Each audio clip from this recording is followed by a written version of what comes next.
The cruise liner struck a reef. I opened my eyes faintly. Before me was a dirty beach, dense coconut palms, and the boundless sea. It was a deserted island. Am I alive? Struggling to stand, I gasped heavily for breath. I wondered what had happened to the rest of my colleagues. We had been on a corporate trip. Our general director, Soo-yoon, had taken the entire staff on a cruise. No one expected the liner to run aground on a reef. I stood up and looked around. At the water's edge, where the waves washed the sand, lay a woman's figure. It was her. I rushed forward. Lying on the sand was Soo-yoon. Her face was pale and twisted with pain, her delicate brows furrowed, her long white legs slightly parted. She had clearly swallowed too much water. I bent down and began performing artificial respiration. I am Eong, a simple low-level employee. In ordinary life, I wouldn't even dare to look at her. But now, on this island, I suddenly had a chance for such close contact. Gulp. I swallowed hard and pressed my lips against hers. Her lips were sweet, fragrant. The taste turned out unexpectedly pleasant. As I breathed air into her lungs, the most forbidden fantasies swarmed in my mind. Some time passed, and suddenly she opened her eyes. Instead of gratitude, I received a resounding slap. My cheek burned from the blow. She screamed, calling me a pervert. I tried to explain myself, but all I heard in return was her scorn. Moreover, she recalled the words of Wang Tao, my supervisor, who had always tried to drown me. That bastard constantly poured filth on me, painting me before Soo-yoon as vile and obscene. And worst of all, he had stolen away the girl I had dated for 3 years, buying her with sweet promises and money. Now, even here, on a deserted island, she looked at me through the prism of his words. To her, I was still a disgusting type. She picked up a stone and ordered me to stay away. I felt anger. I had saved her, and yet she not only failed to appreciate it but also insulted me. In the office, I would have kept silent for the sake of my salary. But here, on this island, where survival was uncertain, I had no intention of enduring humiliation. We settled in different spots beneath the palms, about 10 meters apart. A cold war arose between us. The sun blazed mercilessly. She was tormented by thirst, her strength dwindling after vomiting. I, however, sat calmly with eyes closed, as if resting. Half an hour later, she came up to me and asked for fresh water. I opened my eyes and, with a lazy smirk, reminded her that she herself had wanted to keep away from me. Irritated, she turned away again. Later I heard her cry out. But it was no beast. Soo-yoon was sitting on the sand, clutching her bruised hip. She had tried to climb a palm for coconuts and had fallen down. She turned to me again, now desperate. Help me get the coconuts.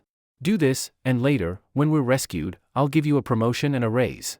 I sneered coldly. For me, who had grown up by the sea, climbing a palm was nothing. But her arrogant tone gnawed at me. Even here, on this island, she still acted like a director. I said, if you want coconuts, I'll lift you onto my shoulders. She blushed and grew angry. In a skirt, it was humiliating. But she had no choice. Taking off her shoes, she carefully stood on my shoulders. I lifted her light body with ease. A faint fragrance drifted from her, and heat spread through me. Soo-yoon was a rich woman, a pure and untouchable beauty, more stunning than many actresses. In ordinary life, I would never have been able to approach her. But now her legs stood upon my shoulders, her skirt barely covering her body, and I felt her warmth so close. My thoughts grew dirtier and dirtier. And I couldn't resist. I lifted my head. Eong had just started to lift his head when Soo-yoon, above him, lowered her head and shouted. Still a little short, you stand on tiptoe. Eong was startled, embarrassed to look up, and stood on tiptoe with both feet, raising himself a bit. Did you reach it? Ah? Still just a little short, you push harder. Soo-yoon's voice was filled with excitement. Oh, got it, finally reached it. Soo-yoon shouted, her voice full of joy. Then, a coconut dropped down, followed by a second, then a third. After she had picked 5 in a row, Eong was already a bit tired. One coconut brushed past Eong's nose and slammed heavily onto the sand. Eong was shocked. If that had hit his head, wouldn't it have split his skull open? Damn. Be careful. Eong instinctively looked up and saw the view under her skirt. His eyes widened. It was black lace. I didn't mean it. Soo-yoon lowered her head and looked at Eong, but saw him staring under her. She screamed and fell straight from his shoulders. It hurts. Soo-yoon held her but, tears coming to her eyes. Get up. Eong tried to help her. Get lost, you damn pervert, peeping freak, disgusting. Soo-yoon slapped his arm hard. What Wang Tao said was right. Eong really was a creep, even peeping at that place of hers. Eong's face turned dark, and he walked away carrying 2 coconuts. He picked up a sharp reef stone, scraped the coconut's outer skin, then carefully cut the shell again and again. Soon, he was drinking the milky coconut juice. Meanwhile, Suyun awkwardly lifted a coconut over her head and smashed it hard on a reef. Each strike made her chest shake violently. Yifeng, watching from the side, was dumbfounded. Normally Suyun dressed conservatively, but with her buttons undone, she was surprisingly big. Suyun had already noticed Yifeng's method, but her pride wouldn't let her copy it. Yifeng drank his coconut juice coldly, already laughing in his heart. He never thought that usually capable President Su would have such a childish side, like a sulking child. Huff, huff, huff. Suyun wasted another coconut. Breathing heavily, she secretly glanced at Yifeng. Helpless, she had no choice but to imitate him, using a sharp reef stone to cut again and again. Sensing Yifeng's mocking gaze, she glared angrily. What are you looking at? I didn't copy you. Actually, I already thought of this way long ago. You've got issues. Yifeng muttered helplessly. By now it was already around 4 or 5 in the afternoon, the sun still scorching. Yifeng and Suyun had both drunk coconut juice, and their Cold War resumed. They stayed 10 meters apart, ignoring each other. Yifeng touched his stomach, 2 meals missed, and he was hungry. But what was there to eat on this deserted island? Yifeng stood up and walked east along the beach. When she saw him about to disappear from view, Suyun panicked and stood up too. Where are you going? I forbid you to leave. Out here in the wilderness, if Yifeng left, she would be all alone. Where I go is none of your business. With that, Yifeng's figure disappeared behind the rocks. Suyun swallowed hard and sat down under the coconut tree again. But her eyes kept anxiously glancing toward the rocks. After a while, Suyun suddenly felt the urge to pee. She lifted her skirt, ready to go into the forest. But it looked dark and eerie, and she was afraid of wild animals. Forget it, just on the beach. Suyun hesitated for a few seconds, then slowly lifted her skirt and pulled her panties down to her knees. But her eyes stayed fixed on the rocks, afraid Yifeng would suddenly return. Behind the rocks, Yifeng had caught 3 fish in the shallow waters. Having grown up in a fishing village, catching fish was nothing to him. Holding the fish, Yifeng looked toward the forest, planning to gather branches to roast them. He went into the forest, picked up some sticks, and circled back. I'm back. Yifeng suddenly emerged from the forest, and immediately saw a big white butt in front of him, with droplets of water falling down. Suyun, still watching the rocks, didn't know Yifeng would appear from behind. Ah? Startled, Suyun tried to pull up her panties, but in her panic, she only made things worse. With one tug, she tore them. Yifeng opened his mouth wide, stunned as he stared at Suyun. Just now, he had seen everything. He hadn't expected that not only was Suyun's face beautiful, but even her second face was so perfect. Her panties ruined, Suyun could only lower her skirt, glaring at Yifeng with utter disgust. You bastard, you're such a pervert, sneaking up behind me to peep. Suyun was furious, storming toward Yifeng. I wasn't peeping at you. I went to get sticks to roast the fish. How was I supposed to know that the great President Su would just pee anywhere? Still making excuses? I'll slap your filthy face. Suyun raised her hand to slap him. Get lost. Yifeng pushed her away, but by accident, his left hand grabbed something soft and smooth, with amazing elasticity. Suyun froze, then quickly covered her chest and backed away, staring at Yifeng in fear. You've got some nerve. When we get back, I'll fire you for sure. Suyun shouted. Yifeng's face darkened, and he sneered, Fire me then, I don't want the damn job anyway. You. Suyun was at a loss for words. She didn't know how else to threaten him. Yifeng couldn't be bothered with her. She still had strength now, but after going hungry for a while, she would bow her head. He took a stick, placed some dry wood shavings on a dead branch, and began spinning the stick to start a fire. After some effort, a spark finally lit.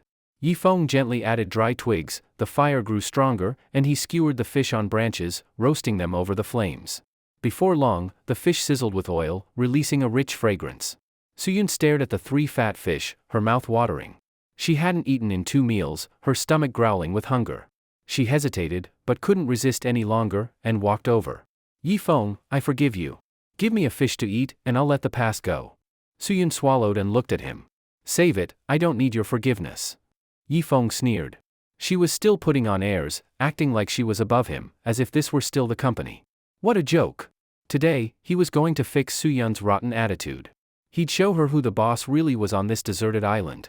You. Suyun frowned, turned angrily, and walked away. Soon, the fish were roasted.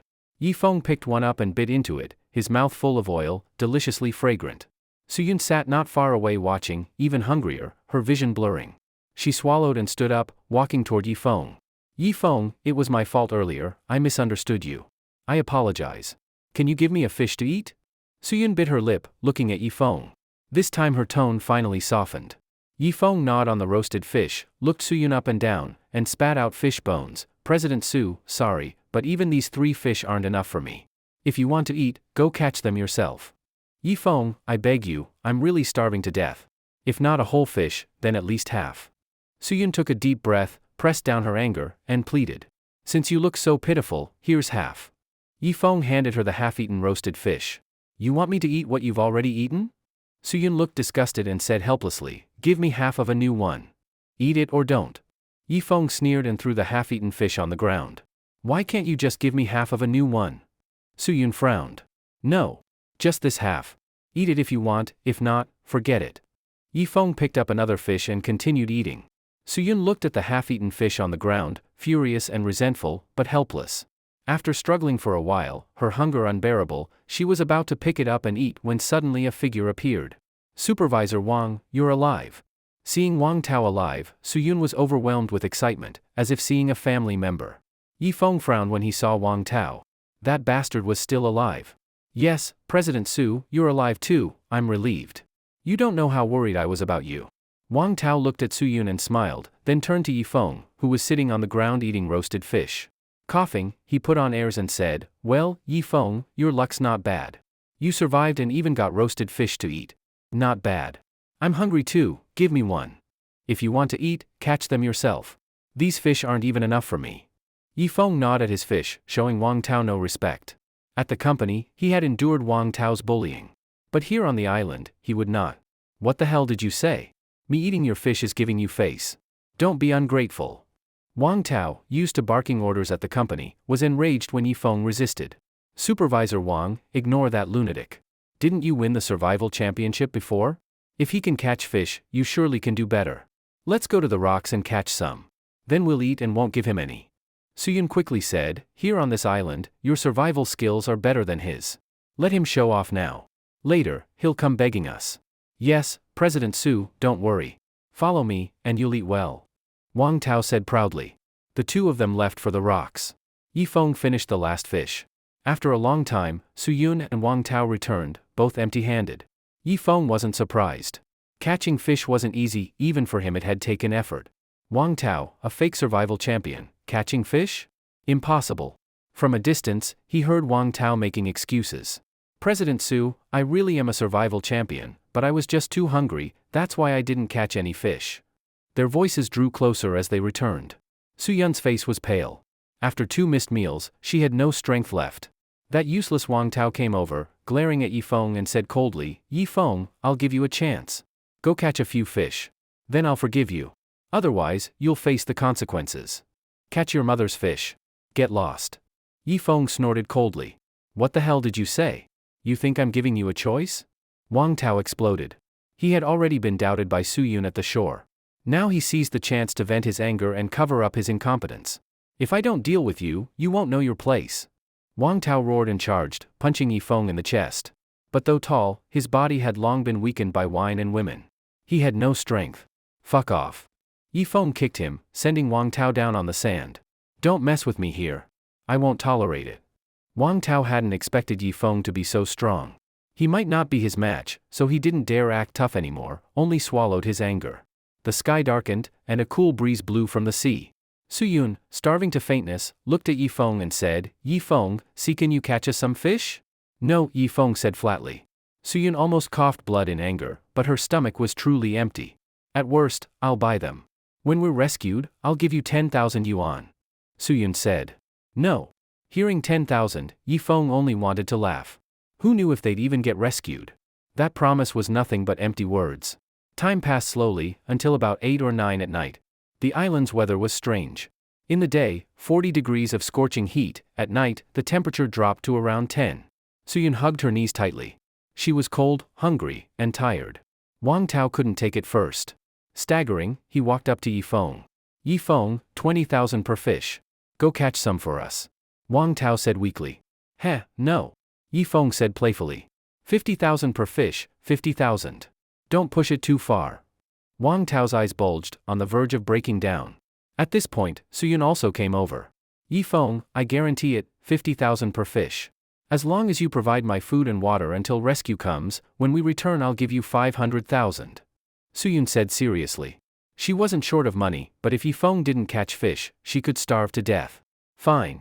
But besides money, I want something else. 500,000, Eong was tempted. Rescue wasn't certain, but if it came, at least there was reward. And Soo-yoon was already at her limit. If she didn't eat soon, she might die. If they were stuck on this island for life, having a woman would be far better than not. Now that Soo-yoon was starving, if he made an excessive demand, she would have no choice but to agree. You still want something else? Soo-yoon's heart sank. Seeing Yifeng's look, she felt uneasy, frowned tightly, and said coldly, I'm telling you, don't push your luck. I can only give you money. Don't even think of anything else. Forget it then. What use is money on a deserted island? Eong sneered. If Soo-yoon still stayed this stubborn, he didn't care if she starved to death.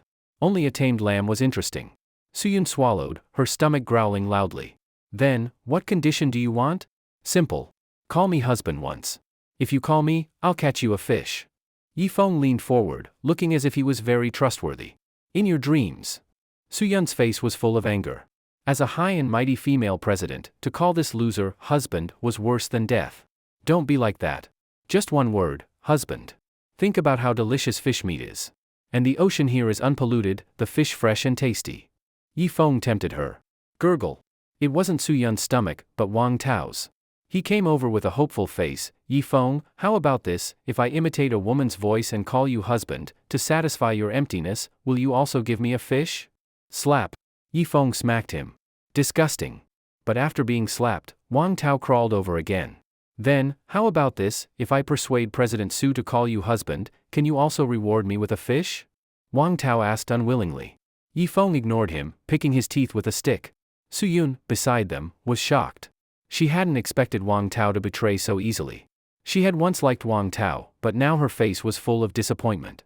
Eong, so your meaning is, if I call you husband, I get to eat fish? Soo-yoon asked. Yes. Eong nodded. He had planned it, first make Soo-yoon call him husband, then peel away this cold president layer by layer. Who, husband? Soo-yoon said humiliatingly. Louder. Eong barked without mercy. You. Soo-yoon's face flushed red, her eyes filled with shock and humiliation. Who, spanned. After Soo-yoon said it, tears slid down her white cheeks. That's more like it. Eong finally went to the shallow sea. That night, luck was good, many lanternfish were feeding.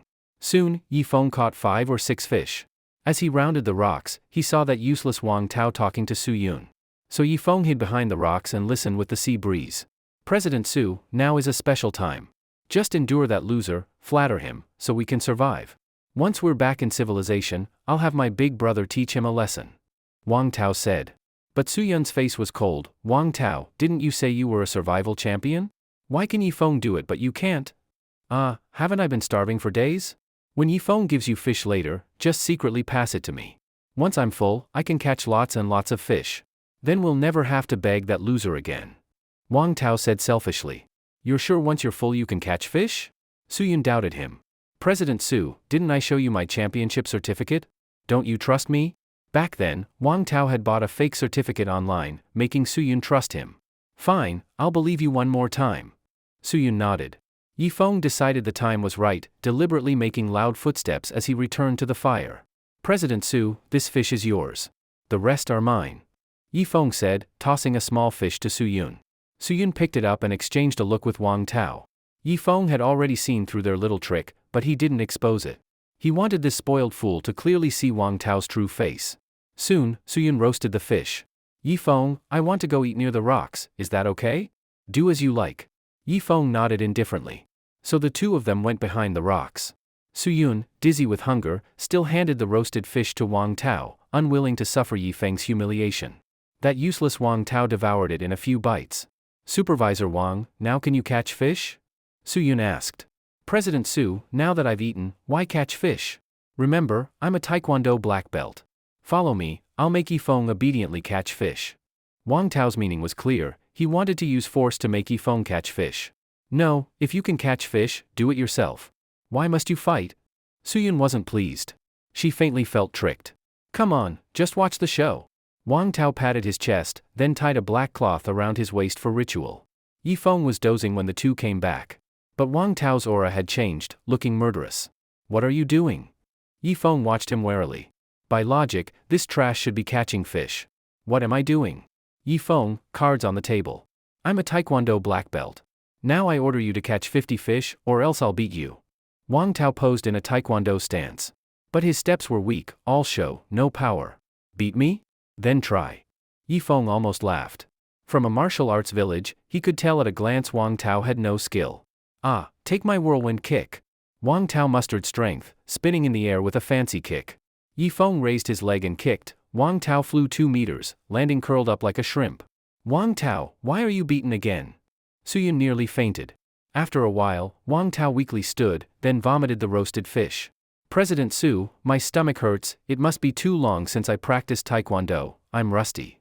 That trash. Wang Tao started making excuses again. You. Suyun's body weakened, collapsing on the sand in hunger. Hope shattered, her heart sank into despair. Taekwondo black belt, truly impressive, respect, respect. Yifeng mocked, then looked at Suyun. He saw her slowly close her eyes, as if dead. Shit, don't die. He quickly lifted her up.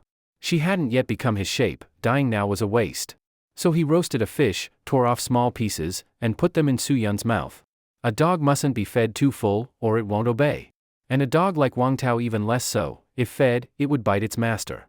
After 2 mouthfuls, Suyun finally woke. Yifeng, is there more? Suyun looked at the remaining roasted fish. There's none.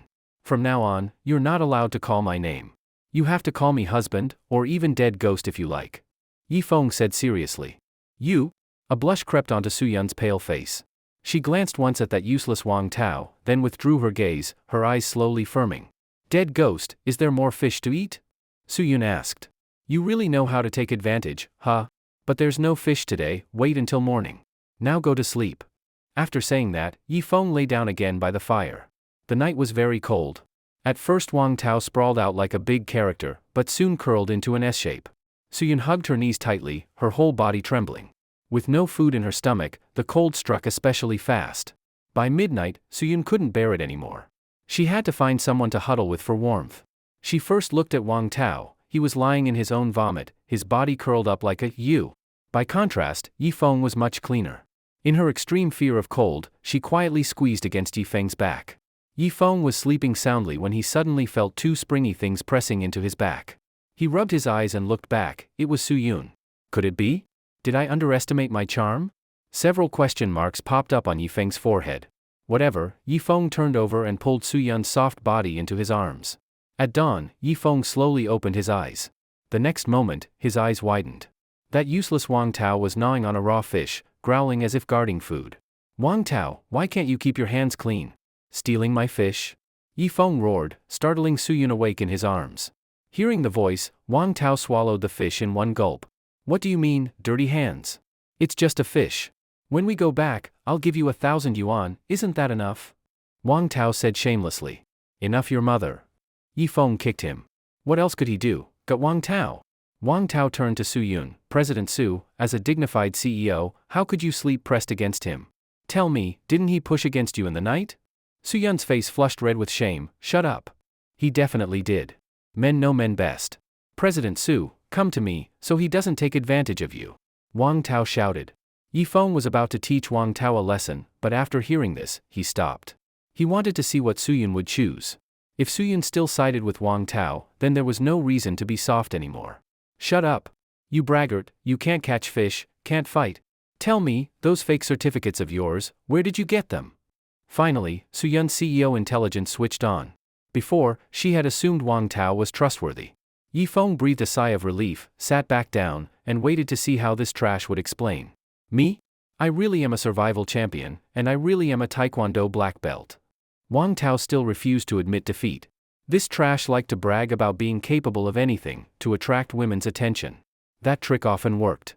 Nowadays, women misled by social media thought the world was full of rich, tall, handsome men. So only liars could meet their expectations. You liar, braggart, I'll never listen to you again. After cursing him, Suyun turned to Yifeng. Yifeng, from now on, the fish you catch will be for us too, not for him. President Su, don't be like that. No matter what, I'm still your trusted aide. Wang Tao was dumbfounded. But Yifeng's face went cold. Yifeng?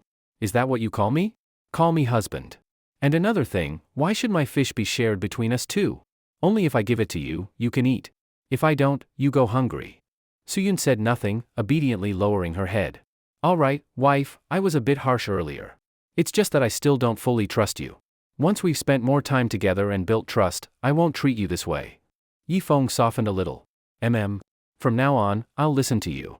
Suyun nodded. Good. Roast these two fish. That will be our breakfast today. Yifeng leaned back, ordering Suyun to work. He couldn't waste his energy, he had to save strength for dealing with Wang Tao and the dangers of the island. When the fish were roasted, Suyun hesitated, then handed the bigger one to Yifeng. Yi. Yi, dead ghost, eat your fish. At last, Suyun changed the way she addressed him. Yifeng, satisfied, took the fish and bit into it, praising, wife, you learn fast. Already roasting fish with 70% of my skill. Oh. Suyun lowered her head, nibbling the fish in small bites. Wang Tao squatted in front of them, staring straight at the roasted fish, drooling. Yifeng, there's not much meat on the fish head. Can I have it? Wang Tao asked. Call me daddy, and I'll reward you.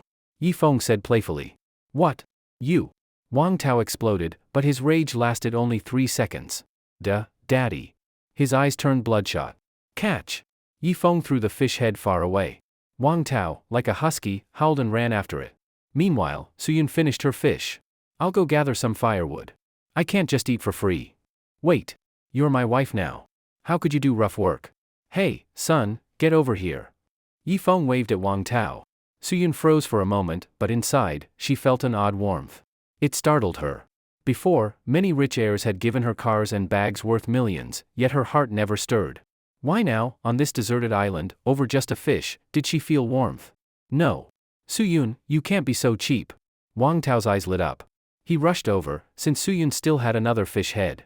Go fetch some firewood from the forest. Then you can eat that fish head. All right, I'll go right now. Wang Tao barked excitedly and dashed into the forest. Yifeng smiled with satisfaction. Back at the company, Wang Tao often lorded over him. At last, revenge. A while later, Wang Tao came back carrying a big pile of firewood, looking at Yifeng expectantly. I brought the firewood. Now I can have the fish head, right? He asked. No, Yifeng said flatly. Why? You're breaking your word. Wang Tao fumed, but he couldn't beat Yifeng, so he only glared with bloodshot eyes. Yifeng sneered inwardly. He wanted Wang Tao to get used to his inconsistency. That way, if someday he didn't keep a promise, Wang Tao wouldn't hold a grudge. After all, fetching firewood was something anyone could do. But catching fish was a skill. At the same time, he did it for Suyun to see, so that if someday he didn't give her fish, she wouldn't resent him either. Sure enough, Suyun's attitude became much more compliant. I don't keep my word, so what can you do? Yifeng spread his hands. Me? Angry, Wang Tao shrank to the side, muttering under his breath. After a while, the sun slowly rose. Suyun suddenly picked up a stick and walked toward the open beach. What are you doing? Yifeng frowned. I want to write SOS on the sand. If a rescue plane passes by, they can see it. Suyun replied. I already said, you're my wife. Leave this rough work to Wang Tao. After saying this, Yifeng waved at Wang Tao. Wang Tao, come here. Go write a big SOS on the beach, at least 200 square meters. If you do it well, you'll get the leftover fish head at noon. Wang Tao quickly stood up, but immediately shrank back down.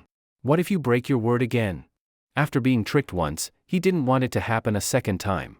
Are you writing or not? Yifeng asked bluntly. Wang Tao hesitated again. If he didn't write, he might starve to death. If he wrote, even if he was fooled, at least there was still a chance. So, dizzy and weak, Wang Tao picked up the stick. Suyun's heart was full of conflict. She hated Yifeng's overbearing ways, but deep inside, she actually felt a trace of superiority. At least she wasn't as miserable as Wang Tao. She even enjoyed being treated like the mistress of the house. Thinking of this, Suyun sat down next to Yifeng, slowly becoming obedient. Wife, last night so you wouldn't freeze, you pressed my arm with your head all night. Now my arm is sore to death. Yifeng pretended to hammer his own shoulder. I'll massage it for you? Suyun said instinctively, then immediately regretted it. How could I let you? Go ahead. Yifeng turned his back toward her. So Suyun began massaging his shoulders. Wang Tao, writing SOS under the burning sun, saw the two of them being intimate in the shade. His whole body trembled, and he quickly turned away. He couldn't let that bastard Yifeng see the hatred on his face, or else he wouldn't get food at noon. When I get back, I'll have someone break his legs. Yes, I must. I'll make him go to work in a wheelchair. Then I'll tease him on purpose. Ha, that'll be fun. Thinking this, Wang Tao smiled. In the future, any hard work, let Wang Tao do it. We'll keep our strength. Yifeng pointed at Wang Tao, smiling foolishly in the distance. This? Isn't that too cruel? Suyun felt uneasy. Cruel? Yifeng sneered. Back at the company, he had a girlfriend named Chenli. They were together for over a year. Then this trash Wang Tao parachuted in and, within 3 days, used sweet words to take Chenli away. Stealing his girlfriend was one thing, but Wang Tao flaunted her in front of him every day, making Yifeng lose sleep for a month. Don't worry about how cruel I am. Now my legs are sore. Massage them too, Yifeng said flatly. It seemed Suyun wasn't fully tamed yet, still missing a little. To her surprise, Suyun felt a twinge of pity. After all, since they landed, Yifeng had been working nonstop. This high and mighty female president finally began to feel empathy for an ordinary man. Just then, a scream came from the forest. All three looked toward the trees. Soon, a beautiful woman ran out, clutching her thigh. Help! I was bitten by a poisonous snake. When Suyun saw the girl, she ran over joyfully. Xiaoli, you're still alive. That's great. Suyun grabbed Chenli's hand. President Su, seeing you alive, I'm relieved. But I don't think I can last. Just now, when I went to relieve myself, a snake bit me. Chenli cried loudly. Suyun didn't know what to do at first, but soon thought of something. Wang Tao, come here. Your girlfriend's been bitten by a snake. If you suck the poison out, she'll be saved. At that moment, Chenli noticed Wang Tao, tan like a native under the sun. Tao, thank goodness. Suck the poison out for me. Maybe I won't have to die. Chenli, as if grabbing her last hope, staggered toward him. Wang Tao's face was full of joy, but when he heard this, he recoiled in fear. If I suck the poison, won't I die too? I'm not sucking it. He shook his head furiously. Then what do I do? Chenli cried again. Wang Tao's eyes rolled. Honey, didn't you practice yoga? You can bend down and suck it yourself. But I never trained that far. I can't reach. Tao, remember when you chased me? You swore eternal love, never leaving me. Now you won't even suck out some poison for me. Chenli wept. Wang Tao looked embarrassed, but this useless man had plenty of excuses. Lili, you're bitten, I'm sad too. But sometimes, better one person dies than two. Besides, I need to protect President Su. You're her best friend, surely you don't want her to be in danger. After saying this, Wang Tao even gave Suyun a suggestive smile. He knew Chenli was going to die, so he was already looking for a new woman. Suyun's face was blank, almost nauseated. She suddenly turned to Yifeng. Yifeng, no, husband, Xiaoli was bitten by a snake. You're capable, you must have a way to save her. Yifeng had once shared feelings with Chenli. He hesitated, then said, gather more firewood, or else her cremation won't burn clean. Yifeng, you petty waste. Chenli stopped crying, pointing at Yifeng and cursing him. Yifeng ignored her, sitting down to roast fish. Heavens! How miserable I am. Seeing him ignore her, Chenli wept loudly again. Husband, you're a good man, please help Xiaoli. We're all from the same company. Suyun walked over and leaned against Yifeng, her soft body lightly pressing on his strong arm. How can I help? She was bitten in a sensitive place, and I'm not her boyfriend. Yifeng calmly turned the roasting fish. This. Suyun was helpless, then turned to Wang Tao again. Wang Tao, you really won't do it? President Su, I don't want to die. And to be honest, when I first joined the company, the one I liked wasn't her. As for who I really like, you should already feel it. Wang Tao looked deeply at Suyun, making her shiver with goosebumps. Yifeng, help me suck out the poison. Even if not for me as your ex, at least for letting you play with me for a year. Chenli cried. Play with you? Didn't you play with me too? We just used each other. You couldn't hook a rich man, so you came to me to practice. And once you mastered your skills, you kicked me away immediately, didn't you? Yifeng said calmly. Chenli was silent. That was indeed her way of thinking back then. Husband, for my sake, please save Xiaoli, alright? She's my best friend. Suyun pleaded. Suyun, you're becoming more and more unruly. Yifeng's expression turned cold. This? Fine, as long as you save Xiaoli, I'll agree to one condition of yours. As Suyun said this, her pretty face flushed red. Hearing that, Yifeng's heart grew hot. Any condition? He glanced at Suyun's figure. After breaking up with Chenli, she had been the one he fantasized about every night. You? Facing Yifeng's lustful gaze, she couldn't help but press her legs together. President Su, please agree to him, or I'll die. Chenli urged. Huff. Yifeng, as long as you save Xiaoli, I'll agree to any request you have. Suyun nodded heavily. But Yifeng leaned back, looking at Suyun's unwilling face, as if he disgusted her. Don't force yourself. If you don't want to, then forget it. Yifeng said calmly. Yifeng, I'm not forcing myself. Save Xiaoli quickly, or the poison will spread to her heart. Suyun gritted her teeth. I think we better forget it. You're not doing this willingly. Yifeng shifted lazily. Chenli was furious, almost spitting blood. She wanted to rush over and kill him. Husband, I really do mean it. Actually, you're handsome and capable. I'm sincere. Suyun forced herself to look willing. Inside, she hated Yifeng to death. Making her, a dignified CEO, lower herself to beg without dignity, all for her best friend. You may be willing, but I'm not. I, Yifeng, am a man who values purity. Yifeng said seriously. You bastard, hurry and save Xiaoli, I really want to hit you. Suyun flared up, swinging her fists. Hey, don't hit, I'll go, alright? Can't a husband joke with his wife? Yifeng laughed, finally walking over to Chenli. Where did the snake bite? Yifeng asked coldly. On my upper thigh. Chenli blushed.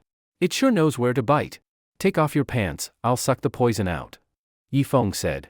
Chenli glanced at Wang Tao in the distance, then gritted her teeth and slowly pulled her pants halfway down. Just then, Wang Tao suddenly rushed over, furious. Touch my girlfriend and I'll kill you. Wang Tao's face was red, his neck bulging, holding a stick. Wang Tao, earlier I told you to suck it and you refused. Now Yifeng is doing it and you're jealous? What do you want? Suyun quickly blocked him. Me? Wang Tao was speechless. Either you suck or Yifeng does. Choose. Suyun's chest rose and fell with anger. Fine, let Yifeng do it. President Su, I feel Yifeng and Chenli are a pair, and we too. Wang Tao hesitated. Shut up. Suyun turned her head away. By then, Yifeng had already brought his face close to Chenli's wound. On her thigh was a mole, the bite right on it. Spread your legs a bit, I can't reach the wound. Yifeng said sternly. Ah? Chenli blushed scarlet, but still spread her legs wider. The shameful act couldn't be more degrading. Yifeng quickly saw the wound. There was only a little blood, not discolored. He squeezed the spot, no bubbles came out. He was certain, the snake wasn't poisonous. But he had to fake it, otherwise how would Suyun keep her promise? So he plucked a few leaves, chewed them, and spat them onto the wound. Alright, I used herbs to neutralize the poison. Do you feel better now? Yifeng asked. Ah? It really does feel better. Chenli rejoiced, slowly pulling her pants back up. Wang Tao hurried over to hold her. Wife, thank goodness. I was so worried. Even though I didn't save you just now, do you know how much I suffered inside? With another woman present, Wang Tao started pretending again, especially in front of his girlfriend. Chenli pulled her hand away coldly. Wife, you must be starving. There's fish here, I'll roast some for you. Wang Tao pointed at Yifeng's fish, revealing his true motive. Sure enough, Chenli's face softened a little. Then roast it quickly, I haven't eaten for days. Chenli said. Alright. Wang Tao strode toward the fish, but Yifeng blocked him. Supervisor Wang, you're generous with things that aren't yours. Yifeng sneered. Hey! Your ex just lost blood, she needs nutrition. You'd let her die? Wang Tao shouted. She's your girlfriend, not mine. Catch your own fish. Yifeng crossed his arms. Wang Tao, helpless, returned to Chenli. Wife, I can't help it. See? Yifeng won't share his fish. Chenli glared at Yifeng. Yifeng, you're this stingy? Stingy? I just saved your life, and you forgot already? Didn't Wang Tao say he's a survival champion? Let him catch fish for you. Yifeng sneered. Suyun blushed deeply. They had all been fooled by Wang Tao's bragging. How embarrassing. That's right, Tao, you're the survival champion. Catch fish for me, I'm starving. Chenli urged. Of course, no problem. Watch me. Wang Tao, forced to save face, grabbed a stick and marched toward the rocks. As expected, half an hour later, he came back empty-handed. Tao, where's the fish? Chenli asked in disappointment. I've been starving for days, and Yifeng kicked me. Otherwise I'd have caught plenty. Wang Tao made excuses again. Ah? Chenli's face was full of despair. Yifeng watched coldly. Suyun's eyes on Wang Tao were icy, no trace of trust left. Then what do I do? I'll starve to death. Chenli squatted, stealing glances at Yifeng's fish. Yifeng, lend me that fish, please? When we return, I'll pay you 10 times. Chenli asked. Lend my ass. Even I can catch fish, and your boyfriend's supposed to be a survival champion. Let him help you. Yifeng said, putting his fish back on the fire. Just then, Suyun pointed to the distance. Look! There's a suitcase floating on the sea. Maybe it has food inside, she shouted. Yifeng looked closely, and sure enough, a pink suitcase was floating on the sea. Maybe it had clothes and some useful things inside. So he put down the roasted fish and walked toward the sea. The waves crashed onto the beach one after another, then flowed back into the sea. Going to get the suitcase now might mean being dragged into the deep ocean. So Yifeng looked at Wang Tao. Wang Tao, go bring the suitcase back, and I'll give you 2 fish. I'm not going. What if I get dragged into the deep sea? Wang Tao shook his head hard. Maybe there's food inside the suitcase. Yifeng tempted him. Wang Tao hesitated for 3 seconds, then suddenly looked at Chenli. Wife, you go bring the suitcase back, maybe there's really food inside. This useless man wouldn't risk himself, but urged his girlfriend instead. But I can't swim. Chenli shook her head. At that moment, Suyun spoke, I'll go. I have to do something, I can't just eat for free. After saying this, Suyun lifted her skirt and slowly walked toward the beach. This made Yifeng feel a little moved. Suyun was stubborn, but at least she didn't like to take advantage. Forget it, wife, I'll go. Yifeng sighed, took off his shirt and pants, revealing a lean, strong body. Suyun's pretty face turned red, her eyes shining. Yifeng's muscles weren't bulky like those from a gym. Instead, they had a wild, aggressive feeling that made her heart pound like a deer. Thinking of this, she secretly lowered her gaze, then quickly covered her mouth. So big. Without comparison, there was no harm. Wang Tao, feeling inferior, covered his own part. Yifeng dived straight into the sea. The waves were fierce, but with a few strokes he grabbed the suitcase. Yet when he tried to swim back, the receding waves pushed him toward the deep sea again and again. Within moments, Yifeng felt half his strength was gone. He took a deep breath, and when a wave pushed forward, he threw the suitcase hard toward the beach. Then he dived underwater, swimming quickly toward the shore. Swimming underwater, the waves affected him less. After much effort, Yifeng crawled back onto the beach, gasping. Just then, he saw Wang Tao secretly eating his roasted fish. Chenli stood by, staring eagerly. Tao, leave me some, leave me some. Chenli begged. Get away. Wang Tao pushed Chenli aside and quickly finished the fish. At that moment, Suyun ran over, sand stuck to her body. Yifeng, you finally came back. I tried to stop Wang Tao, but he pushed me down. Suyun said anxiously. Yifeng nodded, set the suitcase on the sand, and strode toward Wang Tao. Wang Tao swallowed the last bite, stood up slowly, and looked Yifeng in the eyes without fear. Wang Tao, you useless trash, you need a beating. Spit the fish back out. Yifeng said coldly. Ha ha ha, Yifeng, before I lost to you because I hadn't eaten. Now it's different. If you've got guts, come on. Wang Tao struck a taekwondo stance. Fuck off. The two fought quickly, but after only 3 moves Wang Tao was down on the sand, even kicked in the face. Still pretending? Yifeng sneered. Wang Tao said nothing, standing up in humiliation and brushing the sand off. Wang Tao, you can't even beat Yifeng? Didn't you say you were a taekwondo black belt? Chenli looked shocked. That's because I just ate fish, my body hasn't digested yet, so my reaction is slower. If I were full and rested an hour, even 10 Yifengs couldn't beat me. Even after being beaten, Wang Tao still bragged. Oh. Chenli held her stomach.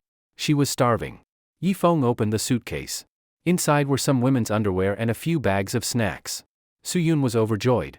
She quickly tossed a bag of snacks to Chenli. Shaoli, catch. Chenli, starving, tore open the bag and poured it all into her mouth. Before he could stop her, the snacks were gone. Suyun, next time, without my permission, if you act on your own, don't blame me for leaving you behind. Yifeng said coldly. Husband, I was wrong. Suyun admitted with some shame. After all, Yifeng had risked his life to bring the suitcase back. Yifeng searched through the suitcase, and suddenly saw a box of Durex. Both of them froze slightly, glanced at each other, then quickly looked away. Suyun's face turned red, her hands fiddling with her skirt. This can be used to hold water. Yifeng, as if possessed, slipped the box into his pocket. Suyun said nothing, only picked out a pair of shorts. She liked cleanliness, and wearing the same underwear for over a day was uncomfortable. After a while, everything in the suitcase was sorted. There was also a makeup bag with a small eyebrow knife. That knife could be used to cut open fish bellies, so no need to tear by hand anymore. The rest didn't seem useful. Let's go. Yifeng dragged the suitcase back to the fire with Suyun. Wang Tao and Chenli sat under another coconut tree. Now the 4 were split into 2 camps. But Wang Tao's camp was unstable. Chenli kept sneaking hungry glances at Yifeng. Wife, why do you keep looking at him? Sure, he's good at survival, but if I weren't hungry, I wouldn't be worse. Besides, what's the point of survival skills? Back in society, he's still just a poor loser. Wang Tao quickly tried to reassure Qinli. Sure enough, Qinli withdrew her gaze and held his arm. Yifeng sighed. Having been with Qinli for a year, he knew her well, she would never stay with a weak man.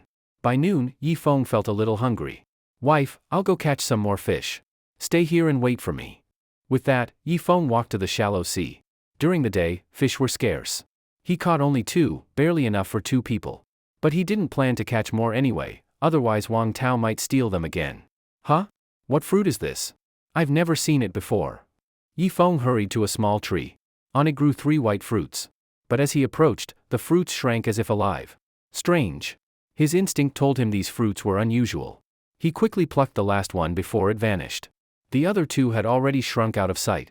Yifeng swallowed hard, then bit his teeth and swallowed the fruit whole. The next moment, a wave of heat swept through Yifeng's whole body. The strength he had just lost instantly returned, and the heat seemed to still be moving inside him. So amazing! Could it be a ginseng fruit? Yifeng was overjoyed and felt much more energetic. So he walked back to the beach with light steps. As soon as he arrived, he saw Wang Tao and Suyun pulling at the suitcase like in a tug-of-war. President Su, give me the snacks from the suitcase, Wang Tao shouted. No, Yifeng risked his life to bring this back. Suyun pulled hard. We're on the same side, how can you side with that useless Yifeng? After saying this, Wang Tao pushed Suyun down onto the sand. Wang Tao, you dog, what are you doing? Yifeng was furious. Wang Tao jumped in fright, quickly dropped the suitcase, and ran back to his camp. Now he was a bit afraid of Yifeng. Yifeng first helped Suyun up, then checked the suitcase. Luckily, nothing was missing. But his anger was out of control. Wife, you roast the fish first. Yifeng stood up, ready to deal with Wang Tao, but Suyun quickly grabbed his arm. Husband, don't go. You need to save your strength. Suyun looked at him with concern. It's fine, wife. To deal with that trash Wang Tao, I don't need much strength. With that, Yifeng walked up to Wang Tao.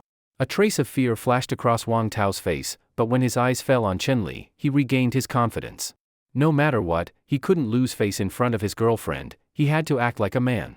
Yifeng, now that I've digested my food, do you really think you can still beat me? Wang Tao said seriously, taking a fighting stance. Fuck off. This time, Yifeng directly lifted Wang Tao up and slammed him hard onto the sand. A big imprint appeared in the sand. Yifeng froze for a moment. He felt his strength had doubled compared to before. With Wang Tao's height and weight, yet he had lifted him so easily. Could it be because of that white fruit? Ah. Yifeng, I feel like my bones are broken. If I die, you'll be fully responsible. Wang Tao lay on the sand wailing. Luckily, it was sand, if it had been concrete, he might really have broken apart. Yifeng stepped on his face, next time you cause trouble, I'll break both your legs. Got it. Don't fight, Qinli quickly rushed over to stop them. She felt torn, if she didn't please Yifeng, she might starve, but if she didn't please Wang Tao, then once they got back, she couldn't be the girlfriend of a rich man anymore. She had seen Wang Tao's family background before, living in a villa, far better than Yifeng. Yifeng released Wang Tao and strode back to the fire. Husband, time to eat fish. Suyun took down a fish, tore off a piece of meat, and gently fed it into Yifeng's mouth. Just now, Yifeng had fought fiercely and looked so strong, it stirred something in her heart. No matter when, women admired strength, and Yifeng was clearly a strong man. Wife, you eat some too. Yifeng tore off some meat and fed Suyun. From a distance, Qinli watched them feed each other, and for some reason, her heart felt sour. Yifeng used to be my boyfriend, didn't he? President Su, how can you steal my man? Wang Tao was burning with rage, grinding his teeth almost to pieces. Don't worry, wife. With Starlink invented, the rescue team will find us in less than a day. When we return to society, I'll marry you. Wang Tao painted a big promise. Qinli's body trembled slightly at those words. Marrying a rich man was her ultimate goal. Gurgle. Her stomach growled. Tao, will you really marry me? But, can you get me something to eat first? I only had a small bag of snacks, and now I feel even hungrier. Qinli held her stomach. Eat? All you know is eat. Don't you know I'm struggling too? A woman should learn endurance. If you can't even handle this, how can you be my woman in the future? The useless man lashed out in shame. Oh. Qinli lowered her head with red eyes, then secretly glanced at Yifeng again. Don't look at him. You're my woman. I want your body and heart to be 100% loyal to me.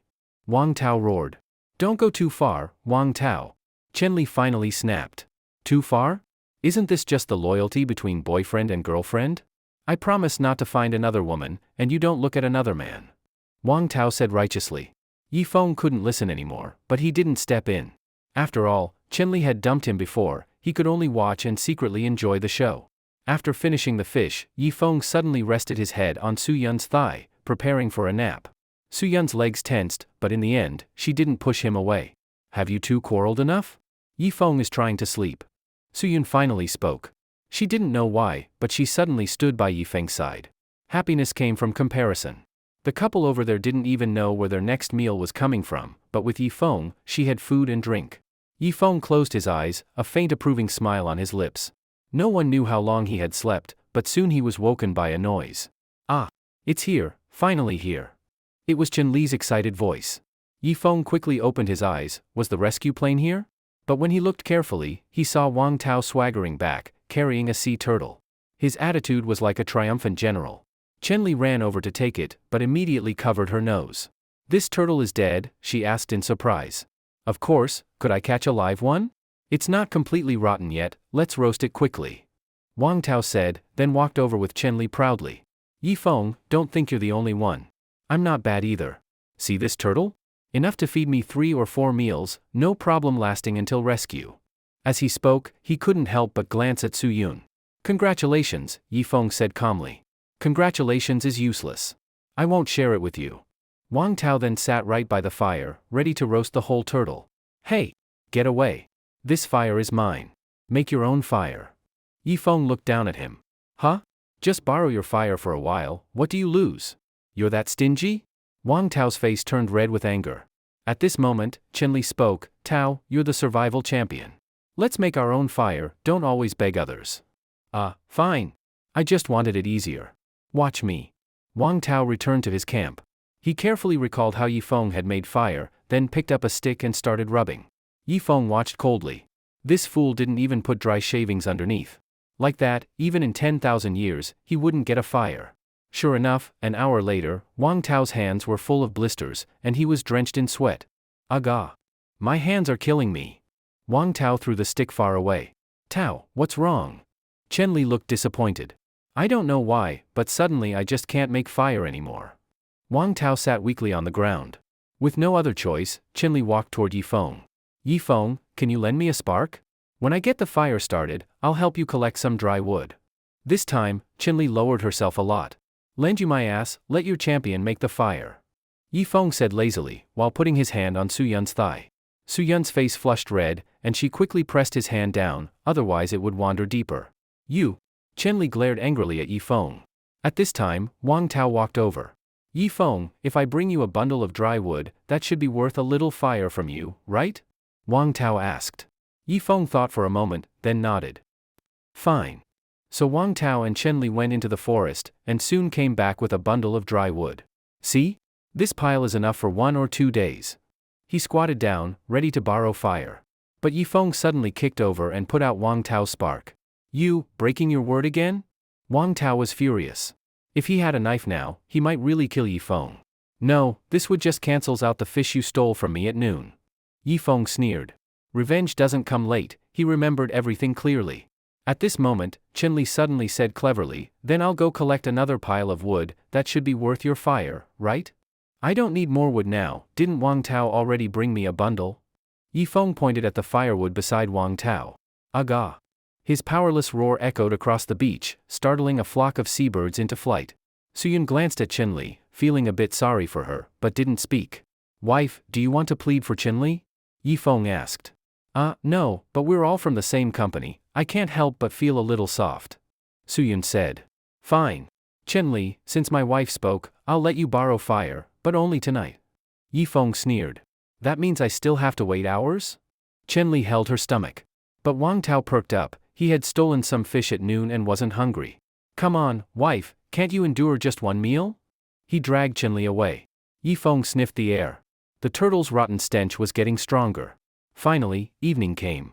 Chenli quickly ran over. Take this torch. Yi Feng handed her a flame. But when Chenli happily lit the fire, she saw worms crawling from the turtle's mouth and nostrils. Even with fire it's useless.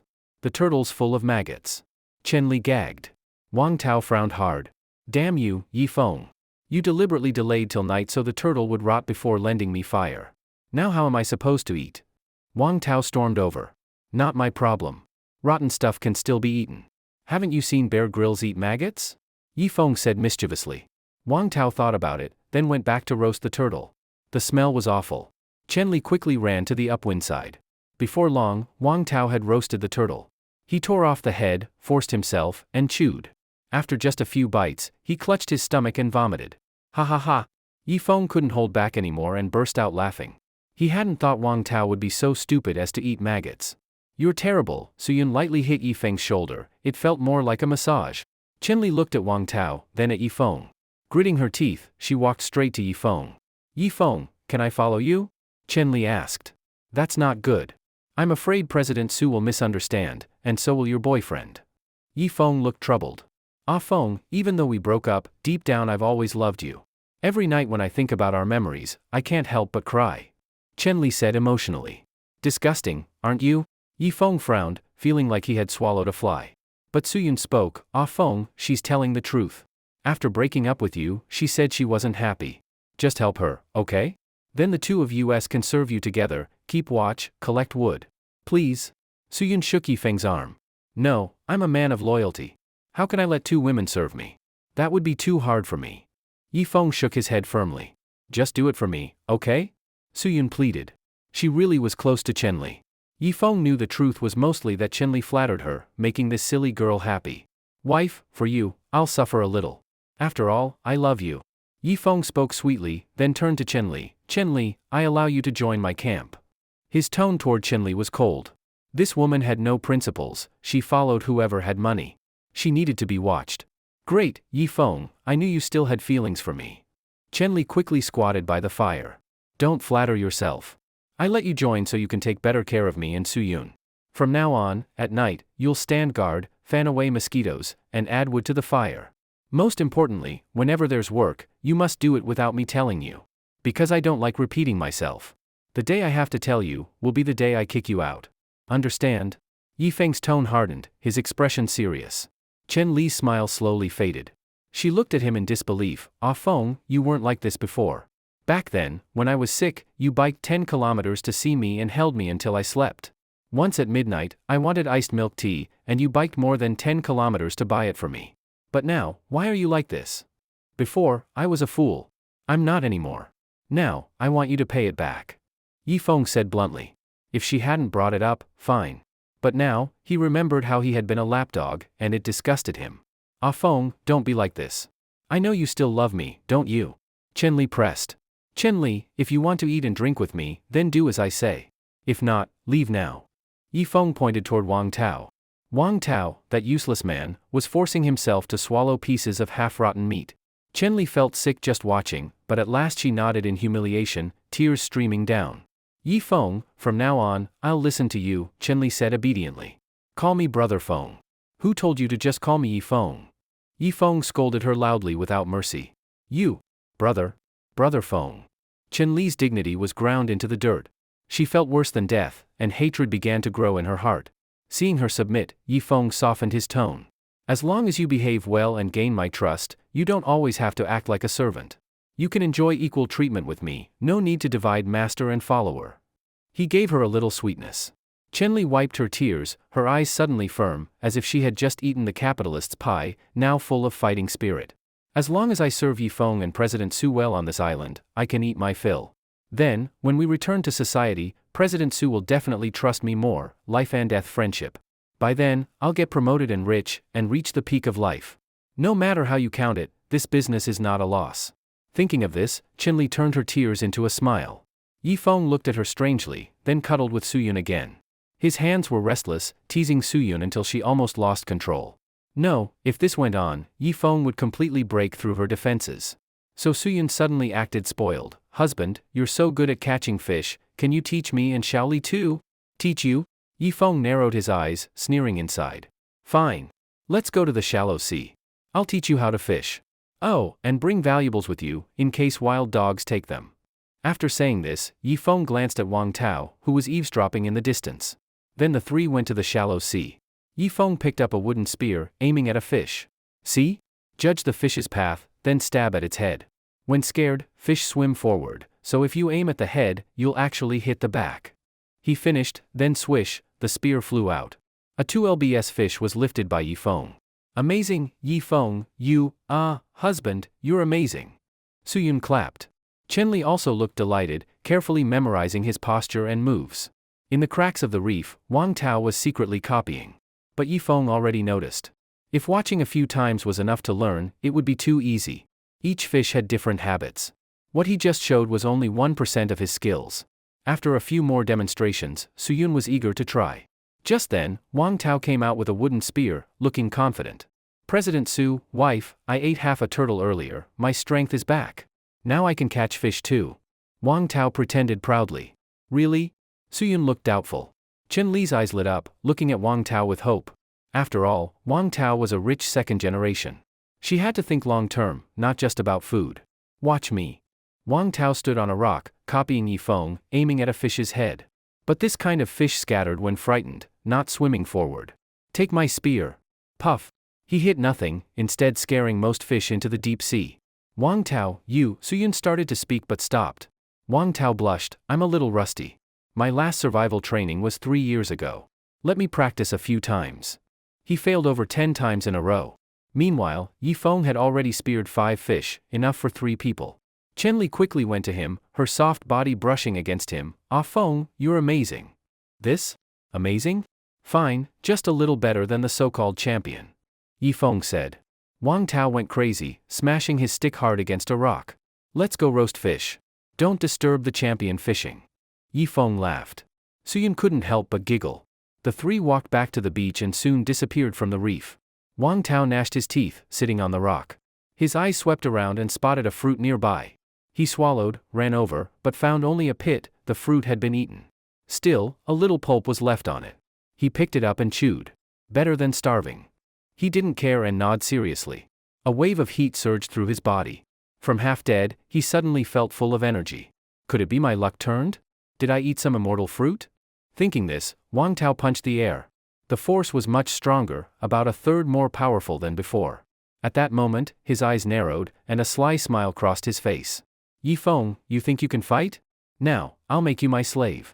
With that thought, Wang Tao strode toward the beach. There, he saw Chenli feeding Yifeng, who looked reluctant. Bitch, I'll clean house first. Wang Tao took a deep breath, like a hero returning from a cliffside martial arts training, and walked to Chenli. You're my girlfriend, and you please him? You ungrateful slut. He slapped Chenli hard across the face, nearly deforming it. Ah? Chenli fell onto the sand. Wang Tao savored the feel. It really was much stronger than before. Yifeng pulled Suyun up. Wang Tao, even a dog's owner must be respected. Chenli is at least working for me now. What are you doing? This is my family matter, none of your business. Wang Tao grabbed Chenli's hair and kicked her into a shrimp curl. Yifeng crossed his arms, watching him bully at home. Ha ha ha, I've mastered peerless martial arts. President Su, I know you've endured till now, but I can handle it now. I'm fine now. Leave Yifeng, that loser. Wang Tao said confidently. Suyun shook her head. Now I feel you're more disgusting than Yifeng. Oh no, I didn't mean that, husband, let me explain. Suyun's flustered look was so cute. Yifeng stroked her hair. It's fine, I understand. Before, Wang Tao often badmouthed him in front of Suyun, painting him as disgusting. Her bias was normal. Yifeng, stop pretending. Let's duel, man to man. Axi ba. Wang Tao posed in taekwondo stance. Fine. The two fought again. This time, Yifeng did feel Wang Tao was stronger, but still far behind. After 3 more moves, Wang Tao was lying flat on the beach, one of his front teeth knocked out. Yifeng clapped his hands. Trash will always be trash, wasting my time. After saying that, he went back to put his arm around Suyun. Wang Tao struggled to get up, when suddenly a graceful figure flashed before him. Chenli kicked him right in his family jewels. Ah! My balls, my balls. Wang Tao rolled on the ground in agony. I'm not so easy to bully either. After that, Chenli returned to Yifeng's side. After a while, Wang Tao weakly went back to another campfire.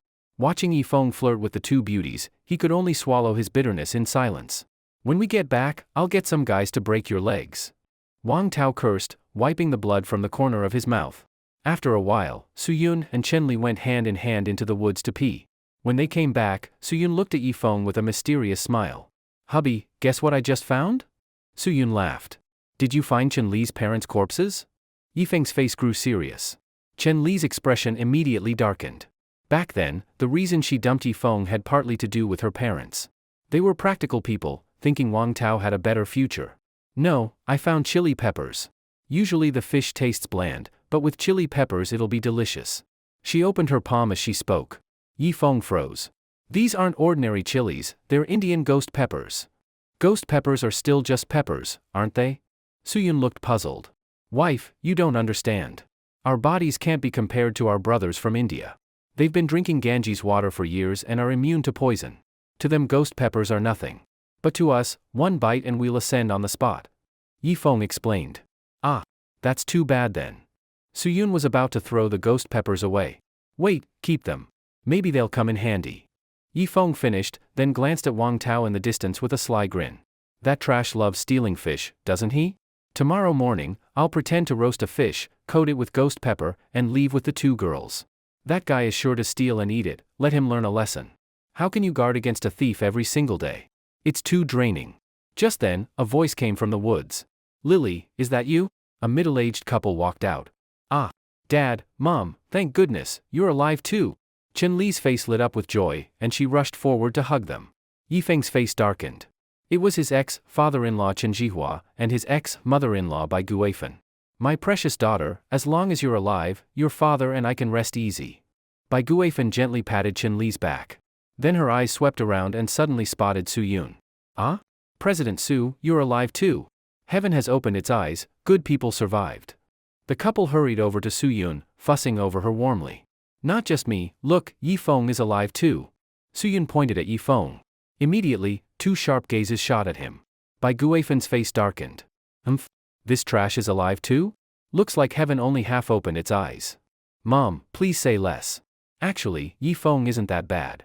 Chen Li whispered. Not bad? He's a poor nobody, doesn't know how to deal with people, doesn't know drinking table etiquette. What future can someone like that have? My foolish daughter, choosing Wang Tao was the right choice. Too bad we don't know how Ah Tao is doing now. This time it was Chen Jihua speaking. Ah, Uncle Chen, I'm still alive. Wang Tao hurriedly ran over. Child, oh, you don't know how I've worried about you two these past days. You're alive, that's what matters. Chen Jihua hugged Wang Tao. Suddenly his stomach growled loudly. His face reddened. Wang Tao, your aunt and I are starving. You're the wilderness survival champion, can you get us something to eat? Bai Guifen also looked at him expectantly. Ah? Wang Tao hesitated. Chen Li looked embarrassed. Of course, no problem, watch me. Not wanting to lose face, Wang Tao picked up a spear and led the two elders toward the shallows. But Chen Li was still standing beside Yifeng. Chen Jihua turned back. Lily, what are you standing there for? Hurry and follow, don't stay with that trashy Yifeng, or Ah Tao might misunderstand. Yes, Lily, come here to Mom. Bai Guifen also called out. Chen Li had no choice but to follow, glancing back at every step. Then Chen Jihua looked at Su Yun. President Su, what are you doing? Come with us, we're on the same side. Don't stay with that guy. Su Yun sighed and shook her head firmly. President Su, you may be the boss, but you're still young. Stay away from scum. You don't know how Yifeng tricked my daughter back then. Don't let trash like him fool you. Some trash talks big but has no real ability. Bai Guifen said earnestly. Auntie, actually, Yifeng is very capable. He can catch fish. Su Yun hinted. If she said outright that Wang Tao was useless, the couple might blow up. Yifeng couldn't hold his anger. Mother-in-law, I don't like what you're saying. Back then, Chen Li and I were together willingly. And the first time, she was the one who asked me out and made me pay the bill. How did it turn into me tricking her? What did you say? Our Lily asked you to pay? Hopeless. A man like you, quibbling over such a small thing, will never achieve anything. President Su, if you really won't come with us, then take care of yourself. With that, the four of them disappeared among the rocks. Don't be angry, hubby, I'll roast fish for you. It's almost dark. Su Yun comforted Yifeng. All right? Yifeng sat down. After eating, the four returned. But Chen Li's parents looked unhappy. From afar, Wang Tao's voice was heard making excuses. That's how it is, I haven't eaten in days, and Yifeng even knocked out one of my teeth, otherwise I'd have caught a pile of fish already. Child, no need to explain, your uncle and I believe you. It's all that trashy Feng's fault, beating you like this. When we get back, I'll report him to the police. Bai Guifen weakly comforted him. These past days, she and Chen Jihua had survived only on wild greens, without any fat to replenish them. The four sat by another campfire, saying little. Chen Li hesitated, then walked toward Yifeng. Daughter, what are you doing? Chen Jihua quickly stopped her. Dad, you've been hungry so long. I'll ask Yifeng to lend us 3 fish. Chen Li said. Don't borrow from him. I, Chen Jihua, care about my reputation in the company. How can I borrow from trash? Chen Jihua declared righteously. However, Bai Guifan pushed him and said, Old man, let's fill our stomachs first. Right now everything looks double to me. At worst, when we go back, I'll apply to the board to give him a little more bonus. Bai Guifan worked in the finance department, and Chen Jihua was the warehouse manager. The two held important positions in the company. All right? But I think doing this is too humiliating. The old man was still muttering. Chen Li finally walked over slowly. Feng, can you lend me 2 fish? Lend what? Don't waste time, just go back. Yifeng held Suyun with one arm while roasting fish with the other. The 3 in the distance were secretly eavesdropping. At this moment, Bai Guifan couldn't hold back anymore, striding over. You won't even lend 2 fish? What will it take for you to agree? A 40-year-old woman is like a tigress, and since Chen Jihua couldn't satisfy her, her temper was fiery. Wife, Xiaoli, come back. We must have dignity, don't beg him. Chen Jihua, who had always put on airs, finally spoke. Mother and daughter looked at each other and had no choice but to sit back down. Yifeng soon roasted 2 fish, feeding each other with Suyun, acting very intimate. Chen Jihua sighed. President Su is still too young. She'll regret it in the future. Old man, at a time like this you still care about that? We should be solving the food problem. Bai Guifan said angrily. How to solve it? We can only wait until Atao's wounds heal, then he can catch fish for us. Right, Atao? Chen Jihua asked. Yes, once I recover I can catch fish. Wang Tao quickly nodded. He had eaten a dead sea turtle to barely hang on. But Chen Li's family couldn't hold on anymore. By now it was near midnight, and the 4 of them lay down on the beach, curling up like worms. With no food in their stomachs, their body temperature was very low. The next day quickly came. Yifeng got up early. Suyun's face showed a bit of pity. Hubby, I'll go catch them a few fish. Don't touch the ones you caught. After speaking, she took the spear and ran to the shallows. When Suyun completely disappeared, Yifeng sneered coldly, placed the remaining 3 fish on the fire, then took out the ghost peppers and crushed them with a stone into juice. A pungent smell instantly spread, making Yifeng's eyes water. Ghost peppers were indeed powerful. When the fish were ready, Yifeng poured the ghost pepper juice all over them. A strong aroma drifted far away. The 4 on the opposite side couldn't sleep, secretly peeking this way. Ow, suddenly my stomach hurts badly. I have to go into the woods. Yifeng held his stomach and then looked into the distance. Wang Tao, while I'm gone, don't steal my grilled fish. Who the hell would steal your grilled fish? Am I that kind of person? Wang Tao's face flushed red as he cursed back. Yifeng sneered in his heart and pretended to hurry into the woods. From behind the trees, he peeked through the leaves toward the beach. The 4 of them stared fixedly at the 3 grilled fish. In just 2 minutes, Wang Tao stood up. What are you doing? Really going to steal? Chen Jihua scolded, but he couldn't stop swallowing his saliva. Uncle, don't worry. At worst, when we go back I'll repay him 100 times. Wang Tao said and ran toward the fish. After grabbing them, he ignored the burning heat and swallowed them directly. Yes, he swallowed, without even chewing. Hey, good son-in-law, at least leave me a little. Bai Guifan shouted from a distance. Hunger had ruined her image as a beautiful woman. But Wang Tao only stuffed his mouth, ignoring his mother-in-law's words. In just a short while, Wang Tao swallowed all 3 fish. Ah Tao, you didn't even think to leave me some? Bai Guifan grew angry. Sorry, I was too hungry just now. I accidentally ate it all. Wang Tao apologized. You. Bai Guifan almost fainted. Auntie, it's fine. Among the 4 of us, only I can catch fish. As long as I'm full, I can catch a lot for you. After hearing this, Bai Guifan fell silent, her face ugly. Yifeng felt the time was right and rushed out of the woods. Wang Tao, you really can't change your nature. Tell me, did you steal my fish? Yifeng questioned loudly. Wang Tao rolled his eyes. Bullshit, I'm not the only one on this beach. There are seabirds too. Yes, seabirds stole it. After speaking, Wang Tao felt his mouth swelling. If it was seabirds, then fine. Anyway, I smeared ghost pepper all over those fish. After eating, they'll have bloody diarrhea for 3 days. Yifeng said with a wicked grin. Ah? Wang Tao finally realized. His mouth and stomach were burning, and the pain grew stronger. You. Before he could finish, Wang Tao clutched his stomach and collapsed, rolling on the ground in agony. Chen Jihua and Chen Li rushed to check on him. Bai Guifan swallowed hard, but looked toward Yifeng in the distance. She was really starving. So she gritted her teeth and walked over to Yifeng. Feng, as long as you catch us a few fish, when we go back, I'll let Lily continue with you. Sorry, I don't love her anymore. Yifeng shook his head.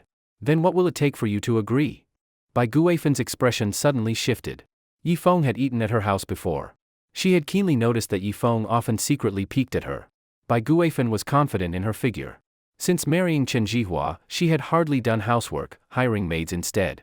So even at 40, her looks and figure were no worse than a freshly graduated college girl. What's more, she had the experience that young girls didn't. Don't waste time. Yifeng shook his head firmly, but his gaze was slowly drawn. When Bai Guifan lowered her head, her neckline opened wide, faintly revealing her full, fair chest. In this regard, Su Yun and Chen Li couldn't compare. Bai Guifan knew well, seizing the chance, Yifeng, good boy, as long as you guarantee our food on this deserted island, I can trade anything with you. You understand? Her words were full of seduction, making Yifeng's heart stir. Indeed, he did have some thoughts about Bai Guifan. After all, he was a normal man. In the finance department, Bai Guifan was considered a flower. Though usually cold and harsh, that only made her more of a conquest, and with her voluptuous figure, she was very alluring. Well? Bai Guifan gave him a flirty look behind her husband's back. Yifeng was about to answer when Suyun appeared from the reef. She was holding a fish, smiling brightly. I'm back. Suyun had caught a fish for the first time, so she was very happy. Bai Guifan glanced at the small fish and felt disappointed. Then she leaned closer and said mysteriously, how about this, Feng, tonight, when they're all asleep, let's sneak into the woods and talk about the conditions again. Don't worry, I'll agree to any condition you ask. After saying this, she suddenly bit her lip, then left. In fact, Bai Guifan also had her own troubles. If her husband was good in that area, her temper wouldn't be so fiery. So be it. Anyway, this deal could satisfy both her stomach and her body, so why not? At worst, when they got back, she would bury this matter deep inside her heart forever. Suyun still didn't know Bai Guifan's scheme. She voluntarily handed over the fish. Aunt Bai, take this. The fish is a bit small, but it's enough to fill the stomach a little. Then thank you, President Su. Bai Guifan took the fish, but Wang Tao, who was lying weakly on the ground, shouted, Auntie, give it to me. My stomach hurts so badly, burning hot, I feel like I'm dying. Please let me eat a normal fish to ease it, otherwise I'll really die. No, if I don't eat, I'll starve to death. Bai Guifan frowned and said. Chen Jihua quickly said, Wife, give it to Ah Tao. He really looks like he's in pain. If you treat him well now, he'll be filial to us in the future. Yes, Mom, give it to Brother Tao. Maybe the rescue team will come soon. We won't miss this one small fish. Chen Li also spoke to Bai Guifan. Wang Tao swallowed his saliva and said, Auntie, Uncle is right. If you help me now, in my most difficult time, later I will definitely treat you and Uncle like my own parents. Bai Guifan hesitated too. But who could be sure when the rescue team would come? What if they didn't arrive for a long time? While she was struggling, Chen Jihua directly grabbed the fish, roasted it, and gave it to Wang Tao. Wang Tao took it and immediately swallowed it in big bites. Bai Guifan's face turned green. Suyun was speechless. She had worked so hard to catch a fish, and in the end Wang Tao ate it again. Yifeng saw the scene and sneered in his heart. He pulled Suyun into his arms and onto his lap. Suyun sat down but instantly jumped up. What's wrong? Why such a big reaction? Suyun pointed at Yifeng's pants. Yifeng's old face turned red. I always react like this. Wife, you actually caught a fish just now, you're learning fast. Of course, I'm not weak. Suyun looked proud. This was the first time in her life she caught a fish, and she felt she had improved a lot. You're still far off.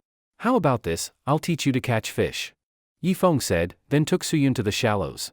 He taught while catching, and soon caught more than 10 fish. But for some reason, in his mind, Bai Guifan's words kept echoing. No, how could I think about that? Too shameless. Yifeng shook his head hard, trying to drive away that voice. But the more he tried not to think, the more uncomfortable he felt, and in the end he faintly began to look forward to it. He really wanted to slap himself. At a time like this, how could he be thinking about that kind of thing? After catching fish, Yifeng and Suyun walked back to the beach hand in hand. Passing by Bai Guifan's fire, Yifeng's heart softened. After all, she was once his mother-in-law. He couldn't be too heartless. So he threw 3 fish next to Bai Guifan. Here, these 3 fish are for you. But if you share them with Wang Tao, then sorry, even if you starve to death in the future, I won't show mercy again. After Yifeng finished, he walked away. Bai Guifeng picked up the 3 fish, looked meaningfully at Yifeng's back, and smiled seductively. Just now when Yifeng was fishing, his clothes were all wet, showing his strong body, which made her heart burn. By comparison, Wang Tao was only tall but full of fat, disgusting to look at. As for her husband, ugh, hopeless. That old man couldn't do anything. Wife, hurry up and roast the fish, we're all starving. Chen Jihua's voice came. Bai Guifeng panicked and quickly returned to the fire. After all, this was the first time in her life she had done something like this. Her heart was pounding wildly, and she didn't know if Yifeng would go into the woods with her at night. The 3 fish weren't big, barely enough to fill their teeth, and made them even hungrier. Time passed, and night quickly fell. Yifeng leaned against a coconut tree to rest, but his half-closed eyes kept glancing at Bai Guifeng's camp. Wang Tao curled up in a ball, looking half dead. Chen Jihua and Chen Li were fooled by Wang Tao's promises, tending to him attentively. Bai Guifeng sat to the side, winking at Yifeng on purpose from time to time, even tugging at her clothes to tease him. Time passed again, and soon it was midnight. The sound of snoring came from the beach. Yifeng hugged the sleeping Suyun, but couldn't sleep. His lower abdomen burned hot. Half asleep, he suddenly opened his eyes. He saw Bai Guifeng standing in the distance, pointing her finger toward the woods. Yifeng took a deep breath and closed his eyes again. Better not to see. He already had Suyun now. But after only 2 seconds, he opened his eyes again. Under the moonlight, Bai Guifeng suddenly pulled open her neckline. That snow-white glow faintly revealed in the moonlight. Damn it, whatever. It's Bai Guifeng making the move. Yifeng swallowed hard. This kind of thing Bai Guifeng wouldn't dare talk about anyway. Seeing this, Bai Guifeng sighed in relief and walked quickly into the woods. The moonlight in the woods was even dimmer. He noticed Bai Guifeng step by step walking up to him. Yifeng, tell me, what price must I pay for you to keep providing food? Bai Guifeng whispered. As she spoke, she glanced at the beach, sneaky like a thief. Heh, weren't you always so harsh before? Now you're learning to lower yourself? Yifeng suddenly said coldly. Although his body was honest, in his heart he was still unhappy, wanting to vent the anger he had suffered before. Feng, I really was too much before. I apologize to you. Bai Guifeng said with difficulty. She had been spoiled by her husband, a mature woman who thought the whole world should revolve around her. Now you're only apologizing because you're in trouble. Yifeng snorted coldly.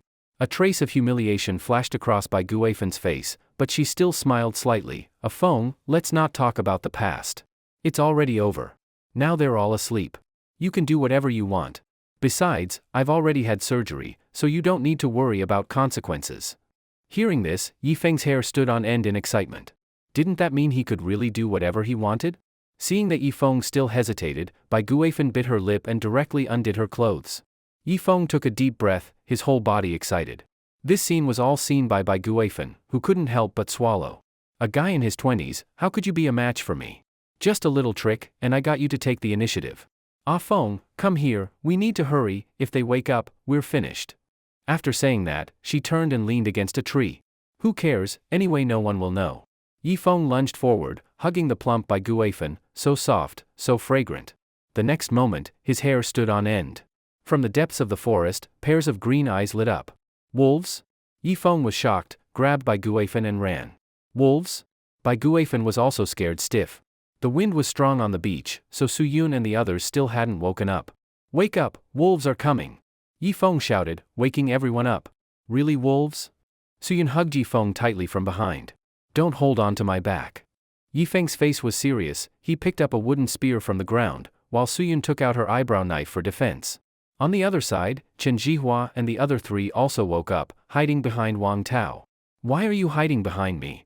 Wang Tao quickly moved and hid behind Chen Jihua. Woo woo! Roars echoed. Out of the jungle walked 6 or 7 animals covered in spots. Spotted hyenas? Yifeng's eyes widened. How could there be spotted hyenas in a tropical rainforest? No time to think, he held the spear and moved closer to Wang Tao and the others. With more people together, maybe the hyenas would back off. Do they eat people? Chen Li's voice trembled. Wang Tao, you're the wilderness survival champion. You can't catch fish, but you should know how to deal with hyenas, right?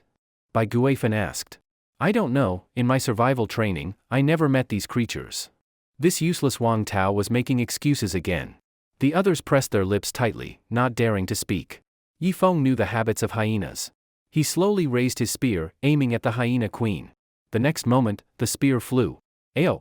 The hyena queen was wounded, letting out a howl. The other hyenas, seeing their queen hurt, quickly fled back into the forest. Yifeng, now weaponless, didn't dare to chase, only watching them disappear. Great, Ah Feng, you drove the hyenas away. Suyun happily hugged him, letting her softness press against him. Not bad, Ah Feng, you do have some skills. Chen Jihua had to give him a thumbs up.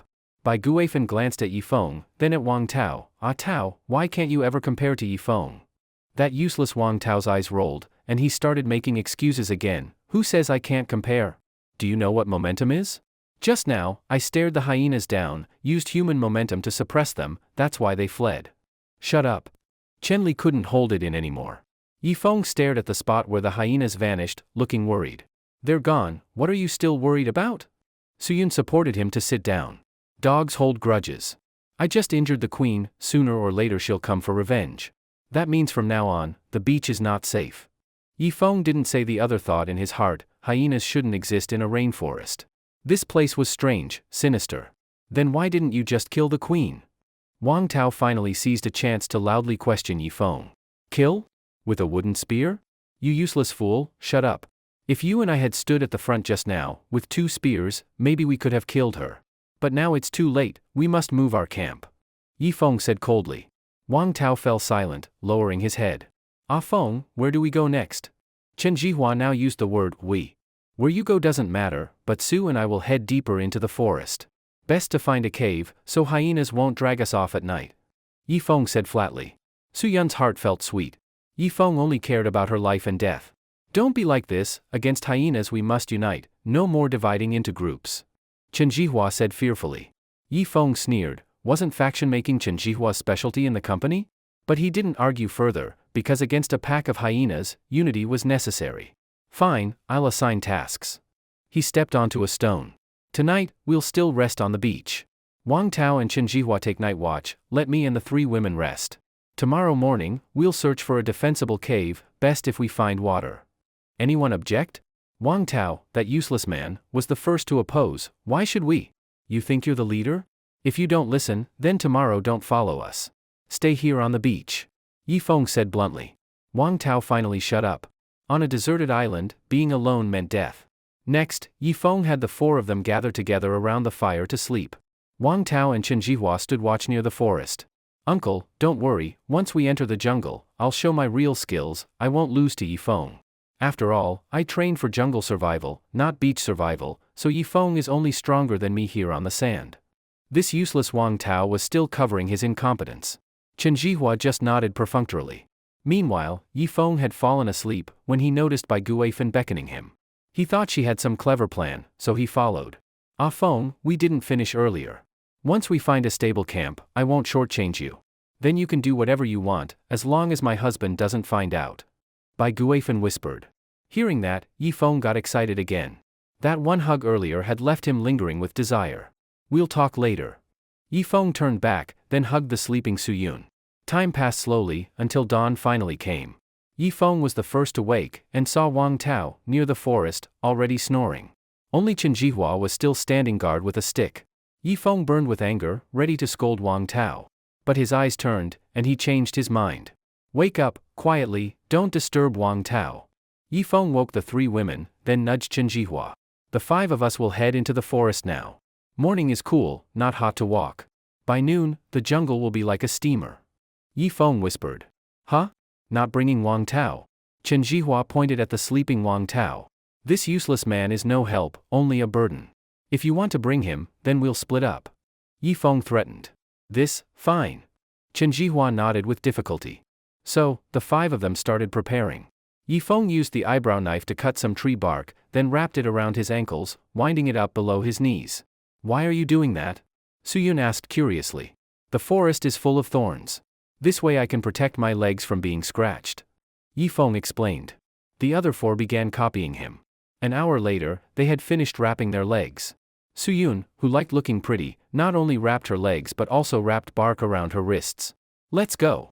Yifeng picked up the only wooden spear and went in front to clear the way, while Chen Jihua dragged a suitcase behind. This was a subtropical island, the ground full of thorns and overgrown weeds, mostly hardwoods and evergreen trees. Luckily Yifeng had prepared protection, otherwise those thorns would have torn their legs bloody. So damn tiring. After clearing the way for a while, Yifeng was sweating heavily. Let's take turns clearing. You're important, you can't get worn out. After Suyun said this, she stepped forward. But Yifeng pulled her back and said to Chen Jihua, you go in front. Chen Jihua was about to nod when suddenly rustling sounds came from behind. Not good, is it hyenas? The five of them quickly huddled together. But out from the weeds came that useless Wang Tao. Seeing the group, his eyes turned red. When I woke up just now, I was alone on the beach. Why did you leave me? Why? Wang Tao was truly furious, shouting with clenched teeth. He had been terrified moments ago. Yifeng nearly spat blood in anger. He hadn't expected that useless Wang Tao to catch up.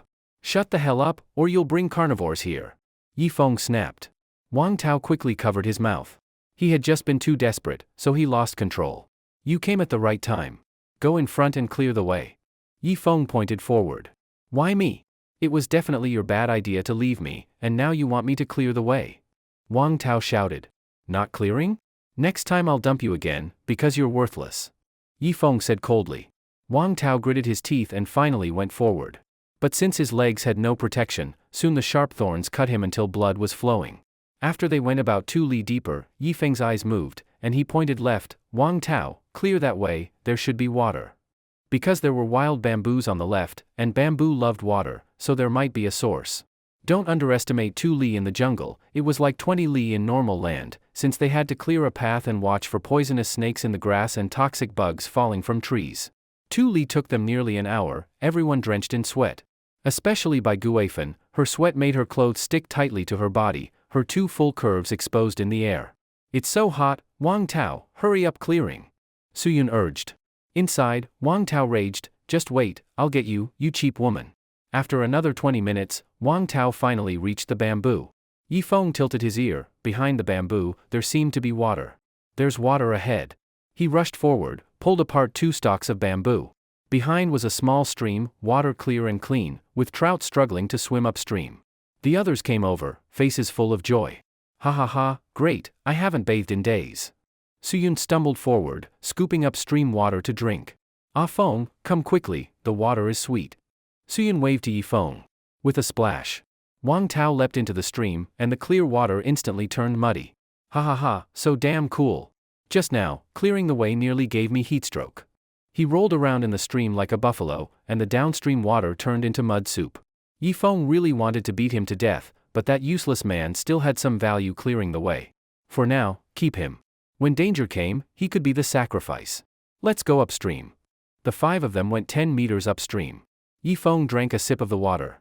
It really was sweet, it should be a mountain spring-fed stream, rich in minerals. Suyun dipped her pretty feet in the stream, kicking up water, then leaned to Yifeng's ear and whispered something. Yifeng's eyes widened, and he quickly pressed down his pants. Giggle, giggle. Suyun laughed like silver bells. Bai Guifen stood in the stream, lifting her skirt to reveal her white calves, washing them slowly. After washing, she gave Yifeng a meaningful look. Yifeng took a deep breath, then started observing the surroundings. Near water, animals usually came to drink at night, so this place was even more dangerous. Everyone, wash up quickly. In 3 hours, we'll keep going deeper into the forest, see if we can find a cave or a crack in the rocks. Yifeng shouted. Huh? No way. Still walking? The 3 women immediately refused. Women loved cleanliness, once they saw fresh water, they didn't want to leave. Wang Tao sneered, walking up from downstream. Yifeng, are you crazy? We finally found water, and now you want to cause trouble again. You're addicted to being a leader. He hated Yifeng, and now he had a chance for revenge. By water it's unsafe. Only by finding a cave can we guard against hyenas. Yifeng said. Sometimes, professional explanation seemed pale. Fine, go find your cave, but we'll stay here. Wang Tao claimed Suyun and the others to his side, trying to isolate Yifeng. At this moment, Suyun unwillingly asked, Ah Feng, we finally found water, can't we just stay here? You don't know, some carnivores like to drink by water at night. That makes water sources even more dangerous. Yifeng finally explained clearly. Hearing this, the 3 women trembled, their eyes darting nervously around. That useless Wang Tao instantly shut up, hurrying to stick with the group. Then we'll bathe behind that rock. Suyun said, then went with Chenli and her daughter behind the rock. Yifeng also sat in the stream, scrubbing his dirt. After days without bathing, he was filthy. Chen Jihua came over to help scrub his back. Only now did he realize Wang Tao was just a braggart, Yifeng was the reliable one. Uncle, help scrub me too. Wang Tao called from the side. There's a tree there, use bark to scrub yourself. Chen Jihua said flatly. Me? Wang Tao had no choice but to do it. Yifeng enjoyed the back scrubbing service, but his eyes turned to the rock, his mind imagining the three women bathing naked, his heart full of longing. Behind the rock, from time to time came the silver bell-like laughter of Suyun and Chenli. Then, 3 pieces of washed clothes were thrown onto the rock to dry. Chen Jihua, let's also wash our shirts and pants, just wear underwear. After saying that, Yifeng put his shirt and pants into the water, beating them with a stick. Suyun and the other 2 women were still behind the rock, waiting for their clothes to dry. They couldn't run out naked, could they? Yifeng's heart swayed. He really wished hyenas would appear now, then the 3 women behind the rock would definitely rush to him. Ah! At that moment, a scream came from behind the rock. Yifeng was startled, and without thinking, ran over in only his underwear. Wife, are you okay? Ah, don't come over, don't. But it was too late. Yifeng had already gone around the rock, his green eyes staring at the 3 women. They were all squatting in the water, with only their heads above the surface, everything else covered. You're still looking? Suyun scolded lightly.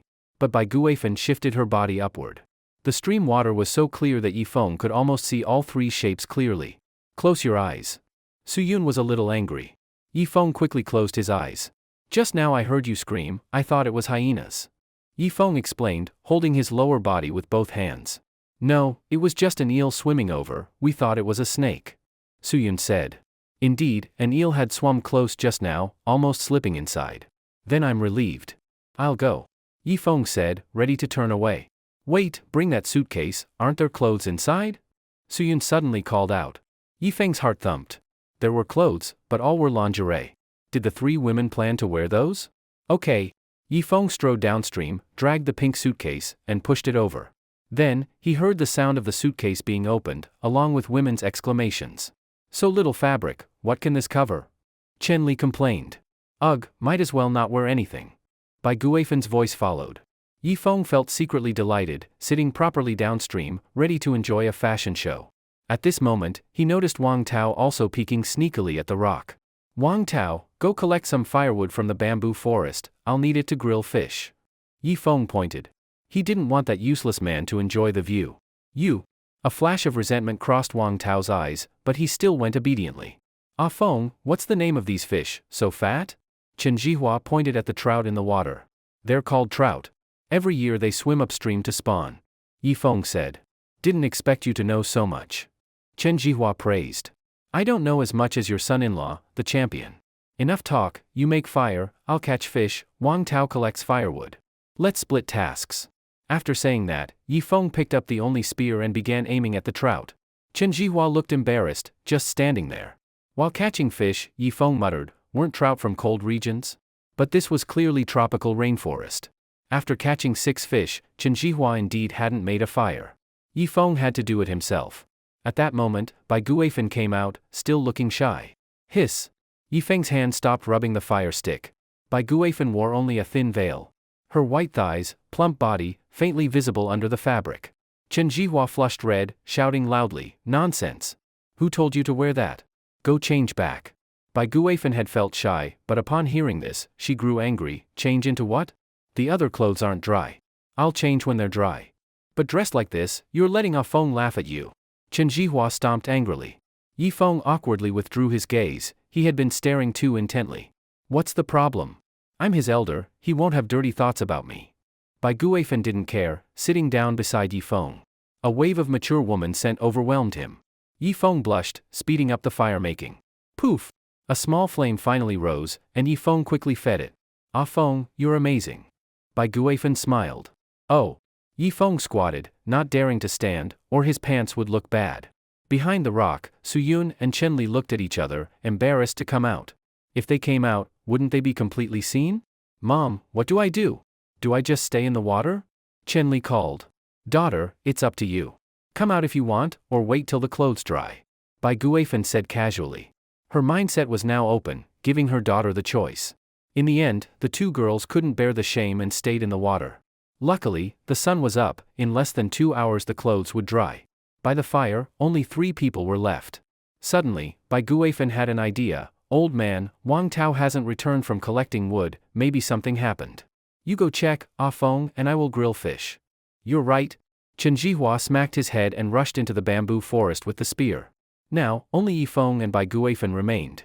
Bai Guifan quietly glanced behind the rock, making sure no one was there, then sat close beside Yi Feng. Her watery eyes dropped to Yi Feng's pants. Ah Feng, thank you for providing food. Auntie has nothing else to repay you.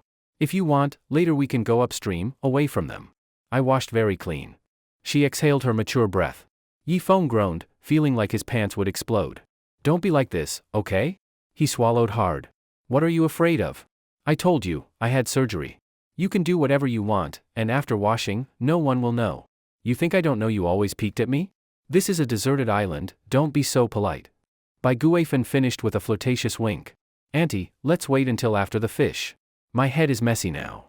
Yi Feng said with difficulty, almost agreeing. Don't worry, heaven knows, earth knows, you know, I know. We can be secret. I can give you some sweetness. Look, my body isn't worse than those college girls, right? You can take a little interest now, no one will see. After saying this, Bai Guifan leaned closer. The thin veil couldn't hide her curves. Yi Feng finally couldn't hold back. At this moment, Wang Tao's voice came from the bamboo forest. Uncle, I must have been too tired and fell asleep just now, so don't blame me. Ugh. Why are you so useless? You can't do anything right, even picking firewood you can fall asleep. When the words fell, the two came back, only Chen Jihua carrying a small bundle of firewood. Yi Feng and Bai Guifan had already separated, pretending to chat about unimportant things. Ah Feng, can you help me stick this in? I don't have much strength. Bai Guifan held a branch, wanting to pierce it into the fish's belly. Oh. Yi Feng helped her push it in, and finally it went through. Seeing the warm scene, Chen Jihua smiled slightly. His wife was really skilled in dealing with people. As long as she was there, Yi Feng would catch fish for them. The fish were finally roasted, the aroma spreading, making the two women behind the rock sniff the air. President Su, let's put on our outer clothes first. As for the underwear, it's still not dry, so let it keep drying. Chen Li suggested. Won't that be obvious? Su Yun hesitated. If only Yi Feng was outside, she might not wear anything at all.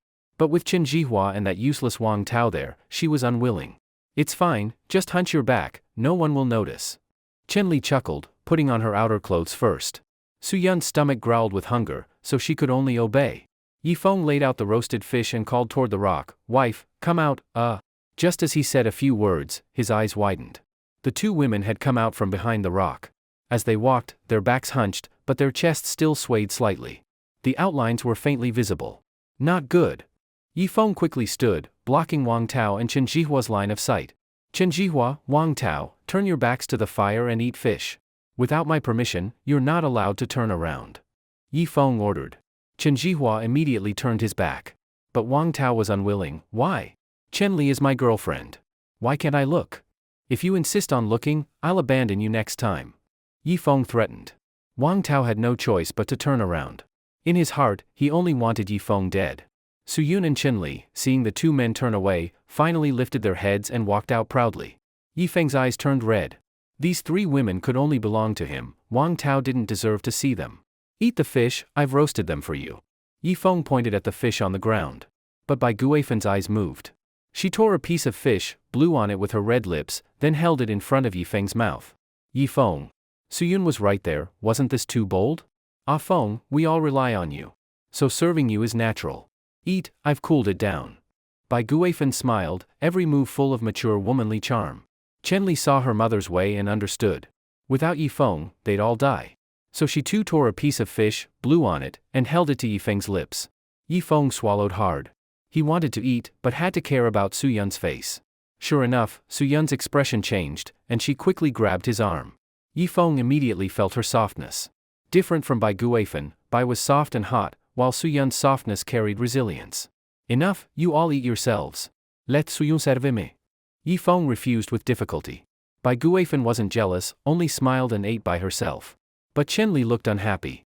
Before, Yi Feng had been her lapdog. Why was he now taken by Su Yun alone? Su Yun's heart was sweet. Look, Yi Feng only wants me to serve him. That proves my place in his heart is irreplaceable. So she too tore a piece of fish and gently fed it to Yifeng. Yifeng was overjoyed. Who would have thought, stranded on an island, even the arrogant female CEO would compete to serve him?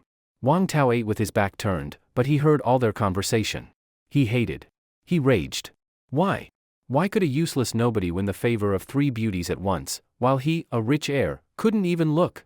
Chen Jihua, however, thought differently. He believed his wife was just flattering Yifeng for food, nothing more. The fish was quickly finished, and the clothes had mostly dried. The 3 women went to change, putting on their underwear as well. Now that we're full, it's time to search for a cave. Wang Tao, you lead the way. Yifeng said. Yes, brother Feng. Wang Tao suddenly became obedient.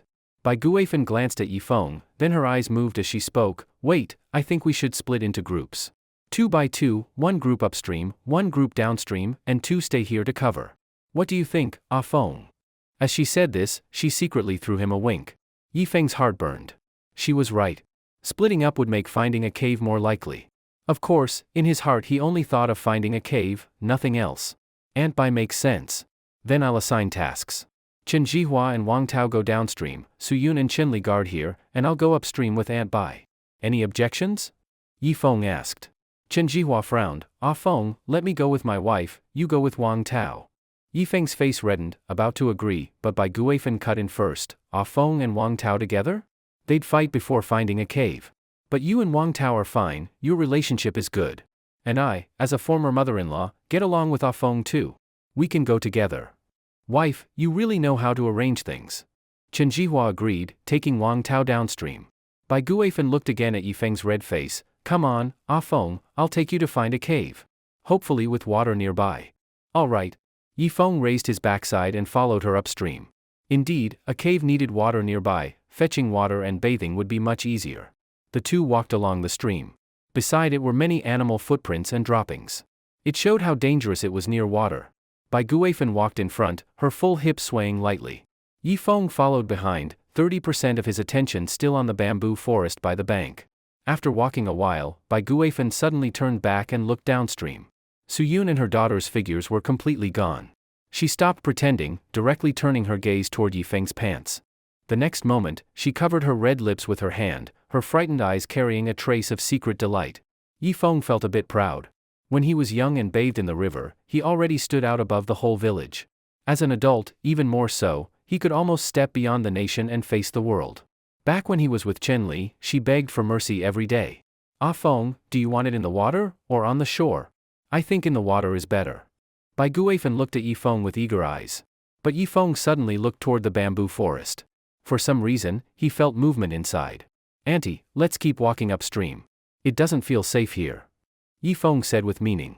However, Bai Guifen misunderstood.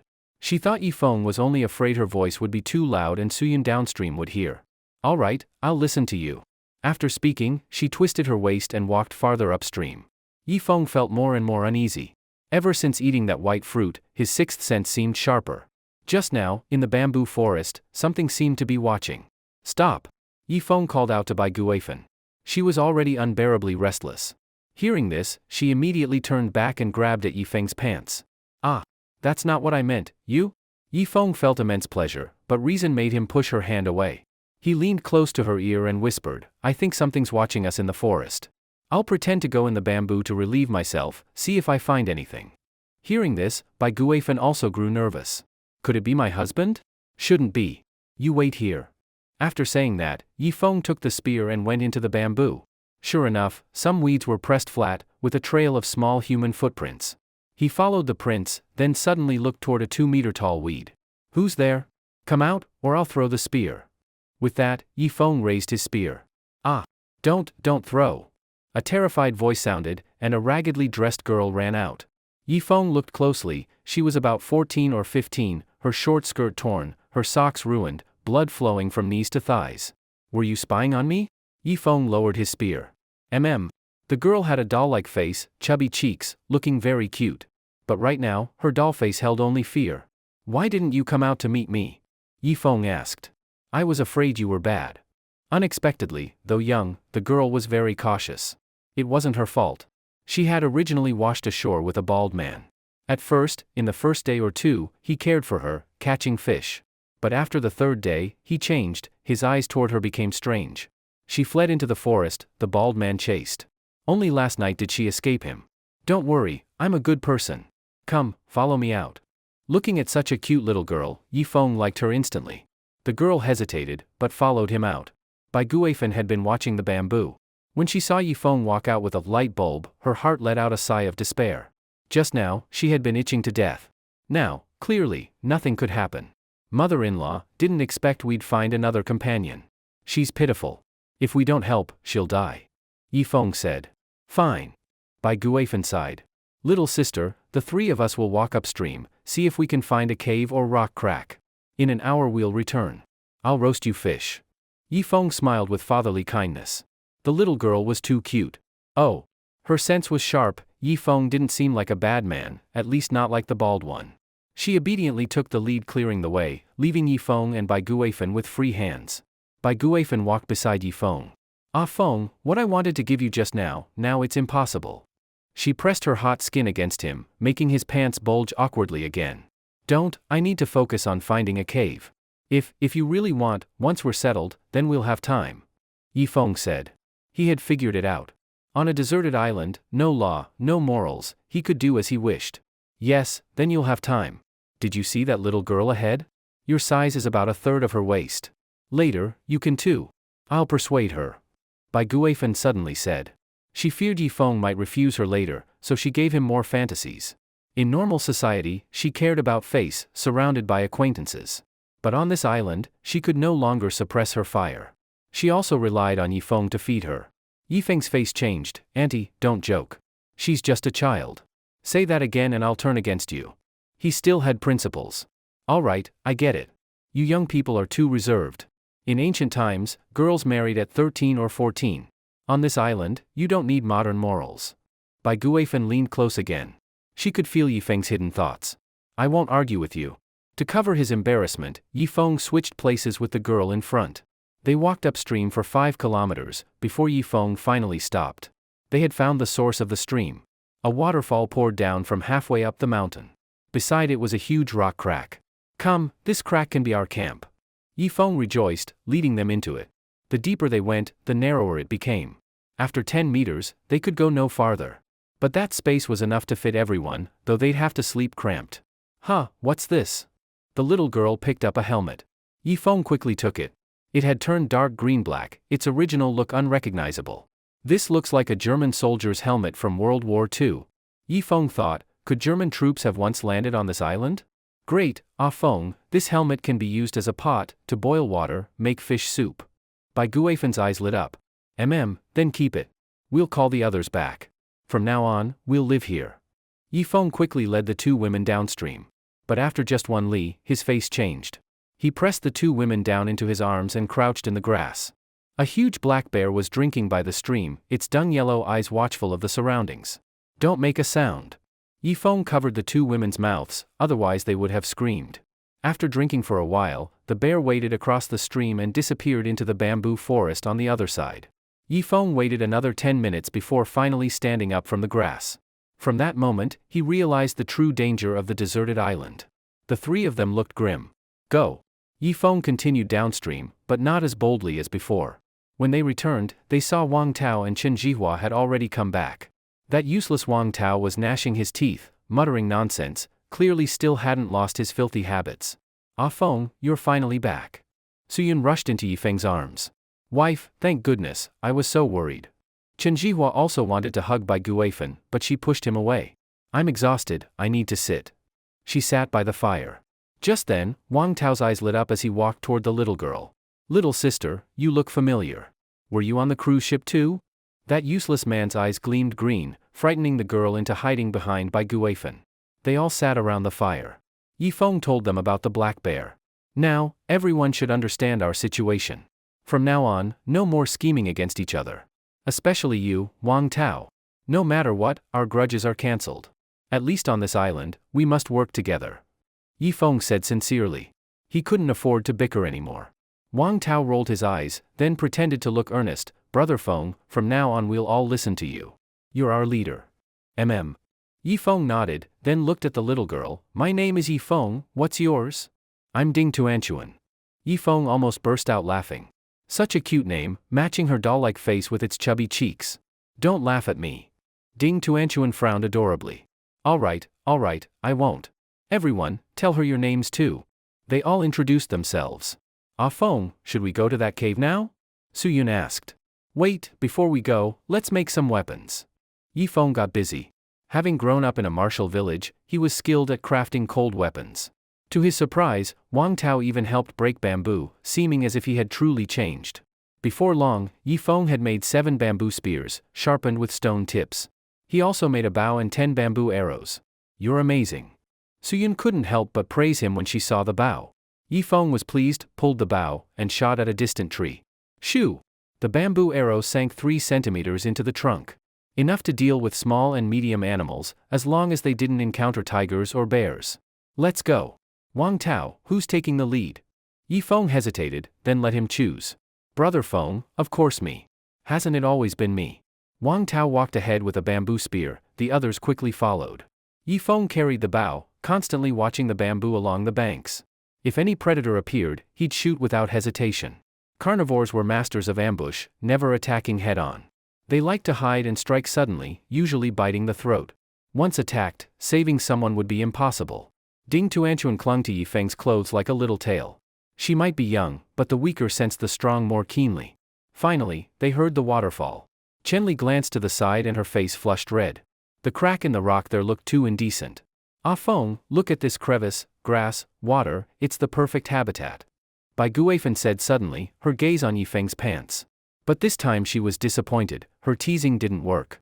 His pants remained unchanged. Just a cave isn't enough. We need to cut down some trees and build a gate at the entrance. That way we'll have at least some protection and warning.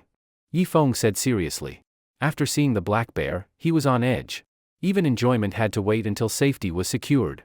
But we don't have an axe. How can we cut trees? Wang Tao's face flushed after asking. He had bragged earlier about being a jungle survival expert. Yifeng didn't mock him. Instead, he circled around, then picked up a stone from the stream. These stones, washed by water for years, are sharp like knives. Now, everyone together, we'll use them to cut trees. With many hands, we can split thicker trunks into usable wood. As for building the gate, leave it to me. So everyone began cutting trees. Meanwhile, Yifeng used vines to measure lengths.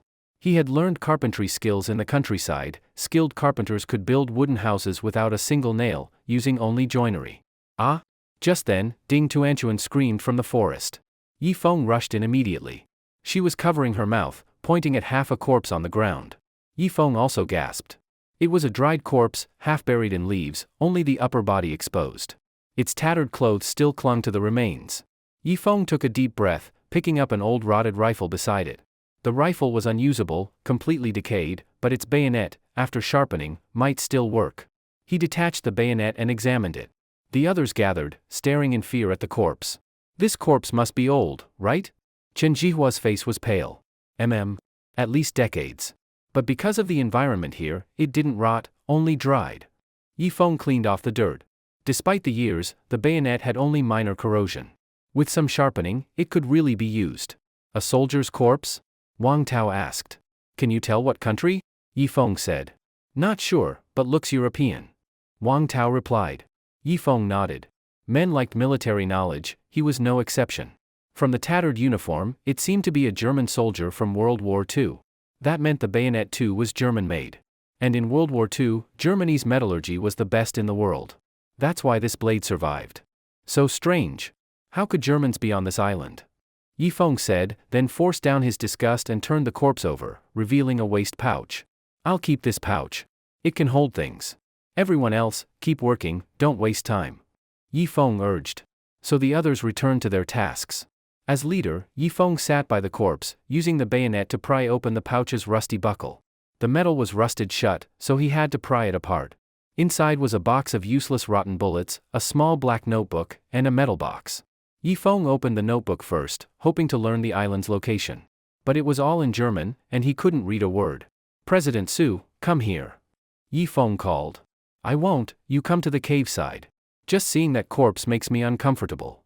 Helpless, Yifeng went over and handed her the notebook. You studied in Europe, right? Do you know German? Yifeng asked. Suyun only glanced at it, then handed it back. No. Yifeng. Keep working. They worked until evening and finally cut down one tree, enough, since its branches were thick, good for making a door. As night fell, 7 people sat around the fire roasting fish. At night, one person keeps watch while the rest hide in the cave.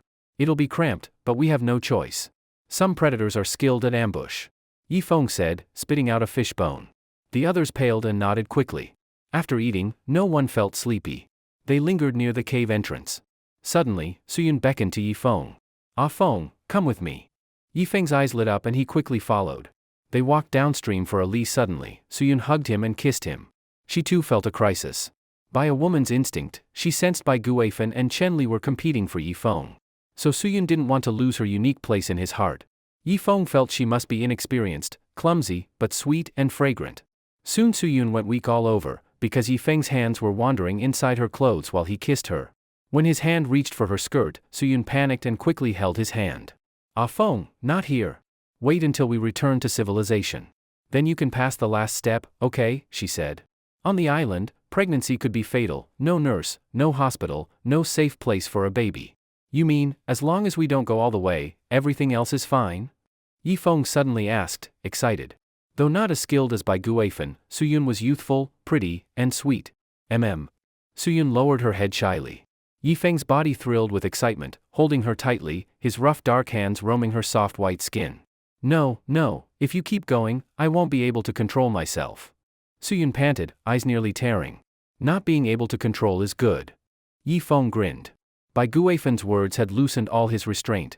This was a deserted island, no civilization, only savagery mattered. No, really no, Ah Feng. Not there, wait, I just remembered, in that notebook, there was one word I recognized. Suyun quickly changed the subject. Yifeng froze, then lifted his head. Oh? What word? He asked. It said something like, Institute of Plant and Animal Hybrid Research. Suyun said, clutching her chest. During World War II, Germany built many research institutes. Could this island have been one of them? So that's it. That explains why animals from different regions are gathered here, maybe they were brought in by humans. Yifeng muttered, as if realizing something. Let's go back. Suyun had already dressed, her eyes shining with watery light. All right, let's go. Yifeng strode ahead. Behind, Suyun's face was full of conflict. Back at the cave, the 3 women had already gone inside to sleep. At the entrance, only Wang Tao and Chen Jihua remained. Brother Feng, you're back. I thought about it, I'll keep watch tonight. After all, only 3 men here. Uncle Chen is old, can't stay up late. And you're our leader, how could you keep watch? Wang Tao said flatteringly. His change was too sudden. All right. Wang Tao, actually I owe you an apology. I shouldn't have tricked you with the ghost pepper. Don't hold it against me. Yifeng said, not knowing his scheme. I'd forgotten that already. Go rest inside, I'll keep watch. Wang Tao smiled. Ah Tao, I'll join you. I may be old, but I'm steady. Chen Jihua said. No need, really. How not? Fine, Chen Jihua, you keep watch with him. Yifeng gave the order, and Wang Tao had to obey. Yifeng, of course, went inside to rest. The women had cleaned the cave, laying dry grass on the floor. But there was only a small patch of grass. Did he have to squeeze in between 4 women to sleep? Who cares? Yifeng lay down and closed his eyes. On his left was Bai Guifan, her body hot like a ticking bomb. Suyun hesitated, then slipped into his arms, back facing him. After some time, Yifeng felt softness against his back. Turning, he saw Bai Guifan hugging him from behind, eyes shut tight as if in sleep. Yifeng glanced at the entrance. Chen Jihua and Wang Tao sat chatting 10 meters away, not paying attention. A strange thought rose in him. He quietly reached out and undid one of Bai Guifan's buttons. Seeing the sight beneath, Yifeng sucked in a breath, his body ready to explode. Just then Suyun rolled over. Yifeng quickly closed Bai Guifan's clothes. Beyond her lay Ding Tuanchuan, fast asleep. Her short skirt had ridden up to her belly. Yifeng looked once, took a deep breath, and pulled it back down. Ding Tuanchuan was still just a child. Yifeng couldn't let his thoughts wander. Just as he was about to pull his hand back, suddenly, Bai Guifan slowly opened her eyes. Yifeng's heart trembled, so she had been hugging his back on purpose. Bai Guifan raised a finger to her lips, her eyes hazy, leaning close to Yifeng's ear and whispering, "They're all asleep now. I'll turn my back. We can do it secretly, no one will find out." Yifeng's whole body burned with excitement, his breathing quickened. This Bai Guifan was too crazy. Hey! No, Shaoli, wife, wake up! At that moment, Chen Jihua's voice came from outside the cave. Yifeng was shocked, quickly stood up. A huge black bear was circling the fire, while Chen Jihua tried to fend it off with a bamboo spear. Wang Tao screamed, dropped his spear, and ran into the forest. Quick, everyone wake up! Yifeng ignored his exposed pants, grabbed the rusty bayonet, and rushed out. Chen Jihua was already fighting the black bear. Calling it a fight was too much, it was just resistance. The bear's giant paw swung, snapping the spear in half. Dad! Husband! Two screams, Bai Guifan and Chen Li had woken. Especially Chen Li, who wanted to rush forward, but Bai Guifan pulled her back. What do we do, Yifeng? Su Yun's face was pale, clinging tightly to Yifeng's arm. Yifeng didn't answer. He shook her off and strode toward the entrance. Don't go! Su Yun hugged him from behind. Anyone could see, that bear weighed nearly a ton. For a man to go forward was suicide. Brother, don't go. Ding Tuanchuan also ran up, grabbing Yifeng's clothes. The bear kept pressing Chen Jihua back toward the cave. Dad, run to the side, don't face it head on. Chen Li screamed. But Chen Jihua turned to glance at his wife and daughter, his rage boiling over. Beast, I'll fight you. He grabbed a torch and swung it hard at the bear. The bear struck back with its paw. Bang! His arm bent unnaturally, and Chen Jihua fell, crying out weakly. Yifeng swallowed hard, nervous, but he couldn't retreat now. Don't go. Su Yun pulled him again. You all squeeze deeper into the crack. The bear's body is too big, it won't fit. Yifeng pushed Su Yun's hand aside and rushed out. You bastard, come back. Don't throw your life away. Su Yun cursed, tears streaming. Seeing Yifeng, the bear suddenly reared up, nearly 3 meters tall, roaring at him. Roar! The foul hot breath blew Yifeng's hair straight up. Chen Jihua, run into the cave! Yifeng shouted, then leapt, stabbing at the bear's eye. Puff! But his aim was off, the blade only struck its face. The bear swatted back, knocking Yifeng off the ground. Yifeng spat blood, clutching his chest, as if hit by a truck. Damn it, I can't beat it. Still, his attack bought Chen Jihua time to escape downstream. He had run 10 meters, but couldn't leave his wife and daughter behind. Into the cave! Yifeng staggered back, clutching his chest. Roar! Blood dripped from the bear's face. As king of the forest, it felt insulted. It stomped into the cave. The entrance was wide, letting it squeeze in, but the deeper it went, the narrower it became. What are you four staring for? Crawl deeper, hurry! Yifeng roared. The women scrambled to the back. Ding Tuanchuan, smallest, went first. Su Yun, slender, went second. Chen Li, fuller from Yifeng's training, went third. Last was Bai Guifan, her hips too large, squeezed into fourth. Finally, they all pressed into the narrowest space. Yifeng jammed himself right behind Bai Guifan. The bear followed, but at 8 meters in, its bulk was stuck. Yifeng pressed tight against Bai Guifan's back, breathing out a long sigh of relief. But then, he felt Bai Guifan shift slightly.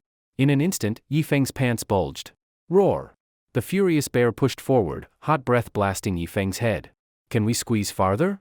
Terrified, Yifeng thrust with his hips against Bai Guifan, trying to push everyone deeper. No more space. I'm about to be crushed. Ding Tuanchuan's voice came from the very back. Yifeng, don't do that to my mom. Chen Li screamed when she saw Yifeng's desperate thrusts. Yifeng froze, embarrassed. But the bear suddenly stretched out a meter-long arm, claws swiping for Yifeng. Shit! With no choice, Yifeng rammed Bai Guifan harder. Her face flushed bright red, biting her lip tightly. Yifeng had no choice. If he didn't push deeper, he'd be caught and killed. Even so, he was too slow. The bear's claws slashed. Rip! His belt snapped, pain flaring at his backside as blood trickled. Not good. Push farther, the bear clawed my ass. Yifeng's face burned as he shoved with all his strength. Bai Guifan's whole body went weak. His torn pants, without the belt, slipped down. From behind, the motion looked far too indecent. After pushing more, Yifeng felt the group had moved another 10 centimeters deeper. Finally, the bear's claws couldn't reach him. Yifeng collapsed against Bai Guifan, panting hard. Bai Guifan also gasped softly, eyes brimming with tears. Her body felt like it was falling apart under Yifeng's pounding. Roar, roar, roar. At this moment, a deep roar came from the depths of the deserted island, and rocks above the cave fell down with a crash. The black bear, after hearing this roar, tucked its tail and ran away. Only after confirming that the black bear had gone far did Yifeng let out a long sigh of relief and collapse to the ground in exhaustion. Bai Guifan was also drenched in sweat, her body weakened, and she fell beside Yifeng. The other women were also in bad shape, collapsing onto the ground, gasping heavily. Yifeng felt severe pressure and pain in his chest, and blood was still flowing from behind his buttocks. Exhausted and in pain, he tilted his head back and fainted, without even pulling up his pants.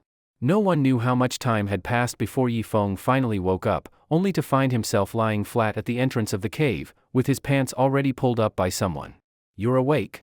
Bai Guifeng walked over, her eyes full of care.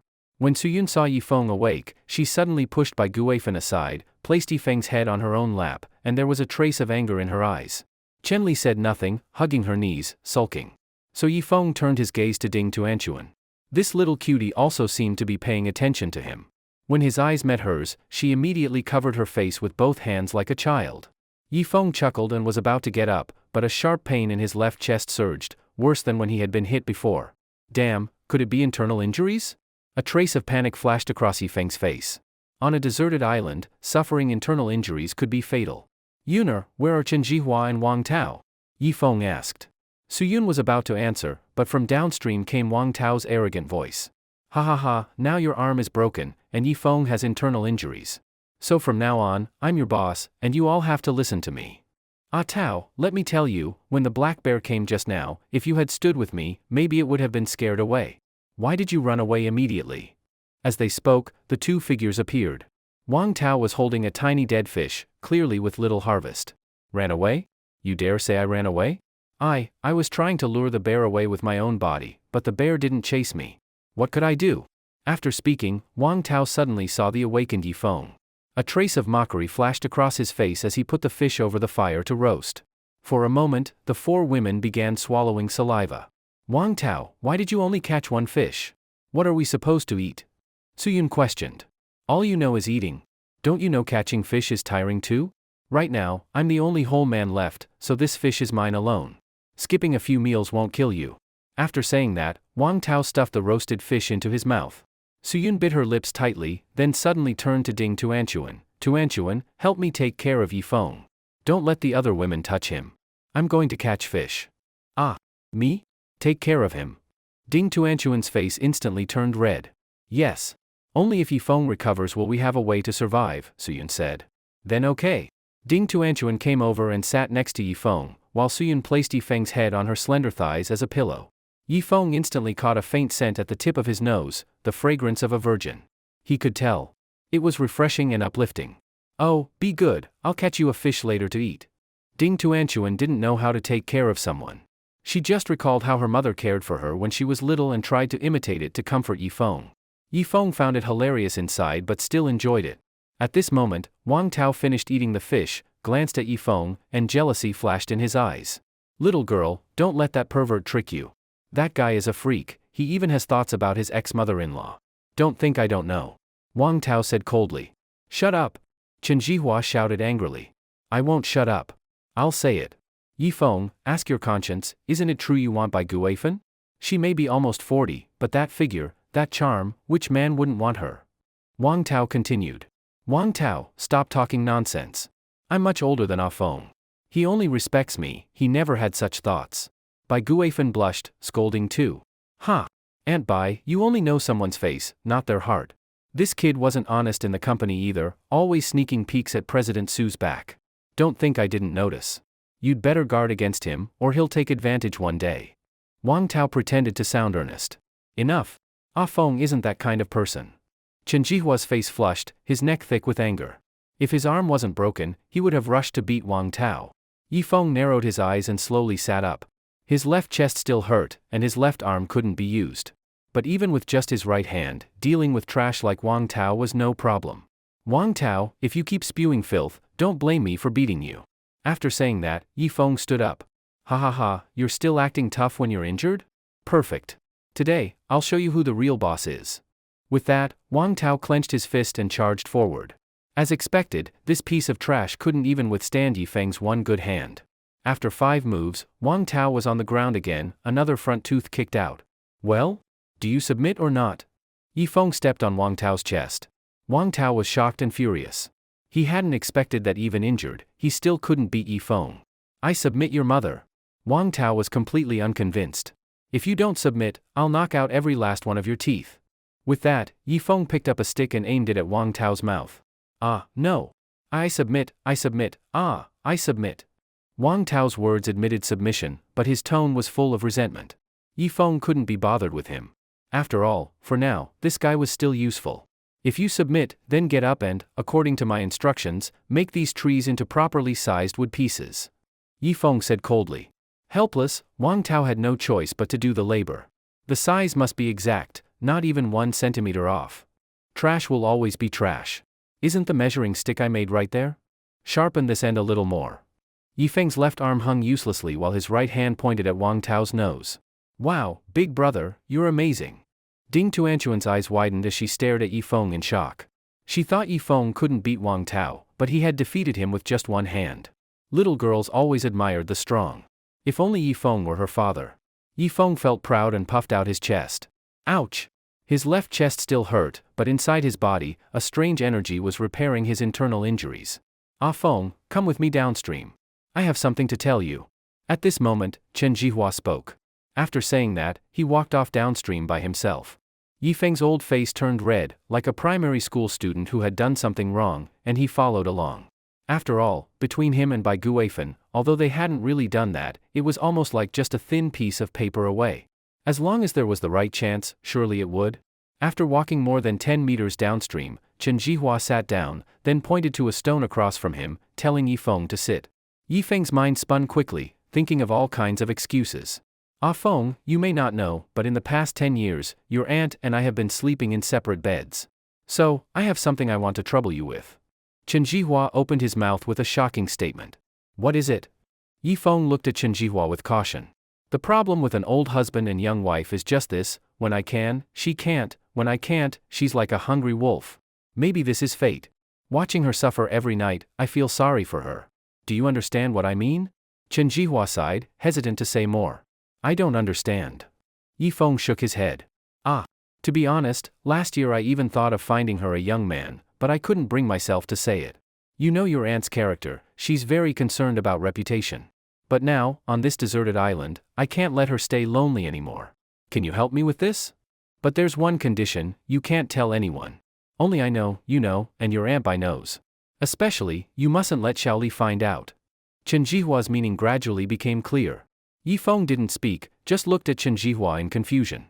What the hell was this old guy saying? Uncle Chen, what exactly are you talking about? Yifeng asked back. Don't you get it? I want you to find a chance to take care of your Aunt Bai. Look, just from me saying this, your pants have already become like that. Chen Jihua pointed at Yifeng's pants. Uncle, don't talk nonsense. I'll just pretend you're joking. Yifeng quickly covered his pants, feeling too embarrassed. Don't be shy. I know what's in your heart. But the only trouble is, your Aunt Bai definitely won't agree. After all, she's a chaste woman. I know her well. Chen Jihua sighed. Yifeng almost laughed to death. Are you sure you really know your wife? So I've thought it through. Tonight, when your Aunt Bai falls asleep, I'll draw the others away, leaving you two alone. Chen Jihua said seriously.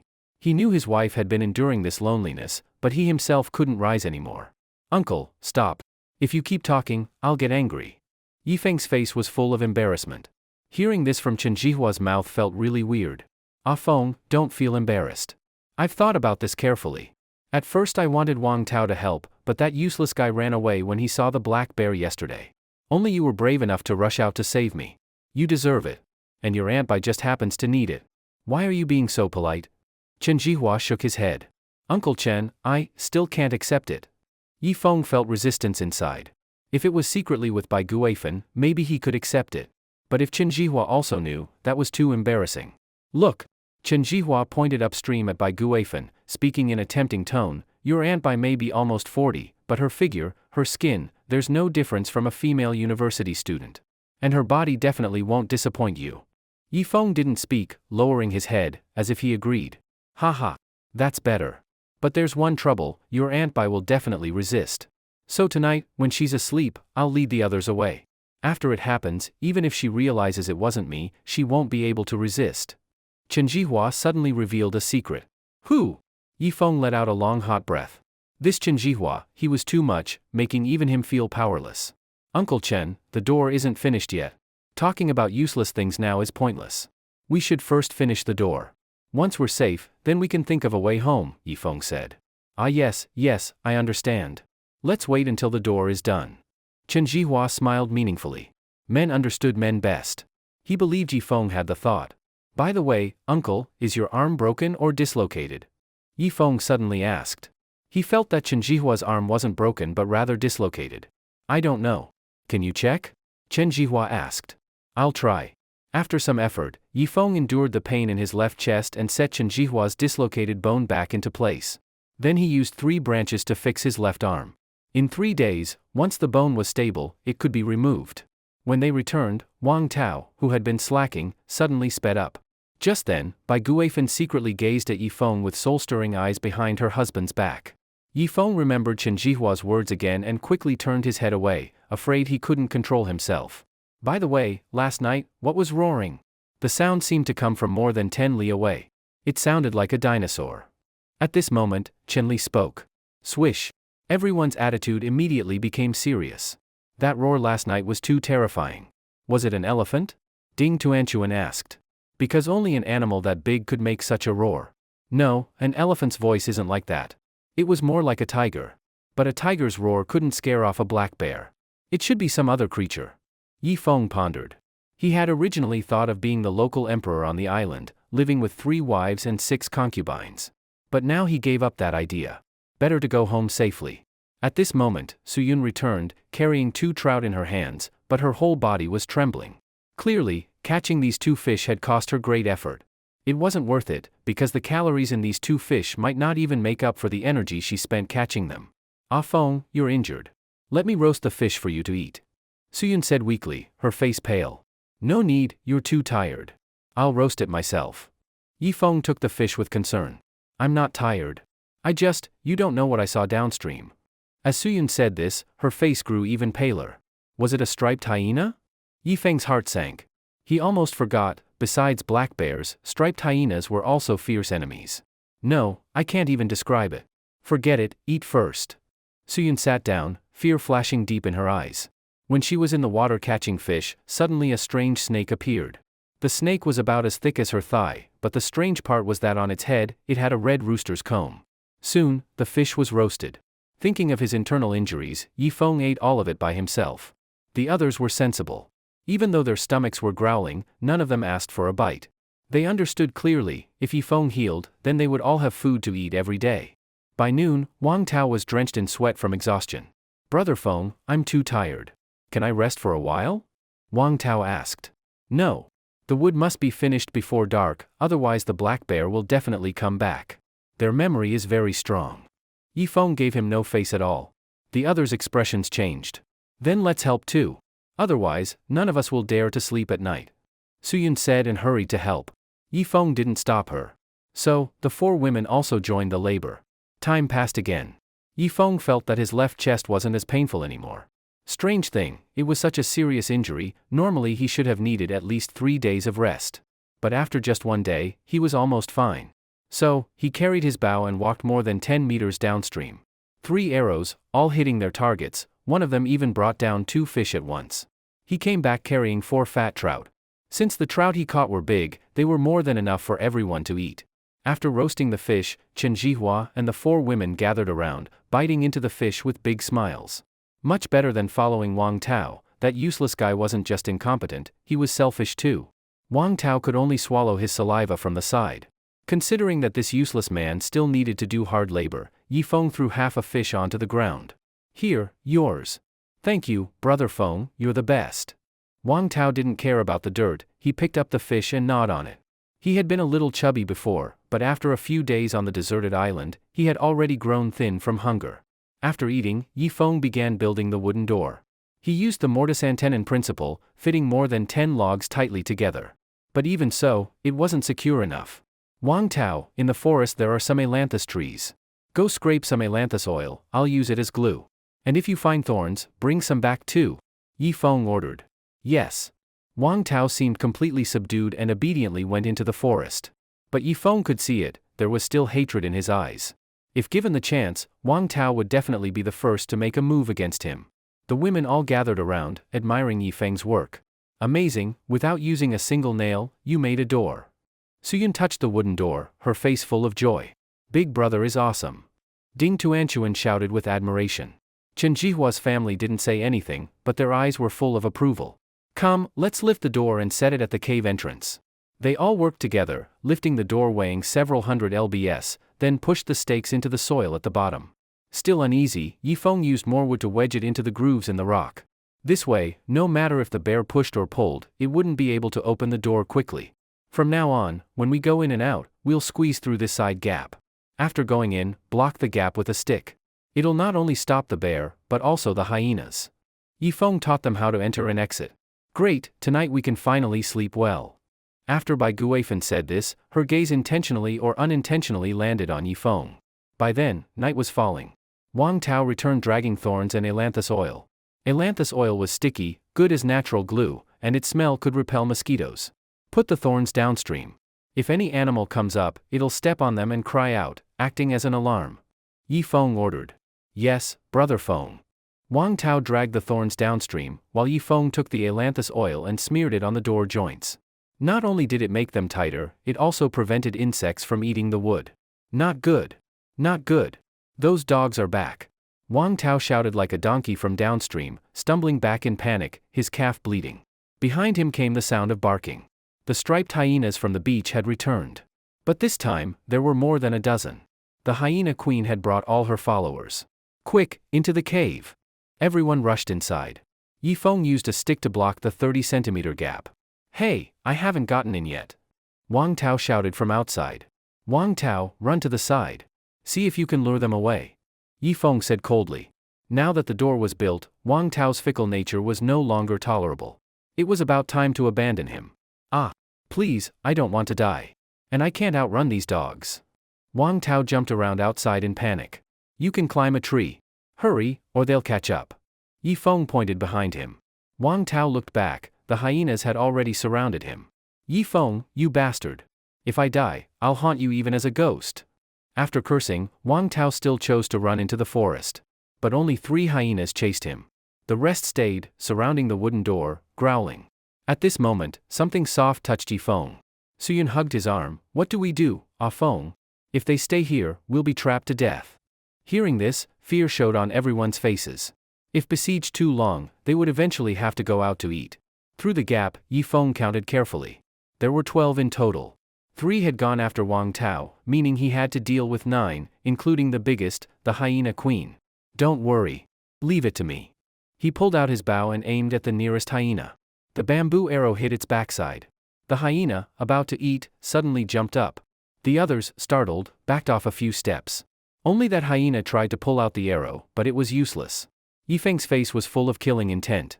He drew another arrow. The second hyena was hit on the side. But unfortunately, bamboo arrows had limited power, only a few centimeters deep before being stopped by muscle. Now they realized how dangerous Yifeng was. They scattered downstream but didn't go far. Great! Ah Feng, your aim is so accurate. Suyun exclaimed happily. Yifeng's expression stayed serious. He drew a third arrow, pulling the bow to its maximum. This time he was lucky, the arrow struck a hyena's eye. It fell, twitching on the ground. Finally, the hyena queen led her pack away, disappearing downstream. At that moment, the bowstring snapped with a sharp twang. Let's go out. Throw the body far away, or its corpse will trigger the food chain within hundreds of meters. Yifeng strode out of the wooden door. At this moment, in the eyes of the 4 women, his figure grew tall and imposing. Bai Guifan's eyes shone as she looked at Yifeng, liking him more and more.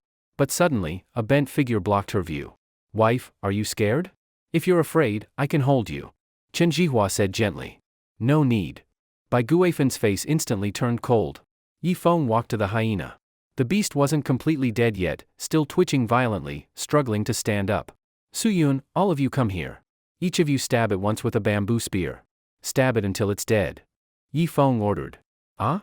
I haven't even killed a chicken before. Suyun resisted. That's exactly why I want you to practice your courage. Yifeng said calmly. So, the women came over and together stabbed the hyena. In a short while, the beast was completely dead. Yifeng grabbed its hind leg and threw it into the stream, letting the current wash it downstream. Come, sit by the fire. I think I should teach you some skills. Otherwise, if one day I fall, you'll have no ability to survive. After saying that, Yifeng sat by the fire. The women obediently stood and listened. First, how to bring out the full power of a spear. The hyena's body was soon carried downstream. In an area covered by water plants, suddenly, a huge creature shot out, splashing water everywhere, dragging the hyena corpse into the depths. Now, have you learned it? Yifeng thrust the spear forward hard, stirring a strong gust. I understand, body coordination is very important. Suyun, after all highly educated, was the first to react. Good. You hold the spear and practice a few thrusts. I'll make you a scarecrow, treat it as an enemy to stab. So the women began training again. After only half an hour, they were drenched in fragrant sweat. Stop, that's enough for today. Yifeng called them to stop. Training must be gradual, if too harsh at the start, they would lose interest. Suddenly, Bai Guifen's eyes turned. I want to go downstream to bathe. Who will stand guard for me? After saying this, her gaze glanced toward Yifeng. Wife, let Afeng go with you. My arm is injured, I can't protect you. Chen Jihua suddenly said. Ah? Yifeng instantly understood Chen Jihua's meaning, but it was really embarrassing. No need, you and your daughter can go with her. Afeng will come with me to bathe under the waterfall. Suyun suddenly took Yifeng's arm. Ah? Then what about me? Won't I be left alone at the cave entrance? Ding Tuanchuan stood up nervously. Suyun thought for a moment, then said, then you come bathe with me, and let Afeng stand guard for us. He won't look at you. MHM. Ding Tuanchuan quickly nodded. So, the 6 of them split into 2 groups, going to bathe in different places. Suyun and Ding Tuanchuan soon disappeared behind the waterfall curtain, while Yifeng scanned the surroundings sharply. There were too many dangers, leaving him no mind to sneak a look. Men are born warriors, they can sense danger in the air. At night on the deserted island, strange cries echoed endlessly. From time to time, rustling came from the bamboo forest, as if countless ghosts were hiding inside. Yifeng glanced again at the direction where Wang Tao had disappeared. That useless guy hadn't come back. Maybe he had already been eaten by dogs, but Yifeng didn't care. Now, he had to protect 1 old man and 4 women. The pressure was indeed heavy. Unless iron weapons could be made. Thinking this, Yifeng drew out the rusty bayonet and began grinding it on a rough stone. After half an hour, the tip became sharp again. Yifeng then used thin vines to tie the bayonet firmly onto the bamboo spear. This way, when facing large predators, he would at least have a fighting chance. At this moment, Suyun and Ding Tuanchuan came out from behind the waterfall curtain. The 2 young girls had bright smiles on their faces. Suyun, youthful and beautiful, with wet hair draped across her shoulder. Ding Tuanchuan, small and cute, her damp hair stuck tightly to her chubby cheeks. Yifeng's eyes went hazy. Such beautiful women, he must not let them be eaten by beasts. He had to protect these wonderful things. What are you staring at foolishly? Suyun walked over, sat her fragrant body in Yifeng's lap, then suddenly stretched out her hand, stuffing a grape-like fruit into his mouth. Yifeng quickly spat it out. What is that? Just stuffing it into my mouth like that? Yifeng asked. Don't worry. I already tried it, it's sweet and not poisonous. Suyun said, then stuffed another one in. Sure enough, it was sweet. But Yifeng's heart felt even sweeter. Ding Tuanchuan, still in wet clothes, went to the fire to warm herself. Don't dry like that. When you're old, you'll definitely get rheumatism. Go into the cave, take off all your clothes, then let Sister Suyun bake them for you. Put them back on after they're dry. Yifeng said quickly. Ding Tuanchuan's face instantly turned red. Covering her face, she ran back into the cave. At this moment, Chen Jihua and the others also returned. In his hand, he was holding something like a shovel. Afeng, we dug this just now from the soil near the stream. It's so sharp, it even cut Guifen's skin. Chen Jihua said, handing the object to Yifeng. Yifeng took it and looked. This looked like an entrenching shovel used by combat engineers. But the edges were sharp, and the handle was fully forged from steel, with only a little paint peeling off. This thing is very useful. Yifeng swung it twice in the air, wind whistling instantly. After that, the women all went into the cave, stripped completely, and one of them brought out the clothes to dry by the fire. After a few rounds, all their clothes were dry. Chen Jihua was a proper man, he didn't even glance inside the cave. Yifeng was also upright, he only peeked a few times. But the cave was too dark, he couldn't see clearly, only faintly felt a few white figures moving inside. Now it was about 10 at night. The 6 of them sat around the fire, chatting in pairs. Suddenly, Yifeng's expression changed, looking toward the place where Wang Tao had disappeared. Brother Hu, this is the place. There are lots of beauties inside this cave. Wang Tao's voice sounded. Yifeng quickly stood up. Soon, the bamboo was pushed aside, and 4 men walked out. Wang Tao, like a dog's lackey, led the way. Behind him were 3 men. Leading them was a bald strong man, bare-chested, his muscles bulging. The other 2 were not muscle-bound, but still strong men. Oh? Fish to eat? The bald man strode forward, didn't even greet Eong, and grabbed the leftover roasted fish to eat. The 4 women quickly stepped back. Especially Ding Tuanchuan, trembling all over in fear. Eong felt something wrong. He quietly stepped back and grabbed his spear, the one with the bayonet tied on. After finishing the fish, the strong man patted his stomach. He didn't even bother introducing himself, he directly looked at the 4 women. Little Tuanchuan, why did you run here? Come, to uncle. The bald strong man said and walked toward Ding Tuanchuan. Ah. No, you're not my uncle, you're a bad man. Ding Tuanchuan shrank back in fear. Eong couldn't hold back anymore and blocked in front of her. Friend, you came and ate my fish without even greeting me? Eong said coldly. Brat, get out of the way, or I'll beat you up. The bald man got angry seeing Eong, not even 1.8 meters tall, blocking him. He himself was very tall, about 1.88 meters, while Eong was only 1.78, shorter by 10 centimeters. Beat me? Eong narrowed his eyes. Of course he wasn't afraid of this bald man, but behind him there were 2 more men, clearly all together. Damn it. The bald man swung a punch. Eong met it head-on, grappling with him. Because of the pain in his left chest, Eong took a punch in the face, but still pressed the bald man down to the ground, punching his face 5 or 6 times until he was powerless to resist. What are you 3 standing there for? Kill him. The bald man roared. So Wang Tao and the other 2 rushed over, ready to attack. You dare? Suyun shouted angrily, picking up a spear and charging forward. Eong also got up, bent his bow, fitted an arrow, and, panting, aimed at the 3. The bald man scrambled up and retreated to his own group. At this moment, 2 sides were formed. Chen Li and the other women also picked up spears, joining the standoff. Whoever comes, I'll stab. Your granny isn't easy to mess with. Suyun, unlike her usual gentleness, spoke fiercely. Bai Guifen pointed at Yifeng's bow. See the bow in my son-in-law's hand? If you act recklessly, he'll shoot. Sure enough, the 4 men stepped back a few steps. They weren't afraid of spears, but arrows were different, an eye shot could kill. Let's go, downstream. The bald man decided immediately. Ah, brother who, not deal with that Eong? Wang Tao panicked. What are you rushing for? We'll talk downstream. The bald man left with the 2 men, leaving only Wang Tao. He shivered, then quickly followed them. Yifeng's face turned grim. Not only did he have to deal with animals, now there were 4 more bad men. Actually, if those 4 men had attacked together, Yifeng's side would have suffered greatly. After all, he was the only one with fighting strength. Rumble. Just then, a muffled sound came from the sky. Dark clouds covered the moon. A fierce wind blew from downstream, lifting the women's skirts straight up. Quick, into the cave to hide from the rain. Eong shouted loudly, the wind drowning his voice. As soon as he finished, a thick bolt of lightning split from the clouds, spreading into the depths of the island, almost across the whole tropical forest. Then, torrential rain poured down. Eong had already rushed with the women into the cave, watching the sky through the gap in the door. The rain was so heavy, Eong had never seen such rain in the countryside. It was like buckets of water being poured down. At the same time, insects and ants began crawling into the cracks, trying to get inside to hide.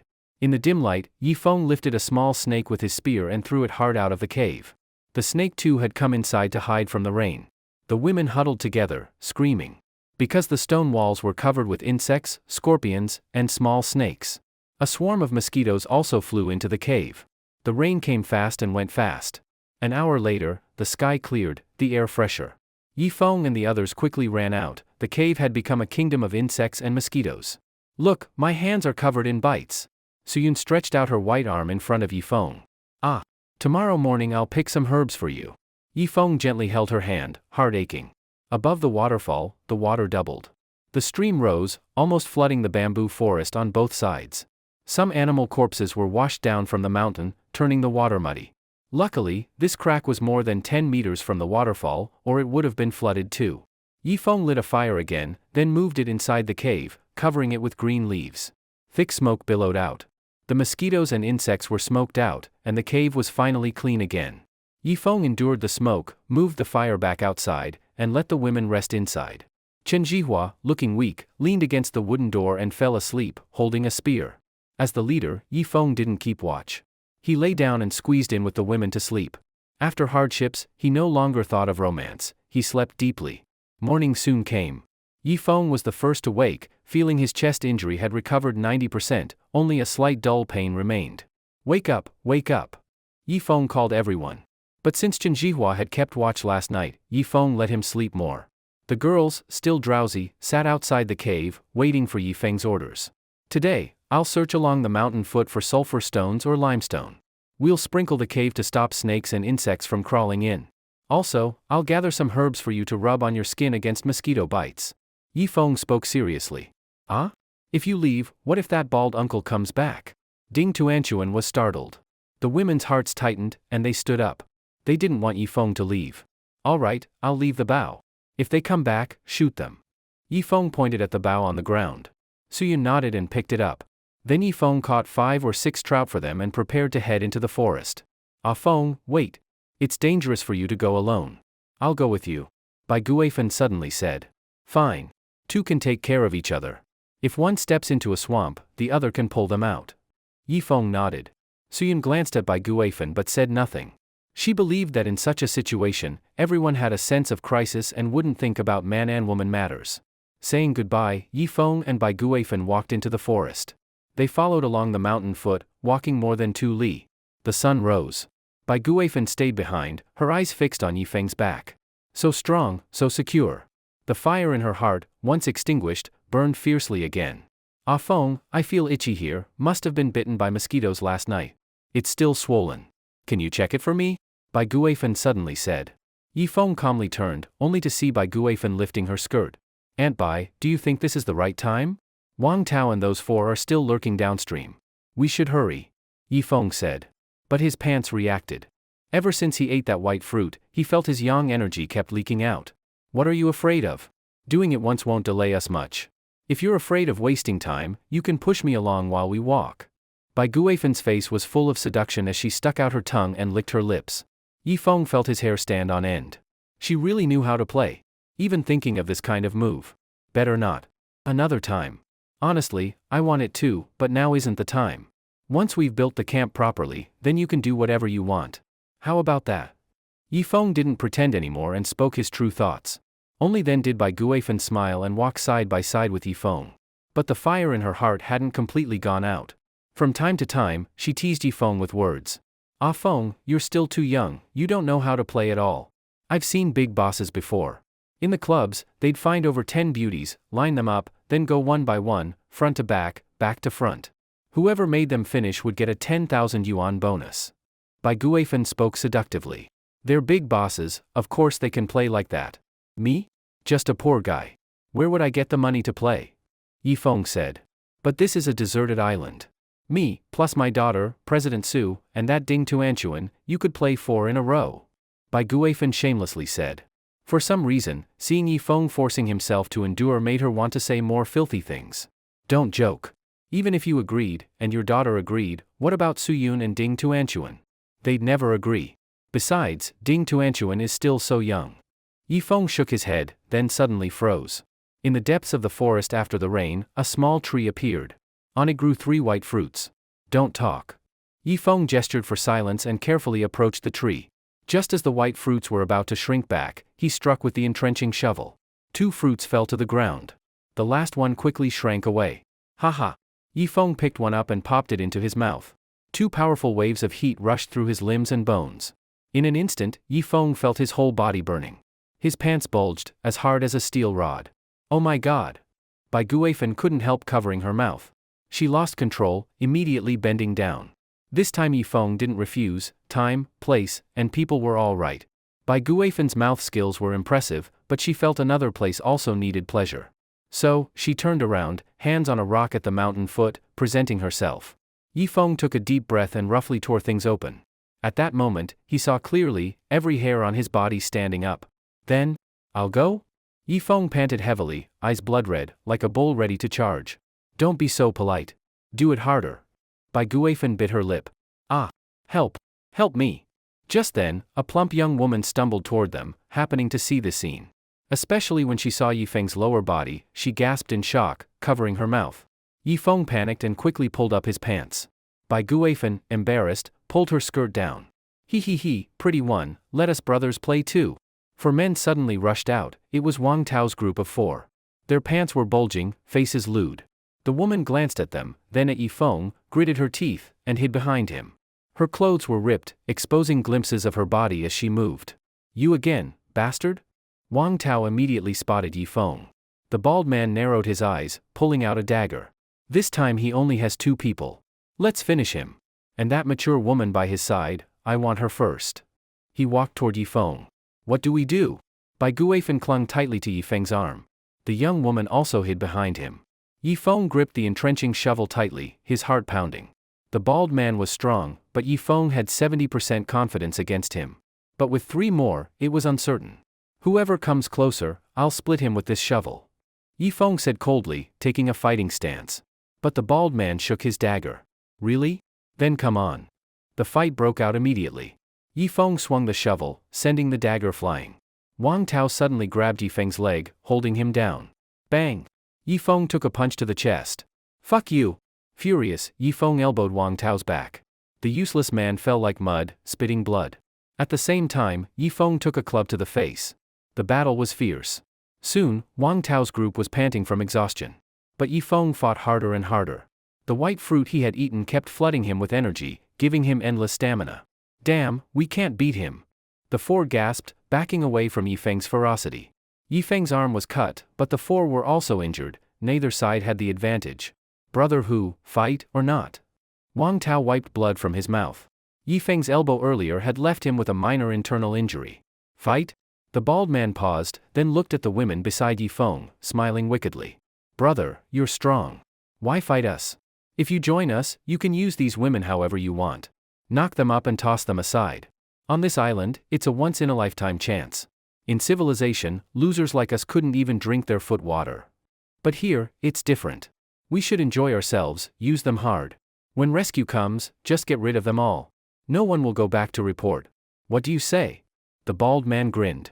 You, shut up. Bai Guifen's heart skipped. If Yifeng agreed, wouldn't that mean her whole family was doomed? The young woman also looked terrified, quietly edging away from Yifeng. Bullshit. Doing this makes you worse than animals. Get lost, or I'll take you down right now. Yifeng swung the shovel. The bald man's face darkened. Fine. I hope you don't fall into my hands one day. Then the 4 had no choice but to leave. Any more fighting would have meant mutual destruction. The beautiful young woman let out a sigh of relief and leaned closer to Yifeng, though the fear in her eyes hadn't faded. Thank you, little brother, big brother, thank you, she said gratefully. You're welcome. My name is Yifeng, this is Bai Guifen. What's your name? Yifeng looked straight at her, trying not to glance at her chest or thighs so as not to scare her off. Now, 1 more person meant 1 more strength. My name is Tian Shuetao. But, my child is missing, woo-woo, he's still so little. At this, Tian Shuetao couldn't control her emotions and began crying. Yifeng then noticed her full breasts, as if she was still nursing. After a shipwreck, a baby would hardly survive. Bai Guifen quickly hugged her shoulders to comfort her gently. She had also given birth and understood her pain. After a while, Tian Shuetao calmed down and looked pitifully at Yifeng. Now, let's go find limestone or sulfur stones. They can prevent insect bites. Yifeng said, holding the entrenching shovel as he walked ahead. Wait, did you say limestone? I remember, when I was running earlier, I saw a pile of white stones that gave off a sharp smell. Tian Shuetao said suddenly. Let's go. Yifeng was overjoyed and let Tian Shuetao lead the way. But he noticed that every so often, Tian Shuetao pressed at her chest with her hand, looking very uncomfortable. Finally, they arrived. Yifeng looked at the pile of white stones with delight. This is limestone. He took off his shirt, wrapped 3 pieces, and carried them on his shoulder. Around the limestone was a patch of bare land where nothing grew. Its smell was too pungent, keeping plants and animals away. Let's go home. This trip was worth it, 3 gains in 1. Smiling, Yifeng led the way, and soon they returned to the cave. Suyun and the others hurried up to surround Yifeng. You're finally back. Suyun's face was full of fear. Look, this is limestone. Put it in a helmet, fill the helmet with water, hang it over the fire, boil it into hot lime water, then pour it all over the cave. After that, no bugs will dare come in. Yifeng smiled. Suyun nodded and, with Chen Li, went to work. They were so worried about Yifeng they didn't even notice the voluptuous new woman. Who is this sister? Ding Tuanchuan asked, looking at Tian Shuetao. Little sister, I'm Tian Shueitao, hello. Tian Shueitao hugged Ding Tuanchuan tightly. Ah, so stuffy. Ding Tuanchuan quickly pulled away. She felt this new sister's gaze on her was full of motherly love, making her uncomfortable. Ha ha ha, Aunt Bai, introduce everyone to her. I'll go downstream to catch more fish. Since we have a newcomer, we should welcome her. Yifeng was happy too. Now there were 5 women. The team was stronger, and with night watches in pairs, he could relax more as leader. Downstream, Yifeng easily caught more than 10 fat trout. He also felt, perhaps just an illusion, that his vision had greatly improved, along with his strength and speed. It seemed that white fruit was truly a miracle medicine. When he returned with the fish, the women were rushing in and out of the cave, quickly escaping again. They were pouring limewater inside, but the smell was too harsh. I'll roast the fish. Bai Guifan took the fish and started grilling. Big brother, come here, come here. Ding Tuanchuan suddenly called Yifeng. What is it? Yifeng hurried over. Ding Tuanchuan pointed strangely at Tian Shueitao. That sister is weird, she's kinda like that. Ding Tuanchuan whispered. What do you mean? Yifeng frowned. He didn't want discord in the team. Just now, she asked me to help her. She said she was in pain from swelling, but I'm already grown up, I won't suck it. Ding Tuanchuan said. Yifeng understood. Nursing women get engorged, if they don't express milk, it hurts badly. He could understand. Ha ha ha, you're the youngest here. Why don't you just help her? Yifeng laughed. I won't, I'm not a child. Ding Tuanchuan covered her face and ran off. At that moment, Tian Shueitao turned and looked at Yifeng with watery eyes. Their gazes met briefly, then quickly parted. As if by telepathy, Yifeng swallowed hard, and Tian Shueitao also cast a veiled look at him. Come eat fish. Bai Guifan had finished roasting. Yifeng took a deep breath, sat by the fire, and divided the fish, giving Tian Shueitao an extra one. After all, nursing women needed fish for nutrition. Tian Shueitao sensed his kindness and gave him a grateful look. After eating, Yifeng began assigning tasks. From now on, we've left civilization and entered the savage era. Women must also learn skills, like making dried fish, storing food. If we get trapped by the bear again, we could starve to death. And, everyone must learn to use bows and spears. I'll train you slowly. Yifeng said seriously. I agree, I agree. I want to be the jungle queen. Ding Tuanchuan raised both hands. First make sure you don't get eaten. Yifeng sighed, patting her chubby head. The women exchanged glances, covering their mouths with laughter. Tian Shueitao, overflowing with motherly love, hugged Ding Tuanchuan tightly, squeezing her cheeks. Suyun stood up, picked up the bow, and aimed at a tree in the distance. Twang! The bamboo arrow flew off course. At the same time, Suyun cried out and clutched her chest. The bowstring snapped against me here. Suyun's eyes welled with tears. Wife, let me check. Yifeng hurried over and held her. But the next moment, Ding Tuanchuan drew the bow, released, twang. The arrow stuck into the tree, and she was unharmed. Haha, I'm not hurt. I'm stronger than Sister Suyun. Ding Tuanchuan said proudly. But the women's eyes drifted to her small chest, their expressions odd. Only then did Ding Tuanchuan realize, lowering her head in shame. While everyone was practicing archery, Tian Shueitao quietly slipped behind the waterfall. Her breasts were so painfully engorged she felt they would explode, she had to release them. So swollen, it was unbearable. She squeezed for a while, but using her hands still didn't help much. She thought about lowering her head to suck herself, but she couldn't reach. She grew so anxious her eyes filled with tears, feeling like she was about to explode. So, she looked through the curtain of water at Yifeng's back. No, he already has a girlfriend. He definitely won't agree. What should I do? It hurts too much. Tian Shueitao stomped her foot hard, her chest trembling. Bai Guifan, who had been through this before, saw Tian Shueitao disappear and then glanced at Yifeng, immediately understanding. When she was pregnant with Chen Li, she also suffered from painful swelling every night until Chen Zhihua grew tired of helping her. From noon to evening, the women kept practicing spears and archery. Ding Kur improved quickly in archery, reaching nearly 30% of Yifeng's level. Bai Guifan also did well with the spear, she could throw it 10 meters with some killing power. The other women were average, but still made some progress.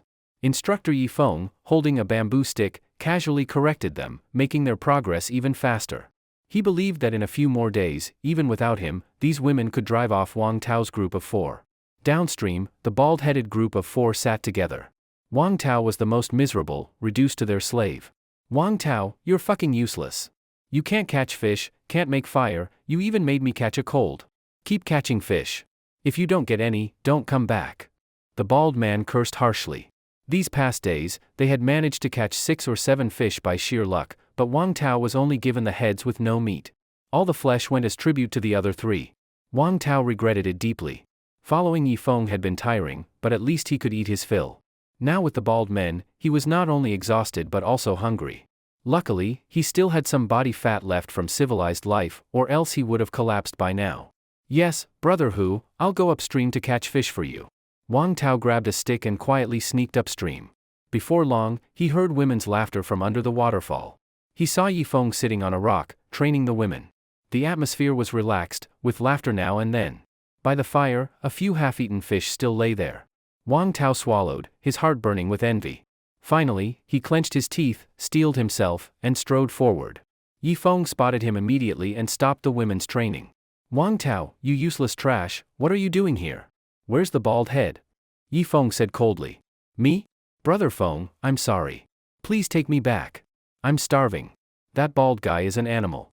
I eat bones every day, there's no food left in my stomach. Wang Tao fell to his knees. What's it got to do with me? Get lost, or I'll use you as a live target. Yifeng raised his spear. Ah? No, wait. Panicked, Wang Tao looked at Chenli. Lily, you're my girlfriend, please ask Brother Feng to forgive me. Chenli shook her head coldly, her eyes full of disdain. So Wang Tao turned to Chen Jihua and Bai Guifan. Uncle, auntie, I'm really a rich second generation. If you ask Brother Feng to let me rejoin, when I go back, I'll have my dad buy you a villa. You want bags, luxury watches, cars? I can buy them all for you. Wang Tao begged. Bai Guifan said nothing. She picked up a spear and aimed at him. Thud. Her aim was still off, it struck just beside him. Ah?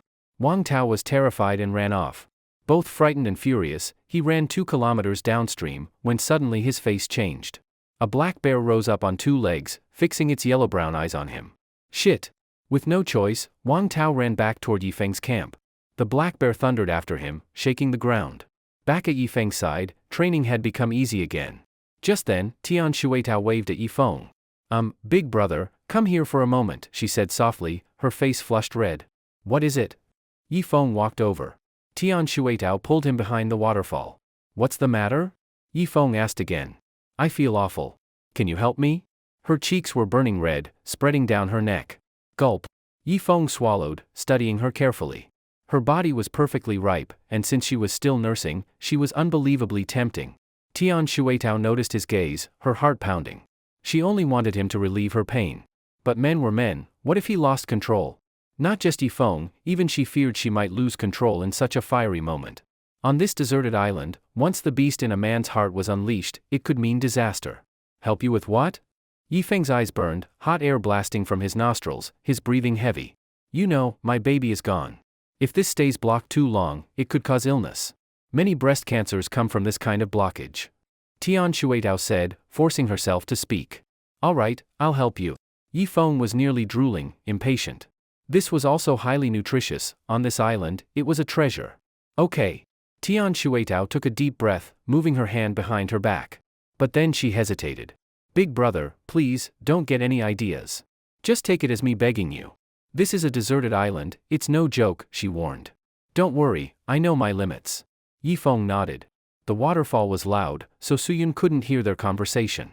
Yifeng also had his own thoughts, since she was his teammate, they should help each other and build trust. Otherwise, when disaster struck, everyone would only fend for themselves. And such a team could never defeat the bald-headed four. Oh no, help, something's wrong, it's coming, it's coming. Suddenly, Wang Tao's miserable scream came from outside. Tian Shuitao was startled and quickly pulled back her hand. Yifeng also walked out of the waterfall, looking at that useless Wang Tao. That guy rushed into the camp and hurried straight toward the cave. Several women looked confused, not knowing what Wang Tao was doing. But the next moment, the weeds downstream parted, and a fat, strong black bear appeared. Its body fat shook up and down as it stomped into the camp with earth-shaking steps. Ah! Facing such a top predator, the women immediately scattered and fled. Some ran into the forest, some ran toward Yifeng, but none went into the cave. Because hot lime water had just been poured inside, and the smell was especially strong. The black bear wasn't picky and rushed straight toward the cave. Wang Tao had just crawled a few meters inside when he couldn't stand the smell, almost suffocating. So he quickly turned around, just in time to see the big black bear clawing at the wooden door. Damn it, God, are you trying to kill me? Wang Tao covered his nose and could only stay in the cave. Yifeng coldly observed from under the waterfall. The black bear's strength was too great. With just a push, the solid wooden door creaked as if it would fall apart. At the same time, when it pulled back, 2 of the stakes wedged in the cracks of the rocks were ripped out.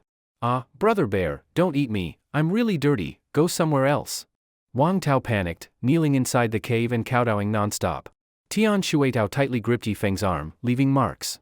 This door doesn't seem able to keep the black bear out? Tian Shuitao said nervously, using Yifeng's arm to squeeze some liquid out, leaving his arm sticky. Yifeng also felt troubled. This big black bear seemed to have targeted them as easy prey. If it wasn't dealt with, it could attack at any time. Letting it linger was no solution. The black bear shook the wooden door a few more times, then seemed irritated by the smell inside. Finally, it roared, shook its head, and walked downstream. Phew! Yifeng let out a long breath and led Tian Shuitao out of the waterfall. From the bamboo forest, Suyun and the others also came out, looking shaken. Cough, cough, cough. That useless Wang Tao also crawled out of the cave, clutching his chest and coughing hard. Great, it seems that black bear doesn't eat people, Ding Tuanchuan said. But Yifeng shook his head, that black bear's belly is full. It didn't chase us only because it's not hungry. But next time, if it's hungry, even if we hide in the cave, it will break in. So, we must find a way to kill that black bear. Once it's dead, nothing nearby will threaten us. As he spoke, Yifeng sat down by the fire. The women also sat down one after another. That useless Wang Tao rolled his eyes and carefully sat at the back, afraid Yifeng would notice him. Wang Tao, do you want to follow me? Yifeng called him out. Brother Feng, as long as you let me stay, I'll do anything, Wang Tao quickly pledged. Good. Now I'll teach you how to dig a trap. Take the entrenching tool, dig a big pit right here, start now, Yifeng ordered. Got it. Wang Tao was overjoyed, picked up the tool, and started working. Yifeng didn't idle either. He went to the bamboo forest, cut more than a dozen stalks with his bayonet, and sharpened them to place at the bottom of the trap. This time Wang Tao worked very hard, laboring for 2 hours straight without complaining. Yifeng thought for a moment, then tossed him a grilled fish. After eating, Wang Tao kept working. Time slowly passed, the pit trap grew larger, and Yifeng prepared over a dozen sharp bamboo stakes. 5 kilometers downstream, the bald man and his 2 lackeys waited and waited, but Wang Tao never returned. That useless guy didn't get eaten by dogs, did he? The bald man stood up with his 2 underlings, ready to go look for Wang Tao.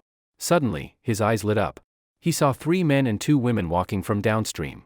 One of the men was tall and somewhat resembled the useless Wang Tao, like an older version of him.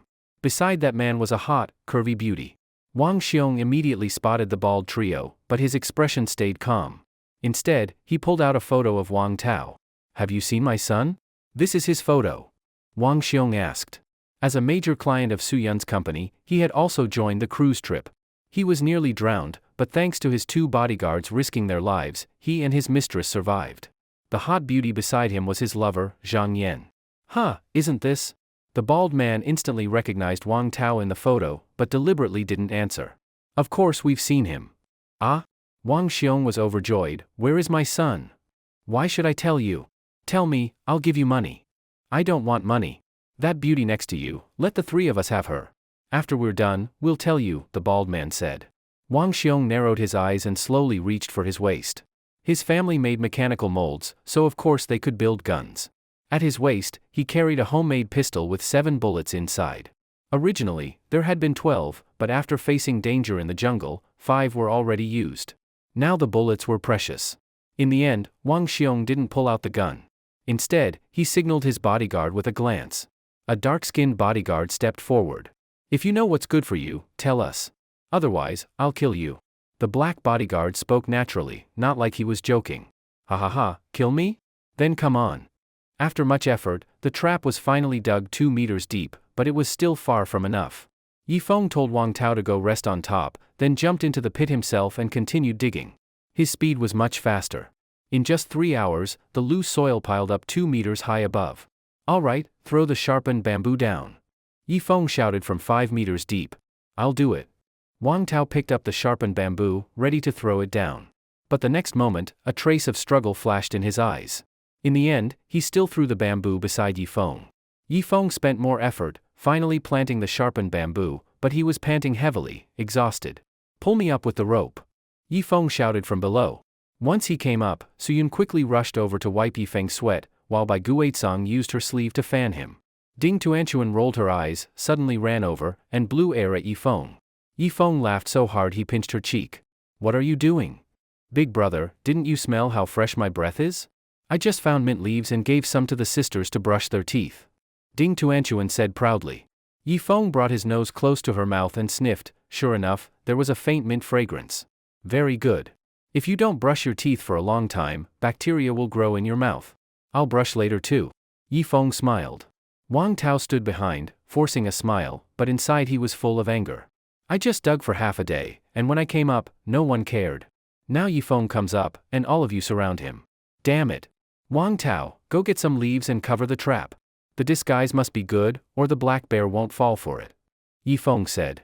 Yes, right away. Wang Tao quickly gathered a pile of branches and began covering the trap.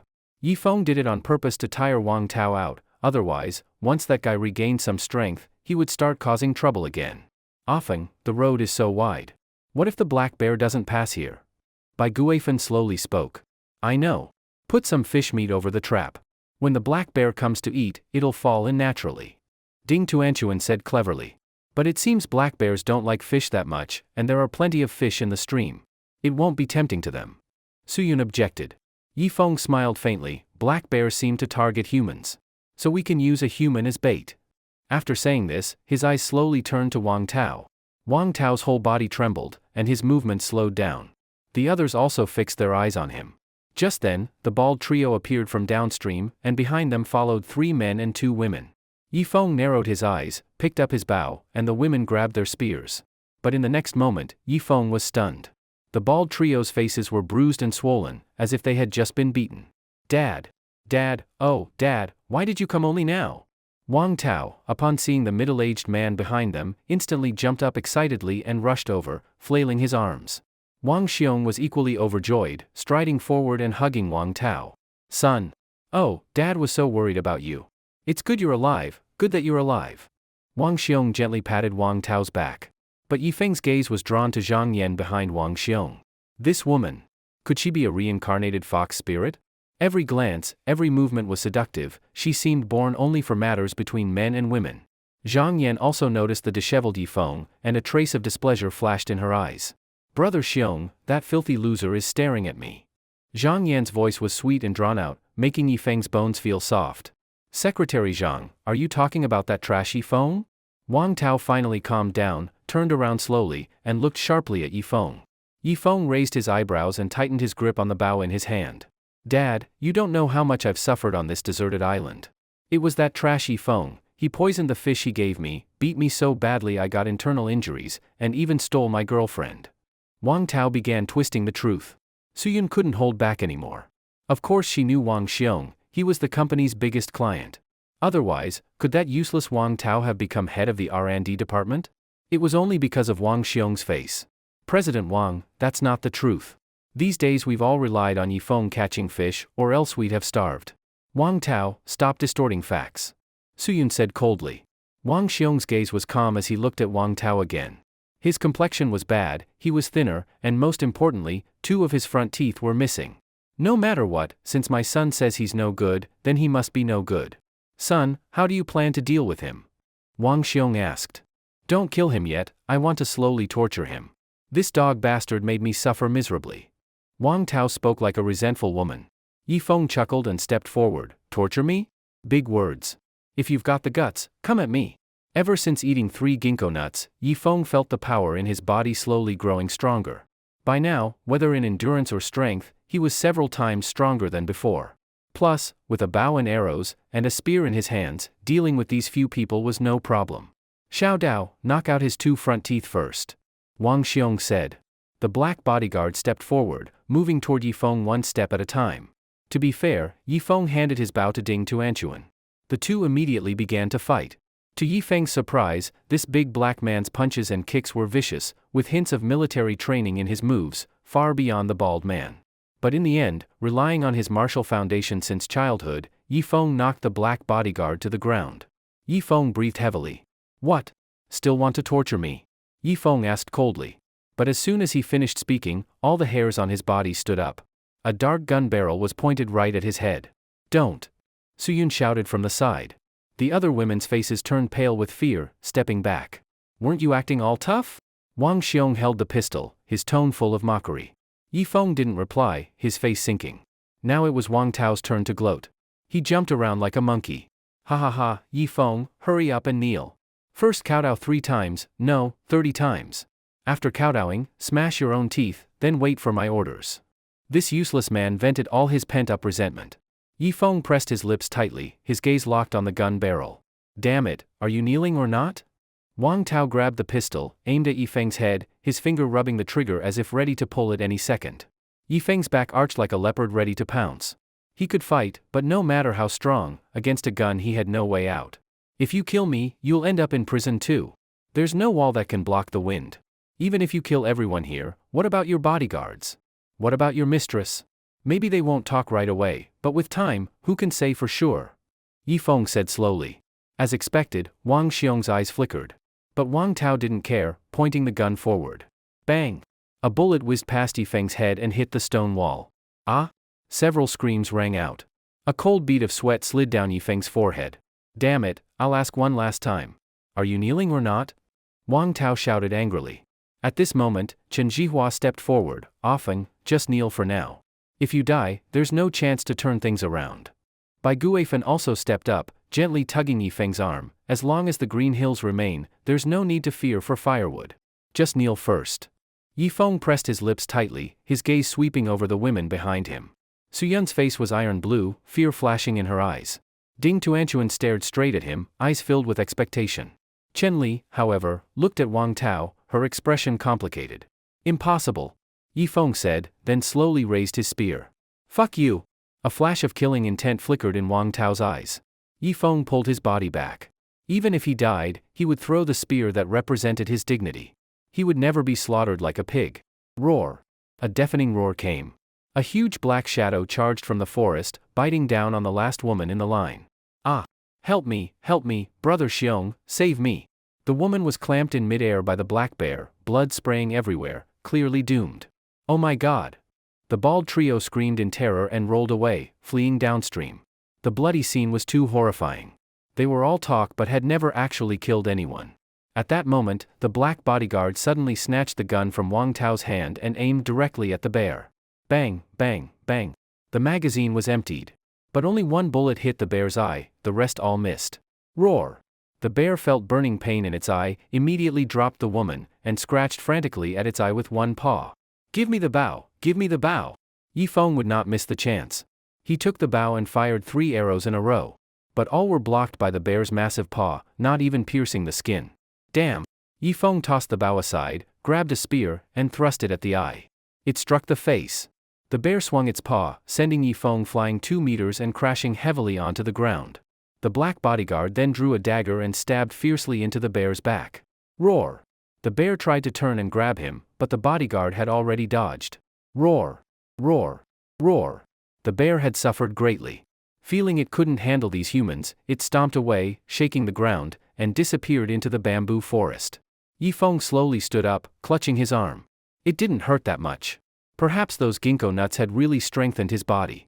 Qingjie, Wang Xiong's mistress, Zhang Yan, was standing beside the fallen woman, her long fingers covering her mouth. "Brother Xiong, Qingjie, she's dead," Zhang Yan said, then leaned her head against Wang Xiong's shoulder. "It's just a subordinate who died. What are you crying for?" Wang Tao spoke coldly. At his words, a flash of anger appeared on the 2 bodyguards' faces, but it quickly vanished. Wang Xiong frowned, glaring at Wang Tao. This son of his seemed not to have inherited his good traits at all. Suyun helped Yifeng sit on a rock, then looked at the other women. But to her surprise, Chen Li suddenly gritted her teeth and strode straight toward Wang Xiong. "Hello Uncle Wang, I am Atao's girlfriend, Chen Li." Chen Li said obediently. "Oh?" Wang Xiong looked at Wang Tao. "Heh." Wang Tao sneered, snatched the pistol from the black bodyguard, and aimed at Yifeng again. "Yifeng, kneel and sing conquer for me, or I'll blow your head off," Wang Tao said coldly. Wang Xiong frowned. He had already heard the gunshots earlier and knew there were no bullets left, but he didn't say it aloud. Bluffing was still useful. "Young Master Tao, there are no bullets inside." the black bodyguard suddenly said bluntly. What? Wang Tao was shocked. Wang Xiong's face immediately darkened, and he shot the bodyguard a cold glare. The black bodyguard then pretended to look terrified and stepped back like a schoolboy who had made a mistake. Yifeng felt something strange and glanced at the bodyguard in the back. He saw the bodyguard secretly nod at him. This bodyguard was called Long Wu, once a retired Special Forces soldier. Yifeng had just beaten him fairly, earning his respect, a respect for strength. Wang Tao quickly checked the magazine. It really was empty. His eyes darted around, and he could only reach out to Wang Xiong. Dad, do you have another magazine? No. Wang Xiong sighed. The rescue plane hadn't come for so long. It seemed his money power could no longer bind the two bodyguards. He had always treated them harshly, and now without wealth as his shield, his situation would only get worse. Wang Tao took a deep breath and threw the pistol to the ground. Brother Feng, I was just joking with you earlier. Ha ha ha, I didn't expect you to be so tough. I really admire you. Wang Tao said sincerely. He he. Yifeng sneered, knocked an arrow to his bowstring. Then now, I'll test how tough you are. Kneel, or I'll shoot you dead. Yifeng said coldly. Plop. Wang Tao kneeled straight to the ground and even raised both hands high. Kowtow. 300 times. Not one less. Yifeng said coldly.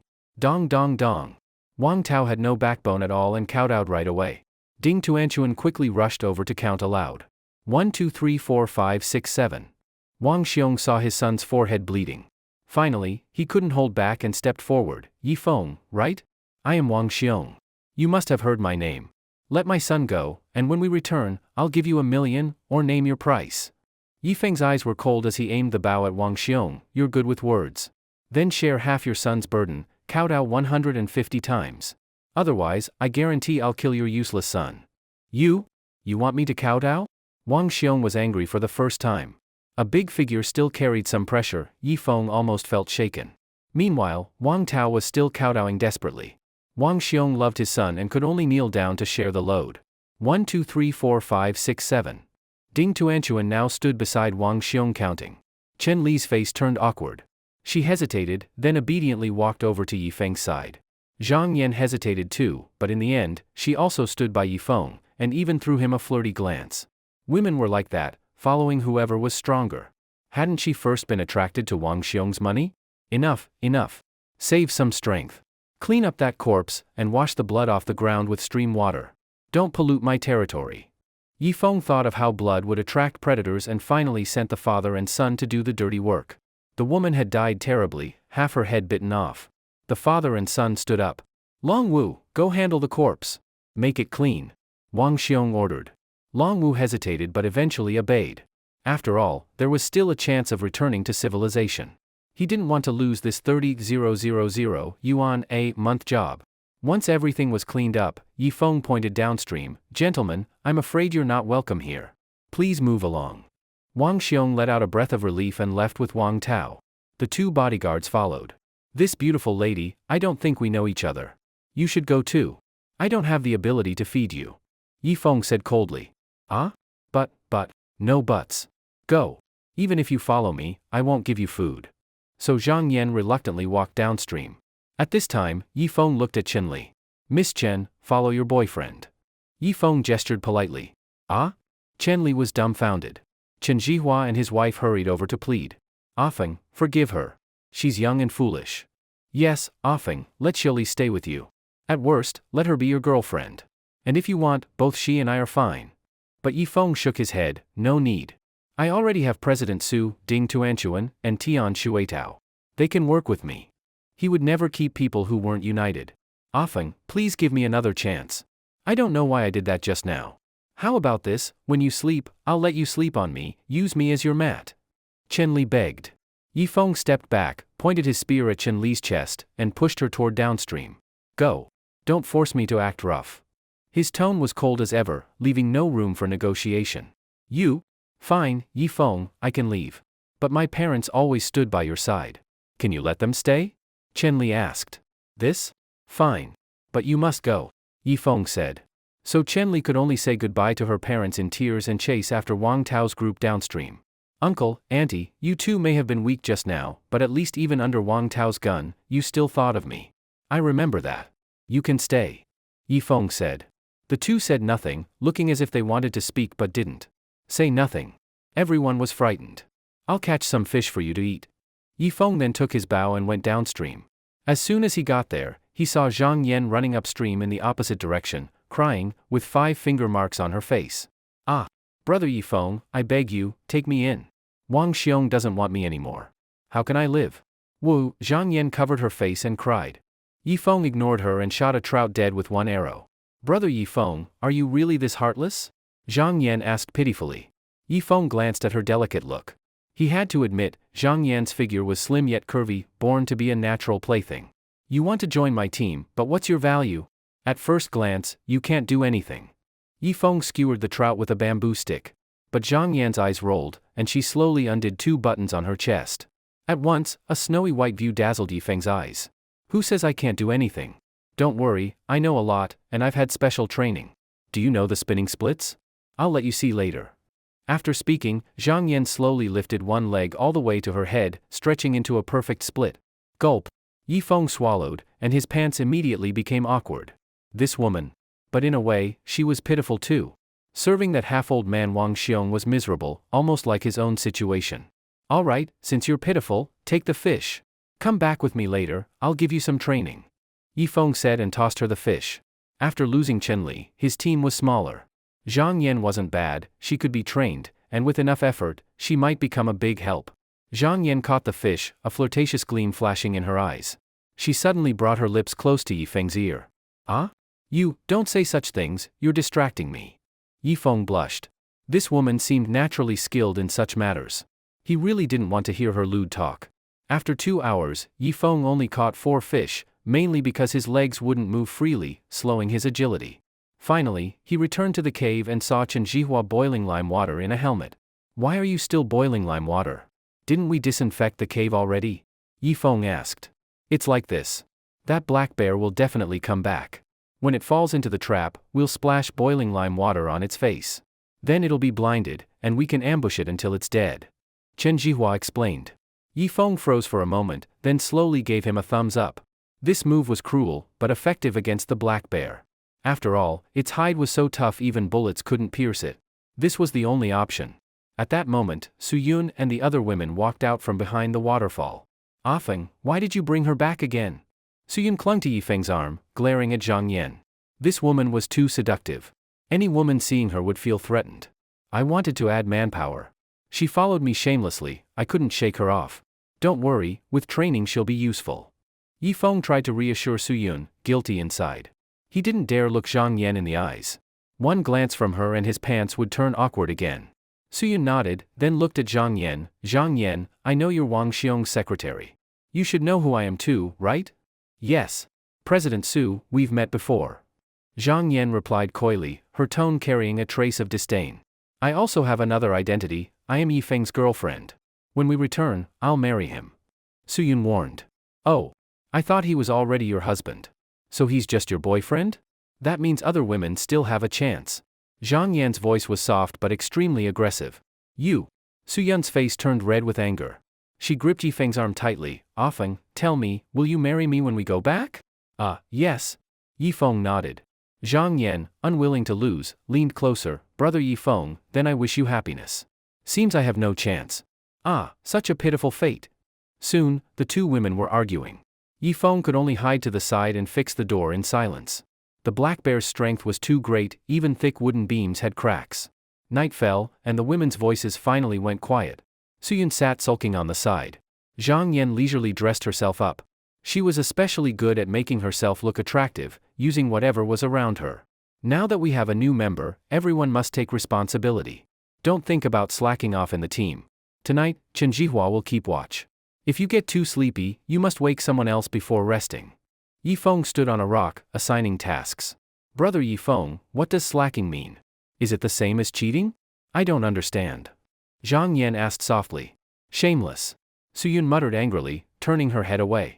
She knew she couldn't beat Zhang Yan in a war of words. Tian Shuitao wasn't paying attention at all. Her chest felt too uncomfortable, she needed someone to suck it out. None of the women would agree. Only the men were left. And among the men, only Yifeng and Chen Jihua. Now, I'll teach you how to shoot arrows. Yifeng picked up the bow. Among his female students, only Ding Tuanchuan learned quickly, but she was still far from real combat. Zhang Yan suddenly walked over, turned her back to Yifeng. Brother Yifeng, can you teach me hand in hand? I've always been shot at, never shot someone myself. Headache. This woman was too seductive. He feared that if his self-control slipped, he might lose himself in front of Su Yun. Of course, deep down he didn't dislike it. After all, on a deserted island, his thinking wasn't so conservative anymore. Once the black bear was dead and the cave fully secured, he wouldn't let his brothers suffer. All right, first hold the bow and pull the string. Yifeng gently pressed his chest against Zhang Yan's back. A soft, delicate feeling spread through him. Su Yun almost ground her teeth to dust, turning her head away. An arrow finally shot out. Oh no, brother Yifeng, you missed. Can you shoot me again? Zhang Yan pouted, stamping her feet softly, her hips brushing against Yifeng's pants. Relax your left arm, don't hold it too tight. Otherwise, the bow will shake and lose accuracy. When you pull the string back, release smoothly. Once you reach my level, you won't need to aim, you can hit by instinct, always striking on the first shot. Yifeng passed on his experience to Zhang Yan, knowledge he had built over 20 years. If not for being stranded here, he would never have taught it. After teaching for a while, Yifeng felt it was enough. He couldn't let them get tired of learning all at once. Everyone get ready to sleep. Chen Jihua will keep watch. After saying this, Yifeng strode into the cave. The women smiled and followed him inside. As usual, Yifeng slept holding Su Yun, with Bai Guifen hugging his back. Surrounded front and back, Yifeng soon fell into a deep sleep. He didn't know how long he slept before Chen Jihua shook him awake. You're tired? Yifeng asked. Too old, I can't hold on anymore. Chen Jihua looked about to collapse. Yifeng had no choice but to take the spear and keep watch himself. Sitting outside the cave, he tossed a piece of wood into the fire, letting the flames shine farther. Alone, he finally had time to think. Clearly, this deserted island wasn't within satellite monitoring range, maybe affected by some magnetic field. Otherwise, with today's technology, rescue planes would have found them within 2 days. He believed the others realized this too, but they still clung to a little hope and didn't want to say it out loud. For him, it wasn't much of a loss. He was just a loser. Back in society, he was nothing but a beast of burden. But here on the island, things were different. Su Yun, Tian Shuitao, Ding Tuanchuan, Zhang Yan, Bai Guifen, all beautiful women of different ages. If he wanted, he could have them anytime. Back in society, he was certain Su Yun would never marry him. What she said was just nice-sounding words, just a moment of impulse. Just then, light footsteps came from behind, along with a faint milky fragrance. You're not sleeping, why are you here? Yifeng turned his head and asked. I couldn't sleep. Tian Shuitao sat by the fire. Yifeng's eyes lit up at once. Her hair was pinned high, her whole body radiating nobility. She reminded Yifeng of a big shot's wife he had once seen on the cruise. Ma Xikong, the little ship king, what is he to you? Yifeng suddenly asked. Back then, he had seen Ma Xikong from afar, that billionaire boss. Even President Su and Wang Xiong tried to please him. Yifeng hadn't remembered Ma Xikong's face, but he remembered his young wife well. Her hair pinned high, holding a baby, wearing a red kimono, like an untouchable queen. Ma Xikong is my husband. Tian Shuitao said slowly, a trace of pride in her eyes. Though Ma Xikong was more than 20 years older, marrying such a man was the dream of countless women. No wonder. So, how is the little ship king now? Yifeng asked again. He should still be alive. He's a great swimmer, with many bodyguards and several ship engineers. Tian Shuitao said firmly, clearly confident in her husband. Then I hope you two reunite. Yifeng sighed. Such a woman was forever beyond his reach. If they returned to society, Ma Xikong had power and wealth, he could ruin him in countless ways. Though Yifeng didn't believe they'd return to society, what if? Yifeng, don't we still have unfinished business between us? Tian Shuitao suddenly lifted her head, looking at him boldly. Unfinished business? Yifeng looked puzzled. Did you forget? We hadn't even started before that black bear came and interrupted us. Tian Shuitao's face turned red. Her chest had never been touched by anyone other than her husband, Ma Xikong. Yifeng leaned back, watching her cautiously. Your name isn't Tian Shuitao, is it? Yifeng said calmly. Ah? Tian Shuitao looked up sharply, surprised. How do you know? 2 years ago, Ma Xikong married a woman. It shocked all the news. I remember it. If I'm not wrong, he married a woman from the islands, named something Raimai. You must be Japanese. Yifeng said, staring into her eyes. Fine, you guessed it. At that time, because I wanted you to help me, I didn't want to reveal my real name. But since you figured it out, I hope you keep calling me Tian Shueitao. My real name is Yukahat Rimaiko. Tian Shueitao spoke. Yukahat, Raimai? Yifeng tried not to think further, but his pants already betrayed him. For convenience, just call me Miko. But I have one request, don't tell anyone else my real name. If we return to society, my reputation would be ruined, and Ma Sikong would be angry. Rimaiko said. All right, I won't say a word. Yifeng stood up. It was time to bring honor to his country. Let's go by the waterfall. It's not convenient here, too easy to be seen. He pointed. Then, please. Miko nodded gently, her cheeks faintly red. Burp. Yifeng let out a full belch, white nourishment dripping from his mouth. Wasn't the taste bad? Rimaiko put her chest away, looking nervous.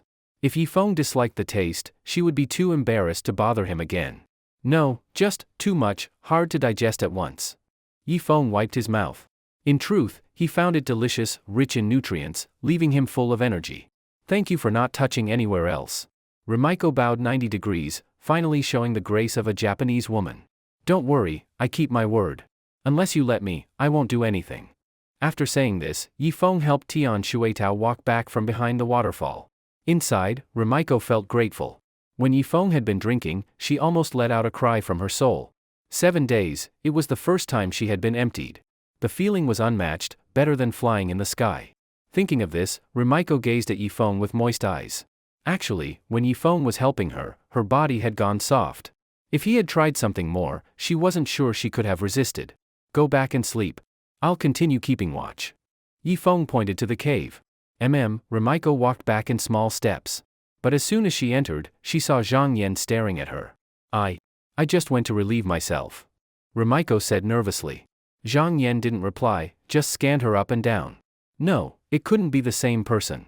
How could the Ship King's noble wife have such a plain name like Tian Shueitao? Yifeng sat by the fire, keeping watch. He wasn't idle, carving a dozen bamboo arrows with his bayonet, and even making another bow. The second bow he made with care, combining 2 bows together. This way, the power would be stronger. Once the bowstring was pulled, both bows would create tension, fully unleashing the arrow's penetration power. The only pity was that there were no iron arrowheads. If there were, even a black bear could probably be killed. So Yifeng wandered around by the stream again. Soon, he dug out a lump of red clay with his hands and sniffed it. It had a rusty smell. This soil was rich in iron bacteria. If he spent a month, he could use precipitation and firing methods to refine some iron. But it was too time-consuming and labor-intensive. Hundreds of pounds of red clay would only yield a few ounces of iron. The effort was not worth the result, so Yifeng didn't consider it. That's right, hard stones? Yifeng was overjoyed and quickly searched the stream. Some hard stones, as long as they were sharp enough, could be made into arrowheads. Though not as good as iron, they were still stronger than bamboo. After choosing stones, Yifeng sat by the fire and ground them. With enough persistence, even an iron rod could be worn into a needle. Time slipped by, and soon morning came. The women lazily got up. Suyun, still half asleep, walked to the fire and rested her head in Yifeng's lap. The others went to wash and brush their teeth, laughter echoing by the waterfall. No, I won't give it to you, bad woman. At that moment, Ding Tuanchuan hid her hands behind her back. Little sister, be good, give me just a little mint leaf. No, I won't. Yifeng felt a headache coming. Little Tuanchuan, give your sister Yen some mint leaves to brush her teeth. We're one team, don't be stingy. Yifeng called from the fire. Reluctantly, Ding Tuanchuan handed over a leaf. Suyun also wobbled over to brush her teeth. They peeled off willow bark, smashed the inner fibers with stones, making a brush-like tool that could be used for teeth and body. After brushing, Suyun gave Yifeng a mint leaf. Brush well. I brushed clean too. Suyun hinted. Oh. Half an hour later, fish roasted by the fire. Ding Tuanchuan sat by Yifeng, puffing little breaths at him like a spoiled child. All right, I know you're capable, finding mint leaves. Yifeng rubbed his forehead, smiling bitterly. That was how little girls were. After doing something small, they wanted endless praise. Though they were one team, it had split into 2 smaller groups. Suyun, Ding Tuanchuan, and Bai Guifen were close. Yukihat Rimaiko and Zhang Yan stuck together. Yifeng, we can't stay on this island forever. We must find a way to leave. Rimaiko suddenly said. Her words struck a chord with the women. Yes, the rescue plane probably won't come. But we can save ourselves, like building a bamboo raft. Suyun agreed. Yifeng. Wife, your face is a little swollen. Didn't you sleep well? He changed the subject. Wasn't ruling the island good enough? Why leave? Besides, after living with these women so long, he hadn't even gone all the way with them yet. No, it's because we haven't had salt for days. Of course our faces are swollen. Suyun replied. Yifeng slapped his forehead. It was true, they hadn't had salt recently. At first it didn't show, since in society everyone already had excess salt in their bodies. But after several days, salt had to be replenished. Otherwise they'd grow weak and even swollen. Alright, I'll take one person to the beach to get sea salt. The rest of you shape these stones into arrowheads. If the bear comes back, don't hide in the cave, scatter or climb trees. Yifeng instructed. I'll go with you. I grew up by the sea, I know how to get salt. Rumiko said. She really had lived by the sea, Japan was just a bigger island, after all. But I also want to go. Zhang Yan refused to be left behind. Rumiko, oh no, Tian Shuetao, come with me. The others stay. I've calculated the time, sun-drying and filtering salt will take more than 10 hours. We'll return once we have it. You all behave here. Yifeng said. After giving instructions, he left with Rumiko. She carried a spear, while Yifeng had a bamboo spear and bow. The other bow he left with Ding Tuanchuan. After walking 5 kilometers downstream, Yifeng stopped. There were some torn women's clothes, he faintly remembered them as Chen Li's. Chen Li? Rumiko covered her mouth nervously. Let's go. From here, cut through the bamboo forest. 2 or 3 kilometers more, and we'll reach the beach. Yifeng said flatly. He already treated Chen Li as a stranger. Whatever happened to her, he didn't care anymore. They cut into the bamboo forest and hurried to the beach. The seawater had to be dried, then the white residue collected. That was only the first step? Afterward, they had to use plant ash to filter out heavy metals, step 2, but it had to be done back by the stream. So for them, time was precious. Further downstream, 7 men and 1 woman wandered aimlessly. Chen Li wore only short shorts, covering her chest with 2 banana leaves. Wang Xiong led the group, saying, as long as you obey me, my daughter-in-law is yours to play with. Look at her figure, her face, not bad at all. Another way to win loyalty. Though Chen Li hadn't been used yet, it was only a matter of time. The bald trio's green eyes were already burning with impatience. Yifeng and Rumiko finally reached the beach. Immediately, Yifeng scooped seawater with his helmet, pouring it into a rock hollow to dry. But Rumiko took her spear and wrote a giant SOS in the sand. For her, returning to civilization was most important. She belonged to high society. Back there, she could live like a noblewoman again. Yifeng didn't care, he only focused on making salt. The sun was fierce. In less than 2 hours, the first batch of white residue was dry. Yifeng scraped it into a prepared bag, then began drying the second batch. Rumiko knelt on the sand, staring at the horizon, eyes filled with exhausted hope. Stop staring. No ships will pass. Come rest in the shade. Yifeng waved from under a coconut tree. Rumiko nodded, then suddenly unfastened her top. Her fullness spilled into view. Yifeng, can you help me again? Do it more thoroughly this time, then I can endure for 2 days. Rumiko said. Roar. Yifeng pounced on her directly. Rumiko's face turned completely red. Enough, I'm already emptied. Facing Yifeng's greed, Rumiko panicked a little. His pants were in a terrible state, and she feared if he continued, he'd turn his attention elsewhere. Miss Rumiko, can I? When around many people, Yifeng always acted refined, but here on the beach, alone with a woman, he dropped the act. Absolutely not. Rumiko stepped back, nervously staring at Yifeng. Yifeng was a bit too excited now. She knew she couldn't stop him if he really tried. Haha, just kidding. I was only testing you. I didn't expect you really are a virtuous woman. Yifeng awkwardly excused himself. Although lustful, he would never force a woman, that was his bottom line. But if a woman offered herself, he wouldn't refuse either. Rumiko let out a breath of relief, then her eyes shifted. If you can build a raft, it's not impossible I'd give myself to you once. Yifeng. Hurry and dry the salt, don't waste time.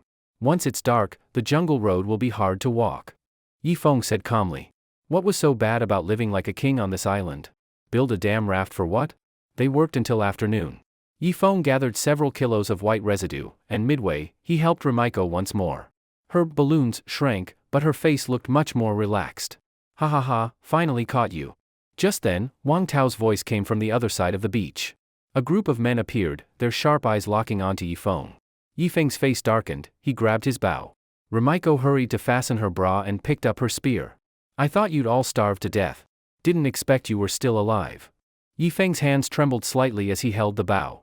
If he were alone, he could just escape into the jungle. But now, he had to protect Rumiko. 7 men quickly surrounded Yi Feng. Longwu hesitated, then blocked the forest exit, preventing Yi Feng from fleeing. Though he respected Yi Feng, they were on different sides. A soldier's duty was obedience, ingrained in his bones, unchangeable in a moment. Now it's just you two. Today, I'll kill you for sure. Wang Tao stepped forward with a stick. Jianghu rules, one-on-one. Who will fight me first? Yi Feng asked. One-on-one my ass. Everyone together. Kill this trash. Wang Tao roared. The fight began. Yi Feng first punched Wang Tao down, but then took a kick from Longwu on his back. The bald man tried to sneak attack, but Yi Feng kicked him in the groin. That guy, surprisingly tough, clung to Yi Feng's legs. I've got his legs, quick, kill him, the bald man shouted. Right then, Yi Feng struck both his ears hard with the double wind through ears move. Ah! The bald man's head buzzed, and he collapsed. But Yi Feng's back took another punch, another bodyguard strike. After half an hour of fierce fighting, Yi Feng sat on the beach, exhausted. On the other side, the bald trio and Wang Tao were all knocked out. Unfortunately, Wang Xiong and his 2 bodyguards were still standing. They hadn't spent much strength and remained dangerous. Wang Xiong, I know you. You're acquainted with my husband, Ma Xikong. Please, spare Yi Feng, I'll repay you when we return. Rumiko lifted her hair as she spoke. Wang Xiong wiped his eyes. So you're the Ship King's wife. Now that you've fixed your hair, I recognize you. But it's useless. This Yi Feng dared to make me kneel, he must die. Wang Xiong shook his head. How about this, I'll kneel in his place, for Yi Feng. Rumiko knelt on the ground. Wang Xiong swallowed hard. Truthfully, he had played with countless women, but this was different, this was the Ship King's wife. What would it taste like to have her once? Kneeling won't do. But if you serve me once, maybe I'll spare him. Wang Xiong said, unzipping himself. He planned to let Rumiko willingly serve him, then kill Yi Feng after. Otherwise, she wouldn't serve wholeheartedly. What? Rumiko was horrified, backing away. Wang Xiong's face sank. He gave Longwu a look. Just then, Yi Feng suddenly lunged, pressing his spear against Wang Tao's neck. Wang Xiong, let me leave, or I'll cut his throat. Yi Feng twisted Wang Tao's ear, he woke up screaming. You! Wang Xiong almost spat blood. He never expected Yi Feng to take a hostage. You go clear the way in the forest, we're retreating. Yi Feng told Rumiko. Okay. She reacted quickly, grabbed the supplies, and rushed to the edge of the forest. In the blink of an eye, Yi Feng dragged Wang Tao into the forest. After them. Wang Xiong shouted, chasing with the rest. Chenli hesitated but followed at the back, conflicted inside. She had thought siding with Wang Tao would win her Wang Xiong's favor, but he only treated her as a toilet, using her body to lure subordinates. Yi Feng had abandoned her, so she had no choice but to follow this dark road. After running 2 miles into the forest, Yi Feng saw they were still being chased. His eyes shifted, he ripped off a vine and tossed it back. Here, a black mamba for you. Yi Feng shouted. Ah? My God! Dodge! The pursuers panicked, then realized they'd been tricked. Yi Feng used the moment to stab Wang Tao's thigh with his spear, deepening the wound. Run! After the dirty strike, he pulled Rumiko along, sprinting toward the stream. He had wanted to kill Wang Tao, but that would make Wang Xiong chase endlessly. So he only gave Wang Tao a crippling wound, not fatal. This way, they'd have to spare people to care for him, slowing their pace. As expected, when Yi Feng and Rumiko reached the stream, no one followed. Wang Xiong had to tend to his son, making pursuit secondary. Can you keep running? Yi Feng asked, seeing Rumiko's pale face. Yes. Rumiko stood firmly. Get on my back. Yi Feng carried her and kept running upstream. After less than half a mile, they saw a leopard drinking from the stream. Hiss! Yi Feng stopped, spear raised. The leopard glanced at him, then leapt across the stream and vanished into the bamboo forest. It jumped so far, Rumiko said from his back. Yi Feng also let out a breath, kept running upstream, his heart pounding, his potential pushed to the limit. That leopard had leapt 4 meters in one bound. If a human was unprepared, they could never block such an ambush. At that moment, he even felt like going home. Yi Feng was drenched in sweat, but finally saw the camp. Suyun spotted him first. Ah! He's back, he's back. Hearing this, Yi Feng fell to his knees and collapsed with a thud. The fight on the beach, the escape in the jungle, the exhausting sprint while carrying weight, and the leopard scare, all had drained his spirit and body. Now, seeing people he trusted, he could no longer hold on. Downstream, Wang Tao let out a donkey-like cry. No, no! Four men held Wang Tao down, exposing the wound on his thigh. Long Wu picked up a red-hot dagger, step by step approaching. He could have used some coagulant plants to stop the bleeding, but he refused. He wanted to use the dagger to cauterize. Son, endure it. Soon it will be fine. Wang Xiong pressed his son's arms. White smoke rose. Wang Tao's eyes rolled back, and he fainted, his body twitching. Long Wu felt secretly pleased, put the dagger away, still carrying a piece of scorched flesh. Brother Xiong, for the next days, young Master Tao won't be able to walk. We'll need to make a stretcher to carry him. Long Wu said. Thank you, Long Wu. When we return, I'll reward you with 500,000. I keep my word. Wang Xiong promised with empty checks. Thank you, Brother Xiong. Soon, the stretcher was ready. The bald trio took turns carrying Wang Tao, panting heavily, nearly ready to strike. Yi Feng slowly woke up, and in front of his eyes was pure whiteness. Why am I lying in your arms? Yi Feng looked at Rumiko. You fainted and couldn't eat. So, with your girlfriend's permission, I've been feeding you this way. Rumiko gently stroked his hair. Oh, so they all saw me sucking from you. Yi Feng sat up. He wasn't injured, just drained. After one sleep, he was fully recovered. Big brother, you woke up?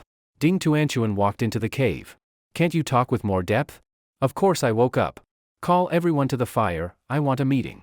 Yi Feng regained his leader's tone. Soon, he sat by the fire with the women, holding Suyun in his arms. Suyun was tearing pieces of fish and feeding him. Everyone, this island is full of danger. So don't think about living here like some emperor with 3 palaces and 6 courtyards. We must build boats to return home. Since we have no tools, we'll make 2 rafts, push them down the stream into the ocean. I believe this stream leads to the sea. Once at sea, we tie the 2 rafts together for balance. No objections, right? Yi Feng asked. No objections. Completely agree. Not a single objection. Then, Ding Tuanchuan looked at him suspiciously. Big brother, none of us ever thought about 3 palaces and 6 courtyards. Did you accidentally say your true thoughts? Yi Feng's face turned red. Looked like he had imposed his will on the women. At that moment, Rumiko raised her hand. Then we must prepare enough fresh water. If we drift for months, we'll die of thirst. Yi Feng got a headache again. The 2 rafts weren't that big. Even if they carried water, it would only last 3 to 5 days. Often, if you built a wooden door without nails, doesn't that mean you could also use mortise and tenon to build a big ship? Chen Jihua said. Yes, we can make a big ship. Ding Kur jumped with joy. The other women, except Rumiko, also looked excited. Yi Feng's face darkened. Build a big ship? First, the keel couldn't be solved. Keels are usually steel, otherwise one big wave would shatter the ship. Sure, it could be wood, but that's a massive project. Even years might not be enough. Looks like this plan must be shelved again. Yi Feng shook his head. Forget it, better to be emperor of this island. Leopards were troublesome, but easier to deal with than black bears. Just then, loud footsteps came from downstream. Yi Feng's face changed. He quickly stood up. The black bear had returned, charging straight at them. Bears held grudges. After its eye was injured, its dominance was challenged. Even a leopard had entered its land to drink. That made it furious. It must tear Yi Feng's group apart. Don't panic, lead it into the trap. Yi Feng spoke calmly. But turning back, he saw the women had already fled into the forest. Yi Feng. Wait for me. He also ran. The bear's pressure was too strong. Even though they had a plan, facing it directly, fear overwhelmed them. The bear stepped into their territory, swaying its huge body. It rose on 2 legs, roaring. Roar! Roar! After only 2 cries, it fell into the pit trap, crushing the bamboo spikes. None pierced its skin. But one stabbed into its soft rear. Roar! The bear roared in fury, claws scratching upward. If it climbed out, slaughter would follow. Quick, Uncle Chen, pour the boiling lime water into its eyes. Yi Feng was first to rush out. The women, emboldened, followed. I forgot to boil it today. Chen Jihua looked guilty. Damn. Then start boiling now. Others, follow me, stab it with bamboo spears, don't let it climb up. Yi Feng grabbed a bamboo spear and stabbed at the bear. Just as its head came out, he struck its face. Enraged, it clawed wildly, falling back into the pit. Surround it. Hurry, damn it. Yi Feng cursed for the first time. If they didn't kill the bear now, they'd live in constant fear. Suyun was the first to stand at the pit's edge, thrusting her spear. The bear grabbed it, yanking hard. Ah! Suyun screamed, nearly being pulled into the trap. At the last moment, Zhang Yan grabbed her clothes. Thank you, Suyun said. You're welcome. You owe me a favor. Zhang Yan smiled charmingly. Next, Chen Jihua was in charge of boiling lime water, while the others surrounded the pit trap.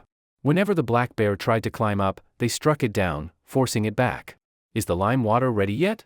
Yifeng asked, stabbing the bear back into the pit with another spear. Almost. Chen Jihua kept feeding wood into the fire. At this time, the bear went completely mad. Ignoring Yifeng's stabs, it climbed upward recklessly. They looked clumsy, but were actually clever, knowing the bottom of the pit brought no advantage. The spear pierced into the bear's mouth. Blood gushed out. Yifeng's hand shook, his body tilted to the side. The bear had bitten and torn the spear away. Now half of its body was already out. Go to hell. Bai Guifeng thrust her spear. The bear slipped down a bit, but its raw strength still pushed it upward. Not ready yet? Yifeng shouted in alarm. Almost. Chen Jihua glanced at the nearly boiling lime water. Without caring that the helmet was burning hot, Yifeng grabbed it barehanded and splashed the liquid into the bear's face. White smoke rose. Roar! The bear clung to the pit's edge, growling low. But its endurance was terrifying. Despite the pain, it did not fall. With a few heaves, it climbed out. Scatter! Yifeng had just spoken when the bear's paw slammed into his back, making him stagger 5 or 6 steps before steadying. Mother of! The women screamed and scattered, staring at the beast in horror. The bear clawed at its own face. In just a few swipes, the skin peeled off, one eyeball still hanging. The sight chilled Yifeng to the core. The bear felt burning, itching, and its flesh still corroding. Roar! It bellowed again, but now blind, unable to see anything. It groped its way to a tree and shoved with its paw. A thigh-thick tree snapped. Yifeng swallowed, took the spear with bayonet from Bai Guifeng, and stabbed it deep into the bear's back. Then he quickly retreated, giving it no chance to strike back. The bear sniffed, circling at the cave entrance. Run! The women screamed, playing hide-and-seek with the monster. Ding Tuanchuan kept shooting arrows at its face, only making it rage more. Blood poured from its face. Yifeng suddenly had an idea. He grabbed a burning log and smashed it into the bear's head. Roar! Finally, with an unwilling roar, the bear collapsed. The ground trembled slightly. Stab its eyes. Find weak spots. Finish it off. Yifeng charged first. The women gathered courage and joined in stabbing. The bear twitched for a full 10 minutes before finally dying. Everyone collapsed, gasping, like after a group battle. If outsiders saw, they'd think wrong. Just then, Chen Jihua clutched his belly, blood spreading across it. Husband? Bai Guifeng lifted his clothes. She covered her mouth. On his stomach was a giant paw mark, with intestines spilling out. Yifeng rushed over, pressing the wound. In the chaos with the bear, Chen Jihua had taken a fatal hit. Honey, it's fine, the rescue plane will come soon. Bai Guifeng forced a smile, soothing him. He lay weakly, lips turning purple. On this island, such wounds couldn't be saved, not even by gods. Wife. Lily, he stammered. Don't worry. I'll take care of her. Tears poured down Bai Guifeng's face. Over 20 years of marriage, the passion had gone, but deep affection remained. Chen Jihua shook his head, turned his gaze to Yifeng. Yifeng. I beg you, my daughter, help her. Yifeng's eyes flickered. Uncle, don't worry. The rescue plane is coming soon. You must hold on. This wound, it's nothing, you'll recover. Yifeng tried to comfort him. No, it's too late. Yifeng, promise me, take them home. Only you can. You can even, let them obey you, serve you. Blood spilled from his mouth. Me? All right, I promise you. Yifeng nodded. A faint smile appeared on Chen Jihua's face. His legs stretched out slowly. On the island, he had suffered much, night watches, arm injuries. Now, he could no longer endure. His life ended. Ah? Bai Guifeng collapsed, crying over his body. The women hurried to comfort her. Yifeng felt heavy. A teammate dead so soon? And he had been dreaming of a harem life here. Wasn't that selfish? Why cry? Don't we have food and drink? Wang Tao lay on the stretcher, watching Chenli weep. They had returned to the beach. I feel, my father has died. Chenli looked up at the sky, tears falling like broken kites. Dead is fine. Your old man was useless anyway. Wang Tao said indifferently. You? Chenli glared with growing hatred. Beside the cave, a grave was raised. Yifeng carved a tombstone, grave of Chen Jihua. Bai Guifeng knelt before it, looking soulless. When her husband lived, she thought him cowardly and useless. Now, she felt she had lost the most important part of her life. Grill me some fish. After eating, I'll go bring Chenli back. Yifeng sighed. It was a dying wish. He'd give Chenli one more chance.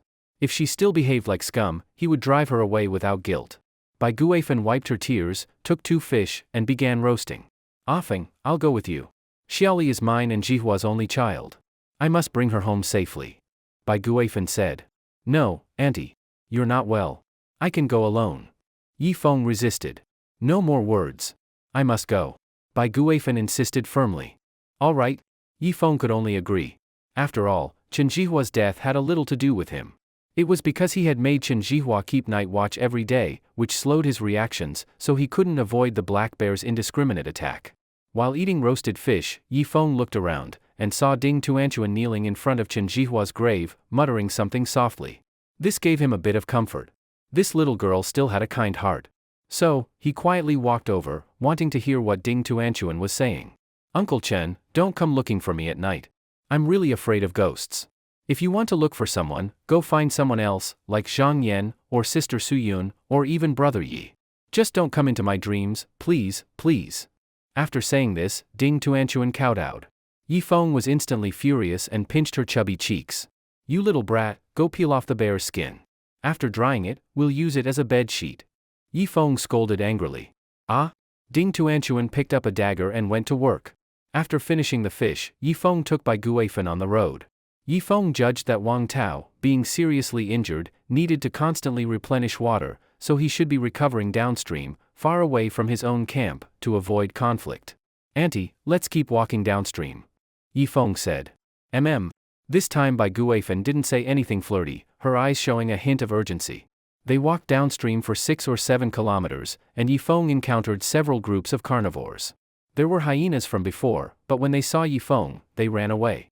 They had a psychological shadow of him. Dogs are like that, bullying the weak and fearing the strong. Hyenas are no exception.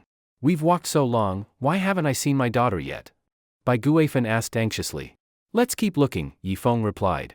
But Bai Guifan rolled her eyes, suddenly walked up close to Yi Feng, and hugged him. Yi Feng? Ah Feng, I know you're not really trying to find Lily. Just do it for my sake, alright? I can give myself to you right now. After all, there's no one here, and before my husband died, he also said I could be your woman. After saying this, Bai Guifan slowly took off her top. Yi Feng felt very resistant inside. After all, Chen Jihua had just died. If he did this, it would be too despicable. But he was a normal man, in the prime of his youth. Don't do this, auntie. I will search seriously. Yi Feng said with difficulty. There's no one here. Don't feel burdened. If I give myself to you, you'll take finding Lily more seriously. I know the rules, don't be polite. After saying this, Bai Guifan directly pushed Yi Feng down to the ground. Yi Feng. Auntie, don't think too much. I've always been serious about finding Chenli. If I promise something, I'll do it. But, if Chenli acts like last time again, I won't care about any promises, I'll abandon her again.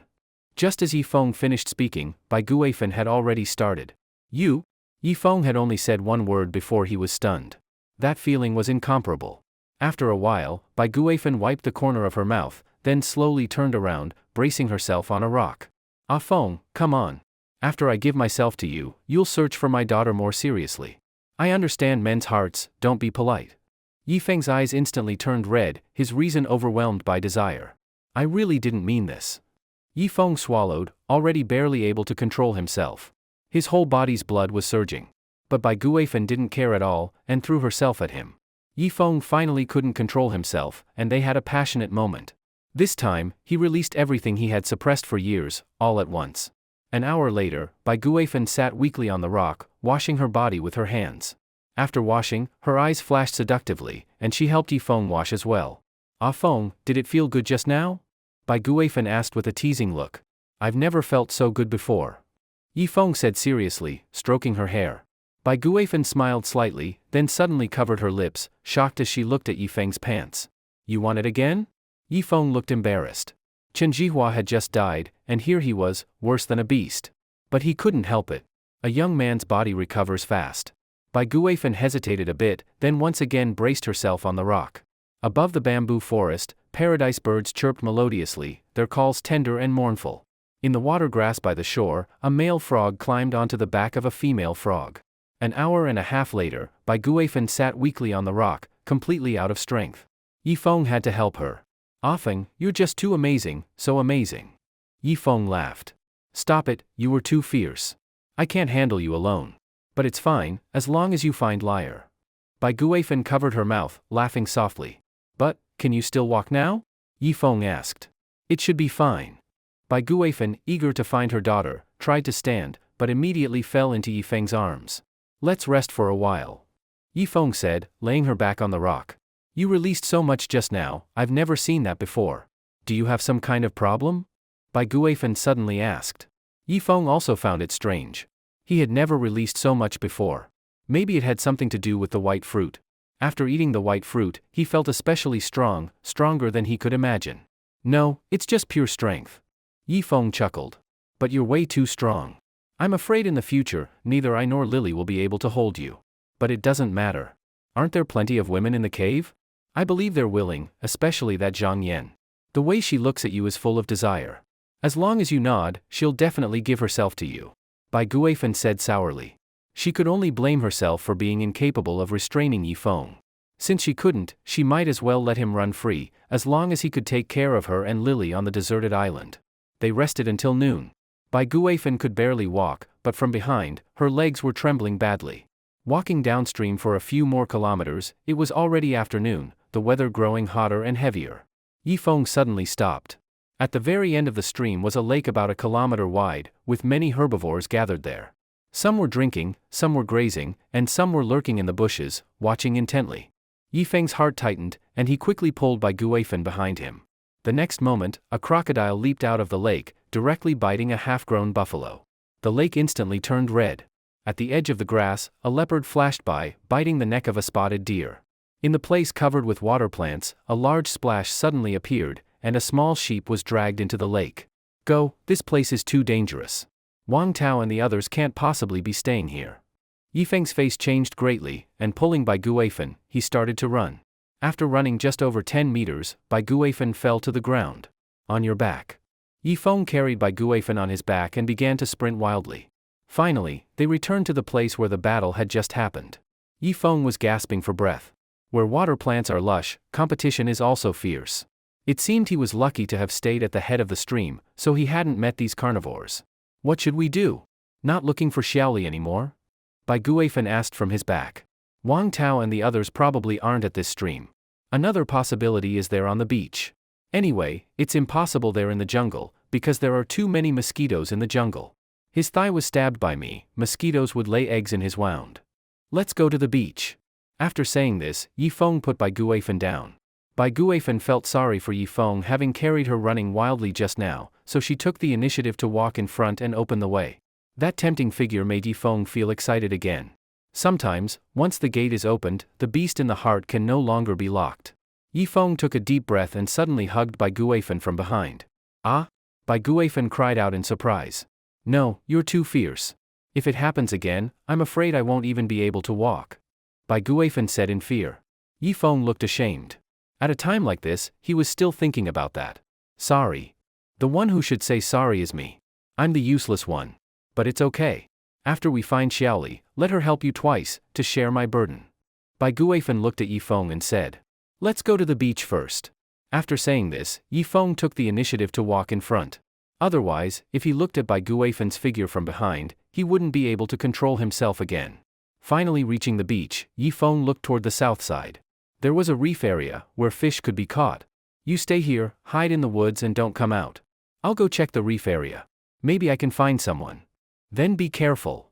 Yifeng made an okay gesture, holding a bow and arrow, and quietly approached the reef area. No one. Only here could fish be caught. If Wang Tao and the others were on the beach, they would usually choose this place as a camp. It could be seen that Qinli was also not on the beach. This was troublesome. To find someone in the tropical rainforest was like finding a needle in the sea. Another possibility was that Qinli might already be dead. Yifeng? Is that Yifeng? At this moment, a woman about 30 stood up from behind a reef. As she stood up, she was pulling up her pants. Clearly, she had been urinating there. You? Assistant Su? Yifeng's eyes lit up. The woman in front of him was about 30, with a fit body and sharp eyes. Wasn't she Su Yun's personal bodyguard?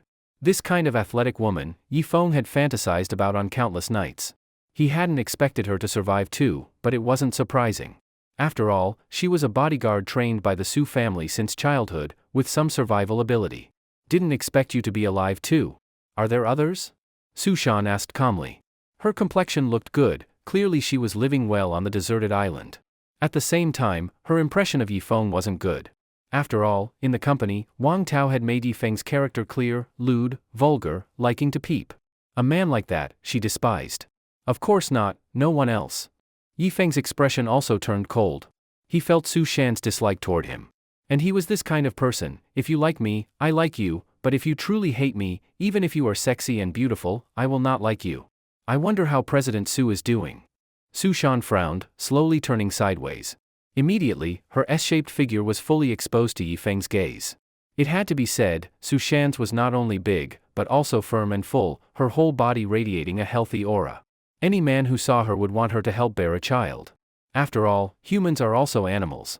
When they want to reproduce, health is the first concern. But modern thinking has shifted, first caring about beauty. In the countryside before, old people judged women first by whether they were strong and whether their hips were wide. Wide hips meant good for childbirth. And Su Shan not only had the face of an angel, but also an athletic body. It was said she was an orphan, raised by old Master Su since childhood, finally becoming Su family's top bodyguard, dedicated to protecting Su Yun. So she and Su Yun, though called master and servant, were in fact like sisters. She was quite pitiful too. To protect Su Yun, at 30 she had never been in love, never thought of marriage. Let's go. Anyway, we are from the same company. Follow me, at least I can make sure you won't starve. After saying this, Su Shan took out a wooden spear from behind the reef. Yifeng. Actually, President Su is still alive, Yifeng said. Ah? Su Shan was overjoyed and grabbed Yifeng's shoulder. Where is she? Su Shan's voice trembled with excitement. In her bones was engraved the instinct to protect Su Yun. In the forest. It takes about 7 or 8 kilometers to get there. I've been taking good care of her. Yifeng said. You've been taking care of her? Su Shan grew alert. After all, Yifeng's reputation in the company had been completely ruined by Wang Tao. So, in her mind, Yifeng's so-called care had another meaning. Assistant Su, is that you? At this time, Bai Guifan also walked over, looking at Su Shan with joy. Sister Bai from finance? Su Shan was also delighted. The two women hugged tightly at once. Bai Guifan was almost squashed out of shape. Yifeng was speechless. This really was a female war goddess. Come, let's go back to see Yun Yun. After saying this, Su Shan was ready to head toward the forest. But the next moment, footsteps came from the forest. A huge wild boar rushed out, 2 rows of tusks flashing with a cold light. Yifeng was shocked. This thing was an omnivore, which meant it also ate meat. So, he rushed in front of the two women. Let me handle it. Yifeng had just spoken, when Su Shan yanked him aside. Get out of the way. Do you want to die? Let me do it. Su Shan stole Yifeng's line. Yifeng froze for a moment, but still put away his spear. He wanted to see what Su Shan's combat ability was like. Su Shan pulled the spear back, left hand fully open, guarding the spear tip. The next moment, her well-developed glute muscles tightened, and her body stretched into a straight, athletic line. Puff! The wooden spear was thrown fiercely, directly piercing through the 200-pound wild boar. Clang! The wild boar let out a shrill scream and hurriedly rushed into the forest. Go, don't waste this food. Su Shan drew a dagger from her waist and strode after it. Yifeng felt delighted inside. Su Shan's combat power was not bad. From now on, there would be 2 strong fighters in his camp. As for the other women, basically they had no combat ability. Following the blood trail for more than 100 meters, they finally found the wild boar lying dead in the grass. Yifeng, come help, drag it to the beach and dismember it. Take the parts with the most meat, and then we'll go find Yun Yun, Su Shan said. Okay. The two quickly dragged the wild boar to the beach. Su Shan began skillfully dismembering the boar. Yifeng also really needed lard. In civilized society, greasy things harm health, but on a deserted island it was different. Fat became a precious thing. It not only made hair shiny but also formed a protective layer of oil on the lips. After breaking down the pork, Su Shan threw away the bones and pig head, directly hoisted up a bloody half of the pork, then pointed to the other half. You and Bai Guifan carry the other pork. Yifeng, do you have the strength? Yifeng's face immediately turned red. Damn woman, looking down on me. No need to carry together, I can lift it alone. Yifeng also lifted the other half. The 3 began running along the forest toward the creek. They had to run fast, since their bodies were all covered in pig blood. From the dense forest around them came rustling sounds. At least dozens of animals had set eyes on them. Luckily, there weren't many large carnivores along the coastline, otherwise they would never make it back to the creek. By the time they reached the creek, Su Shan was panting hard, while Yifeng looked calm and relaxed, which made a trace of doubt flash in her eyes. If you're tired, breathe in big gasps. That can relieve pressure on the lungs. Otherwise, holding it in will cause problems, Su Shan said. All right. Yifeng pretended to take a few big breaths. He understood women like Su Shan. She was very domineering, and strong women usually didn't want someone stronger than them around, because it gave them a sense of crisis. Sister Su, let's wash the blood off the pork, and also wash ourselves. Otherwise, the fresh blood will stir up the jungle's food chain, Yifeng said. No need. If those beasts dare come, just kill them. Su Shan said sharply. Yifeng. After resting for 5 minutes, Su Shan continued carrying the pork, running again. Yifeng walked second, admiring her glutes from behind. This woman was truly healthy and very strong. This instead stirred Yifeng's desire to conquer. He remembered there was a lewd man in the company who often secretly took pictures of Su Shan's back. After taking the photos, he would rush to the bathroom, and 5 minutes later, come out looking weak. It showed that there were not few men with thoughts about Su Shan. How much longer? Su Shan asked from the front. Almost there. Yifeng looked up at the sky, and suddenly his face changed. In the sky upstream, 5 or 6 vultures were circling, making noisy cries. Not good. Yifeng no longer pretended. Using all his strength, he whooshed past Su Shan. Su Shan's pretty face instantly turned red, and she also used her full strength, trying to surpass Yifeng. But Yifeng quickly left her far behind. Did this guy take some kind of drug? Su Shan gasped for breath, her chest heaving up and down, as if it were about to burst. Let's go, maybe Yifeng has spotted danger. Bai Guifen hurriedly led the way in front. At the cave entrance, nearly 10 hyenas were tearing and biting at the corpse of the big black bear, while Suyun and the other women used bamboo spears and bows to drive them away. But the hyenas didn't care. A few even began surrounding Suyun. Shout to Anchuan, shoot them. Suyun shouted. Ah, my arrows are already gone. Ding Tuanchuan hid behind the others. Ouch! Zhang Yan suddenly let out a scream, her thigh instantly covered in blood. Get back behind. With Yifeng absent, Suyun took on the role of leader. A hyena slyly circled to Suyun's side, biting toward her plump hip. One must know, these hyenas usually ate carrion, and their mouths were full of bacteria. If bitten, one would lose half a life even if not dead. Careful! Ding Tuanchuan shouted. Just then, a long spear shot from the downstream direction. Puff! That hyena was pinned to the ground by great force. Suyun turned her head and saw a strong man rushing over at high speed. He yanked the spear from the corpse and stabbed it forward again. Ah! The fiercest hyena was pierced through the mouth and killed instantly. Yifeng swept his spear to the side, and another hyena was flung away. The other hyenas instantly stopped eating and rushed toward Yifeng. Beasts, bullying lionesses when the lion isn't home? Yifeng shouted angrily, thrusting his spear forward, skewering an old hyena, then flung it away. Awoo! The hyena pack let out a mournful cry. Led by the queen, they fled into the bamboo forest. After all, Yifeng was too strong. As soon as he arrived, he had killed 3 hyenas. Trying to run? Yifeng pulled his spear back. Puff! The hyena queen was pinned to the ground. Huff, huff, huff.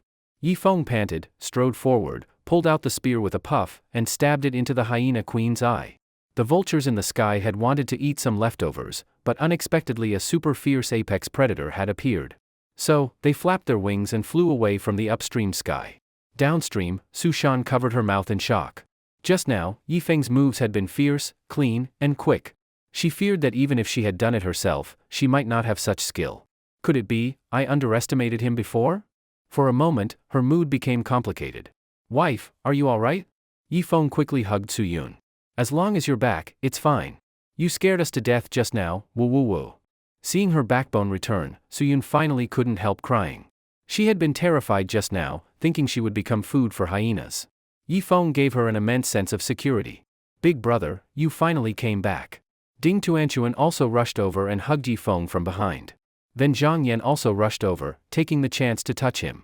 Only Remizi stood still, but her eyes were full of admiration. Sister. Su Shan finally walked over. Hearing this voice, Suyun's whole body trembled, and she slowly raised her eyes. Sis. Sis. The 2 beauties hugged each other tightly, unwilling to let go. Yifeng looked full of relief, then went downstream to drag back the 2 halves of pork. Zhang Yan suddenly fell to the ground, clutching her thigh in pain. Yifeng quickly went over and placed her slender thigh on his lap. What should I do? Will it leave a scar? Zhang Yan asked nervously. You still care about scars? A hyena's mouth is filthy, very likely carrying rabies virus. Su Shan spoke coldly. Of course she recognized Zhang Yan. Wasn't she Wang Xiong's lover? She had no good feelings for this kind of woman. Ah, brother Yifeng, you must save me. I'll repay you. Do you remember the spinning split? You haven't seen it yet. Please don't let me die. Zhang Yan said in terror. Shut up, there are so many people here. Yifeng scolded angrily. Come on, get on my back. I'll take you into the forest to find herbs. Yifeng squatted into a horse stance. Zhang Yan, terrified, directly jumped onto Yifeng's back. You? Suyun muttered a few words behind, then looked fearfully at Su Shan. Su Shan was equivalent to her steward. Usually, whenever she wanted to indulge herself, Su Shan would stop her immediately. Carrying Zhang Yan into the forest, Yifeng began searching for herbs to clear blood. First, he would let as much stagnant blood as possible flow out from the wound, then find herbs to clot blood so the wound would slowly heal. But scarring was inevitable. After 2 hours of searching, Yifeng finally found all the herbs. By then, they were already 2 kilometers away from the camp. There was no water source here, so Yifeng had no choice but to pull up Zhang Yan's skirt. In that instant, a pair of semi-transparent short underwear inside was revealed. Are you in such a hurry? Zhang Yan asked. No, this way I can see more clearly. After saying this, Yifeng chewed the herbs in his mouth, then spat them onto Zhang Yan's thigh. Her thigh twitched once, and liquid slowly flowed down her leg. It made Yifeng's pants look ugly again. Earlier, Bai Guifen hadn't let him fully release his pressure. He feared he wouldn't be able to control himself. After all, the beast had already been let loose. Blood kept flowing from Zhang Yan's wound. Her rosy lips turned pale, as if she had just finished her period. Once the flowing blood turned to normal color, Yifeng wiped the wound clean. That springy feeling almost made him lose control. He then chewed the hemostatic herbs and spat them onto the wound. Is it done now? Zhang Yan asked. Not yet. Do you have any cloth? I need to bandage the wound. Yifeng said. Cloth? Yes. If Zhang Yan hadn't lost so much blood, he would have wanted to take her right there on the spot. I feel so dizzy. Because of blood loss, Zhang Yan's head was spinning. Holding her head, she sat right into Yifeng's lap. Ah, no, that's not okay. You aren't wearing anything underneath. If something happens by accident. Yifeng warned. He was already trying hard to restrain his beastly nature. If Zhang Yan teased him again, he wouldn't be able to hold back. But Zhang Yan didn't care. Her whole body pressed into Yifeng's chest. Yifeng swallowed hard. But the next moment, Zhang Yan had already closed her eyes in his arms and fell into unconsciousness. Yifeng felt that just one push and he could. But he still forced himself to hold back. Let's go home. He carried Zhang Yan in his arms and walked back. At the cave entrance, Suyun quickly came over. Is she dead? Suyun asked coldly. No, just lost too much blood and fainted. Let's go roast some fish. After saying this, Yifeng carefully placed Zhang Yan on the ground. Su Shan gave Yifeng another look. This Yifeng wasn't as bad as Wang Tao had said, was he? But the next moment, Yifeng had just set Zhang Yan down, and his ugly pants were exposed. Su Shan's face instantly flushed red. Yifeng, Wang Tao was right. You really are a lewd man. She's injured, and you're still thinking about that. You're nothing but a beast. Su Shan cursed angrily. Actually, though her words were harsh, in her heart she was jealous of Zhang Yan. After all, she had lived 30 years, never dated, never even held a man's hand. Whenever she saw young couples pass by, she couldn't help but feel hostility. If Yifeng had just held her instead, she would definitely have been delighted, but she would never admit it. This is a normal physiological reaction for men. Besides, I wasn't the one who started it just now. Yifeng grew angry too.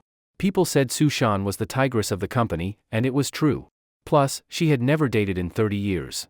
The men in the company all gossiped that her place down there would bite and never let go. I can't be bothered with you. Shameful. Su Shan said, then directly pulled Suyun to her side, not allowing her to walk with Yifeng. Suyun was helpless and could only quietly make a resigned gesture to Yifeng. Since childhood she had been controlled by Su Shan, and she was a little afraid of this strict older sister. Just then, a delicious smell drifted over. It turned out that Nair Maisie had roasted a pig leg, even sprinkling filtered salt on top. While Yifeng and Bai Guifen had gone out, Nair Maisie had used plant ash to remove the impurities from the white substance, leaving mostly salt. Though there were still a few impurities, on a deserted island no one cared that much. She hesitated a moment, then handed a piece of meat to Yifeng. Yifeng, you work the hardest. You eat the fattest part. Nair Maisie said gently. Thank you, Tian Shuetao, Yifeng said. She's not Tian Shuetao. You really have no eyes. She's the wife of the little boat king. Su Shan said coldly from a distance. Her words stirred up a hornet's nest. A whole group of women turned their gaze toward Nair Maisie. Nair Maisie's pretty face instantly flushed red. The matter of her being sucked by Yifeng was now known by all the women in the cave. If they returned to civilized society, the little boat king would surely abandon her. Sorry for deceiving you, but I had my own difficulties. After Li Maisie finished speaking, she went to take care of Zhang Yan again. At this time, Su Shan was helping Su Yun dress up. Come, let's go behind the waterfall. I want to check if anyone has taken advantage of you. Su Shan said. Sister, don't, again. Su Yun's pretty face flushed red, but she still obediently followed behind the waterfall. Yifeng sat gloomily to the side eating a pig leg. He felt like he had brought back a housekeeper. It seemed that the life of 3 palaces and 6 courtyards would have to be put on hold for now, unless he conquered Su Shan too, making her kneel in front of his big shorts and sing, Conquer. They said she had been single for 30 years, and that teeth had grown down there. Yifeng thought, I may not be worthy, but I really want to try. Bite me to death. Come bite me to death. After eating pork, the women needed their blood to circulate to digest the food, so all of them became drowsy. But Yifeng couldn't sleep no matter what. He felt his position as leader was being challenged. Just then, Bai Guifen walked downstream. As she was about to disappear from Yifeng's sight, she suddenly turned back and gave him a flirtatious wink only he could understand. Yifeng took a deep breath and hurriedly followed. An hour later, Yifeng lay flat on the ground, while Bai Guifen lay in his arms, tracing circles with her fingers. How was it just now? Did you release the pressure? Bai Guifen smiled seductively. You're still the best. I basically let out 70 to 80%. Yifeng gently stroked her hair. Now it was settled, he had to bring Chenli back. Otherwise, it would be too unfair to Chen Jihua. In fact, he really wanted to say he had only released about half. After all, Yifeng had already been strong, and after eating that white fruit, he had become the king of kings. Guifen, let's wait until tomorrow. Tomorrow I'll trick that one into going with me to search for Chenli. After all, her strength isn't bad. Yifeng said. Gratitude flashed in Bai Guifen's eyes, and she directly lowered her face down. It wasn't clear how long had passed before the two returned to camp separately. This was Bai Guifen's insistence. She said she couldn't delay Yifeng and Su Yun's affairs. Where did you just go? Su Shan asked. Downstream to bathe. Yifeng replied. All right. From now on we're a team, so everything we do must have rules. First, I thank you for taking care of my sister these days. After I return, I'll have old Master Su promote you. Second, starting tomorrow, every so often we must send 2 people to the beach to wait for the rescue plane. Otherwise, in the jungle, the leaves cover the ground completely, and even if the plane flies over, it won't see us. Su Shan said slowly. Yes. Miss Su Shan, you're absolutely right. Li Maisie said excitedly. Sister, you're amazing. Su Yun also looked at Su Shan sincerely. The other women also looked excited. Yifeng. You're amazing. Why didn't I think of this before? Yifeng said awkwardly. Su Shan gave Yifeng a meaningful look, making his heart skip a beat. He didn't know why, but in Su Shan's eyes there was no charm, no sexual hint. Yet just one look from her stirred something deep inside him. Perhaps this was the special ability developed after 30 years of abstinence, one glance, and he hardened. Did you not think of it, or did you not want to think of it? Forget it, let's not talk about this now. We must work together. If no rescue plane comes, we'll build bamboo rafts and leave. We can't sink into decay on this deserted island. Su Shan's words instantly gained her many followers. Of course, Bai Guifen was an exception. After all, she had already tasted Yifeng. Especially after the first time, she felt the past 40 years of her life had been wasted.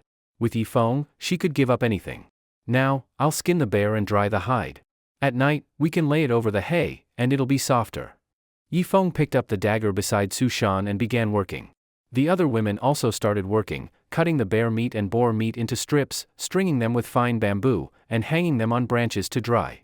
As they dried, they smeared a layer of salt on top. This could prevent the meat from molding or rotting. As soon as the wild boar meat was preserved, all the salt was used up. The leftover bear meat that isn't preserved, let's roast it all to eat. The uneaten meat we'll press under the waterfall, so the bloody smell won't attract other predators. Yifeng suggested. That night, Yifeng sat by the fire with 6 beauties. Chen Jihua had just died, so everyone was in low spirits.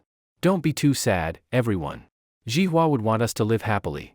How about this, I'll tell a joke. Bai Guifan suddenly said. All right. Everyone listened carefully at once. Bai Guifan told a very crude dirty joke.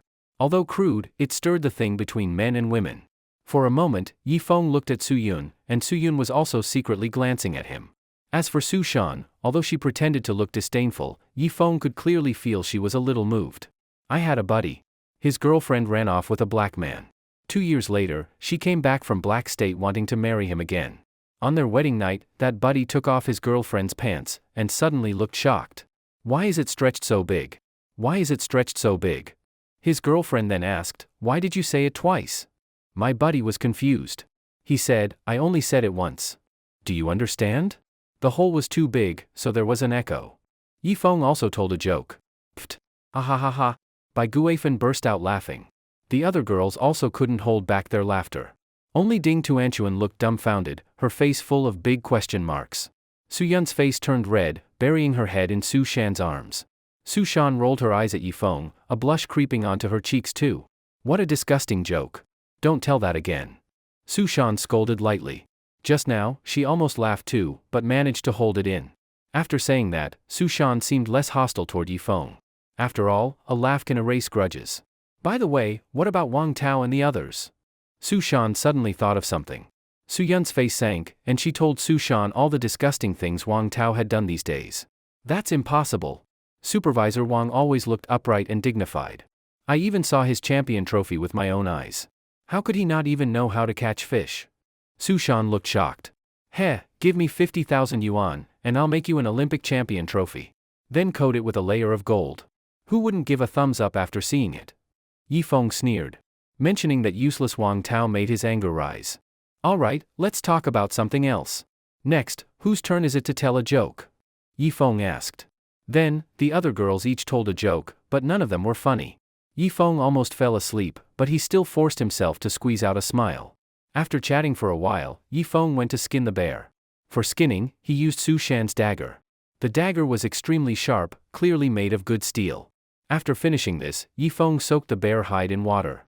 There were many parasites on it, so it had to soak for 2 days before it could be taken out to dry. Once dried, it could be used as a bed. Everyone must be tired. From now on, I'll assign tasks. Yi Feng stood on a rock. Tonight, let's have 2 people keep watch. Ding Tuanchuan, you and Tian, forget it, no need to pretend anymore.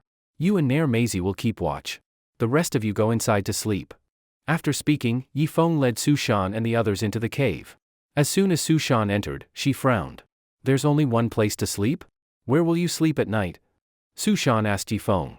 All together. In the jungle, the temperature difference between day and night is big. Yi Feng said. No. You're a man. What are you doing squeezing in with women? This way, you lay more hay and sleep on the other side. Su Shan said. At this time, Su Yun spoke. Sister, forget it. Ah Feng is very tired. Let him sleep together. Otherwise, if he sleeps alone at night, he'll freeze. This? Fine. Who's willing to squeeze with Yi Feng to sleep? Su Shan asked. Swoosh. All the women leaned toward Yi Feng. Including Su Yun. Su Shan glared at her fiercely. Only then did Su Yun unwillingly step back. Then it's decided. Yi Feng sleeps at the edge. Sister Bai, you squeeze with him. The others sleep inside. Su Shan said directly. Yi Feng looked unhappy, but could only squeeze with Bai Guifan to sleep. In the middle of the night, Yi Feng felt it was especially cold. He couldn't help but press closer to Bai Guifan, but found her skin was burning hot, her body trembling slightly. He quickly touched Bai Guifan's forehead, and his heart sank. Not good. Everyone wake up, Aunt Bai has a high fever. Yi Feng shouted. The other women, frozen and uncomfortable, immediately woke up. What should we do? Su Yun asked with her eyes closed, looking like she might fall asleep at any moment. Ah. When it rains, it pours. I'll go find some herbs to reduce fever. You there, wash the helmet clean and boil some water in it for her to drink. Yi Feng said, then rushed outside. Ding Tuanchuan had long since fallen asleep nearby, only Maisie was on watch. She was holding a dagger, whittling a piece of wood. Nanny? What happened? Maisie asked. Someone has a fever. I must collect some herbs, otherwise on a deserted island, high fever can be fatal. After saying this, Yi Feng pulled a torch from the fire, grabbed a spear, and rushed into the dark forest. As soon as he entered, Yi Feng was startled. He saw a python as thick as a wrist struggling to swallow a wild rabbit. He took a deep breath and quickly went around. The torch flickered left and right in the jungle wind. Yifeng was burning with anxiety. In the cave, Bai Guifan weakly opened her eyes, her face flushed red from fever. Her husband's death had hit her hard, and with Chenli missing, she was extremely anxious. Finally, she fell ill. "Auntie, drink some boiled water. I've cooled it." Ding Tuanchuan held a helmet of cooled water. Bai Guifan gave a weak smile, took a small sip, and then coughed violently. Su Shan squatted in the corner, suddenly looking toward the depths of the jungle. Can Yifeng handle it alone? Could it be dangerous? Ah? Sister, hurry and find him, bring him back. Suyun grew anxious. Su Shan's face darkened. Don't tell me you like him? Ah, no. Suyun quickly explained. At this moment, Yifeng finally returned, holding a bundle of herbs. These 3 herbs, put into cold water and boil. These 2 herbs, put in after the water boils. This last one, put in 10 minutes after boiling. Yifeng instructed Maisie. You understand Chinese medicine? Maisie's eyes lit up. Of course, I'm from a family of Chinese medicine. Yifeng said proudly. He lived in Wu village, where neighboring villages often fought, so injuries were common. Over time, they had become doctors themselves. Maisie took the herbs to decoct, while Yifeng looked at Bai Guifan. Bai Guifan was very weak, her eyes half closed. Lily. Bai Guifan said 2 words. Yifeng felt sad. Probably because of too much psychological burden, Bai Guifan had fallen sick. Herbs could only treat the symptoms. The real problem was her heart. It seemed Chinli had to be found, otherwise Bai Guifan's illness couldn't be cured. Don't worry. Tomorrow, yes, tomorrow, I'll definitely bring Chinli back. Yifeng held Bai Guifan's hand firmly. Sure enough, a faint smile appeared on Bai Guifan's face, and she slowly fell asleep. In the corner, Suyun nudged Su Shan. Sister, look, Yifeng is really a good person, not like Wang Tao said. Suyun said. Su Shan's expression eased, but her words remained harsh. Knowing a person's face doesn't mean knowing their heart. Who knows if he's pretending? Su Shan said coldly. Just then, a scream came from outside the cave. Not good, a venomous snake. Maisie was jumping around by the fire, almost spilling the helmet of medicine. Yifeng rushed out like a leopard. He saw a pitch-black snake moving near the fire, mouth wide open, trying to bite Maisie. Yifeng looked closely, and his face changed. Because the inside of the snake's mouth was completely black. This is a black mamba, get away! Yifeng shouted, throwing his spear. But the black mamba easily dodged, striking toward Yifeng. Damn it! Yifeng was terrified too, quickly dodging sideways. The black mamba then slithered toward the cave. Yifeng had no choice but to grab the boiling medicine and pour it onto the black mamba. Finally, it worked. The black mamba hissed, then quickly slithered into the stream. Phew! Maisie let out a sigh of relief and fell to the ground. Did it bite you? Yifeng carefully checked Maisie's thighs and arms. If this thing bit, even gods couldn't save her. Even sucking out the venom would still be fatal. No, I wasn't bitten. Maisie quickly patted her body, and suddenly the shape of her chest shifted. That's good. But this cave entrance isn't safe either. Yifeng frowned. This cave didn't seem suitable for living. First, there were no natural defenses. Any wild beast could come out of the forest to attack. Second, venomous snakes, impossible to guard against at night. Su Shan also came out, her face not looking good. Although her combat power wasn't weak, women were naturally afraid of snakes. The others couldn't sleep either, so they all came out to warm themselves by the fire. This can't go on. Tomorrow, I'll go find Chinli, Zhang Yan, you take Su Shan to find limestone. After you find it, bring it back and grind it into powder. Sprinkle a circle around the cave. Although lime powder can't stop wild beasts, it can at least prevent snakes and insects. Yifeng said. All right. Su Shan nodded. It was the first time she had obeyed Yifeng's order. This is only the first step. After I find Chinli, I'll also have to figure out a way to cut wood and fence the cave entrance to make a yard. That way, we can block wild beasts. Everyone has no objections, right? Yifeng asked again. Great, then we'll have a yard. We can move around freely inside it. Ding Tuanchuan said excitedly. The other women didn't speak, but their expressions also showed agreement. But Su Shan shook her head. Our main goal should be to build a bamboo raft, find a chance to leave this deserted island, not to build some shelter here. Alright, the raft also has to be built.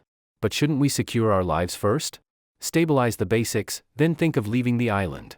That's the right order, don't you agree? Yifeng asked Su Shan. Su Shan hesitated, then finally nodded. Then it's settled. Tomorrow, I'll go alone to find Chinli, Zhang Yan will take Su Shan to look for limestone. The others will stay here to take care of Aunt Bai. If you encounter danger, you should. Yi Feng couldn't go on. Without himself and Su Shan at the camp, the other women had no combat ability at all. If it were wild beasts, fine, they could just hide in the cave and block the entrance. But if they encountered Wang Tao's group of humans? Su Shan, once you find the limestone, come back as fast as you can. I'll also look for Chenli as fast as I can. Yi Feng said again. All right. Got it.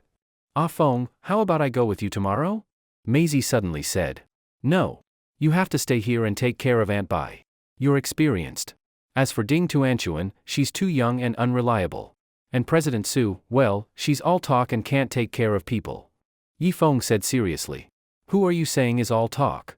Suyun immediately rushed over and started hitting Yi Feng with her little fists, making him cry out. Ding Tuanchuan turned her back angrily, muttering under her breath. Soon it was daylight. Yi Feng carried his bow on his back, holding a spear in his hand. The women surrounded him, repeating words of caution and safety. Ah Feng, be careful on the way. There's a whole family of women waiting for you to come back and protect us. Suyun helped straighten Yi Feng's ragged collar. Brother Yi, safe journey. Ding Tuanchuan said. Yi Feng. At this moment, it was Su Shan's turn. Be careful. Don't go and get yourself killed. Su Shan said calmly. Yi Feng sighed, looked up at the sky, and recited, the wind rustles, the Yi River grows cold, the warrior goes and does not return. Suyun, if I don't come back, find someone else to marry. Don't wait for me. After saying this, Yi Feng rushed downstream with a whoosh. Su Shan and Zhang Yan exchanged glances, then also entered the forest from the side. At the spot, only one sick person and 3 weak women were left. Yi Feng ran downstream along the creek. Since Wang Tao's group wasn't at the creek, nor at the reef area on the beach, there was one possibility: they should be on the north side of the beach. So after running several kilometers along the creek, Yi Feng cut into the forest, heading to search the northern beach. The sun hadn't risen yet, and Yi Feng moved easily, since there were old paths. After an hour of running, Yi Feng finally saw a coconut grove. His eyes moved, and he suddenly crouched low. At the reef area of the beach, he saw a group of people walking around. They were Wang Xiong and the others. Wang Xiong's slicked back hair had lost its aura, with 2 strands hanging down on his forehead. And on the bald head, a layer of stubble had grown. 2 bodyguards were sitting on a reef, discussing something. Among the group, only those 2 bodyguards had energy. The others, including Wang Xiong, were all listless. As for Wang Tao, needless to say, he was still lying on a stretcher asleep. Where's Chen Li? Yi Feng narrowed his eyes, looking farther. From behind the reef, a blonde, blue-eyed foreign woman suddenly walked out. This woman was about 1.75 meters tall, wearing a bikini. Her figure could no longer be described as hot, only explosive. Then, Chen Li also walked out behind her. Looks like they've got new members on their side. Yi Feng muttered, judging the situation. He wasn't afraid of the others, but he was wary of the 2 bodyguards. Thinking of this, Yi Feng looked again at the foreign woman. He had to admit, European women's skin was white, too white. Meanwhile, after weeks in the jungle, he had become dark and muscular. The contrast of their skin tones was stark, like black and white. Alice, didn't you say your boyfriend already built a boat to go find rescue? Why hasn't he come back yet? Wang Xiong couldn't help asking. As for the 3 bald men, they stared directly at Alice, their eyes almost shooting flames. Don't worry, he'll come back for me. Alice showed a bright smile. Yi Feng judged that Alice was probably only 18 or 19, but Europeans looked older. At 18 or 19, she looked like she was in her 20s or 30s. But her figure was truly top-notch. Just in terms of body, none of the women in the cave could compare. At this moment, the bald man could no longer hold back.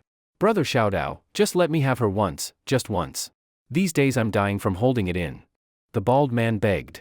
But Long Wu shook his head, no. If her boyfriend really finds the rescue plane, he'll have us all sent to prison. Wait 2 more days. If the rescue plane still hasn't come, then I won't care about these 2 women anymore. Long Wu still had principles. These days, he had been protecting Chen Li and Alice. But since they weren't related, if no rescue came, he couldn't go against the whole group and would have to give them up. But he could guarantee that he himself wouldn't touch them. As a former soldier, he had uprightness in his bones. Although he liked beautiful women, he would never force one. Wang Xiong glanced at Long Wu, feeling anxious. 3 days ago, he could no longer command the 2 bodyguards. If this went on, he would become nothing but a bystander. No, he had to find another way to establish his power. Thinking of this, Wang Xiong walked over to Long Wu. Xiaodao, didn't your daughter always want to study in Europe? Don't worry, if I get back, I'll definitely send her to Europe. I have 2 companies in Germany. Oh. Longwoo nodded absent-mindedly, turning his gaze to the distance. Just then, Alice suddenly walked toward the forest, right toward Yifeng. What are you doing? The bald man suddenly asked. I'm going to relieve myself. Problem. Facing the bald man, Alice's attitude was cold. Don't think about running. I'll be watching you. The bald man said, swallowing hard. Fuck. Alice cursed, walking openly into the forest. Yifeng's heart jumped. If this woman saw him, would she scream and draw the others? So, just as Alice was about to pull down her shorts, he suddenly jumped out and covered her mouth. Damn, this woman's body was blazing hot. Just one touch of her skin made Yifeng feel dizzy. Alice struggled a few times, but the difference in strength was too great.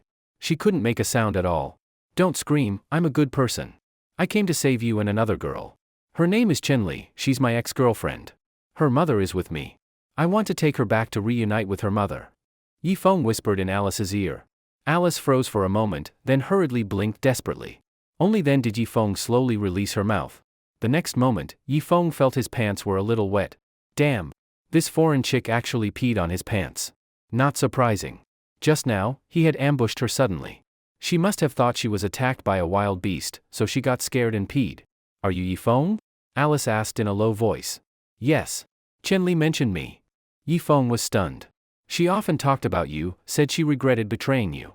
What should we do now? Alice's Chinese was not bad, just her pronunciation wasn't very precise. Now, find a chance to bring Chenli into the forest. We'll run straight to my camp. There are bows, spears, weapons there. Wang Tao's group won't dare provoke us easily. Yifeng said. I understand. Alice immediately pulled up her shorts. Just now, she had already finished peeing and had soaked Yifeng's pants. Looking at the wet stain on his pants, Yifeng instead felt even more excited. Didn't this mean he had indirectly contacted this foreign beauty already? Hey, Xiaoli, do you need to go? Alice asked. Go? Didn't I already? Right, I need to go. Chenli suddenly realized. The 2 women immediately walked hand in hand into the forest. On the beach, only the bald man was watching them closely. Seeing this, he stopped Alice. Didn't you just go? Why are you going again? The bald man asked, his eyes roaming all over their bodies. What if there are poisonous snakes in the forest? I can help keep them away. Alice explained. I don't believe it. So this time, I'll go with you, the bald man said. You? Doesn't your Yanxia country have a saying, men and women shouldn't touch? If you're there, how can Xiaoli relieve herself? Alice snapped. I don't care. I'm going. Heh, if you don't like it, then let her pee in her pants. The bald man acted like a shameless rascal. Fine, don't regret it. After saying that, Alice pulled Chenli toward the forest. And the bald man really followed. The 2 women slowly went deeper into the coconut grove, soon reaching 10 meters inside. The sunlight here had already grown dim. Yifeng's eyes turned cold as he picked up a stone. Hurry up and go, at least let me have some eye candy, ha ha ha. The bald man's eyes glowed, staring at the 2 women's bodies. His pants already looked terrible. Suddenly, Alice tilted her mouth into a seductive smile, then slowly put her hands on her shorts, lowering them bit by bit. Gulp. The bald man swallowed, leaning his head forward without thinking. Bang! Yifeng suddenly burst out, smashing the stone hard onto his head. The next moment, the bald man didn't even groan before fainting on the ground. Run! Yifeng grabbed Chenli and ran quickly toward the creek. Even though Alice was barefoot, it didn't slow her down. Can you keep up? Yifeng looked back, and froze instantly. As Alice ran, her bikini bounced up and down, almost breaking free. Why are you stopping? Run. Don't let those bastards see us. Alice panted. Oh, okay. Yifeng pulled himself together and kept running toward the creek. Half an hour later, the 3 reached the creek, gasping for breath. Alice sat straight into the water. Drops of sweat slid down her cheeks, down her white neck, dripping onto her body. Yifeng suddenly wanted to lick the sweat off for her. Check my back. It's so itchy. Did something bite me? Alice reached back, scratching her back. Yifeng's eyes lit up. He quickly stood behind her. At the strap, there was a red swollen patch. It must have been some poisonous insect. It's too itchy. Alice kept scratching, but her hand accidentally touched the strap. Pop! It snapped open. The strong visual impact nearly made Yifeng get a nosebleed. Faced with the sudden situation, Alice didn't care at all. European women's thinking was different. They started dating in high school. Sometimes, to celebrate graduation, they even organized boys and girls to streak through the campus. So her thoughts were very open, not as conservative as Eastern women. Yifeng, help me wash my back. It's too itchy. Alice said. Okay, right away. Yifeng was overjoyed and quickly washed her back. He had to admit, European women's skin wasn't as delicate as Eastern women's. It was even a little rough. But their body temperature was very high. Maybe the inside temperature was high too. Chen-Li, on the other hand, stood aside, not knowing what to do. All right, once we finish washing, let's go back to camp. Ah Feng, don't worry. From now on, Chen-Li, will never play both sides again. I'll only love you. Chen-Li swore to the sky. Yifeng hesitated but didn't tell her the news of her father's death. We'll talk when we get back. After saying this, Yifeng helped Alice fasten her clothes again, then pulled Chen-Li and ran upstream. After less than 2 kilometers, Yifeng suddenly let go of Chen-Li's hand, aiming his spear at the forest. In a moment, a small creature stumbled out of the forest. It was a young black bear, about the size of a dog, silly looking. Seeing humans, the little black bear ran over, rubbing affectionately against Alice's leg. Yifeng recognized it. This must be the cub of that big black bear. As the saying goes, cut the grass, root and all. Alice, kick it away. The meat of young bears is very tender. Yifeng said, pulling his body back. No. Don't. The two women suddenly protected the little black bear. Please don't kill it, it's so cute. Alice hugged the little black bear, which stuck out its tongue and licked her white cheek. Ah Feng, don't kill it. How about this, let's tame it, tie it at the cave entrance, and it can act as a guard. Chen-Li also begged. Yifeng's eyes flickered, and finally he lowered the spear. Indeed, animals are more alert than humans. If the little black bear is tied at the cave entrance, it can also act as a guard. But you have to be strict with it. Beat and scold it when needed. Otherwise, when it grows up, no one will be able to control it. Yifeng said. If he told Chen-Li that Chen Jihua had died at the hands of this little black bear's mother, who knows how she would feel. Move out. Yifeng herded the little black bear from behind, poking its butt with the spear to make it move faster. The little black bear was angry, but helpless. After some effort, Yifeng finally returned to camp. Several women were gathered together, smashing limestone into powder. Su Shan was spreading the powder around the cave entrance. Ah, you're back.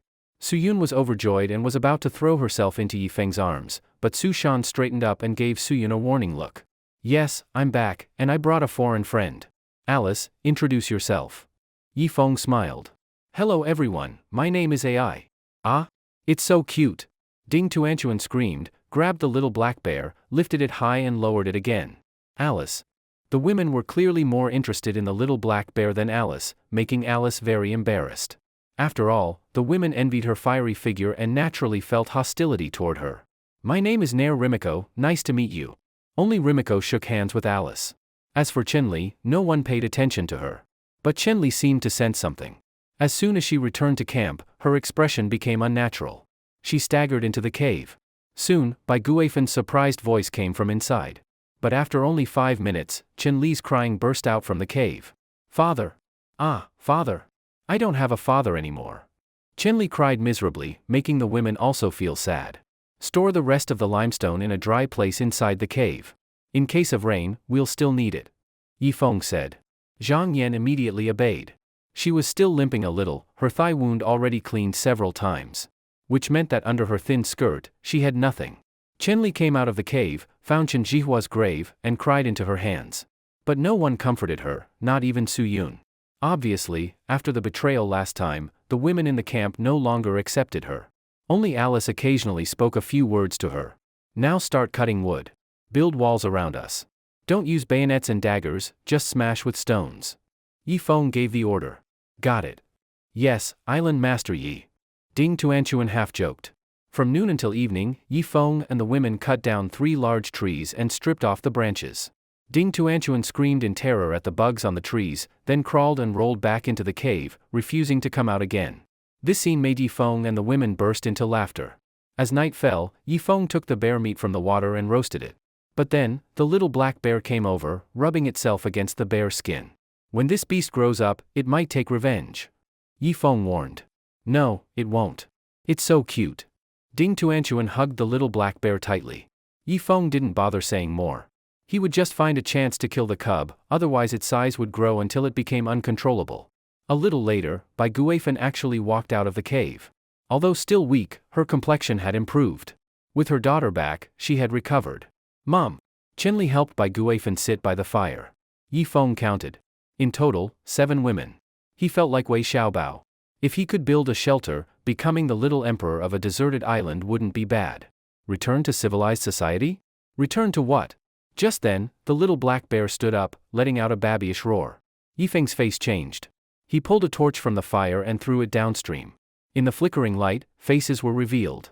Unable to ambush, a few men swaggered out. Wang Xiong, what are you doing here again? Yifeng picked up his bow. The other women also grabbed bamboo spears, standing ready. Why did you take our woman? Hand over Alice. As for Chenli, we don't want her. Wang Xiong held a wooden stick. Behind him were the remaining men. Wang Tao also appeared in the group, leaning on a crutch. Fine, then ask Alice yourself. Does she want to go with you? Yifeng looked at Alice. No. Alice grabbed a stone and shook her head firmly. Alice, these 3 days we caught fish for you, protected you, and you're so heartless to leave us? Listen, come back to the team, I promise the 3 bald men won't touch you. Long Wu finally spoke. Xiaodao, you're an honest man. But, I lied to you. I don't have a boyfriend, and no boyfriend built a boat to search for rescue. Alice dropped a bombshell. What? Long Wu's eyes twitched nonstop, his face flushed red. So, all this time, 7 men had been fooled by 1 woman. Why? Why did you lie to me? Wang Xiong stepped forward, veins bulging on his face. You dare ask me? If I hadn't said that, I would have been assaulted by your men on the first day. I was saving myself, understand? Alice said. Yifeng secretly nodded. This Alice had brains. Much better than Chenli. Wang Xiong hesitated, then suddenly smiled at Yifeng. Yifeng, you've got skills, gathering so many women around you. But what's your plan? Build a boat and go home? If you want to do that, with your people, it would take years to finish. How about this, our 2 groups merge? We men do the heavy work, building the keel and deck. Your women can weave sails. This way, it'll be much faster. Wang Tao said. No need. Go back where you came from. Otherwise, do you see the bow in my hand? Yifeng gave the order to leave. Wait, what he said makes some sense. Su Shan suddenly stepped out. All she thought about was going home, she didn't care about Yifeng and Wang Xiong's grudges. Sis, how can you work with this group? They're really bad. Suyun quickly said. I don't care who's good or bad. As long as we can build a boat and go home, all grudges can be set aside. Su Shan said. I agree too. Rimiko also raised her hand. Yifeng's face darkened. He looked at the women. Except for Su Yun, who opposed, the others didn't speak, but their expressions had already shown everything. The reason they hadn't spoken up to agree was only because they were waiting for him to give the order. If they really joined those beasts, in less than 3 days, they would all be ruined. After all, those men only thought about one thing. Especially the 3 bald heads, who constantly stared at the women's bodies. Ah Feng, they may be bad, but they have a point. And we women can't do heavy work. Bai Guifan whispered to Yifeng in a negotiating tone. Yifeng didn't speak, his face still gloomy. He had just begun to feel like Wei Xiaobao, and suddenly 7 competitors appeared. How could he be happy? Most importantly, he didn't want to go home at all. The deserted island was more comfortable. As if sensing Yifeng's thoughts, Bai Guifan leaned close to his ear and whispered, Don't worry. I won't like any of them. Once the others taste you, they'll be 100% loyal to you. Of course, if you still don't agree, I'll stand by your side. Hearing Bai Guifan's words, Yifeng looked at the others again. Brother Yi, should we work with them or not? Ding Tuanchuan asked. All right. Yifeng sighed, then looked at Wang Xiong's group. Your camp must be more than 20 meters from ours. You'll be downstream, we'll be upstream. This stone will be the boundary marker. Cross it, and I won't be polite. Ha ha ha, good, it's settled then. Wang Xiong nodded, leading his people downstream to set up their camp. Su Shan rolled her eyes, so childish. Setting up a boundary marker like kids playing house. Yifeng had his own plan. Later, he would make Wang Xiong's group cut wood, build fences, and enclose a courtyard. Come here, let's have a meeting by the fire. Yifeng was ready to set rules. The women immediately sat around the fire. Zhang Yan happened to be squatting across from him, her jade legs slightly open. Wang Xiong's group only thinks about one thing, so when working with them, don't talk much. If something comes up, tell me. I'll deal with them, then. Yifeng stopped, because Zhang Yan had spread her legs a little more. By the firelight, Yifeng's eyes went straight. And then what? Su Yun asked. Wait, my head's a bit messy. Yi Feng scratched his messy hair. But Su Shan followed Yi Feng's gaze and saw Zhang Yan. At a time like this, and you're still thinking of that. Yi Feng gave a few more instructions, then sent the women back to the cave to sleep. He stood guard himself. Beasts were easy to defend against, but humans were harder. Sure enough, at dawn, the bald head came to the boundary marker. What are you doing? Yi Feng drew his bow, ready to shoot. Right now, he really wanted to kill Baldy, the most perverted one. Wang Xiong asked me to borrow some food. Tomorrow when we catch fish, we'll pay you back. Baldy's eyes dodged. He had been beaten by Yi Feng several times, already traumatized. Especially the last time, when his head was nearly smashed. Then go hungry. Leave now. Yi Feng stepped forward. Don't be like that, brother. These women are all top-quality playthings. Don't be fooled by them. They obey you here only because they need you. Once back home, you and I are just nobodies. They won't even look at us. That's why we should enjoy every inch of them on this island. When the rescue plane comes, we'll just execute them all anyway. Baldy coaxed. BFF. Arg. Baldy screamed, clutching the bamboo arrow in his thigh. You really dared to shoot? He was both shocked and scared. Yi Feng pressed his lips tightly, pulled another bamboo arrow, and aimed again. This time, he aimed at Baldy's neck. Don't. I'll leave, okay? Baldy limped away, leaving drops of blood on the ground. After he left, Yi Feng sat back by the fire. He had to be ruthless. Otherwise, with 7 men on Baldy's side, they would never take his group seriously. And Baldy's words were dangerously persuasive. Even he, a decent man, almost wavered. Really, faced with so many beautiful women, who wouldn't want to indulge? Luckily, the 2 bodyguards weren't too lustful. Otherwise, he wouldn't have been able to protect the women. Morning came quickly, but Yi Feng hadn't slept at all. The women lazily walked out of the cave, heading to the waterfall to wash. Yi Feng's bloodshot eyes turned to downstream. Wang Xiong's 7 men were also at the stream, washing, their green eyes often glancing upstream. Baldy, even after being shot yesterday, hadn't changed. He stayed close to the bodyguards, whispering nonstop. The birds in the forest chirped too much, so Yi Feng couldn't hear clearly. But from Baldy's lewd look, he knew he was stirring up the bodyguards. After washing, Long Wu personally came to the boundary marker. Yi Feng, on our side, we'll start smashing bamboo with stones, then cut it into suitable lengths. On your side, please weave sailcloth, strip the bamboo skin and weave it. Do you know how to weave? Long Wu asked. Yi Feng looked Long Wu up and down. The man's eyes still had some righteousness. At least he wasn't staring at the women. I know weaving. I'll teach them. You can start. Yi Feng said. Good. Long Wu nodded, showing respect to Yi Feng. Just then, Wang Tao limped up with his crutch. Brother Xiaodao, this isn't fair. Our side does all the heavy work, while they do handwork. So their side should also provide us 3 meals a day, otherwise we lose out. Wang Tao said loudly. He hated Yi Feng and couldn't resist stirring trouble, hoping to create conflict between Yi Feng and Long Wu.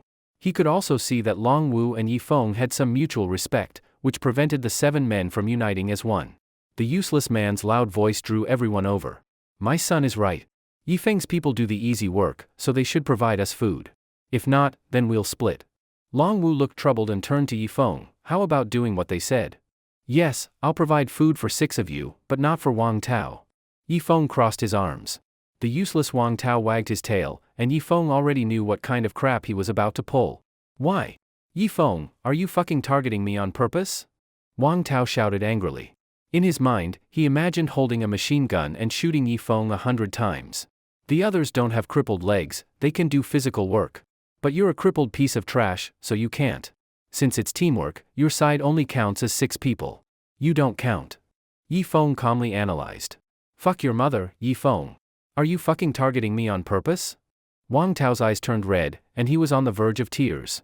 Long Wu glanced at Wang Tao, then nodded. What you said makes sense. Then please provide food for 6 people. What? Wang Tao was shocked. Brother Knife, how could you? We are 7 people, 1 team. Wang Tao was so depressed he almost coughed up blood. Yi Feng isn't wrong. You really can't work. That bald guy also got shot in the leg, but the bamboo arrow didn't go in too deep, so he's still more useful than you. Long Wu analyzed objectively. Me? But we are 1 team. Does getting injured mean being abandoned? Doesn't that mean one day if you get hurt, we can also abandon you? Wang Tao tried to sway Long Wu. Long Wu stayed silent, clearly conflicted. Yi Feng, don't think you can divide us. That trick is too childish. The bald man glared angrily at Yi Feng. His arrow wound wasn't deep, but Yifeng had already messed with him several times. Yeah, don't think you can split us. The bald man's 2 underlings also shouted. Anyway, I'm only giving food for 6 people. If the 3 of you want to side with Wang Tao, then share your food with him. Now hurry up and work. If you don't cut 40 bamboo poles by noon, I still won't give you food. Yifeng ignored them and sat by the fire with the women. Longwu had no choice but to take his people downstream to start smashing bamboo roots with stones. It was hard labor and tough on their hands. After all, force works both ways. When they struck the bamboo with stones, the stones tore up their palms too. Before long, the bald man's group's hands were swollen.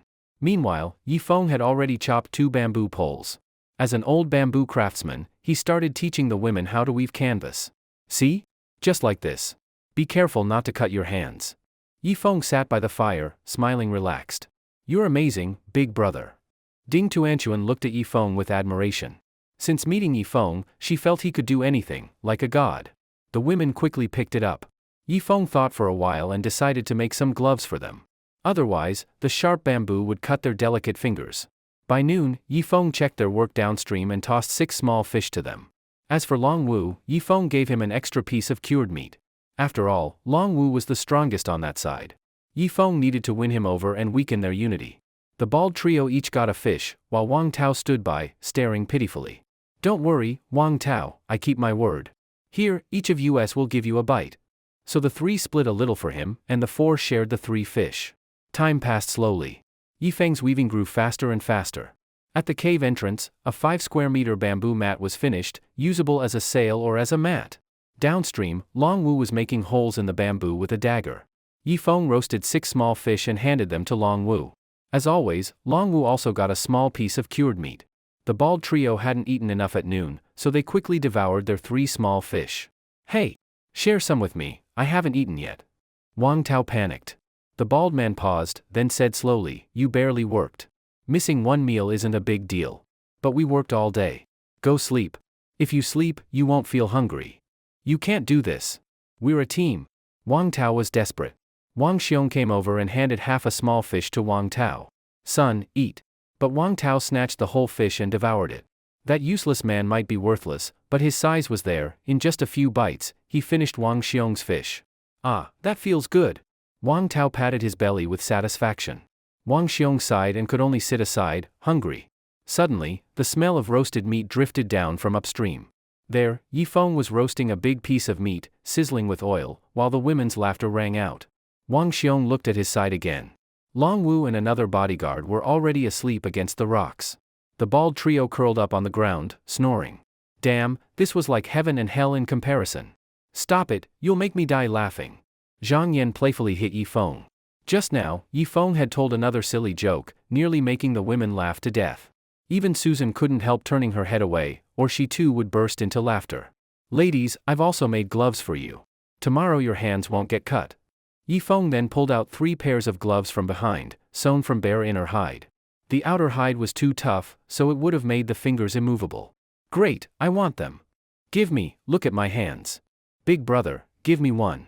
The women immediately started fighting over them. I'll assign them. Today the fastest weavers were Susan, Bai Guifen, and Raimai. The rest were too slow, so no gloves. Yifeng handed the gloves to the 3 hardworking women. Suyun had worked hard, but being a spoiled young lady, her hands-on skills were weak. As for Zhang Yan, she was even worse, never lifted a finger in her life, and in one whole day she wove less than 20 square centimeters. Ding Tuanchuan was the worst, only able to do odd jobs on the side. Big brother, I'll take night watch tonight. I also want to prove myself. Ding Tuanchuan suddenly said. Fine. Take the bow. You may not be good at most things, but your archery has reached about 30% of my skill. So I officially take you as a registered disciple. Ding Tuanchuan, step forward and receive your title. I now name you Grand Marshal of Night Watch. Yifeng said seriously. Yes.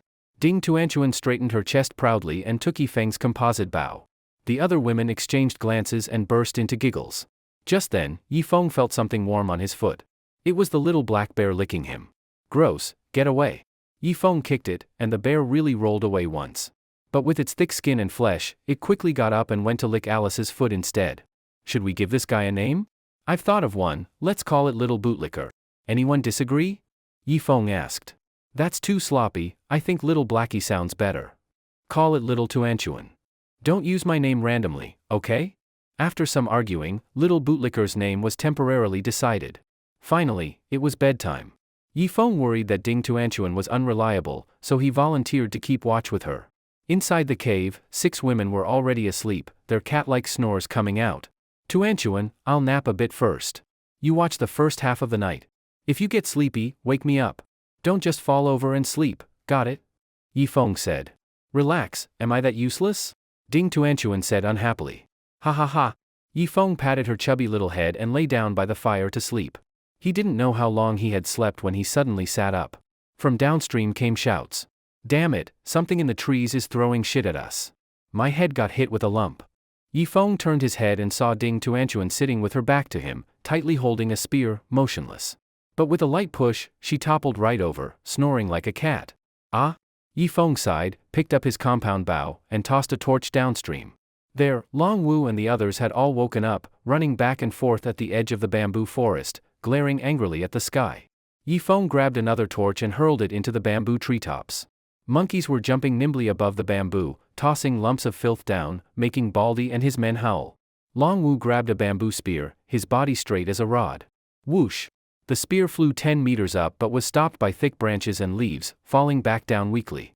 Yifeng took a deep breath, raised his compound bow under the moonlight. Whoosh! A monkey fell to the ground at once. Ha ha ha, kill this beast! The bald trio rejoiced and rushed to kick the monkey's corpse. Yifeng drew another arrow, aiming at another monkey. But the monkeys were smart, retreating deep into the bamboo. The dense leaves blocked Yifeng's view and the bamboo arrows. After a while, Long Wu came over with a spear. Thank you, Yifeng, your archery is good. He said, then tossed the monkey's body to him. This is your prey, I give it back. But just then, Wang Tao hobbled over. Brother Knife, you're full so you don't know the hunger of the starving. If you don't eat it, you could give it to me. Why give it back to Yifeng? Wang Tao shouted angrily. Long Wu always got not just a fish but also a piece of cured meat, so he wasn't hungry. Wang Tao was different. Yifeng picked up the dead monkey, and suddenly his eyes moved. Wang Tao, if you want food, fine. At dawn, you'll go to the beach alone and dry at least 5 kilos of salt. If you can do it, I'll guarantee your food from now on, Yifeng said. Drying salt took time but no skill. Even trash like Wang Tao could do it. Like hell I'll go. If I go alone and get eaten by a beast, what then? How about Chinli goes with me? Wang Tao said. You useless trash, if you won't go, then starve. Yifeng turned, ready to take the monkey back. Wait, I'll go, alright? Wang Tao's heart was already full of hatred, but for food, he had to give in. Good. Then tomorrow I'll wait for your good news. Yifeng carried the monkey back to the fire, then carried Ding Tuanchuan into the cave so she could sleep well. After all, she was still a 15-year-old girl. Yifeng didn't expect her to help much, only not to betray him. Long Wu looked deeply at Yifeng and nodded slightly. This kind of leader was extremely harsh to outsiders, but overly good to his own. No wonder the women willingly followed him. The night shadows moved, stars shifted, and dawn came quickly. Though Yifeng kept the second half of the night watch, he didn't feel tired. He stood up and looked downstream. Wang Tao had already packed his bag, hugged his father goodbye, and was ready to head to the beach to dry salt. Long Wu was drilling holes in bamboo again. Once finished, they could bring the semi-finished parts to the beach, assemble them, raise sails, and head home. But Yifeng didn't care about their shipbuilding progress. When he turned, Raimai was the first to come out. Afeng, come here, come on. Her voice was both urgent and seductive. Yifeng's heart skipped a beat. Could it be, she wants me to help? So the two secretly slipped behind the waterfall. 20 minutes later, Yifeng came out, burped. Raimai, seems the food's been good lately. But I want a change of taste. Next time, don't eat cured meat, eat more fruit instead. Yifeng said seriously. You're so annoying, that has nothing to do with what I eat. Raimai couldn't help laughing. The bald trio kept working, but they saw everything. Damn, upstream was like heaven, while downstream was hell. They really wanted to join them. Breakfast was ready. Yifeng carried 6 small fish and a piece of cured meat to those downstream. The bald trio had eaten only 2 small fish yesterday, and fish fat couldn't compare to bear meat, so they were still very hungry. Yifeng, next time can we get bigger fish? Like this, you only keep us from starving, but we can't get full, Baldy said. Yeah, you can't be so capitalist. Wang Xiong added. Yifeng glanced at his yard, then his eyes moved. Fine. But you'll have to do extra work for me. Do it well, and I'll add a piece of cured meat to every meal, Yifeng said. What work? Baldy quickly asked. Simple. Chop more thick trees, at least as thick as a thigh. Strip off the branches, sharpen the bottoms, make them into stakes. I'll use them to build a wall, Eong said. Building a wall was true hard labor. Eong could do it, but it would take lots of time. With these free laborers, why not use them? And cured meat and fish were easy for Eong to get. As for salt, Wang Tao could dry it at the beach, and Eong only needed to filter it once with ash. Which meant, he basically did nothing, but could make those strong men work for him. It was like getting something for nothing. The bald trio didn't speak, only exchanged glances. By the way, my cured meat tastes great. If you don't believe me, ask Long Wu. Eong smiled. Long Wu nodded. Baldy and his two underlings discussed for a bit, then finally nodded slightly. All right, from now on, the three of us will build bamboo rafts in the morning and help you chop wood in the afternoon. We hope you'll keep your word, Baldy said. And me, I'll join too. Wang Xiong and another bodyguard also stepped forward. Because all five of them only had one small fish each, they urgently needed food to restore strength. Fine. Although feeding five of you puts pressure on me, with greater ability comes greater responsibility. Eong spread his hands, pretending to look troubled. Actually, on Long Wu's side, only he could catch fish, and even that was very hard. Even though there were many fish in the stream, catching them was difficult. The fish were agile. Eong was different. He knew fish habits. Suddenly Long Wu looked at the compound bow in Yifeng's hand. Can I take a look? Long Wu asked. Last night, he had seen with his own eyes the bow's power. One arrow had flown over 30 meters, knocking a monkey from the sky. He could also make bows and arrows, but only simple single-piece bows, far weaker than Yifeng's. And his specialty was firearms. In cold weapons, he was far inferior to Yifeng. Yifeng's body stiffened, but in the end, he handed over the bow, though his hand subconsciously touched the dagger at his waist. Not bad, well made, obviously crafted with care. Long Wu handed the bow back to Yifeng. When there's time, I'll teach you. All right, I'll get back to work. Long Wu went downstream, while Yifeng turned and saw the women busy again. With gloves now, Susan was weaving faster and faster, with Raimai close behind. The others weren't very skilled. Just as he was about to sit down, a scream came from downstream. One of Baldy's men was clutching his bleeding head. At the same time, monkey cries echoed from the bamboo above. Damn, these beasts again? Yifeng drew his bow and aimed at the sky. Though the monkeys were small, in the jungle they were agile and skilled at throwing things from above. A hit to the head could be fatal. Not good, Yifeng, help us quickly. Baldy held his head and shouted. Long Wu and another bodyguard threw bamboo spears into the sky, but they lost power after just over 10 meters and fell weakly. Yifeng took a deep breath, firing 3 arrows in succession. Thump, thump. 2 monkeys were shot down, but the third arrow was deflected by thick leaves. Damn, if these beasts keep throwing things from above, it'll be a huge problem. Yifeng's heart sank slightly. Li Chang, don't die. Baldy cried while holding his underling. Yifeng hesitated, then stepped across the boundary marker. The man's head was bleeding non-stop, he was on the verge of death. The monkeys had thrown stones. Though each was only a kilo or 2, dropped from 20 meters high they could easily kill.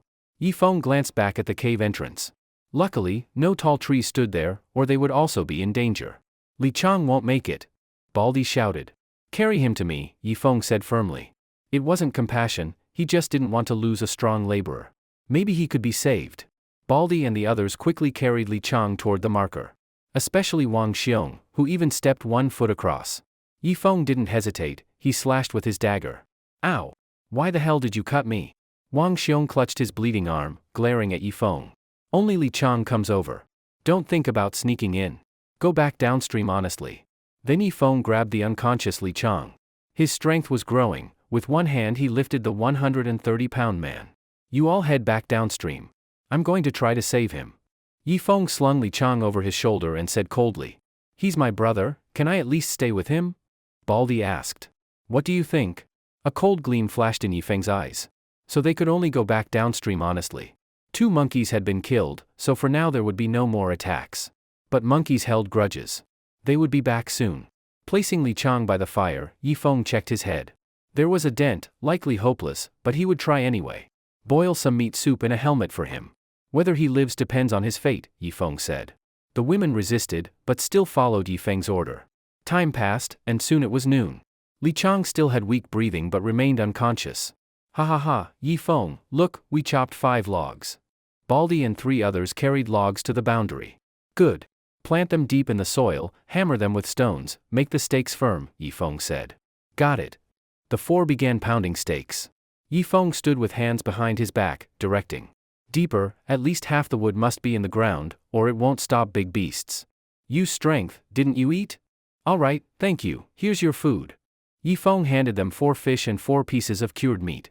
Panting from exhaustion, the four brightened with smiles at the sight of food. Back downstream, they ate. So delicious. I think this cured meat is the best food I've ever had, Baldy said, nibbling bit by bit. Yeah, truly a delicacy, Wang Xiong sighed. He had eaten many fine foods, but this cured meat had its own unique flavor. Yifeng smirked and went back to his camp. 5 stakes, only about 1% of the wall done. To enclose the whole cave entrance would take hundreds. Night fell. Li Chang was still unconscious, but Wang Tao returned. In his left hand was a spear, on his back a dozen bamboo tubes. Yifeng, I'm back. He walked to the boundary and set the bamboo tubes on the ground. Yifeng opened them, inside was a white substance, about 2 kilos. I've been starving all day. Give me food now, Wang Tao said anxiously. He had left in the morning and only returned at night, chewing grass along the way, with no food at all. Yifeng hesitated, then tossed him the smallest fish. Here, eat, Yifeng pointed at the fish. What? I worked all day, risked my life to bring you salt, and you give me just this tiny fish. Wang Tao clutched it, eyes red. I told you, you need to get 5 kilos. Look at this, not even 2 kilos. This little fish I gave you is only out of humanitarian spirit, otherwise you wouldn't even get shit to eat, Yifeng said bluntly. He knew Wang Tao's character well. As soon as this useless man ate his fill, he would start scheming trouble.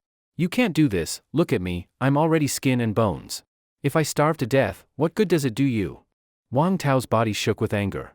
If you don't want it, give it back. Yifeng reached to take the fish. No, I'll eat it. Wang Tao had no choice but to carry the fish downstream. Raimai, use wood ash to filter this white stuff into salt, Yifeng called. Got it. Raimai busied herself. Yifeng stretched lazily by the fire, looking satisfied. This life was good, he hardly did anything, yet had so much labor at his disposal. No, he couldn't let them realize this. Yifeng suddenly sat up straighter and walked downstream. Baldy, starting tomorrow I'll only need 2 people to help build the wall. The other 2 should keep working on the rafts. After all, getting home is the top priority, Yifeng said, acting troubled. Then, will the ones building rafts also get extra cured meat? Wang Xiong asked suddenly. Sorry, building rafts isn't my private task. So that only earns 1 small fish, no cured meat. Only those helping me with the wall get cured meat. And since my cured meat is running low, I can only hire 2. I can't afford to hire the other 2, Yifeng said. In truth, he still had plenty of cured meat, but he had to make the 4 fight each other. Otherwise, once they realized, they would surely strike together. Whatever. Wang Xiong was the first to catch on. He had been a capitalist before, so he sensed Yifeng's intention. The others turned away angrily. You 4 figure it out among yourselves. I can only hire 2. I'm leaving. With that, Yifeng went back upstream. Rumble. Thunder rolled, and heavy rain poured down. Yifeng quickly led the women into the cave. Downstream, Baldy and his group could only shiver in the rain. The night was already cold, and now their bodies were soaked. Helpless, the 6 men huddled together for warmth, sneezing now and then. Inside the cave, lime water had been sprinkled, so there were far fewer mosquitoes. The women together easily killed the few that remained. Then they stood at the cave entrance, looking at the miserable men downstream. At that moment, they felt a sense of superiority and unconsciously moved closer to Yifeng. Luckily they had chosen the right person, following Yifeng, a survival expert. If they had followed Wang Tao's group, who knew how miserable they would be now? An hour later, the rain stopped, but the night air was still freezing. Longwu finally managed to start a fire after a long time, throwing on wet firewood. The 6 men stripped completely and baked themselves by the fire downstream. That guy just moved. Raimai suddenly spoke. Yifeng quickly walked over. Li Chang opened his eyes and slowly sat up. Seeing the slim and full-bodied women in the cave, his eyes turned red. But then he reached down to his pants. What's going on? Usually when I see you, I would, but now, why? Why can't I feel anything? Li Chang was shocked. He rushed out of the cave to check, then fell into despair. What's happening? What's wrong with me? What's wrong with me? His voice cracked, almost crying. What's wrong with him? Raimai asked, puzzled. At that moment, Alice spoke. His head injury probably damaged the pituitary gland. That part doesn't work anymore. Yifeng immediately looked at Alice with more respect. This foreign girl knew a lot. Ah, so he's basically become a eunuch? Chen Li asked. You could say that. He's no longer functional, but his mind will still have those urges. That's the most torturous, Alice finished, crossing herself. No. I don't believe it.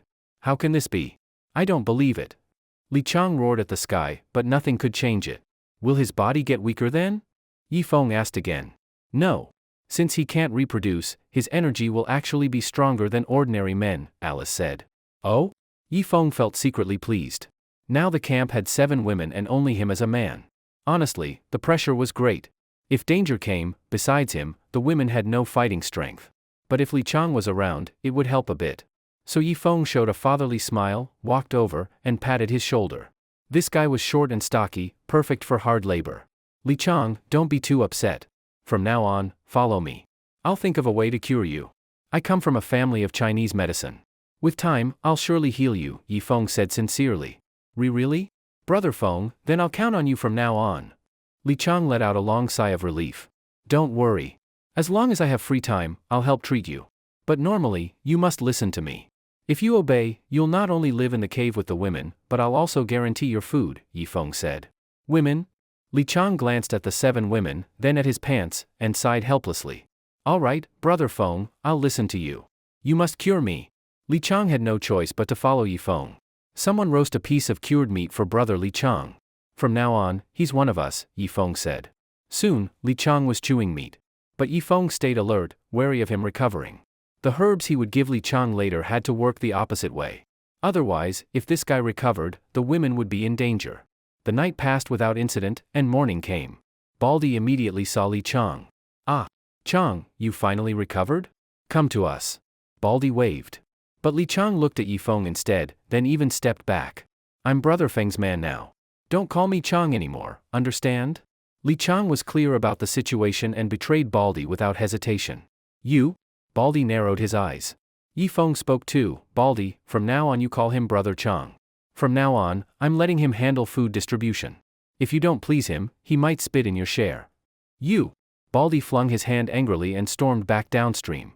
Wang Tao hesitated for a while, then picked up the bamboo tubes again, preparing to go to the beach to dry salt. He had made up his mind, this time he had to finish the 5-kilo task, otherwise he would go hungry again. After reaching downstream, he chewed some tender grass, only then feeling a little less hungry. Yi Feng was working upstream as a bamboo craftsman. Downstream, only Longwu was busy. The other 4 sat together, angrily discussing something. Sure enough, 5 minutes later, the 4 picked up bamboo spears and rushed to the boundary stone aggressively. Yi Feng, don't go too far. Today the 4 of us have decided, if you want to cut off 2 of us, we'll strike together, Wang Xiong said. Yi Feng let out a sigh of relief. He thought they were coming to fight. Do as you wish.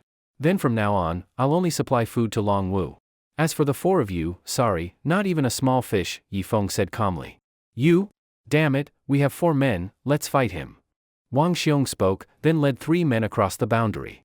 Everyone, come help. Yi Feng shouted coldly, clashing with the bodyguard. That bodyguard was never Yi Feng's match. Now, after several hungry days and heavy labor, he was completely suppressed. Meanwhile, the 7 women plus Li Chang beat Wang Xiong's 3 men black and blue. The fight ended quickly. Yi Feng looked at the bodyguard lying on the ground and sneered. Go back. I didn't even use deadly force just now. Helpless, Wang Xiong and the others had no choice but to return and sit. Downstream, a half-ton jungle tiger was moving slowly forward. Wherever it went, animals scattered in chaos. A monkey on a tree branch 10 meters high screeched, warning other animals. But the sound seemed to anger the tiger. With a leap, the tiger jumped into the tree. Its steel tail swung lightly, keeping balance. The monkey was so scared it wet itself, trying to jump to another tree. But the tiger's climbing ability was strong. With one pounce, it caught the monkey mid-air. With a swipe of its claws, the monkey was torn in 2. After killing the monkey, the tiger kept walking upstream. Actually, its territory was at the lowest lake. Upstream, there was once a big black bear. When the bear was alive, it marked territory with urine every 2 days. But since it died, the smell grew weaker. Last night's heavy rain washed it away completely. The tiger smelled the fading scent and guessed the bear had died or left. So today it couldn't resist entering the bear's land. Though a tiger couldn't beat a bear, for smaller animals, its threat was even greater. Tigers could swim, climb trees, and on land they ran faster than 90% of prey, almost unbeatable in air, land, and water. Brother Xiong, don't worry. We'd rather starve than help him build walls. Trying to use capital tricks to oppress us? No way, Baldy said. As long as we're united, Yifeng can't exploit us, Wang Xiong nodded. But right after speaking, his stomach growled. How about this? Today Dahai and I work for Yifeng, at least we won't starve. Tomorrow you and your brother go. That way it's hungry one day, full the next, and at least no one dies? Wang Xiong suggested. Cut the crap. You think I don't know your scheme? You just want to eliminate us and make us unemployed. Baldy finally dropped the act. Heh, isn't that exactly what you're thinking too? Wang Xiong stood up. Soon, the four quarreled their way to Yifeng's boundary stone. Yifeng, I, Wang Xiong, am willing to chop wood for you, Wang Xiong shouted first. Yifeng, I and my brother are also willing to work for you, Baldy shouted too. Yifeng was eating grilled fish, and while chewing, walked to the boundary. All four of you want to work for me? Yifeng spat out a fish bone and asked slowly. Yes. My brother and I are young and strong, much better than half-old Wang Xiong, Baldy said, flexing his muscles. Wang Xiong refused to back down. I may not be as strong, but I have experience. I know how to use skill, not just brute force. Skill, my ass. You just want to slack off. Who the hell are you cursing? The two argued fiercely, almost giving Yifeng a headache. Enough. Here's how it will be, the four of you get a one-day trial. Whoever chops more wood and does better work wins. But I'll say this clearly, during the trial, there's no food. Yifeng said. Fine, I'll go. Baldy and his underling rushed into the forest. Come on, Dahai, let's go too. Wang Xiong wasn't willing to fall behind. Yifeng shrugged and returned to the fire. By noon, seeing how hard they worked, Yifeng still gave each one a small fish. Not enough to be full, but enough to not starve. As for Long Wu, his conditions didn't change, he still got one fish and one piece of cured meat. After all, he had indirectly helped Yifeng once, and Yifeng was grateful. Not good, the monkeys are back. The four ran out of the forest holding their heads, shrill cries sounding above. Yifeng's good mood was ruined. He immediately picked up his compound bow and aimed at the monkeys. This time he saw clearly, leading them was a big monkey king. If he killed the monkey king, the rest would scatter, and his peaceful life wouldn't be disturbed again. Just as Yifeng aimed at it, suddenly. Chitter chitter. Screech screech. The monkey king looked downstream, then fled deep into the forest, away from the stream. Yifeng felt uneasy. He quickly stood on the boundary stone, looking downstream. The birds in the jungle had gone silent, everything was quiet. Long Wu, at the farthest downstream, also climbed onto a rock and looked farther down. The next moment, he dropped his tools and ran toward Yifeng in panic. What's wrong? Yifeng asked cautiously. Tigers, tigers. Long Wu shouted. What? Yifeng stepped back a few paces, fear flashing across his face. Although his strength was great now, he wasn't arrogant enough to fight a tiger head-on. He knew, tiger muscles made up 70% of their body mass. The strongest human, Bruce Lee, had only 15%. A tiger's bone density was 7 times that of humans. And in the jungle, the tiger was a natural king, able to leap through dense woods with ease. Hurry, into the cave, close the door. As soon as Yifeng spoke, the 7 women and Li Chang had already hidden inside the cave, trembling as they looked downstream. At that moment, Long Wu and the remaining 4 also rushed to the cave entrance. Yifeng hesitated. These people still had some use, so he let them all in, then barred the wooden door. The creek banks grew quiet. Only one alarm bird shrieked urgently from a branch. The next moment, Yifeng's eyes went wide. Downstream, a yellow and black tiger strolled casually forward. Its size was nearly that of a calf, at least half a ton. Everyone keep quiet. Its belly is full, it must have just eaten. Yifeng spoke, slowly backing away. The others realized too, retreating deeper into the cave. The tiger had reached the fire, sniffing the bare hide hanging on the branch. Roar! A low growl came as the tiger suddenly lifted its leg and pissed beneath the bare hide, then turned its dung-colored eyes toward the cave. Yifeng slowly raised his spear, swallowing nervously, both hands trembling. The tiger reached the door, then suddenly stood upright, slamming its paw against the wooden door. The whole door shook, one joint loosening. Ding Tuanchuan covered her mouth tightly. Move farther back, Yifeng whispered. But the cave was only 10 meters deep, already packed with more than 10 people, no space left to retreat. The tiger seemed to smell human scent. It suddenly stepped back, then hurled itself at the door. Creak! The wooden door was made from arm-thick logs. The tiger wasn't as strong as a bear, so it couldn't break through. Yifeng let out a breath, face easing. Damn, good thing we built a door, or we'd all be dead. Seeing no danger, Baldy walked to the front. Give me the spear. He took by Guaifen's spear and stabbed through the crack at the tiger. Roar! The jungle tiger howled in pain, slashing at the door. 5-centimeter claw marks appeared in the wood. Ha ha ha, beast, can't get in? I'll stab again. Baldy thrust again. Don't stab it. Just scare it away, Yifeng stopped him. He could tell the tiger had eaten and didn't want to attack humans. It only came to mark territory. Yifeng, you're too timid. Since it can't get in, give me your compound bow. I'll shoot it dead. Baldy spoke casually. But just then, the tiger looked up. The cave was actually a vertical crack in stone. The wooden door, over 3 meters high, only blocked the wide lower part. Above, there was still a half-meter gap. Roar! In the next moment, the tiger leapt lightly, like a cat, straight onto the door. Damn! Baldy was so scared he nearly pissed himself, shoving into the crowd. You caused this, now block the tiger. Yifeng pushed him toward the door. The tiger was huge, yet it squeezed through the half-meter gap like it had boneless skills, landing with a thud inside the cave. Ah! Ding Tuanchuan screamed first, her shrill cry echoing. Damn, what do we do? Shit! Fight it together? The crowd shoved deeper inside. The tiger strode straight toward Baldy. Damn, let me through. Baldy tried desperately to squeeze inside, but a giant paw landed on his shoulder. Ah! Next moment, with one swipe, the flesh of his right arm peeled away like boiled meat, exposing raw red bone. This can't go on. Fight it. Yifeng grabbed a spear with bayonet, thrusting hard at the tiger. Longwu reacted next, stabbing with a bamboo spear. Roar! The tiger swiped. Yifeng's spear flew from his hands, his whole body slammed sideways. Longwu's bamboo spear jabbed the tiger, but didn't pierce its hide. At that moment, Susan seized her chance. She gripped a dagger backward, pulled back, then let it fly. The dagger struck the tiger's face. Roar! The tiger went berserk, leaping into the crowd, paw striking down. Bai Guifen was smashed flat onto the ground. Mom! Chenli rushed to pull her, but the tiger bit into her shoulder. Blood sprayed everywhere. Fight it! Yifeng had circled to the cave mouth, but instead of fleeing, he picked up the broken spear and stabbed the tiger's hindquarters. Thud! The strike landed, but the tiger's iron tail whipped his cheek, spinning him around and knocking him down. Longwu grabbed the dagger from the ground, jumped onto the tiger's back, stabbing furiously. The tiger howled madly, trying to shake him off. But Longwu clung to its fur with one hand, stabbing with the other. Yifeng knew the moment was now. He grabbed the tiger's tail with one hand, the broken spear with the other, driving it in again and again. The tiger's roars turned to screams. It suddenly rolled, flinging Longwu off, then bit his buttocks hard. Arg! Longwu screamed in agony, blood gushing. The women had huddled at the cave's deepest point, but Susan bravely stepped forward, seizing the compound bow. 1 arrow, 2, 3. Finally, one pierced the tiger's eye. The beast shrieked, bursting with strength, leaping to the door's top and fleeing downstream. After it left, Yifeng touched his face.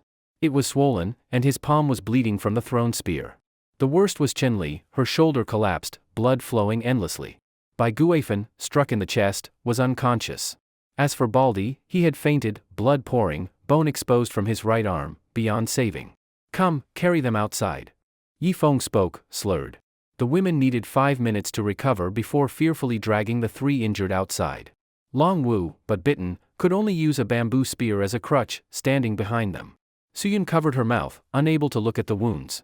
Ding Tuanchuan did not flinch, staring straight at the bloody scene. Water, give me water.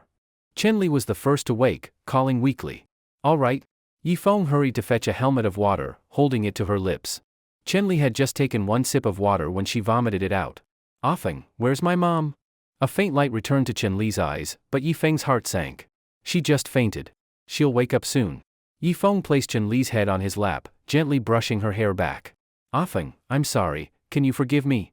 Chenli said weakly. You didn't wrong me. In a civilized society, only gold diggers live better. If I were a woman, I'd also choose a rich boyfriend. That's human nature. Yifeng realized something and softly comforted her. Thank you, Offing. You're really a good man. Please, take care of my mother for me. Chenli whispered, blood spilling from her lips. The others stood around, faces dark. Suyun was quietly sobbing. This is what I should do. Even if you didn't ask, I'd still take care of Aunt Bai, Yifeng said gently. Chenli smiled faintly, then suddenly widened her eyes. Offing, is it night already? Why can't I see? Offing, I can't see, am I blind? Her voice carried tears. Yifeng sighed deeply, holding Chenli tightly in his arms. By noon, Chenli was dead. At the moment she passed, the unconscious Bai Guifan twitched. He won't make it either. Li Chang, sitting by Baldy, pointed at his darkened face. Give him some water. Yifeng said, then turned to Long Wu. Long Wu couldn't sit, lying on the ground to rest. Brother Knife, this cave entrance isn't safe. The tiger's jumping power is too strong. Even if I fence it off, it can still jump in and bite. So I plan, once you're healed, for us to hunt that tiger together. Strike while it's weak. Yifeng said. Long Wu's eyelids drooped. He barely nodded, then fell into deep sleep. Yifeng was wounded too, but he didn't dare rest. He carried logs himself, planning to seal the gap above the door. If a tiger could jump in, so could a leopard. He had to prepare. He hefted a 100-pound log, struggling toward the gate. But then, a hand took the log from him. It was Susan. Yifeng, you're hurt. Let me do it. You rest and recover your body. She spoke, then suddenly gave Yifeng a smile. In that instant, the light around him seemed to dim, and that smile engraved itself into his mind. In his memory, Susan was always cold-faced. This smile was like ice melting, flowers blooming, dazzlingly beautiful. Susan carried the log up to work. When the tiger leapt inside earlier, everyone else shrank back. Only Yifeng had fought first. Her feelings for him soared. Yifeng simply leaned against a rock, sitting aside. Raimai hesitated, then suddenly hugged Yifeng's torso, resting her head on his pale, soft thighs. Then, in front of everyone, she began feeding him. The other men's eyes went red, glaring at Yifeng with jealousy. Suyun hesitated but said nothing. She knew biology. After childbirth, women swelled with milk. By feeding Yifeng, Raimai also gave him nourishment. Yifeng ate greedily, but his eyes turned to Susan. Susan had climbed above the gate, trying to wedge the log into the stone crack. From below, her legs were tight, the safety pants outlining her hidden curves. What's that? Raimai glanced at Yifeng's pants. Yifeng panicked, tugging his torn clothes down. But it was obvious. The pants were big and ugly, impossible to hide. Zhang Yan understood. She sat beside Yifeng, using her body to block the embarrassment. Meanwhile, Suyun and Ding Tuanchuan lifted logs up to Susan. Li Chang, go help too. Yifeng suddenly ordered. Li Chang, who had been slacking, had no choice but to get up and help. At that moment, Wang Xiong stood. Dahai and Ma Dong, right now, the three of us men aren't injured. Yifeng and Long Wu are hurt. This is the perfect chance to seize power. Dahai, kill Yifeng. Ma Dong, deal with traitor Long Wu. Any objections? At his words, Yifeng was shocked, forcing himself to sit up. Wang Xiong, you old bastard. Yifeng was injured saving us. How can you kick him when he's down? Zhang Yan cursed first. Wang Xiong narrowed his eyes and slapped her across the face. Bitch. I paid you 300,000 a month to keep you, and you dare question me. Dahai, what do you think? Here, there's no law. As long as we throw off morality, we can do whatever we want. Don't you want to live in the cave at night? Wang Xiong said. Yuan Dahai nodded, bamboo spear in hand, stepping closer to Yifeng. On the other side, Ma Dong also crept toward the sleeping Long Wu. Wang Xiong laughed, brandishing his spear to intimidate the women. You bastard! Don't touch my brother Yi! Suddenly, Ding Tuanchuan rushed in, scratching and hitting Yuan Dahai. Get lost! He slapped her to the ground. Though injured, Yifeng wasn't afraid, watching Dahai carefully. But then, you three forget me? Susan's cold voice came from behind. Just a woman. Let me test you. Heh, little beauty, I'll play with you first. I like that abstinent face of yours. Wang Xiong grinned, lunging at her like a hawk. But Susan's foot kicked straight into his crotch. He collapsed wordlessly, body twitching on the ground. Yuan Dahai froze, turning his spear toward Susan. She quickly picked up the compound bow, drawing it, arrow aimed at his chest. Beauty, put down that toy bow. Even if you hit me, I'll still kill you, Dahai threatened. But before he finished, his head went heavy, and he collapsed. Yifeng tossed aside a rock, clapping his hands. With just this skill, and you dare try to rebel? By now, Ma Dong had aimed a spear at Long Wu, but it was his first time killing. He couldn't do it. Seeing the situation settled, he dropped the spear, knelt with hands raised. Yifeng, what should we do with these three? Susan asked. Miko, bring me the dagger. Yifeng took the dagger, dragged Yuan Dahai to the stream, and pressed the blade against his neck. The dagger cut across, blood spraying into the stream as Yuan Dahai's body convulsed violently. No one knew how long it lasted, but finally, Yuan Dahai stopped moving. Several women turned pale with fright. The admiration they once held for Yifeng was gone, only fear remained. Only Susan stayed expressionless, even giving Yifeng a slight nod. Yifeng's hands trembled. This was his first time killing a man, his heart raced, mouth dry. But he couldn't stop. He grabbed Wang Xiong by the collar, dragging him toward the stream. No! Yifeng, spare me, spare me. I'm still useful. I can help you build walls, hunt for you. When we return, I'll give you 100 million. Wang Xiong's words ended abruptly as Yifeng slit his throat. Blood sprayed into the stream. Yifeng kicked the body into the current, letting it drift downstream so predators wouldn't be drawn near. Now it was Ma Dong's turn. Startled, Ma Dong suddenly bolted downstream. Susan calmly raised the compound bow. Her aim was off, the arrow struck his side. By the time she readied another, Ma Dong had leapt into the stream, letting the rapids sweep him away. Forget it. Alone, he won't last long in the jungle, Yifeng said lightly. Afterward, Yifeng reached to embrace Raimai, but she recoiled in terror, eyes avoiding him. Yifeng's heart sank. Looking at the other women, he saw the same. None dared meet his gaze. It felt like he had lost something. Li Chang, go check if Baldy's dead. Yes, yes, Brother Feng, right away. Li Chang nodded quickly, his face full of fear. When the tiger attacked earlier, he was scared but not horrified. But Yifeng killing men was different, like slaughtering pigs. One slash, blood spilling. The scene terrified him, reminding him of butchering pigs in the countryside. Yi butcher, that's what he was now. Yifeng leaned against a rock, eyes narrowing shut. Susan led the women to patch the gap above. No one knew how long Yifeng slept, until a sharp scream woke him. Opening his eyes, he saw Bai Guifen lying over Chen Li's body, shoulders trembling silently. Yifeng glanced at the sky. Night had fallen. Brother Feng, you're awake? Li Chang asked carefully from a distance, forcing a smile. Where's Baldy? Yifeng asked. He's dead. Sister Susan threw his body into the stream. It should have washed downstream, Li Chang replied. Good.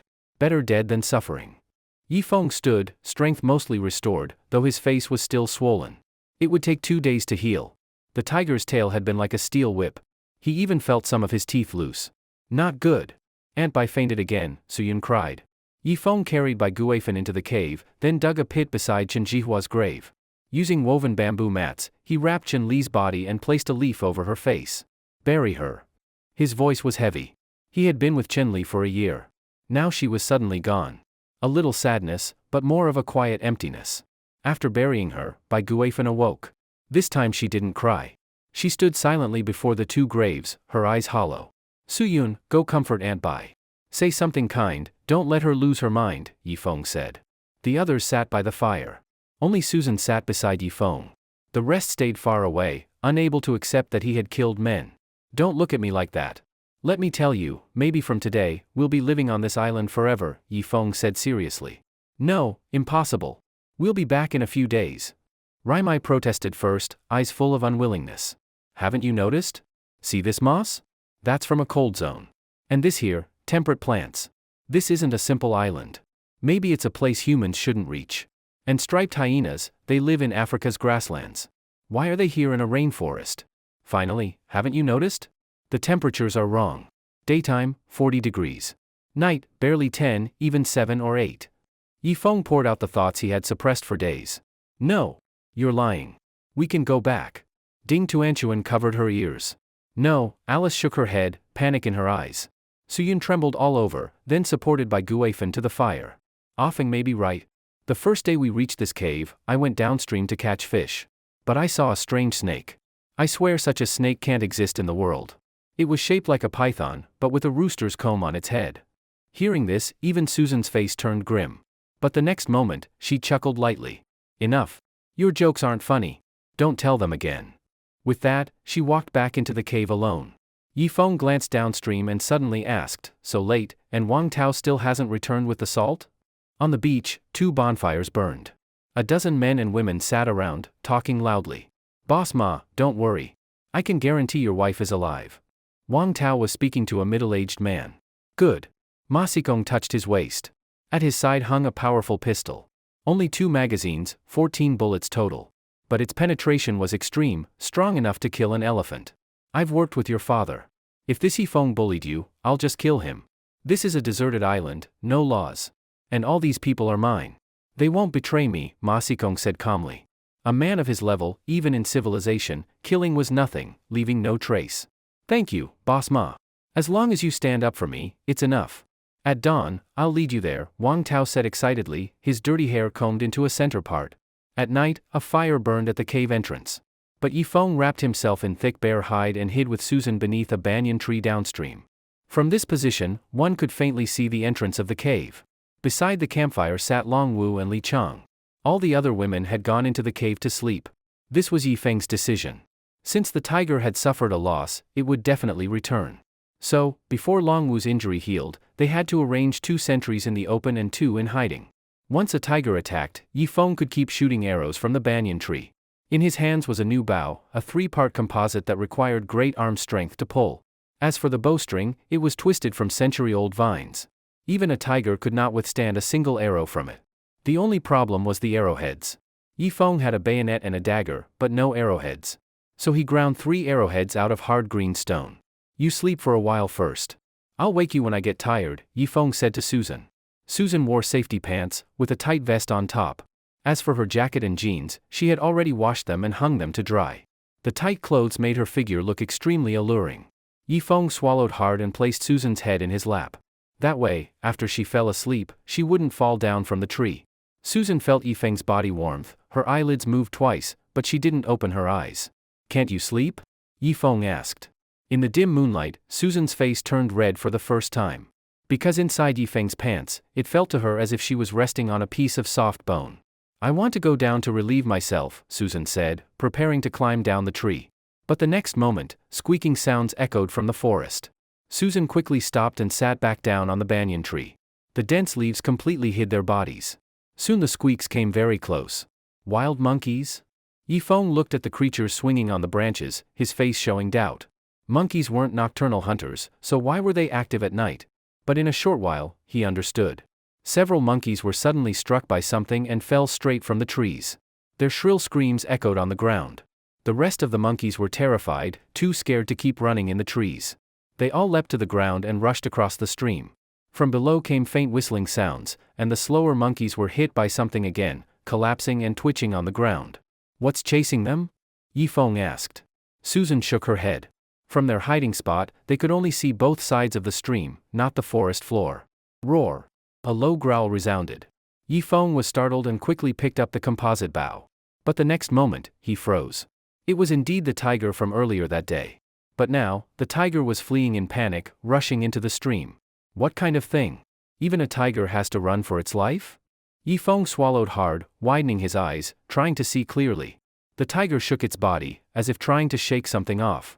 But as soon as it stepped into the stream, its huge body collapsed into the water, twitching violently. Yifeng noticed that the forest grew silent, no insects, no birds, not even the hooting of owls. A sense of dread welled up in his heart. The next moment, shadows emerged from the forest one after another. They were pitch black, about 1 meter tall. Each one held a long stick, taller than themselves by half. Then one of them suddenly lifted its head and glanced at the tree. Yifeng's mind buzzed. This creature was entirely black, but its eyes glowed green. Soon, more than a dozen of them rushed to the tiger. They threw away their sticks, stretched out their claws, and began tearing at the tiger. In just a few moves, the tiger's tough hide was ripped open, and its organs spilled out, releasing a strong stench of blood. Yifeng covered his mouth to stop himself from retching. Because those shadows were shoving the tiger's entrails into their mouths chaotically.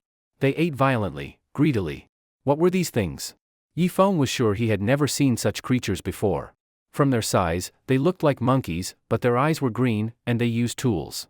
The scariest part was their claws, razor-sharp, easily cutting through the tiger's hide. Susan, do you recognize these creatures? Yifeng turned his head to ask. Susan's face was pale as she shook her head, one hand pressing against her thigh. What's wrong? Yifeng asked again. I really need to pee, Susan said with difficulty. Yifeng glanced again at the shadows below. They were still eating tiger meat. Who knew how long it would take? Hold on a little longer. Once they're full, they should leave. Yifeng whispered into Susan's ear, afraid to startle the strange creatures below. Susan could only nod, but her face looked terrible. Actually, she had already needed to pee before climbing the tree with Yifeng, but she was too embarrassed to say so. When she finally couldn't hold it anymore, these shadows appeared below. Yifeng looked upstream. About 30 meters away, the shadows showed no sign of moving that direction. That was good. Otherwise, their slender bodies could easily slip through the cracks of the wooden gate. After 10 minutes, those creatures had eaten the huge tiger clean. Only the head, bones, and skin remained. They're done. Just a little longer, Yifeng said, pointing down. Susan didn't answer. Her bladder was so full that even the slightest movement would make it spill. Just as she hopefully watched the shadows below, a despairing sight occurred. The creatures didn't leave. Instead, they began mating under the tree, mostly in pairs, sometimes 3 at once, making Susan's face burn red. Yifeng, I can't wait anymore. I have to go down now, Susan said, preparing to climb down. No. Yifeng grabbed her. There are still so many monsters below. If you really can't hold it, just go here in the tree. I won't look. Hearing that, Susan stopped. But, there's nowhere to squat in the tree. I'm afraid I'll fall. She was at her limit, about to lose control. Susan, if you trust me, take off your safety pants. I'll hold you from behind, just like when your father held you as a child to pee. What do you think? Okay? Yifeng asked, his pants already unbearably strained. Although he tried not to think about that kind of thing, Susan's figure was too good, and he couldn't control himself. What did you say? Susan was about to get angry, but suddenly her eyes widened. Just now, she couldn't hold it anymore and had peed a little in her pants. Fine. But you are not allowed to peek, you must keep your eyes closed, Susan said weakly. Don't worry, I will definitely close my eyes, Yifeng swore to the sky. Below, that group of black shadows still hadn't left, not noticing at all the man and woman talking 20 meters up the banyan tree. All right, turn your front against my back. After Susan said this, her face instantly turned red. In the dim moonlight, Yifeng almost stared blankly. I will sit in your lap now. You must hold my legs in time, otherwise I will fall, Susan whispered, trying to sound reserved, but her voice trembled. The shadows below were still there, not leaving. Finally, he felt a wave of warmth in his lap. Susan had sat down in his embrace. Yifeng quickly held onto her round thighs. I'm going to take off my safety pants now, you must close your eyes. Susan was already at the point of no return, about to wet her pants. Okay. Yifeng agreed, but instead opened his eyes wider. I'm going to start now, are you sure your eyes are closed? Susan tilted her head slightly, her hair brushing Yifeng's chin, a feminine fragrance drifting over. I'm sure, hurry up, Yifeng said. All right? Susan had suffered long enough, and now she could finally let it out. Ah, finally feels good. After 1 minute, Susan was about to pull up her safety pants, but suddenly she and Yifeng were both startled. Below, more than a dozen pairs of glowing green eyes were staring into the sky, as if searching for something. Damn, they must have heard it. Yifeng quickly froze, not daring to move. The two pressed tightly against each other, terrified as they looked below. After about 3 minutes, the green light slowly faded, the monsters withdrew their gaze. Then they used sharp claws to cut off the tiger's head and walked toward the opposite side of the stream. But Yifeng and Susan still didn't dare move, waiting until the creatures had completely gone before stirring. A minute later, wails of spotted hyenas echoed from the forest across the stream. Both exhaled hot breaths at the same time. You take your hands off me, you pervert. Susan quickly got up. Yifeng panicked too and let go. Finally, the two awkwardly separated. But for some reason, Yifeng felt unwilling. And Susan had the same thought. She had never slept with a man before, but she knew what Yifeng had just. If Yifeng had really forced himself on her, would she have submitted? In those movies, when men and women did that, although the woman screamed, no, Susan could hear that their voices were full of pleasure. But soon, she shook her head. Susan, you are the one responsible for protecting Suyun, how can you think like that? The most important thing now was returning to civilized society, not thinking about matters between men and women. Susan, do you know what they say about you in the company? Yifeng couldn't help asking. What do they say about me? Susan asked back. They say, your long teeth will bite people, Yifeng revealed. You want to die? Shut up, or I'll kick you off this tree. Ha ha ha, don't be like that.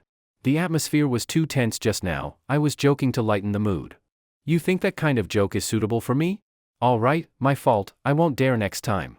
Yifeng awkwardly pulled back his gaze, but his pants were already unbearable.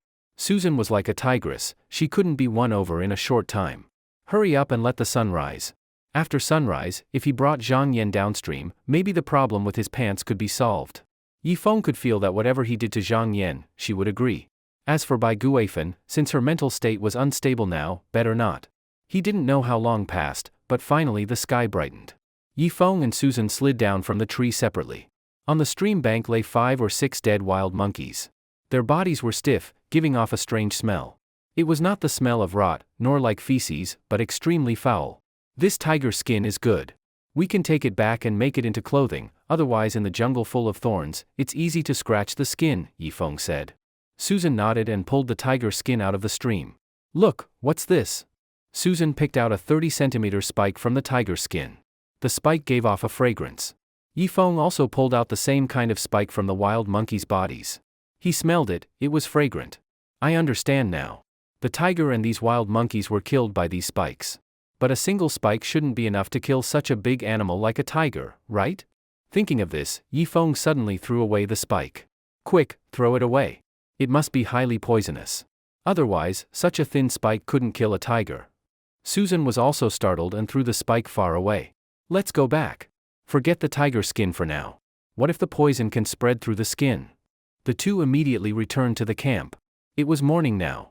Long Wu, pale-faced, leaned on a spear, while Li Chang was already lying on the ground, snoring. You're back? Long Wu greeted. Yes. I'll go wake the women in the cave. You two go get some sleep. After saying that, Eong went into the cave. But as soon as he entered, his eyes widened. Zhang Yan was sitting with her legs spread, her pants pulled up, her body completely exposed to sight. Oh! Eong felt his whole body relax. Wake up, wake up! Eong shouted loudly. Zhang Yan was the first to wake. She looked at her skirt, then at Eong. In the next moment, a hint of flirtation flashed in her eyes, and she threw him a coquettish glance. Eong quickly escaped the cave. Bai Guifan, though awake, was pacing at the cave entrance, muttering to herself as if her mind had already collapsed. Everyone gathered around the campfire. Zhang Yan, it seems something happened to Wang Tao. He probably won't return. So later, we'll go to the beach to dry salt. We need enough salted fish and salted meat. With food reserves, we can then focus on building the shelter. Eong said seriously. Zhang Yan glanced at Yifeng's pants, covering her mouth with a giggle. Yes, yes, Chief Yi, I'll listen to you. Ah Feng, if you want to go, then go. What can we do here in camp? Su Yun asked. You all should fix the door again. Seal every gap with wood, don't leave any openings. As for building walls, we'll do that after we've stored enough food. Eong said. He had already decided they couldn't rely only on fish. Although fish had nutrition, it couldn't compare with land animals. He wanted to find a chance to go to the lake and hunt wild boars or wild buffalo. Succeeding just once would feed the camp for several days. Otherwise, fishing every day wasted 2 hours, and building the shelter was constantly delayed. After eating, Eong set out with Zhang Yan. Ah Feng, be careful on the way, don't let anything happen. Brother Feng, we'll wait here for you to come back. Brother Yi, safe journey. This little brat, does he even know how to talk? The two walked slowly downstream. At first Zhang Yan behaved well. But once they were out of everyone's sight, she became restless. Brother Feng, look, has the wound on my leg healed? Zhang Yan's voice was soft and sweet, full of temptation. Let's go to the beach. I'll check it for you there, Eong said, a little impatient. The fire in his belly hadn't gone out. Now teased by Zhang Yan, it flared instantly. Zhang Yan glanced at Yifeng's pants, covering her mouth as she laughed. Brother Feng, before we enter the forest, let's wash ourselves at the beach. You understand, right? Zhang Yan smiled. Fine, I understand. Yifeng nodded. By now, they had walked 4 kilometers downstream. 1 more kilometer, and they would enter the forest. At this moment, Yifeng's expression changed. Zhang Yan, do you feel that everything suddenly became quiet? Yifeng said. Quiet? Zhang Yan had just spoken 2 words when suddenly a large group of animals rushed from downstream. There were deer, buffalo, wild boars, even crocodiles fleeing. The fastest was a leopard. In a few leaps, it landed right in front of Yifeng. Yifeng was startled and raised his spear. But the next second, the leopard leapt past them and continued running upstream. Rumble. The ground shook. Countless animals rushed past the two. They weren't attacking, they were fleeing. From a bend downstream came the wails of wild buffalo. Quick, up the tree! Yifeng realized something. He lifted Zhang Yan's light body and pushed her onto a banyan tree. Then he quickly climbed up himself. Hidden by thick leaves, they concealed their figures. Finally, all the animals ran upstream. Behind them, by the creek, more than a dozen black shadows appeared again. In the sunlight, Yifeng finally saw them clearly.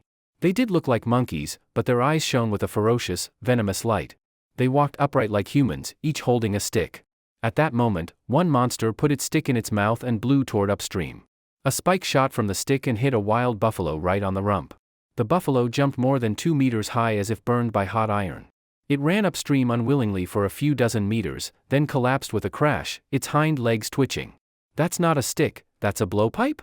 Yifeng understood. No wonder even jungle tigers fled from them. They were using blowpipes, and the darts inside were poisoned. What are these things? They look like monkeys, but not exactly. Zhang Yan pressed her soft body tightly against Yifeng. Yifeng pressed his lips together, saying nothing, watching the strange monkeys through the gaps in the branches. Their fur was pitch black like ink. Their palms were like humans, but their nails shone with a dark luster, looking extremely sharp. No wonder they could rip open tiger hide so easily. These creatures must be a new species. Thinking this, Yifeng looked at their tails. The tails were about a meter long, nearly the same as their height. The most terrifying part was at the tip of the tails, a horn-like spike, sharp as an awl. Don't speak. Wait until they leave. Yifeng whispered. Zhang Yan nodded, her body almost melting in Yifeng's arms. That group of strange monkeys was under the tree, eating buffalo meat. In daylight, their way of eating looked even more savage. They were almost swallowing whole, eating until their bellies looked like they were 6 months pregnant before stopping. After finishing the buffalo meat, the dozen black creatures again started mating under the tree. Yifeng suddenly felt a splitting headache. Did these things really only do this after eating? Did they have no other thoughts? Just then, Yifeng heard faint human voices from the forest. Wang Tao, we've been walking so long. Why haven't we reached the stream yet? Don't worry, Boss Ma, the stream is right ahead. You must help me kill that bastard Yifeng. The voices drew closer. Yifeng narrowed his eyes. He saw Wang Tao, that useless man, come to the stream first, even helping to push aside the weeds. Then a middle-aged man came out. After that, footsteps followed, and a dozen men and women appeared at the edge of the stream. Screech, screech, screech. The strange monkeys stopped and turned their fierce gazes on Wang Tao and the others. These monkeys look pretty unusual. Could they be a new species? Ma Xikong stared curiously at the monkeys. But his bodyguard stood warily in front of him. The next moment, one of the strange monkeys raised a blowpipe. What's it doing? Be careful. A dart shot out and struck one of the bodyguards. The bodyguard yanked the dart out. What is? Before he finished 2 words, his face changed, and he fell to the ground, rolling in pain. Bad. The darts are poisoned. Boss Ma, retreat downstream. Another bodyguard shouted, but at that moment, a dart struck his face and chest. He didn't even groan, just collapsed, twitching on the ground. The other 5 bodyguards couldn't hold back any longer. They all pulled out pistols. Yifeng quickly covered Zhang Yan's ears. Bang bang bang bang bang. Several of the strange monkeys were blown apart on the spot. But no red blood came out, only some green liquid. The scariest was one monkey that lost an arm, yet still charged forward fearlessly. From the tree, Yifeng smelled that green liquid, an unbearable stench that almost made him vomit. Zhang Yan couldn't hold back and vomited onto Yifeng's pants. Not good, these things move too fast. Retreat. Gunshots rang nonstop. One bullet even whizzed past right in front of Yifeng's eyes. He forced down his nausea and looked below. The bodyguards had decent aim, but the strange monkeys were more agile. Sometimes they used their blowpipes as poles, vaulting 3 or 4 meters into the air. And in midair, they would put the blowpipe to their mouths, blow, and hit their targets. Their accuracy killed 2 more people. Even Special Forces soldiers might have to call them Big Brother after seeing such skills. Run! The remaining bodyguards fired as they fled downstream. On the ground were only 4 or 5 human corpses and 7 or 8 monkey corpses. Now! Get down from the tree. Yifeng spoke, then helped Zhang Yan down. Pistols! Yifeng's eyes lit up. He picked up a handgun, fully loaded, 7 bullets inside. Zhang Yan also picked up one. This one's full too. Quick, check the others. But only one bodyguard was left, and his gun was already empty. As for the last 2 corpses, they were middle-aged men without weapons. Forget it. 2 guns are already good. Yifeng looked again at the monkey corpses. He jabbed one with his spear. Its body was like dry wood, stiff and hard, without any softness. One monkey's stomach had been blown open, spilling buffalo meat, tiger meat, and other unknown flesh. Let's go, to the sea. Yifeng pulled Zhang Yan into the forest. After running who knew how long, they finally reached the sea. Breathing the salty sea wind, Yifeng wasted no time and immediately began drying seawater. Zhang Yan, however, played with the pistol, her face full of excitement. Be careful, it might go off, Yifeng warned. Don't worry, I've played with guns. As long as the safety's on, it's fine. Zhang Yan said, then pointed the gun at Yifeng. Yifeng's hair stood on end. Damn it. He stormed over, snatched the gun, pulled Zhang Yan into his arms, and smacked her hard on the butt a few times. Dare to point a gun at me again? Yifeng shouted. Ow, that hurt. Harder. Zhang Yan moaned playfully. Smack smack smack smack smack. Soon Zhang Yan was twisting her body, restlessly reaching for Yifeng. Brother Yifeng, didn't you say once we reached the beach, we could? I've never seen pants as ugly as yours. Can I see what's inside? Zhang Yan gave him a sultry look. Not good, I forgot to wash earlier, Yifeng said awkwardly. The fire in his belly was ignited again by this vixen. What's there to fear? Just wash here. Zhang Yan grabbed his pants, ready to pull them off. Wash in seawater? That's bad. Yifeng knew seawater was dirtier than urine. Washing in it could cause inflammation. You think seawater is dirty? Then, should I wash it for you? Zhang Yan said, then suddenly pulled harder. The next moment, Yifeng was completely exposed. Oh my god! Zhang Yan held his pants in one hand, covered her red lips with the other, her eyes full of shock. The next moment, she reluctantly helped him put them back on. Too scary. I'm still weak. Do you want my life? Zhang Yan asked. Last night he endured with Susan, today again with Zhang Yan. He wasn't a monk. Seeing Yifeng upset, Zhang Yan reached out her hand. How about I use this for you? Forget it, Yifeng shook his head. Then, how about I use another place to help? Zhang Yan hinted. Is that really okay? Yifeng was tempted. Stop pretending. Come, behind the reef. Zhang Yan pulled Yifeng behind the reef. Then she showed her skills. Yifeng didn't hold back and let her continue. She was indeed quite capable. After a long while, the two came out from the reef, blushing and panting. When we go back, let's find another chance. Once I recover, I'll give myself to you. But here's the trouble, what if you lose control? I don't want to get pregnant. Zhang Yan said awkwardly. He, don't worry. My self-control is very strong. Yifeng laughed. After drying the salt, Yifeng looked toward the shallow sea area across. Since eating several white fruits, his eyesight had improved. He saw that on the opposite rock wall, many oysters were clinging. There are oysters, oysters. Yifeng was overjoyed and waded across. Oysters? I want to go too. Zhang Yan followed behind. After walking 200 meters, they reached the rock wall. It was covered densely with oysters, their shells extremely ugly. Yifeng picked a large oyster, bigger than a fist. Quick, pry it open with the dagger, Zhang Yan urged. Pooh! It opened.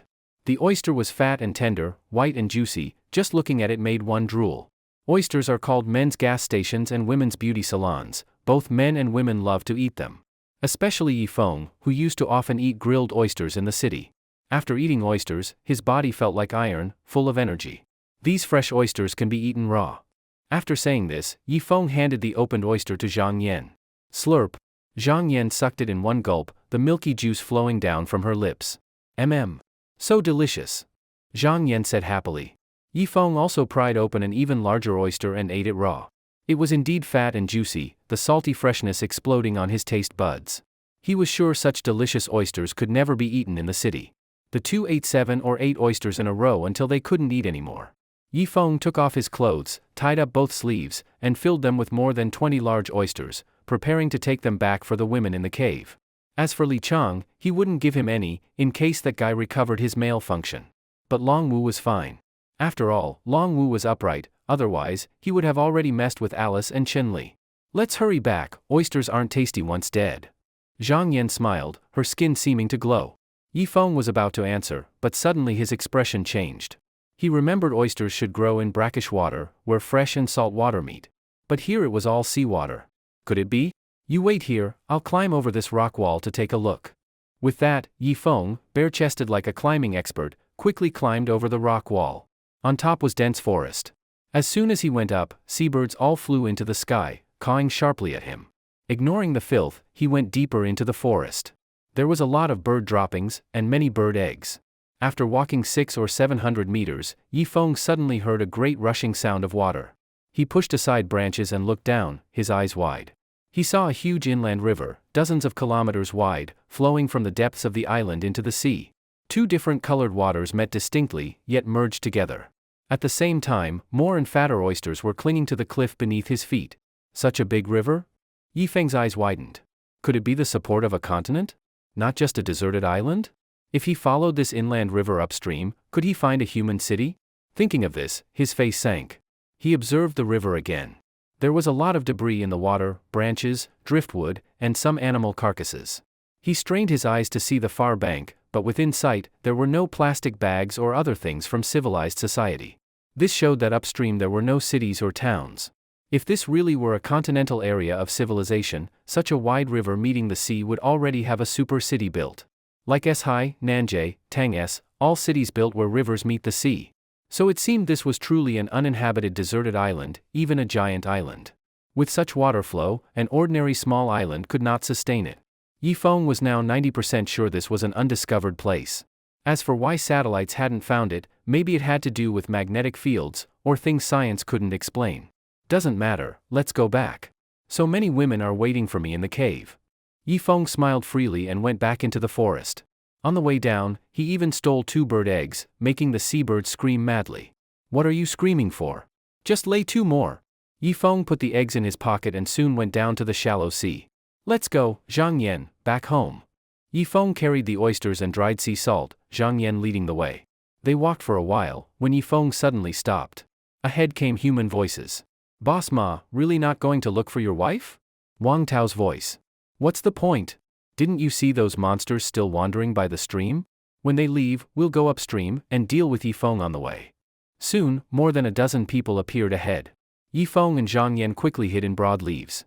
He roughly counted, Ma Xikong still had 8 men and 5 women. Among the 5 women, there were 2 white women, 1 beautiful black woman, and 2 Asians. In short, their looks weren't bad. After all, following young Boat King, the women he kept by his side couldn't look bad. If their bodies and looks weren't good, wouldn't it be shameful to follow him? Finally, the group passed by and disappeared from sight. Go, back home. Yifeng's face darkened. He really wanted to shoot those people just now. But bullets were too precious. And Ma Xikong's bodyguards surely had better shooting skills than him. It wasn't certain who would kill whom. The main thing was, he had to save bullets for large carnivores, not waste them. Finally, they reached the stream. Zhang Yan hesitated, then stripped off all her clothes and skirt, soaking her whole body in the water. Don't soak, let's go quickly. Yifeng urged. What's the rush? I sweated a lot just now. You should soak too. Zhang Yan lifted one long slender leg from the water, hooking it at Yifeng. That leg seemed to have magic, pulling Yifeng into the stream. The two embraced in the water. Ah! No! Zhang Yan cried out. Yifeng's face flushed red. Damn it! He cursed loudly. But Zhang Yan leaned her body over. What's the rush? When I recover, I'll definitely serve you well. Zhang Yan said with seductive eyes. Yeah, that's true. Yifeng unwillingly touched Zhang Yan up and down. His rough palms left red marks on her delicate skin. Let's go home. After getting dressed, the two started running upstream again. Yifeng felt, maybe it was just an illusion, that the birdsong nearby had become sparse. Also, they didn't meet any large carnivores. Finally, they reached the camp. Longwu was already awake, carrying a log to plant it into the soil, trying to build a yard. Once the yard was built, the women could move freely inside. Brother Wu. For the first time, Yifeng admired another man. You're back? Longwu smiled honestly, showing his white teeth. Yes. Your wounds aren't healed yet, don't do heavy work. Leave it to others. Ah Feng, you're back? Brother Yi, it's good you're back. Just now, we met monsters, it was so scary. A group of women gathered around, all wanting to press close to Yifeng. Yifeng helped Alice remove the leaves from her hair, then suddenly asked, Where's Li Chang? Li Chang went behind the waterfall. It's been 2 hours, he hasn't come out. Susan said. Yifeng nodded. This Li Chang was unstable, could he be plotting something? So he picked up a spear and walked behind the waterfall. The roar of water covered Yifeng's footsteps. As soon as he arrived behind the waterfall, Yifeng put down the spear. Li Chang was sitting on the ground, muttering to himself. I'm not even married yet, how did I become a eunuch? Can't I wait to marry and have a child first? Li Chang's voice was full of anxiety and helplessness, making one feel sorry for him. Xiao Chang, you've stayed here for 2 hours, just doing this? Yifeng asked. Li Chang turned around, his whole body giving off a decadent air, no energy at all. Brother Feng, I'm not a man anymore. Woo. Men don't cry easily, unless deeply hurt. Yifeng patted his shoulder. Actually, being a woman isn't so bad. Arg. No, I want to be a man, I want to be a man. Li Chang burst out crying. Brother Feng, can you help me? That day I saw Rimiko with you, my lower body actually got hot for a moment. If you and I watched from the side, maybe I could recover. Li Chang suddenly grabbed Yifeng's arm, eyes burning with crazed eagerness. Before, he reacted just from watching movies, but on this island there was no phone. So he could only watch Yifeng live. Pervert! Yifeng slapped him, then dragged him out. Brother Feng, just help me. I'll just watch secretly. I need a strong visual shock to recover. I don't believe you don't want it. These women, by Guifen, so ripe. Look at Susan, so athletic. Suyun, so elegant. Rimiko too. And it's a special time now. Let me just watch from the side. Li Chang begged. Slap. Yifeng gave him another slap. Because of this bastard's words, Yifeng himself was getting excited. Everyone, come eat oysters. Yifeng pulled Li Chang out, brought the oysters, and the women were instantly overjoyed, each getting one. This is a woman's beauty salon. I want another one. I want two. After distributing the oysters, Yifeng looked at Li Chang. Li Chang, you, get none. What? Li Chang looked unwilling. Yifeng had his reasons. If this pervert ate oysters and recovered, the women in the cave would be in danger. Better to keep him a eunuch. After eating oysters, Yifeng told Longwu to rest, and he began cutting wood, preparing to fence off the cave entrance and part of the stream. In the future, the women could move inside the yard. If tired, they could even bathe there, without facing the dangerous outside world. Men should give women a sense of safety. Then he could be the local emperor. Thinking of the life of 3 palaces and 6 courtyards, Yifeng was full of energy. Just then, thunder rumbled and heavy rain poured down. Everyone hid in the cave, but Yifeng didn't stop. Working in the rain was cooler. The storm washed over his strong body. He carried a log weighing nearly 330 pounds, struggling upstream, his chest rising and falling, veins wriggling on his body. He worked barefoot, so his toes could grip the mud more firmly. At the cave entrance, Susan watched Yifeng in the storm, her eyes deep. Seeing him work so desperately, she felt a pang of pain. After all, everything Yifeng did was for their safety. The storm turned to heavy rain, then to light rain, but continued the whole day without stopping. Yifeng repaired about 10 meters of the yard wall before exhaustion forced him to sit inside the cave. Ah Feng, take off your pants, wear this bare skin, Suyun said, holding the fur, face full of concern. Ah Feng, you're exhausted today. Tonight, let me hold you to sleep, Rimiko stepped forward. Hearts are made of flesh. Yifeng had worked in the storm for their safety, anyone would be moved. Take your pants off. We won't peek. Don't catch cold, Susan said, turning her head aside. Yifeng nodded, took the bare skin, and went deeper into the cave. Soon he looked like a native, only a bare skin wrapped around his lower body. Longwu was disciplined. He laid dry grass at the cave entrance, not squeezing in with the women. He also pulled Li Chang over. The 2 men could huddle together for warmth. As for Yifeng, he wanted to join them, but the women pulled him back. At midnight, the rain hadn't stopped. The temperature dropped to 2 or 3 degrees. Yifeng woke shivering. The women huddled together, their scents filling the air. He hesitated, then pulled Suyun and Ding Tuanchuan into his arms. These 2 were the youngest, most delicate, easiest to catch cold. If they fell ill, on this island it could be fatal. Ding Tuanchuan's furrowed brows relaxed, Suyun hugged Yifeng's neck in return. Yifeng turned his head and saw Li Chang also curled into Longwu's arms, their posture rather strange. Morning came quickly. Yifeng looked out of the cave at the rainy sky, his face dark. Didn't expect it had turned into the rainy season, and they still hadn't stored enough food. Didn't this mean they would have to hunt in the rain later? And in the rainy season, animals wouldn't come to the stream to drink water, so the prey near the stream would keep decreasing. No, this won't do. We can't just shrink back in the cave. We must find a way to store food. Thinking of this, Yifeng stood up and looked at the salted meat hanging at the cave entrance. There was less than 110 pounds left.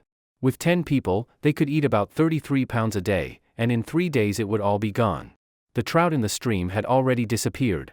After all, their mission was to lay eggs, then feed the eggs with their bodies, and finally die collectively.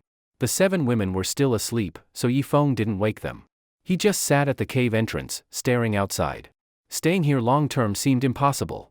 If it really didn't work, they could move to another camp. For example, that huge inland river was a good choice. Build a medium-sized boat, big enough for 10 people, then store enough food on it. From then on, they could treat the boat as a mobile home. If danger came, they could escape. If there was no danger, they could tie the boat by the shore, sing and dance on the deck, do some group activities. After a while, everyone woke up one after another. It's so cold even during the day today. Ding Tuanchuan curled up into a ball. Yifeng also felt it was only about 10 degrees now, and they were all wearing just thin clothes. Let's make a fire in the cave, then cut some bamboo and lead the smoke outside. Longwu said, shivering all over, his wounds still not healed. All right, I'll cut bamboo. Yifeng said, then took off the bare skin, wearing only shorts, and rushed into the cold drizzle. They spent the whole day making the smoke pipe. At last, the women could wear thin clothes in the cave, because the smoke was vented out but the warmth stayed in. Thank you, Ah Feng. Just then, Susan spoke up. Thank you, Brother Yifeng. Brother Feng. Everyone in the cave called Yifeng brother, including Long Wu and Li Chang. But Yifeng called Long Wu Brother Wu. Whatever, each had their own way. Since you all call me brother, I'm grateful. Now let's plan again. It's time to hunt buffalo, crocodiles, and the like. We can skin them to make leather clothes and pants for you. It should be autumn now. When winter comes, thin clothes won't be enough to survive. Yifeng said seriously. When the rain stops, I'll go with you. Crocodile and buffalo meat can also be made into jerky to store. Long Wu said. No. There are only 2 men here. One must stay to guard the home. Otherwise, if the cave is full of only women, they can't resist danger. Yifeng replied. Brother Feng, I'm a man too. Li Chang protested. Sorry, just a habitual way of thinking. Yifeng quickly apologized. Ding Tuanchuan laughed, but immediately met Li Chang's angry glare. She quickly covered her mouth, her big eyes darting around. On the beach, Ma Xikong's group was hiding under a reef. But with wind and rain, raindrops often blew onto them. Achoo! Wang Tao sneezed, his nose running. The others weren't much better. Not good, Lena has a fever. A white woman said anxiously. Ma Xikong immediately went to Lena's side and felt her forehead. What do we do? The women looked at Ma Xikong. What can I do? It depends on her own immunity. If she can't hold on, we'll have to abandon her. Everyone can barely protect themselves now. Ma Xikong said coldly. Half-conscious, Lena heard this and a trace of despair flashed across her face. She coughed violently twice. Ma Xikong was startled and quickly backed a few steps. This cold isn't contagious, right? If not, throw her into the forest, don't let her stay with us. Ma Xikong added. But Lena is a physics PhD. She's followed you for 3 years. Is it really okay to abandon her like this? The white woman questioned. Bah! In my company I have thousands of executives who've been with me over 10 years. Do I take care of each of them? Besides, is a physics PhD that impressive? My company doesn't lack educated talent. After saying this, Ma Xikong signaled to his 2 bodyguards. These were his last bodyguards. Though their guns had no bullets, they were strong and loyal. Wait! Boss Ma, since this woman's going to be thrown away anyway, why not let me have some fun first? Wang Tao suddenly said with excitement. Do as you like. Ma Xikong replied, staying far from Lena, afraid of infection. Wang Tao was so excited his hair stood up. Limping, he walked toward Lena. But after a while, he let out a roar of frustration. Get up, get up! His thigh had been stabbed by Yifeng before, bleeding a lot, and with constant hunger, he had temporarily become impotent. Ha ha ha, if you can't, forget it. Hurry and throw that woman away. Ma Xikong said. Boss Ma, in that case, the 5 of us sisters will leave together. We can't abandon Lena. The white woman said. No. You 4 stay obediently here. At night you'll be my bed warmers, and someone to warm my feet. Ma Xikong ordered, and the bodyguards blocked the women. Anna, don't beg him. I'll go myself. You must live well. Lena's face was flushed with fever. Forcing herself up, she staggered into the rain and disappeared miserably. Yifeng, with a pistol at his waist and a stone axe in hand, was cutting trees desperately downstream. There were many trees upstream too, but finding suitable material was hard. It had to be the right thickness, straight, and with strong wood. So Yifeng had already gone 4 kilometers downstream. Here there were many old trees, dense and solid, of proper size. The other trees were mostly tropical evergreens, growing too fast, making the wood brittle and unsuitable for fences. Boom! An old tree fell in the rain. Yifeng picked up the stone axe again and stripped all its branches. The tree was over 30 feet long, only as thick as a thigh, but weighed nearly 550 pounds. Yifeng sank into a horse stance, muscles bulging, and lifted the tree onto his shoulder. Go home. He exhaled heavily, struggling upstream. The stream banks had turned to mud. Each step sank a foot deep. That was fine too, it made his stance more stable. Yifeng narrowed his eyes, threw the log down, and quickly ran into the bamboo forest. There, in the bamboo grove, lay a white woman, barely breathing. Even though she had fainted, she still had a trace of calmness in her temperament. She wore a large pair of gold-rimmed glasses on her face, looking dignified and intellectual like a university professor. Yifeng glanced at the log behind him, then looked at this white woman.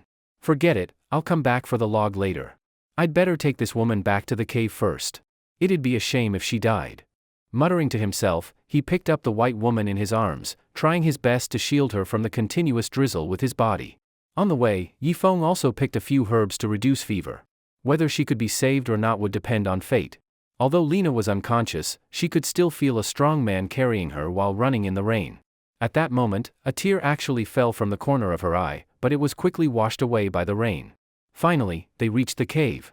Yifeng rushed in carrying Lena. These herbs need to be simmered over a low flame. Boil 5 bowls of water down to 1 bowl, then let it cool before feeding it to her. Yifeng said. Okay, I'll do it. Raimaizi got busy. She seemed very interested in traditional Chinese medicine. Bye. There's still a log downstream I haven't brought back. After saying that, Yifeng disappeared into the light rain. Suyun leaned against the door, watching in the direction Yifeng had gone, with a trace of worry on her face. She didn't know when it started, but she had begun to feel anxious, afraid that Yifeng might never return. Although Longwu seemed fine, he didn't have much of a mind of his own. But whatever Yifeng told him to do, he did it well. His execution was strong. The cave was warm. The women took off all of Lena's clothes and covered her with bare skin. Raimaizi finally finished brewing the herbal medicine, held Lena in her soft arms, and fed it to her bit by bit. 2 hours later, Lena woke up. Although still weak, she felt her body slowly recovering. I'll go make her some meat soup. Susan took a helmet and went off to work. Where am I? Lena asked. You're awake. That's great, foreign sister. This is our big brother Yifeng's camp. You looked really scary just now, like you were dead. It was big brother Yifeng who carried you back in the rain and even picked herbs to reduce your fever. Then, the women explained the situation to Lena and described Yifeng as an upright and capable warrior. His name is Yifeng? That's great. I still have 4 sisters with Ma Xikong. Ma Xikong is just awful. At night, he makes us women warm his feet and uses us like cushions. Back in civilized society, I thought he was a successful entrepreneur, a gentle person. But on this deserted island, his true nature has been completely exposed. Can you help me bring my 4 sisters here too? Lena asked. Raimaizi's whole body trembled when she heard this, her expression extremely complicated. This, we can't promise you. We have to wait for our leader to come back. Longwu muttered from the side. Lena. At this moment, Li Chang's eyes rolled. Hey beautiful, can I take a look at your body? Maybe it'll stimulate mine. Drop dead. Susan slapped him to the ground. Yifeng's legs were trembling as he carried hundreds of pounds of logs upstream. He had to rest every now and then. It wasn't because he lacked strength, but he needed to conserve energy in case of sudden danger. Also, he had slipped downstream earlier and scraped his knee. At this moment, he truly felt how difficult life must have been for his ancestors millions of years ago. They had to survive, fend off wild beasts, and reproduce. Bang! A gunshot rang out from downstream. Yifeng was shocked. He quickly threw down the log and looked cautiously downstream. Sure enough, it was that group led by Wang Tao. And the one who fired was Ma Xikong. Damn, I have a gun too. Yifeng hid behind a rock and fired 2 shots at Ma Xikong. Unfortunately, his aim was terrible, both shots went into the sky. It was his first time using a gun, and he didn't know its mechanics. When firing, you need to press downward a little, or else the bullets will rise. Now, Yifeng only had 5 bullets left. Damn, that guy has a gun too. Ma Xikong was shocked and quickly hid behind the crowd. Yifeng, you're dead. We have more people, and I know where your camp is. Wang Tao shouted from the bamboo forest. Yifeng squinted his eyes and aimed at the bamboo forest. But he was reluctant to waste another bullet. Wang Tao, you damn bastard, I should have killed you long ago. Yifeng cursed from behind the rock. That's because you're stupid, hee hee. Now you're out in the open and we're in the dark. Unless you give up that cave, we'll definitely kill you. Wang Tao said maliciously. Yifeng's face changed. Wang Tao's group was like stray dogs, with no fixed camp. But he had a fixed cave. They could attack him anytime. That would be a big problem, unless he could kill them all or make them run out of bullets. Thinking of this, Yifeng picked up a rock, mimicking a movie scene, and threw it aside to lure Ma Xikong into firing. However, Ma Xikong wasn't stupid. He didn't shoot. Yifeng hesitated, then took off his shorts and used a stick to raise them over the rock. Still, no gunfire. Damn, so sneaky. Yifeng sighed. He couldn't just stay there. He had to get back to the camp to warn the women. Otherwise, Ma Xikong's group might bypass him and attack the camp directly. Longwoo and Susan had some fighting ability, but they'd be at a big disadvantage if caught off guard. Thinking of this, Yifeng suddenly ran in a zigzag pattern upstream. He ran left and right. Bang! While running, something suddenly hit him in the back. Damn! I got shot? Yifeng only felt a sharp pain in his back but didn't fall. Instead, he sped up and continued running upstream.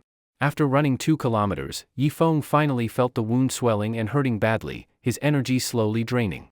Panting, he sat down and touched his back. Red blood loss was making his strength drop fast. Gritting his teeth, Yifeng dug out a piece of bark with his finger and stuffed it into the wound to stop the bleeding. But the pain nearly made him faint. Ha! Ha! Ha! Yifeng gasped, continuing to run upward, his breath growing colder. Bang! Another shot rang out behind him, grazing his arm and leaving a bloody scratch. He didn't expect Ma Sikong's aim to be so accurate. Gritting his teeth, he kept sprinting upstream. Run, run! Yifeng vaguely saw the camp. Longwoo, Susan! Yifeng shouted. Everyone in the cave rushed out. Ah! You're bleeding? Suyun was the first to run over and helped Yifeng into the cave. I don't have time to bleed. Longwoo, Wang Tao's people showed up downstream. One of them is a sharpshooter. Now, I want you to find a tree downstream and hide. When you see them coming, focus on shooting the one with the pistol. Yifeng said anxiously. Got it. Longwoo took the pistol and rushed into the light rain. Susan looked at the pistol on her body again.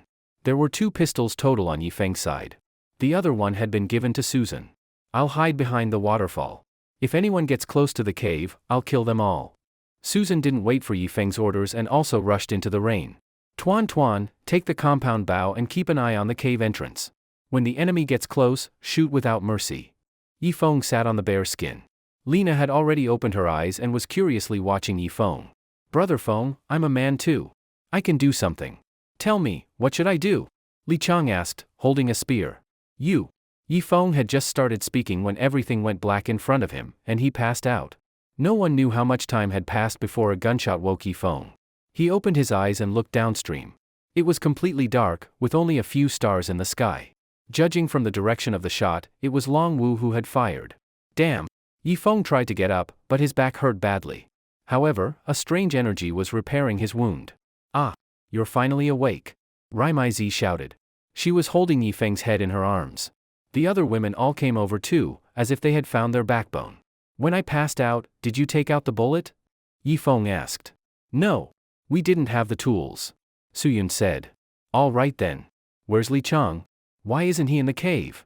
Yifeng asked again. Li Chang took the other compound bow and went downstream. He said he's a man and needs to contribute to the team. Suyun said. Yifeng felt comforted. It seemed saving Li Chang back then had been the right decision. Tuan Tuan, give me the compound bow. I'll go take a look downstream. No. You're seriously injured. What if you die? Ding Tuan Tuan shook her head forcefully. Give it here. Yifeng snatched the compound bow and walked downstream under the starlight.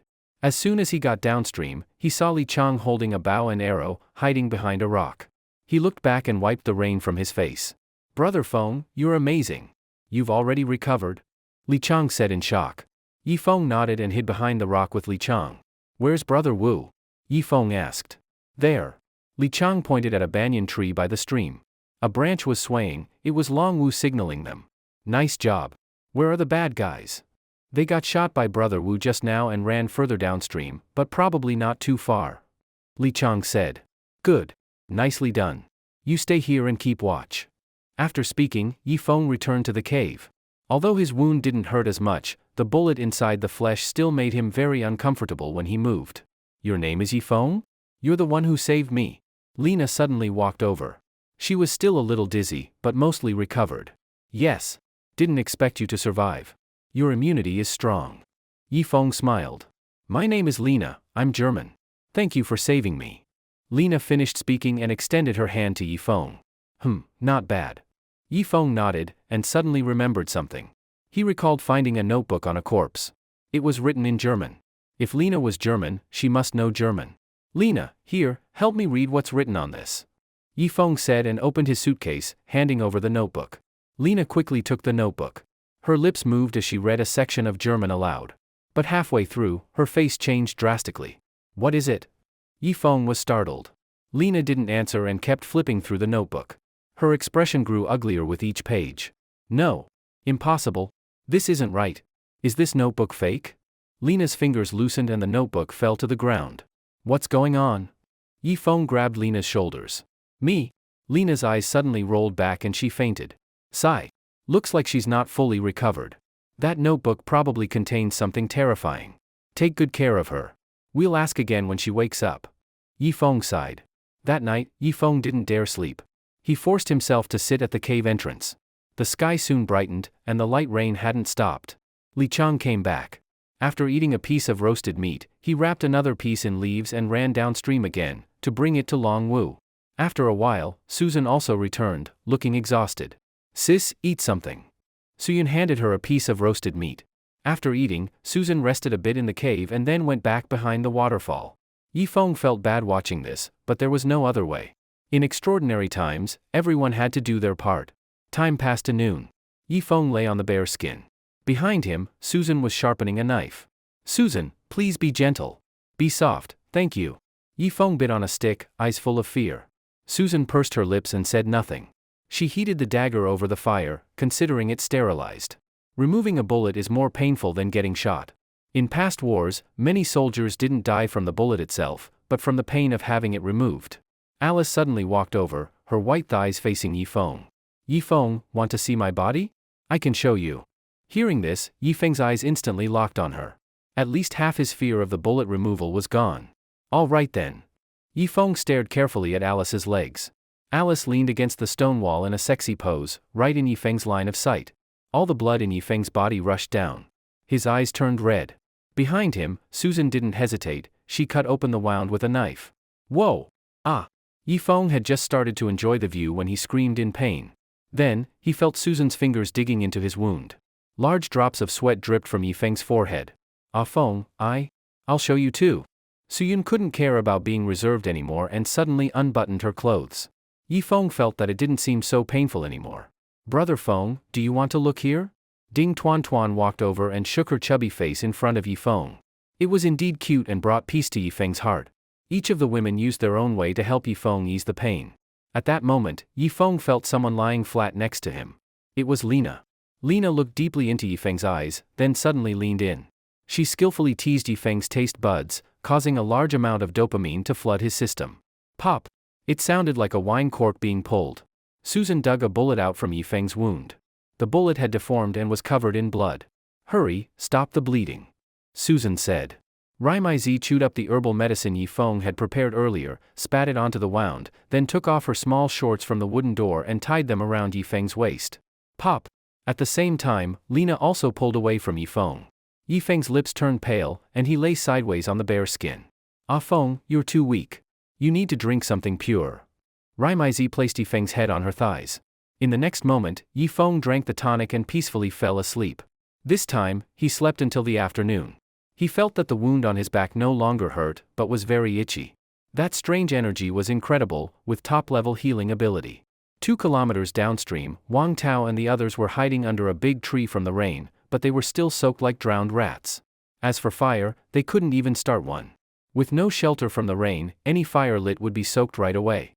I'm so hungry. Ma Xikong touched his belly. The hungrier he was, the colder he felt. He sensed that his body temperature had dropped by several degrees. Evening was approaching, and the temperature would only get lower. Boss Ma, how about this? We make peace with Yifeng. You've got the world's top shipbuilding and navigation engineers. I bet they want to build a ship to go home too. We can use our identity as engineers to move into Yifeng's cave, then find a chance to wipe them all out, Wang Tao suggested. Everyone looked up. Clearly, they were tempted.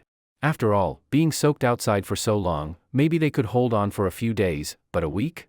After a week, everyone would catch a cold and die miserably on this deserted island. But they have guns. Who's willing to go negotiate? Just as Ma Xikong finished speaking, swish, all eyes turned to Wang Tao. No way. I have a grudge with Yifeng. He might shoot me the moment he sees me. If it really can't be done, send a woman to negotiate. Yifeng is a pervert, he won't kill a woman. Wang Tao looked at Anna.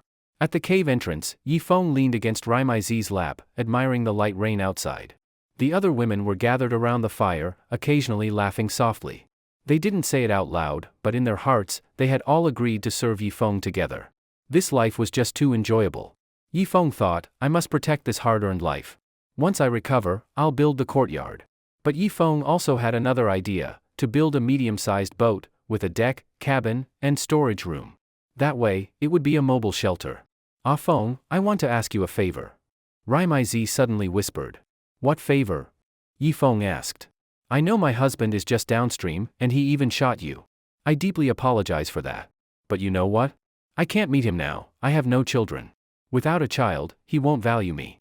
So I want to ask you for a favor, get me pregnant. In 2 years, I'll return with our child to inherit the Ma family's business. Rimai suddenly revealed a plan that stunned Yifeng. You? Is that even okay? Yifeng almost dropped his jaw. The other women in the cave didn't hear their conversation. Why not? Do you think I like a 40-year-old man? I only married him for the family fortune. The little ship king is worth hundreds of billions. If it works out, I'll be rich forever. Of course, our child too. Are you willing to help me get pregnant? Rimai asked. Well, the Ma family is so powerful. They'll probably do blood testing or DNA testing. You won't be able to hide it. Yifeng said. No, I have a way. I forgot to tell you, I also have another identity, a master's degree in genetics. Rimai said. A master's in genetics? Impressive. Yifeng gave her a thumbs up. To be honest, he was a bit tempted. Ah Feng, don't hesitate. I studied genetics. I know how to stir up all your energy and blood to give you an experience like never before. How about that? Rimai's eyes sparkled seductively as she spoke. Although this feels kind of immoral, Ma Xikong shot me, I have to get revenge. All right then, once I recover, we'll start. Yifeng said seriously. Giggle. Rimai covered her mouth and laughed. Just then, Li Chang's voice came from downstream. Brother Feng, come quick. There's a woman here for negotiations. Her name's Anna. Hearing that, Yifeng immediately stood up. And inside the cave, Lena also stood up. What are you doing? Yifeng looked back. Anna is my best friend. I'm going with you. So, the two of them walked over to where Li Chang was and peeked downstream. In the bamboo forest stood a woman. Our brother Feng is here. Say what you need to say, Li Chang shouted loudly. Mr. Yifeng, our boss Ma sent me to negotiate. We have shipbuilding engineers, and you have a camp. We want to rest at your camp. At the same time, we'll help you return to civilized society. Please respond quickly. We can't make a fire. We're very hungry and cold, Anna said weakly. Sorry, I have no plans to go home right now. You'd better go back, Yifeng said leisurely. He had thought Ma Xikong was living comfortably, but it turned out they were all soaked. Perfect, he could use this light rain to torture them half to death, then take his time to finish them off. Anna, it's me. I'm Lena. Lena suddenly stood up and waved at Anna. Huh? You're still alive? Anna was overjoyed and wanted to run over, but she remembered her position downstream and the gun pointed at her back. Anna, come over here. I've got food and a place to stay. Yifeng is very nice and takes good care of people, Lena shouted. Anna showed a slight smile. As long as her sister was doing well, it was fine. It was just a pity that she herself had to continue following Ma Xikong. Sorry, there's a gun pointed at my back, Anna said. The three of them, Yifeng and the others, immediately ducked their heads. Damn it, Ma Xikong. You're not even sincere. I think we're done here, Yifeng said, ready to leave with the two women. At that moment, a man's voice came from the bamboo forest. Our boss Ma said he's very sincere. You must want to ride our boat home too, right? It's beneficial for us to work together. One of the bodyguards was relaying the message. Ma Xikong was too scared to expose his position. That's true. But if I don't let you into the cave, you'll all freeze to death. Oh right, you can't make fire, right? Then you can't roast meat. Within a week, you'll all starve to death, Yifeng said coldly from behind a rock. Yifeng, please don't go too far. How about this, give us one meal first. After we eat, we'll continue negotiating, Ma Xikong finally spoke, but he was hiding behind a huge rock, guarded by others on both sides. Provide food? Me? Yifeng was about to retort when he suddenly had an idea. Ma Xikong, how big a ship can you build? Yifeng asked. Given the island's conditions, we can build a ship with a maximum of 20 tons displacement, but we need everyone to work together. The one who replied wasn't Ma Xikong, but another man, probably an engineer. How long would it take? Yifeng asked again. With axes and saws, and if everyone goes all out, about 5 months. But since there's nothing on this island, it'll take 2 to 3 years. Yifeng was instantly tempted. He really wanted to build a ship, but not to go home. He wanted to sail into the inland river, go upstream, and enjoy life on the boat with a few women. I can provide food, but you can't come into the cave. That's the biggest concession I can make. After all, there are too many of you, and I'm scared, Yifeng said. What? Not come into the cave? You want us to keep standing in the rain? Wang Tao was furious. He was starving and freezing and could barely hold on. Ma Xikong's face twitched, rage boiling inside him. Back in the civilized world, people begged him for negotiations. He never thought that on a deserted island, he'd be crushed by Yifeng. Your name is Yifeng, right? I admire you. When we get back, I'll make you a general manager at one of my branches, annual salary, 5 million. How about it? Ma Xikong shouted. Yifeng sneered. Thanks for the offer, Boss Ma, but I'm just a rough guy. I probably can't handle such a high position. Don't play that card. Are you accepting the deal or not? I'll only provide cooked food. As for entering the cave, forget about it. And eating my food comes at a price. I'll secretly observe your progress every day. If I see you slacking, sorry, I'll cut off your food, and you can freeze and starve. Yifeng said bluntly. Downstream fell silent. Clearly, they were discussing. Yifeng, give us one hot meal first. After we eat, we'll negotiate properly, Ma Xikong said. Either agree now or flip the table. Those are your only two options, Yifeng said coldly. These guys were too sneaky. He'd never let them into the cave. As for hot food, it would be limited, just enough to keep them from dying. Because once humans are full, 70% of their energy goes to the brain, and those brains would surely start plotting. Another silence downstream. Fine. I agree, Ma Xikong said in a low voice. Yifeng could hear the fury in his tone. Ha ha ha, now we're talking. Wait a sec, I'll get your food ready. After you eat, rest in the rain tonight. Start building the ship tomorrow. Don't think you can fool a layman. If I catch you slacking, I won't work with you again. After saying that, Yifeng took Lina back into the cave. Prepare some roasted meat, not too much. At his command, the women got busy. Yifeng wrapped the hot meat in leaves and slowly walked downstream. Li Chang, you deliver the meat. Huh? Brother Feng, what if they shoot me? They won't. One hot meal is different from every meal being hot, they can tell the difference. All right then. Li Chang finally delivered the food and ran back quickly. Damn, that scared me to death. Li Chang patted his chest, surprisingly making a feminine gesture. He seemed to realize it and quickly switched to hands on his hips, trying to look more manly. But it made him look even more feminine. Yifeng felt a chill in his heart. You stay here. I'm going home. Back in the cave, Yifeng slowly fell asleep eating from Raimaizi's grain store. His body was strong to begin with, and the white fruit helped, otherwise, he couldn't have endured the pain of bullet removal. This sleep was uneasy.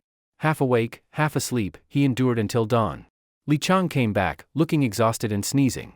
Li Chang, rest now. It's my turn for watch. Yifeng forced himself to get up. I'll go. Ding Tuan Tuan picked up the compound bow. Forget it, will you? Yifeng sighed. He didn't trust Ding Tuan Tuan at all. I'll go. Alice took the compound bow and disappeared into the light rain. Yifeng hesitated for a moment, then followed into the drizzle. At the downstream location, Ma Xikong's group didn't make a sound. Yifeng couldn't hold back anymore. Ma Xikong, didn't you say you were building a ship? Get moving, or you won't get breakfast. After Yifeng's words, a bald man and a middle-aged man finally appeared. Each held a wooden stick and began drawing the shape of a ship on the ground. Yifeng nodded, then suddenly said, Ma Xikong, have your two bodyguards go hunt something. I'll roast it for you, but I'm taking half as tax. Fuck your mother. A roar came from downstream, it was Ma Xikong. At that moment, Ma Xikong was looking upstream through the leaves, rainwater pouring into his eyes. Yifeng only provided one cooked meal, and now they had to build a ship and go hunting too. He had been a boss for so many years and had never suffered such a loss. His chest was filled with anger. When I get the chance, I'll chop Yifeng into meat paste, Ma Xikong gritted his teeth. Behind him, four women exchanged glances, their eyes full of longing as they looked upstream. How they wished they could enter Yifeng's camp, to enjoy a warm cave and eat hot roasted meat, just like Lina. Huh? You four bitches, what are you looking at? Thinking of running to Yifeng's camp? Ma Xikong roared. Although selfish and greedy, he was very smart and could see through people's thoughts clearly. No, Boss Ma, why would you think that? Anna was startled. Don't play tricks with me. If anyone dares to run, I'll shoot her. With that, Ma Xikong patted the pistol on his waist. Boss Ma, should we go hunting? A bodyguard asked. Faced with his bodyguards, Ma Xikong's attitude softened. Xiao Fan, please go hunt. Lao Yang, stay with me for protection. When we get back, I won't treat you too badly, Ma Xikong said politely. Though brutal, he understood the situation. His men hadn't betrayed him yet because he had 2 loyal bodyguards and a pistol in his hands. Yes, Boss Ma. The bodyguard named Xiao Fan went into the jungle with a bamboo spear. Yi Feng waited in the cave for a long time until Li Chang returned, dragging the carcass of a small water buffalo with Ma Sikong's bodyguard. Great! Quick, help out! A group of people rushed out of the cave, bled the buffalo in the rain, and Susan personally butchered it. As for the bodyguard, he gave the cave a deep look, then reluctantly walked back downstream. Susan's knife skills were good, and she peeled the hide bit by bit. This time, Suyun didn't vomit. She bravely watched the dissection. People improve, she was no exception. The little bootlicker ran to the corpse and kept licking the blood on the ground. Yi Feng frowned. The little dog had grown too fast. When he first found it, it was like a cat. Now it looked like a dog. By noon, Yi Feng returned to the downstream area. He saw several men laying wood and bamboo on the ground, forming an outline of a ship, and started staking it down. Yi Feng nodded with satisfaction and went back to prepare hot food for them. The rain continued for a week. At the downstream site, several engineers were silently working on the keel. The keel was made from a giant log 15 meters long and over a meter in diameter. It had many small holes drilled into it for attaching ribs. Once the ribs were in place, the ship's base was set. Next would be the smaller tasks, building the hull, sides, deck, middle cabin, upper cabin, mast, and sails. The women over there weren't idle either. They used bamboo bark to weave canvas. At that moment, a bald man suddenly collapsed. Something's wrong, Boss Ma. Engineer Chang fainted. The engineers shouted. Yi Feng watched everything from behind a rock but didn't move. Soon, 2 bodyguards carried the bald man to the downstream area. Yi Feng, our chief engineer, fainted. Can we enter your cave now? Otherwise, if he dies, who's going to build the ship? Ma Sikong shouted from downstream. Yi Feng and Li Chang exchanged a look. Okay, but everyone on your side must take off all their clothes, raise their hands, and walk out, including you. Yi Feng shouted back. Yi! Don't go too far. If we give up our weapons, aren't we your slaves? If you insist on doing this, what if we all rush at you? Can you guarantee to kill us all? Ma Sikong roared. You can try. Yi Feng raised his pistol. In the banyan tree beside him, Long Wu clicked off the safety on his weapon. Fine, Yi Feng, I'll take a step back. You bring Engineer Cheng into the cave and let him recover. Ma Sikong calmed down quickly. All right. Send 2 women to carry him over, Yi Feng said. Think I don't know your little tricks? Trying to steal my people? Right after Ma Sikong's voice faded, a bodyguard carried the bald man upstream. Yi Feng sighed. He had hoped to rescue 2 more women, but Ma Sikong wasn't falling for it. Clearly, these rich people were sharp. Brother Feng, Boss Ma sent me with the man, the bodyguard said seriously.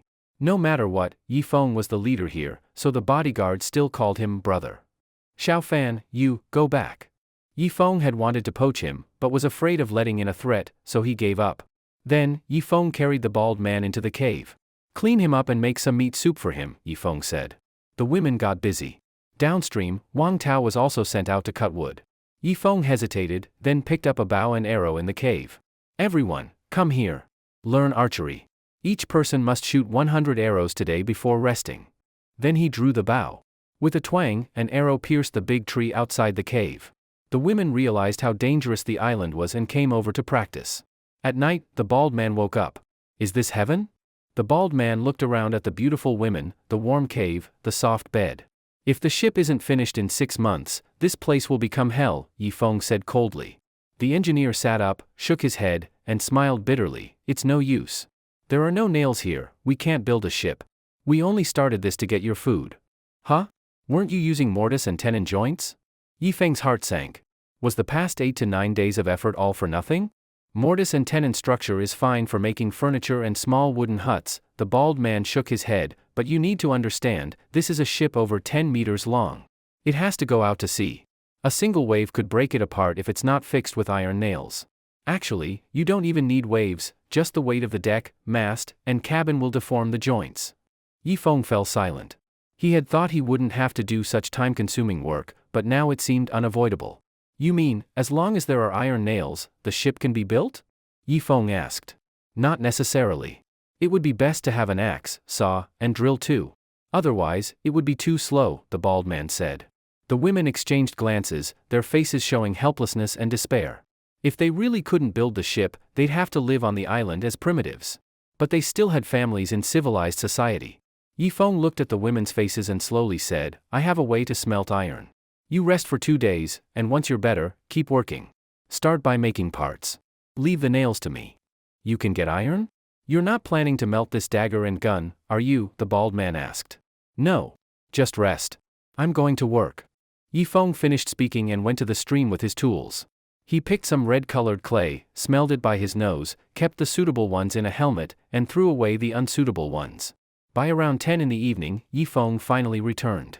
The cave was now filled with several hundred pounds of red clay. Ah Feng, what's all this mud for? Aren't you looking for iron? Susan asked. She now called him Ah Feng. This kind of soil contains a lot of iron bacteria. Just watch and see. Yifeng smiled confidently. Ding Tuan Tuan quickly gathered around. She admired Yifeng a lot now. In her eyes, Yifeng seemed capable of anything.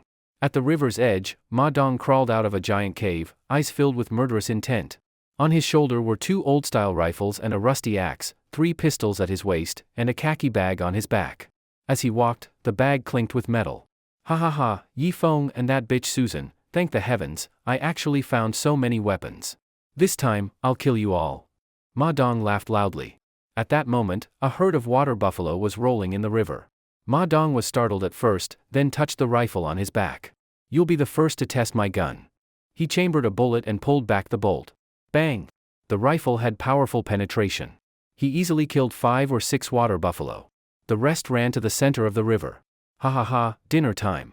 Ma Dong sat beside a buffalo, placed the rifle within reach, and gnawed on a barely cooked steak. He couldn't make a fire in the light rain. Yifeng worked all night and finally picked out a thumb-sized chunk of rough iron from the charcoal pile. Awesome! Brother Yi is amazing. Ding Tuan Tuan jumped up. She had stayed up and helped Yifeng smelt the iron. What's awesome? This tiny piece of iron is barely useful. Yifeng was frustrated. After an entire night, he only made enough iron for a dozen nails. But a ship over 10 meters long would need at least 10,000 nails.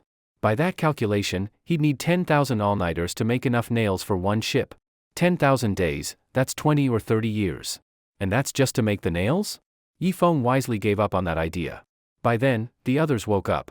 Susan came over. She and Longwu took turns, she guarded during the day, he guarded at night. After breakfast, she went to relieve Longwu. Ah Feng, having this iron is already great. If you work on it for another month, you could forge an axe. That would make logging much easier, Susan said, then went to swap shifts with Longwu. Brother Wu, after you eat, get a good sleep. You've worked hard these days, Yifeng said. Longwu nodded and gnawed on his meat. Yifeng sat beside the bald man.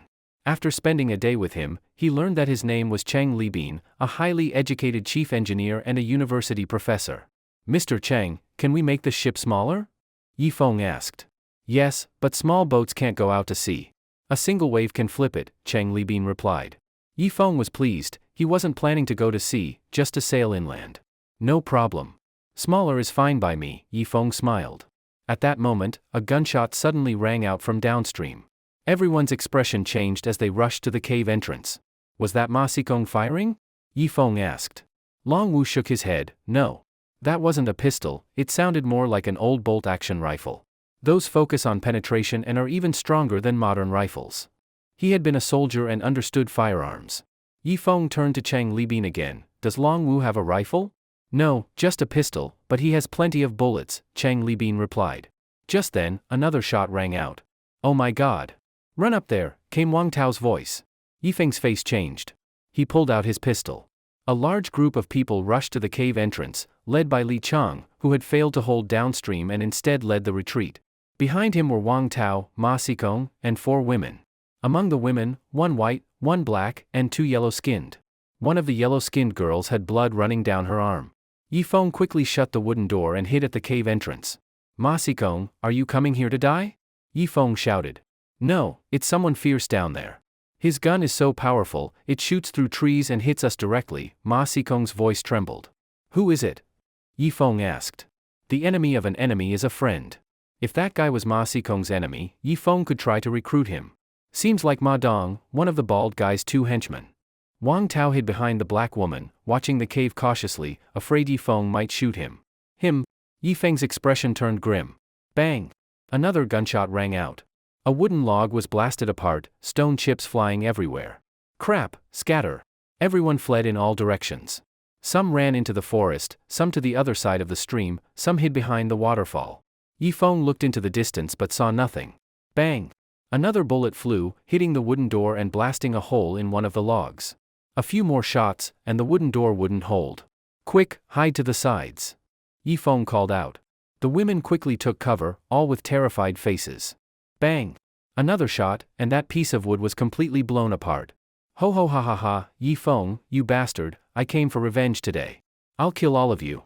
Women in the cave, listen up, except for Susan, the rest of you come to me. I, Ma Dong, will favor you all in the future. Don't follow that useless Yifeng. Ma Dong's voice echoed from downstream.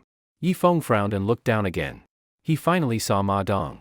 That guy was standing on a rock, aiming his rifle at the cave. But that rock was too far from the cave, at least over 300 meters. A rifle could shoot that far, but a pistol couldn't. Even if it could reach 300 meters, due to the short barrel, the bullet would just fly upward. Ho ho ha ha ha, Yifeng, I know you have a gun, but my rifle can shoot 400 to 500 meters. What about your pistol? At most 200 meters. I've got you now. Women inside the cave, listen. Take off all your clothes and walk toward me with your hands up. Otherwise, I'll stay here for 3 days and nights and kill you all one by one. Ma Dong shouted arrogantly. Bang! A bullet fired from above hit Ma Dong's shoulder accurately. Ma Dong's right arm instantly went limp. Shocked, he endured the pain, switched the gun to his left hand, and aimed at the trees. But a swift figure leaped from above and tackled him to the ground. It's you, bitch? Let me go, let me go. Ugh, ah. Ma Dong's roars echoed along both sides of the stream. Half an hour later, Ma Dong was brought to the cave, tied up tightly. In front of Yifeng were various pistols, rifles, old grenades, an axe, 3 bayonets, and a military dagger. Yifeng first tested the dagger. It was definitely made from high-quality steel, no worse than the one Susan brought. This must have been left by the Germans. No wonder they were the strongest country back then. Their metallurgy from 80 years ago is more advanced than ours now, Yifeng sighed. He was from Wutsuan and played with knives often, he could tell good steel from bad. Ma Dong's shoulder had stopped bleeding, but his face was full of anger and madness. Speak. Where did you find all this? Yifeng asked coldly. Fuck your mom, Ma Dong cursed and turned his head away. He thought he was returning in glory, but after just a few shots, he was sneak attacked by Susan. He was extremely unwilling. Not talking? Yifeng put a dagger into the fire and slowly heated it red. Ma Dong's eyes twitched. He clenched his teeth. Yifeng, don't go too far. If you want to torture me, I'd rather die than talk, Ma Dong said stubbornly, but with fear. Yifeng ignored him and just kept roasting the dagger, waving it back and forth in front of Ma Dong's face. Sometimes, scaring works better than actual torture. Don't do that. I'll talk. Okay? But I don't know how to describe the place. There's a big river over there. I can only take you. There are no signs or place names, Ma Dong cried.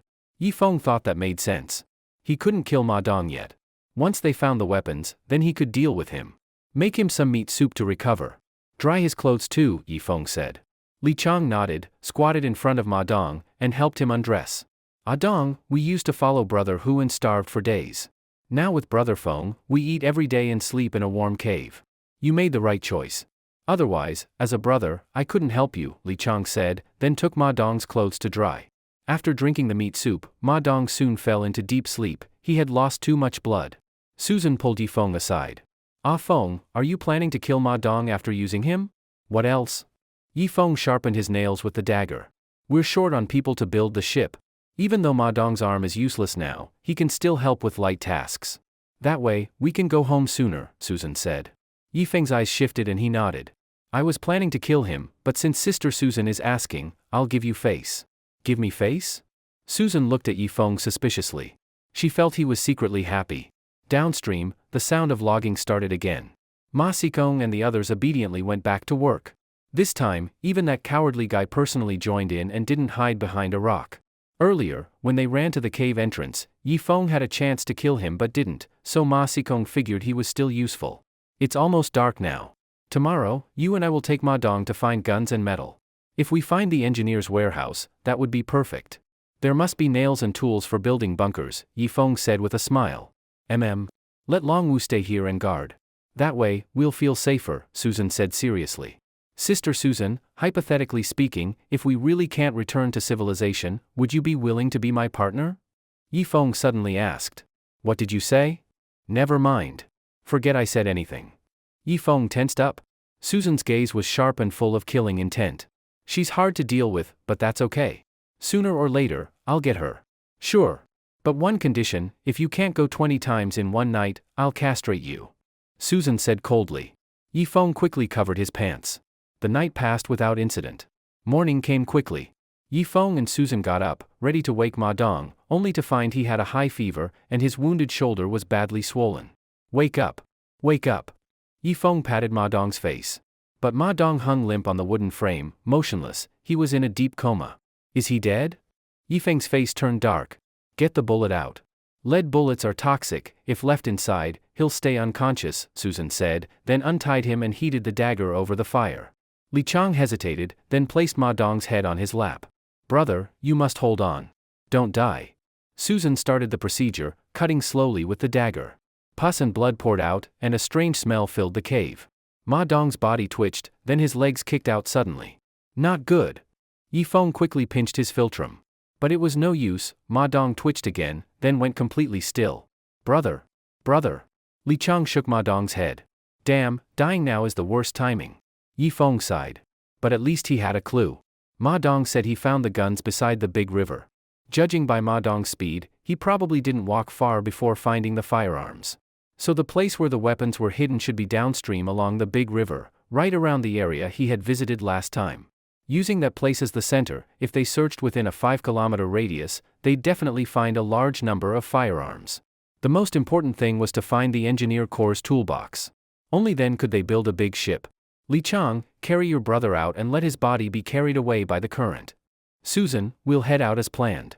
At least now we know he found the weapons near the big river, Yifeng said. You know where the big river is? Susan asked doubtfully. Yifeng had never told anyone about the big river, because on a deserted island, people's minds could easily change, including the women in the cave. Don't worry. I used to hunt, and I'll use my own method to find the river, Yifeng said boastfully. All right? Then let's go look for the tools. After discussing it, Yifeng gave a few final instructions and then took his weapons and left with Susan, heading downstream. But this time was different. They upgraded their weapons, each carried a rifle, with a World War II-era pistol at their waist. As soon as they reached downstream, they saw Ma Sikong and his group resting on the ground. Here, this axe is for you. Speed up the shipbuilding. Make the parts first. I'll figure out the nails, Yifeng said. Okay. Ma Sikong took the axe and glanced up at the cave. He already knew his wife was in the cave, but what worried him more was his baby, not even 3 months old yet. Let's go, Susan. The two of them walked downstream in the rain. Thankfully, World War II-era German guns were waterproof. If they were World War I-era black powder guns, they wouldn't fire in the rain. The stream's banks were very quiet, no large animals at all. Yifeng, what method are you going to use to find the river? Susan asked while walking ahead, her firm but swaying. Let's go to the beach first. Once we're there, I'll use my family's secret method to find the river, Yifeng replied, eyes glued to Susan's backside. So toned, she even had glut muscles. If he ever got with her, he probably couldn't last 5 seconds. You're not watching for danger. Why do you keep staring at my backside? Susan asked without turning around. Yifeng was startled. This woman's sixth sense was sharp. Sister Susan, why haven't you dated anyone at 30? He quickly changed the subject. What? Are you interested in me? Susan turned slightly, revealing her curvy figure. To be honest, any normal man would be interested in you. Especially someone strong like me, Yifeng said boldly. The colder Susan acted, the more he wanted to challenge her. Yifeng, if you really want to, I'm not against giving you one chance. You need it, I need it. But 2 conditions. 1, don't get me pregnant. 2, and this is important, it must be after the ship is built, and it has to be on the ship, Susan said with a sigh. She was a normal woman. Though she appeared cold, deep down she also wanted a man's care. Before, she wouldn't even glance at someone like Yifeng. But since coming to the island, she slowly saw Yifeng's true self. He was indeed lustful, but also very responsible. What he gave to women was genuine, unlike the playboys in society who only talked big but ran at the first sign of responsibility. Really? Yifeng looked down at his pants. Things were getting awkward. Even the cold rain couldn't cool his fire. Yifeng was confident with all the women in the cave, except Susan. She was the only one he wasn't sure about. He didn't expect her to be so direct today. I never joke. If I make a promise, I'll keep it. Do you think I'm some gold digger who only lies? Susan said as she kept walking. Yifeng wasn't sure if he was imagining it, but he felt her hips were swaying more. As an expert, he knew women moved more when aroused.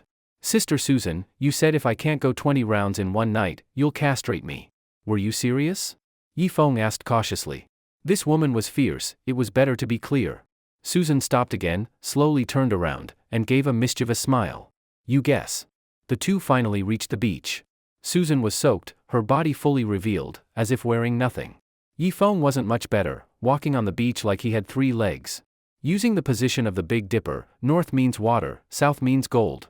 If we head to the reef area in the north, we'll definitely find water, Yifeng said seriously. Susan glanced at the rainy sky, unconvinced. It's raining, how can you see stars? Just trust me. Follow me and we'll be fine. Yifeng frowned, walking 3 steps forward, 2 steps back, constantly calculating with his fingers. Let's go. Climb this rock wall, then walk 600 to 700 meters north. We'll definitely see the river. Yifeng said calmly. Susan nodded, tied all the weapons to her back, and started climbing first. Watching her agile body and alluring curves, Yifeng swallowed hard and followed. Even the seabirds stopped flying, crouched in their nests guarding their eggs. When we get back, let's catch a few seabirds to cook, Yifeng said. They're nesting. Can't you be more humane? Susan replied as she trudged through bird droppings. We're almost there. Just as Yifeng said that, Susan heard the sound of rushing water. She pushed aside some branches and looked down at the big river in shock, her mouth slightly open, chest heaving. See? I told you there's a big river. My great-grandfather was a famous feng shui master. Ever heard of Zhang Xiliang? My grandpa even read his fortune, Yifeng said seriously. Amazing. Susan felt something was off but still gave him a thumbs up. Now let's go down and start looking for tools, Yifeng said. You're so amazing, why not just divine the exact location too? Save us time. Susan suddenly asked. I already revealed heaven's secrets once. Doing it again would shorten my life, Yifeng explained. You definitely saw the river before. Trying to fool me? Susan was smart and saw through him instantly. Whatever you say. But I really did deduce it with feng shui, Yifeng said as he walked down the slope, quickly reaching the riverside. Here there's wind and rain, swaying the riverside forest to and fro. It's no good, this rain is too heavy. Let's find somewhere to warm up, Yifeng shouted over the noise of the wind. Okay, let's head into the forest, Susan responded loudly. The temperature here had dropped a lot, at least 2 degrees lower than beside the stream. Even Susan was beginning to feel uncomfortable. Finally, they reached beneath an overhanging rock, and Yifeng crawled underneath. Susan squeezed in beside him, and they sat close together. Wet clothes are so uncomfortable. Turn around, no peeking. I'm going to take off what's underneath, Susan suddenly said. She no longer felt defensive around Yifeng but was too shy to say so outright. Still, if Yifeng initiated, she wouldn't refuse. Women are always susceptible to feeling romantic, especially facing a strong man like Yifeng. It would be strange not to feel moved. But she had always portrayed herself as icy and aloof, she was embarrassed to change too quickly. After a moment, Susan took off her inner lining and rinsed it in the rain. Only then did Yifeng turn his head, and saw her little top swaying. That feel, if he grabbed it, he'd probably fly off the spot. Sister Susan, I think you should get a larger size, that won't help with development, Yifeng swallowed. What size do you think I should get? Susan asked without hesitation. At least AG, maybe even AG+. As he spoke, Yifeng moved closer to Susan. Susan instinctively shifted back. But then she thought of something and looked Yifeng directly in the eye. Yifeng, I heard it feels really good to be touched by a man, is that true? Susan asked, her voice calm. That? Yifeng felt heat rise inside him. It felt like Susan was aroused. He'd never done this in such cold, drizzling rain. How about you let me experiment on you? Yifeng said and raised his hands. Susan's breathing became rapid, her chest rising and falling. She didn't pull away from his hands. Yifeng bit his lip and grabbed. How does it feel? Yifeng asked, pressing with all 10 fingers. Susan let out a muffled sound, a blush creeping onto her cheeks. It feels very full, Susan said, trying to control her expression and not appear too lustful. She had long played the icy goddess, but now she didn't want to look too lowly. How about this, sit in my lap, I'll hold you from behind, let my hands come up from under your arms. That fullness will feel even stronger, Yifeng suggested. Susan glanced at Yifeng's pants. She thought back to the last time they'd both needed to pee in the tree, and how close she'd been then, but hadn't said anything. Lately, she'd been dreaming about that scene every night, fantasizing about what being with Yifeng would feel like. Those nightly dreams made even a steel-willed woman like her want to try. But she knew about biology. If things went too far, Yifeng might not control himself, and she could get pregnant. She had principles. It was okay to play with someone strong and handsome like Yifeng, but not get pregnant. You can only touch here, Susan said, pointing above her, no thoughts about below, unless you have protection. Her face was glowing red, but she still kept her icy composure. Yifeng couldn't resist any longer and wrapped his arms around Susan's slim waist. Ah! Susan cried out. That strong pulsing nearly made her faint. You unreliable bad boy. How could you? Susan turned her head, glaring at Yifeng, her eyes red as if about to cry. Sorry, I lost control. Let me make it up to you, Yifeng said. After tidying her clothes, the two got ready and continued walking. They walked about 2 kilometers upstream until they reached a small hill about 20 meters high. In front of the hill was a huge cavern, pitch black inside. Look, there are human footprints here. Ma Dong must have gone inside, Susan pointed to the ground. Yifeng looked closely and saw they matched Ma Dong's footprints. Let's go in, Yifeng said, taking Susan's hand. They walked toward the dark cave. After 30 meters, it was pitch black, no light at all. Since Li Chang managed to go in and get firearms, he must have had some light. Look around, maybe there's a torch lying here, Yifeng said, and indeed found a torch on the ground. But they had no lighter. I'll try to make fire with wood. Watch inside in case some animal rushes out, Yifeng said. Okay. Susan raised her rifle, pointing into the darkness. Soon, fire was ignited. Yifeng lit the torch. But it only lit up a 5 to 6 meter radius, the rest was blurry. Walking another 30 meters, Yifeng felt the ground slope downward. This isn't a natural cave. Someone built a cellar in here, Yifeng said, pointing to the smooth stone walls on both sides, clearly man-dug. Susan nodded, looking at German inscriptions carved on the walls. Just then, Yifeng stepped on something. It cracked. It was a human skull. Yifeng had cracked a rib by stepping on it. Hiss! In such darkness, stepping on a human skeleton drew a gasp from Yifeng. Susan didn't even need to say anything, her eyes shone with fear. It's fine. We aren't afraid of the living, why fear the dead? Yifeng comforted her. They walked deeper, and Yifeng's expression darkened. The ground was flooded. About 5 meters ahead stood a huge stone pillar holding up the ceiling. Floating in the water were bones, tattered clothing, and wooden crates. This water probably holds lots of corpses. Do you dare go in? Yifeng asked Susan. If you dare, I dare, Susan said through gritted teeth. She wasn't afraid of corpses, just dirtiness. All right? Holding the torch in one hand and a stick in the other, Yifeng poked ahead with each step, so the torch wouldn't go out if he stepped into a deep pool. Susan steadily watched left and right with her rifle. The cellar echoed with dripping water and occasional splashes. Yifeng fully focused. He had to find the engineer's tools, or their effort would be wasted. Honestly, the cave was unsafe. Any heavy rain would flood both sides of the stream. Leopards or tigers could easily sneak out and ambush them. Let's not even talk about those strange monkeys. Their poisonous needles are no joke. If one hits you, even a water buffalo that big would be done for. Since such creatures appear along the coastline, it means there are plenty of these weird monkeys. Perhaps there are even more hiding deep in the jungle. Only by building a boat suitable for inland river travel can we isolate ourselves from all the dangers of the jungle. Then, singing on the boat, eating hot pot, enjoying the survival of the fittest on both shores, that's what life should be. Yifeng, look at this. Susan suddenly grabbed his arm. He turned to see an iron door nearby, partially decayed, with marks showing someone had pushed it open. This must be where Ma Dong went in. Let's check it out, maybe there are new things inside. Yifeng said and stuck his torch inside. There was a damp, foul smell, and water was leaking everywhere. Still, on a row of shelves, many wooden crates were covered with special waterproof cloth. Yifeng quickly pulled one open. Inside were neatly arranged rifles, though most were rusted. He removed the top layer and peered deeper. Finally, he found 2 rifles wrapped in oiled paper, unrusted. He tore off the paper and pulled the bolt. It made a solid metallic sound. These guns are well preserved, brand new, Yifeng said joyfully. These are single-shot rifles, no automatic fire. Let's look for a light machine gun, Susan said. All right. They searched the ammo storage. All they found were pistols and rifles, no submachine guns or light machine guns, but they did find some ammunition. Let's check another storage area. If we find a machine gun, once the ship is built and we mount it at the bow, we'll dominate this island, Yifeng laughed, easing the tense mood so Susan felt less scared. The two waded out of the ammo depot. Just then, a splash came from the water in the distance. It wasn't something dropping in, it was something moving rapidly in the water. Yifeng tensed and instinctively shielded Susan, holding the torch forward. 5 meters away, a huge splash passed by. A python? A chill ran through Yifeng. Susan pressed herself against Yifeng's back, soft curves touching his muscles. The water disturbance quickly receded into the distance. Is it a python? Susan asked, trembling. Looks like it. Judging from those splashes, it's at least 10 meters long and as thick as a human waist. In water, it would be unstoppable. Yifeng's face was grave. Do we keep searching for tools? Susan asked. Yes, we're here, we can't leave empty-handed. Stay behind me with your rifle.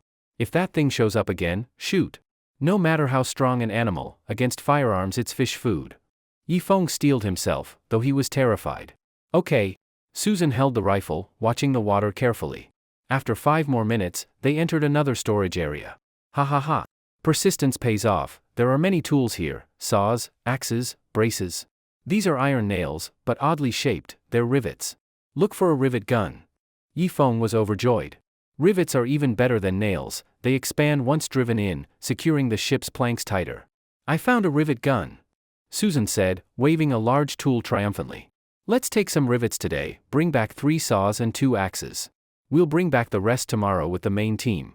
With these, if we work together, the ship could be built in 2 months. Yifeng exclaimed. Yes.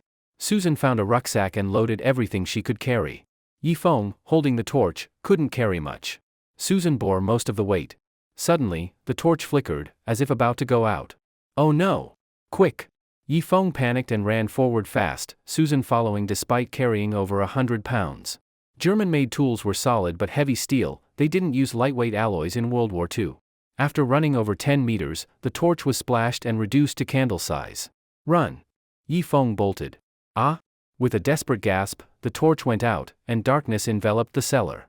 Susan, Susan! Yifeng whispered, but Susan didn't answer.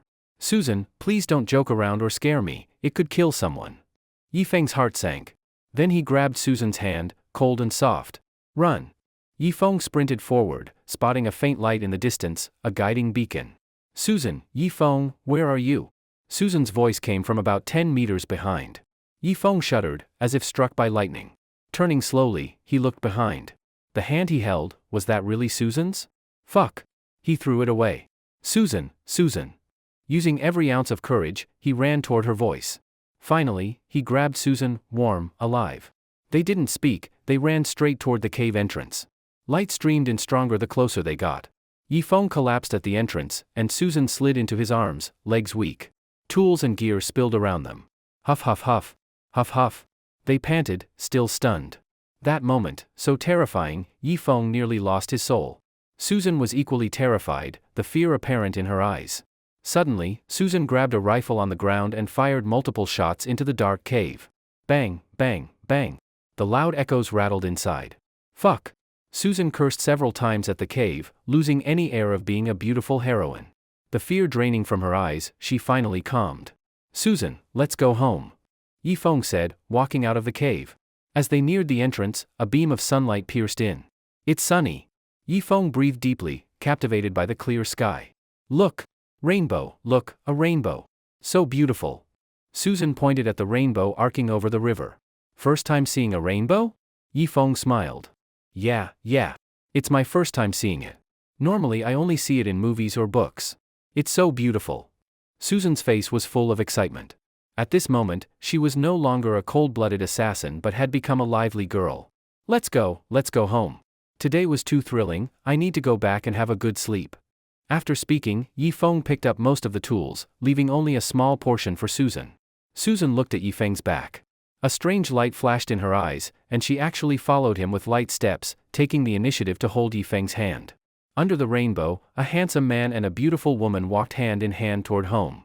After some effort, it took them a full 4 hours, and they finally reached the downstream. But at the downstream location, there were only huge dragon bones, and Ma Sikong and the others were nowhere to be seen. This is bad. Yifeng threw down the things on his body and ran upstream with his rifle. As soon as he got upstream, he saw several women huddled together, quietly crying. Yifeng looked soulless, staring at a few corpses on the ground. One of them was from Ma Sikong's side, and the other was Li Chang. Li Chang was shot in the forehead, his lifeless eyes staring at the sky. Ah Feng is back. Suyun saw Yi Feng and immediately rushed into his arms.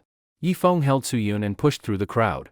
He saw Bai Guifen lying flat on the ground, her hollow eyes looking at the sky, and her chest and abdomen completely stained with blood.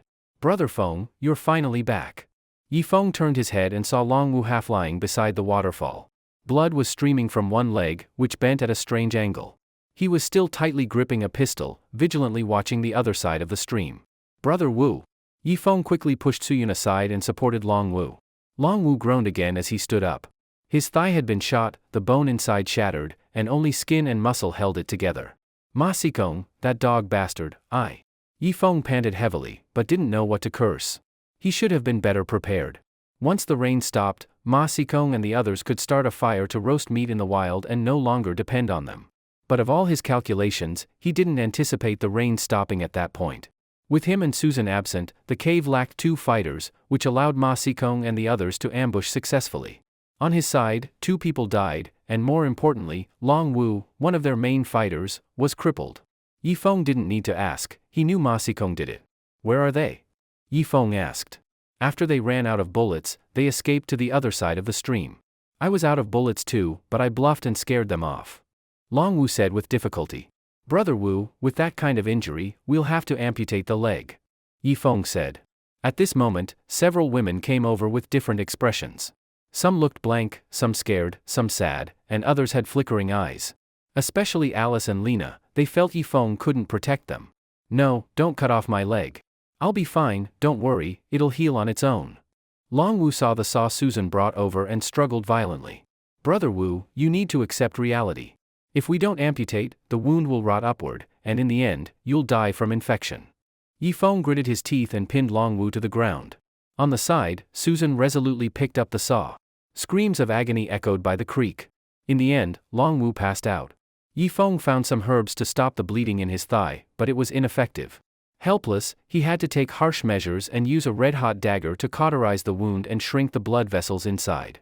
He was busy until the afternoon. Long Wu passed out from the pain several times and woke up screaming. Several women covered their mouths, tears streaming down their cheeks. Finally, the bleeding stopped, but Long Wu was unconscious. From now on, I want you all to take good care of Brother Wu. Wipe his sweat, cool him down, cook meat soup to supplement his nutrition, don't let anything go wrong. Yi Feng turned around and seriously looked at the women. But this time, none of them spoke. Eventually, Alice took the lead. You're always bossing people around. We followed your lead, but 2 people died and 1 was injured. You're too young, just not fit to be a leader. Alice said angrily. Lena hesitated, then nodded. Yi Feng, I'm grateful you saved me, but you're too young, your decisions lack foresight. So from now on, we'll hold a fair election to choose the best leader. You 2 bad women. My brother Yi Feng suffered so much for us on this island, even got shot. And now, just because of one mistake, you blame him? If you think he's bad, leave. Ding Tuanchuan stood by Yi Feng's side. Yi Feng looked a bit embarrassed. Though they were criticizing him, what they said had some truth. Little sister, don't get us wrong. We're just speaking the truth. We're not targeting Yi Feng. I know his intentions are good, but he's too young. Lena hurriedly explained. Yes, I know Yi Feng really cares about us, but sometimes his decisions are too hasty. I still like him though. Alice added. Yi Feng pressed his hands down. I've taken your words to heart. I really am too young. How about this, we take care of Brother Wu first. I'll go find more herbs for him. Tonight, we'll hold a fair election. And one more thing, even if we elect a leader, if they make a mistake, speak up directly. Don't worry about saving face. Only by brainstorming together can we survive on this island. Yi Feng said seriously. Alice nodded. Then it was Lena's turn. She suddenly came over and gave Yi Feng a tight hug. Yi Feng, I like you. I didn't expect you to have such broad-mindedness. Ordinary young men would get angry if criticized, but you didn't.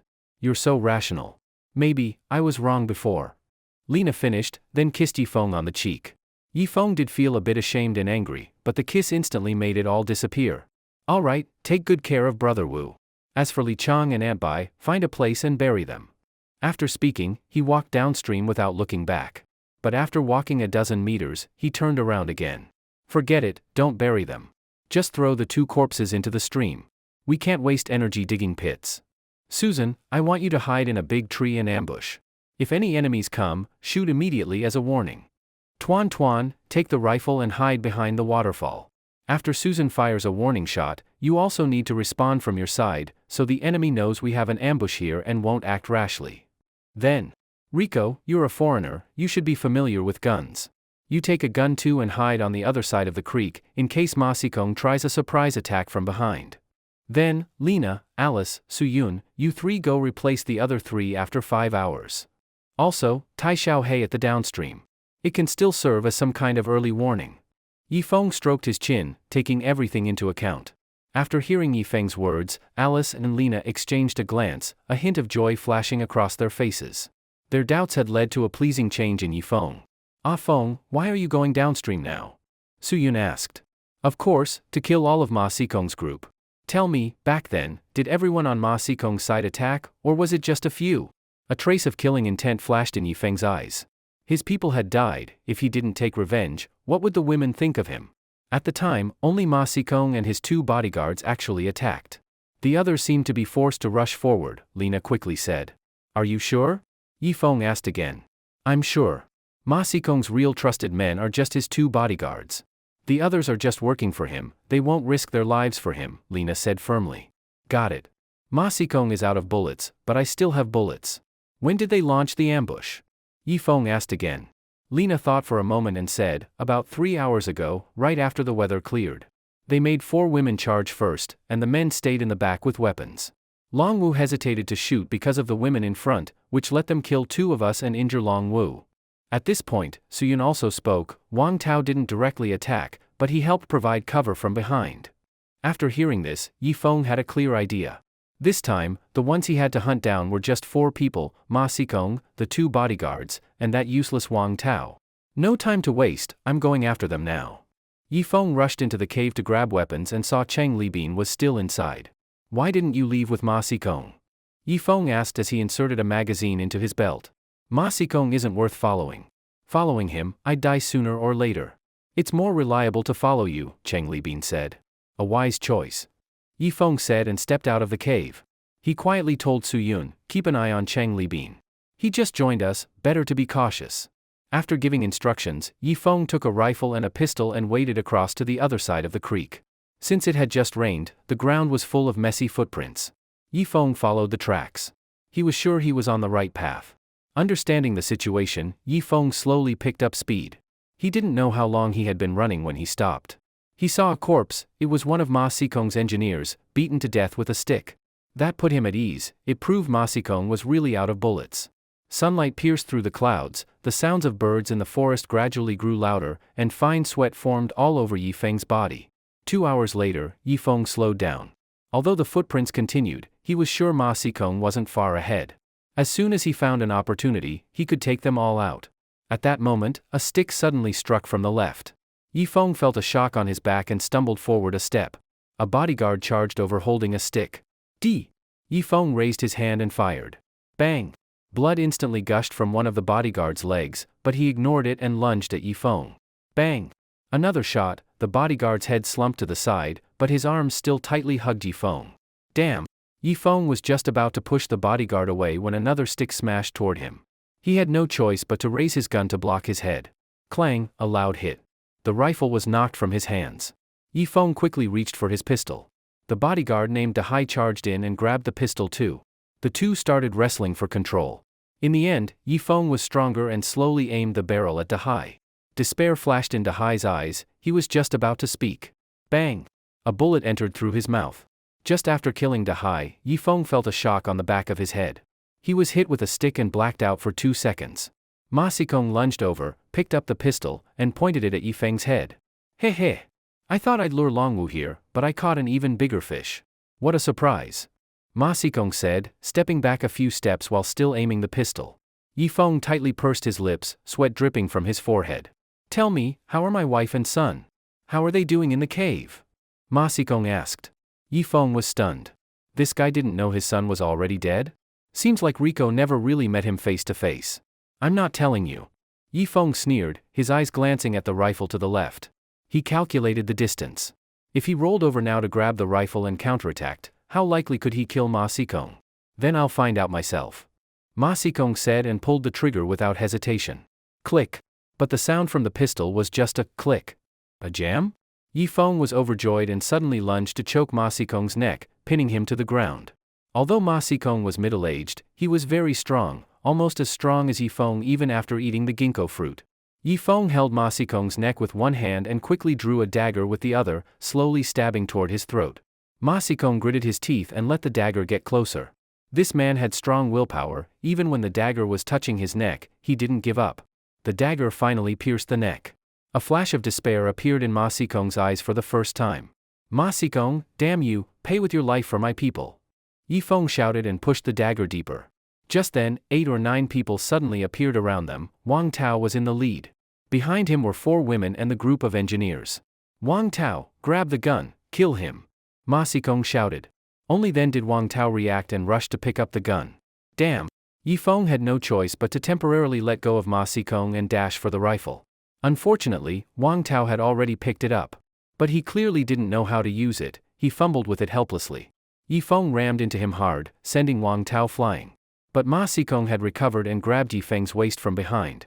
Wang Tao, shoot him now! Ma Xikong shouted.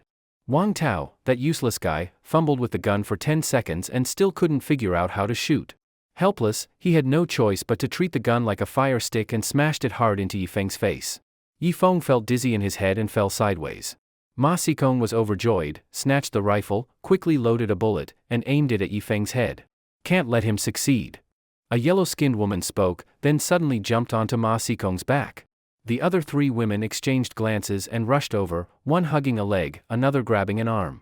Especially that black girl, she bit down directly on Ma Xikong's ear. Damn, a bunch of bitches, ah! Ma Xikong's ear was torn off. But he shook off the 4 women.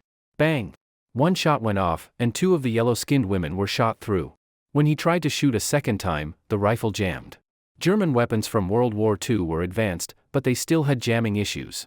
Yifeng suddenly rammed into Ma Xikong and shielded the remaining 2 women behind him. That black girl was indeed very pretty. Her legs were longer than those of white or yellow women, and she had a wild beauty. Ma Xikong and Wang Tao stood together. In between was the group of engineers, and opposite them were Yifeng and the 2 women. The 3 groups formed a standoff. Ma Xikong glanced at the fire stick in his hand and casually threw it aside. Yifeng, looks like you've fallen into my hands today, huh? Everyone listen up. Whoever kills Yifeng gets a reward of 100 million. It'll be paid immediately when we return. Ma Xikong shouted to the engineers. There were 6 or 7 of them, definitely enough to take down Yifeng.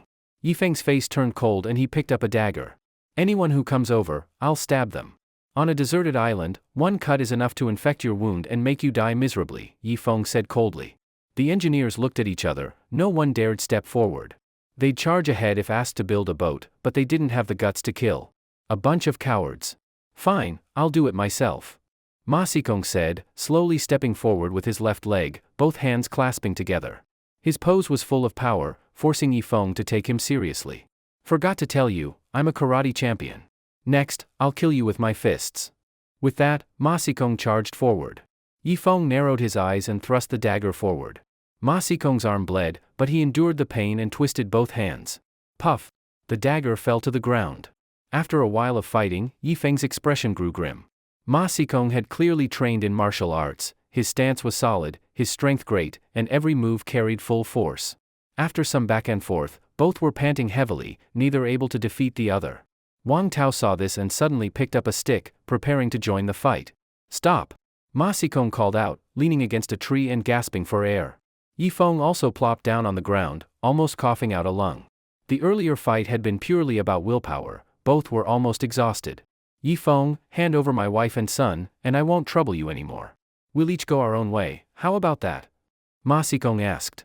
Can't do it. Yifeng shook his head. Fine. Then tell me, is my son still alive?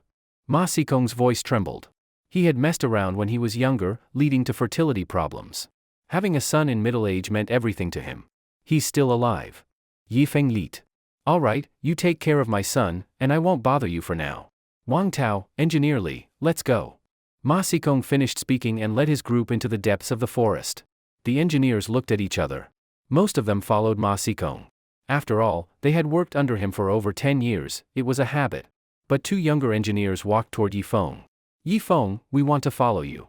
Ma Sikong isn't reliable, one engineer said. Follow me? Why? Yifeng asked. Because even though you're harsh to outsiders, you're good to your own people. We think there's a future with you, at least we won't starve, the other engineer said. Alright, let's head back. Yifeng glanced at the rifle and pistol on the ground and eventually picked them up.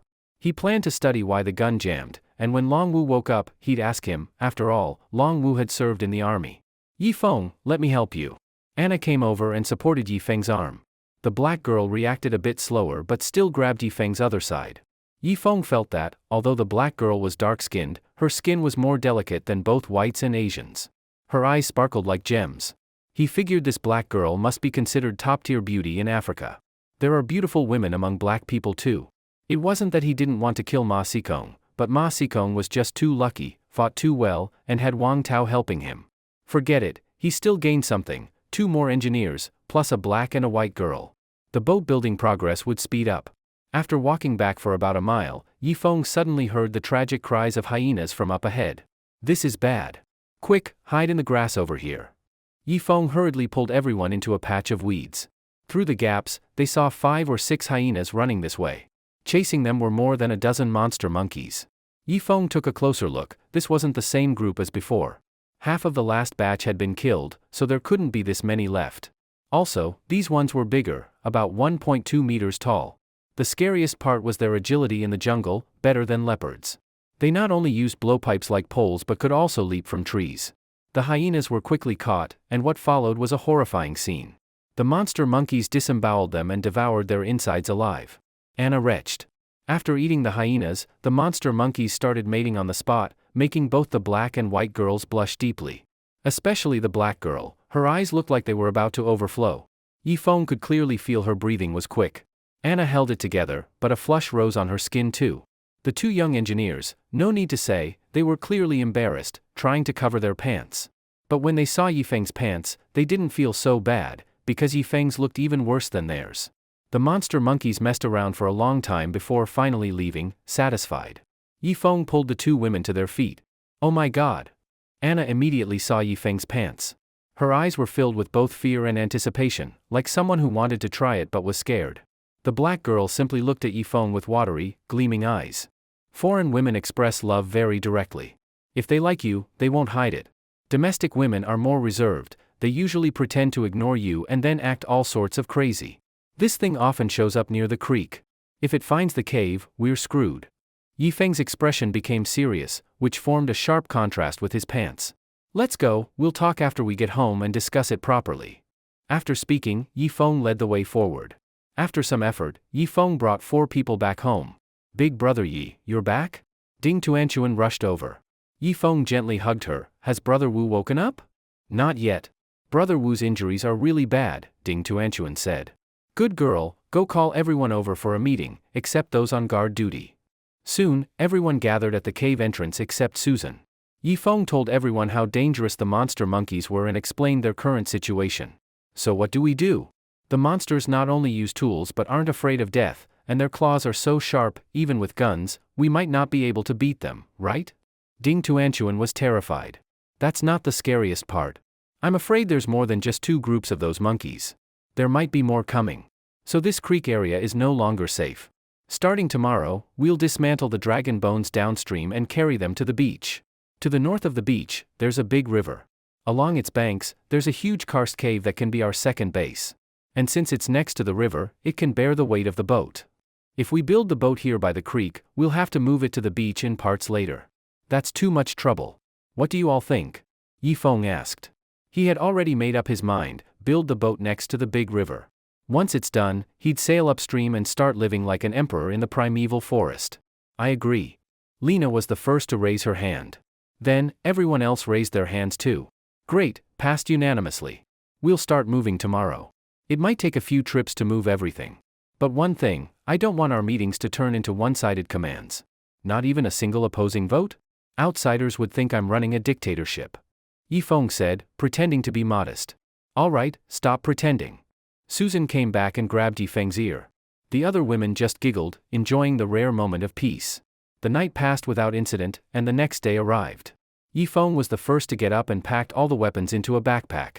The backpack had been found in the cave. Though it had weathered 80 years, it was still durable. The two young engineers carried the unconscious Longwu on a makeshift stretcher. Everyone else picked up what they could carry and headed downstream. Once they arrived, Yifeng looked at the giant dragon bones. Some dragon ribs were already attached. When they came back next time, it would probably take 8 people to carry it. After all, the dragon bones took almost 10 days to build, can't let them go to waste. The jungle came alive again after the rain. Animals were running through it, and birds chirped nonstop. The little bootlicker dog grew quickly, now it looked like a full-grown male dog. It licked around the feet of the women. Tie 2 rifles on it. I don't feed freeloaders, lazy bears. But the little bootlicker, feeling the weight, started rolling around refusing to cooperate. So Yifeng tied its 4 legs with ropes and firmly strapped 2 rifles onto it. Now the little bootlicker couldn't get free and had to accept being part of the supply unit. It took Yifeng 4 hours to lead the group to the big river. Oh my god! What a huge river! Is this the Amazon? One of the engineers threw down what he was carrying and jumped into the river. Don't jump! Yifeng couldn't stop him in time, he was already in the water. It's so hot. What's wrong with taking a bath? The engineer asked. But just as he finished, something felt off. He scratched his butt. Damn! Damn! Soon, he ran naked back to the shore, jumping and twitching. Something crawled into my butt. Damn, it's still crawling. The engineer panicked. Must be a parasitic catfish. Hey, you, go help him dig it out. Yifeng ordered another engineer. That engineer looked disgusted but actually dug out a thin, long fish from the guy's butt. Everyone come see. This is the man-eating catfish. As long as you have even a small wound, they'll burrow in and suck your blood. And it's not just wounds, they like other places too. Yifeng said, looking at the women. Suyun's face turned red, and she quietly covered her lower belly with her hands. The other women also felt something and couldn't help covering their lower parts. He, then I'm fine. I've had constipation for 10 years, let them clear out my old blockages. Chang Libin walked over laughing. Then you better be careful. They don't just go in the back, they go in the front too, Yifeng said. Chang Libin's expression changed and he quickly covered his pants. From now on, no one is allowed to act without my permission. You must ask me first. This river also has leeches, red-bellied piranhas, pyaras, arapimas, electric eels, and black caimans. With each creature Yifeng named, everyone's faces turned uglier. And the scariest, green anacondas. 10 meters long. They can swallow a buffalo whole. Yifeng dropped the bombshell. The women immediately huddled together as if it could keep them safe. Don't crowd together, you'll spread tropical viruses easier. Yifeng said seriously. I want to go home. Wah, I want to go home. Suyun and Ding Tuanchuan started crying first. Don't be like that. I was joking. Although these creatures are common, they won't all show up at once. Yifeng quickly tried to comfort them. After calming everyone down, Yifeng led them to the mouth of the cave. The huge karst cave was 20 meters high and 15 meters wide, like the gaping mouth of a monster. Walking into it gave a sense of despair, like being swallowed. Go in about 20 meters, then build the fire. Don't go deeper, there might be monsters in there, Yifeng said seriously. Everyone got busy, some building fires, some collecting dry wood, others laying dry grass to sleep on at night. Yifeng pried open a rock at the entrance with his dagger. It was weathered rock, proving there was no risk of a collapse. If it were soft rock, he wouldn't dare settle here, they could get buried alive at any moment. This afternoon, everyone take a good rest. Tomorrow, we'll go and move the remaining things. Susan, did you see that big tree? Climb up and hide in it now. Keep watch over a 1-kilometer radius. If any jungle tigers, leopards, anacondas, or humans approach, fire a warning shot. Yifeng gave the order. Susan glared at him but still set off with her rifle. Brother Feng, 5th brother is awake, 5th brother is awake. Ding Tuanchuan's voice came from inside the cave. Yifeng was overjoyed and quickly rushed to Longwu's side. Although Longwu was awake, he was still very weak, his eyes dull and lifeless. 5th brother, don't say anything. Keep resting. We're very safe now. I'll protect you. Yifeng held Longwu's hand. Longwu had no strength to speak, he only slightly nodded before falling back into a deep sleep. Fortunately, he was strong and had served in the army. Otherwise, with a broken leg, he wouldn't have been able to recover. You all should introduce yourselves too, right? Yifeng looked at the 4 people he had brought back. I'll do the introductions. This is Brother Feng. From now on, he's our leader. We'll listen to him in everything, but we can also share different opinions. My name is Dove. The black woman reached out and shook Yifeng's hand. My name is Anna. Anna openly gave Yifeng a hug. As for the two young engineers, one was named Bao Qifeng, the other Yu Si Hai. Among engineers, they were considered young, but still around 30 years old. Now that everyone knows each other, we have only one goal: build the boat. Chief Engineer Chang, Engineer Bao, Engineer Yu, will be relying on you three from now on. We'll also help with simple tasks. The core design still depends on you. Yifeng spoke politely to the three engineers. No problem. To get home, we're willing to do anything. After all, my whole family relies on my salary. If I don't make it back, my parents, wife, and child will probably starve. Chang Libin's expression turned grim toward the end. Yifeng looked at the others, their faces weren't looking good either. Let's not talk about sad things.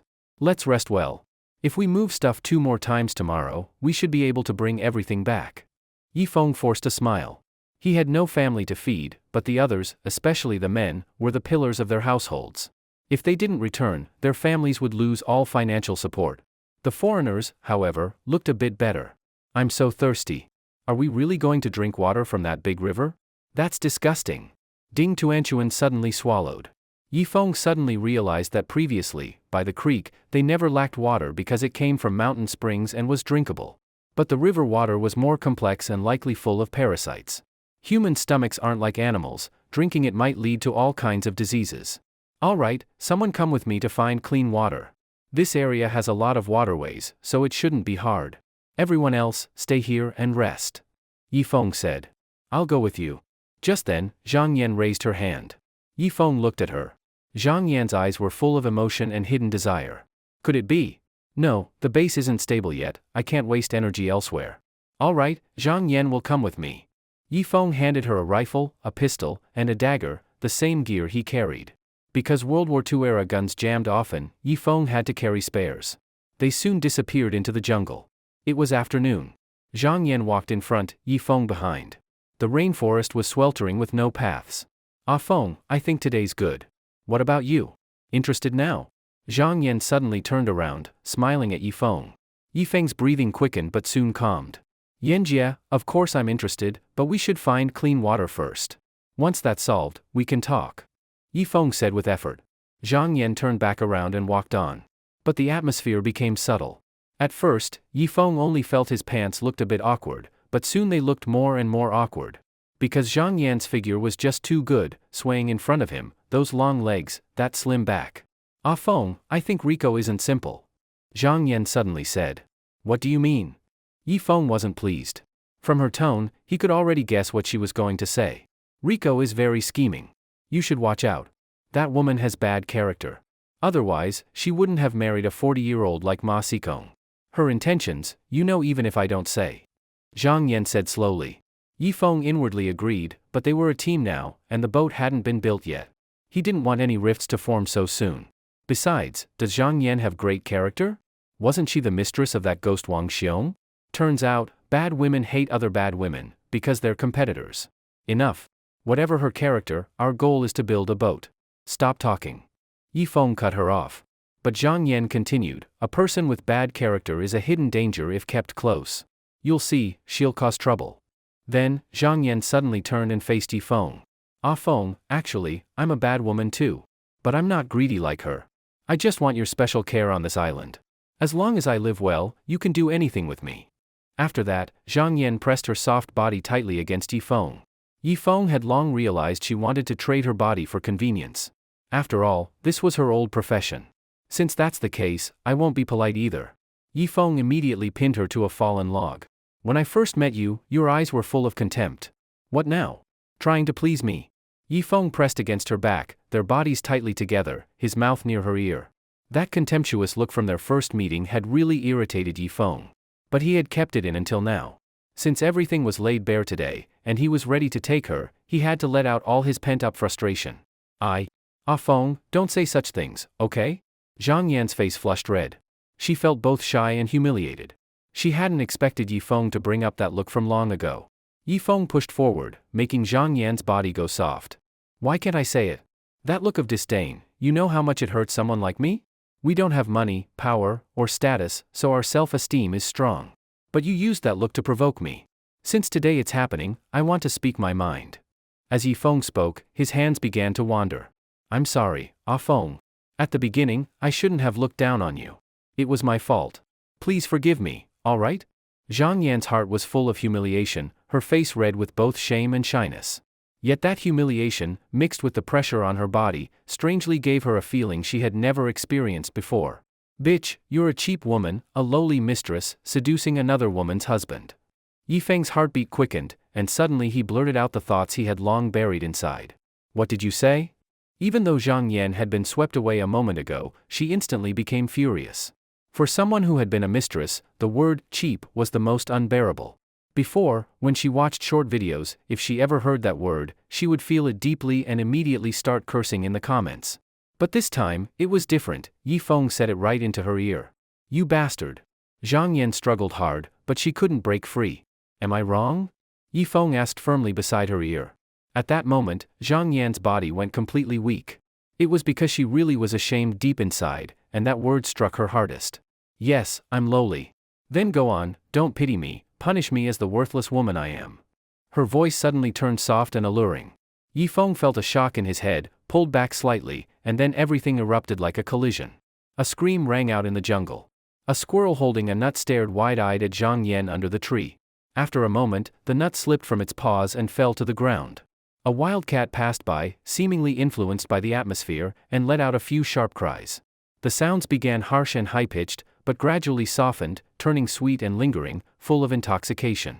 An hour later, Zhang Yan curled up in Yifeng's arms. Her eyes were tightly closed, tear streaks still faintly visible at the corners, but her cheeks carried a satisfied, rosy glow. Yifeng lay flat with a relaxed smile, using a twig to pick his teeth. He had to admit, Zhang Yan was skilled, she had served him well. Zhang Yan slept for 2 full hours before waking.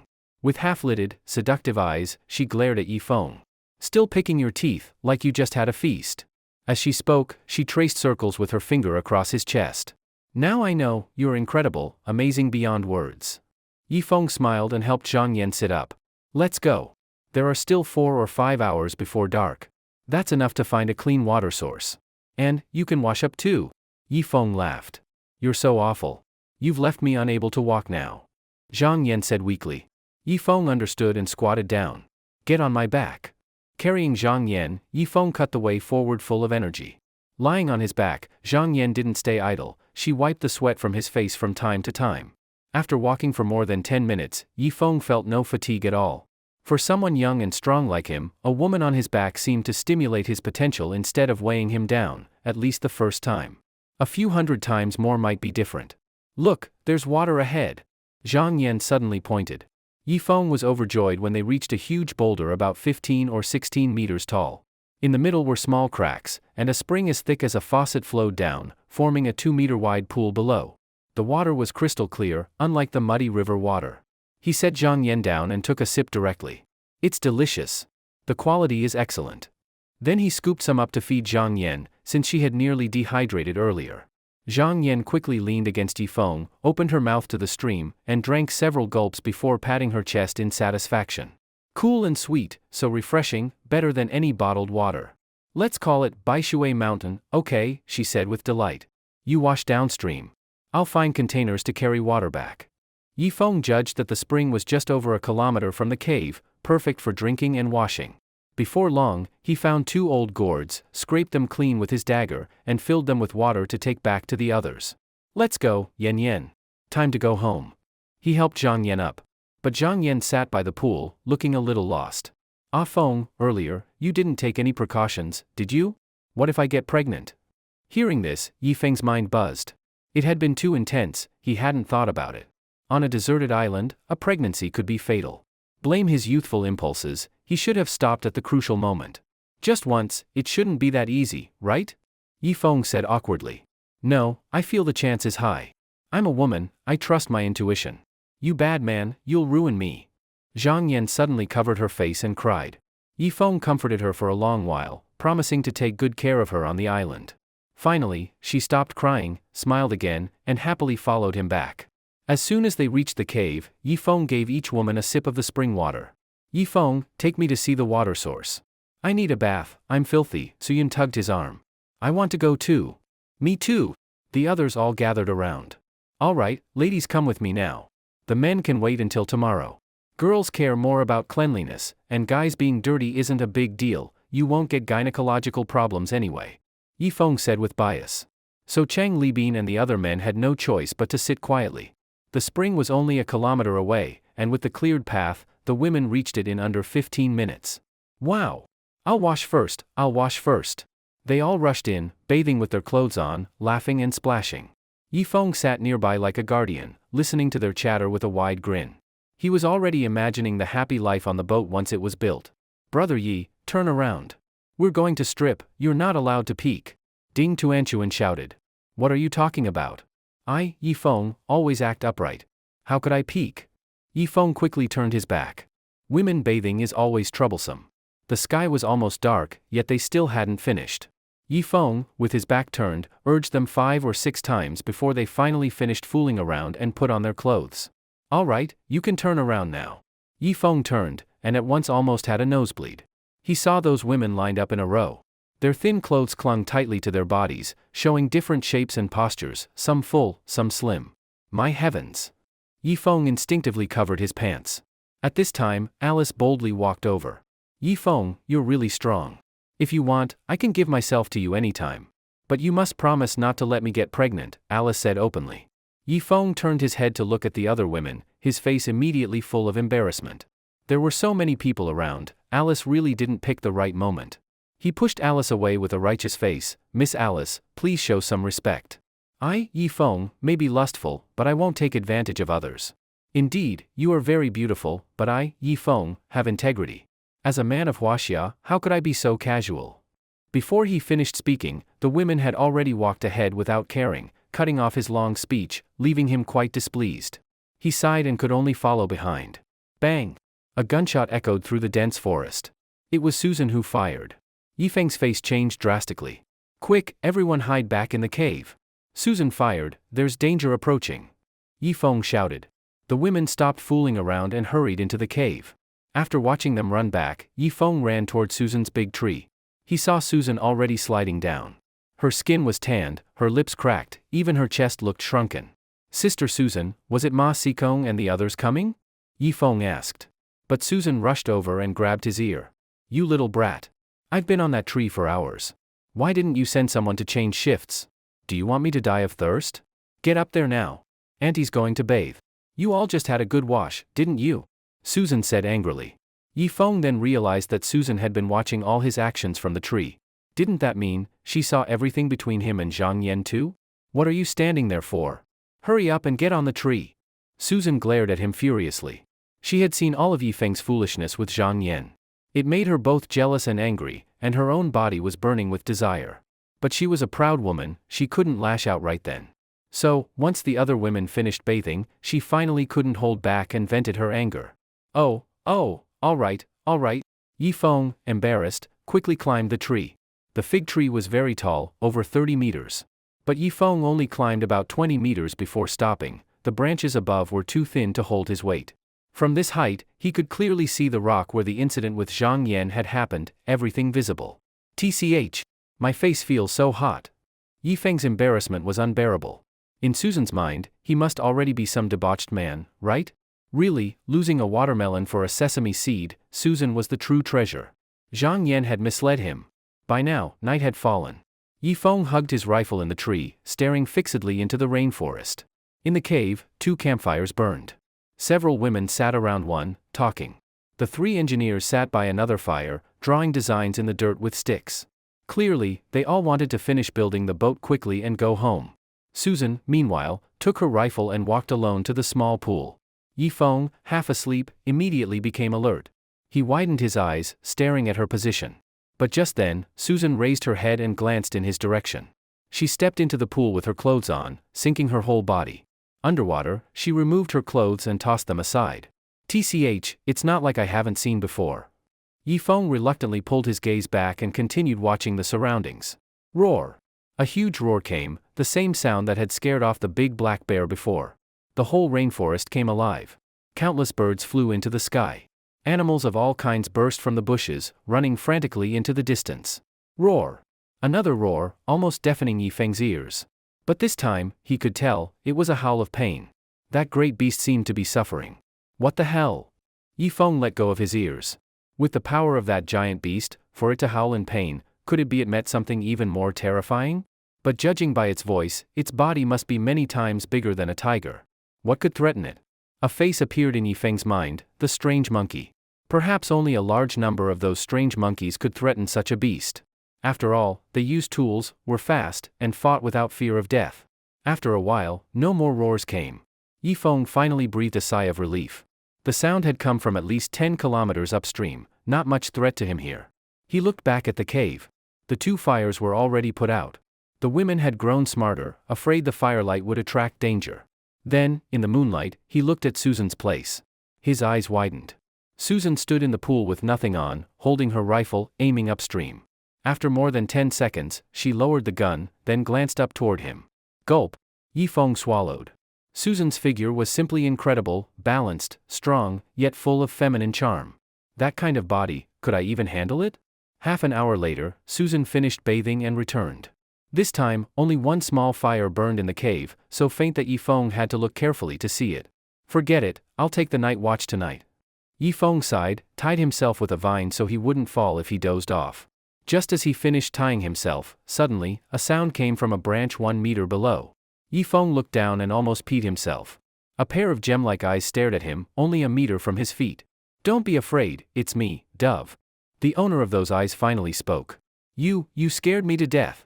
Next time you come up, can't you give a warning? Yifeng was angry. Dove's skin was so dark that in the night, without looking carefully, she was almost invisible. Dove seemed embarrassed, and quickly climbed onto Yifeng's branch, pressing her body close to him. Sorry, next time I'll warn you in advance, Dove apologized. It's fine, I overreacted. Why did you climb up here? Yifeng asked. Just now Sister Susan asked the people in the cave. It seems only you, Sister Susan, and I can climb trees. The others can't come to take your place, Dove said, her delicate skin rubbing against Yifeng's arm. Her skin was so delicate, with a trace of warmth, that Yifeng could hardly control himself. Keeping watch at night is very tiring. You should go back, Yifeng shook his head. They had only just come over to his side, asking her to take the night watch would be unpopular. It's fine. My family used to live in South Africa. The wild is like home to me. Don't worry about me, Dove said. Yifeng thought so too.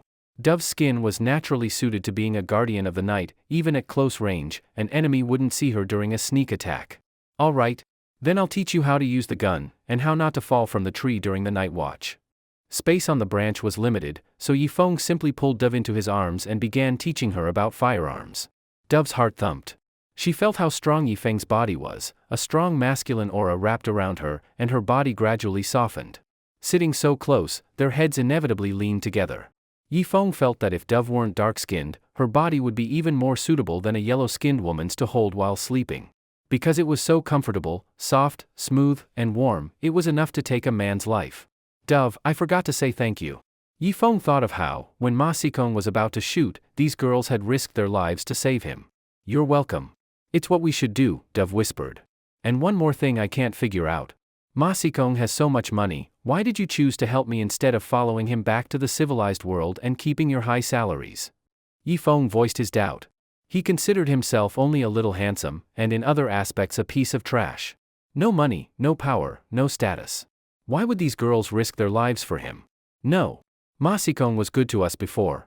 But on the deserted island, he didn't treat us as people.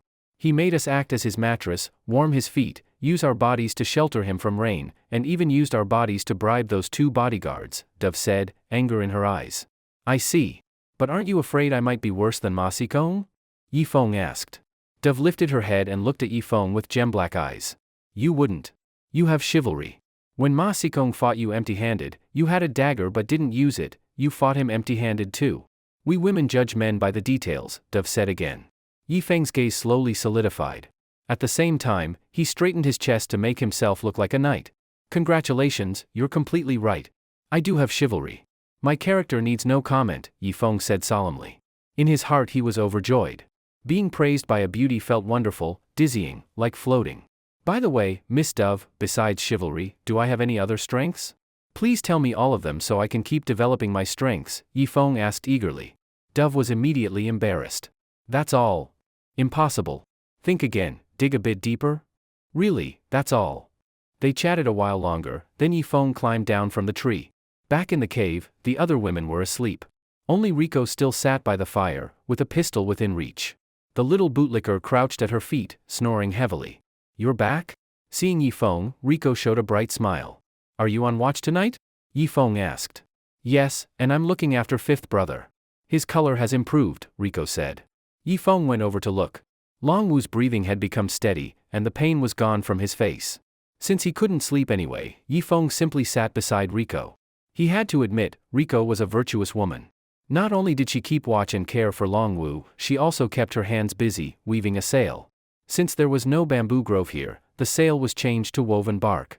As for needles, that was easy. Use a big fishbone as a needle, drill a hole at the tip, and thread the line through. The thread for weaving came from coarse fibers of a certain plant. Ah Feng, they all seemed to be asleep. Riko suddenly put down her needle and thread, a hint of allure flashing in her eyes. Yifeng was stunned, then reacted at once. Riko had said before she wanted him to help her have a child, to pass off the fake as real and inherit Ma Sikong's property. Now isn't suitable. This place is dangerous. Let's focus on the watch. After we settle down here, it won't be too late, Yifeng said. He also really wanted to, but sometimes you can't just seek immediate pleasure. You have to stabilize the basics first, only then can you enjoy life long term. One day of joy versus joy every day, Yifeng understood the difference. Riko nodded and picked up the needle and thread again. "It's getting late. I'm going to sleep. If you get too sleepy, wake me up." Yifeng finished speaking and lay down to sleep. He didn't know how long he slept when he felt someone gently push his arm. He woke at once and looked at the pale-faced Riko. "What is it?" Yifeng looked warily toward the cave mouth. But Riko quietly pointed to the innermost part of the cave, alertness in her eyes. "Inside. I just heard something inside. It didn't sound like stones falling. It was like something kept moving. When it got close to the fire, the sound disappeared," Riko whispered, one hand gripping the pistol tightly. Yifeng roughly understood. Perhaps there were still some natives in that base that needed clearing out. But it was too late now. Wait until daylight. Tomorrow take everyone, each with a torch, each with a gun. He didn't believe it. With so many guns, even if there was a giant python in the base, it would be shot to death. "It's fine. You're probably just too tired and had auditory hallucinations. Go to sleep. I'll take the watch." Yifeng smiled and stroked Riko's hair. This woman was pitiful enough. She had lost her child and was living in fear on the island. He couldn't let her carry more mental pressure, or she might go mad like Bai Guifen. Hallucinations? A trace of doubt crossed Riko's face, but she nodded and lay down to sleep. Less than 5 minutes after she fell asleep, Susan suddenly sat straight up, almost startling Yifeng. "Aren't you sleeping?" Yifeng asked softly. "No. There really is something in the cave. But when it saw the firelight, it seemed to stop. How could I sleep?" Susan said, sitting down opposite Yifeng. "Sister Susan, tomorrow let's not move things first. Let's take everyone inside, clear out everything in the cave, and then go move things. What do you think?" Yifeng asked. Susan nodded. The other women didn't care, but whenever it came to Susan, just one casual movement of hers could make him restless. Could it be that his genes had chosen her? Susan also noticed Yifeng's flickering gaze. She felt very unconvinced. Why would Yifeng rather be with Zhang Yan than with her? Was she worse than Zhang Yan? Women all have a sense of comparison, especially proud women like Susan. Maybe she only had average feelings toward Yifeng, but her competitiveness made her want to prove herself. "Yifeng, I warn you, don't touch my younger sister. Her first time cannot be given to you," Susan said seriously. But what if your sister takes the initiative?" Yifeng asked back. This woman, her control went too far, didn't it? They were already on a deserted island, yet she was still acting as a bodyguard. "Even then, you have to refuse her," Susan said. "But I'm a young man. I'm afraid I can't control myself." Yifeng grew annoyed, his tone carrying a hint of mockery. "If that happens, you can find other women. Don't you already have Zhang Yan?" Susan said. "What if Zhang Yan isn't available? Who should I find then?" Yifeng stared directly into Susan's eyes. "Who do you want to find?" Susan stared back at him. The two looked at each other for more than 3 seconds. Yifeng simply sat down beside Susan. "Can I find you?" Yifeng asked provocatively. "Find me? What about Zhang Yan? She's much prettier than me. Aren't you afraid she'll get jealous?" Susan leaned her body slightly back, but she didn't strongly resist. "I'm not afraid. Between me and her, it's just a deal. She serves me, and I guarantee her safety on the island. But with you, it's different. I genuinely like you," Yifeng said shamelessly, his expression extremely serious. "You? Stop talking nonsense. If you keep this up, I'll really get angry. Susan quickly turned her head away, though her heartbeat was fast. Usually she wore a stern face, like a tigress, so no man in the company ever dared to tease her. Only Eong was bold enough to say such things. Eong looked into the distance. Seeing the other women already sound asleep, he pressed his body lightly against Susan's warm back and whispered by her ear. Is it wrong to tell the truth? I truly like you. Before, I didn't dare say it because you were like a tigress. But now we're on a deserted island. I don't think there's any need to be restrained. I should say what I want to say. Susan suddenly stood up. I'm going to sleep now. Don't disturb me. She really left the campfire. Could it be the wrong approach? Soon, dawn came. After everyone woke up, Eong went into the forest and collected a lot of tung oil. Brother Yi, what are you doing? Ding Tuanchuan asked curiously. Making torches. This tung oil burns longer, and even if water drips on it, it won't go out, Eong said without lifting his head. Brother Yi, you know so much. You must at least be a postdoc, right? Ding Tuanchuan looked at Eong with admiration. Congratulations, you guessed it all right. I was even a visiting professor at Harvard University, Eong smirked. Really? Ding Tuanchuan was shocked. All right, stop fooling the kid. Finish making the torches. Let's go clean out the underground base first. Susan came over. She had tucked a pistol into her waistband, held a rifle in her hands, and taken off her shoes, wrapping many ropes around her delicate feet. Everyone else, copy Susan. Wrap ropes around your hands and feet, all the way up to elbows and knees. There's water inside, with lots of debris. Don't let your delicate skin get hurt, Eong said. The women quickly got busy. As for the three engineers, they didn't care, they just rolled up their trouser legs. Eong still didn't tell them that giant pythons might appear in the underground base. Otherwise, they might all refuse to go into the water. If only he and Susan went in, that would be too terrifying. By now, he had finished 5 torches and distributed them to 5 people. Remember, once we get into the water, we'll line up in a snake formation. I'll hold a torch in one hand and a shovel in the other to push away the debris ahead. Susan will cover the rear. Among you, who has used real guns before? Eong asked.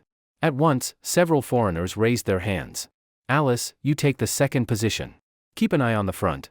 If there's danger, you fire, Eong said. Alice nodded, gave an okay gesture, and picked up the rifle from the ground. In the middle, hold the other 4 torches. Light up at least a dozen meters around us. After speaking, Eong was the first to walk deeper into the cave. Ding Tuanchuan was the most excited. She wasn't qualified to carry a gun, there were only a few, but she had a spear and a dagger. Are we going on an adventure? This is so fun.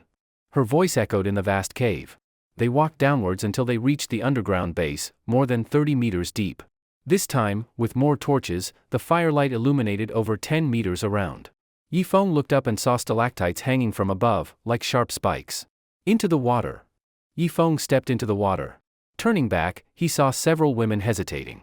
Because they saw bones floating on the water's surface, along with various kinds of garbage. Hurry up! Eong urged. Alice gritted her teeth and stepped into the water, which reached her knees. The others followed reluctantly. Ding Tuanchuan, being the shortest, had the water up to her thighs, making her very uncomfortable. Around them came dripping sounds, though fewer than last time, probably because the rain had stopped. This is the door. Everyone go in and look for valuable things, guns not corroded, bullets, nails, axes, saws. After saying this, Eong strode into the warehouse. As soon as he entered, his whole body trembled.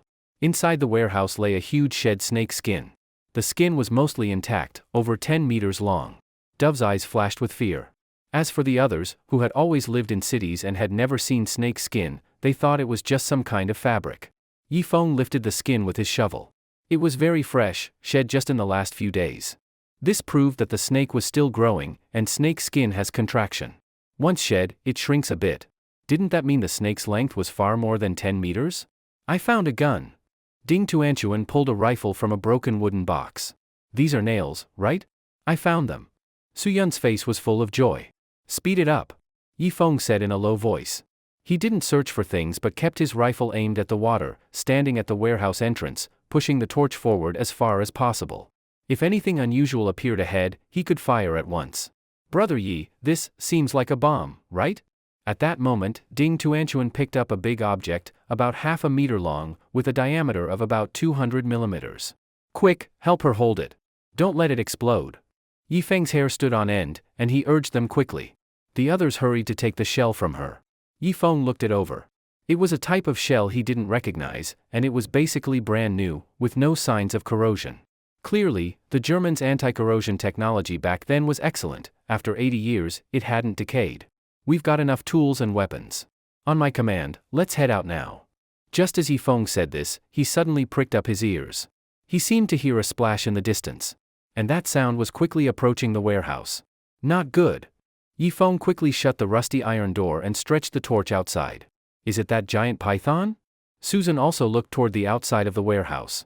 But outside was pitch black, the torch only lit up 5 or 6 meters. Yifeng gestured for silence and carefully watched the surface of the water in the warehouse. Ripples appeared. Judging by their spread, they were moving toward the warehouse. Splash! Water scattered, and a black figure shot up from the water. Yifeng's face changed drastically, and he thrust his rifle forward. But when he saw what it was, he let out a breath of relief. Because what appeared was a slick, wet otter. You scared me to death. Ding Tuanchuan patted her chest. The otter was about the size of a cat.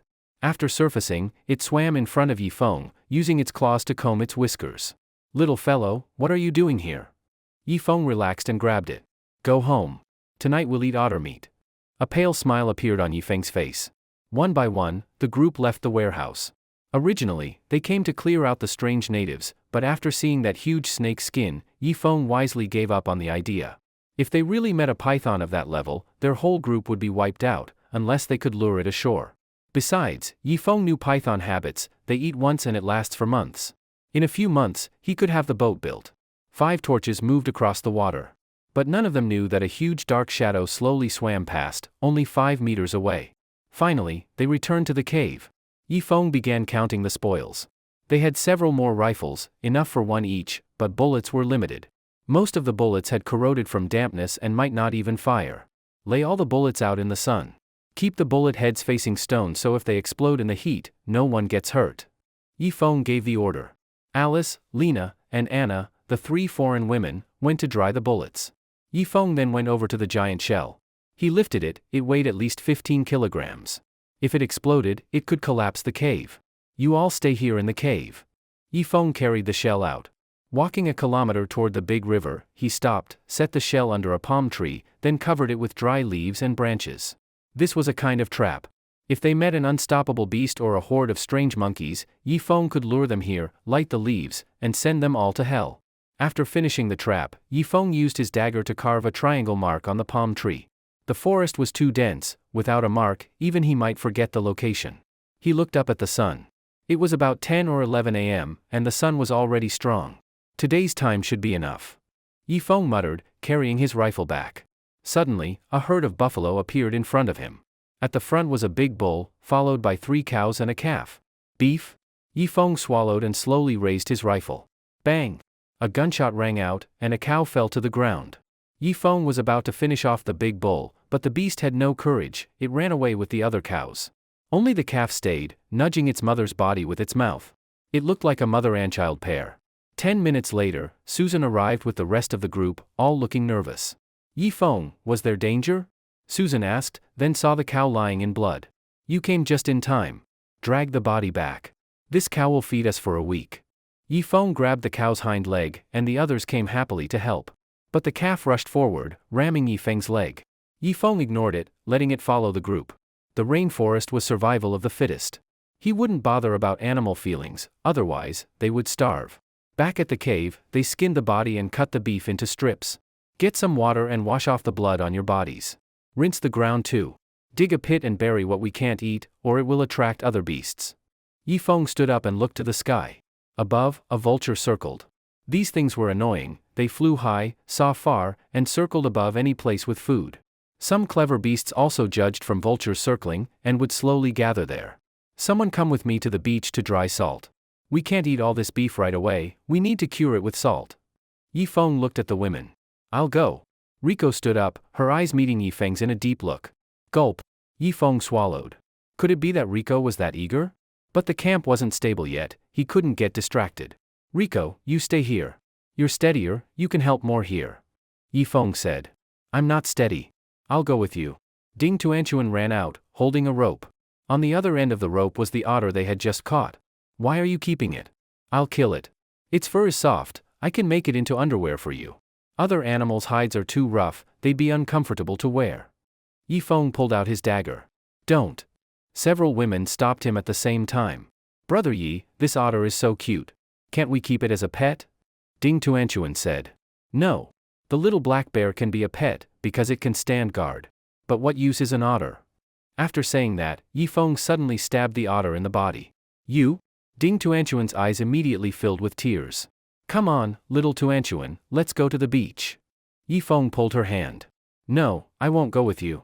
You bad man. Ding Tuanchuan shook off Yifeng's hand. I'll go with you instead. Lena stepped forward on her own. Her body had fully recovered, and she gave off a mature, intellectual air. Her glasses added a lot to her charm. Good. Let's go. Yifeng said, then took Lena toward the big river. Lena, though a foreigner, looked quiet and didn't talk much. The two walked to the river, then followed it downstream until they reached the beach. But it was not the old beach, it was the beach where the river met the sea. After pouring seawater into a hollow, Yifeng simply lay flat on the sand to rest. Drying salt was a time-consuming task, so he used the time to relax. Lena sat beside him, facing the jungle, a pistol in her hand. From this angle, Lena's curves were completely visible. Lena, there's something I never asked you. Last time, in that notebook, what exactly did you see? Yifeng suddenly asked. Hearing this, Lena's face changed. All right, I'll tell you. It was a diary of a German soldier. He wrote that after Germany's defeat, several of their divisions set out from the Mediterranean, intending to find a new island. But one day, several of their warships suddenly lost control, passed through a fog bank, and arrived here. At that time, several warships carried all kinds of plants and animals. They wanted to use genetic synthesis or cross-species breeding to create the strongest warriors, hoping to overturn their defeat. As Lena finished, her face grew more troubled. Yifeng widened his eyes. These people were too twisted, cross-species breeding? That could also explain why the island had both tropical and polar plants. No, that can't be it. If it were just that, your face wouldn't look so bad. After all, it was 80 years ago. Yifeng was still doubtful. You're very perceptive. Later in the diary, it said they could never return. As for where they couldn't return to, I can't say for sure. But from the grammar, it didn't sound like they couldn't return to Germany. More like they couldn't return to Earth.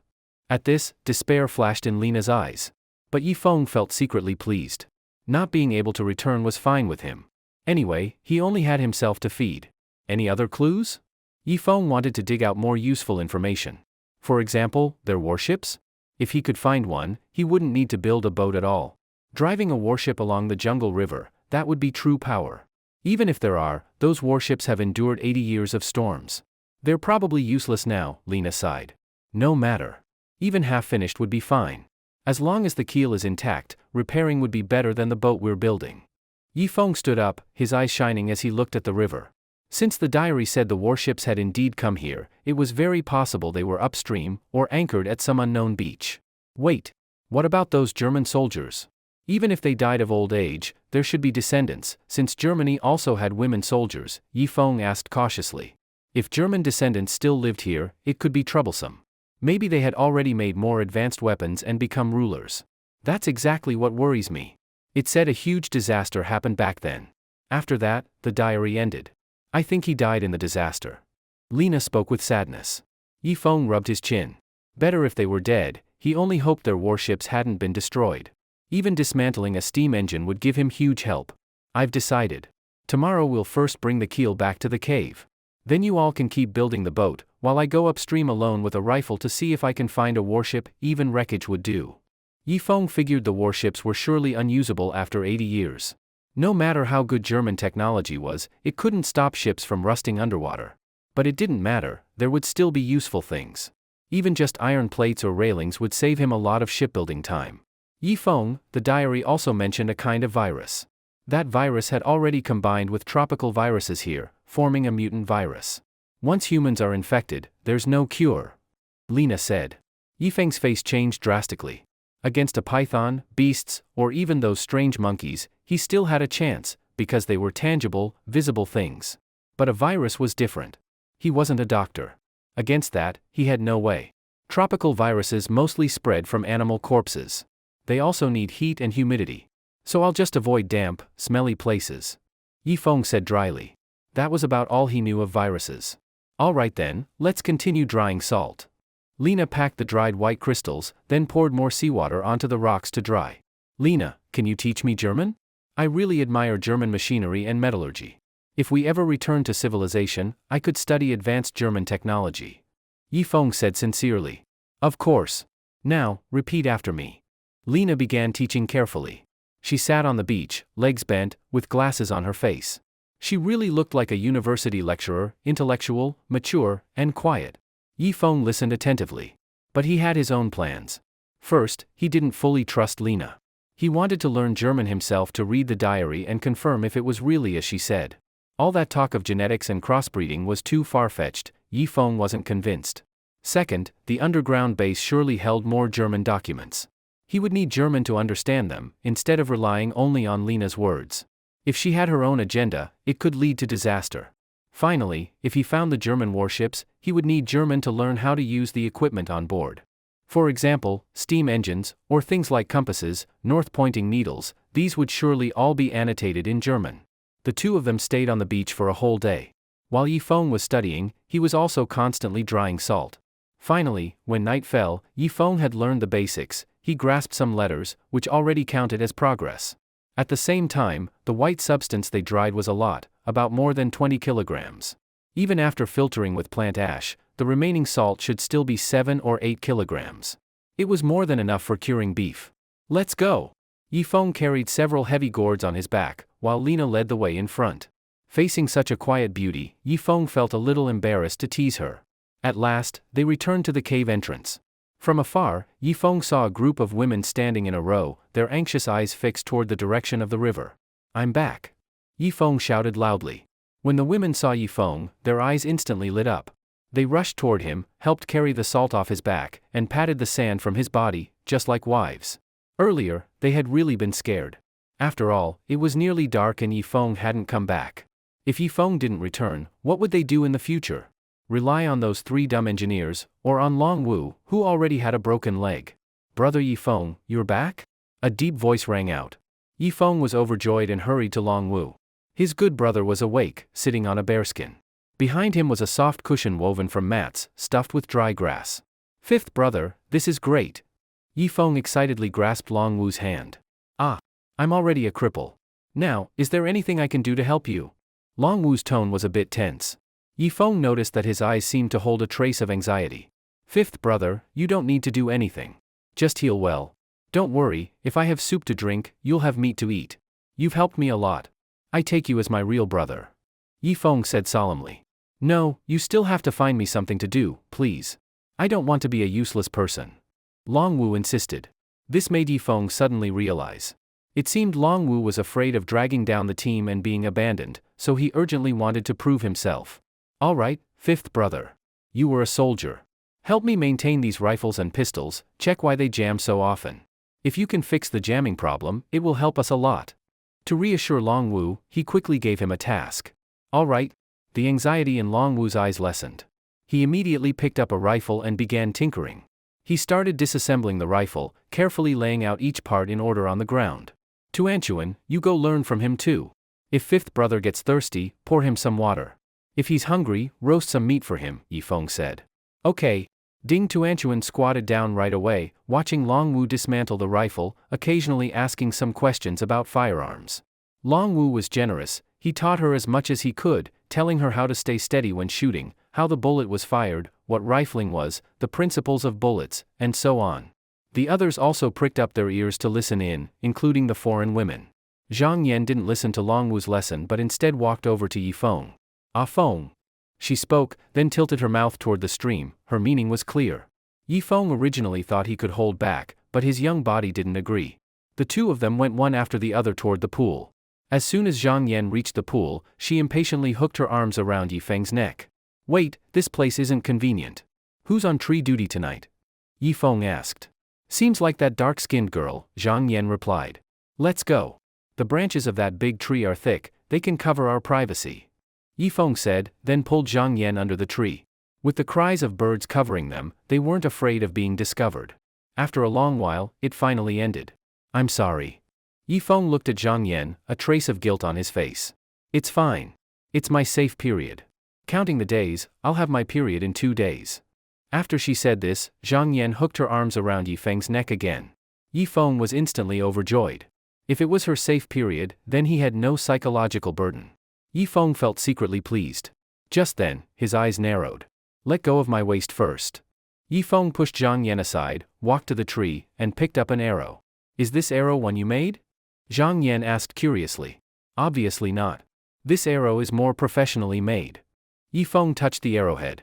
It was made of a kind of black stone, not iron, but extremely sharp. The fletching at the back was also crafted with care, forming a 3-edged tail, which improved the arrow's balance and allowed it to fly farther. Doesn't that mean there are natives here? Zhang Yan's neck shrank back, and the thought of cannibals came to her mind. Most likely. This isn't an arrow made by civilized people. But it's nothing strange. On an island this big, it would be odd if there were no natives. Yifeng tucked the arrow at his waist, unlocked his pistol's safety, and looked around warily. If Lena hadn't lied to him, then there should be Germans on this deserted island. But why were there also natives?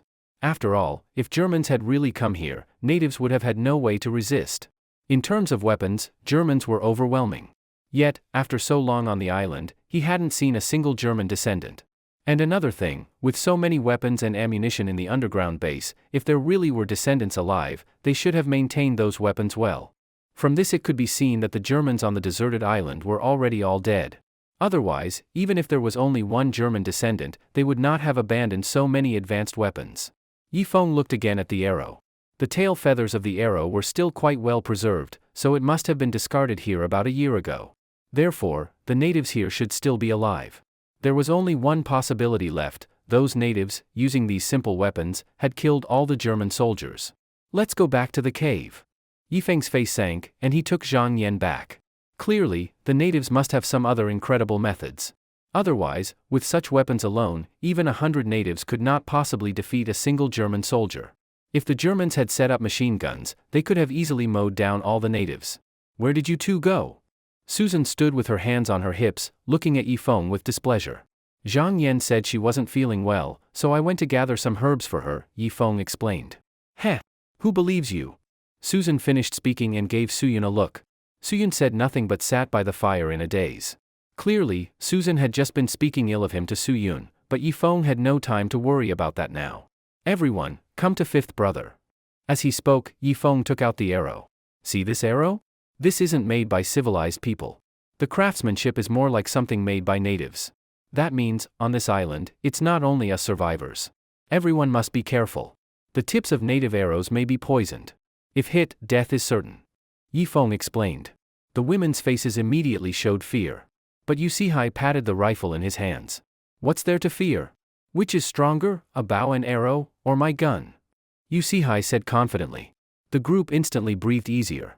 Indeed, no matter how strong arrows were, their range and power could not compare with rifles. Not to mention, they had also picked up some grenades below.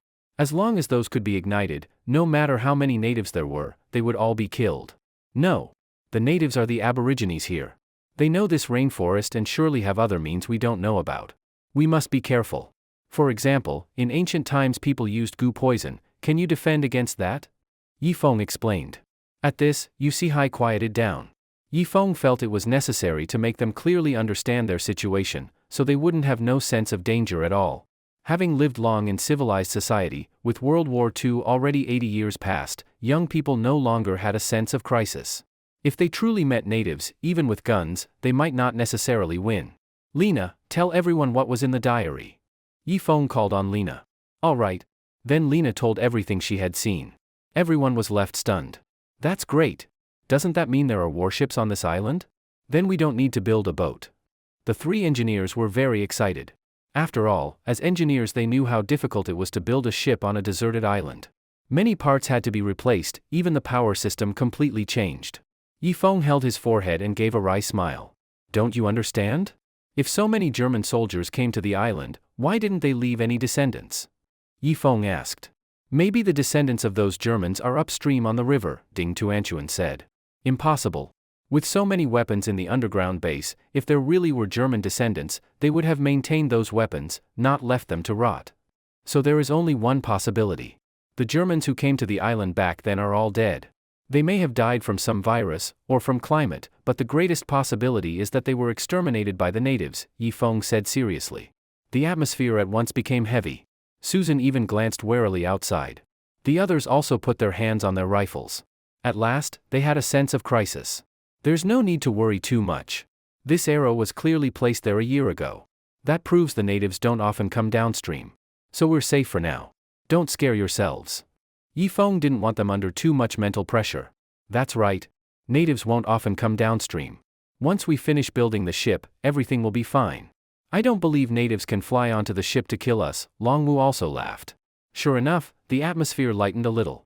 Everyone, go to sleep.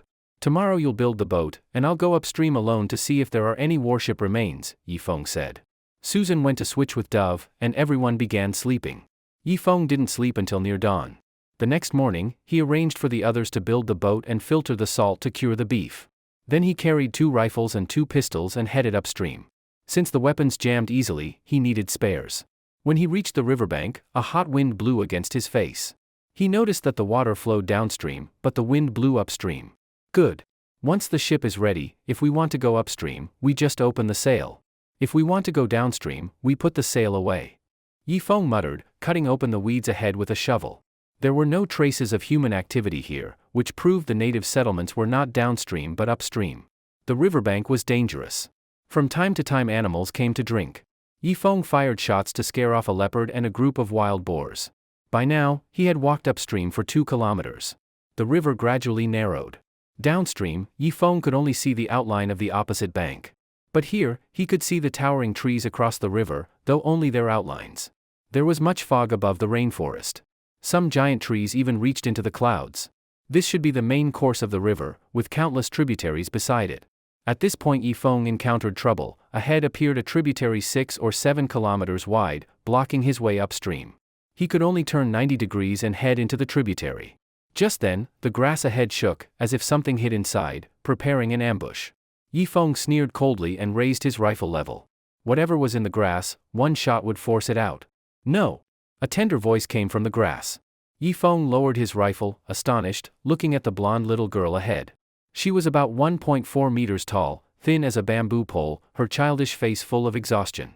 Yifeng vaguely remembered seeing this little girl on the cruise ship. Back then, she had her parents with her. Little one, are you alone? Yifeng walked over, crouched down, wanting to wipe the dirt from her face. But the blonde girl stepped back warily, holding a primitive stone dagger in her hand. Don't be afraid, little one, I won't hurt you. I will protect you. Yifeng quickly comforted her, putting the rifle on the ground. The little girl finally stopped backing away and let Yifeng wipe the mud from her face. You, such a small child, survived for so long? Wasn't there anyone else to help you? Yifeng asked. No, no one, only me. My mommy and daddy are dead. On the little girl's face there wasn't sadness, only helplessness and confusion. It's all right, it's all right. From now on I'll be your daddy. Come with me. Downstream there is a cave, with many uncles, aunts, and sisters. They will take care of you. Yifeng said with pity. The blonde little girl was too cute, making him uncontrollably feel some fatherly love. The little girl walked straight into Yifeng's arms, pressing her face into his stomach. These past few days, she had only caught some insects to eat. When hunger was unbearable, she even ate grass. When wild beasts appeared, she climbed up trees. Only when she couldn't stand the hunger did she come down to find food. Now, finally seeing a human, her hardened heart instantly broke, and she became a helpless child. What's your name? Yifeng asked. My name is Ilian. Good girl, Ilian. I will protect you. Yifeng kissed her forehead and carried her less than 50-pound body on his back. Today's mission was not yet done. He at least needed to find a warship, even wreckage would do. So he couldn't delay his progress because of Ilian. After walking another 10 minutes, Yifeng felt hot. It turned out, Ilian had fallen asleep on his back, her drool running down onto his bare shoulder. Yifeng just showed a happy smile, when suddenly his face changed. Ahead appeared a swamp, with many twisted black caimans basking in the sun. Counting roughly, there were more than 100. 2 of them had already opened their vertical pupils, staring unblinkingly at Yifeng. Damn! Yifeng slowly stepped back, raising his rifle. The next moment, one caiman crawled toward him. Its speed at first was not fast, but after a few crawls, it suddenly burst into speed. Run! Yifeng staggered into the forest. The caiman chased for several hundred meters before stopping, about to leave. But now, Yifeng would not let it go. Bang! A gunshot, and a spray of blood burst from the caiman's head. It rolled violently a few times, then lay still. Ilian also woke up. She rubbed her chubby face against Yifeng's neck. Uncle, the gun sound will bring other beasts. Let's leave quickly. Ilian said. Yifeng kept walking deeper into the forest, at least to bypass the swamp. The trees upstream were especially tall, with dense leaves almost completely blocking the sunlight, making the ground dim. After walking for a while, Yifeng saw ahead a familiar little tree, bearing 3 white fruits. He was overjoyed, quietly set Ilian down, and in a flash cut the tree down with one slash. Sure enough, after the tree was cut, the fruits didn't retract. Yifeng immediately ate too. A surge of heat coursed through his body. In an instant, he felt his strength nearly double. Ilian, this one is for you. Yifeng picked up the last fruit. Ilian obediently opened her mouth. Ah? After eating, her pale face turned red, her strength likely increased. Yifeng clenched his fists, his arm muscles instantly tightened, veins bulging. He felt that with one punch now, his strength was not 1,000, but at least 660 to 770 pounds. Then Yifeng swung a punch at a small tree. Crack! The tree shuddered and fell to the side. Yifeng stretched out his leg, aimed at a tree the thickness of a wrist, and kicked hard. Crack! The tree the thickness of a wrist snapped at once. Ha ha ha ha ha! Yifeng could no longer hold back his joy and laughed loudly. Uncle, let's go back to the cave, you said. It's very dangerous here. Ilian came and tugged at Yifeng's clothes. Oh, right. Get on. Yifeng squatted, his back bent, and the little girl climbed up again. Uncle, give me a pistol. I can help you from your back. Ilian suddenly said. This was not at all like the thinking of a 12 or 13-year-old child. Yifeng felt she might be older than he thought, maybe about the same age as Ding Tuanchuan. Do you know how to use it? This is the safety. When there's no danger, don't open it, or you might hurt me by accident. Also, no matter if the safety is on or not, never point the gun at your own people. Yifeng held the pistol, turned to look at the small head on his shoulder. Ilian nodded. Only then did Yifeng hand her the pistol. Next, the two walked back, soon seeing the dead caiman again. But a wild dog was tearing at the wound, blood everywhere. Get out! Yifeng struck with the rifle butt, and the wild dog fled. He cut off the caiman's tail, preparing to bring it back to let the women in the camp taste fresh caiman meat. This meat was more tender than beef. Eating once made people addicted. Unfortunately, there was no alcohol on the island. If only they could brew wine. Once the ship was built, having parties on the deck every day would be the true enjoyment. 2 hours later, Yifeng finally reached the cave entrance. The 3 engineers were working with axes on wood. The women had clear tasks. Some kept watch, some wove sails, some cured beef. I'm back, and I brought back a little cutie. Yifeng shouted, and everyone immediately stopped their work. Ah, she's so cute. Alice rushed over and hugged Ilian. Let me hold her too. Lena also came rushing, kissing and hugging Ilian. Let me hold her too. Suyun also rushed over. You women worship foreigners too much. Is she cuter than me? Ding Tuanchuan muttered angrily while keeping watch. Soon, Lena and Anna took Ilian to the pool to wash. Yifeng, carrying the caiman tail, walked to Ding Tuanchuan. What's wrong? Who owes you money? Your face is all wrinkled. Yifeng laughed, patting her head. Brother Yi, do you think I'm cute? Ding Tuanchuan stuck her little face close.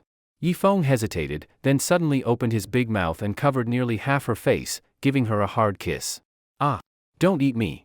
So much drool. Ding Tuanchuan desperately wiped her face. You're the cutest. Yifeng chuckled, then began skinning the caiman tail, cutting the meat into strips, and laying it on a clean stone. As for the caiman skin, it was useful, it could be made into shoes. After all, their shoes had been soaked by rain and were already ruined. Especially Yifeng, the front of his shoes already showed his big toe. After a while, little Ilian was brought back. After being washed clean, she looked even cuter, like an angel. Uncle, my pants are torn. Ilian walked to Yifeng and went straight into his arms. After all, among all the people here, she was most familiar with Yifeng. With the others, it was just SOSO. Don't worry, I'll see if I can get an otter or a deer, then I'll make you some cute leather clothes and pants. Yifeng gently patted her back. Ilian nodded, then suddenly fell asleep in Yifeng's arms. Yifeng sighed, feeling full of pity. Such a small child, surviving so long in the wild, who knows how much she had suffered. Now she must be very tired and sleepy. You all take good care of her. It's only noon now. I've decided to go upstream again, to see if I can find the wreck of a warship, or maybe the natives' tribe. After explaining, Yifeng went to the 3 engineers. Engineer Chang, the keel hasn't been carried back yet, and you've already started? Yifeng asked. Don't worry, right now we're building the deck and cabin. When the keel is brought back, we just assemble them together. Chang Libin said without looking up. He was using a string with a stone as a plumb line to check if the boards were vertical. Thank you for your hard work. I'll go now. After saying this, Yifeng continued walking upstream. Luckily he had recruited the 3 engineers. If it were only him, he could probably only build a bamboo raft or a dugout canoe. Boss Ma, are we just going to keep walking like this? Aren't we going to build a ship to go home? North of the beach, Wang Tao asked while eating oysters. He hadn't expected that the place where they used to catch fish had so many oysters. Build a ship? How? Do we have nails? Do we have axes? We have nothing. Wang Tao. I say, you are really useless. Your girlfriend was stolen, your father was killed, and you're still sitting here eating oysters in peace. If I had a son like you, I'd have killed him long ago. Ma Xikong said bluntly. Who says I'm useless? But what can I do? Yifeng has guns, good luck, and so many people helping him. Besides, didn't we go to the cave? Yifeng and his group already moved somewhere else. To ask me to find someone in this rainforest is like finding a needle in the ocean. Wang Tao explained, holding back his anger. No. At this moment, an engineer spoke up. The keel is still downstream of the cave. That thing took us more than 10 engineers 10 days to build. I think Yifeng will come back to take the keel. Otherwise, they would need to make another one, which would take a lot of time. Hearing this, Ma Xikong's eyes lit up. This is a good chance. Let's go set an ambush near the keel.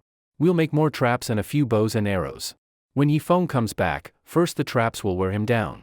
When he finally climbs up, we'll shoot him with arrows. I don't believe it, does Yifeng have 3 heads and 6 arms? Ma Xikong stood up immediately. The others looked at each other and followed him toward the stream. Bang! A gunshot, Yifeng killed a caiman. He finally passed through the caiman's territory and continued walking deeper into the tributary. At the same time, the tributary gradually became narrower.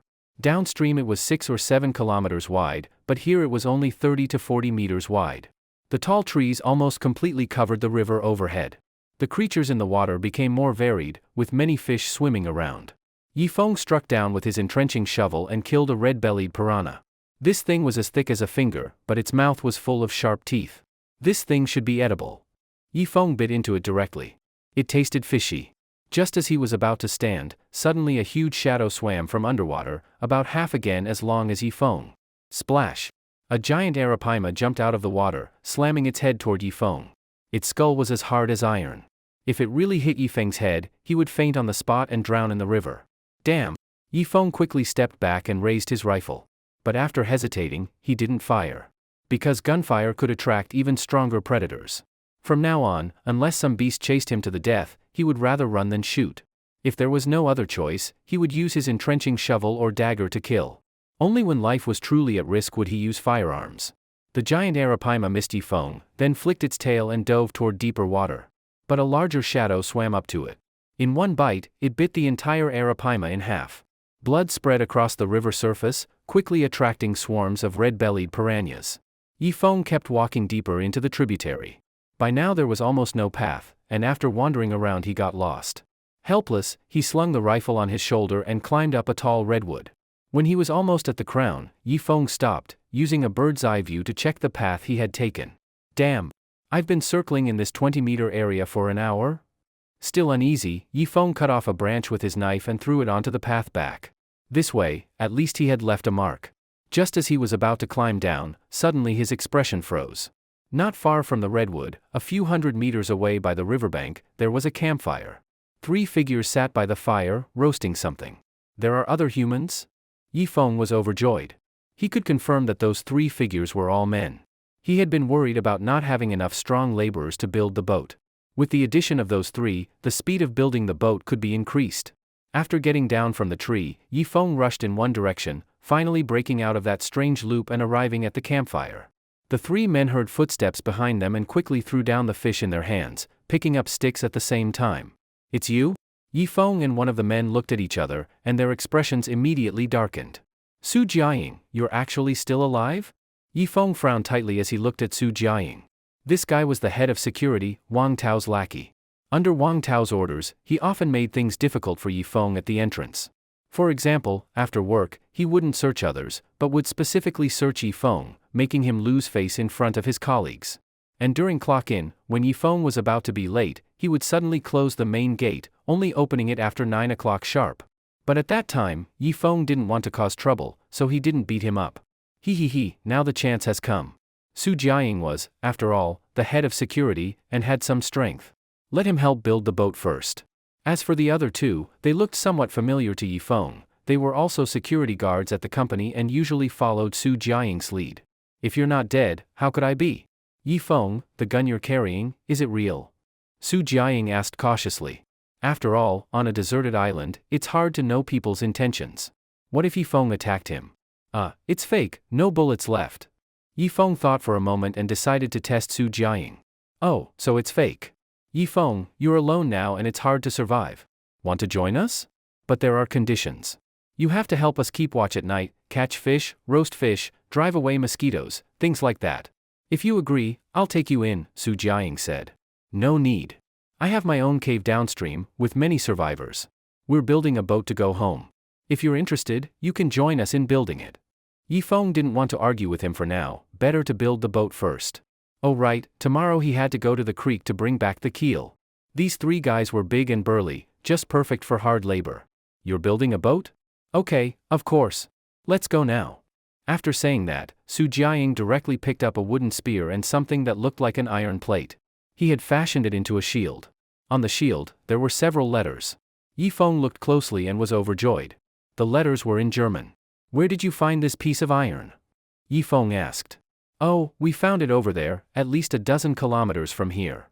After saying that, Su Jiaying and the two guards stood beside Yifeng, ready for him to lead the way. Wait, when you found this iron plate, did you find any other pieces? Or a warship or something?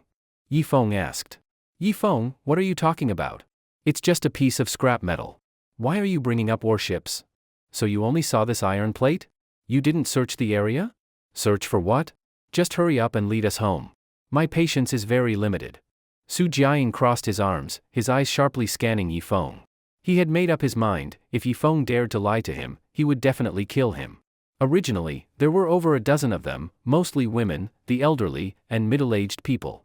Su Jiaying and his two guards naturally became the leaders of the group. The first few days were fine, he was just waiting for a rescue plane. But after days of no sign, his gaze toward the women changed. He not only raped a blonde young woman but also stabbed her husband to death. As for the little girl, he had intended to act, but was a step too late and she escaped downstream. Because of that incident, the rest of the group stopped accepting the three of them. So Su Jiaying killed them all one by one. The women had it worse, used before being killed. The men were luckier, killed directly. Due to his poor leadership, in less than a month, only the three of them were left. Alright, follow me. Yifeng immediately led the way, his mind spinning rapidly. These three guys were still somewhat useful. Tomorrow, they would first carry back the keel, then have them lead the way upstream. From there, they would search a 10-kilometer radius. There must still be other wreckage from the warship. Hopefully, they could find something like a steam engine. After walking a few kilometers downstream, the three guys couldn't walk any farther and collapsed on the ground like mud. You guys have this little stamina? How did you manage to get to more than 10 kilometers upstream? Yifeng looked shocked. What? That took us half a month to get there. There are no paths in this tropical rainforest, just venomous snakes and fierce beasts everywhere. You think it's easy? Su Jiaying panted as he spoke. Yifeng rolled his eyes and waited there for them. When it was completely dark, Yifeng finally brought the three guys back to the cave. Su. President Su? Is that you, President Su? Su Jiaying immediately saw Su Yun. Aren't you from the security department? That's great, you all survived too. Su Yun was very emotional. Yes, President Su. I don't know if Brother Tao is still alive. I really miss him now. Su Jiaying wanted to rush over to hug Su Yun, but Yifeng stepped between them. Alright. I believe you haven't eaten anything decent this past month. Hey you, go roast some meat for them, Yifeng said. First, get these three guys' bodies back in shape. After all, the engineers couldn't all do manual labor. If they got worn out, Yifeng would have no one left to use. But these three guys could be wasted anytime. Rimiko nodded and went to cook for the three guys. When Su Jiaying saw Rimiko, his eyes lit up. Because most of the women here had torn clothes, exposing arms or legs. Especially Alice, she was still wearing a bikini, just wrapped with a grass skirt around her waist. To the eyes of the three beasts, all they saw was pale flesh. You two, come here. Let's talk. The three of them immediately walked to a corner. Captain, we've struck gold. So many beauties here, we can take turns playing and still have enough for a week. As for Eong, a softie. Those three half-old men definitely aren't a match for us. As for that cripple, we can just find a chance to finish him off outside. Yeah, Captain. Let Eong get our bodies back in shape first. Once we're full of energy, then we'll have fun. However, Su Jiaying glared at the two. Can't eat hot tofu in a hurry. Why are you two so impatient? First, we need to build the boat. We can't offend those three engineers. As for Eong, once we've eaten and are full, we'll beat him into submission. That cripple in the cave, we'll find a chance to kill him outside. He. As for the women, we can do whatever we want. Even messing them up inside is fine, there's no law here. Once the boat is finished, we'll have the women row for us. When we're close to going home, toss them into the sea to feed the fish. We can't let them go back and report us to the police. So after we finish eating, we'll call everyone together for a meeting to establish the three of us as leaders. Su Jiaying said calmly. Captain, you really know how to play. I want the foreign chick first. I want that cute little girl. The three of them fantasized to the side, but Eong had already seen through their nature, though he didn't expose it yet. After the meal, he'd let these three know who the boss really was. Susan was probably up in the tree on night watch, otherwise these three wouldn't dare smile so lewdly. After all, they had seen Susan's skills, even 1 against 5 was no problem for her. Come on, time to eat. Rimiko had already finished roasting the meat. In a helmet, she had stewed meat soup, with some wild vegetables on top. You still had to supplement vitamins, couldn't eat only meat. Su Jiaying and the other two came over and sat directly in Yifeng's seat. You three really have no manners. That stone bench is for Brother Yi. Move. Ding Tuanchuan scolded. Little girl, he, uncle loves you. Don't be so fierce. One of the security guards said with a greasy smile. Ding Tuanchuan was startled and quickly hid behind Yifeng. Forget it, let's eat first. Where's Ilian? Is she still sleeping? Yifeng asked. Yes, still sleeping in the cave. She already ate once. That child must have suffered a lot, Lena wiped her tears, motherly love overflowing. Alright, let's eat. Yifeng picked up the roast meat. The three security guards had a big appetite.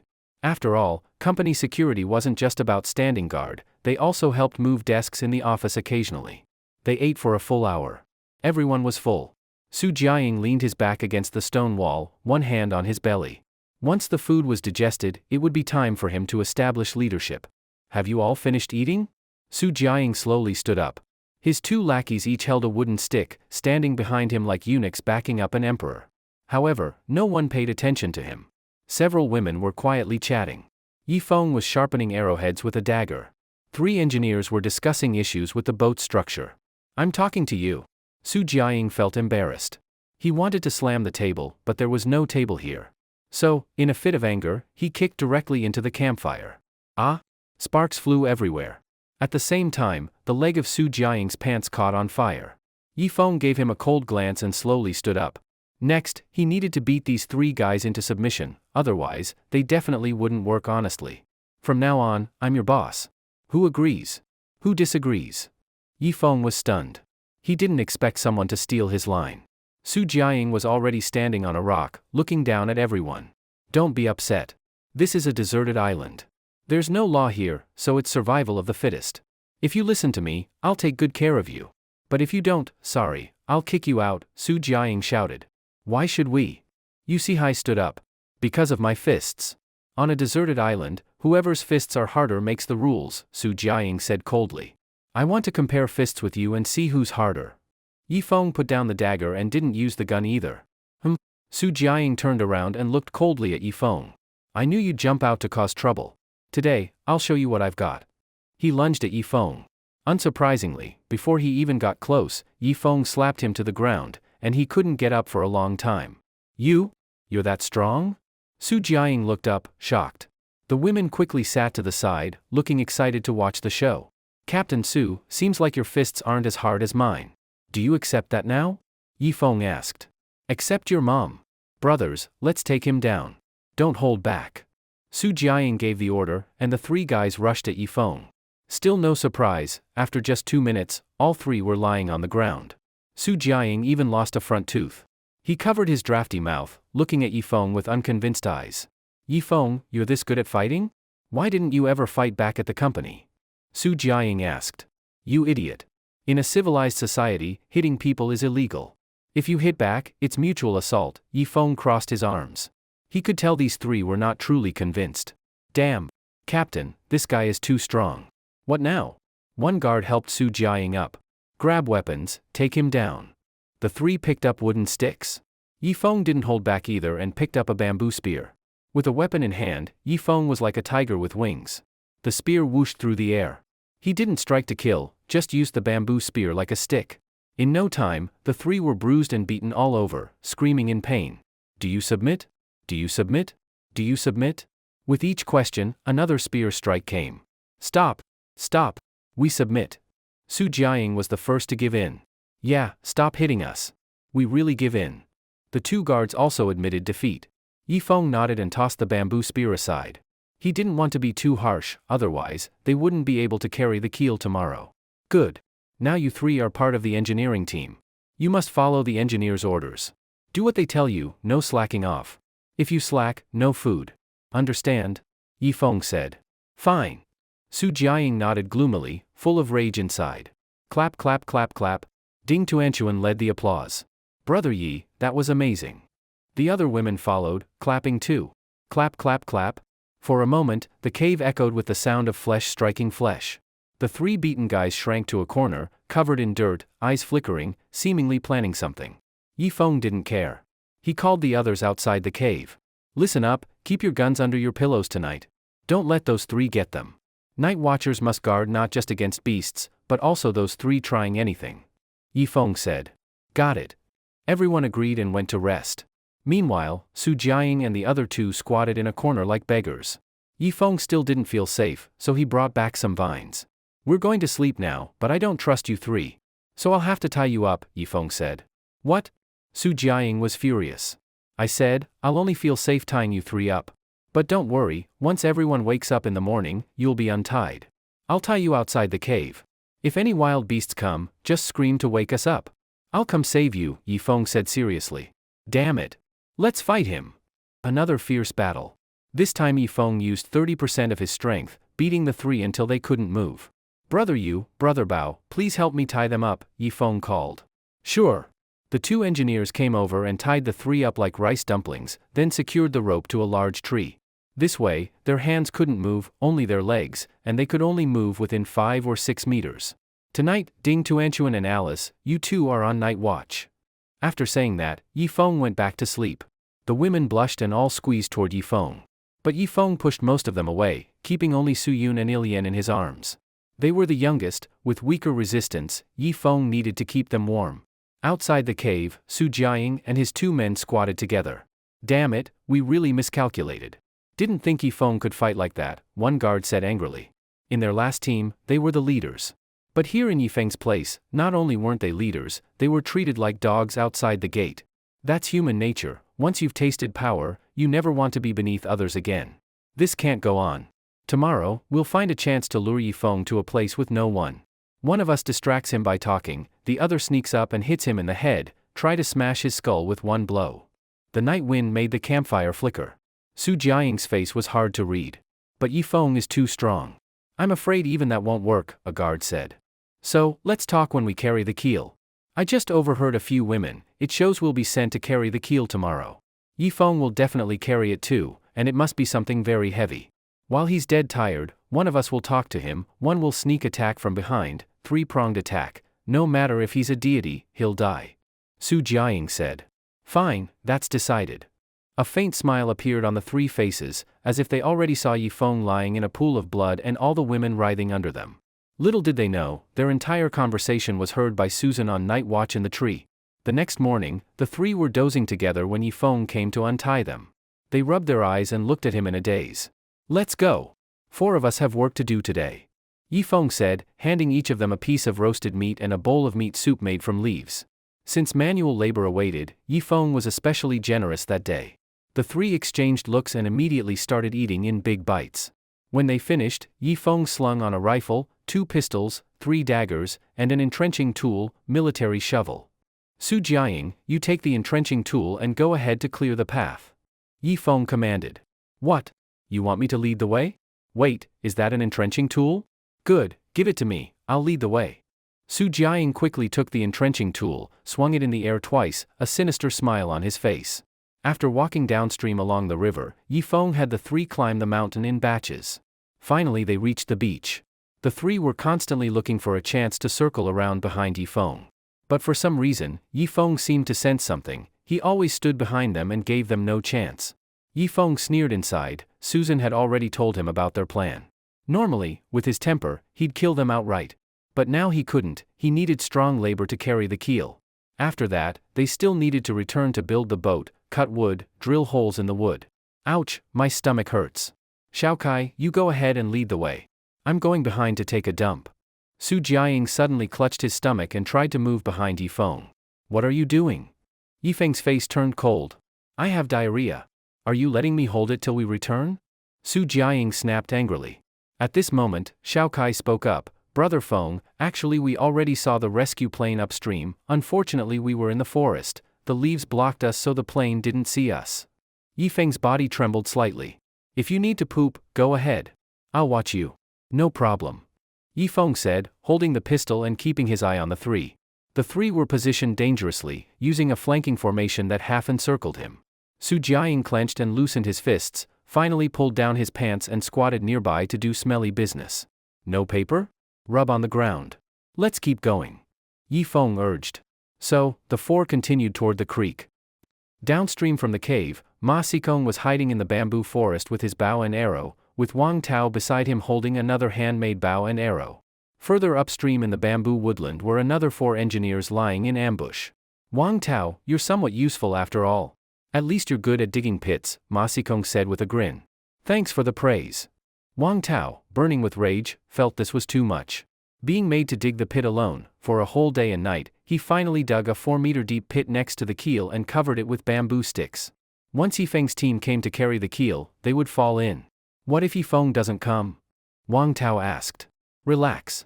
He will. It's just a matter of time. Shoo. Ma Xikong made a quiet gesture and looked downstream. Brother Feng, don't be so rigid. As long as the four of us work together, we'll be invincible. Those many women, what do you need all that for? I don't believe you alone can satisfy so many women, especially those foreign ones. I heard they have big needs, we four brothers can join in. Su Jiaying was planting ideas into Yifeng's head, turning Yifeng's pants awkward. No problem. I agree. But first, let's carry the keel back. Yifeng said calmly. He was tolerating these three for now. After carrying the keel back, he'd still beat them up, otherwise, they wouldn't behave. Ha ha ha, great. As long as Brother Feng joins us, our quartet will be the strongest organization in the camp. The three engineers can keep working under us to build the boat. As for the women, every night we can play rock paper scissors or card flipping, feel like emperors. As for that cripple? Brother Feng, unless you're close with that cripple, my suggestion is to find a place to dump him in the river for the fish. He's worthless anyway. The three spoke one after another, offering suggestions. Yifeng's patience reached its limit, one more word from them would break his act. The keel grew clearer in view. Yifeng's face brightened, but the next moment, his brow furrowed as he looked toward the bamboo forest on the shore. For some reason, he felt danger there, an intuition. First, next to the keel should be watergrass. Why were there bamboo leaves there? And the bamboo leaves were green, not dried, meaning someone had placed them there in the past day. He quietly disengaged the rifle safety, keeping his peripheral vision on the bamboo forest and the sky. Ah! A guard suddenly fell into the trap, screaming. Su Jiaying panicked and looked down from the cave mouth. At the bottom of the trap stood sharpened bamboo stakes. One just happened to pierce his subordinates. Fuck, my kunkpa is ruined. Captain, pull me up, pull me up. The subordinate wildly stretched his hand upward. Su Jiaying's gaze jumped around before focusing on the bamboo forest. Indigenous people must be ambushing us. As he spoke, a bamboo arrow shot out from the forest. Though poor accuracy, it hit Su Jiaying's thigh, only breaking the skin. Fuck, there really are indigenous people. Su Jiaying jumped in worry. Bang! A gunshot rang out. Yifeng made his move, he pulled the bolt, ejected the spent shell, and loaded another round. This old rifle was a pain, each shot had to be manually reloaded and manually ejected. Fuck! Yifeng fired again, snapping a bamboo stalk. Then he heard chaotic footsteps from the bamboo forest. Ma Xikong's group rushed out, wielding oddly shaped primitive weapons. Don't be afraid, this kind of gun can only shoot one bullet at a time. Ma Xikong ran in a zigzag pattern toward Yifeng while shooting an arrow at him. He was a skilled shooter. From Yifeng's technique, he could tell he was a newbie, so he was confident he could take him out. Because the distance was too close, just as Yifeng loaded the bullet, Ma Xikong's stick struck. Bang! The bullet grazed Ma Xikong's left waist, carving out a bloody groove. Ah! Ma Xikong screamed in pain, but his stick still slammed hard against Yifeng's rifle. In an instant, the rifle flew out of Yifeng's hands. Wang Tao was the second to rush over. You bastard, pay for my father's life. Yifeng kicked him, Wang Tao flew backward. But then the 4 engineers also rushed over. Though they couldn't fight, one hugged Yifeng's leg, one grabbed his lower back, another grabbed his arm. Ma Xikong, enduring the severe pain, stood up and bent over to pick up the rifle. Bang! A gunshot rang out from downstream. Ma Xikong's rifle was shot away. Not good. There's backup. Ma Xikong panicked and immediately turned to run. Wang Tao's eyes shifted, and he followed Ma Xikong. The 4 engineers were dumbfounded. They didn't expect Ma Xikong to betray them so quickly. Boss Ma, what about us? Wait for us. The 4 released Yifeng and scrambled upstream. Yifeng finally had his hands free and quickly pulled out his pistol. Bang! The last engineer running away was shot in the head. Freeze, all of you! Otherwise, I'll kill every last one of you. Yifeng's eyes were bloodshot, full of killing intent. Luckily, he had prepared a backup plan. Otherwise, even if he killed Ma Xikong and the others, he probably would have been shot himself. Susan walked up calmly from downstream, holding a rifle. Yifeng had planned this in advance. Susan had been tailing the group from afar. After all, he was just an ordinary man, he needed to be ready for anything. The remaining 3 engineers quickly raised their hands and obediently walked downstream. Everyone lie on the ground, hands on your head. Yifeng pointed his gun and ordered. The 3 engineers quickly lay on the ground. Sister Susan, stay here and watch them. I'm going to kill Ma Xikong and Wang Tao. After saying that, Yifeng took 2 pistols and rushed upstream. But just as he reached the cave entrance, he stopped. Ma Xikong was too cunning. What if he had set traps on the road? Forget it, staying alive is more important. Yifeng turned back downstream, thinking about how to deal with that sly guy Ma Xikong. Otherwise, he could jump out like a thief and strike at any time, it would be impossible to guard against. Su Jiaying had already dragged the injured guard out of the trap. The guy's inner thigh was bleeding nonstop, but his spirit seemed fine, obviously, it hadn't hit any vital spots. Can you still do physical labor? Yifeng stared straight at the guard, his killing intent unhidden. I can work. The guard was quick-witted at this critical moment. Yifeng directly pulled down his pants to check. Probably useless now, but not too serious, resting 3 or 4 days should be enough to work again. Don't help him. Let him follow the group on his own. If he falls behind, hee. Yifeng's meaning was clear. Su Jiaying nodded and abandoned his underling. You 3 engineers, plus 2 guards, 5 people, go carry the keel. Now! Yifeng ordered. The 5 exchanged glances and had no choice but to use all their strength to lift the keel. So heavy. Must be at least 1,100 pounds. Su Jiaying's face turned red like blood, his teeth grinding. He was carrying the keel's head, the heaviest part, bearing over 330 pounds by himself. Stop whining. Head downstream. If anyone slacks off, the engineers will suffer the consequences. Yifeng ordered. The 5 were startled and, with trembling legs, carried the keel downstream. The injured guard gritted his teeth, picked up a stick as a crutch, and limped after the group. Yifeng led the way. Susan brought up the rear. Anyone who acted out would be shot. Bang! After walking just 1 kilometer downstream, the heavy keel slammed to the ground. The 5 collapsed to the ground, panting heavily, even sticking out their tongues to help cool down. Yifeng didn't urge them, he picked up the rifle and watched the creek banks cautiously. Just now, he felt the surroundings go slightly quiet. Brother Feng, help carry the keel's head too. I really can't lift it anymore. Su Jiaying pleaded. So you're saying you're useless now? Yifeng raised the gun to his temple. No, I'm valuable. I really am. Su Jiaying forced himself up and hoisted the keel back on his shoulder. You 4, hurry up and lift too, or Brother Feng will shoot you. Su Jiaying, once threatened, shifted his anger onto the others. No wonder he was the head of security, he had the perfect mindset for a lackey. Yifeng looked at these guys like he was looking at corpses. Once the boat was built, he absolutely wouldn't let them live. The only ones he would keep were the 3 engineers in the cave, and Brother Wu. And of course, the women. The group lifted the keel again, staggering downstream. This time, after just a few hundred meters, they collapsed again. I can't go on, a 50-something engineer cried out. Yifeng sighed and had to help. Susan needed to stay alert for danger, so the pressure was high on her. With a new laborer added, the others felt relieved, and the group of 8 jogged downstream. Stop. Yifeng suddenly dropped the keel. Ow! Ugh! The other 5 immediately screamed from the sudden weight. As the keel hit the ground, Yifeng raised the rifle, aiming downstream. Susan, though unaware of anything, followed suit. There, downstream, more than 30 strange monkeys appeared. Some carried animal corpses, some had babies on their backs, some held blowpipes. The lead monkey skillfully put the pipe to its mouth. Shoot them all! Yifeng shouted. Bang! Bang! Susan opened fire too. Only 2 or 3 monkeys had been killed. Yifeng, out of options, threw a pistol to one engineer. You shoot too! Or these things will wipe us out! Yifeng yelled. I've seen these things before. They don't hunt animals for food, they kill for fun. The engineer took the pistol and started shooting rapidly. The strange monkeys threw away what they were carrying, some charged forward, some flanked through the bamboo forest, and some crossed the creek to the other side. At the same time, they used their blowpipes like poles, jumping 5 to 6 meters high. 30 strange monkeys created the momentum of thousands of troops. In Yifeng's sight, it seemed like the strange monkeys were sweeping in like a tide, making people lose the will to resist. At this moment, he seemed to understand how the Germans were wiped out. No good, let's run. That engineer, after firing a few shots, threw the pistol away and turned to flee upstream. Fuck your mother, don't run. Yifeng was both anxious and angry, but couldn't split his attention. With one person leading the way, the others also ran. In place, only Yifeng and Susan were left holding on. Yifeng suddenly grabbed the base of his thigh. A sharp pain spread from there through his whole body.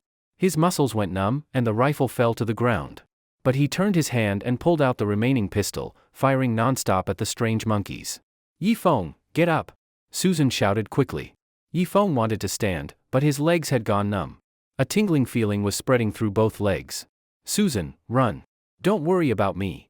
At the critical moment, Yifeng made a heroic decision. Susan said nothing, kept feeding bullets into the rifle chamber, ejecting casings one by one. Less than 10 monkeys had been killed, but Yifeng was already down. The rifle's bullets quickly ran out. Susan threw it aside, pulled out a pistol, and dragged Yifeng toward the bamboo forest. Bang bang bang. The pistol had only 7 bullets. After firing 3, the gun jammed. She gritted her teeth, carried Yifeng on her back, and ran into the bamboo forest. Yifeng felt 2 more darts hit his backside. Ah! Susan, are you using me as a shield? Yifeng cried out in pain like being burned alive. The poison on those darts was strong, it felt like burning hot needles piercing his skin. Susan had no strength to speak, breathing heavily as she ran with Yifeng on her back. Soon, she reached a banyan tree. Can you move? Susan asked. No, I can't move my legs, and now even my left arm is numb. Only the fingers of my left hand still have some feeling, Yifeng replied. Susan nodded, suddenly threw the pistol onto the banyan tree, then jumped up herself. She hooked a strong leg around a branch, grabbed Yifeng's belt, and dragged him up into the tree. Behind them, the strange monkey's screeches grew louder. At the last second, Susan pulled Yifeng into the tree and pounced into his arms. The banyan tree was narrow, and the two had to press together to stay hidden from the monkeys. Yifeng felt his whole body go limp, even his nerves were numb. But he could still smell Susan's pleasant scent. Below, the monkey's sounds came closer and then slowly faded away. No one knew how much time passed before Susan got off him. She cautiously peeked down, then leaned against a branch, breathing heavily. She was almost exhausted. She hadn't expected Yifeng to look skinny but be so heavy, his muscle and bone mass were clearly high. After 2 minutes of heavy breathing, Susan suddenly pulled down Yifeng's pants. No! Yifeng tried to speak but realized the nerves near his mouth were also numb, he could only make muffled sounds. Susan glanced inside his pants, her face instantly turning red. This poison is really strong. I have to suck it out. Bear with it. She lowered her head. Yifeng felt her long hair mingling with his messy body hair. Susan spit out a few mouthfuls of black blood, finally, it turned red again. Actually, even before Susan started sucking, Yifeng felt some power inside him resisting the toxin. Now that Susan had sucked a few mouthfuls, the poison was expelled. Whether it was due to Susan's help or his inner power, or both, was unclear. There's still the but. Susan used all her strength to try to flip Yifeng over. Yifeng felt thrilled, he wanted to tell her he was almost fine already, but the feeling just now was too wonderful. You bastard, look thin but so heavy, you almost killed me. Susan grunted, then flipped him hard. Ouch! Yifeng fell straight from the banyan tree. Luckily, there were thick weeds below. You can talk again? Susan jumped down. Yifeng slowly propped himself up. His limbs weren't as nimble as before, he'd need some time to recover fully. Yes, thank you, Sister Susan. If you hadn't sucked out the poison, I might have died. Yifeng said sincerely. Shut up. Don't you dare tell anyone when we get back, or I'll cut you. Susan glared at him. Ow. Yifeng's legs gave out, and he sat down. What's wrong? Susan looked at him warily. Maybe you didn't suck it all out. There's still some left. It's fine, if I die, I die. But I can't let you suck again. Yifeng said righteously. Susan looked him up and down, walked around behind him, then suddenly shouted. Get away. There's a cobra behind you. Susan yelled. Ha! Yifeng panicked and rolled 3 meters away, very agile. Where is it? He asked seriously. But Susan walked over with her hands on her hips and yanked his ear. A man and woman came out of the bamboo forest, the man still trying to explain. I don't know what happened. You scared me, and the poison just came out by itself. Enough. You think I'm one of those dumb women in the cave? Those guys all ran away. What about the keel? Susan asked. Just then, 2 water buffalo appeared across the creek. They looked frightened, but when they saw the 2 people, they raised their heads and seemed to greet them. Ha ha ha. Yifeng walked over and patted the buffaloes' noses. Wanna. Please help me out, okay? Come on, good ones. Yifeng grew up in the countryside, he knew how to talk to buffalo.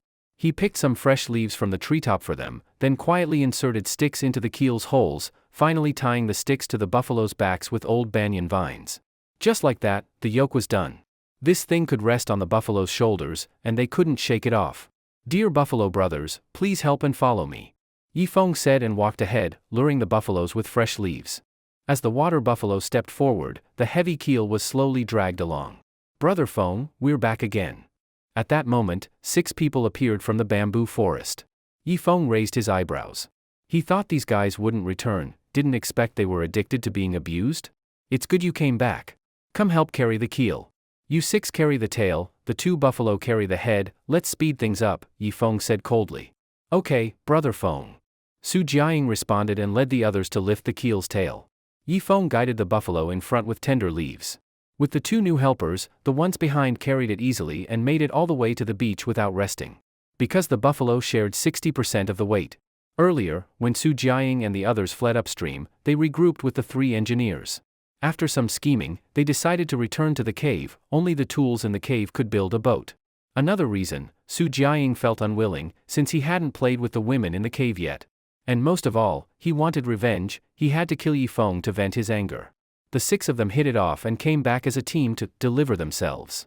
Rest here on the beach for a bit, then we'll give it one last push to bring the keel home. At Yifeng's order, the keel was put down.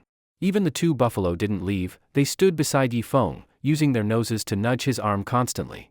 Yifeng stroked the buffalo's nose while looking at Su Jiaying. Su Jiaying, you came back, aren't you afraid I'll kill you? Su Jiaying had expected this. He said righteously, Brother Feng, I think we can't fight internally now. You've seen those strange monkeys, even guns can't scare them. If we can't work together and build a boat to go home, it won't be long before those monkeys find us. Surprisingly, Yifeng was slightly moved by his words. But after just 3 seconds, he sneered coldly. He understood human nature too well. Can a dog stop eating shit? Fine, let's work together for now, Yifeng replied perfunctorily. They'd talk again once the boat was built. At that moment, Su Jiaying walked up to Susan. Assistant Su, I didn't expect you were still alive. Why didn't I see you in the cave? Susan had a cold expression and ignored him. Su Jiaying awkwardly stepped back and began lecturing the other 5. Listen up. Here, we must absolutely obey Brother Feng and Sister Susan. If anyone disobeys, I'll cripple them myself before they even make a move. He had made up his mind to earn Yifeng's trust. After all, he had been a security guard and knew what kind of people leaders liked. Leaders love lackeys like him. Because leaders need to maintain their image, harsh words are best delivered by a lackey. Maybe not noticed at first, but over time, the leader would feel indebted. Back then, wasn't that how Su Jiaying became team captain? When they reached the cliff under the cave, trouble came. The buffalo couldn't climb the slope, their hooves couldn't grip. No matter what Yifeng tried, they just wouldn't go up. No choice. At this point, we can only use one trick. We humans go up first, then pull the buffalo up one by one with ropes, Yifeng said. Everyone got busy. While being pulled up, the buffalo were so scared they peed and pooped, but eventually made it up safely. It took 2 full hours to overcome this natural barrier. But the buffalo had been traumatized, now they slipped as they walked. If I'm not mistaken, isn't that a person lying by the riverbank? Su Jiaying stopped and pointed. Yifeng quickly circled the keel and looked toward the riverbank. Looks like a person. He ran over quickly. Sure enough, there was a woman lying there. But her features didn't match yellow, white, or black races. Her skin was a healthy wheat color, and she wore animal skin that barely covered her chest and lower part. Yifeng only had to lower his head a bit to see into her leather skirt. Could she be a native? He reached out to feel her breath. It was faint, but she was still alive. So Yifeng simply picked her up and laid her on his thigh. Around her neck was a necklace made of canine teeth, and she had 3 tattooed horizontal stripes on her arm. Definitely a native spy. I'll take you back, interrogate you, and find out where the warship is. With that thought, Yifeng carried the woman on his back. What did you pick up again? Susan asked with displeasure. Oh, it's a native sister. I think maybe we can get some intel from her, so we'll save her first. If she wakes up, we interrogate immediately, Yifeng said seriously. Really? Susan rolled her eyes and said nothing more. But Su Jiaying looked excited, his eyes constantly peeking under the native woman's skirt. Su Jiaying, go to the front and lift the keel head, Yifeng said coldly. Why? Su Jiaying was shocked. No reason. Just do it, Yifeng's tone turned cold. After walking a bit more, they finally returned to the cave. You're back? A group of women surrounded Yifeng, all squeezing toward him, looking for a sense of safety. Engineer Chang? Huh? Engineer Zhang. You actually came? Great. The 6 engineers hugged each other, after all, they had worked together a long time. Yifeng watched coldly, calculating in his mind, he couldn't let the 6 engineers become too united. If they went on strike, his boat-building plan would be ruined. And most importantly, he couldn't let the new 6 get hold of any guns, nor enter the underground base. So, Yifeng quietly walked over to Long Wu. Long Wu had a lame leg, but his hands still worked. Brother Wu, take these 2 pistols. Besides me, Susan, Zhang Yan, Rimiko, and Dove, don't let anyone else enter the cave's depths, Yifeng said. Long Wu nodded and placed the pistols within reach. He had been a soldier and had strong execution skills. With a lame leg, he could only stay in the cave, perfect as a home guard. What about Su Yun? And the first 3 engineers? And the other women, should they be kept out too? Long Wu asked. Sigh. Su Yun and the other women don't understand the dangers of society, they're easily tricked. Keep them out too. As for the 3 original engineers, look over there. See how cozy they are with the 6 new ones? Easy to sway. Understand? Yifeng pointed into the distance. Understood. Only you, Susan, Zhang Yan, Rimiko, and Dove. Anyone else who dares enter the cave's depths, kill without mercy. A trace of killing intent flashed in Long Wu's eyes. Yifeng. No, only the newly brought back ones can be killed without mercy. For the others, you should try to persuade them first. Yifeng tried hard to make Long Wu understand. He couldn't bear to kill someone like Ding Tuanchuan, such a cute little girl. A few question marks flashed across Long Wu's face. Clearly, he didn't understand Yifeng's orders. Soldiers are too straightforward, sometimes they really don't know how to adapt. I'll give you an example. Me, Susan, Rimiko, Zhang Yan, and Dove, we are the core team. We have certain capabilities, schemes, and tactics. So we're Tier 1. You can follow our instructions. Su Yun and the other women, they're Tier 2. They're trustworthy, but you have to guard against their compassion being taken advantage of. Tier 3 is Chang Libin, Bao Qifeng, and Yu Sihai. They're the most likely to be swayed. Their trust level is very low, and they might act irrationally at any time. And then there are the 6 we just brought back. These guys are clearly harboring ill intentions. But since they are strong labor, we need them to build the boat. As long as they behave and work, don't touch them for now. But if they take any real action, don't hesitate, crush them immediately. Yifeng said. Brother Feng, now that's clear. I got it. Long Wu nodded. Great, Brother Wu, I'll be counting on you. They both called each other brother, but each had their own role. After finishing the instructions, Yifeng went and explained the same to several key people, how to guard against the 6 troublemakers. At this point, the engineers had already started working. They placed the keel at the cave entrance, using it as the base to drive stakes and build the boat's outline. Speed it up. Don't wait for Brother Feng to tell you again, hear that? Su Jiaying was walking with his hands behind his back, acting as supervisor. Su Jiaying, get in there and work. We don't need supervisors here, Yifeng said coldly. Yes, yes. Su Jiaying obediently went off to chop wood. As for the guy with the injured egg, he was resting against a tree, occasionally touching it, then sniffing his hand. Yifeng squinted and walked over. Is it rotting? Seems like it, the security guard's eyes showed a trace of fear. On a deserted island, if a wound rots, not even a god can save you. Yifeng squatted down and took a look. There was definitely a rotting smell. Come on. I'll take you to the river to collect herbs. There are special medicinal plants there. With that, Yifeng helped the guard up. Yifeng, I'm really sorry. I used to follow the captain and give you a hard time. The guard looked touched. Don't say anything. Let's go. Yifeng finally brought the guard to the big river. Yifeng, why did you stop? Ah? A scream, the guard was kicked into the river. In an instant, a swarm of parasitic catfish and piranhas swam over and began biting him, starting from the egg. Once Yifeng confirmed the man was completely gone in the depths of the river, he returned to the cave. Where's Xiaoyang? Su Jiaying asked. He was eaten by those strange monkeys. I had a hard time shaking them off. Hurry up and build the boat, those monkeys will find us eventually. Yifeng Lit. On a deserted island, a kind heart won't get you past episode 2. He had no reason to be soft. Su Jiaying glanced at the river, then went back to work. But this time, he worked more cautiously, not as hard as before, as if he was afraid of getting hurt. Time passed again. After nightfall, Yifeng let the 6 men rest outside the cave.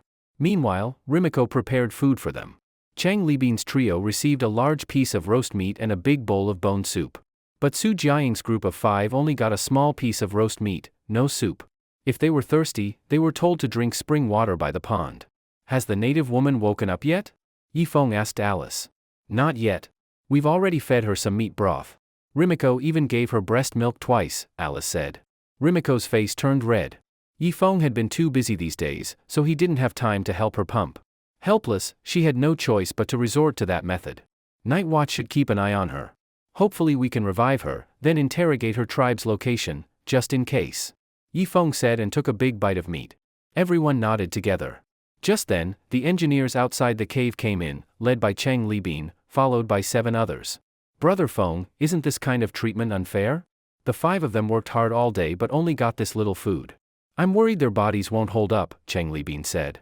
Engineer Chang, I'm the team leader. I have my reasons. Besides, we don't have much salt, and our food is limited. If you feel sorry for them, then starting tomorrow, I'll give your food to them, Yifeng said lazily, picking his teeth with a bamboo skewer. This. Chang Libin looked at the other 2 engineers and immediately shut up. Brother Feng, if salt and food are short, give us a gun. The 5 of us will hunt. There's plenty of food in the rainforest. As for salt, 2 of us can go to the beach to make some. You don't need to worry, Su Jiaying said. He had done heavy labor all day, and by night had only half eaten.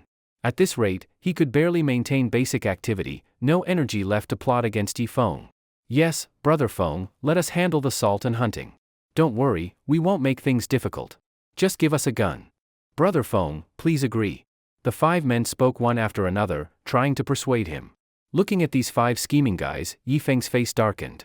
Guns are important supplies. How can I just give them to you? Do your work honestly. Without my order, don't leave the cave entrance. If you do, I can execute all 5 of you anytime. Yifeng said coldly. The 5 said nothing, walked out of the cave with gloomy faces, and quietly sat by the fire outside. We'll leave now too, Chang Libin said. He felt a sense of superiority. See? Everyone's building the boat, but why can we eat big meat and drink soup, while you 5 only get scraps? Sure enough, happiness comes from comparison.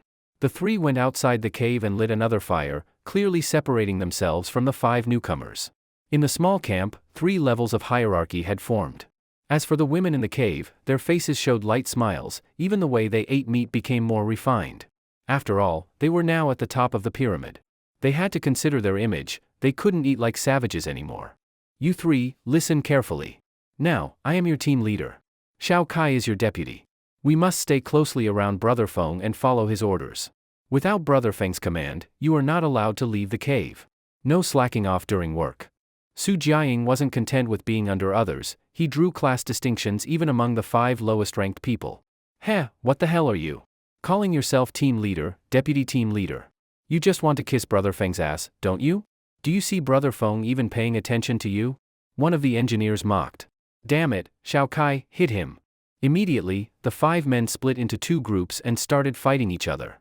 Susan was about to go over and break it up, but Yifeng stopped her with his hand on her chest. Don't go. They'll stop once they're tired, Yi Feng said indifferently. He didn't want them to unite. It was better if they fought seriously, it made them easier to control. Otherwise, they'd all gang up to bring him down. After fighting for a while, Su Jiaying's group won in the end. After all, the security guards had learned some military boxing or something, clearly stronger than the office engineers. So, even the lowest tier of hierarchy was now established. Yi Feng thought for a moment, then heated a dagger in the fire, and walked over to Su Jiaying. Brother Feng, what are you doing? Su Jiaying was startled. I'm leaving you with a scar that represents honor. From now on, you're the boss of these 5. I'm marking you so I won't forget. In the future, if I have anything to say, I'll tell you, and you'll pass it on to the other 4. Oh, I see. Thank you, Brother Feng, for the promotion. But can you not burn my face? My arm is fine. Just a small burn. Hiss. With a donkey-like scream, Su Jiaying became the team leader. The 3 bottom engineers exchanged glances and saw the same determination in each other's eyes. Yi Feng's message was clear: whoever could fight was the boss. So if in a few days they could beat Su Jiaying's team, they could be the boss too? Thus, the seeds of conflict were planted. Yi Feng watched coldly, seeing through everything. Now, this small society was basically stable. Everyone counterbalanced each other, no danger of a group rebellion. Next, nothing urgent remained. People went to sleep. 2 trusted women were left to keep night watch. As for the treetop lookout, that was Black Girl Defu's job. She slept during the day, kept watch at night, didn't have to do any labor, she lived quite easily. Susan usually kept watch during the day. When she had to go out, Yi Feng would ask Li Meizi to send someone else for lookout duty. Half asleep, Yi Feng heard the native woman breathing heavily. At night, the temperature was just over 10 degrees. Yi Feng simply pulled her into his arms, wrapped his legs around her, and tucked her head into his warm chest. Sure enough, her breathing calmed down. Next morning, Yi Feng woke up with a start. Everyone else was still asleep, but the native woman in his arms had already awakened and was staring at him with clear black and white eyes. You're awake. Yi Feng released her. The woman said nothing, slipped out of his arms, and cautiously looked at the women around. What's your name? Yi Feng asked. Still no answer. She stood barefoot, walking around the cave. Not talking? Yi Feng reached for his gun. Finally, she looked at him. After locking eyes. Whoosh! She suddenly bolted toward the river. Very fast. Don't run. Yi Feng roared, waking all the women. A chase began. Soon, they reached the riverbank. Just as she reached it, Yi Feng tackled her from behind. But her close combat skills were good. She wrapped her legs around Yi Feng's neck and pulled back hard. Yi Feng felt like his neck was about to break. So he grabbed her fur skirt and yanked it down. A wild, young body was revealed. They struggled closely together. Her fighting style seemed like Brazilian jiu-jitsu, focused on entangling, like the golden snake grip from a Stephen Chow film. Legs wrapped around his neck, then his legs, then his waist. Her hands clasped around his neck, pressing his head to her chest. Yi Feng didn't use full strength. Otherwise, she would have died in seconds. Eventually, Yi Feng pinned her slippery body to the ground. Why did you run? You're outsiders. All outsiders deserve to die. She was stubborn. Damn it. Yi Feng punched her in the face. She passed out. He carried her back and tied her with rope. Everyone else had woken up and surrounded them. She's very hostile toward us. Keep an eye on her. Her body is like a water snake, she might escape. Understood. Long Wu nodded. Susan, stay and take charge. Li Meizi, Zhang Yan, assist her. Yi Feng stretched. Where are you going? Susan asked. I've got unfinished business, searching for the warship wreck. Top priority. He called Xiao Kai the guard. You said you found a metal plate 10 kilometers upstream. Take me there. Ah? I don't remember the way anymore. That area is full of water paths. We were lost and wandered around. Come anyway. Try to remember. If I find the wreck, you'll get double meat every meal. Don't worry, I have a good memory. I'll try to recall. He led the way. Crossing croc-infested swamps, Yi Feng finally found his previous marker. And also the burned-out campfire from the 3 security guards. But the ashes had been disturbed, there were footprints. They don't look like animal prints. More like human ones? Are there other survivors? Yi Feng looked around suspiciously and suddenly his pupils shrank.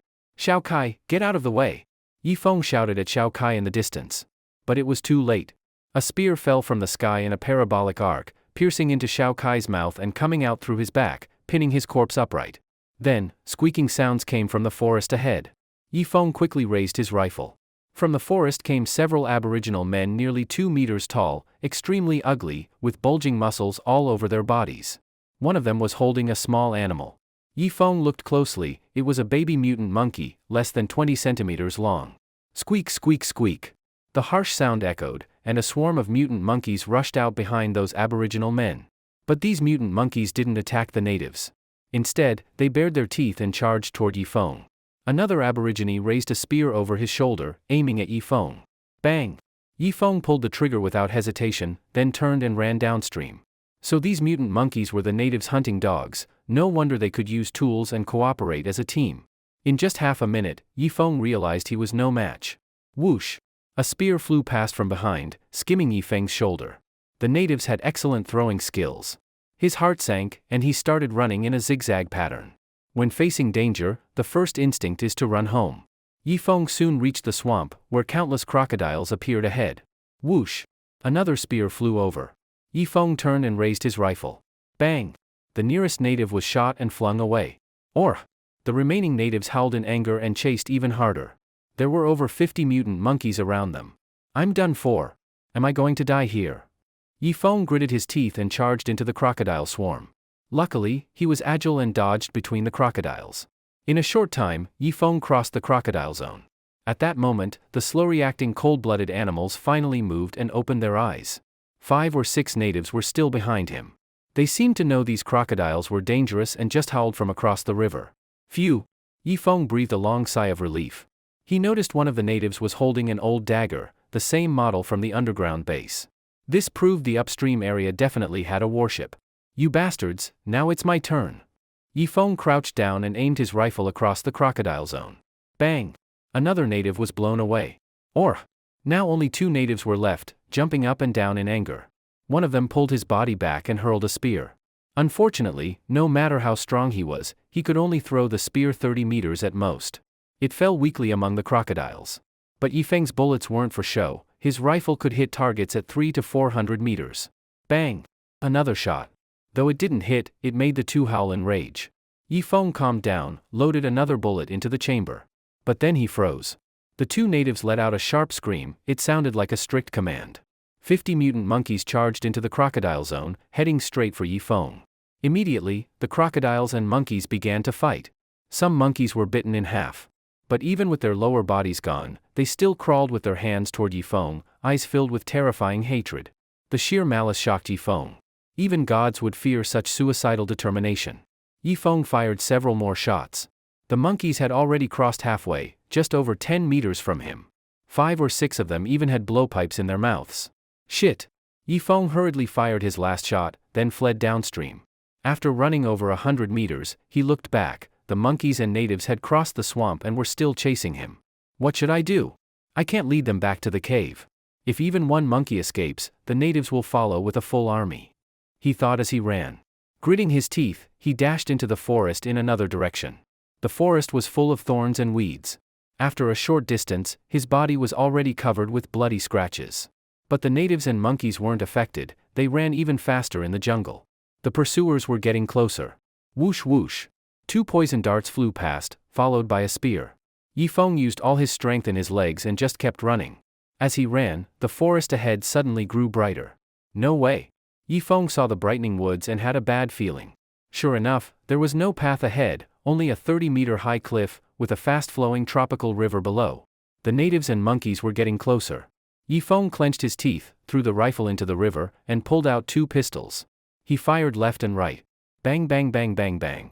After 14 shots, he only managed to kill 2 monkeys. His aim was poor, and this wasn't open terrain. Half the bullets were blocked by trees. I'm jumping. He pinched his nose with one hand and leapt off the 30-meter cliff. Splash! Water sprayed up 3 to 4 meters high. As he hit the water, it felt like a giant had slapped his back. He coughed up a mouthful of blood, dyeing the river red. Eong barely kept from passing out and looked up. 2 natives were standing at the top, staring coldly. Looks like they didn't dare jump. Eong drifted with the current. He wanted to swim to shore, but the water was too fast. Every time he tried, it swept him back. This is fine too, maybe I'll drift straight to the sea. Eong thought weakly. Time passed. He didn't know how long he drifted until the current slowed. This meant the terrain was leveling out. So he used all his strength to swim toward the riverbank, where there were water plants. Ouch! Shit! Ah, it hurts! Yifeng cried out as he rolled and crawled ashore. His wounds were covered in blue and yellow leeches. The leeches clung tightly, squirming. With every twitch, Yifeng felt dizzy. But he didn't pull them off right away. Instead, he quickly took off his pants. At his urethra, a thin parasitic catfish was burrowing inward.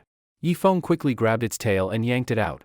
After a miserable scream, a blood-soaked parasitic catfish was torn out. Damn, it had burrowed in 2 centimeters. Yifeng weakly stuck his butt out again, and from the place where he defecated, tore out 2 more parasitic catfishes. After doing these things, he seemed to have used up all his strength, sat on the ground without moving, letting several thick leeches writhe on his wounds. Originally finger-thick leeches, after writhing tens of times, became as thick as a baby's arm. So tired. After Yifeng said this sentence, he directly fainted to the ground. In a half-coma state, Yifeng felt his body swaying left and right. At the same time, something sweet was delivered into his mouth. So he barely opened his eyes. He saw above, a few dark native people were carrying him, heading in a certain direction. Around him there were squeaking squeaks. Yifeng turned his head with all his strength, and saw front, back, left, right, all were strange monkeys, at least more than 20. The ones carrying him were 2 tall natives, and another native was feeding him juice, 3 in total. It's over. Yifeng closed his eyes again. When he opened his eyes the second time, night had already fallen. Yifeng felt his stamina had partly recovered, with more energy to observe his situation. His hands and feet were tied, hung on a straight long spear, and 2 native people were carrying both ends of the long spear. Beside him was a tributary about 1 kilometer wide. On the tributary's shore lay a huge and dilapidated warship. The mark on the warship had long become blurry, but one could still see the outline of a one character. It was just a pity, that warship was already in such bad shape. The deck and the place of the turret were crawling with vines, and some strange monkeys were jumping about on it. From the direction of his head came the sound of beating drums and various chaotic howls. Yifeng opened his head back with force, finally clearly saw ahead. He saw near the riverbank, dozens of dugout canoes and bamboo rafts tied. Some small-bodied native women were hammering clothes on the riverbank. And the native men were bringing strings of captives to the riverbank. Yifeng's eyes brightened slightly. Because among those captives, there were actually several colleagues from his company. It seemed they had escaped the shipwreck, but had not escaped the calamity of the natives. A peculiar force was rapidly repairing Yifeng's wounds. Yifeng felt extremely hungry, could even eat a whole cow's leg. Yifeng, it's me, Xiao Mei. He saw among the captives, a raggedly dressed woman calling out to Yifeng. Xiao Mei? Yifeng's mouth opened a bit, then painfully closed his eyes again. Xiao Mei was the sales champion in the company. Unexpectedly she also had bad luck this time in the sea travel team building. He remembered Xiao Mei said that when she earned enough money, she would buy a small abode in the magical city, and then live the life of a single noble. It seems that wish will be ended. Shut up. Yifeng was punched in the face. When they reached the huge bonfire at the riverbank, Yifeng was put down, and stood in a row with the other captives. Xiao Mei grabbed the opportunity and squeezed next to Yifeng.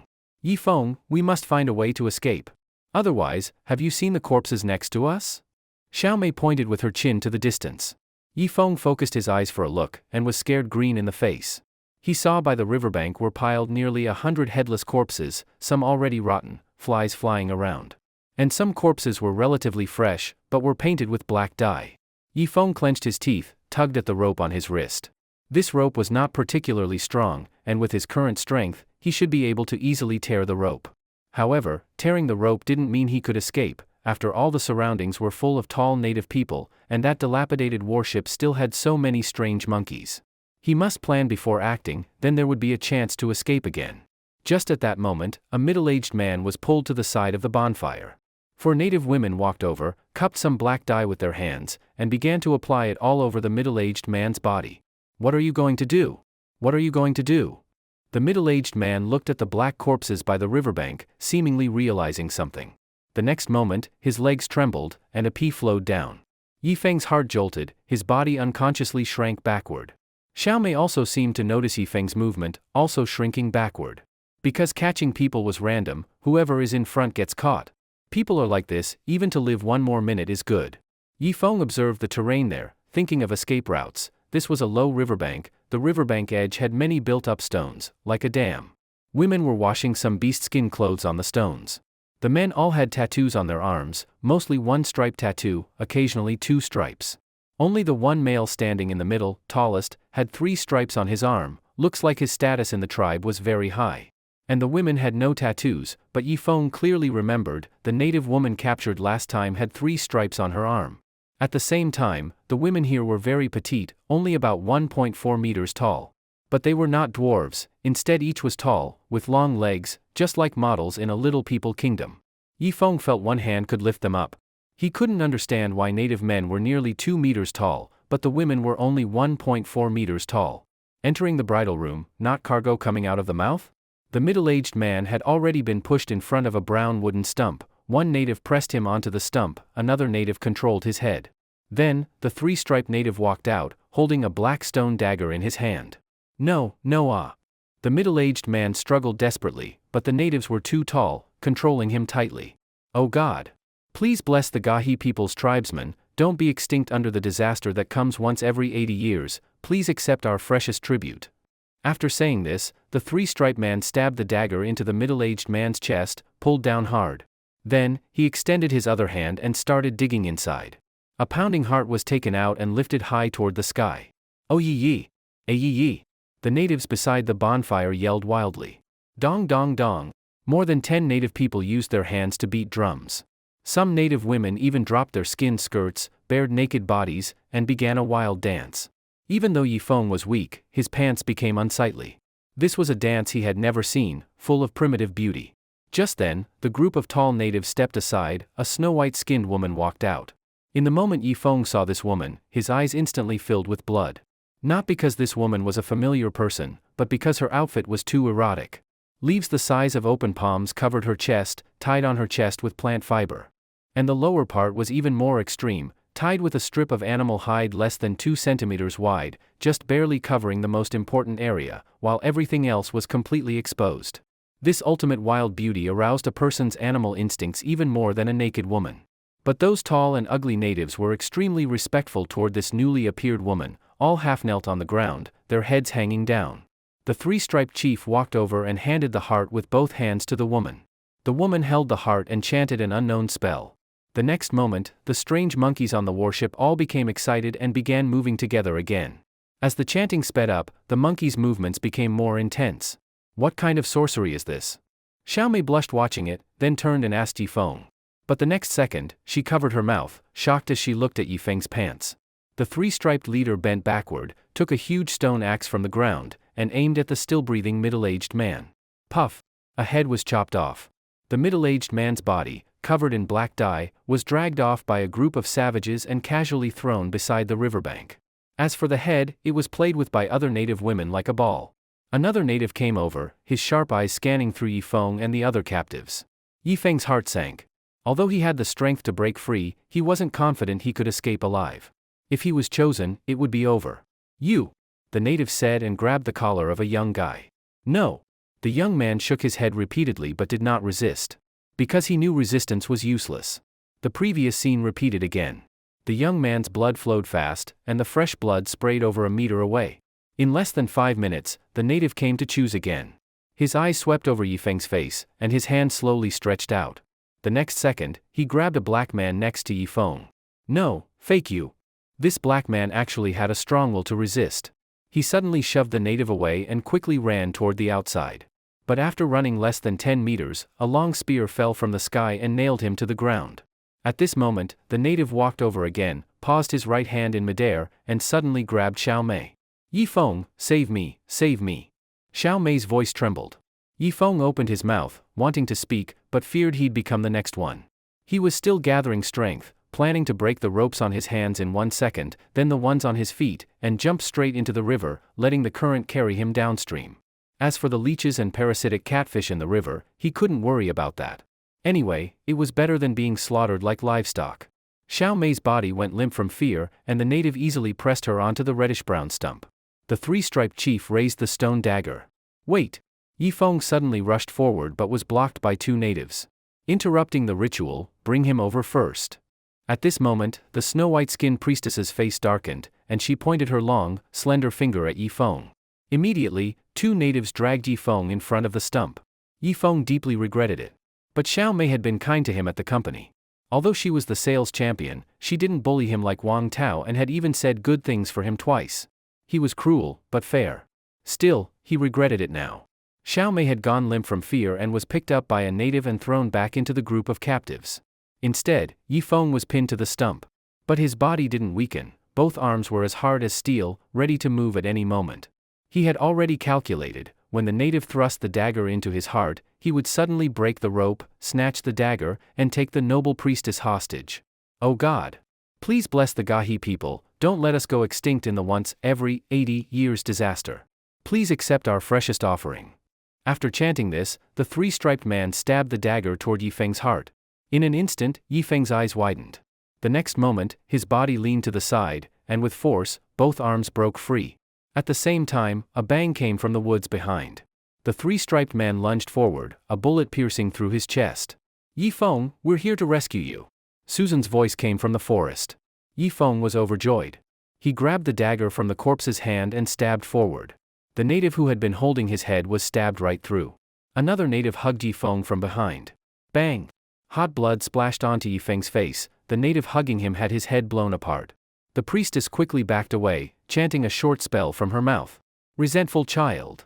As the words fell, the strange monkeys on the warship went crazy and all rushed toward the forest. Bang bang bang. Gunfire rang out continuously, and the natives around the priestess fell one by one. Yifeng figured all the people in the camp had joined in, otherwise there wouldn't be this kind of firepower. Don't get dragged into a prolonged fight. With that, Yifeng rolled over and pressed the dagger against the priestess's delicate skin. Let go of our great priestess. The natives were terrified, as if watching their goddess of decades being taken. Don't come closer. One more step and I'll stab her. Yifeng said coldly. Don't mind me. Chop this outsider into meat paste. Unexpectedly, the priestess was very tough, already beyond fear of death. Outsider, if you dare hurt the priestess, I'll cut your flesh piece by piece to feed the resentful child. At that moment, a native man walked out from the dilapidated tribe. He had 4 stripes on his arm. Yifeng's eyes narrowed slightly. This native gave off an incredibly powerful aura. Now that Yifeng was also strong, he could feel how terrifying the man was. Just standing there, it felt like the whole world revolved around him. Huo Shishin, don't worry about me. Kill the outsider now, quick. The priestess was still unruly, twisting in Yifeng's arms, but her right hand was subtly protecting her left wrist. Yifeng immediately noticed something was off. At this time, Susan and others rushed over, surrounding Yifeng protectively. Ah? No one knew who screamed, it was someone hit by the strange monkey's poison needle. A fierce look flashed in Yifeng's eyes. He suddenly slashed the priestess's shoulder hard with the dagger. Umph! The priestess was very tough, just letting out a muffled grunt. Ah! I'll chop you into meat paste. The natives became agitated but didn't dare to charge recklessly. At this moment, Yifeng suddenly reached for the priestess's left wrist. He noticed her calm face instantly changed, her eyes filled with panic. Yifeng grabbed the priestess's wrist and saw that she was wearing a bracelet made of teeth. What's this? Yifeng grabbed the bracelet and pulled. Squeak, squeak, squeak. The strange monkeys around, the wailing children, all became agitated, letting out sharp squeals from their mouths. You can't touch that, the priestess struggled. I just want to touch it. Yifeng yanked hard. The dense crowd of wailing children suddenly stopped their frenzy. They no longer screamed at Susan and the others. The madness in their eyes lessened a bit, and suddenly, they turned their eerie gaze toward the native men. This bracelet is pretty sturdy, huh? Yifeng clamped the priestess with both arms, then stabbed a stone dagger into the bracelet. No! The priestess and the 4-stripe man were shocked. Puff! The bracelet was cut, and the teeth scattered all over the ground. Behind them, Susan sensed that the atmosphere had changed. She turned her head toward the strange monkeys. One of them suddenly stood upright and looked at the nearest native man. The next moment, it put a blowpipe to its mouth and blew at the native man. Puff! The native was hit by a blow dart. Ah! The native man jumped on the spot from the pain. With one monkey taking the lead, the rest screamed wildly and suddenly turned on the native men. One native tried to resist, but was pinned to the ground by over 10 strange monkeys. Their claws moved rapidly, and the native man was gutted on the spot, his intestines pulled out. Not good. The 4-stripe man grabbed a spear and hurled it fiercely at Yifeng. At the same time, he charged forward quickly. What the hell is going on? Yifeng rolled to dodge and landed beside Susan. Feng, whatever it is, let's just run. This is our chance. Susan said. Everyone, follow my command, run. Yifeng shouted and took the lead, fleeing downstream. After running for a few dozen meters, he looked back and saw the dense swarm of strange monkeys charging at the natives, beginning a bloody slaughter. Only the four-striped man rushed into the group of wailing children, picking up the fallen teeth one by one and stringing them onto a rope. With each tooth he added to the string, the monkeys' attacks weakened. At this rate, the rampaging monkeys would soon be under control again. Yifeng didn't know the connection between the bracelet and the wailing children, but it was likely some kind of control device. After running another 20 meters, Yifeng and the others entered the forest. Keep running forward. Yifeng jumped onto a rock and looked back toward the riverbank. It was a chaotic mess. Some natives were fighting the wailing children, while others were fleeing back into the village. The captives finally had their chance, some ran upstream, some downstream, and some jumped into the river in panic. A few even leaped into the canoes. Xiaomei, come this way. Yifeng shouted into the distance. Xiaomei was hiding behind a big tree. Hearing the call, she ran toward Yifeng, but her legs were weak, as if she had polio. Yifeng had no choice but to run back. Their bodies collided, and Yifeng lifted Xiaomei onto his shoulder and took off running with long strides. The four-striped native spent a few minutes restringing the bracelet, then quickly rolled over and knelt before the priestess, offering the bracelet with both hands. The priestess took a deep breath, ignored her wounds, and swiftly put the bracelet back on her wrist. She stroked it with one hand and chanted a spell. Wailing children. The voice seemed to come from the sky. In an instant, the wailing children stopped their slaughter, and their eyes grew cloudy and full of resentment. Wailing children, return to the nest. The priestess chanted again. Most of the wailing children twitched and slowly walked toward the battleship. But a few of them remained unmoved, their eyes flickering between clouded and clear. The four-striped man narrowed his eyes, picked up a spear from the ground, and charged over. Bang, bang, bang. The disobedient wailing children were smashed in the head. The riverbank was left with the mutilated corpses of over a dozen native men and the bodies of several wailing children. The priestess clutched her wrist, her expression pained. Chief Huo Shishin, the wailing children's goo curse has been weakened. I need 10 days to reinforce it. During these 10 days, guard the tribe well. Don't let outsiders or beasts cause trouble. After 10 days, we'll eliminate all those foreigners. The priestess said, holding her wrist. Yes, great messenger of the gods. The man named Huo Shishin bowed slightly, but a trace of defiance flashed in his eyes. Yifeng still didn't know the danger had passed and was still sprinting downstream. But the forest was pitch dark, and they screamed all the way as they ran. I feel like I've been pricked by a ton of thorns. My face itches. I must have brushed against some poisonous plant. Someone help suck out the poison? I got hit in the butt with a blow dart. The group burst out of the forest and collapsed by the river, gasping for breath. Under the bright moonlight, Yifeng could roughly see everyone. A total of 8 people had come to rescue him. Susan, Su Yun, Li Meizi, Zhang Yan, Cheng Libin, and surprisingly, Su Jiaying, Ding Tuanchuan, and Lina. The one hit by the blow dart was Su Jiaying. The leader of the group was Susan. She had planned carefully and brought Su Jiaying too. Otherwise, this guy would have definitely rebelled back at the camp. Let me see where you got hit by the blow dart. Yifeng squatted in front of Su Jiaying and pulled down his pants halfway to look at the wound. Do you feel the poison attacking your heart? Yifeng asked coldly. No, not at all. It's just a little swollen. I'll be fine after washing it, Su Jiaying replied, his voice full of fear.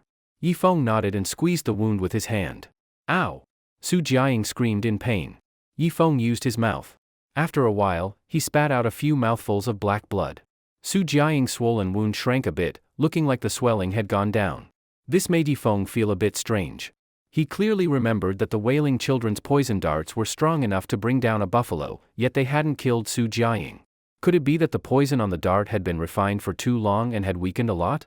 As for why he helped suck out the poison for Su Jiaying, well, it was because Su Jiaying had gotten hurt while coming to save him. Even though Yifeng disliked Su Jiaying, in this situation, he had to be fair with rewards and punishments. Otherwise, next time he was in danger, no one would come to help him. How do you feel? Yifeng chewed a bit of fresh grass, then spat it out on the ground, basically using it to rinse his mouth. As for the water in the tributary, he didn't dare to drink it at all. I feel much better. Su Jiaying pulled up his pants, his face full of joy and surprise. Yifeng nodded and looked toward Susan. Susan, thank you for coming to save me. You're truly my virtuous inner helper. Oh no, you're my virtuous wife and kind mother. No, wait, you're my great assistant. I thank you. Yifeng spoke sincerely. At that moment, Susan's status in his heart rose to number 1, surpassing Su Yun by a large margin. No need to thank me, Susan replied awkwardly. Of course, besides Susan, Yifeng was also grateful to the others. He immediately walked up to everyone, shaking hands with each of them, sometimes patting shoulders, sometimes hugging. The atmosphere felt like a commander boosting his soldiers' morale. All right, let's hurry up and run, or the natives will catch up, Susan said, annoyed by Yifeng's dramatic act. Yeah. Let's get out of here. Yifeng was startled and quickly dropped the leader's act. But it was already too late. They saw the trees upstream shaking as if someone was coming toward them. Don't be afraid, everyone. The natives' tribe is already in chaos. Even if they send pursuers, it won't be many. We'll take them out. Yifeng narrowed his eyes and took the pistol Susan handed him. Xiaomei was startled and quietly hid behind Yifeng. But the next moment, a dozen dirty and disheveled people walked out, some with ropes still tied to their hands. It was the group of captives who had escaped. When they saw Yifeng, they all walked over silently. The two groups just stood there staring at each other, no one saying a word. Are you hungry? Yifeng was the first to speak. These people all had sallow faces and skinny bodies, clearly having been hungry since the cruise ship accident. The middle-aged man in front nodded. Come on, follow us back. I'll make you something to eat. Yifeng then walked over and picked up a little girl about 10 years old, resting her head on his shoulder. This group seemed too weak to speak and followed behind Yifeng. This time, although Yifeng had suffered, it wasn't without gain. At least he figured out the location of the battleship and also realized that the strange monkeys were the wailing children, essentially pets raised by the natives. Most importantly, Yifeng learned that these wailing children could turn against their masters. And the cause was very much related to the priestess's bracelet. They finally reached the end of the small tributary and entered another one. After traveling through 3 tributaries, Yifeng finally saw the main river. A little further down was the location of the cave where he had stayed. Susan baby, these tributaries twist and turn so much. How did you find the tribe's location? Yifeng asked, feeling amazed. Of course I got it out of that native woman's mouth. I even had her draw a map. Otherwise, we couldn't have saved you. My sister, during the day, suddenly started crying. She said you must be in danger and needed us to save you. Otherwise, I'd have thought you'd make it back on your own. And one more thing, call me Sister Susan, not baby. Got it? Susan's tone grew firmer at the end. Okay, Susan baby. Yifeng nodded and then looked at Suyun with deep emotion. Suyun's pretty face blushed, and she quickly lowered her head. He hadn't expected Suyun to fall for him. She could sense he was in danger? It seemed she had been worrying about him all along. Yifeng was touched. All right, once they got back, he'd properly show her some affection. After hurrying along the way, Yifeng's group finally returned to the cave. Yifeng couldn't help but kneel on the ground and kiss his turf. He had thought he'd never make it back. Yifeng. A Feng. Brother Feng. A large group of women rushed over, surrounding Yifeng completely. Inside the cave, Long Wu's voice rang out. Good brother, it's great that you're back. Yifeng hugged or shook hands with these old friends, making it quite an emotional scene. Especially the blonde lowly, Ilian, who clung tightly to Yifeng's back and wouldn't let go even if she died. Everyone, take a seat. Anna, please help prepare some food. We have new people joining us, they must be starving, Yifeng said. The women in the cave got busy. Some cooked, some roasted meat, some stewed bone soup, and some took the captives to the pool to bathe. This time, Yifeng treated everyone equally. Even Su Jiaying and the other 3 engineers received enough food and steaming hot bone soup. Su Jiaying, having an injured butt, went to sleep at the cave entrance after eating. He needed rest. Yifeng was also badly injured, but as the leader, he had to hold on and set goals for everyone. Half an hour later, Yifeng finally told everyone in the cave about what he had experienced during the day. Everyone's face turned serious, and Ilian even cried in fear. A Feng, how many natives do you think are in that tribe? Susan suddenly asked. I'm not too sure. But just at the riverbank, there were at least 50 or 60 native warriors. As for how many natives are in the tribe, I don't know, but roughly speaking, there shouldn't be more than 200 adult males. But it seems they have a lot of women, Yifeng said, remembering the wild dances of the native women. It would be best if all the native men were wiped out, leaving only the native women. Although those women were only about 1.4 meters tall, their bodies were slender, like models, not weirdly shaped like dwarfs. And their skin was that healthy wheat color, visually no worse than any of the known 3 major races. To all the new friends, rest well tonight. Tomorrow, join the boat building team. We need to finish the boat quickly. Once we're sailing in the middle of the river, no matter how strong the natives are, they won't be able to touch us, Yifeng said seriously. We'll definitely work hard on building the boat tomorrow. The group nodded quickly. At this moment, Su Jiaying suddenly woke up. He walked into the crowd and pointed at Yi Feng. Everyone remember, from today on, we need to stay close to Brother Feng and follow his orders completely. One more thing, Brother Feng has too many things to handle and can't take care of everything. So from now on, I'm the leader of you newcomers. If anyone has a problem with that, come and fight me. Yi Feng, Susan, all the women. After the pep talk, it was already late at night. Yi Feng, exhausted, fell asleep on the women's bed. Half asleep, Yi Feng felt something soft stuffed into his mouth. He instinctively sucked on it greedily. The next morning, Yi Feng heard all kinds of noisy sounds. When he opened his eyes, everyone was already in position. Chang Libin was now the boss of bosses because his boat-building team had suddenly gained 12 new members. Su Jiaying stood with his hands behind his back, directing people to cut wood and drill holes. Yi Feng looked up at the sky. Li Meizi was holding him in her arms. You're awake? Li Meizi's pretty face blushed. Li Meizi, next time can you at least dip it in some sugar or something? I'd like to change the flavor. Yi Feng said seriously. Hey. Li Meizi covered her mouth and giggled. Yi Feng felt that his strength had recovered about 50%. He was too badly injured yesterday, and to fully recover to peak condition would probably take about a week. Su Jiaying saw that Yi Feng had woken up, so he quickly moved his hands to the front and obediently went to cut wood.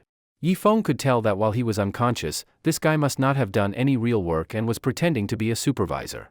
Considering he had protected him yesterday, Yi Feng decided not to expose him for now, giving him a little face in front of the newcomers. Alice, Lena, Anna, you three stop your work and come with me upstream with your weapons. Yi Feng suddenly said.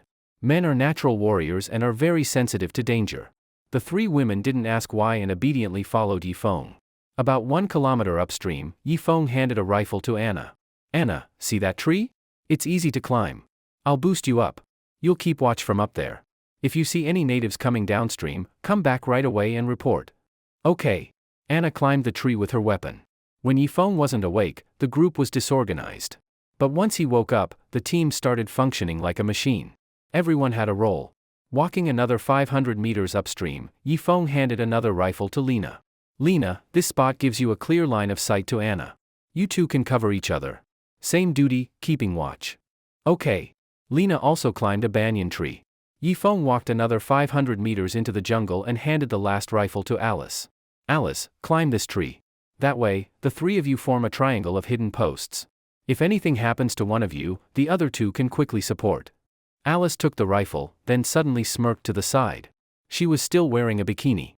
Western girls were indeed bold. She wrapped her arms around Yi Feng's neck. Yi Feng, I really admire you. How about it? As she spoke, she suddenly grabbed Yi Feng. Yi Feng was completely excited, but he also felt bursts of pain.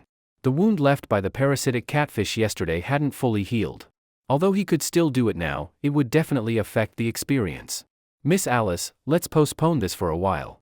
I'm a bit injured right now. Don't worry, I'll be ready in a week at most, Yi Feng said. Alice chuckled lightly, then suddenly leaned in with her red lips. The two entangled at the neck for a long time before Alice let go of Yi Feng. After setting up the triangular sentry formation, Yi Feng could finally feel at ease returning to the camp.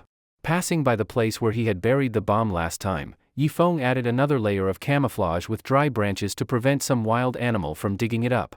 That bomb's power could definitely cover dozens of meters in radius. It was his ultimate trump card. Next, everything went smoothly. The expansion of the boat-building team made the boat's outline take shape quickly. Everyone knew how dangerous the natives were, so each person put in their full effort. Now, the boat's frame was completely built. Using the keel as the base, the lower cabin had been constructed. To prevent the lower cabin from leaking, Cheng Libin not only used a latch technique but also added synthetic glue on top of it. Here, a chemical engineer played a critical role. He mixed several resins with special materials and managed to create a type of glue that could continue shrinking. Yi Feng tested the dried glue. It was harder than wood and couldn't even be smashed with a stone. It had to be chopped with a knife.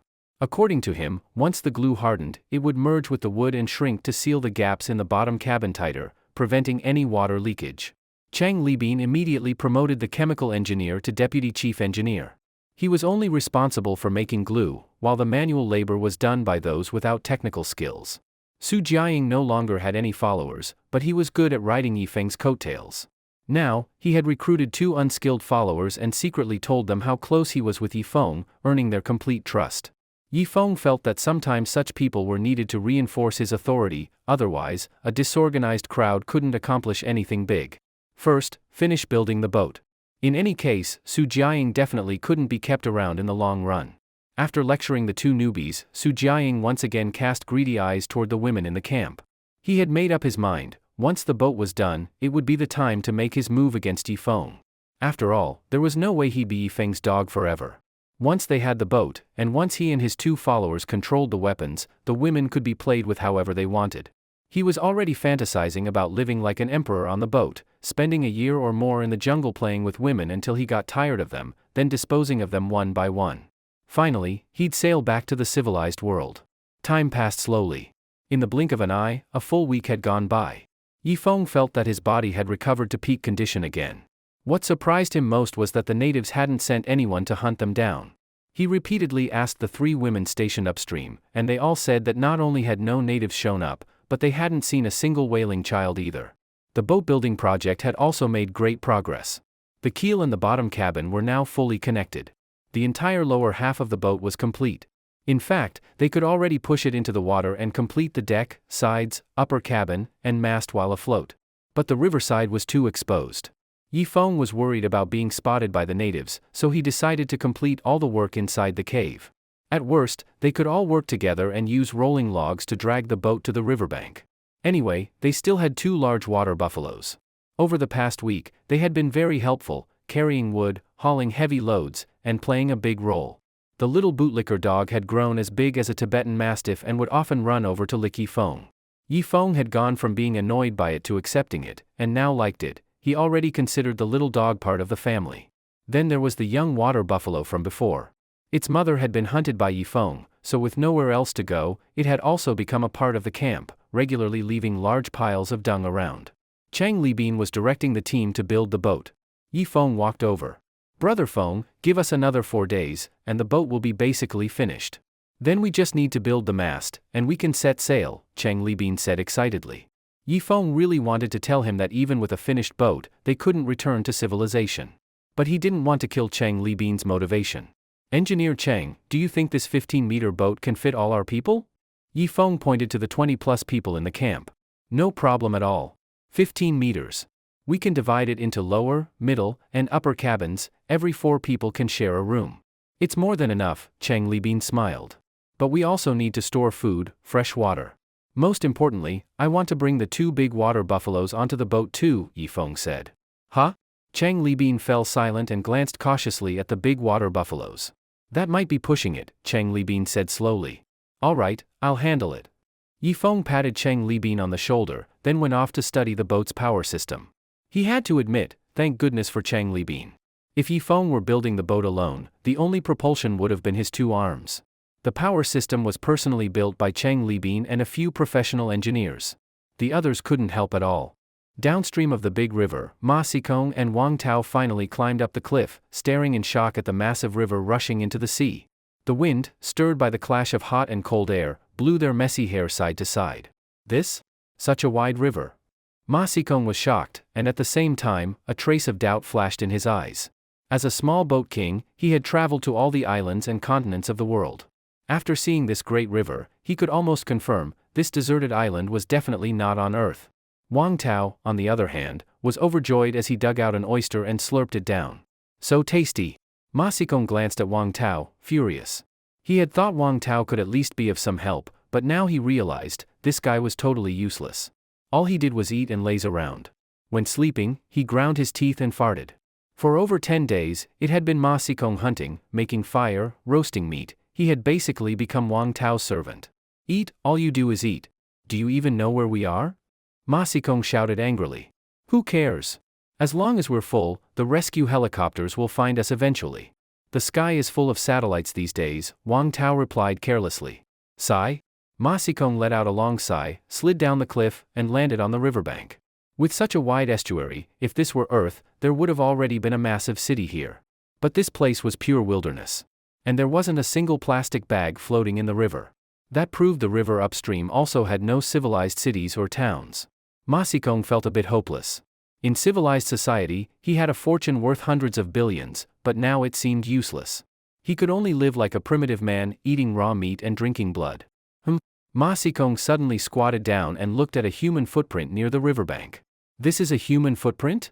His clever mind began spinning fast. Wang Tao, you useless bum, stop eating. I suspect Yifeng is upstream.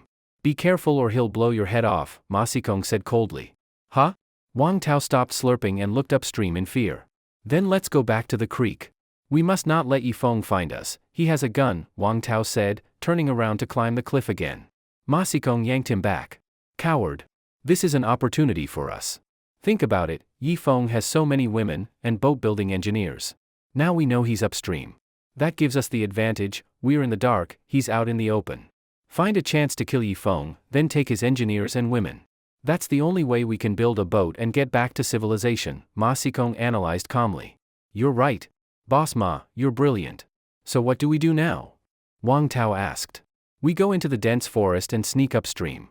Oh, and chew up these leaves, smear them on your face like camouflage, it helps a bit with disguise. Right away, the two began disguising themselves and slipped into the forest, moving quietly upstream. Yifeng knew nothing about this. He had deployed all hidden sentries upstream to guard against native pursuers.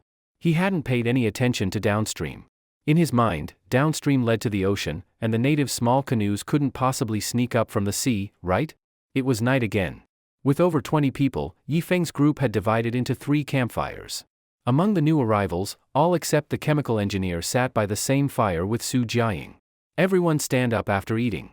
I'm going to train you properly so that Brother Feng finds you easy to use. Su Jiaying had become the leader of the newcomers.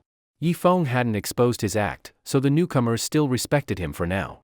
And Yifeng had his own reasons, he needed Su Jiaying to control the group, but also had to guard against Su Jiaying grabbing too much power. Watch this. March with me, left, right, left, right. Su Jiaying began indoctrinating the newcomers with discipline. These newcomers were exhausted from the day's work. They'd hoped for a good night's sleep, but now Su Jiaying was dragging them into drills. They weren't really afraid of Su Jiaying, it was more about giving face to Yifeng. After all, the people in the cave all had guns. And they were grateful to Yifeng for providing shelter, at least they had 3 meals a day. Yifeng looked at Su Jiaying in the distance, thinking he could hold back. Susan, go tell that guy to tone it down. Some words weren't appropriate coming from the leader. Others had to do the scolding. Susan nodded, carried her rifle, and walked over to Su Jiaying. This guy appeared to be training the newcomers, but he was actually watching all directions, keeping an eye on everything in the cave. Before Susan could get close, he immediately shouted. Everyone shout with me, long live Brother Feng. Long live Sister Susan. Long live Brother Feng. Long live Sister Susan. Susan. She had intended to give him a good scolding, but after hearing the chant, Captain Su, everyone is really tired. A little bit of training is enough, Susan said, her tone neutral. That's how people are, once they're flattered, it's hard to stay angry. Yes, Sister Susan. Everyone, shout with me, thank you, Sister Susan. Thank you, Sister Susan. Plop. A lump of cow dung splattered on Su Jiaying's face. He quickly wiped his eyes and looked clearly, it was little lowly Ilian who threw it. You murderer. You're a murderer. Ilian pointed at Su Jiaying's nose and cursed angrily. Little Ilian, your parents didn't follow the unified orders. I had no choice but to drive them away. Who would have thought they'd try to ambush me and get eaten by a crocodile instead? Su Jiaying made up nonsense. And since his Mandarin was fluent, he silenced the little girl quickly. You liar. You're lying. You're not an honest person. Ilian didn't have strong arguments and just kept repeating that. In the end, Yifeng picked her up and carried her away. Behind a big tree, Ma Sikong and Wang Tao stared in shock at the cave in front of them and the 3 campfires beside it. That bastard actually found such a good place? He's even almost finished building a boat? Ma Sikong spoke while slapping the mosquitoes on his body. Wang Tao also widened his eyes. Boss Ma, we've struck gold. As long as we get rid of Yifeng, all the women inside will be ours. Oh, and the boat too. We can use it to return to civilization. But before that, we should play around with all those women. Wang Tao was so excited his face turned purple. Useless. Have you never seen a woman in your life? You still don't get the situation. Yifeng's group all has guns. Even if we kill Yifeng, the others will kill us, Ma Sikong analyzed calmly. That's true. We have to secretly kill Yifeng, and also win over those women, Wang Tao nodded, then suddenly froze. He seemed to have spotted an old friend, it was Su Jiaying, sitting on the outer edge. From the look of it, Su Jiaying seemed to be doing well, training a group of newcomers.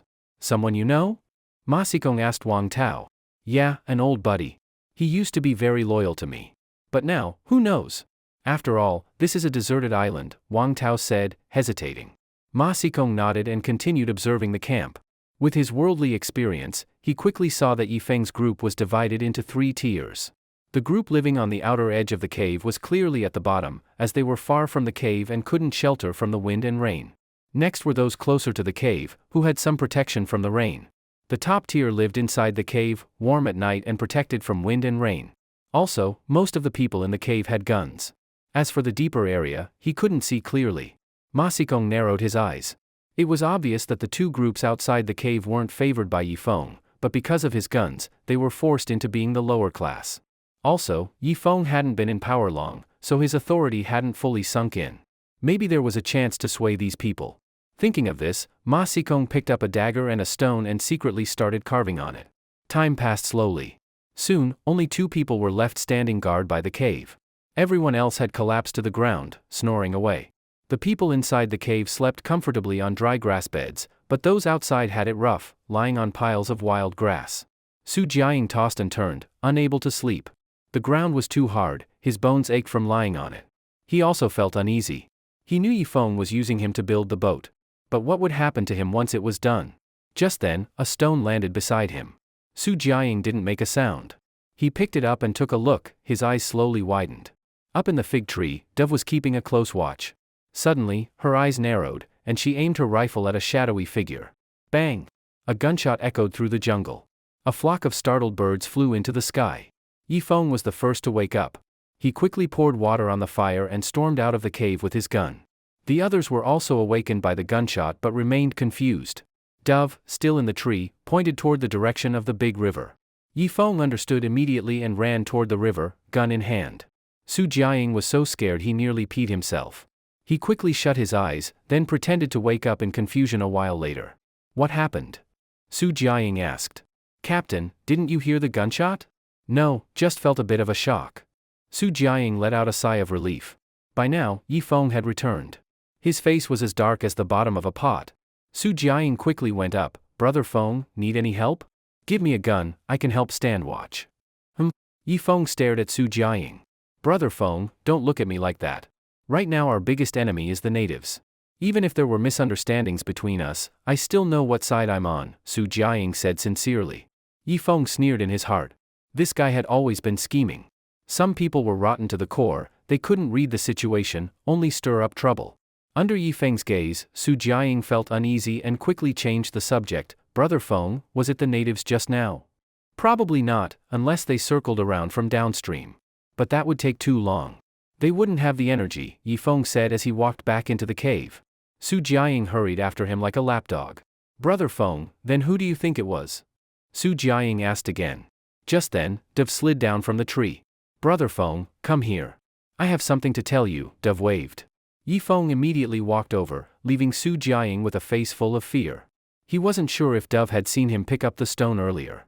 If she had, wouldn't he be executed right away? Brother Feng, earlier I saw. As Dove spoke, she glanced at Su Jiaying. I understand, Yifeng nodded, patted Dove's delicate shoulder, and told her to return to the tree to stand guard. After sending Dove off, Yifeng walked step by step toward Su Jiaying, smiling. Su Jiaying's heart pounded, and his eyes darted around nervously. Old Su, come here. Yifeng put a hand on Su Jiaying's shoulder and led him to the edge of the forest, away from everyone else. Su Jiaying swallowed hard, his heart sank. Old Su, we need to speed up boat construction. Starting tomorrow, make the newcomers work faster. If anyone slacks off, don't be polite, beat them, yell at them if needed, Yifeng said seriously, acting like he really trusted Su Jiaying. Su Jiaying froze. So all this time, Dove had spoken well of him, making Brother Feng trust him so much? Maybe Dove had seen him pick up the stone, but didn't report him. Then it was clear, Dove was also dissatisfied with Yifeng. After all, making a woman keep night watch every day wasn't good for her skin. With this realization, Su Jiaying became more confident, and the respect in his eyes for Yifeng faded. In his mind, Yifeng had never held a real management position. Maybe the women in the cave weren't even on his side. Don't worry, Brother Feng. I know what to do tomorrow, Su Jiaying nodded. Then go rest. From now on, I'm counting on you to supervise them. Yifeng patted Su Jiaying's shoulder again. Su Jiaying walked back proudly and lay down, already planning his bright future. Yifeng looked at his back, and a trace of killing intent flashed in his eyes. Using praise to destroy someone, this tactic fit Su Jiaying perfectly. Once Su Jiaying pushed this group of people to finish building the boat, Yifeng would step up and publicly expose all the wrongs Su Jiaying had committed against the newcomers, and then remove him from his position as captain. No need to lift a finger, the newcomers would beat Su Jiaying to death themselves. No helping it. A dog can't stop eating shit. He even dared to secretly collude with outsiders. The next day, before dawn, while Yifeng was still sleeping, he heard Su Jiaying shouting outside the cave. "What time is it? Still sleeping? All of you, get up. Those drilling, go drill. Those chopping, go chop. No slacking." Yifeng opened his eyes and saw Su Jiaying holding a whip, lashing the newcomers. These newcomers were all grumpy from waking up and sat up one after another, glaring angrily at Su Jiaying. "What are you looking at?" Su Jiaying swung the whip again. In the end, although the newcomers were furious, they didn't dare speak out and went to work obediently. A cold, sinister smile appeared on Yifeng's face. He then walked over to the native woman. This native woman had clearly been tortured by Susan and was still unconscious. After breakfast, Yifeng sent 3 armed women to the upstream triangle sentry post to rotate shifts. The triangle sentry required 6 people, 3 for the day, 3 for the night. Yifeng suddenly noticed Ding Tuanchuan was still sleeping. So he walked over, lifted the bare skin, and touched her forehead. "High fever." Yifeng immediately pulled Ding Tuanchuan into his arms and kissed her forehead. When people get sick, it's not always a physical problem, sometimes it's psychological.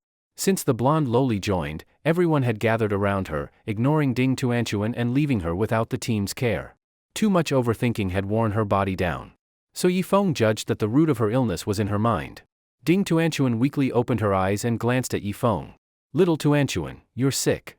Yifeng looked at her with loving eyes. I feel so hot, brother Yifeng," Ding Tuanchuan said confusedly. "It's okay. I'll pick some herbs for you later. Cute little Tuanchuan has a fever, this is just detoxing, you'll be fine." Yifeng coaxed her gently.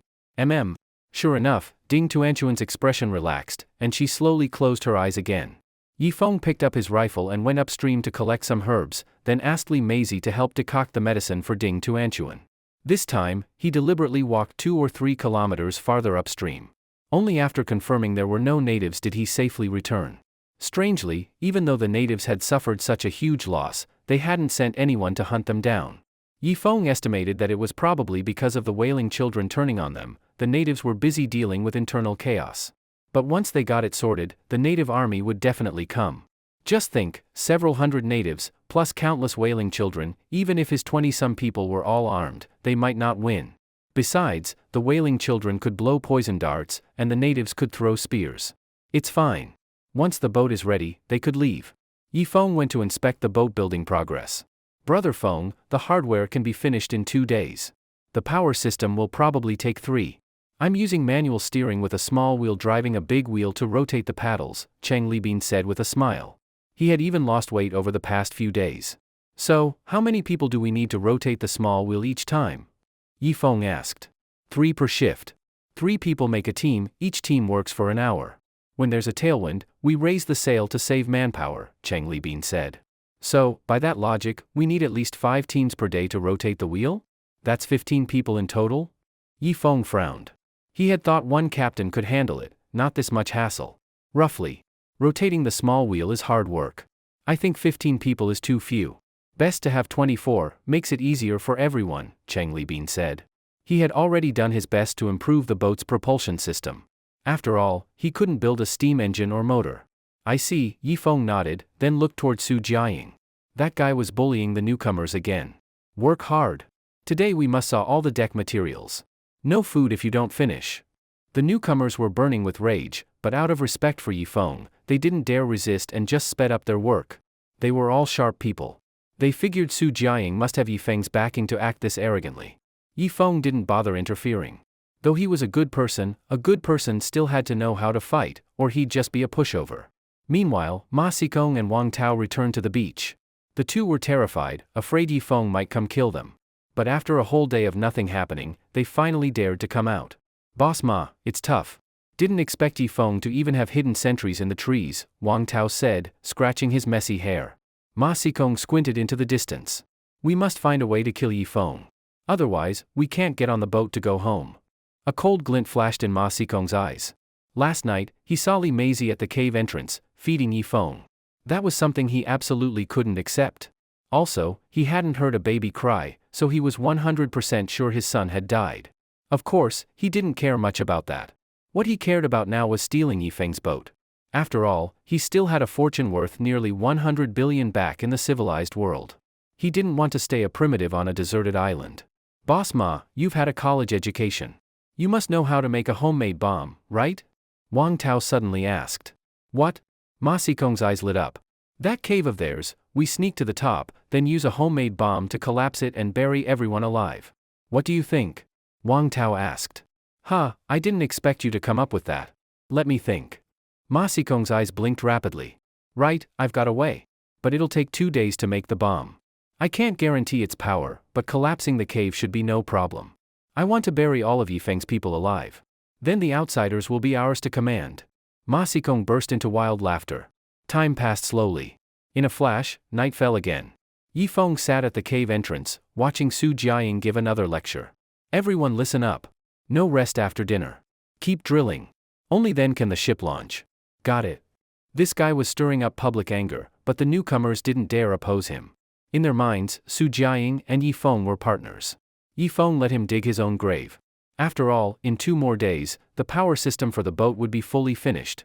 He just needed to push the boat to the riverside, and he could begin his beautiful life with 3 palaces and 6 courtyards.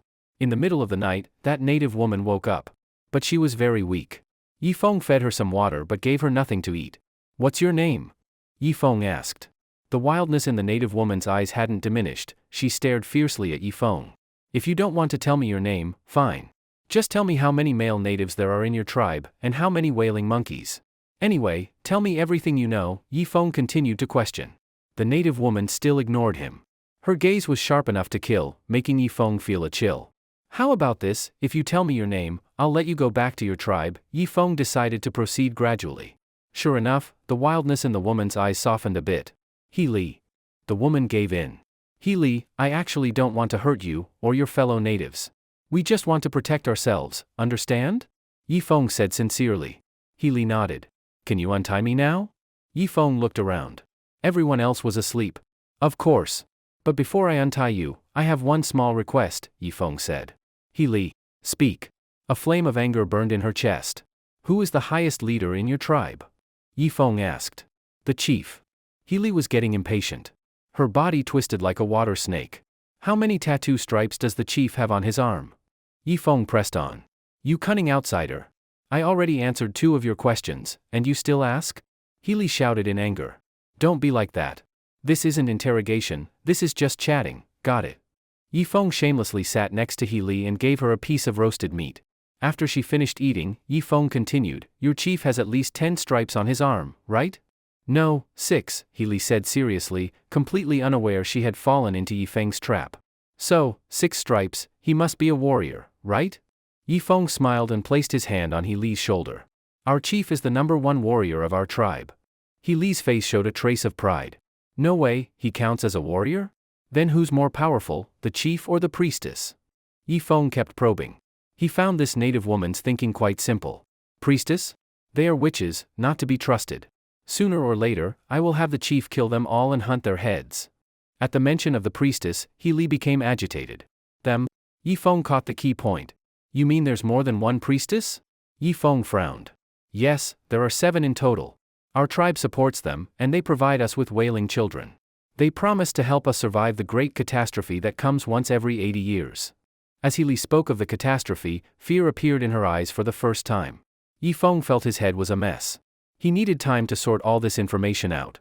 After a while, he asked, He Li, why is your skin wheat-colored, but the priestesses have white, soft skin? They don't look like your people at all. Correct. They're not from the Black Tree River Basin, He Li answered simply. Yi Feng stroked his chin, he was completely confused now. The information was overwhelming, and he had no clue where to begin. All right, I understand. Are you thirsty now? Should I heat up last night's bone soup for you? Yi Feng asked gently. Now he could tell, this native woman, aside from being a bit wild, was actually pretty honest and not very smart. At least not as scheming as people from civilized society. Feng, you said you would let me go. Please keep your word. He stared straight at Yi Feng. Don't worry. I'll let you go, but not now. In 3 days, I, Yi Feng, swear, if I don't let you go, I'll kill one of my own people to atone for it. Yi Feng swore to the sky. Ah? Outsider. Untrustworthy outsider. Li's roar echoed through the cave. Yi Feng picked a few leaves and stuffed them in his ears, then went back to sleep hugging Ding Tuanchuan. The next day came quickly. The engineering team started working again. Under Su Jiaying's violent urging, the deck, middle cabin, and upper cabin were all completed. Then a dozen of them worked together to raise the 15-meter mast. A groove had been carved in the mast. Chang Li personally snapped the pulley into place and tested the smoothness with a rope. It's fine, but we need to oil it regularly or it might get stuck, Chang Libin said with a smile. Next, Yi Feng climbed up to the deck using the rope ladder and, with one hand, pulled the huge sail up. Under Chang Libin's guidance, he attached the sail to the crossbeam. Sail up! Chang Libin shouted and began pulling the pulley. The giant sail slowly unfurled. At that moment, a warm wind blew in from the river, and the giant sail caught wind, tipping the whole boat to one side. Quick, take the sail down! Yi Feng shouted in alarm. Chang Libin nodded and quickly untied the rope. The giant sail dropped instantly and folded into a bundle. Brother Feng, let me show you my masterpiece. Chang Libin brought Yi Feng to the front of the ship. There was a small cabin there, about 2 square meters, about the size of a city bathroom. Inside, there was a steering wheel. This is the rudder. We'll use it to control the direction of the ship. By the way, this is the backup rudder, Chang Libin said with a smile. Interesting. Yi Feng clasped his hands behind his back and acted like he knew what he was talking about. The two of them left the captain's cabin and came to the midship area. This is the dining room, the place where we usually eat. Although it's less than 10 square meters, everyone squeezes in to eat, it's not a big problem. This is your room. It's 4 square meters. Although it can only fit one bed, we can't be too picky. These are the other people's rooms. 2 people can just lie down. Turning over at night might be a bit difficult. Also, to save space, I made triple bunks. Each bed sleeps 2 people, so it can sleep 6 people total. Chang Libin made full use of all available space. There are 7 rooms on the deck in total. Yi Feng's is the couple's room and can sleep 2 people. The rest are dormitories, each room needs to squeeze in 6 people. This made Yi Feng feel a little embarrassed. Old Chang, you worked hard to build this ship. How about you take the couple's room instead? Yi Feng said sincerely. Chang Libin smiled and pointed to the upper deck. Brother Feng, come take a look at my room. So, the two went up to the upper deck, where it was even smaller, with only 3 rooms, 1 large and 2 small. The large one was more than twice the size of Yi Feng's couple's room. It not only had a table, chairs, and a bookshelf, but also a large 2-meter square bed in the middle, and even a private bathroom. Brother Feng, this is my captain's room, ha ha ha, Chang Libin pointed to the largest room. Yi Feng. I was feeling a bit embarrassed earlier, but turns out this old guy is living more luxuriously than me. Fine, after the ship is launched, I'll switch rooms. Yi Feng then checked out the bottom cabin area. There were also 2 rooms, which were for those on duty. Because there was a huge wheel here, the ship had 6 handrails. And below the wheel, there was a rope connected to a wooden propeller at the back. As long as the wheel was turned, the propeller at the back would spin rapidly and push the entire ship forward. As for the rudder, it was directly connected to the propeller and could control its direction. Yi Feng also looked at the floor of the bottom cabin, which was made of large planks of wood, and the seams were filled with a chemical engineer's shrink glue. Don't worry, the floor of the bottom cabin is made with 2 layers of wood. Unless it's hit with several thousand kilograms of force, it won't break. Chang Libin said with a smile.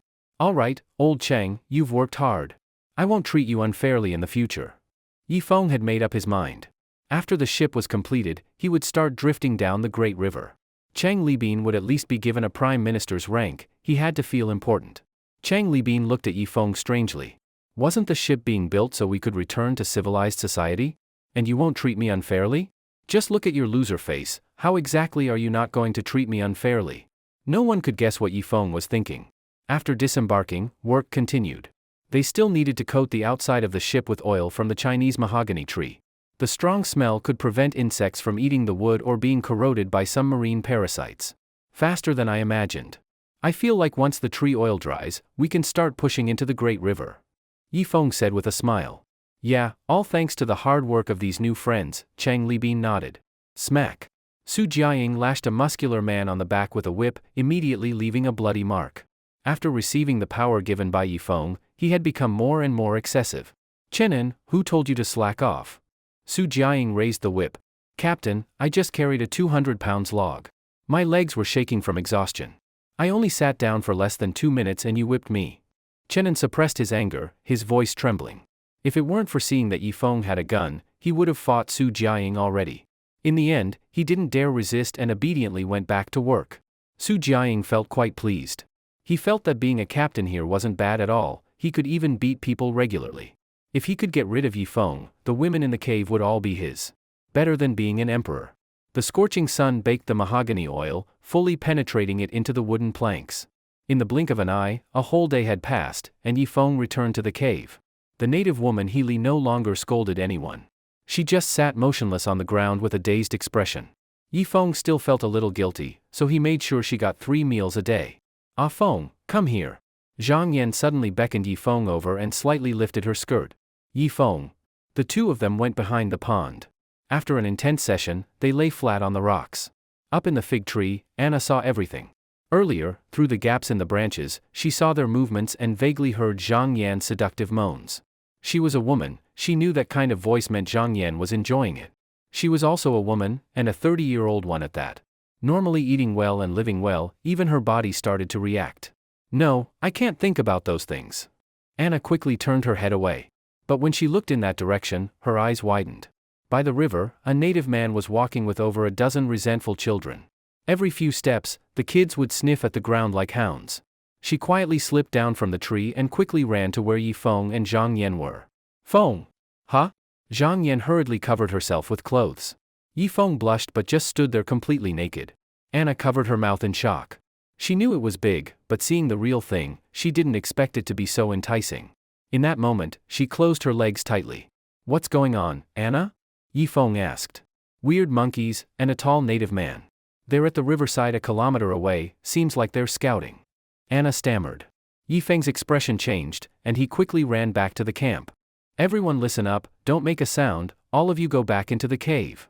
And also, use dirt to put out the campfire. Yifeng said in a deep voice. As soon as the crowd heard this, they immediately began to act. In less than 5 minutes, all the campfires outside were extinguished, and everyone shrank back into the cave. Yifeng lay in a dark corner of the cave, aiming his rifle at the river.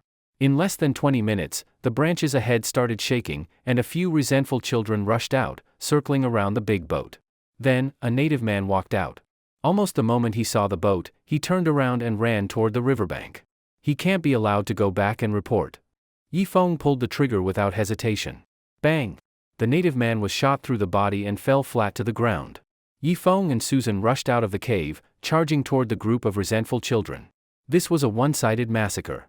There were only a dozen or so resentful children. Each person on Yifeng's side fired a shot and took them all down. Yifeng walked up to the native man. He had been shot through the back, but he hadn't died yet and was still struggling to crawl toward the riverbank. Sorry.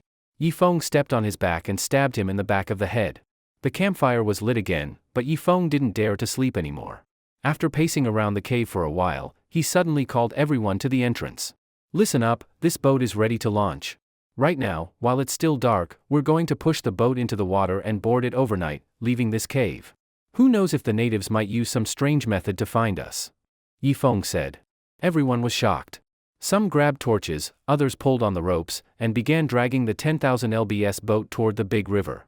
The 2 water buffaloes played a critical role. Even the little bootlicker seemed to understand, grabbing the rope with his mouth and helping a bit. Of course, Yifeng didn't need to drag the boat. He stood in the rear with a gun, watching over everything. Because, as soon as Su Jiaying heard the boat was launching, his eyes started darting around sneakily, clearly planning something. 5 kilometers behind the cave, Ma Xikong and Wang Tao were advancing cautiously. The woods at night were full of striped mosquitoes, biting them all over, leaving welts. But they didn't care, because the homemade bomb was ready. All they had to do was detonate it above the cave, and they could bury Yifeng alive. In the pitch-black underground base, there was a splash in the water. A giant black shadow swam out, slowly crawling toward the cave. It had been 2 months, it needed to feed. Listen to my command, 121, 121. Su Jiaying shouted at the front, seizing the chance to slack off. The group of newcomers burned with anger but didn't dare fight back. At the back of the boat, Yifeng smirked. 2 hours later, the big boat was finally dragged inch by inch into the river with a splash. Quick, hook the anchor to the tree, or the boat will be swept away. Chang Libin shouted. Yifeng's expression changed. The current here was still pretty strong. They couldn't let all this effort go to waste. So he carried the 200-pound anchor himself and hooked it directly to a big tree. The boat had a draft of about 1.5 meters and finally stabilized by the riverbank. Engineer Chang, Susan, you take the women on board first. The men, come with me back to the cave to bring the rest of the stuff onto the boat. Yifeng picked up his rifle. Yes, sir. A group of people followed behind Yifeng. Back at the cave, Yifeng looked at the newcomers. You, carry fifth brother onto the boat. Don't let anything happen. If anything goes wrong, Susan will execute you on the spot, Yifeng said coldly. 2 engineers nodded and carried Long Wu out of the cave. Now, only some miscellaneous stuff was left. As for the firearms, the women were carrying those with them. Brother Feng, I'll carry these gourds, Su Jiaying, sensing something bad coming, proactively picked up a dozen old gourds. These things could be used to carry fresh water. However, Yifeng stopped him with his hand. Captain Su, I already told you, treat these newcomers well. But over the past few days, someone reported to me that not only did you not work, you also beat the newcomers at will. Is this true? Yifeng asked calmly. Me? Brother Feng, wasn't that your... What? You dare talk back? Yifeng patted the rifle. No, I don't dare. Brother Feng, I was wrong, Su Jiaying immediately chickened out. The group of newcomers exchanged glances and suddenly looked at Su Jiaying with realization. I knew it. Brother Feng is such a good person, how could he let you bully us? Turns out you acted on your own? The newcomer named Chenin stepped forward. Since he was more handsome than Su Jiaying, he was often whipped. The others also stepped forward, glaring at Su Jiaying with gritted teeth. You all figure it out yourselves. From now on, Su Jiaying is no longer the captain. Chenin, you're now the captain, Yifeng said lazily, sitting on a piece of wood and announcing the new appointment. Thank you, Brother Feng. Chenin was overjoyed. He turned his head and looked coldly at Su Jiaying. Brothers, what are we waiting for? Beat his ass? Chenin said. Immediately, more than a dozen newcomers rushed over and gave Su Jiaying a good beating. They had really been tormented by Su Jiaying these past few days, so all of them went all out. After 10 minutes, Su was beaten until he couldn't move, lying on the ground like a vegetable. His waist seemed to be broken, the bone in his right arm was smashed with a rock, there were several big lumps on his forehead, and one eye was blinded. It was pure misery. Yifeng finally stood up and slowly walked to Su Jiaying, looking down at him. Su Jiaying, Ilian has already told me everything you did. You not only violated her mother, but also killed her father. The people who followed you were all tricked and killed by the 3 of you bastards, and all the women were violated by you too. This is my punishment for you, Yifeng said coldly. Yifeng, you bastard, I admit it. Kill me, cut me, do as you like. 18 years later, I'll be a good man again, Su Jiaying glared at Yifeng with hatred. No, how could I bear to kill you? Anyway, you're already half dead. Just stay here. Yifeng let out a light laugh and led everyone out of the cave, heading toward the big river. At first, Su Jiaying held it together, but when the torches gradually disappeared and everything around turned pitch black, he couldn't hold it anymore. Yifeng, fuck your mother? If you've got guts, kill me. Kill me now. Yifeng, even as a ghost, I won't let you go. Brother Feng, I beg you, don't leave, give me a quick death. Su Jiaying's voice got quieter and quieter until Yifeng could no longer hear it. At that moment, Yifeng suddenly sensed something and looked toward the cave. Deep inside the pitch-black cave, something seemed to be approaching. A snake? Such a big python. Su Jiaying could only move one hand, couldn't run or crawl, and could only scream in agony. Once Yifeng reached the riverside, he whistled upstream. The upstream triangle signal was immediately lifted, and the 3 women, including Alice, quickly ran toward the boat. Quick, get on the boat. Yifeng said, pulling the 2 women up. Then he also carried the little bootlicker and the calf onto the boat. Only the 2 big water buffaloes were left. Can this boat handle the weight of the buffaloes? Yifeng asked Chang Libin. Chang Libin looked at how deep the boat was sitting in the water and his expression changed. I'm afraid, it can't. Sigh. There's no choice. Yifeng raised his rifle, aiming at the 2 water buffaloes. In the end, he lowered the gun and patted their rumps twice. Go quickly. Run far away. I hope you live to be 100. After saying that, Yifeng climbed up the rope ladder onto the deck. Raise anchor. Set sail. Chang Libin stood in the captain's cabin. The big boat followed the current, heading toward the sea. They had just gone less than 200 meters when Yifeng suddenly heard a loud boom. From the direction of the cave, a huge ball of fire shot into the sky. In the firelight, a giant creature let out a sharp screech. Huh? Everyone's mouths dropped wide open, almost big enough to swallow an apple. With the help of the firelight, they saw that the huge creature was a python. Just the part of the python that had risen was more than 10 meters tall, and its body was at least as thick as a millstone. Ma Xikong and Wang Tao had already pissed themselves in fear. They hadn't expected that setting off a bomb would bring out a giant white snake. The python was so enormous that it exceeded the limits of human understanding. Mommy! Run! The two of them fled deep into the forest. Behind them the sounds of small trees being crushed echoed. The giant python was furious. The consequences were severe. It had to swallow the two culprits. Chang Libin, full rudder to the right. Let's head upstream. Yifeng suddenly entered the captain's cabin. What? Aren't we sailing home? Why go upstream? Chang Libin looked puzzled. We still need to replenish fresh water and food, right? Besides, there might be survivors of civilized society upstream. Since we have the means, we should help where we can. Am I right? Yifeng put on a benevolent expression. TCH. Susan rolled her eyes at Yifeng and turned into the cabin, coincidentally entering Yifeng's couple's room. The others, not knowing Yifeng's true nature, all looked at him with admiration. Sigh. But, all right then. To be honest, Chang Libin didn't really want to rescue compatriots. He could barely protect himself. But Yifeng was the boss, and for now, he had to listen. Otherwise, Yifeng's gun wasn't for show. The river rushed toward the sea, carrying swirling air currents upward. Chang Libin unfurled the sails, letting the big boat go upstream against the current. Now no one could sleep anymore, and they all crowded onto the deck to admire the surrounding scenery. The front deck was small, only big enough for 4 or 5 people, but the rear deck was very large and could fully accommodate everyone to relax in the open air. Ding Tuanchuan walked over and squeezed into Yifeng's arms. She wanted a hug. Yifeng smiled gently and held her in his arms. Then, the blonde little lowly Ilian also squeezed in. Yifeng simply rubbed the heads of the two little girls with his chin, as gentle as a godfather. If you're sleepy, go back to sleep. Engineer Chang, please arrange the duty shifts. The bottom cabin should be 3 men per group on watch. If manual power is needed, go spin the wheel, Yifeng said to Chang Libin. Oh. Chang Libin nodded and called over all the men to assign tasks. He had good judgment and didn't assign important people like Susan and Suyun. Most of the assignments were given to men. After all, Susan and Suyun were Yifeng's most trusted confidants, part of his first team. After a while, the two little cuties fell asleep in Yifeng's arms, and he carried the 2 little girls back to the cabin to rest. As for himself, he was too excited to sleep and wandered on the deck for a long time. Right, I'll climb the mast. Maybe I can see a few kilometers around. As soon as he thought it, he acted. Yifeng quickly climbed up the 15-meter mast. The wind up here was strong, making his short hair whip around. At this height, he could see about 3 kilometers around. If it were daytime and clear, he could even see 5 kilometers. At this time, dawn had passed, and the whole sky had turned blue. The sun would rise soon. Yifeng stood at the top of the mast, blowing in the river wind, eyes slowly narrowing. He saw that in the swamp full of crocodiles, a large number of resentful children and more than 30 native warriors had appeared. These natives carried bows and arrows and held spears, charging downstream with killing intent. At that moment, the native leader stopped, staring in shock at the big ship in the river. Hi! How are you? Yifeng waved enthusiastically at the natives from the mast. No need to think, they were obviously here for revenge.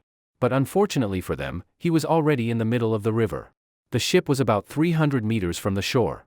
Even with superhuman strength, no way those bows and arrows could shoot that far, right? Outsiders. They're outsiders. The native leader pointed at the big ship. The other natives reacted too.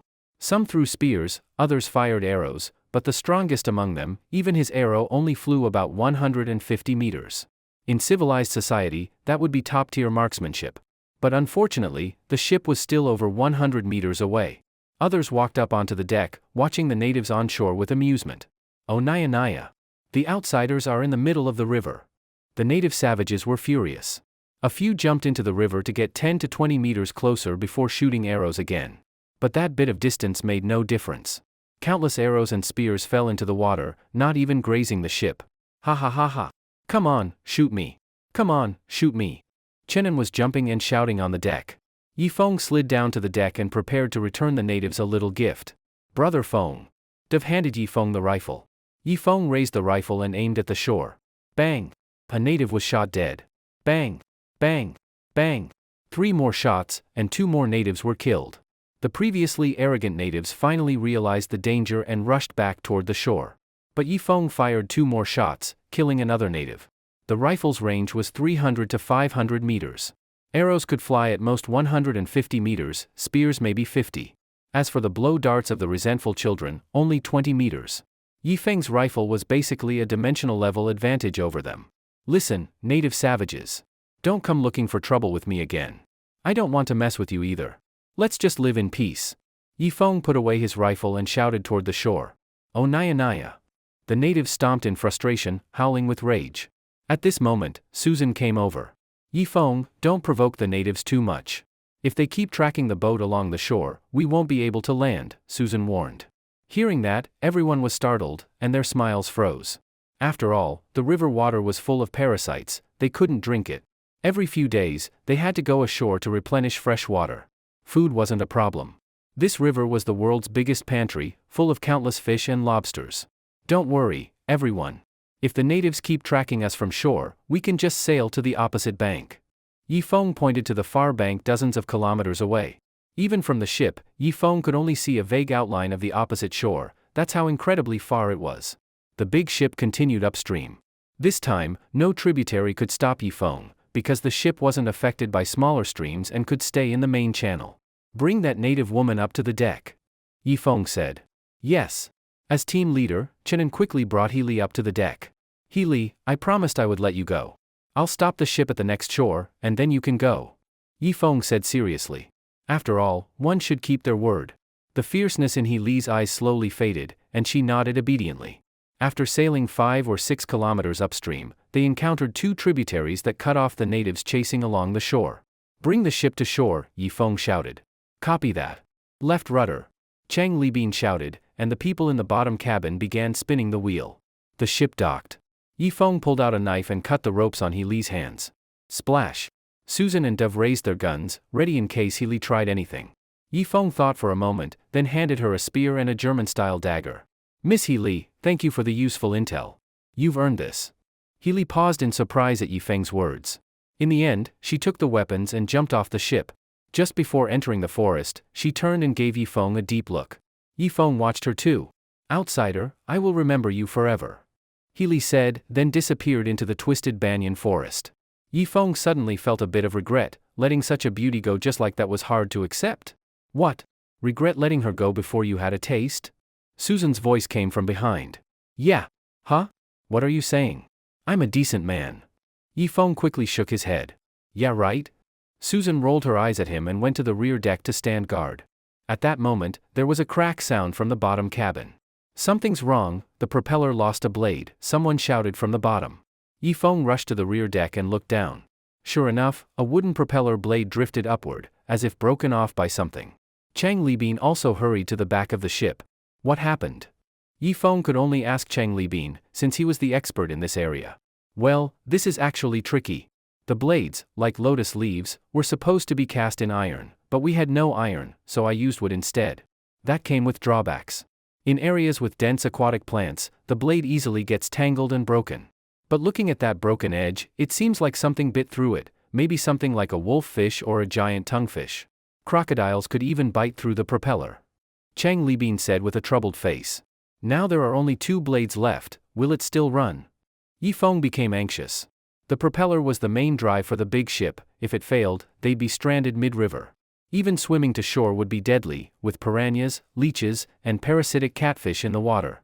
It'll work, but barely, and very, very slowly, Chang Libin replied, glancing reproachfully at Yi Feng.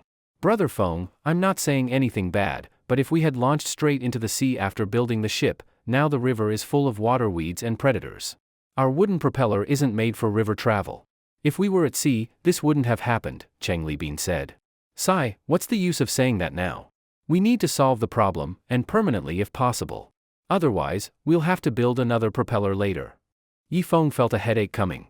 Indeed, building a ship on a deserted island with no industrial infrastructure was extremely difficult. Thanks to an engineer like Chang Libin, the ship's propulsion was even possible. With anyone else, it would have been impossible. At this point, we must pick a spot to land, then gather iron and make molds to cast a metal propeller. The blade must be sharper, then if it hits water weeds, a sharp blade will cut through. And if fishes attack the propeller, they'll be chopped to pulp. Chang Libin said slowly. What? So we actually have to go back to that cave? But there's a huge snake at the cave entrance. Suyun covered her mouth. Last night, they had all seen the giant snake's shadow, an enormous python. They couldn't even fit it between their teeth. Right, I recall there was a warship near the native tribe settlement. Chang, do you think the warship has a propeller? Yifeng suddenly asked. Of course a warship has propellers. But theirs are massive, just one blade might weigh twice as much as our entire ship. There's no way we could install it, Chang Libin shook his head. That's not it. Warships must have smaller boats too. Otherwise, how would they ferry soldiers to shore? Those small boats must have propellers. Maybe those match our size? Yifeng continued. When you put it that way, there is a chance to find smaller propellers. But last time we saw, the natives' tribe was in a 1-kilometer-wide tributary. If we sail there, they could easily surround our ship. Chang Libin said. That won't work either? Here's what I'll do. I'll take one helper and sneak onto the warship to see if there are small boat propellers aboard. If there are, we'll act, if not, we'll move on. Yifeng made up his mind. You shouldn't go, it's too dangerous. You forget? The warship has many resentful children aboard. Suyun grabbed Yifeng's arm. If I don't go, who will? I regret it, I wish I hadn't let Healy go earlier. I should have asked if the warship had spare propellers. Yifeng ended up full of regret. Engineer Chang, please bring the ship close to the shore. I'll enter the jungle from there. And who wants to come with me? Yifeng had thought it through, 2 people can cover each other. I'll go with you, Susan stood up. You can't, you need to stay on the ship to manage things. Yifeng shook his head, then glanced at others. Among everyone, he trusted a few most, Susan, Suyun, Ding Tuanchuan. The rest were uncertain, human nature could be nasty. Without Susan guarding the ship, Chang Libin might just take it and run. After all, even with 2 blades, it could still sail on the sea, just slower. Anna, do you know how to use a gun? Yifeng looked at Anna. Yes, I can. Anna nodded, her country permitted more combat training. You'll go with me. Okay. Anna agreed easily. To comfort Anna, Yifeng added, Anna, we'll sneak in. Only hundreds of warriors, can't control the whole river region. Let's treat this as a fun reconnaissance. Don't worry. If we can't get inside the warship, we'll just return the same way. I understand. Anna let out a breath. So Chang Libin docked the ship. Everyone on deck with guns held their weapons, guarding the shore while Yifeng and Anna prepared. Unfortunately, the riverbank was too shallow, the big ship could only stop about 10 meters from shore. Only there was the water deep enough to support its weight, too close, and it'd run aground. Yifeng had no choice but to jump into the water. The water rose to his chest. Anna hesitated, dense parasitic catfish lurked below. If one got in, it was unnerving and unacceptable. Anna, ride on my shoulders. I'll carry you ashore. Yifeng called out in the water, he felt something brushing against his pants. But, no but, don't worry. I won't let you fall in. Finally, Anna climbed onto Yifeng's shoulders. A warm, humid sensation enveloped Yifeng's head, mixed with a strong feminine scent. But Yifeng focused on walking quickly to shore. Every few steps, he used his dagger to cut through dense water plants. In the vegetation lurked even more creatures. Yifeng's face turned bright red. I can't take it, the things are biting. Yifeng started running in the water, but after just 3 meters, tangled in plants, he stumbled, and Anna fell in too. Ah! They're biting. No. Anna scrambled, crawling to safety. Yifeng was the second to reach shore. The 2 of them exchanged a glance and rushed into the forest together. Anna no longer cared about modesty, she took off all her clothes, including her underwear. Yifeng also couldn't wait and stripped completely, starting to remove the leeches and small fish attached to his lower abdomen. The water here was ideal for aquatic life, many of the creatures were unfamiliar to Yifeng. At that moment, Anna struck a rather provocative pose as she tried to remove something. It's no good, it went inside, she cried, on the verge of tears. Gulp. Yifeng swallowed hard. These parasitic catfish really knew how to find every opening. Do you want me to help you? He asked. He approached her, completely naked, looking down at Anna's flushed face. In that posture, her legs were spread apart, and Yifeng could clearly see that area, surprisingly beautiful, like a second face. Then, please help me. Quickly, Anna replied shyly. Yifeng began to assist. First with his hands, but the creature had burrowed too deep, so he had to use his mouth. Finally, with a spit, he expelled a fishy parasitic catfish, which writhed on the ground. Disgusting! Anna stomped it to death. She nodded, then suddenly reached behind herself. I think, there's another one, she said in alarm. Lie down, face down. I'll help you, Yifeng said. He got busy again. Now, Yifeng had admired every inch of Anna's body. She was stunning, a true beauty. In her country, military service was mandatory for everyone, so the girls had very athletic and toned bodies. Eventually, they both got dressed. Anna squatted on the ground, staring blankly at the large ship in the distance. It was moving toward the center of the river, planning to circle back and wait for Yifeng. Can you walk now? Yifeng asked, supporting her arm. Yes, but... Anna hesitated. The parasitic fish had left her body overheated, as if craving an even bigger one. Yifeng noticed her flushed skin and seemed to understand something. He knelt behind her, wrapping both hands around her waist. Anna didn't resist. She leaned her head against Yifeng's chest. They embraced for a long time until Anna finally turned her head, looking into Yifeng's eyes. Is hugging all you can do? She asked. You mean, you want more? Yifeng's eyes widened. Soon after, a banyan tree began to shake, accompanied by Anna's stifled sounds. An hour later, Yifeng, satisfied, dressed again. Anna, blushing beautifully, jumped down from the tree. Let's go, Anna. Yifeng grabbed her hand. They interlocked fingers and walked along the downstream tributary. They were upstream from the native tribe's location and had to walk a few more kilometers and pass 3 more tributaries to reach it. The vegetation became even more primitive. The banyan trees were thick and twisted like giant pythons. Yifeng thought, if there really were a snake hiding among the roots, humans wouldn't be able to tell. Watch out! Anna suddenly raised her rifle. Startled, Yifeng slowly looked up. 10 meters ahead, a tiger with yellow and black stripes appeared. Its head was massive, like a small water tank, and its yellowish-brown eyes stared straight at Yifeng. He carefully raised his rifle and aimed at the giant beast. Roar! The tiger leaped, jumping over 5 meters high. Bang! Bang! 2 gunshots rang out, accompanied by the tiger's agonized cry. It proved once again, no matter how powerful the animal, it was no match for firearms. The tiger stumbled a few steps forward and collapsed with a thud. Yifeng approached, placing the rifle barrel against the tiger's head. Bang! Once it was dead for sure, he stroked its fur. This tiger's skin would fetch at least $1 million in the civilized world, Yifeng sighed. Let's go. Don't forget our mission, Anna said. Wait. Yifeng pulled out a knife and cut off the tiger's whiskers, handing a few to Anna. What's this for? She asked. The tiger is the king of the jungle. Many animals flee at the scent of it. Carrying these whiskers could keep us out of trouble, Yifeng smiled. You really know a lot, Feng, Anna said, taking the whiskers. They continued forward but no longer held hands. Yifeng led, and Anna followed. Suddenly, Yifeng raised his rifle again. After a while, the forest ahead rustled, and 2 women emerged. They looked pale, with vacant eyes, and their clothes suggested they were also survivors. Yifeng breathed a sigh of relief and walked quickly toward them. Hi, have you seen any other survivors? He asked. The women looked at him dully, no surprise, no fear, just blank stares. Huh? Yifeng supported one of them and touched her forehead. She's burning up. Are you running a fever? He asked. He hesitated, after all, they hadn't yet reached the native village. Anna, maybe we should take them back to the boat? He suggested. Anna agreed, kind-hearted as always. Suddenly, one woman started coughing violently, as if about to cough up her lungs. Could it be pneumonia from the fever? Yifeng frowned. Pneumonia could be contagious. Neither woman had spoken since they appeared, acting like lifeless dolls. That raised Yifeng's suspicion. Can you speak? He asked again. Just then, thwip! An arrow burst from one woman's mouth. Shit! Yifeng raised his rifle and aimed forward. Thwip! Another arrow flew, piercing the other woman's heart. Bang! Yifeng fired. Feng, don't shoot, it's me, Healy. The voice came from the trees. Healy stepped out, holding a handmade bow. Why did you kill them? Yifeng demanded, his rifle still aimed. Healy pointed at the woman with the arrow in her chest. Look closely. She was shot in the heart, why isn't she dead? Healy said, aiming another arrow at the woman's head. Yifeng looked closely.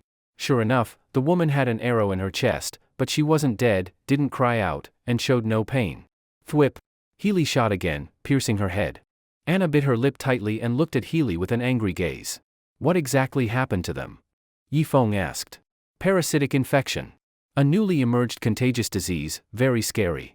I had a cough and a high fever recently. The priest declared it a contagious disease and drove me out of the tribe. So even if you drop me off at the boat, I can't go back to the tribe, I can only wander in the forest. When Healy mentioned the priest, a deep hatred flashed in her eyes. What kind of parasitic disease? Yifeng was shocked and quickly stepped away from the two corpses. It's a strange illness that appeared 3 months ago. That was exactly 80 years after the last major disaster, Healy said, her lips trembling. How is it transmitted? Yifeng hurriedly rubbed some leaves in his hands, afraid of getting infected. No one knows. It's a very strange disease. In the early stages, there's coughing, then high fever, and finally full body numbness, as if the brain can no longer control the muscles and facial expressions. So the only way to kill them is to destroy the brain. Also, the infected behave strangely, they seem to try to infect others actively. The priest said they're no longer human, that parasites have taken over their brains and are using them to spread the infection. Healy spoke seriously. Hiss. Yifeng shivered and backed away even more from the bodies. Does your tribe have doctors? Yifeng asked. Doctors? Healy clearly didn't understand the word. You know, people who treat diseases? Still don't get it? I mean people who can cure infectious illnesses, Yifeng explained. You mean shamans? That's what priests are. They said only through rituals and offering fresh sacrifices to the gods can the disease be removed, Healy replied. Yifeng rolled his eyes. Superstition harms people. Healy, since you're here, can you take us to the warship now? One important part on our boat is broken, we need to find replacements on the warship, Yifeng said sincerely. Since I came back to find you, I'm already prepared to stay with you. Among all the outsiders I've met, you're the most trustworthy, though still worse than our people. But I have no one else now. As Healy spoke, her once firm tone softened. That made Yifeng feel a strong urge to protect her. Don't worry. Once you're on my boat, you'll eat the same food, live in the same quarters, and do the same work as me, Yifeng said, patting her shoulder. All right. I'll guide you.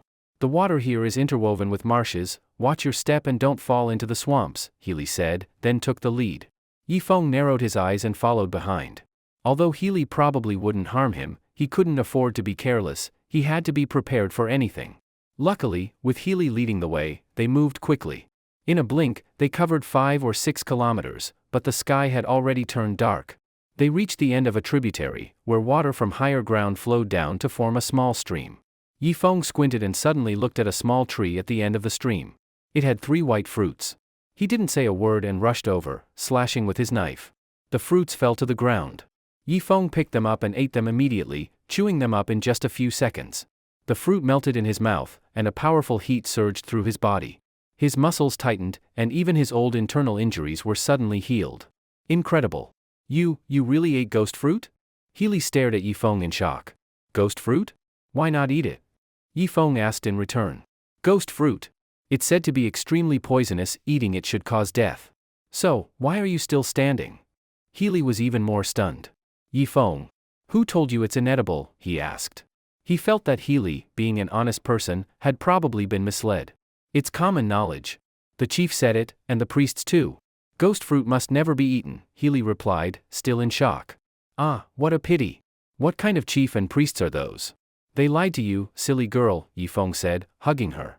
Healy didn't speak. She suddenly squatted down, blinking her black and white eyes rapidly. Since childhood, she'd been told ghost fruit was deadly. But this man just ate it, and nothing happened. Why? Why would the chief lie? Why would the priests lie? Yifeng saw the confusion on her face and sighed deeply. Perhaps those in power don't want ordinary people to know certain secrets. After all, ghost fruit is rare, how could the elite let commoners have any? With that thought, Yifeng started pacing along the stream. Suddenly, his whole body tensed as a realization flashed through his mind. Fruit? River? Tributary? He felt like he'd grasped something, but not quite. Yifeng crouched down and held his head in his hands. 5 minutes later, he suddenly stood up. Ha ha ha. I got it, I understand now. Healy, Anna, I know where these ghost fruits grow. Then, pulling both women with him, he walked toward the end of another tributary. This time, they traveled through the night. By midnight, Yifeng finally arrived at another stream. He scanned the area and suddenly brightened up. Sure enough, at the end of the tributary was another small tree with 3 white fruits. Yifeng chopped the tree down, picked the fruits, and gave one to each person. Healy hesitated, holding the fruit to her lips, unsure. Yifeng took advantage of her distraction and quickly pushed it into her mouth. Soon, Healy's eyes widened in amazement. This is amazing. It feels just like the sugar beans the chief gave us, but even better, she said in shock. What sugar beans? Yifeng asked. Every time we do something great for the tribe, the chief and the priests reward us warriors with sugar beans. I've had 3, so I have 3 honor tattoos on my arm. But those beans didn't taste as pure as this fruit, Healy replied. Well, that's easy to explain. The sugar beans your chief gave you were actually made from this fruit. You've been fooled by the upper class, still working hard for them. Yifeng said, hugging Healy again. He had figured out the pattern of where the white fruits grew thanks to all the tropical rainforest documentaries he'd watched. From a few kilometers above, the huge Black Tree River looked just like an actual tree. That main river is like the trunk of a tree, the tributaries are the branches, and the ends of the tributaries are like the flowers of the tree. And what happens when the flowers fall? They surely bear fruit. But why were fruits found on the coastline? Because the fruits on the tree had ripened and fallen below the big tree, so he picked some up on the shore. This shows that he needed to move faster. Otherwise, after a few days, he would only be able to find the white fruits on the coast. But this kind of secret should be kept to himself, no need to tell others. Yifeng was excited beyond words. It was like he had opened the door to a new world. This was something he figured out on his own, and it just happened to match some of nature's mysterious patterns. Let's go, Healy. Let's head to your tribe, Yifeng said with a smile. But Healy suddenly stood up and looked directly into Yifeng's eyes. Feng, the tribe I love most has deceived me. The chief and the priests have colluded together and have been lying to me all along, making me work for them. But what did they give me in return? So now, I'm going to tell you the truth. You must not go to the warship. It's already full of traps, waiting for you. And I was sent by them to lure you into it. Healy spoke with determination. Yifeng. Anna. Why would you do that? Anna grabbed Healy by the neck and shook her hard. But Healy didn't resist. It was like she had given up and was ready to die. Yifeng sighed and pulled Anna away. Forget it. Since we narrowly escaped danger, I believe Healy truly wants to join us now. Healy, welcome to my team. In my team, we don't play tricks. Everything is fair and just. As long as you join my team, I'll treat you like family. I'll never deceive you, Yifeng said seriously. Healy seemed a bit lost now and just nodded. Since we can't go to the warship, let's go find more fruit. I've noticed my nose is very sharp, and I'm super lucky, I can find these white fruits easily, Yifeng said, bragging, but not revealing the secret behind the white fruits. This kind of secret can't be told, not even to his father. Otherwise, it would turn into a competition, and he might even get killed over it. The white fruit could enhance human strength, had powerful healing effects, and even some resistance to poison, just like the spiritual elixirs in fantasy novels. Think about it, in those novels, people kill for such elixirs. If he had the ability to find them, others would surely try to kill him and keep the fruits for themselves. After searching the ends of 3 or 4 tributaries, Yifeng found 6 white fruits. He ate 4 himself and gave 1 each to the 2 women. After all, he did most of the work, eating more was only fair. Yifeng walked to a rock, and suddenly, with both arms, lifted the massive stone above his head and threw it forward. The rock flew over 7 meters. Even the legendary Xiangyu from ancient times probably didn't have this kind of strength. Yifeng was both shocked and thrilled, imagining himself carrying a big ship in the future. Anna could now lift about 150 to 160 pounds, and her stamina had increased. As for Healy, she was already strong, being a native, and now she could probably lift 300 pounds. Feng, how do you find these white fruits? Anna couldn't help but ask. Intuition, Yifeng replied mysteriously. You're amazing. Can you help us find more of these white fruits? Anna asked eagerly. No. I found that you can't eat too many white fruits in a day, or your body might explode. And it's almost morning now. Let's find a tree and sleep for a bit. After that, I'll take you to find more, Yifeng said seriously. The 3 of them walked toward the riverbank, when suddenly a crocodile came rushing toward them, swaying its head. Watch out! Anna warned quickly. But Yifeng didn't dodge. In the past, seeing a crocodile might have made him back away. But now, he actually looked down on it. He took a horse stance. When the black came and charged over, he suddenly grabbed its tail. Hey! With a burst of strength, Yifeng lifted the 500 to 600 pounds crocodile into the air. The crocodile was clearly terrified and struggled hard in his grip. After swinging it 3 times, Yifeng threw it over 10 meters away like a shot put. It hit a large tree with a loud crash. The crocodile's body was deformed, it was clearly done for. Let's eat something before sleeping. Yifeng picked up his knife. Half an hour later, the 3 of them were roasting crocodile meat. For some reason, after eating the white fruit, they were very hungry, but their meridians felt unusually full. Yifeng ate an entire crocodile tail, at least 10 lbs of meat. Anna and Healy together ate 6 or 7 pounds. Time to rest in the tree, Yifeng said, then climbed up the banyan tree in a few quick moves and easily pulled the two women up with one hand each. 10 kilometers downstream to the left, on the riverbank, was the native tribe. The priestess clasped her hands and chanted obscure incantations. When she finished, she opened her hands. Inside her palms was a lock of black hair. Messenger of the gods, why hasn't Healy brought the people here yet? Did something go wrong? Asked a woman with 4 stripes. Yes, something did happen. Based on the energy waves sensed through Healy's hair, she has betrayed her people. She has already made the most intimate physical contact with those outsiders, the priestess said, letting the hair drift away in the wind. Unbelievable. Healy was our tribe's only 3-feathered female leader, and she actually betrayed her people.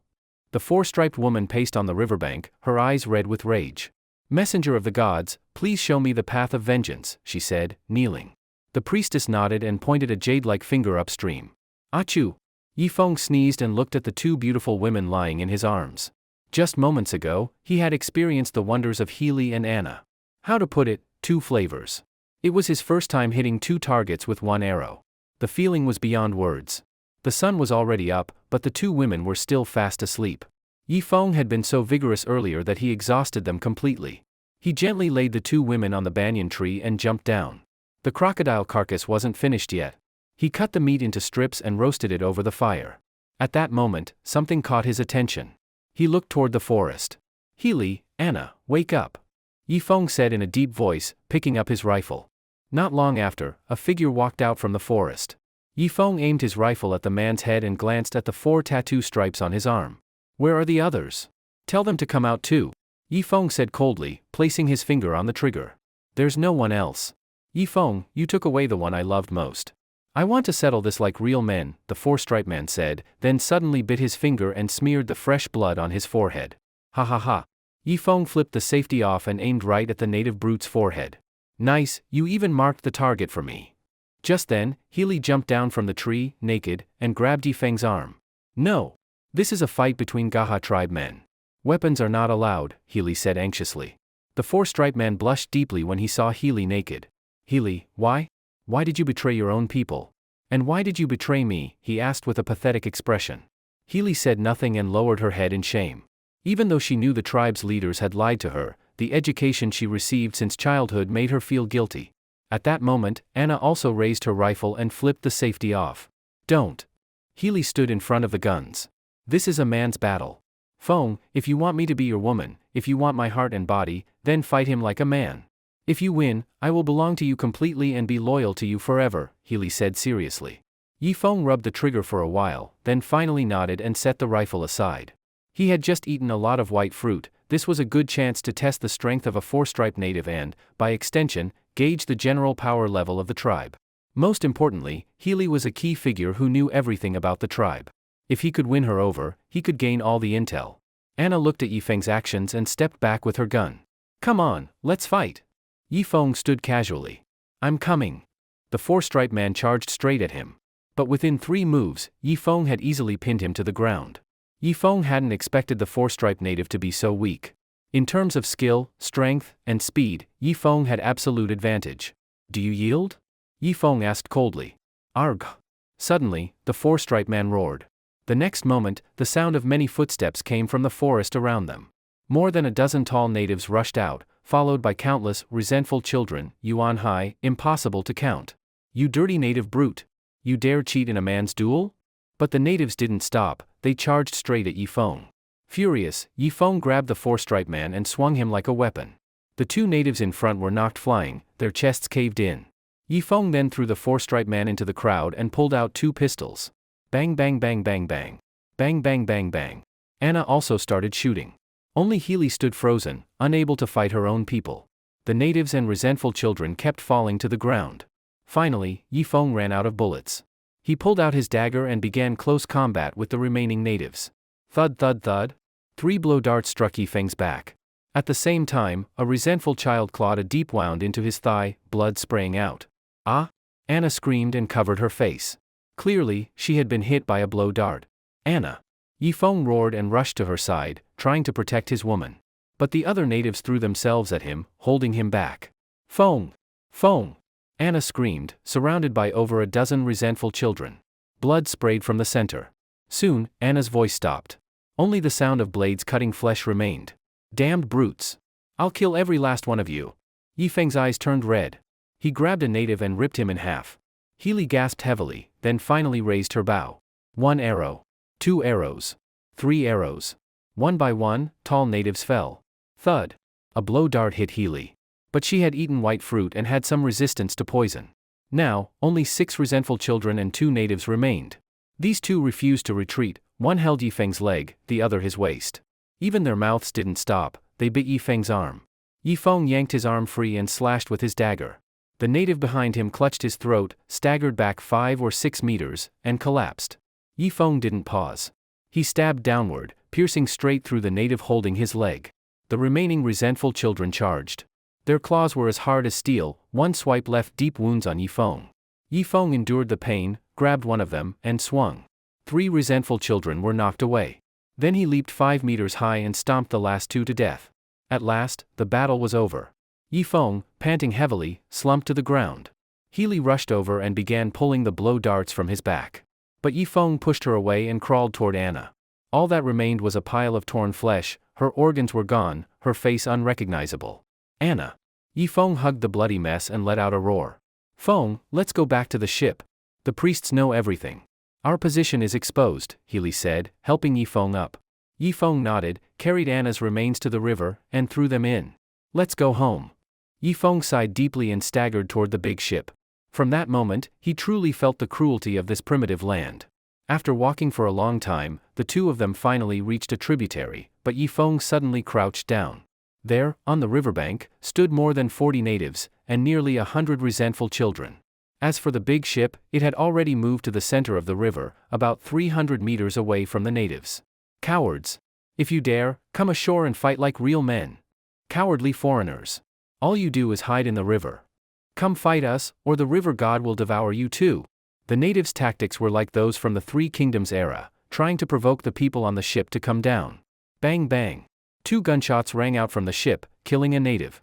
But the others didn't flinch. They kept shouting on the riverbank. Yifeng's expression turned grim. He didn't know how the natives had gotten here. If they stayed there, he and Healy wouldn't be able to get back on the big boat. He really wanted Chang Libin to move the boat to another tributary, but once they exposed themselves, the natives would attack without hesitation. Last time, just to handle a dozen natives, Yifeng lost Anna, and he himself was injured. Now, facing so many natives, Yifeng was sure they had no chance of surviving. On the deck, Susan held her rifle steadily, her expression serious. There weren't many bullets left, she couldn't afford to waste them. But if they let the natives keep shouting on the shore, Yifeng wouldn't be able to get on the boat. Susan, why don't we move the boat to the cave area and wait for Yifeng there? We could also resupply some ammo, Rico suggested. But what if Yifeng comes back and can't find us? He'd panic, Susan shook her head. She was beginning to understand Yifeng. 5 words summed him up, lustful but reliable. That's why she didn't want to leave him behind. Yeah. If Yifeng and Anna come back and the boat's gone, they'll be frantic, Suyun added. The others nodded silently. These past few days, under Yifeng's leadership, they had built the big boat. He'd ensured their food supply and provided a relatively safe place to live. Back then, they had wandered through the forest, starving most days, always on alert for mysterious predators. It was miserable. Then do you have a better plan? Rico asked. Susan hesitated. Since Yifeng left, Susan had become the leader on the boat. She knew martial arts, was a good shot, and was pretty, so people respected her. Most importantly, Yifeng had personally named her as his second-in-command. All right then. Let's go downstream to get some guns and ammo, and then come back to wait for Yifeng, Susan said. In the jungle, Yifeng stared in panic as the big boat drifted away. Hey, Susan. You can't just leave like that. Don't go. Don't leave me. Right now, Yifeng felt only despair. Maybe we should chase the boat? Maybe they're just going downstream to wait for you, Healy said. You're right. They quickly ran downstream, but after just a dozen meters, a spear flew from behind. The natives had spotted them. Run. Yifeng grabbed Healy and started running. After 1 kilometer, Yifeng was stunned. In front of them was a tributary about 2 kilometers wide, blocking their escape. What the? Yifeng stared at the densely packed piranhas in the stream, face darkening. Let's go around. They quickly ran toward the end of the tributary. Behind them came the screeching sounds of resentful children, and the howls of the natives. After 2 kilometers, Healy was out of strength, so Yifeng carried her on his back and kept running. The natives couldn't keep up with Yifeng's speed, but every time he stopped to rest, they would catch up. After all, the natives were skilled jungle hunters, their tracking skills were far beyond Yifeng's. After killing 2 natives with his gun during 3 separate encounters, Yifeng ran out of bullets. He had hoped to scare them off, but it didn't work, they stayed right on his tail. The chase went on like this until nightfall. Yifeng eventually reached the end of a tributary. On a high spot of land stood a silver-colored tree. Before his eyes, it bloomed and bore a light silver fruit. Gulp. For some reason, the moment Yifeng saw the fruit, saliva filled his mouth. Don't startle it. This tree seems alive. If it senses danger, the fruit will retract. Yifeng and Healy hid in the grass. Healy nodded, leaning her body against Yifeng's back. After more than 10 minutes, the silver fruit slowly grew to about the size of a fist. Unfortunately, there was only one. Sure. Yifeng signaled for silence and drew his dagger. Step by step, he approached the silver tree. When he got about 5 meters away, he suddenly sped up. Slash. The silver tree was chopped in 2. Yifeng picked up the fruit. But to his surprise, the moment the tree was cut, the fruit began to shrink rapidly. Not good. Without hesitation, he stuffed it into his mouth and swallowed it in a few bites. A powerful heat surged through his body, making him drop to the ground. Feng! Healy quickly helped him up. Yifeng rolled up his sleeve. On his arm, a snake-like mark began to form. Soon, it turned into a silver stripe, just like a tattoo. In the next moment, Yifeng swung his arm. Unlike last time with the white fruit, this time he felt not only stronger. His mind, body, and vision were all greatly enhanced. It was an amazing feeling. Yifeng looked at the other side of the stream and suddenly got excited. Wait here. He took a running start and jumped toward the opposite bank, over 10 meters away. Thud. He landed, both legs buried in the soft soil of the opposite shore. Ah? Healy covered her mouth in shock. Just now, Yifeng looked like he had flown. Ha ha ha. Yifeng laughed loudly, took another running start, and landed back beside Healy. Quick, get on my back. He took a horse stance. Healy wasn't tall, about 1.5 meters, and around 80 pounds. For a native woman, that was tall, but no problem for Yifeng to carry. Just then, a spear flew from behind and scratched Healy's skin. Outsider, you can't escape. The natives were back, and behind them came a barrage of blow darts. Healy, hold on tight. I'm jumping. Yifeng took a running start and jumped again with Healy on his back. Thud. Both of them landed in the forest on the other side. Looking back, over a dozen natives had reached their previous spot and were firing arrows and throwing spears. The resentful children raised their blowpipes. Thud. 2 poison darts hit Yifeng's arm, but he felt no pain. After eating the silver fruit, his resistance to poison had greatly increased. He quickly ran 20 meters into the forest and hid behind a tree, coldly watching the natives on the other side. Natives across the river. I have no intention of being your enemy. I hope you won't push too far, this won't benefit either of us, Yifeng shouted from behind the tree. But the natives didn't care. They paced anxiously on the other side. Finally, a 2-striped native stepped back 5 or 6 meters, took a running start, and splash, jumped into the river. In just a moment, a large number of piranhas and crocodiles swarmed over. The native man panicked and quickly swam toward Yifeng's side, trying to get to the shore. Unfortunately, the creatures in the river didn't give him the chance. When he was still 5 meters from the bank, he began to convulse in pain and couldn't move forward anymore. In less than 2 minutes, a crocodile bit his leg and dragged him to the bottom. A patch of red mixed with bubbles surfaced from the river. The faces of the other natives changed, they hesitated. Outsider. Our Gaha tribe will be your enemy forever. Your women will be played with until they die. Your children will be gutted and skinned. As for you, we'll cook you into meat paste. A native man gritted his teeth and glared at Yifeng. I'll say it again. I don't want to be enemies with the Gaha tribe. But if you insist on killing me, then I'll fight with everything I've got. And who wins or loses isn't certain, Yifeng said. Without waiting, Yifeng continued running downstream. The area was full of intersecting waterways. Every few hundred meters they had to detour. If Yifeng's vision hadn't improved and Healy hadn't been helping, he might have gotten lost. In the jungle, Yifeng ran with Healy on his back at cheetah speed. On the way, they encountered a wild boar, but Yifeng killed it with one punch. With his current strength, a wild boar was like a big cat, not a threat. Most importantly, Yifeng was out of bullets, his rifle had become a firewood stick. Just then, human voices could be heard ahead. Boss Ma, what do we do now? That bastard Yifeng has taken the big boat into the river. And, your wife is on board too. The tall grass parted. Ma Xikong and Wang Tao walked out. As soon as they looked up, they saw Yifeng and Healy. Ma Xikong narrowed his eyes and instantly bolted downstream. Wang Tao froze for 2 seconds, then also ran. Yifeng raised his rifle and pulled the trigger. Click. Almost forgot, no bullets. Yifeng didn't care. He grabbed Healy and chased them. The two sides, one fleeing, one chasing, finally arrived at the cave area. Yifeng looked far ahead. The big boat was in this part of the river, but because of the propeller, it couldn't dock and was being carried downstream by the current. After thinking it through, he decided to deal with Wang Tao and Ma Xikong first. Otherwise, these two would keep haunting him and become a serious threat. He finally chased them to the cave entrance. Yifeng looked shocked at what had once been their camp. The cave had collapsed, the entrance blocked by countless rocks. Ma Xikong and Wang Tao had no way out and could only run into the pile of rocks. Healy, wait for me here. Yifeng said and quickly ran into the rock pile. The cave wasn't completely blocked, some gaps still allowed access to the underground base. Ma Xikong looked back and saw Yifeng chasing with a dagger. When he noticed Yifeng wasn't holding a rifle, he stood atop a big rock, arms crossed. Yifeng, you're looking for death. He struck a karate pose. He figured that with Wang Tao, dealing with Yifeng would be a piece of cake. Yifeng sneered inside but showed fear on the surface. He didn't want them to run away again. With his current strength, even 3 Ma Xikongs wouldn't be a match. You two are tough, I'll run. Yifeng turned and pretended to flee. Boss Ma, he's scared. He's no match for you. Wang Tao cheered and rushed at Yifeng. After pretending to run a few steps, Yifeng suddenly turned back and reached for his dagger. But right then, a spear flew from behind, almost hitting his back. He turned, those natives had caught up. Healy, run.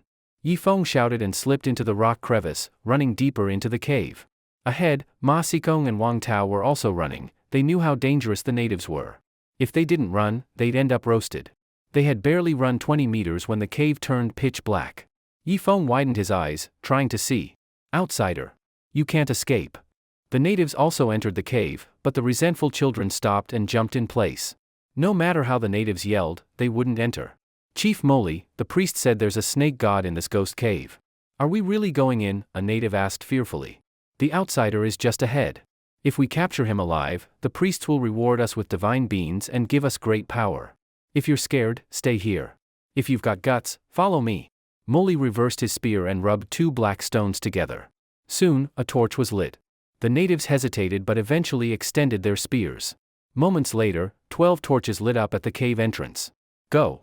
Moli pushed 2 natives to lead the way while he stayed in the middle. The resentful children only shrieked at the entrance, they didn't dare enter. Deep inside the dark cave, Yifeng saw it all. He hadn't expected the fearless resentful children to fear this place. Obviously, there was something here they feared. But it couldn't be pythons. He had seen resentful children tear apart a tiger. Why would they fear snakes? Shit. The torches were getting closer. Yifeng had to run deeper into the cave. Eventually, he reached stairs and came to a flooded area, then suddenly bumped into someone. Ow! It was Wang Tao's voice. Yifeng slashed with his dagger, hit nothing. Wang Tao had hidden. Forget it. Yifeng stepped into the water, moving forward carefully with both hands out, fearing something terrifying ahead. He heard splashing to his left, likely Wang Tao and Ma Xikong had entered the water too. But Yifeng couldn't deal with them yet. He had to handle the natives first. At the riverbank, a dozen torches appeared. The natives had reached the bottom of the stairs. One threw a torch ahead. By its flash, Yifeng caught a glimpse of the nearby structures and kept walking. He didn't know how far he'd gone, but the water got shallower. Eventually, he reached dry ground and started feeling the walls in the dark. He seemed to grab a cold metal object. He pushed, it didn't move. He found an indentation and pulled. Creak. Sounded like a metal door opening. A dusty, foul-smelling wind blew out. Cough cough. Yifeng coughed and quickly covered his mouth. It was pitch black. Like a blind man, he groped his way inside, following the wall. Soon, he felt another cold object. Yifeng knocked on it with his hand. It didn't feel like metal, nor like stone. It was very smooth. Glass? He touched the whole surface again, it really felt like glass. Was there glass during World War II? Yifeng wasn't sure when glass was invented, so he kept moving forward. Suddenly, there was a loud crash, he had kicked something over. Then, a faint green flame lit up, casting a ghostly green light across the entire room. Hiss! Yifeng took a sharp breath. He was standing in an octagonal underground chamber. Near the walls, 8 large glass containers were arranged in a regular pattern. Some containers were already broken, and inside was a dark gray liquid. As for the intact ones, they were covered in dust. Yifeng wiped off the dust and finally saw what was inside. Inside the glass container was a specimen. They had protruding fangs, bulging eyes, and hands that had turned into claw-like shapes. Especially behind their backs, they had tails, with bony tips. They looked somewhat similar to the resentful children. Was this researched by the Germans? Yifeng muttered to himself, trying to calm down. He looked at the next container. This specimen had grown fine black hair all over its body. It looked smaller, shrunken, and was about 30% similar to the resentful children. The next complete container, this one only had similar eyes left. The rest of the body was no different from a resentful child. So the resentful children were actually bred by the Germans? In this lab, only 3 glass containers were intact. The rest were broken. It was unclear whether they were smashed by humans or broken from the inside by the creatures. Yifeng walked over to an inner door and slowly pushed open a corroded iron door. As soon as he entered, he felt like he had stepped into feces. Looking down, he saw a sticky, dark gray substance on the bottom of his shoe. It looked like crude oil or fresh asphalt, odorless, but extremely disgusting. Under the eerie green light, he saw 9 stone beds inside this underground room. On the beds, dried animal corpses were tied with corroded iron chains. There were lions, tigers, humans, and spotted hyenas. Because the room was sealed, the bodies hadn't turned to skeletons but mummified instead. Next to each bed was a cart. On each cart were various glass containers, some still held liquid. These were probably mutation-enhancing drugs. Yifeng grabbed a dusty bag nearby, put the vials inside, and slung it over his shoulder. Maybe he'd use them one day. Just then, he heard the sound of water. Someone was approaching. Startled, he quickly hid under one of the stone beds. The voices outside got clearer. "Chief, there's water here. The outsider probably came ashore from this spot. Go in." Yifeng, hiding under the bed, gripped his dagger, waiting for the natives to enter. In such an enclosed space, their bows and spears would be useless. Maybe he could take out the whole group. Yifeng had made up his mind to ambush and kill 2 first, then fight the rest head-on. Footsteps echoed in the outer room. The natives had entered and were knocking things around. Then, crash, a glass container was broken. "Ah! This liquid stinks." One native cried out in pain. "Stay away from him. His body is melting? Ah! Help me. Chief Moli, help me." Then, silence. "Let's go. This place is cursed. Maybe the snake god is nearby," one of the natives said. Yifeng heard their footsteps leaving. He breathed a sigh of relief and crawled out from under the bed. He also felt this wasn't a place to stay long. Still, at least he got the vials. He'd study them later. If they caused mutations, he'd throw them away. But if they enhanced strength, he'd secretly use them. Stepping through the dark gray liquid, Yifeng returned to the outer chamber, and froze. 12 pairs of eyes stared at him coldly. "Outsider, looks like you're not that smart. I shouted once, and you came right out." Moli, the native, sneered and moved to surround Yifeng. "Screw your mother." Yifeng didn't retreat, he charged into the group. The battle lasted half an hour. Yifeng had a disadvantage in size. All the natives were over 2 meters tall. Thankfully, his strength had increased. After exhausting all his energy, he finally killed the last native. "I'm done." Yifeng collapsed onto the dark gray liquid and pulled a spear from his stomach. He took off his shirt and wrapped it around his waist. As for the broken spear in his back, he couldn't pull it out for now. If he did, he wouldn't be able to bandage the wound. He might bleed out. After resting for 5 minutes, Yifeng stood up, panting, and staggered toward the exit. The natives had injured him badly, but they left behind 2 black stones. When rubbed together, they sparked. They were likely flint. Yifeng lit a torch and walked 50 meters through water, finally reaching the old armory. He picked up a rifle, a pistol, 100 rifle bullets, and 200 pistol rounds, then walked toward the cave entrance. There were still many resentful children outside. Injured as he was, he could only rely on firearms. Boom! An explosion came from outside. Rocks fell from above like rain. Yifeng quickly ducked and covered his head. What the hell? Who's using grenades out there? His eyes narrowed. He figured it out. Wang Tao and Ma Xikong had found modern weapons and were fighting the resentful children. So he sat by the shore, waiting for those 2 to clear a path. After about an hour, the sounds outside stopped. That meant the resentful children had retreated, or been killed by Wang Tao and Ma Xikong. "All right, my turn." Yifeng stood up weakly and staggered toward the cave entrance.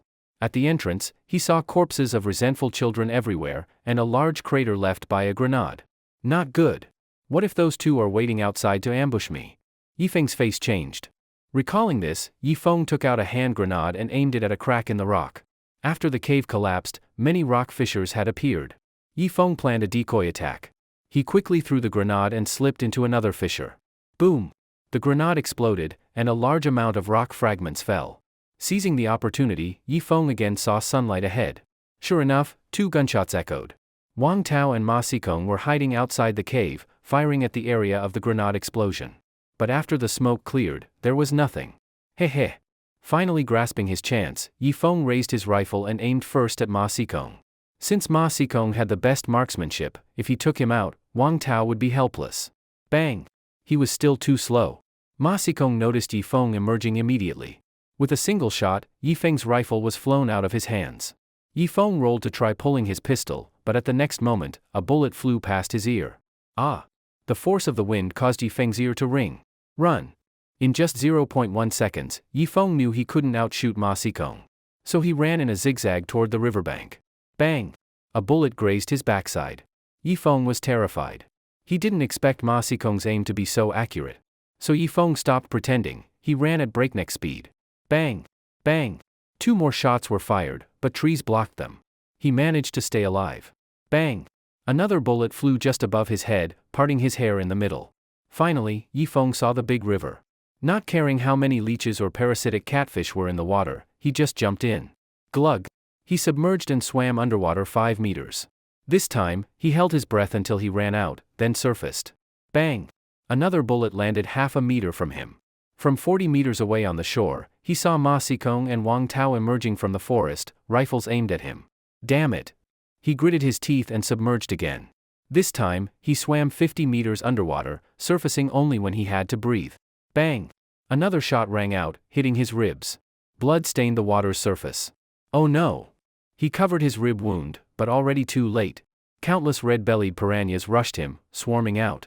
Simultaneously, many parasitic catfish surged, forming a circle of carnivorous creatures around Yifeng. Bang! Bang! Guns were fired from behind. Susan from the big boat was shooting. Ma Xikong was startled. He and Wang Tao quickly retreated into the forest. Ah Feng, swim this way. On the deck, Suyun shouted. Brother Yi, hurry, there's something behind you, it looks like a crocodile. Ding Tuanchuan also shouted. Yifeng almost peed himself. He immediately loosened the wound and swam toward the big boat as fast as possible. Arg! He felt something tearing at his injury, pain surged, he could hardly move his arm. At that moment, he heard a splash. Susan was swimming toward him at full strength. The big boat couldn't dock in the fast river, so she jumped in to save him.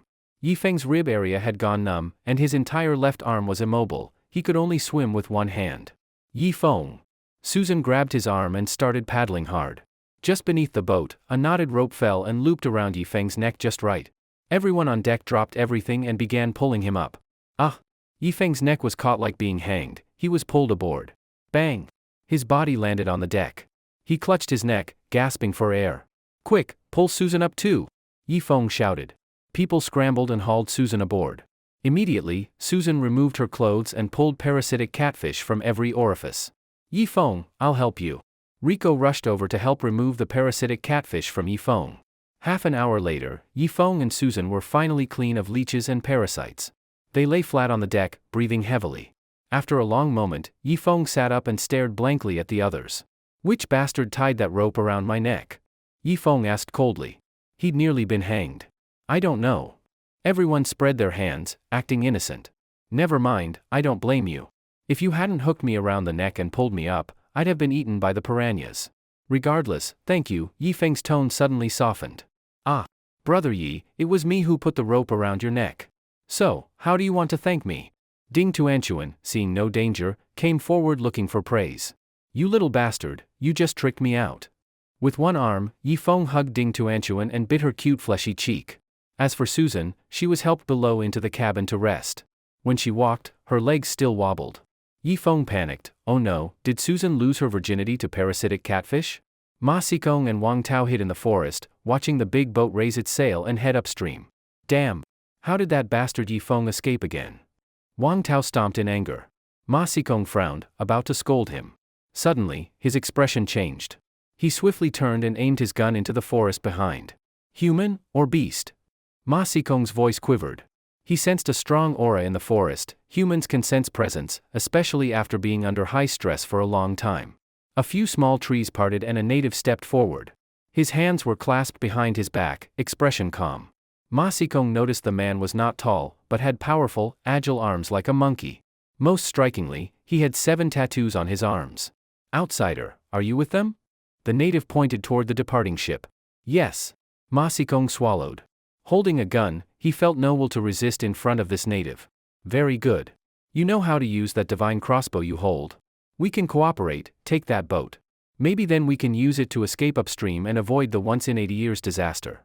After the native finished speaking, the dense forest behind him shook, and at least 20 natives walked out, accompanied by a large number of grudge children. Ma Sikong and Wang Tao exchanged glances and simultaneously put down their rifles. Very good. Firearms might be powerful, but, as the native spoke, he suddenly moved his arm. A stone dagger flew over and nailed itself into a large tree, almost to the handle. Ma Sikong broke into a cold sweat. This guy's throwing knife skills were incredible. Luckily, they didn't get into a shootout earlier. He wasn't sure he could win. Chieftain, can we really trust these foreigners? What if they deceive us? Another native walked out, his arm tattooed with 5 stripes. Baduo, I'm the chieftain. I have my own judgment. Step aside, the native with 7 stripes said calmly. No. Foreigners are too cunning. Only by using their blood can I regain my pride. Baduo shook his head. The chieftain slowly turned his head and stared sharply at Baduo. With a swish, he drew his dagger and faced Baduo directly. Kume? Clearly, the two were about to duel. Baduo swallowed and involuntarily stepped back, a flash of fear in his eyes. Seeing Baduo back down, the chieftain slowly sheathed his dagger. Baduo, take our 2 foreign guests into the tribe.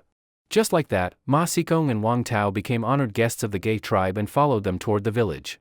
Yifeng lay flat on the bed in the middle cabin, while Rico was applying herbal medicine to his wounds.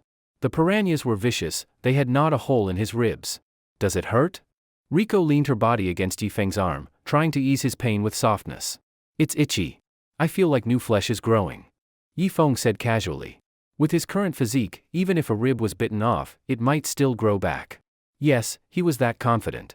That silver fruit was magical, its healing ability was incredibly strong. As long as it doesn't hurt. The propeller still can't be fixed, so our ship mainly relies on the sail now. Should I go ashore to look for the propeller? Rico asked. No, absolutely not. The natives are hard to deal with, and their priestesses seem all-knowing. They seem able to predict our location, so we can't win against them. Yifeng shook his head. He wondered how Healy was now. She had escaped into the jungle and might still have a chance, but if the natives caught her, she'd likely be tortured to death. Ma Sikong and Wang Tao entered the native tribe, both very cautious, always holding their rifles. They saw that the riverbank was still filled with dense corpses. Some natives were smearing blood from the corpses onto children's foreheads. What that meant, they didn't know. Ugh. Wang Tao dry heaved. Honored guests, please enter our tribe. The chieftain pointed ahead, and 2 crude wooden gates were pulled open. Ma Sikong wrinkled his nose. He smelled a strong stench of feces and urine and nearly vomited. Inside the tribe were men, women, children, and elderly. Squads of native warriors were patrolling. Boss Ma, this tribe is huge. I looked around, there are at least 600 or 700 native warriors, Wang Tao whispered. Talk less. Watch more. Ma Sikong took a deep breath and followed the chieftain. He had only one goal, to steal Yifeng's large ship. But the ship was in the middle of the river.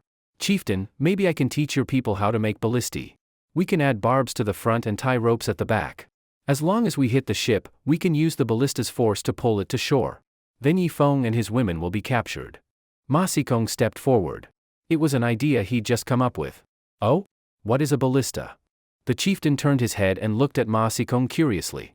Let all your craftsmen gather. I'll teach them how to build a ballista. Ma Sikong smiled slightly. Fine. If you can get the ship, I'll have all craftsmen follow your orders, the chieftain nodded. Healy was running through the jungle, her thigh bleeding heavily. She'd been shot by Ma Sikong. Behind her, a pack of wild wolves was chasing, at least 20 of them. Although she had killed a few with her spear, she had lost much of her strength. Feng, where are you? Healy was anxious, helpless, and desperate. She felt her strength fading fast. If she couldn't escape the wolves, her fate was sealed. Just then, she looked toward the river. A ship? Healy was overjoyed and rushed out of the jungle, waving toward the river center. "Feng, I'm here, turn around." But the ship was too far away, they couldn't hear her cries. So she threw her spear with all her might. It only flew 20 meters before dropping into the water. "Feng, come back and save me." Healy knelt at the riverbank, tears streaming down. From the forest behind her came rustling sounds. The wolves had surrounded her. Foreigners really can't be trusted. Damn foreigners. Healy cursed and closed her eyes in resignation. She heard the wolves growl behind her, getting closer. She had no strength left to run. Blood loss had made her dizzy, she could only close her eyes and wait for death.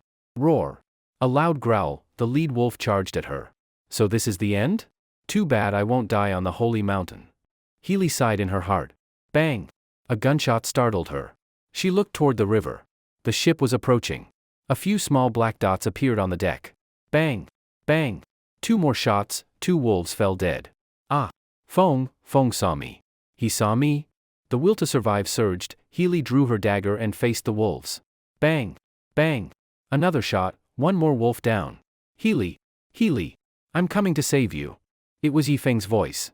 It was like he had a telepathic connection. Just as the ship was heading upstream, he heard someone calling him from 2,000 meters away. He looked from the deck and immediately spotted Healy kneeling at the riverbank. After eating the silver fruit, his eyesight was excellent, he could see everything within 2 kilometers. Healy, swim toward the ship. Cover any holes on your body so parasitic catfish don't get in. Yifeng shouted from the deck. He was covered in wounds, he couldn't risk getting into the water. Healy gritted her teeth, smeared some mud on her wounds, and jumped into the river. A tearing pain came from her thigh, but Healy ignored it and just flailed her arms. Finally, they got closer to the ship, but it seemed a bit out of control. Quick, come aboard. Yifeng looped the rope around Healy's waist and pulled her up single-handedly. Once on deck, Healy immediately cleaned off the leeches and parasitic catfish from her thigh. Then she took off her clothes. I'll help you check, Yifeng said, skillfully removing the parasites from her body. Feng! After the creatures were cleaned off, Healy flung herself into Yifeng's arms. At that moment, she was overwhelmed, she wanted to scream and shout. Escaping death, she had only experienced survival twice in her life. The first time was by her own will, this second time was thanks to Yifeng. From that moment on, Yifeng became her light, her god, she wanted to give him her body and soul. Oh, everything's fine now. I'll carry you below to rest. And you, quick, prepare some herbs for Healy. And you over there, go make something to eat, look how hungry she is. Yifeng said. Lena glanced at Healy and finally nodded. She already learned about Anna's death and cried hard earlier. After carrying Healy back to the cabin, this woman clung tightly around Yifeng's neck and refused to let go, she seemed to find her anchor. What's wrong, Healy? Yifeng gently embraced her.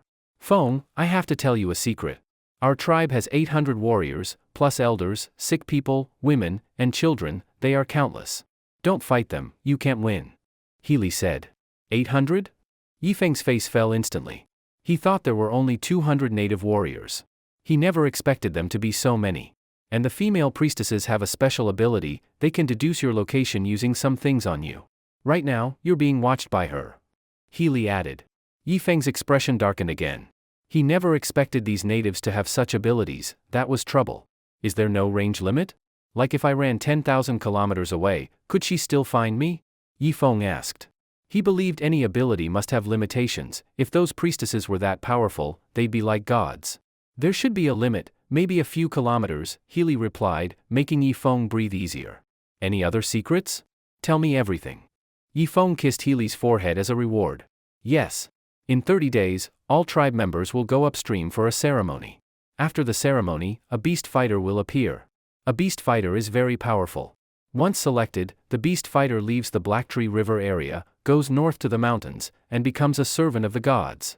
Healy said. What's a beast fighter? How powerful? Stronger than your best warriors? Yifeng asked. Yes.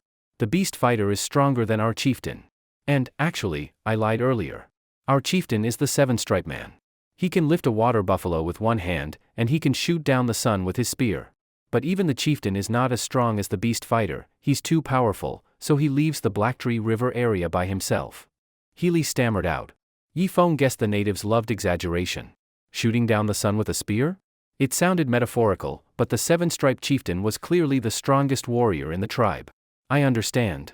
How is a beast fighter chosen? Did you take part? Yifeng asked. Yes. You must sacrifice 100 kinds of creatures, pure women, strong warriors, strong tigers, strong water buffalo, jungle elephants, 100 species in total. Then you must eat a golden fruit.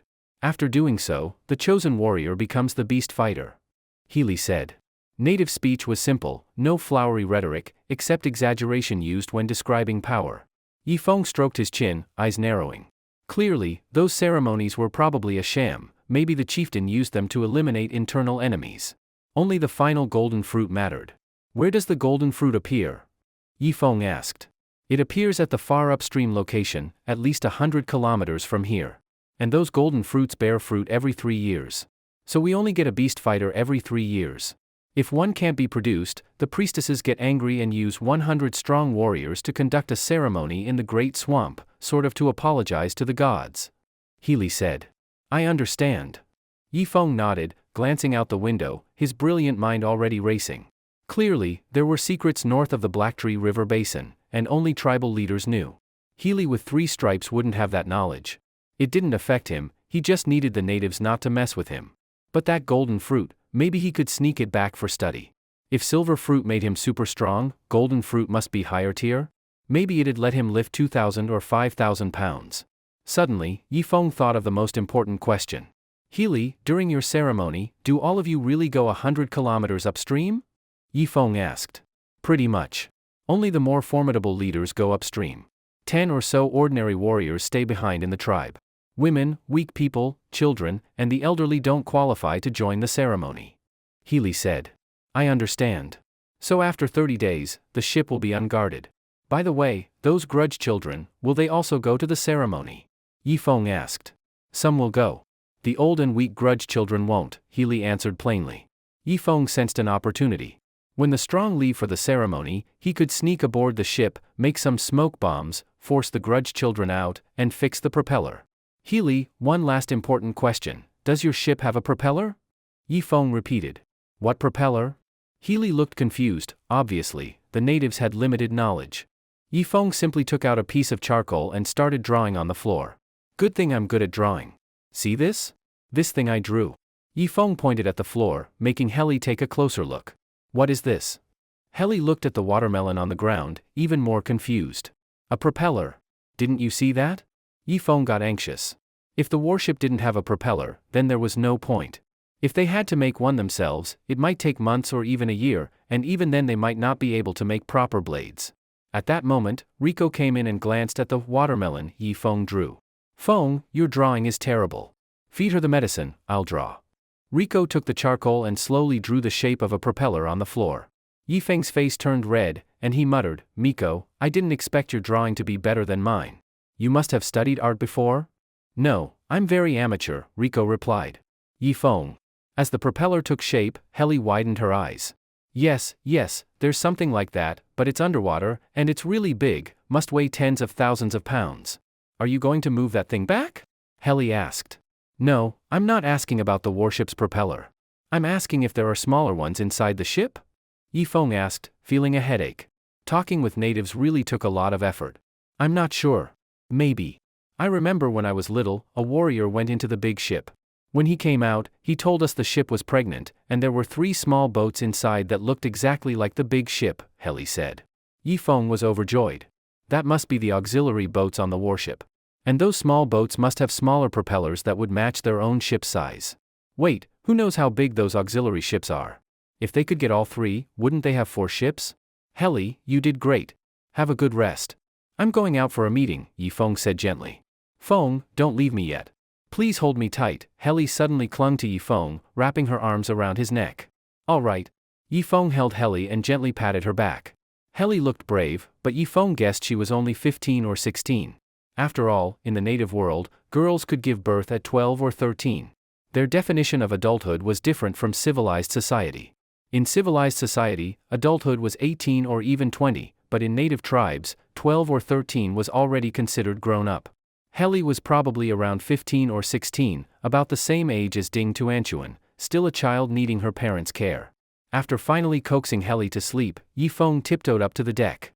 Since the propeller was broken, there wasn't much work to do in the engine room, so everyone had time to relax on the deck and enjoy the river breeze. Chenin even got a bamboo pole and was leisurely fishing on the deck. Just as Feng stepped onto the deck, he caught a pomfret weighing 3 to 4 lb. Brother Feng. Seeing Feng come up, Chenin quickly stood up respectfully. Brother Feng. Several men also stood up properly and greeted him. Ah Feng. Big brother Yi. The women also looked at Feng obediently. Only Susan didn't greet him, she was tough. But Feng trusted Susan. Sometimes, trust is a strange thing. Although Susan had a sharp tongue, Feng felt she was trustworthy and capable. Chang Libin, Chenin, and the other men were also observant. They probably guessed Feng's thoughts, that he wanted to keep all the women in his harem or something. So these past few days, Chang Libin and the others behaved properly on the deck and didn't flirt with the women. Otherwise, Feng might throw them off the boat to feed the fish. Even if they weren't afraid of Feng's methods, they didn't want to compete with him for women. After all, Feng gave them a safe place to live with food and shelter, far better than the old days. Who wouldn't respect a leader like that? Everyone, don't be so stiff. Relax a bit. The more serious you are, the more uncomfortable I feel. Feng understood their thoughts. They were afraid he'd abandon them. And after several tests, he knew that the people on the ship were basically loyal to him. They didn't abandon him last time either. Now that they were his people, Feng naturally wanted them to live happily and comfortably. Everyone, come sit over here. Let's have a meeting casually, not so formal. So, everyone sat in the river breeze and began listening to Feng plan their future. Everyone gets it now, right? 30 days from now, when the native savages take the grievance children to the upper stream for the ritual, we'll light dry firewood and cover it with some wet branches. Make sure it's upwind. The thick smoke will cover the warship, and the grievance children inside will be smoked out. Then, all the men will rush into the ship and put the 3 small boats into the river. Let them drift downstream, and we'll have the big ship wait in a downstream tributary. That's basically the whole plan, Feng said seriously. Great. If those 3 boats still work, we can abandon this lousy wooden boat. Chenin was extremely excited. However, Chang Libin shook his head. Those small boats must run on fuel. We can only take their propellers and install them on the big boat, unless you find fuel or a substitute. Otherwise, in the end, you'll still rely on this wooden boat to get home. Ah, yes. Engineer Chang, sorry, I didn't mean to downplay your work. I just meant, if we have better stuff, of course we'll use it. I didn't mean to insult the wooden boat, Chenin quickly apologized. Where there are people, there's drama. Although Chenin was the team leader, he obviously wasn't as respected as Chang Libin, the shipbuilding engineer. Just then, a man came out holding a bamboo basket. There are so many fish and shrimp in this river. I just tossed some meat into this basket and caught a bunch. How about we have a barbecue on the deck, the man suggested. Sure. Everyone's worked hard lately. So I announce, starting now, everyone can enjoy themselves. Tonight, we'll have a barbecue party. Feng nodded in agreement. So, the group began threading shrimp and fish onto bamboo skewers and started the barbecue party on the deck. But the atmosphere was too dull. Everyone was still too restrained. Relax, everyone. If we're gonna party, let's really party. I used to be the singing champion at school. Let me sing a song for you all. Feng picked up a bamboo tube made into a microphone and started singing loudly. The atmosphere gradually became lively. On the riverbank of the Gay tribe, a huge carriage was slowly taking shape. Chief Engineer Ma Sikong was directing the natives to build a giant ballista. Each ballista bolt was twice as thick as a spear and about 4 meters long. The sharp tip of the bolt was made into a barbed shape. Some native craftsmen were building giant bows, divided into large, medium, and small ones. When combined, they would form a 3-bow ballista capable of shooting those huge bolts over 1,000 meters. But this was a delicate project, and it would be impossible to finish without enough time. The main problem was that the native craftsmen were too backward in their thinking. Ma Sikong talked until his mouth was dry before they had a basic understanding of modern civilization. But even a glimpse of civilization made these craftsmen respect Ma Sikong deeply, calling him great craftsman. After arriving at the tribe, Wang Tao began slacking off. He slept 10 hours a day and spent the rest wandering around, peeking at native women bathing. Wang Tao, you useless bum. You haven't helped at all. I don't even know why you came. If it weren't for the fact we're the only 2 civilized people here, I would have kicked you out already, Ma Sikong said angrily to Wang Tao. Boss Ma, who said I'm useless? Over the past week, I've overheard quite a few secrets. For example, in 23 days, the tribe will go 100 kilometers upstream for a big sacrificial ceremony. Haven't you noticed how they've been catching a lot of animals lately? Also, that strong young native and that beautiful native woman, both have been locked up for the sacrifice. What a pity. If I could get a turn with her before the sacrifice, how great that would be. Wang Tao looked regretfully at the man and woman in the cage. What does the sacrifice have to do with you? We're here to get Yifeng's ship. You get that? Ma Xikong sighed. Wang Xiong was at least a notable figure in the business world. Who would have thought his son would turn out to be such a loser? No, listen. This is their once every 3 years grand sacrifice. Everyone in the tribe will go, men, women, old, young. The village will be empty, only some women and the weak left. We can do whatever we want then, Wang Tao said. Do what, your damn mother? Ma Xikong kicked him hard. Don't be like that, Boss Ma. I heard that in every grand sacrifice, they choose a chosen one and hold some kind of ritual. After the ritual, that person becomes stronger than the chief and becomes a supreme warrior. Then they go north to the great swamp to serve as a god servant, Wang Tao continued. This time, Ma Xikong didn't scold him. His eyes narrowed. In the past few days in the tribe, he had seen how powerful the chief was. If the chosen one became even stronger than the chief, didn't that mean this was an opportunity? Why couldn't he be the chosen one? All right then. On the day of the grand sacrifice, we'll find a way to follow them and see if we can get something out of it. Ma Xikong nodded. It was a clear day. Yifeng stood on the deck, holding a homemade telescope, observing everything on the shore. Looks like the grand sacrifice is real. The natives are busy catching animals. Even when they see our big ship, they don't come provoke us. Yifeng put down the telescope. Heli had recovered from her injuries and was gently leaning against Yifeng's side. This made the other women unhappy. Hey, Heli, why are you always clinging to Big Brother Yi? He's not just yours. Move over. Ding Tuanchuan squeezed into Yifeng's arms. Then the blonde little lowly, Ilian, squeezed in too.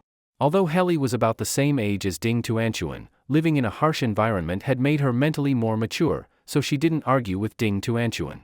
The chemical engineer was working on a craft project on the deck. It was just a bamboo tube filled with all sorts of stuff. Once lit, it would produce choking smoke. Yifeng called it a smoke bomb. Later, they could toss it into the warship and smoke out all the grievance children inside. How many smoke bombs have you made, Engineer Zhou? Yifeng patted Zhou Qiming on the shoulder. There's one chemical element that's really hard to get. For now, we've made 20 smoke bombs. Zhou Qiming smiled. He was that chemical engineer, indeed skilled, second only to Long Wu and Chang Libin among the men. Great, keep working. Yifeng nodded with satisfaction. This past week, they had partied on the deck every day. The natives were busy preparing for the sacrifice, so they didn't have time to bother them. Life was actually quite relaxed. Since we have time, why don't we go to the seaside and make some salt? We've been rationing salt these days, but now it's almost gone. Rico walked out, holding a coconut shell. Yifeng saw that there was only a little bit of salt left in the shell. You're right.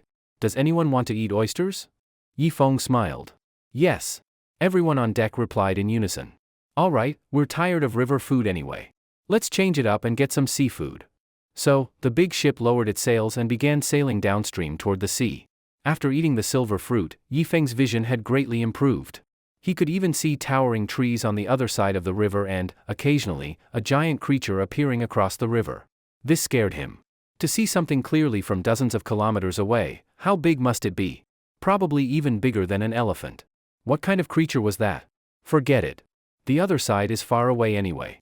No need to worry about it for now. The big ship successfully reached the coastline. Yifeng bypassed the cliff and sailed directly to the beach where they had first landed on the island. Plop! Yifeng stepped barefoot onto the sand, holding Suyun's hand. This was where they first met. Now, several months had passed. Both of them thought of Chenli and his family. They couldn't help feeling a bit emotional. Chenin, take 3 people to dry salt.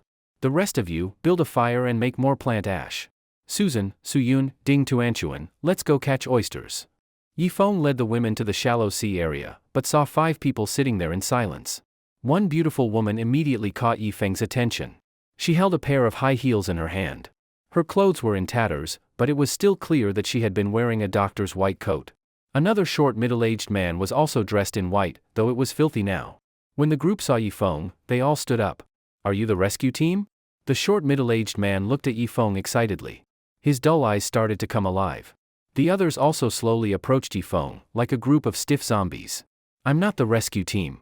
I'm just an ordinary person, stranded on this island like you. Yifeng said coldly.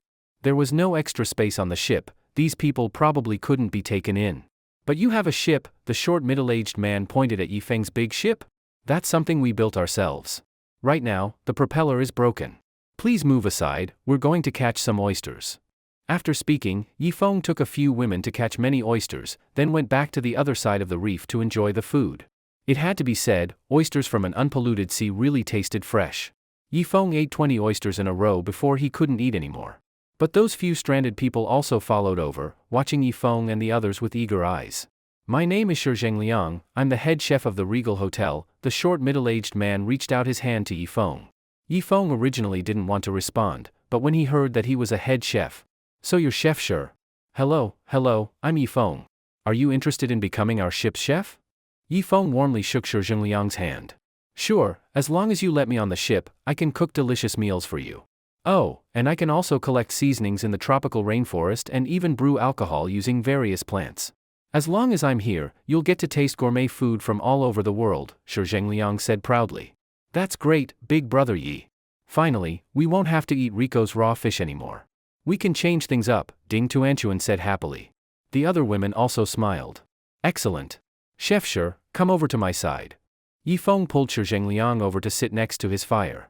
The other four were dumbfounded. A young man with greasy hair and makeup walked over. Hi, I'm Kai Kuan. I'm sure you've seen me on variety shows. I can be useful too, I can dance to liven up your ship's mood, Kai Kuan said proudly while brushing his hair and loosening one of his suspenders. So it's you. Damn, get lost, who the hell wants you to entertain us? Yifeng quickly waved him off. Without makeup, Kai Kuan just looked like an average guy, not that handsome after all. However, Ding Tuanchuan rushed over, staring at Kai Kuan in shock. You're Kumkin? So handsome. I really loved that basketball scene of yours. Ding Tuanchuan looked at Kai Kuan with stars in her eyes. Tuanchuan, get over here. Yifeng forcefully dragged Ding Tuanchuan away. Kai Kuan was furious and pointed at Yifeng's nose. Kid, you really don't know who you're dealing with. I'm a big star. Fine, I'll give you a few autographed photos when we get back, how about that? Keep those for your memorial photo. One more thing, I'm not interested in men. Yifeng sat back down beside the fire. At this point, a woman in her 40s walked over. Hello, Mr. Yi, I sell insurance. I'm our company's top saleswoman, I'm very persuasive. Can I come aboard your ship? Sorry, I never buy insurance. Please step aside. Yifeng replied irritably. He had no good feelings toward insurance salespeople. Then a man who sold financial courses walked over, more emotional than the others, insisting Yifeng must take him in, or else it was letting people die. The two of them got into a conflict, and Yifeng smashed his glasses with a punch. At that moment, the woman in the torn white coat finally walked over. Yifeng had been waiting for her, so he smiled. Right now, he only wanted to take in beautiful women and people who could help with wilderness survival. As for so-called financial elites or insurance salespeople from the civilized world, he simply passed. What the hell could they do here? Finally, the female doctor walked up to Yifeng. Yifeng also straightened his posture and used his eyes to encourage her to speak. After all, he had to maintain a righteous image, he couldn't take the initiative with so many women watching. Your name is Yifeng, right? How can you just ignore people in need? We all come from civilized society, we should help each other. But look at you, you only take in people who are useful to you, the woman righteously criticized Yifeng. Yifeng's smile slowly faded. Miss, the ship was built with our own hard work. If you had asked humbly, maybe I would have let you on. But if you want to use morality and civilization to guilt-trip me, sorry, this is a savage island. I only take in people who are useful to me, Yifeng said coldly. You? Once you return to civilization, your conscience will judge you. We've struggled so hard to survive until now. We thought a savior had finally come, but you're so cold. Think from our perspective, what if you found a big ship and were rejected? How would that feel? The woman kept criticizing Yifeng. Yifeng thought for a moment, then suddenly said to Kai Kuan and the others, everyone, there's only one bed left on my ship. So, among you four, only one can come aboard. This beautiful lady here was speaking up for you just now, do any of you want to give her the bed? Kai Kuan and the other two exchanged looks and shook their heads furiously. No way, she's a doctor, she knows how to help herself. But I'm a big star. My body's delicate, please let me on the ship. Kai Kuan was the first to sell out the female doctor. Then the financial advisor also spoke up, Mr. Yi, I know you're a good man. Just let me on the ship and I won't charge you anything. I'll teach you everything I know about money. Yifeng glanced at the female doctor's reaction, it was priceless. Clearly, she hadn't expected that she'd be sold out in an instant. None of them remembered her kindness. But if I choose you, that means I have to give up the other three, especially this doctor who just spoke up for you, Yifeng said, pretending to be conflicted. He wanted the doctor to see the ugliness of human nature. Well, but I'm a financial expert. I make tens of millions a year. She's just a doctor, maybe $1 million a year tops. How can she compare to me? Please let me on. I'll give you a big gift when we get back, the financial guy quickly said. Earning tens of millions is great? I can earn billions a year just from a single show. Yifeng, let me on the ship, and I'll give you 100 million when we get back, Kai Kuan added. The three of them started arguing and none were willing to back down. After all, there was only one spot on the ship, they were competing fiercely. The female doctor's lips moved slightly, and she finally couldn't help but speak. Mr. Yi, my name is Bai Chushue. I have a doctorate in medicine. Can you let me on the ship? As expected, faced with survival, she finally let go of her pride. Well then, what kind of illnesses can you treat? Tell me, and I'll think about it. Yifeng now acted reserved. I know both Chinese and Western medicine.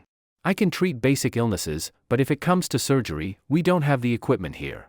Bai Chushue was very honest, not the type to brag. Yifeng was very pleased with this, he didn't like people who boasted. Can you treat infectious diseases? Especially parasitic ones? Yifeng asked again. Well, I know how to prevent them, but generally speaking, they're hard to cure, the female doctor replied. That's enough. Welcome to my team. Yifeng reached out and shook hands with Bai Chushue. Her hand was soft and smooth, definitely a doctor's hand. Mr. Yi, could you let go of my hand now? Bai Chushue blushed. Sorry, I was just checking if your hands have done surgery before. Yifeng reluctantly let go. At this moment, Shi Zhengliang walked over. Young man, to prove my value, I'll go collect some spices for you now.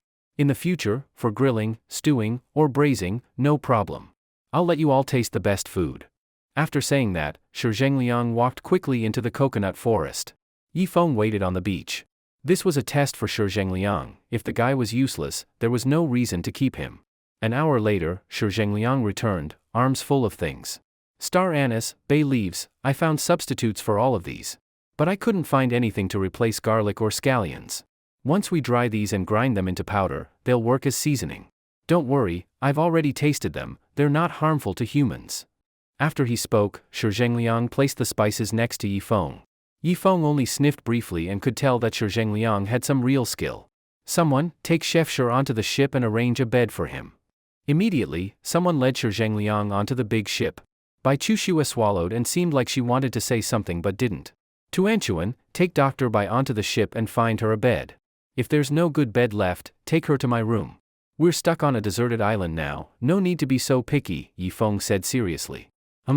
Ding Tuanchuan snorted but still led Bai Chushue toward the ship. At this point, there were still 3 guys left on the beach. You 3, it's not that I don't want to take you in. It's just, there are no more beds on the ship, understand? Yifeng said, troubled. It's fine. We can sleep somewhere else, like the deck or engine room. Just give us a spot to squat. Yeah, just let us on board. The 3 begged bitterly. Yifeng, being human after all, nodded. All right, but one thing, once you're on the ship, you need to be sharp. Wash the deck, clean, or during our barbecue parties, step up to be the grill master.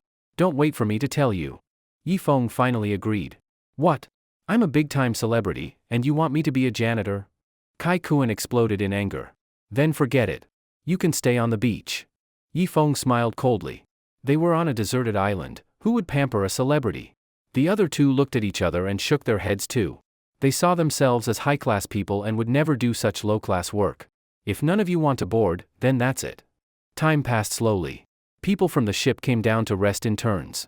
It was almost dark. Yifeng looked toward the dark jungle, a bad feeling lingering in his heart. All right, we've dried enough salt and caught enough seafood. Everyone back to the ship to rest, Yifeng urged.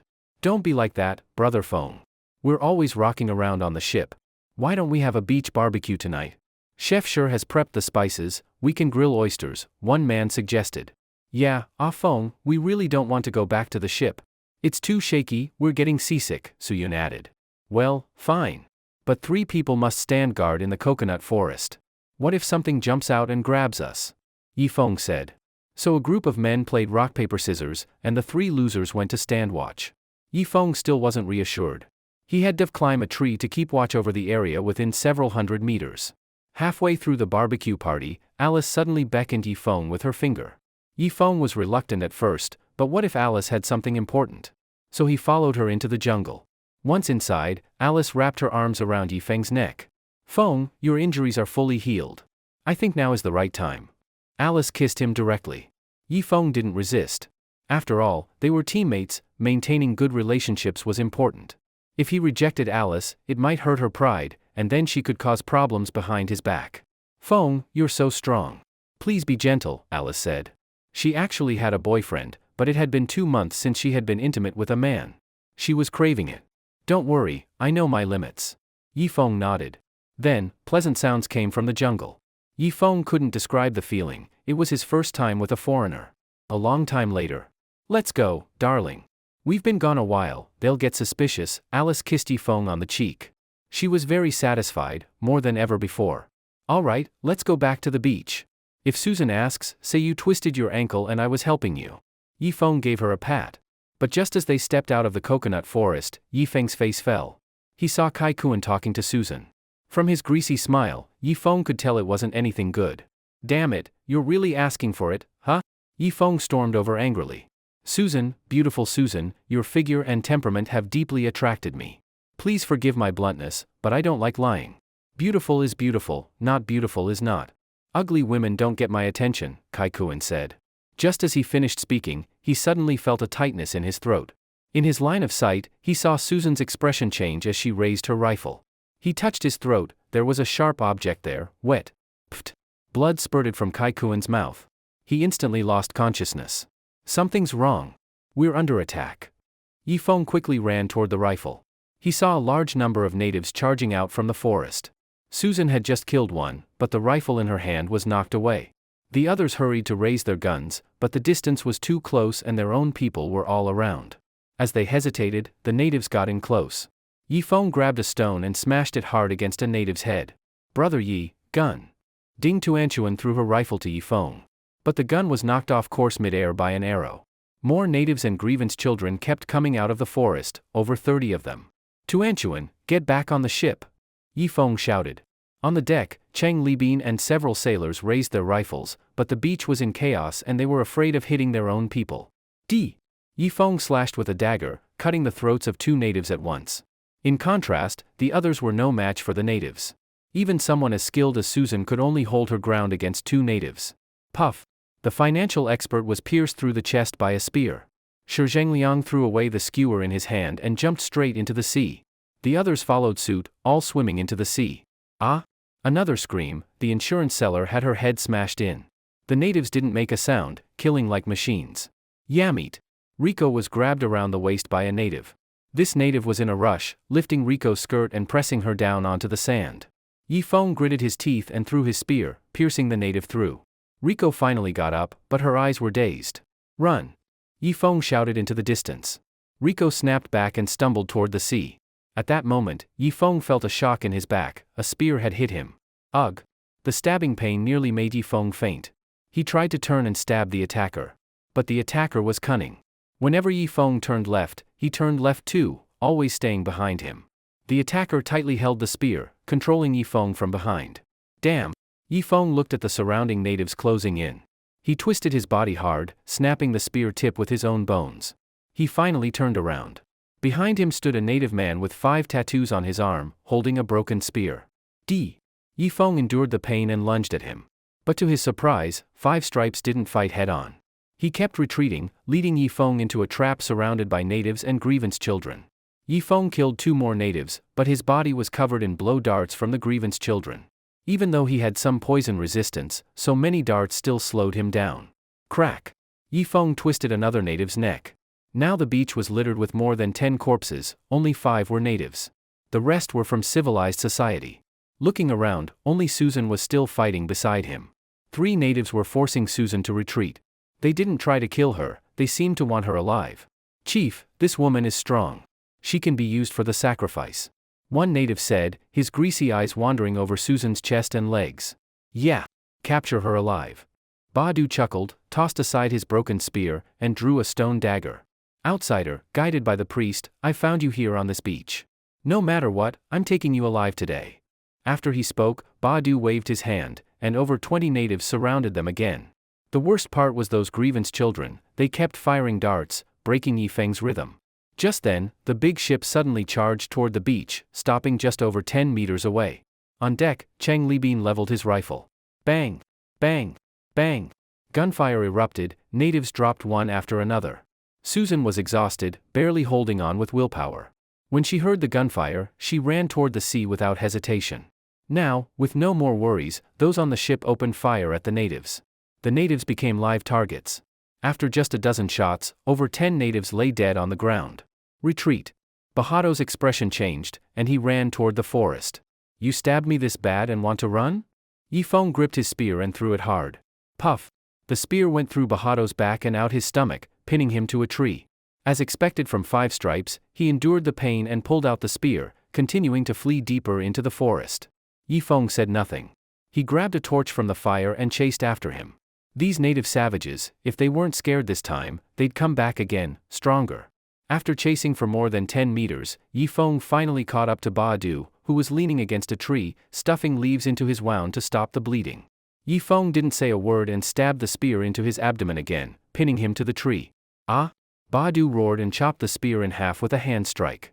Yi Feng leapt forward, grabbed his neck with both hands, and pinned him down. At that moment, torches lit up behind them. Chang Libin, worried about Yi Feng's safety, had led a group of men into the forest.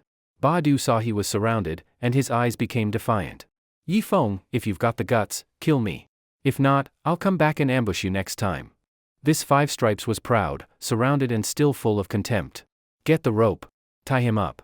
Yi Feng said coldly. Soon, Five Stripes was tied up like a dumpling. Take him back to the ship. Use more rope. Assign 2 people to guard him. After that, Yi Feng, spear in one hand and rifle in the other, ran deeper into the forest. Yi Feng, where are you going now? Susan shouted from behind. Yi Feng didn't have time to answer. He ran quickly in one direction.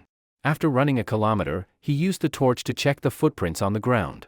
These weren't male native footprints or from grievance children. They were small, clearly a woman's. Yi Feng followed the tracks. Finally, ahead in the distance, he saw a torch. A provocatively dressed woman was fleeing toward the big river. She was the Gay tribe's priestess. Trying to run? Yi Feng pounced like a hungry tiger, catching the priestess in his arms. But she kept twisting like a water snake, smooth and slippery. If Yi Feng weren't strong, he might not have been able to hold her down. Stop moving, or this knife will mess up your face. Yi Feng pointed the tip of his blade at her cheek. Sure enough, she was terrified. Her beauty faded, and she stopped struggling. Only then did Yi Feng lift her up and tie her hands with a rope. Move! Yi Feng kicked her, making her stumble forward. Heli had said that a priestess's sensing ability only covered a few kilometers. For these natives to find him so accurately, there must have been guidance from a priestess. So Yi Feng immediately judged that, a few kilometers away, there was still another priestess hiding. Sure enough, he was right. This time, he had finally caught a big fish. What a pity, such a beautiful woman would probably die soon. After escorting the priestess back to the beach, everyone was shocked. How did you catch a priestess? How did you know there was one? Susan asked. I'll explain later. Take her back to the ship. Yi Feng was completely exhausted now, sitting on the beach and gasping for breath. Thankfully, Chang Libin had piloted the ship into the shallow waters, otherwise, both he and Susan would have died there. Ah Feng, we lost so many people. Xiaomei walked over. Since Yi Feng rescued her, she had seemed to have no presence, rarely spoke and always wore a frown. I'll take a look. Yi Feng looked at the corpses on the beach. Several men were dead. Chenin was wounded, and the most heartbreaking was Dove. She had been on the tree firing a gun and got hit in the abdomen by a spear. This kind of injury would take a long time to heal. Carry Chenin and Dove to the ship. Bai Chuxue, it's your turn to perform. If you can save both of them, you'll become one of the top-tier team members and receive my special attention, Yi Feng said seriously. Okay.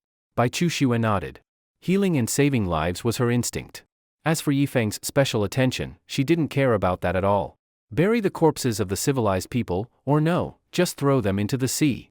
Sea burial. We can't waste any more energy. Yi Feng sighed and boarded the ship as well. Earlier, when Chang Libin had rushed the ship onto the beach, one of the last 2 remaining propeller blades was broken again. Their speed from now on would be extremely slow, even slower than a snail. The big ship slowly left the beach, and Yi Feng collapsed onto the bed, completely worn out. He didn't know how long he slept, but eventually he woke up. His wounds had already been bandaged, but the one taking care of him wasn't Riko, because she had been injured too. Xiaomei, how are the others? Yifeng sat up. His back still hurt. The wound from before wasn't just a stab, it was a tear, so it wouldn't heal easily. Dove's wound is infected. She has a high fever. Bai Chuxue has been caring for her constantly. The others are okay, their wounds didn't get infected, Xiaomei replied dully. She used to be a sales champion, very eloquent, but ever since arriving on the island, she had become the quietest one. I'll go take a look. Yifeng went to Dove's cabin. The girl looked pale, lying flat on the bed, covered with a bare skin. Bai Chuxue kept wiping her sweat and applied herbs to her wound. Dr. Bai, I'm counting on you. You must save her, Yifeng said solemnly. Dove may not have had deep interaction with Yifeng, but her role in the team was second only to a few people. She always helped with night duty without complaint. In terms of contributions, she was just below Long Wu and Susan. Those native bastards. Yifeng's expression turned savage. Bring Badu and the priestess to the deck. Soon, a man and woman were dragged onto the deck. The priestess had a petite figure. She had been partly covered with leaves earlier, but now she had been stripped completely naked. Badu was badly wounded but still forced himself to stand, glaring angrily at everyone on the deck. Chenin, beat this Badu hard, but don't kill him. Yifeng handed the whip to Chenin. Me? Beat him? Sure. Chenin grabbed the whip. To Yifeng's disappointment, the whip had no effect on Badu. He clenched his teeth and refused to scream. Everyone, think of a way.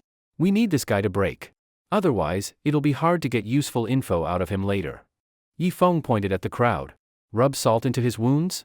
Flick his balls 10,000 times? Boil him in hot water, then scrub him? Stick a red-hot iron rod up his ass? Various cruel torture methods came out of everyone's mouths. Badu had held on at first, but after a while, he turned pale with fear. Yifeng, just kill me if you want. Don't play these games, I'm not afraid of death, Bahado's lips trembled. He was terrified that Yifeng would actually try all those punishments. I'm asking you, what secrets are in the northern part of the Black Tree River Basin? Yifeng asked while placing an iron rod into a fire. I don't know. Bahado's eyes were bloodshot. You really don't know? Yifeng stared into Bahado's eyes. Really don't. Badu gasped heavily, eyes fixed on the red-hot iron rod. Doesn't seem like he's lying. Next question, during your tribe's once every 3 years grand sacrifice, how is the beast fighter chosen? What gives the beast fighter their power? Yifeng pressed further. If he could find the source of the beast fighter's power, he could try to steal it. To receive favor from the god bestows the power, Badu answered truthfully. Though he was a 5-stripe warrior, he hadn't entered the inner circle. Only a few elders with 6 stripes knew the real core secrets. One more thing, are there small boats inside the warship? Yifeng suddenly asked. He couldn't rely on Heli's word alone, what if she had lied? No. Bahado's eyes shifted, it was obvious he was lying. Yifeng didn't hold back. He pressed the red-hot iron rod onto Bahado's body, carving a totem. Ah! Yes. There are 3 smaller boats, but our gay tribe doesn't use that kind, so they were left inside the big ship. Badu gave in. Yifeng's trust in Heli increased a little more. One last question, you're all preparing for the grand sacrifice, so how did you still have people to come after me? Yifeng asked again. The high priestess said she was afraid you'd cause trouble in the tribe during the ritual. So she ordered us to eliminate you all first before the sacrifice. Badu seemed mentally broken, no longer tough like before. The high priestess? Is it her? Yifeng pointed at the kneeling priestess beside him. No, she's just a regular priestess. The high priestess knows everything, you could never catch her. Badu shook his head. Tell me, is the high priestess a man or a woman? What does she look like? How's her figure? Oh no, what special abilities does she have? Yifeng continued questioning. Our high priestess is the holy maiden of the tribe, an absolute beauty.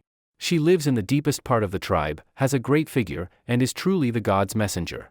She can communicate with the god. Recently, she's been trying to predict the type of upcoming catastrophe. Badu was quite honest and said everything Yifeng wanted, and didn't want, to hear. Type of catastrophe? There are types of catastrophes? Yifeng asked back. Of course there are. The catastrophe 160 years ago was the sun disaster. The temperature of the entire world reached 80 degrees. Only a few living beings survived, Badu said. Then what about the catastrophe 80 years ago? Yifeng asked again. 80 years ago was the Grievance Children disaster. Foreigners came to our tribe on big ships. They brought grievance children, and those children almost wiped out all living things. In the end, a god's messenger appeared in the tribe and taught us how to tame and control the reproduction of grievance children. Only then did we slowly escape the disaster, Badu explained. Then what about the catastrophe 240 years ago? What type was that? Yifeng asked again. That? I really don't know. It was too long ago. They say that catastrophe almost caused the extinction of all life, and there are no records left, Badu said fearfully. Yifeng nodded and looked at Susan and the others. If you have questions, go ask him yourselves. I'm going to interrogate the priestess. After saying this, Yifeng sat in front of the female priestess and looked down into her eyes. What's your name? Yifeng asked. The priestess lowered her head and didn't say a word. Not talking? Yifeng glanced at the wound on her arm, left from the last time he escaped from the gay tribe. Outsider, hand over your big ship. The gay tribe will no longer make things difficult for you. The priestess finally spoke. Her voice was full of magnetism, as if it could mess with people's minds. Ha ha ha, you're about to die and still trying to bluff? Yifeng drew his dagger, ready to show her something serious. At that moment, Chenin suddenly walked over. Brother Feng, how about this? I take her to the lower deck and use harsh methods to interrogate her. You? Yifeng narrowed his eyes, because Chenin's pants looked bad. Yes, Brother Feng. Don't worry, I'm good with women. I'm sure she'll spill everything, Chenin blushed, staring at the priestess with burning eyes. Actually, during the days when Yifeng was unconscious, he had already thought about it. But he was afraid Yifeng would blame him after waking up, so he only brought it up now. Chenin, a real man has lines he doesn't cross. Even though she's the enemy, if you use force on a woman without her consent, I won't accept that. Understand? You can kill her outright, but you can't, for example, dig her nose without her permission. Yifeng tried to put it more vividly.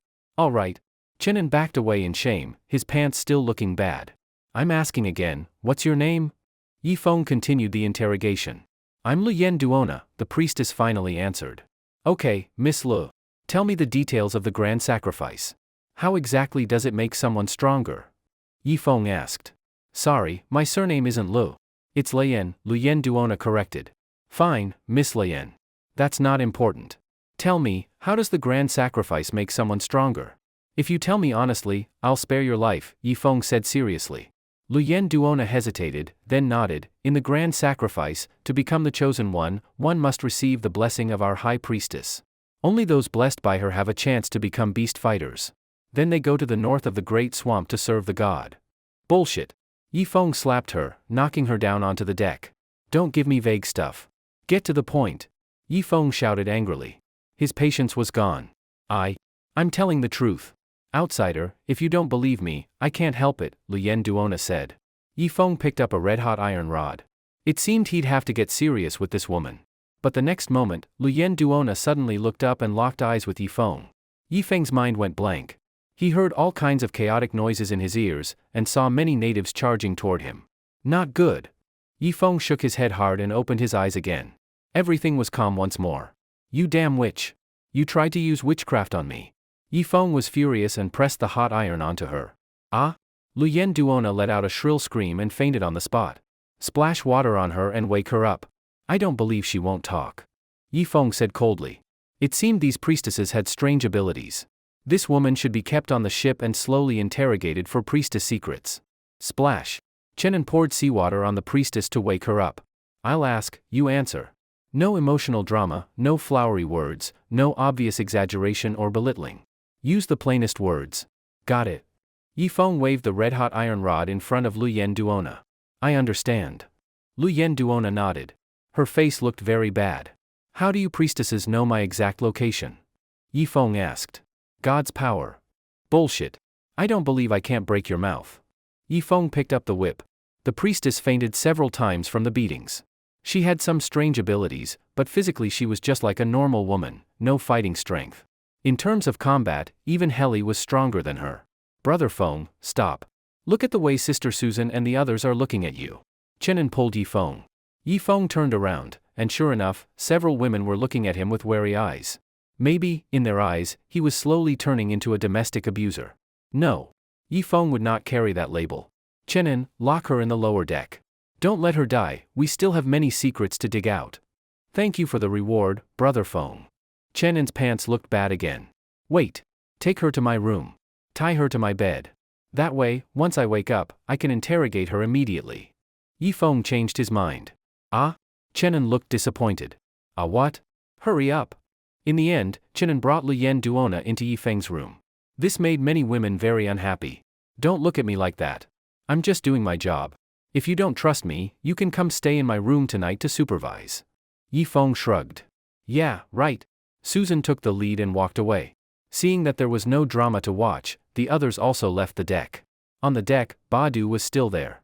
Badu, you killed so many of my people and seriously injured the night watchman I trusted the most, so I must give my people an explanation. After saying that, Yifeng dragged Badu to the edge of the ship. One cut to the throat. Bahado's body struggled for a long time, then Yifeng threw him straight into the sea. Yifeng's action scared everyone behind him into shivering. They both respected and feared Yifeng, afraid of becoming the next one to be killed. Don't be afraid, everyone. I've always been this cruel to enemies. As long as you're of one heart with me, I'll treat you well. Yifeng smiled and flicked the blood off his dagger. Whoosh! Everyone left the deck, not daring to meet Yifeng's eyes. Due to serious injuries, Yifeng decided to go rest in his couple's room. Although called a couple's room, only Yifeng lived there.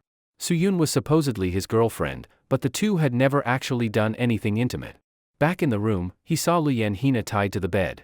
Yifeng didn't hold back, he lay beside her and closed his eyes.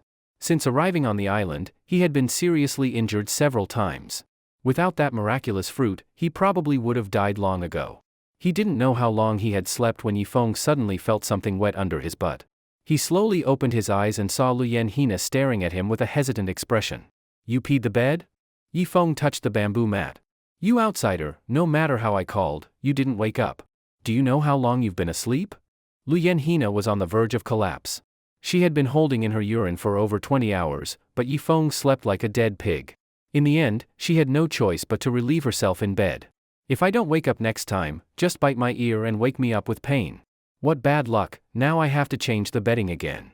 Yifeng got up, threw the bamboo mat and the straw underneath out the window into the sea, then spread a piece of cowhide on the bed. Lian Hina was still uncomfortable, rubbing her thighs together. Her lower body was also wrapped in animal hide, which was now wet. I'll help you change the hide. Saying that, Yifeng untied her leather skirt.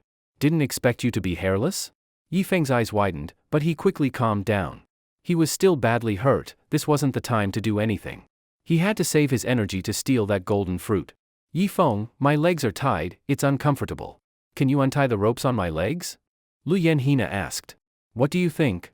Yifeng sneered. But I need the sea breeze to dry me. As she said this, her face blushed for the first time. It's fine, I'll wipe it for you. Yifeng then used another piece of animal hide to wipe her clean. Lian Hina, what I said still stands. As long as you tell me the secret of becoming strong, I'll let you go home. I won't go back on my word. Yifeng lay down again, looking her in the eyes. You want the truth? Lian Hina seemed to make a decision. Of course. All right, I'll tell you. The method of creating beast fighters is only known by the High Priestess. Only she came from the north of the Great Swamp. Since we can remember, we've been brought here to the Black Tree River Basin by her. We have no memories of the north. Lian Hina looked straight at Yifeng. It didn't seem like she was lying. Because lying takes thinking, and thinking makes you blink. But she hadn't blinked once, meaning the chance of her lying was very low. Of course, some top spies could lie without blinking, but that takes years of training. Obviously, the natives didn't have such advanced training. So you're saying, only by capturing your high priestess alive can I learn all the secrets? Yifeng asked again. Yes. But it's impossible. The high priestess knows everything. You can't catch her. But she probably has ways to catch you. As she said this, fear flashed in Lian Hina's eyes. The high priestess is terrifying. Maybe, even what I'm saying to you now is already being monitored. I can't describe her powers. Even if you let me go, the high priestess won't spare me. The stubbornness in Lian Hina's eyes slowly disappeared, replaced by a trace of helplessness. Yifeng thought for a moment, then pulled her head into his arms. It was encouragement, to help her keep revealing secrets. Don't be fooled by her being a priestess, she was probably only a year or two older than Ding Tuanchuan. Strictly speaking, still a young girl. To deal with such a girl, he had to give her a sense of security so she would fully lean toward him. Miss Lian, don't worry. If your high priestess comes after you, you can join my team. You've seen it, we have guns, which you call divine crossbows, and a big ship. If your high priestess wants to deal with me, it won't be easy. Otherwise, she would have acted already. Am I right? Yifeng said comfortingly. Luyen Hina was hesitant at first, but after hearing his words, she obediently rested her head on Yifeng's chest. The priestess was also a pitiful person. Once they became a priestess, it meant making a contract with the god. For life, they couldn't have relations with a man, or else they'd suffer divine backlash. Now, Yifeng's strong masculine presence stirred her heart. Yifeng, your weapons are like nothing I've ever seen before. This divine crossbow hasn't been seen in decades. But you're the first to bring it out. Maybe, you are the savior warrior, Luyen said softly, resting against him. What's a savior warrior? Yifeng gently patted her smooth back, encouraging her to continue. It's said that before every great catastrophe, a savior warrior appears. He becomes a super strong person with the power to resist the catastrophe and save all humanity. According to the High Priestess's prediction, this warrior might come from outside, someone not from our world. Luyen Hina spoke gently. She had never felt this before, being held by a strong man. It felt safe, reliable, and warm. Congratulations, you guessed right. I am that peerless strong one. In the future, I'll lead all of humanity to victory. Most importantly, I'll take you with me. Yifeng smiled slightly, continuing to bluff. He was a smart man. Of course he didn't believe he was the savior warrior, but now he needed Luyen Hina's intel, so he had no choice but to pretend. Feng! My forehead feels so sore. Could you scratch it for me? Suddenly, Luyen Hina sounded anxious, as if she was in pain. Sure, no problem. Yifeng lowered his head and looked at the spot between Luyen Hina's eyebrows. In the next instant, his face changed drastically. He saw a small bump on her forehead. Inside it, something seemed to be moving, eerily crawling around. Feng, why haven't you scratched it yet? It's so itchy. Hurry up. If you can't do it, untie me so I can scratch it myself, quickly. Her tone grew sharp, even hysterical. Ah! Do it, hurry! Her voice turned loud and desperate. Ah! A shrill scream rang out. Bang! Blood splattered all over Yifeng's face and body. He stumbled backward several steps, shocked, staring at the headless corpse on the bed. Just now, Luyen Hina's head had exploded for no reason. What on earth happened? Pant, pant, pant. Rapid breathing shook Yifeng, his heart pounded uncontrollably. Cold dread rose from his soles and spread through him. Moments ago, she'd been peacefully lying in his arms, but now Luyen Hina was dead. Rico and Susan rushed in, rifles in hand. Yifeng, did you kill her? Susan asked. Yifeng said nothing. He could only shake his head, staring at the headless corpse. Then, among that mound of blood and flesh, a light red worm emerged, waddling its head and crawling a few steps toward Yifeng. Ugh! Rico's skin erupted in goosebumps. She stomped her foot hard. The worm burst and splattered across the floor. Get someone to clean this up? I'm going up on deck for a bit. Yifeng's hands and legs trembled uncontrollably. After sitting on the deck for a while, his shaking subsided. It was clear that Luyen Hina had been controlled by some sort of voodoo, or more precisely, cursed to explode after revealing secrets.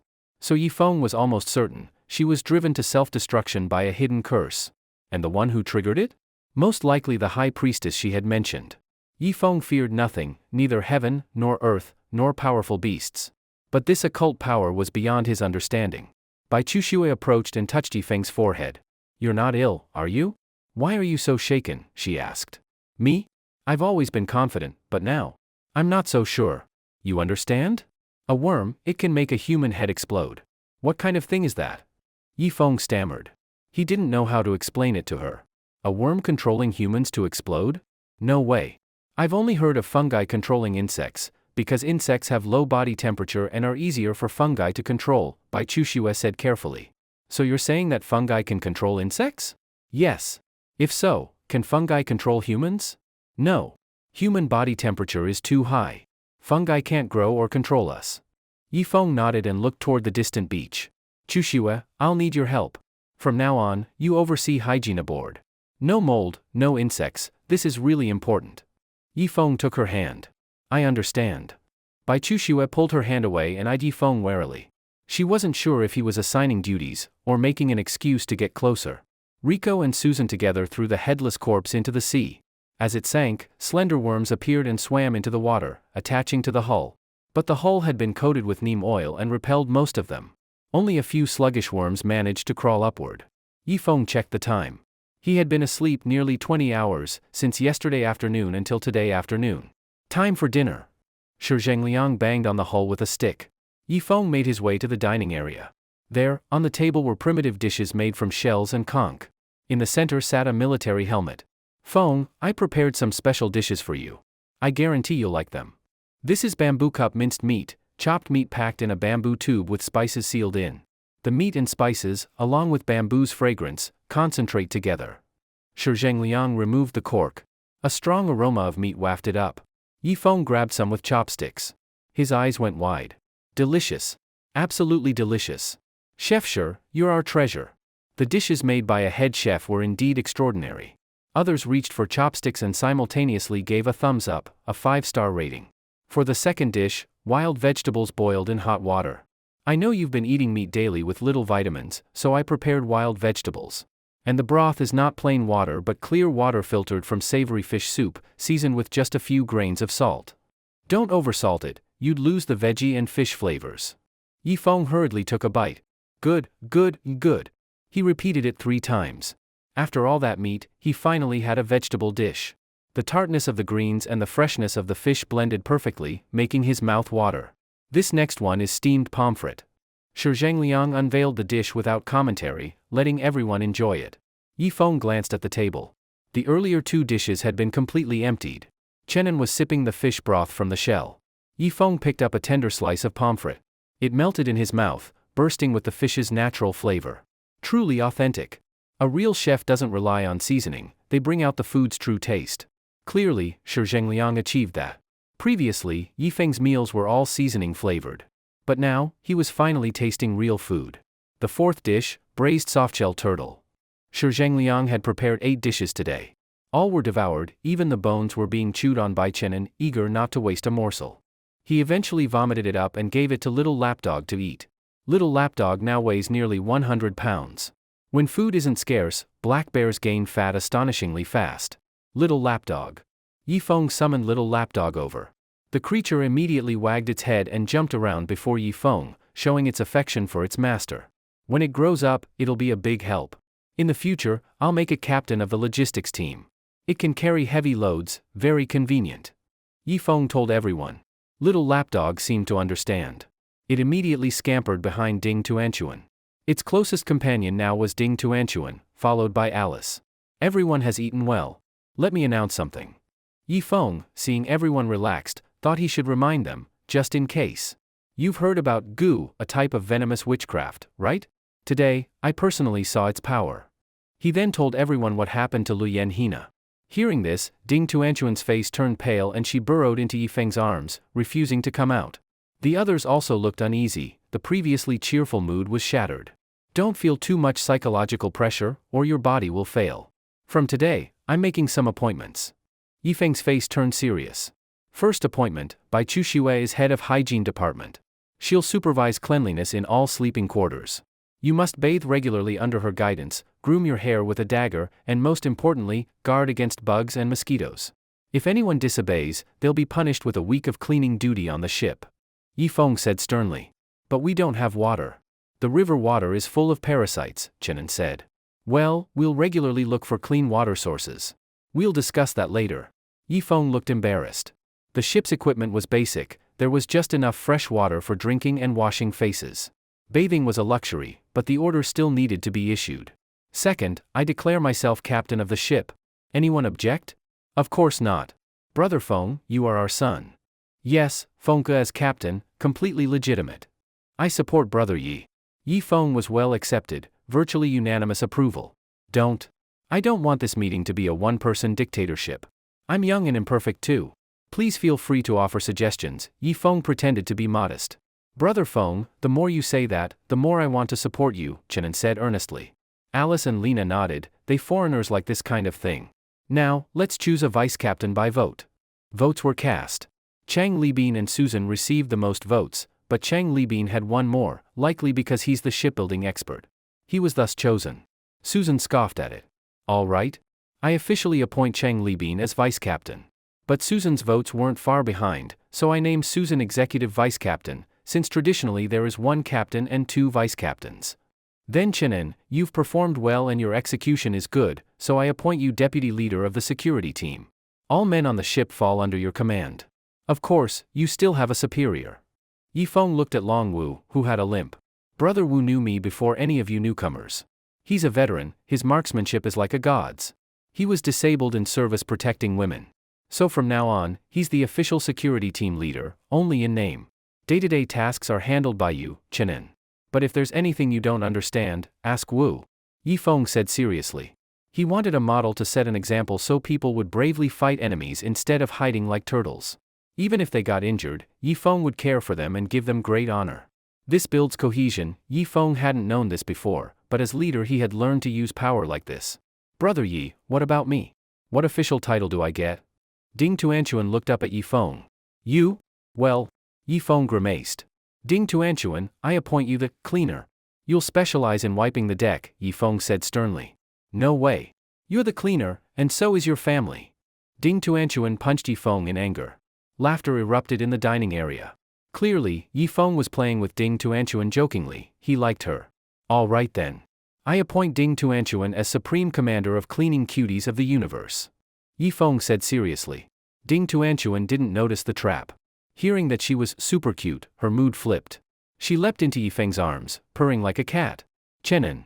In the lower deck, dozens of slender worms had infiltrated. They crawled up and exploded, transforming into puffs of green mist. The mist rose, slowly enveloping the entire ship. Ah? Yifeng yawned, feeling sleepy all of a sudden. Deputy Security Chief Chenin, tonight assign 3 people to guard the deck. Everyone's probably sleepy, go sleep if you're tired. Yifeng said drowsily. Others kept yawning and became suddenly sleepy. Ding Tuanchuan's eyes drooped, then she shouted. Chenin, in my capacity as Supreme Commander of Cleaning Cuties, I order you to clean the deck tonight. She dove back into Yifeng's arms, purring again. Chenin. Little lapdog stood and twitched its nose, whining as if irritated. This little one still seems hungry. Come on, let's go to the kitchen. I'll get you something more to eat. When you grow up, I'll appoint you captain of the logistics team. Yifeng patted its goofy head. Chang Libin, yawning too, held the ship downriver. He dropped the anchor into water and hooked onto river plants. Thus, the ship floated and stopped about 200 meters from shore. On deck, 3 guards with rifles had half-closed eyes. This Chenin guy shirks guard duty and makes us, his 3 brothers, do it. Damn, I'm so sleepy. Let's take turns sleeping. Each guard 3 hours, daybreak will come. One man said, then collapsed on deck snoring heavily. Finally, the last guard holding a rifle squatted and couldn't hold on any longer, collapsing with a thud. Too sleepy. Just as the last person fell, a pair of glowing green eyes suddenly lit up in the jungle by the shore. Hundreds of resentful children walked to the riverbank, casting their venomous gazes toward the large ship 200 meters away. At the same time, a heavy sound echoed from behind. A huge carriage was pushed out by the natives, and on top of it was mounted a massive triple-bow ballista. Ma Xikong and Wang Tao sat on the carriage, both hands gripping the ballista's control wheels. After all the natives came out, 2 fair-skinned female priestesses emerged from the forest, their cold eyes fixed on the large ship. Then, the trees behind shook again as a crude sedan chair was carried out. It was carried by 8 of the largest resentful children. Inside the sedan sat a woman veiled in sheer fabric. The woman was tall, about 1.7 meters, slim and graceful, with an ethereal air about her. High Priestess. All the natives knelt on the ground, performing full prostrations. Even the jumpy, resentful children immediately stood still and upright when the woman appeared, as if encountering a natural predator. When the sedan stopped, the woman finally stepped out. Her figure was exceptionally slender, and she exuded an elegant, indescribable aura. Just one glance would etch her image into memory forever. Though her full appearance wasn't clearly visible, her ethereal presence alone outshone all the women on the ship. Especially her deep eyes, calm to the point of terror, elevating her aura even more. The High Priestess nodded at Ma Xikong. Ma Xikong, as if receiving an order, immediately aimed the ballista at the large ship. Poof! A 4-meter-long bolt shot out, trailing a rope behind it. Unfortunately, it fell short. The bolt only flew about 150 meters before powerlessly dropping into the river. I'm sorry, High Priestess, there was a miscalculation. And since your side lacks enough iron, a ballista made of wood just can't reach the expected range, Ma Xikong stammered in front of the High Priestess. He had seen countless beautiful women. But even if all those top beauties were tied together, none could compare to a single hair of the High Priestess. Her beauty was indescribable. Any man who saw her would willingly become her simp, even die for her. The High Priestess clasped her hands behind her back, the river wind blowing her white veil to and fro. At that moment, both Ma Xikong and Wang Tao were completely entranced. I don't blame you. This is the limit of your capabilities. The high priestess spoke calmly, her face showing neither disappointment nor joy, as if everything was within her expectations. Ah, thank you, high priestess, for understanding. The two quickly nodded, unconsciously wiping the drool from the corners of their mouths. Luke, can your people swim to the ship? The high priestess looked toward someone behind her. Luke was the chieftain with 7 tattoos. Although he was considered a godlike figure among the natives, his expression became unnatural in front of the high priestess. Since the high priestess has spoken, no matter how dangerous the river is, I will make them try. After speaking, Luke waved his hand forward. In an instant, dozens of natives jumped into the river, swimming toward the ship. But after a short distance, their bodies started convulsing, thrashing in the water, their mouths emitting stifled screams. What surprised Ma Sikong was that they didn't retreat but kept swimming toward the ship. But it was too late, all of them perished. Some were stripped to the bone by piranhas, others dragged into the depths by unknown creatures. I'll go myself. Luke took off his leather clothing. No. In this grand sacrifice, you have a chance to become a beast fighter. You cannot take risks. The high priestess's cold voice stopped him, then she turned her gaze toward the mass of resentful children. The children seemed to receive some kind of signal and leapt into the river all at once. Yi Feng was sleeping in the couple's room, holding Ding Tuanchuan, but his head kept tossing as if trapped in a nightmare. He dreamt of Qinli, then Bai Guifan, and then Chen Guohua. Finally, Bai Guifan walked toward him and suddenly shouted, "Run!" Ah! Yi Feng suddenly sat up, his body drenched in sweat and glistening. Ding Tuanchuan was still sound asleep, drooling on the pillow. He glanced out the window, bird calls echoed faintly from far off the shore, it was already dawn. But around the ship, it was too quiet, so quiet that one could hear a pin drop. Yi Feng sensed something was wrong. He quickly checked the other cabins and found everyone else was in a deep, unnaturally heavy sleep. Then he opened Susan and Rico's room. These two women usually woke early, even before dawn, but now they were also deeply asleep. Yi Feng kept silent. He took off his worn shoes, walking barefoot to the dining area, and peeked through the cabin cracks. Hiss! Yi Feng gasped. The foredeck was filled with resentful children, and on the floor were 3 piles of flesh. A strong smell of blood wafted into the cabin. Covering his mouth, Yi Feng tiptoed to the last cabin at the stern and peeked through the gap. The aft deck was also filled with resentful children. Through a gap in the ceiling, he looked up at the mast. Even the mast had 5 or 6 resentful children clinging to it. Strangely, they were all completely silent, like a group of assassins ready to strike, not making a sound. Clearly, these children were under unified command. And whoever was commanding them must be very powerful, to keep them this coordinated. Yi Feng went to Susan's room, covered her mouth, and gently blew into her ear. Susan's long lashes fluttered, and she slowly opened her eyes, though still dazed. "Don't speak loudly," Yi Feng whispered. Susan nodded, and he released her mouth. "Walk barefoot with me." Yi Feng led Susan silently to the dining area. Next moment, Susan's eyes widened too, slowly backing into the center of the room and clinging to Yi Feng. "Go wake the others, cover their mouths first, don't make a sound," Yi Feng whispered. Susan nodded and quietly went to wake the others. Meanwhile, Yi Feng picked up a rifle, opened a barrel of palm oil. It was fuel and would burn fiercely once lit. There were too many resentful children this time, all on deck. Most likely, fire was the only option. Clearly, they were waiting for someone to open the cabin door, so they could rush in and devour everyone inside. Fortunately, when Chang Libin built the cabin door, he didn't use rigid wood, but used old pear wood. This type of wood is especially hard, with a density almost equal to that of a skull. So the claws of the resentful children couldn't penetrate this cabin door, that's why they obediently waited on the deck. If someone else had been the first to wake up and open the cabin door, the resentful children outside would have surged in, and the result would have been everyone being eaten clean. These beasts had incredibly sharp claws, and in the narrow cabin space, they could unleash their maximum combat power. One by one, the others began to wake up and saw the resentful children on the deck through the cracks. "Brother Feng, what should we do?" Chenin looked terrified, nearly peeing himself. "First, light the torches. Then, one person hold the oil barrel. The others, load all the bullets and aim at the dining room door. In a moment, when I give the order, Susan will go and open the cabin door. Everyone must remember, at the exact moment the cabin door opens, fire all at once. Aim for the head as much as possible. Only if the resentful children's heads are blown up will they immediately lose combatability. Hitting the body or legs isn't very effective." Yi Feng spoke in a low voice, making sure his voice didn't reach the deck. "Got it." Everyone gulped and formed 3 rows in the dining room. The first row lay on the ground, aiming their guns at the door. The second row crouched and also aimed at the door. The third row stood behind. This formation allowed full firepower deployment, dealing maximum damage to the resentful children right away. But Yifeng still didn't feel safe. After all, the resentful children's poison darts were no joke. If anyone was hit, their formation would fall apart. Flip the tables over and use them as shields, Yifeng said. Everyone paused for a moment and quickly followed his instructions. Brother Feng, do you think we'll survive this time? Chenin stammered. Yifeng glanced at him. With your mental strength? Not likely. Chenin. At that moment, Longwu suddenly came over, leaning against the wall, 2 pistols tucked at his waist. Brother Feng, how could I miss this? You know my shooting skills. Longwu said. Brother Wu, then you stay in the back and hold the line. If any resentful child breaks through the fire net, shoot them in the head. Always aim for the head, Yifeng nodded. Watch me.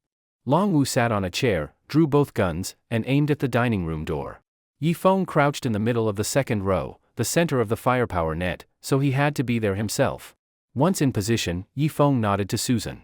Susan gritted her teeth, pulled out the latch, and tensed her arms. Crash! The 2-meter-wide cabin door was flung open. On the foredeck, the resentful children immediately noticed the breach. Screech, screech, screech, screech. They surged toward the door like a tidal wave. Fire! Bang, bang, bang, bang, bang. Countless bullets formed a steel torrent, blasting toward the cabin door. Bang, bang, bang. The leading few resentful children were turned into sieves, either shot through or blown apart. But more of them charged forward, and green blood splattered all over the previously quiet deck. The bullet's strong impact sent their small bodies flying backward. Yifeng quickly emptied his pistol, reloaded swiftly, and continued firing, trying to maintain a continuous barrage. In less than a minute, the corpses of the resentful children piled up into a small hill on the foredeck, and their strange stench was carried into the dining room by the river wind. Ugh! Ding Tuanchuan threw up on the spot. Thud, thud, thud. Footsteps were heard on the ceiling, more resentful children coming from the aft deck to reinforce. One resentful child suddenly leaped through the air, forming a perfect arc mid-jump, with a blowgun in its mouth. Poof! Ah! Yifeng heard Alice's scream behind him. But he couldn't turn around, he could only increase his firepower. Poof! Yifeng felt a sharp pain in his arm, he almost dropped his gun. A blow dart had pierced his arm. He didn't have time to remove it. Gritting his teeth, he kept shooting. The pistol barrel quickly overheated, reaching at least 90 degrees. The heat also spread slowly to the grip. Several people were struggling to hold on to their guns. Water! Yifeng shouted without turning his head. After a moment, Ding Tuanchuan came over holding a helmet of cold water, applying some to everyone's hands. Poof! Another poison dart flew in. Ding Tuanchuan screamed and collapsed to the ground. Tuanchuan! Yifeng roared, his bloodshot eyes glaring at the resentful children outside. In a corner, Healy kept firing arrows, but unless they hit the head, they had little effect. Longwu hadn't fired a shot yet, his role was to shoot any resentful children that made it into the dining room. Even with bullets, he couldn't waste them. The river wind howled. The green blood of the resentful children flowed from the deck into the dining room. The tables were covered in blow darts. Yifeng's eyes were bloodshot from killing. By now, they were out of bullets, only Longwu's dual pistols had any left. Finally, one resentful child broke into the dining room, leaving a claw mark on the table as it entered. Bang! Longwu fired, headshot. But without suppressive fire, more resentful children kept rushing into the dining room. Bang, bang, bang. Longwu's twin pistols showed their might, 14 bullets, only 2 missed, killing 12 resentful children. But many more were pushing in from the deck. Poof, poof. Ah! Oh no! 2 more screams. Yifeng ignored everything else, grabbed a spear, and charged into the group of resentful children. Healy hesitated briefly, then grabbed a spear and joined the fight. She had 2 poison darts, one in her arm, one in her abdomen, but since she had eaten white fruit before, she could barely hold on. Rico! Get the injured into the bedroom and block the door. Yifeng shouted and stabbed 2 resentful children with the spear. But at the same time, a bloody gash appeared on his arm. Rico has fainted too. It was Chenin shouting. Chenin! Take them to the bedroom and close the door. Yifeng had just yelled when he felt a chill on his neck. A resentful child's claw nearly slit his throat. Damn! Yifeng ripped off his shirt, grabbed 2 daggers, and started a killing spree among the resentful children. Their guns had taken out at least 60 of them. Now, around 40 remained, but in the tight dining room, the resentful children were incredibly deadly. Yifeng could only fight and retreat at the same time. On the other side, Susan's arm was hanging from her shoulder, she could only fight with her left hand. He Li's combat ability was decent, both her arms could still move. Fall back to the hallway, Yifeng shouted. The two women retreated while fighting and regrouped with Yifeng. You all go straight into the bedroom, shut the door tight, and block it with anything you can find. Yifeng continued shouting, and took another claw strike on his arm. Yifeng, I won't leave you behind, Healy said from behind. Susan, pull her in. I have a way to deal with these resentful children. Ah.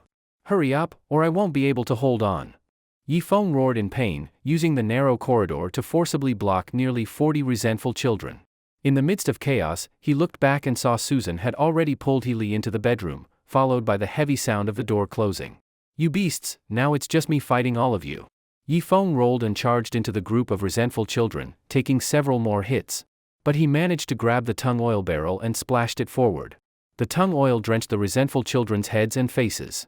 Right after pouring the oil, Yifeng rushed out of the dining room, trying to shut the door as fast as possible. But the doorway was blocked by several corpses. With no choice, Yifeng endured the poison darts and cleared the corpses away. Crash! The cabin door was finally shut. He took out 2 flints and struck them together.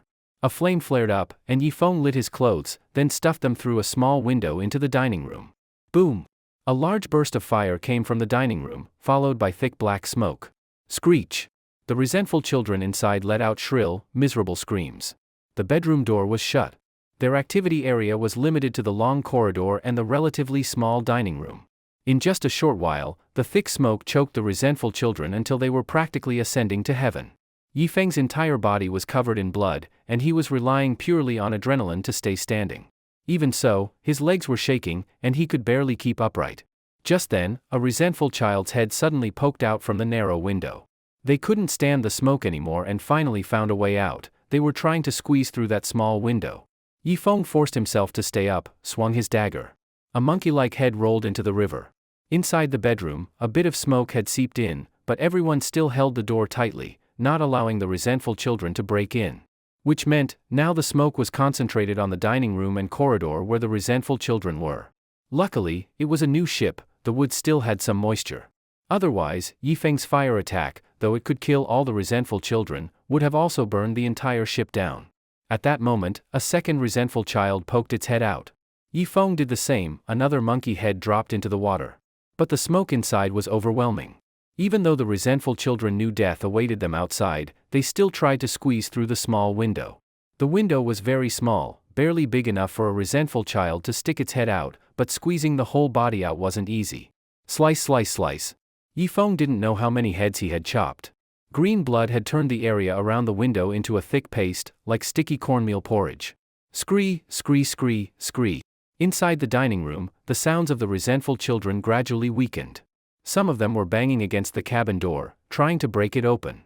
Unfortunately, the cabin door was a sliding type, it couldn't be forced open by ramming. With the intelligence level of resentful children, they couldn't comprehend how a sliding door worked. After waiting more than 10 minutes, the screeching sounds inside stopped, and there was no more banging against the cabin door. Yifeng felt dizzy, seeing double. He bit down, stabbed himself lightly in the thigh with a dagger, using the pain to stop himself from fainting. Half an hour later, Yifeng weakly opened the cabin door. Inside, the resentful children lay scattered all over, mouths wide open, eyes tightly shut, as if trying to suck in oxygen. Yifeng felt numb all over, mechanically walked to the bucket, and extinguished the small remaining flames. Cough, cough, cough, cough. The bedroom door was pushed open. Healy and Susan rushed out and supported Yifeng. Oh my god. Susan looked at the wounds on Yifeng's body and covered her mouth in shock. At the same time, tears streamed down her face. Healy's way of showing love was more direct. She opened her mouth and began cleaning the blood off Yifeng's wounds. The other survivors also came out, looking at the corpses outside in shock. Clean up these bodies. Yifeng only said a few words before collapsing into a pool of blood. By the riverbank, the High Priestess looked toward the large ship 200 meters away with deep eyes. High Priestess, if it doesn't work, should I bring more resentful children? Luke asked, visibly annoyed. Clearly, this plan was flawless. They had made multiple preparations, yet the people on the ship still won. The High Priestess neither nodded nor shook her head, like a statue. After a long pause, she raised a slender, fair hand and quickly moved her 5 jade-like fingers. Could it be him? The High Priestess uttered 4 words, staring at the large ship in surprise.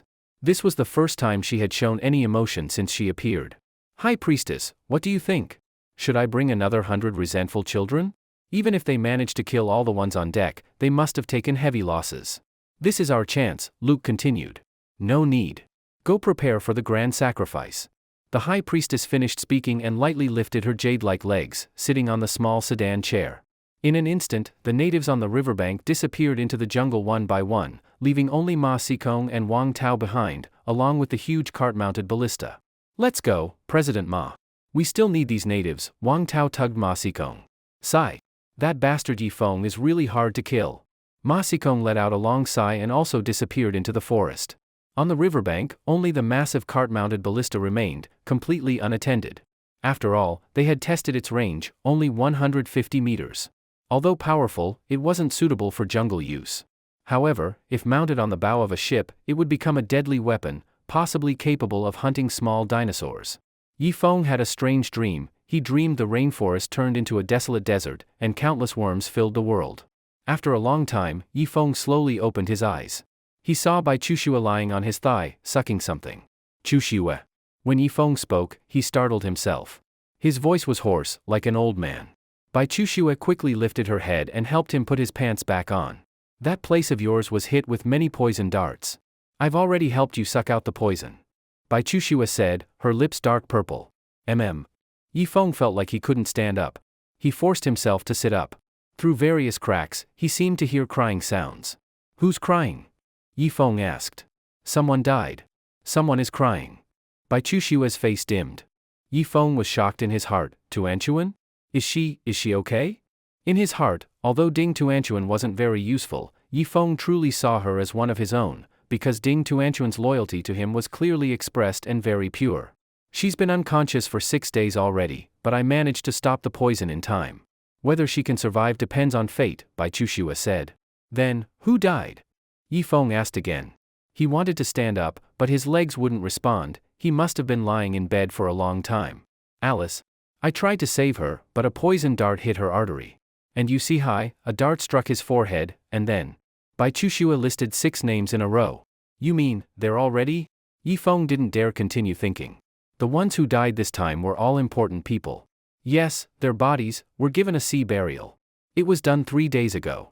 Originally we wanted to wait for you to wake up, but the corpses would start rotting and cause a plague, Bai Chushua said carefully. Ah, my chest hurts so much. Yi Feng cried out in pain and collapsed back onto the bed. This time, he slept for another 5 hours before waking up. Yi Feng felt he could walk on his own.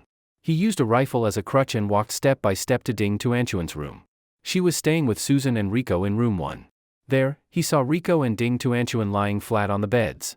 Rico's face was dark purple, and Bai Chushua was wiping her sweat. Ding Tuanchuan's face was also purple. If not for her faint breathing, Yi Feng would have thought she was dead. Brother Feng. It was the first time Bai Chushua called Yi Feng brother. The battle a week ago was still fresh in her memory. If Yi Feng hadn't risked his life to protect everyone, they would all be dead. This respect came from the bottom of her heart. Brother Feng. Zhang Yan also walked over and held Yi Feng's arm. She had changed how she addressed him too, from just Ah Feng to Brother Feng. Yi Feng looked at Rico's complexion and grew anxious. Rico was mature and steady, thoughtful in everything. She was even more reliable than Susan.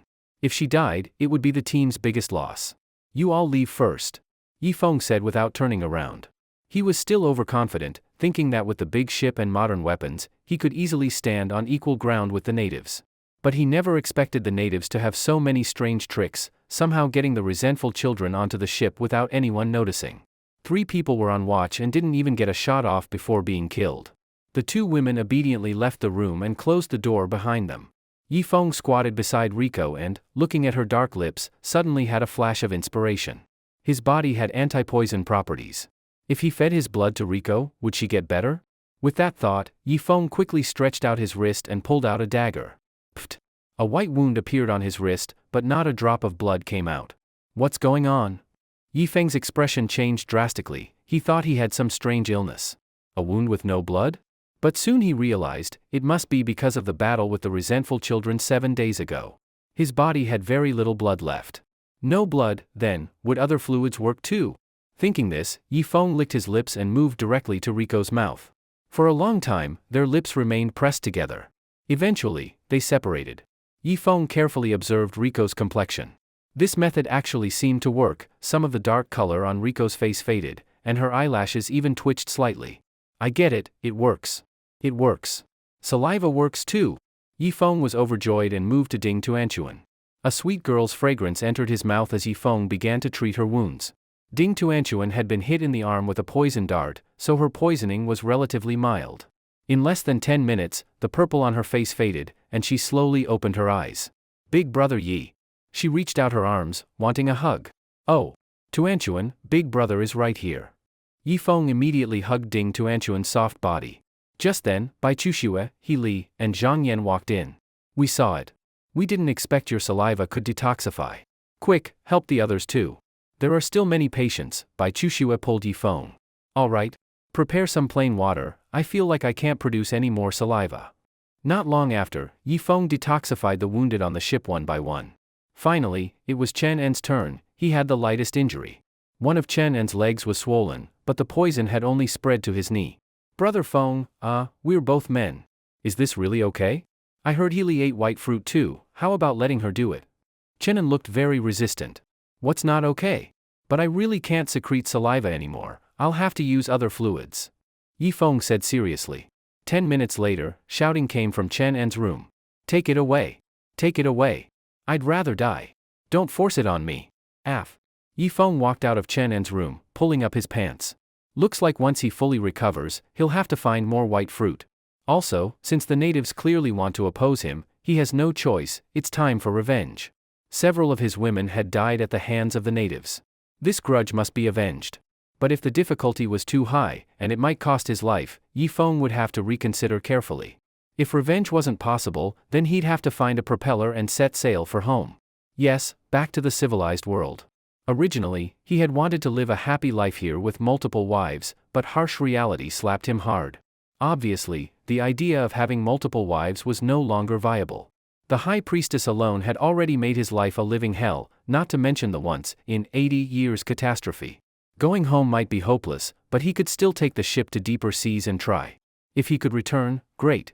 If not, he would keep gathering white fruit and strengthen himself to the peak. Then, use every means possible to kill off the natives, leave not a single one alive. That's right, there should still be shells in the cave.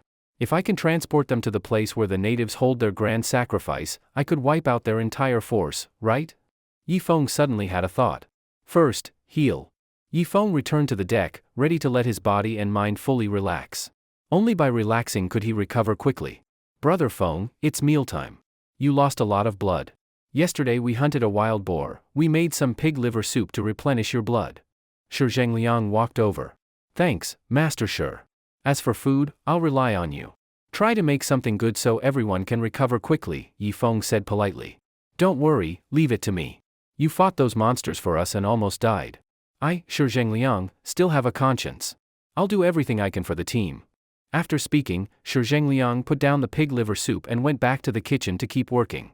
In the Gay tribe, the natives were making intense preparations for sacrifices, and in the cages were prisoners. Some were from civilized society, some were natives, and some were ferocious beasts. Ma Xikong and Wang Tao shivered in fear. Boss Ma, they won't treat us as sacrifices too, right? If it comes to that, should we just run? Wang Tao looked warily at the busy natives. Gulp. Ma Xikong swallowed hard. I think it's possible. Recently, the way these natives look at me doesn't feel right, Ma Xikong said. Then what are we waiting for? Let's just run, go back to the cave and find some guns. Best would be to get a machine gun. With that, we'll have real bargaining power. Wang Tao urged. All right, let's find a chance and escape directly. Ma Xikong nodded. The big ship was tied at the shore. Yifeng led Chenin and Susan off the boat. Brother Feng, this thing looks like a ballista. Chenin patted the abandoned carriage crossbow on the shore. It should be a ballista. Its power isn't small. Most likely left here by the natives. Get some men down, move it onto the ship, and let the engineers fix it at the bow as a naval cannon. Yifeng made a wise decision. At once, more than a dozen men got off the boat. They tied ropes around the ballista and slowly hauled it onto the deck. Just installing this ballista took them a whole day. After it was set up, Yifeng tested its power. This thing isn't bad. It can deal with some large beasts, but against the resentful children it's kind of useless. Yifeng sighed. Ever since seeing the number of resentful children, He thought they needed to get a machine gun from the cave. There had to be machine guns there, he just hadn't found them yet. After the fierce battles on the beach and the deck, Yifeng only had about a dozen people still able to fight. Only 5 men were left: Long Wu, Cheng Libin, Shi Zhengliang, Chen En, and Bao Qifeng. Among the foreign women, only Lina, Ilian, and Neru Miko were still there, plus the severely injured Dove. Among the local women were Susan and Su Yun, the 2 sisters, Ding Tuanchuan, Zhang Yan, Xiao Mei, and Bai Chuxue. And then there was the native girl, Heli. Yifeng flexibly turned the ballista. It could swing 180 degrees, covering the entire front of the ship. It could also move up and down. This ballista is well made. Didn't expect the natives to have this kind of craftsmanship. Yifeng nodded in satisfaction. But Cheng Libin stepped forward. No, I recognize this workmanship. It has traces of my own style. Back then, I only showed my skills to Boss Ma. So I suspect Ma Xikong has joined with the natives. This ballista is his work. Yifeng frowned. The gay tribe was already hard enough to deal with. If Ma Xikong was added on top of that, wouldn't it be even worse? It wasn't that Ma Xikong himself was strong, but that he might teach the natives how to use guns, and reveal the firing range of their weapons, letting the natives guard against them. Not only gun secrets, but even other secrets of the ship could be exposed to the natives through Ma Xikong. Rest one more day. Only 3 people stay on the ship. Everyone else goes to the cave and moves all the guns, ammunition, and weapons back. Whatever we can't carry, we destroy. Absolutely must not let the natives have them, otherwise we're finished. Yifeng spoke seriously. His body had recovered to about half. The others had recovered about 60 to 70%, but time was running out. If Ma Xikong led the natives to the cave, took all the guns, and taught them to use them, the consequences would be unimaginable. Even with the big ship, they would all be doomed. The others weren't fools. They realized the same thing and nodded heavily. In the primeval jungle, Ma Xikong and Wang Tao were running madly, chased by swarms of resentful children. Mr. Ma, don't run, we won't hurt you. The voices of the natives came from behind. You two, stop running, we won't use you as sacrifices. Hearing that, the 2 ran even faster. For the natives to say such words, wasn't that basically an admission? A whole day quickly passed. At dawn, Yifeng reviewed his team on the deck. They had no bullets left, so they carried no guns, only spears, bows, and daggers. Engineer Cheng, you stay on deck with Ilian, take care of Dove and 5th brother, Yifeng said. Okay. Cheng Libin nodded and held Ilian's hand. Everyone else, listen up. This time when we go into the cave, each person carries a torch. We bring out all the weapons and ammunition. The weapons that are too big, destroy them. They cannot be left for the enemy. Yifeng said. Yes. Everyone nodded. After giving instructions, the big ship stopped at the riverside. There was a protruding spot just big enough for the ship to dock. Yifeng was the first to slide down the rope ladder, catching each person as they followed. The dozen of them formed a long line and rushed toward the cave. Finally reaching the pile of rocks, Yifeng handed out tung oil torches to everyone. He struck 2 flints together. More than a dozen torches lit up. Go in. Yifeng led the way, and everyone slipped through the gap into the cave. The place was piled with rocks, the collapsed opening from the grenade blast last time. Ding Tuanchuan followed closely behind Yifeng, while Susan held a spear and guarded the rear. This time their goal was clear. No one spoke. In the pitch-black cave, there was only the sound of burning torches and heavy breathing. With the memory from last time, Yifeng smoothly reached the staircase. The water was gone, revealing mud and scattered bones. Some were human, but most were animal. Move! Yifeng's face grew grave. Deep underground, with so many animal bones, there was only one explanation. A powerful predator lurked here. From time to time it dragged animals here to eat, leaving behind so many bones. Creak! Yifeng pushed open a decayed door. Inside looked like a dormitory, with several badly rotted wooden beds. On one bed, there was still a pile of bones. This whole row should be dormitories. From now on, if you see such doors, just avoid them. Yifeng exited and walked across to the other side. Creak! Another door opened, and a foul stench rushed out. Inside was a large stove and a badly rusted iron pot. Master Shi, carry the iron pot. We'll need it later. Yifeng said. All right. Shi Zhengliang grabbed the pot's handles, tied it to his back with a rope, looking like a giant turtle. Pfft! Ding Tuanchuan just laughed, but then immediately felt the atmosphere turn wrong. Yifeng was about to leave when Bao Qifeng picked up a pile of smaller iron boxes. What are you taking those for? 1 pot is enough. Yifeng frowned. Right now their main task was moving weapons. Brother Feng, once these irons are melted, they can be made into propellers. If we try to steal propellers from a warship, it's too dangerous. Bao Qifeng said. This, alright, take them. Yifeng also helped carry 2 iron boxes. After walking for a while, Yifeng finally arrived at the research room he had seen last time. Go around. There was nothing valuable in the research room, they had to quickly find the armory. As for the previous armory, all the bullets had been taken already. The rest were damp and rusty, completely unusable. Brother Feng, there's a staircase here. Looks like this underground base has 2 levels. Chenin pointed into a hole with his torch. Without a word, Yifeng rushed down holding the torch. Whoosh! Yifeng's torch flickered, its light dimming. There's not much oxygen down here, forget it, keep moving. After that, everyone went down the stairs. There were lots of black-gray sticky substances here, the same as in the research institute.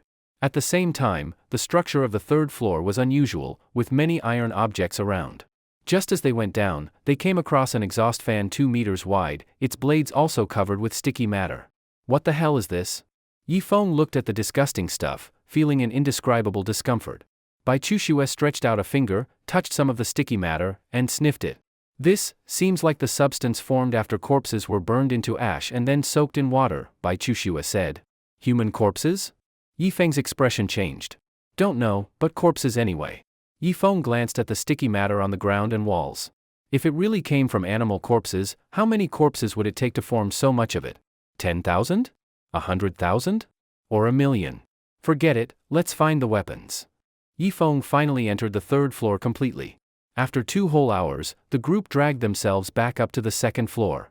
Because the 3rd floor was almost entirely covered with black sticky stuff, or with huge machines, and not a single bullet was found. Search carefully. Once we find the armory, we'll be rich. A dozen torches spread out, lighting more than 20 meters around. After a while, Chenin hurriedly ran out of a room. Be Brother Feng, the stuff in there is huge, come see for yourself. His voice trembled. Yifeng quickly came over with his torch. The next moment, he was shocked too, gripping the torch with both hands. Because inside, everything was shells. In wooden crates lay shells over a meter long, likely naval artillery shells. And in the corner stood a massive object over 3 meters tall. Big Brother Yi, what's that? An atomic bomb? Ding Tuanchuan stared in shock at the huge shell. Of course not. But if this thing explodes, we'll all be buried alive. From now on, Chenin alone holds a torch in here, no more torches inside. After saying that, Yifeng handed his torch to Ding Tuanchuan. Using Chenin's torch, he began checking the shells. All just shells, useless for us. Let's go. Yifeng sighed and reluctantly left the shell storage. All men like cannons, and seeing so many shells they couldn't use was indeed a pity. Brother Feng, how about moving 2 onto the ship? We could study them later. Chenin suggested from behind. Are you stupid? If one explodes, we'll all feed the turtles. Yifeng scolded. Alright then. Brother Feng, what if we build a small boat, tie it to the big ship, and put shells on it? With ropes dozens of meters long, even if it explodes, the big ship won't be hit. Chenin was still unwilling to give up. Not a bad idea. But for now, let's focus on finding guns and ammo. Once we've cleared those out, then we'll think about the shells. So, the group continued searching. Crash! A wooden crate was smashed open. Yifeng pulled away the straw on top, revealing another layer of waterproof paper. Rip! The paper tore open. Yifeng's mouth twisted into a grin as he touched the golden bullets. Everyone, what are you waiting for? Lift this whole crate out. These bullets are almost brand new. Yifeng's excitement turned his face purple. This single crate weighed at least 200 kilograms. If they could bring it onto the ship, it would last them a year. I'll do it. Chenin grabbed the crate with both hands and lifted hard. Ugh. No good, I'm straining my guts out, this thing's way too heavy. Chenin stepped aside.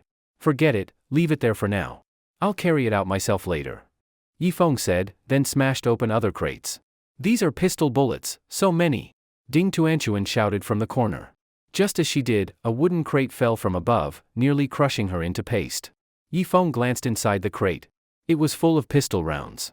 Since pistol rounds were small, this crate probably had 4,000 to 5,000 bullets. But the top and bottom layers were damp, only the ones in the middle could be used. Find some military backpacks, pick out the bullets without mold, and carry them. Leave the bad ones, they probably won't fire. Yifeng ordered. Several women immediately began sorting bullets. Yifeng raised his torch high, looking at the top of the warehouse.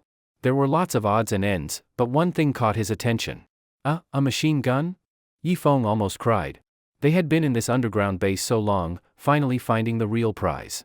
He climbed up, smashing a few wooden crates, and finally lifted down the machine gun. It weighed over 50 lbs, its barrel as thick as Yifeng's arm, though the muzzle was only thumb-sized. This is the famous Maxim heavy machine gun? Yifeng stroked the gun's body. Because it had been stored up high, it hadn't been soaked by water. A layer of green waterproof paint kept it from rusting in the damp environment. Let me see. Lena walked over and checked the machine gun's parts. She knew a bit about firearms. This gun is basically intact, Lena said happily. Quick, find matching bullets for it. Lena, do you know how to use this? Yifeng asked. Yes. Good. Everyone, look for ammo. This kind of gun has a fast rate of fire, so we need to gather more machine gun bullets. At once, everyone started searching through the warehouse. Ding Tuanchuan got soot on her face, looking like a little cat. These bullets are so long, they don't look like rifle rounds. Could they be for the machine gun? Once again it was Chenin, holding a few golden bullets in his hand. Yifeng quickly took it and tested the length against the side of the machine gun. But he wasn't sure, after all, he had never seen a Maxim heavy machine gun in real life. He had to rely on Lena. She held the bullet against the side loading port, compared it, then nodded right away. Quick, drag all these crates out. Throw away the ones with green mold, keep only the usable bullets, Yifeng said in a low voice. The Maxim heavy machine gun was usually only for fixed-point shooting, mounted in one place. It was too heavy, but for Yifeng that wasn't a problem at all.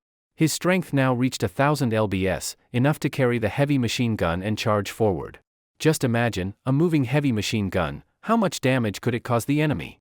Thinking of this, Yifeng couldn't help but chuckle to himself.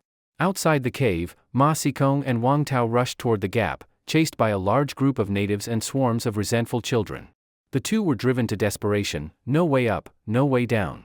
With no choice, they could only dive into the cave to look for guns. Only with guns could they escape the natives who haunted them relentlessly. These savages' tracking skills were too sharp, no matter where they hid, they would be found. Elder Guifeng, those two outsiders ran into the ghost cave. Do we still chase? A man with 4 stripes asked. Among the natives, 4 stripes already meant very high status, but facing the elder with 6 stripes, he was still very respectful. That's the ghost cave. The high priest said there's a giant serpent and countless ghosts inside. Elder Guifeng hesitated. But those two outsiders are very important to us. The high priest said that one, Ma Xikong, will bring advanced weapons to our tribe. We absolutely cannot let him escape. The 4-striped man said anxiously. All right. You take 10 men and 30 resentful children inside to chase them. I'll support from outside. Guifeng said. 4 stripes. Inside the pitch-dark cave, Ma Xikong blew into a bamboo tube. Soon, the bamboo tube flared with fire. This was a fire tube he had gotten from the natives. It was filled with charcoal and some flammable willow fluff. As long as the charcoal inside kept some heat, opening it and blowing gently would make flames appear. Let's go. We must find guns. Otherwise, we'll have to swim home. Ma Xikong said. The two carefully walked downward. But after less than 20 meters, they heard dense footsteps outside the cave, along with the squeaks of resentful children. We're screwed, the natives have come in too. The two quickened their pace. Mr. Ma, our gay tribe needs you, please don't leave us. Behind them, 4 stripes saw the flame. I don't believe your crap. Ma Xikong began to run. The cave's cold wind made the flame flicker unsteadily. One side chasing, one side fleeing, they soon reached the underground base. The water had completely drained away, leaving half a foot of mud. Forget it, go down. Ma Xikong stepped into the mud. But at once, his eyes went wide. From deep in the base, several torches glowed, and he heard Yifeng's annoying voice. With this machine gun, we can finally have a foothold on this island. But we can't waste bullets carelessly, this thing fires too fast, 500 rounds per minute. If we're careless, all the bullets will be gone. After Yifeng finished, his eyes narrowed. He thought he saw a small flame at the staircase, but it quickly went out. An illusion? Yifeng shook his head. Maybe his wounds were too serious, blood loss making his mind unstable. No, he had to ask Master Shi to cook him something nourishing soon, to recover his blood faster. Ma Xikong and Wang Tao had already hidden in the corner of the stairs, blowing out the flame with one breath. They could only hope to slip by unnoticed, otherwise, they'd be trapped between two groups. The team carried their loads and finally reached the staircase. Yifeng lifted 1 foot out of the mud and stepped onto the smooth stairs. The next moment, his face grew solemn. Ever since eating the silver fruit, his sensing ability had grown stronger. Now, he felt something was secretly watching him. Damn, don't tell me, it's that giant serpent from last time? Yifeng's backside tightened. Quick, speed up and get out of here. On his shoulder, Yifeng carried the Maxim. In one hand he held a huge crate of bullets. Behind him, 4 men carried 2 boxes of machine gun ammo, gasping for breath. Chenin and Shi Zhengliang carried rifle bullets, also exhausted. Further back were more rifle bullets, carried in backpacks by everyone.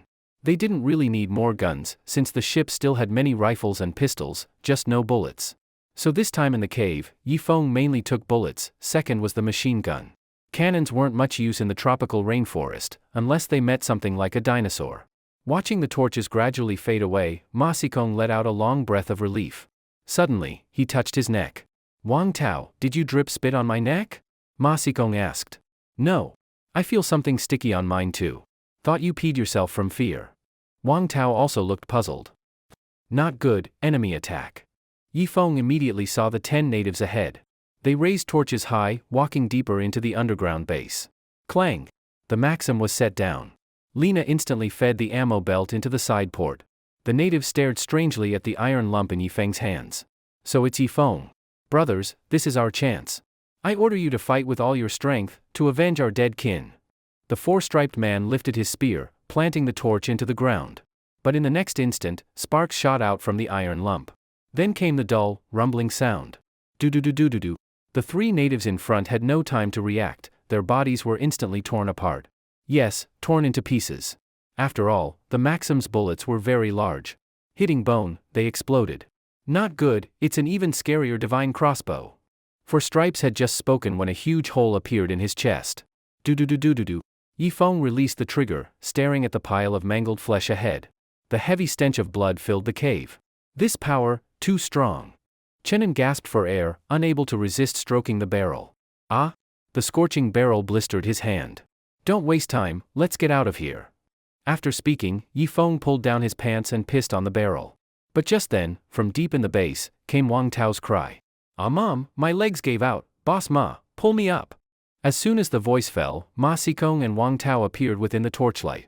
Yifeng sneered, raised the heavy machine gun, and aimed at the 2 men. Truly effortless, this trip was worth it, even catching 2 big fish. But in the next moment, Yifeng's expression changed. Behind the 2 men suddenly appeared 2 lantern-sized green lights. The green lights swam toward them in the darkness in a swaying motion. Ah! Ding Tuanchuan's eyes rolled back, and she fainted from fear. That huge thing finally came into the range of the firelight. Yifeng gasped coldly. It was a giant cobra. Just its raised upper body was 5 or 6 meters tall, its thick body like a barrel. As for its coiled belly, it was thicker than 2 barrels together. Yifeng estimated that with one bite, it could swallow a fat pig whole without even burping. Run! Yifeng roared. The others finally recovered from shock and ran screaming toward the outside of the cave. But Yifeng leveled the heavy machine gun, aiming at the giant snake's head. Do-do-do-do-do-do-do.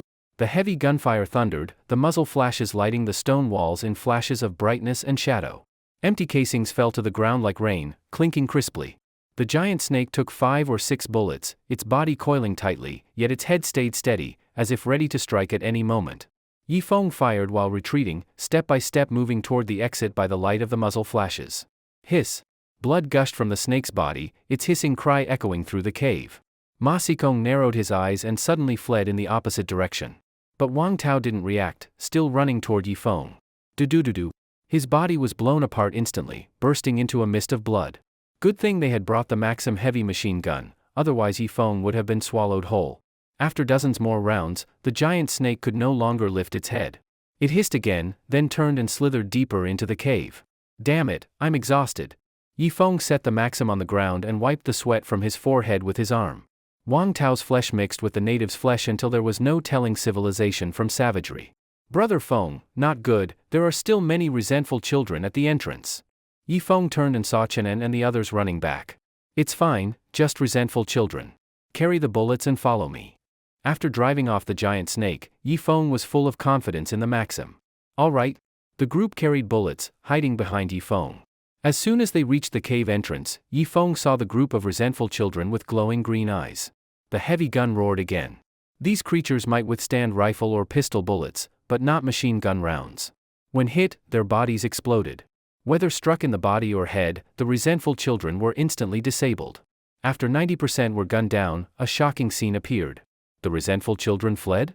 They were afraid? But in Yifeng's memory, these creatures had always been fearless unto death.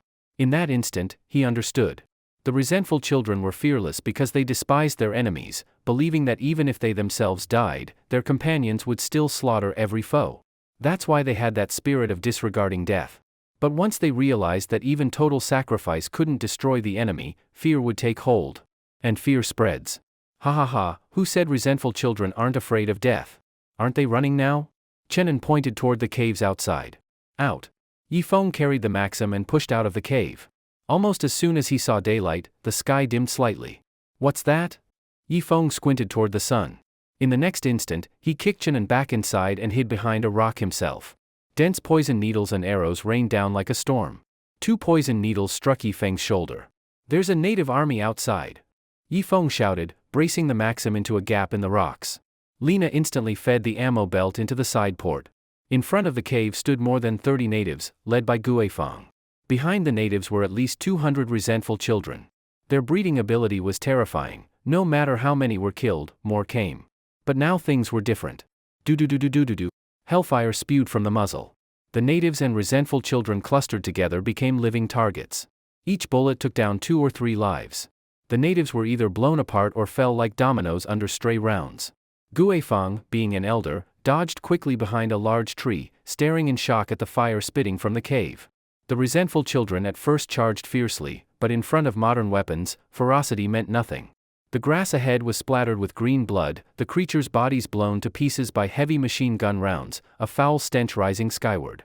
At that moment, Guifeng finally witnessed the terrifying destructive power of civilization across 1,000 years. Resentful children, retreat. The elder quickly recognized the situation, decisively calling them back. Though they could breed endlessly, now was the key time of the great sacrifice. He had to keep enough of them, otherwise, the great sacrifice might end up as another's prize. The resentful children were already terrified. At the call, they retreated into the forest like a tide. But Yifeng didn't stop. Carrying the heavy machine gun, he rushed out of the darkness. Do-do-do-do-do-do-do. The small forest ahead was leveled, the scene horrific. Caw! Caw! More than a dozen vultures circled in the sky, eager over the hellish scene below. Yifeng's face changed, and he finally stopped firing. Quick, carry the bullets onto the ship, this place is no longer safe. After speaking, Yifeng grabbed a lump of organs and pressed it against the red-hot barrel. In the next moment, the smell of roasted meat spread.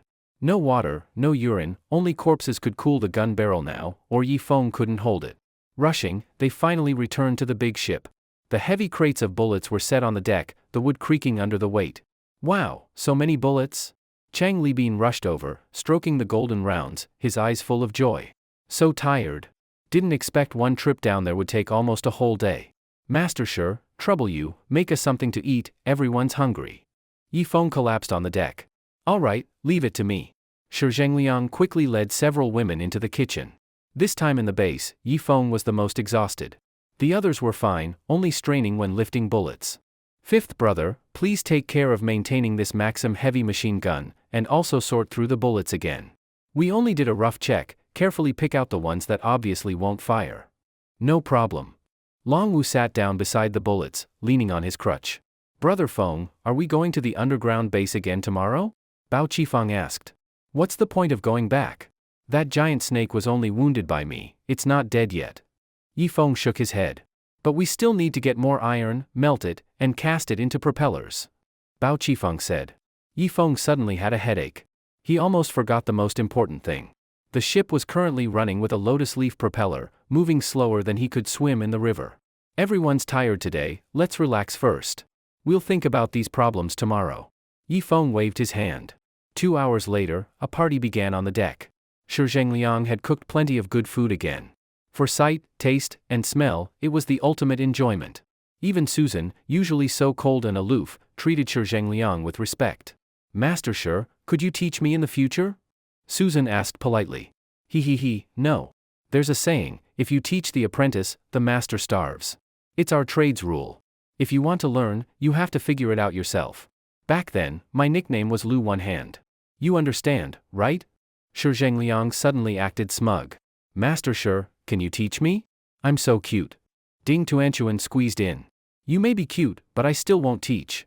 To tell you the truth, even my own son I wouldn't pass my secret to. Shi Zhengliang said proudly. His small figure suddenly seemed bigger. Yifeng also squeezed in. Master Sure, at least teach me? I saved your life.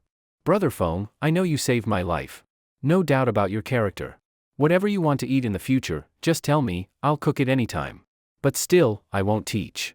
Shi Zhengliang was firm. He had his own calculation. On this ship, he was the only cook. If he taught others, one day he might be treated as expendable. Forget it then. Let's all be happy. Tonight, I'll sing a song for everyone, Boundless Skies. Yifeng picked up a fake microphone made of bamboo. No, Brother Feng, we're all friends here. Please don't sing. So awful. Everyone on deck desperately covered their ears. I'll sing then. Chenin stepped to the center of the deck. I can't hold on to love, I just watch it slip away. After just 2 lines, the crowd drove him off the stage. Chenin, your song didn't touch my heart. I won't turn around for you. Yifeng turned his back to him. After several eliminations, Yifeng realized that only Heli sang well. After all, natives like to sing without instruments, which became her biggest strength in the jungle. Susan and Suyun sang okay, but without accompaniment, it still felt strange. On deck, it became a deserted island version of The Voice. But on the jungle shore, a huge black creature slipped underwater, slowly swimming toward the big ship. I officially announce, the champion of this voice competition is Yifeng, me. Applause, everyone. Yifeng crowned himself the winner. TCH. Ding Tuanchuan raised her middle finger. It's getting late, everyone go back to your cabins, I'm sleepy too. Tonight's night watch, Yifeng had just spoken when Longwu stepped forward. Brother Feng, since coming onto the ship I haven't helped much. And now our numbers are fewer, so count me for the night watch. Longwu said. No need, 5th brother. You were injured on duty, this treatment is what you deserve. I'll arrange others for the watch. Yifeng tried to persuade him. No. The more you take care of me, the more uncomfortable I feel. Give me something to do, please. Longwu looked eager to work. Ever since becoming crippled, he'd been anxious every day. Not about the natives, not about the island's creatures. But about being slowly pushed to the margins of the team. This wasn't civilized society. Survival of the fittest was becoming the rule. Longwu could feel it, if not for Yifeng protecting him, others barely wanted to deal with him. Yes, he once protected Su Yun, Ding Tuanchuan, Zhang Yan, and Rimiko. Those 4 women used to respect him, the cripple, for a while. But as time passed, they hardly spoke to him anymore. At most a nod when meeting, without even a smile. Perhaps this was like the saying, no filial children at the bedside of long illness. Unless he grew a new leg, over time he would still be marginalized. All right. Then who will watch the night with 5th brother? Yifeng looked around. I will. Chenin stepped up. Good, thanks to you too. Yifeng then went to his cabin to sleep. No other thoughts for now, recovering his body was the first priority. Longwu sat on deck, eyes fixed on the shore, while his hands stayed busy picking bullets, separating the bad ones. Chenin paced the deck, turning the Maxim side to side, aiming toward the jungle. 5th brother, did you hear the sound of paddling? Chenin suddenly asked. Paddling? Longwu stood with his crutch, looking around the deck. Didn't seem like natives were rowing over. But he thought he heard a splash, as if something broke the water. Longwu quickly raised his torch, looking to the side of the ship. The next moment, his eyes widened. A giant cobra was slithering up the hull, its body clinging as if with suction, firmly sticking to the planks. Not good, snake. Longwu roared, lifting his pistol. Hiss. The cobra lunged forward, but without grip, it slipped and fell back into the water. Otherwise, its mouth could have swallowed Longwu whole in one bite. What snake? Chenin rushed over with his rifle, glancing at the huge splash beside the ship. He threw his torch into the river. In that brief flare of light, he finally saw the massive shadow in the water. Holy shit!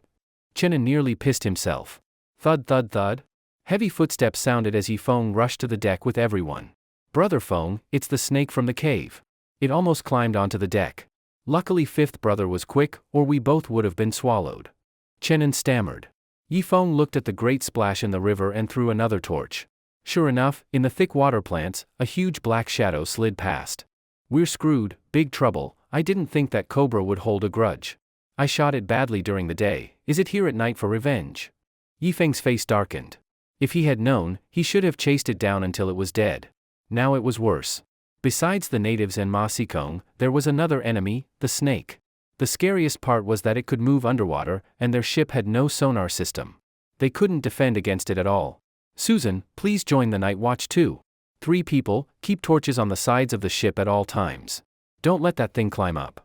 Yifeng said. Susan realized the seriousness and joined the watch team. During the day it was fine, human eyes could see several kilometers. But at night, snakes didn't rely on eyes to hunt. They used the heat sensors on their tongues to detect prey. That made them suited to water and dark caves. After giving instructions, Yifeng went back to his cabin, but just in case, he shut and locked the window too. What if that big snake crawled in through the window? A cobra that size would surely have extremely strong venom. Even with the silver fruit, he might not withstand one mouthful of poison. Just then, Yifeng heard footsteps in the corridor. Brother Yi, Brother Yi. It was Ding Tuanchuan's cute voice, whispered. Yifeng opened the door immediately, only to see Ding Tuanchuan in strange clothes. Her skirt was pulled up to her thighs, her face had something smeared on it, and her eyes were heavily shadowed. Yifeng remembered that Heli knew some native makeup styles. Likely Ding Tuanchuan learned from her. Little one, what are you doing here at midnight instead of sleeping? Yifeng asked. Ding Tuanchuan's face turned red. She bowed her head, hands tightly clasped, looking shy. Speak. Yifeng sighed. Brother Yi, I'm so small, that snake could swallow me in one bite. But if we hold each other, it won't be able to swallow us both at once. I'm scared. As she said this, her face flushed. You just want me to hold you while you sleep. Why so many excuses? Yifeng looked kindly at her. In his heart, Ding Tuanchuan was already like a little sister. Ah? Ding Tuanchuan couldn't hold back, she jumped into Yifeng's arms. All right, tonight I'll hold you. Then the big snake won't eat you. Yifeng closed the door, held her small body against him, soft like a fat cat. After some time, he fell asleep breathing her faint scent. In the water plants, the huge cobra raised its head, cold eyes staring at the ship for a long while. At last it turned its body and slipped into the river, swimming upstream. Not only it, across dozens of kilometers, other giant black shadows stopped dozing or feeding, raised their heads to the stars, and also ran toward the rivers upstream. Creatures of land and water both moved upstream, as if drawn by something. Whoosh! In dense forest by the coast, a massive shadow reached a cliff, jumped, and spread huge wings. On the stern deck, Susan sat, sharp eyes on the forest. Then she felt the moonlight dim. She quickly looked up.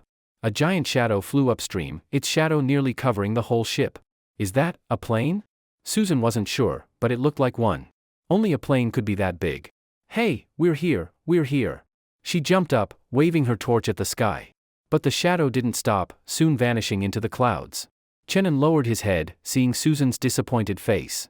Sister Susan, are you sure it was a plane? To me, it looked like a bird. Chenin said hesitantly.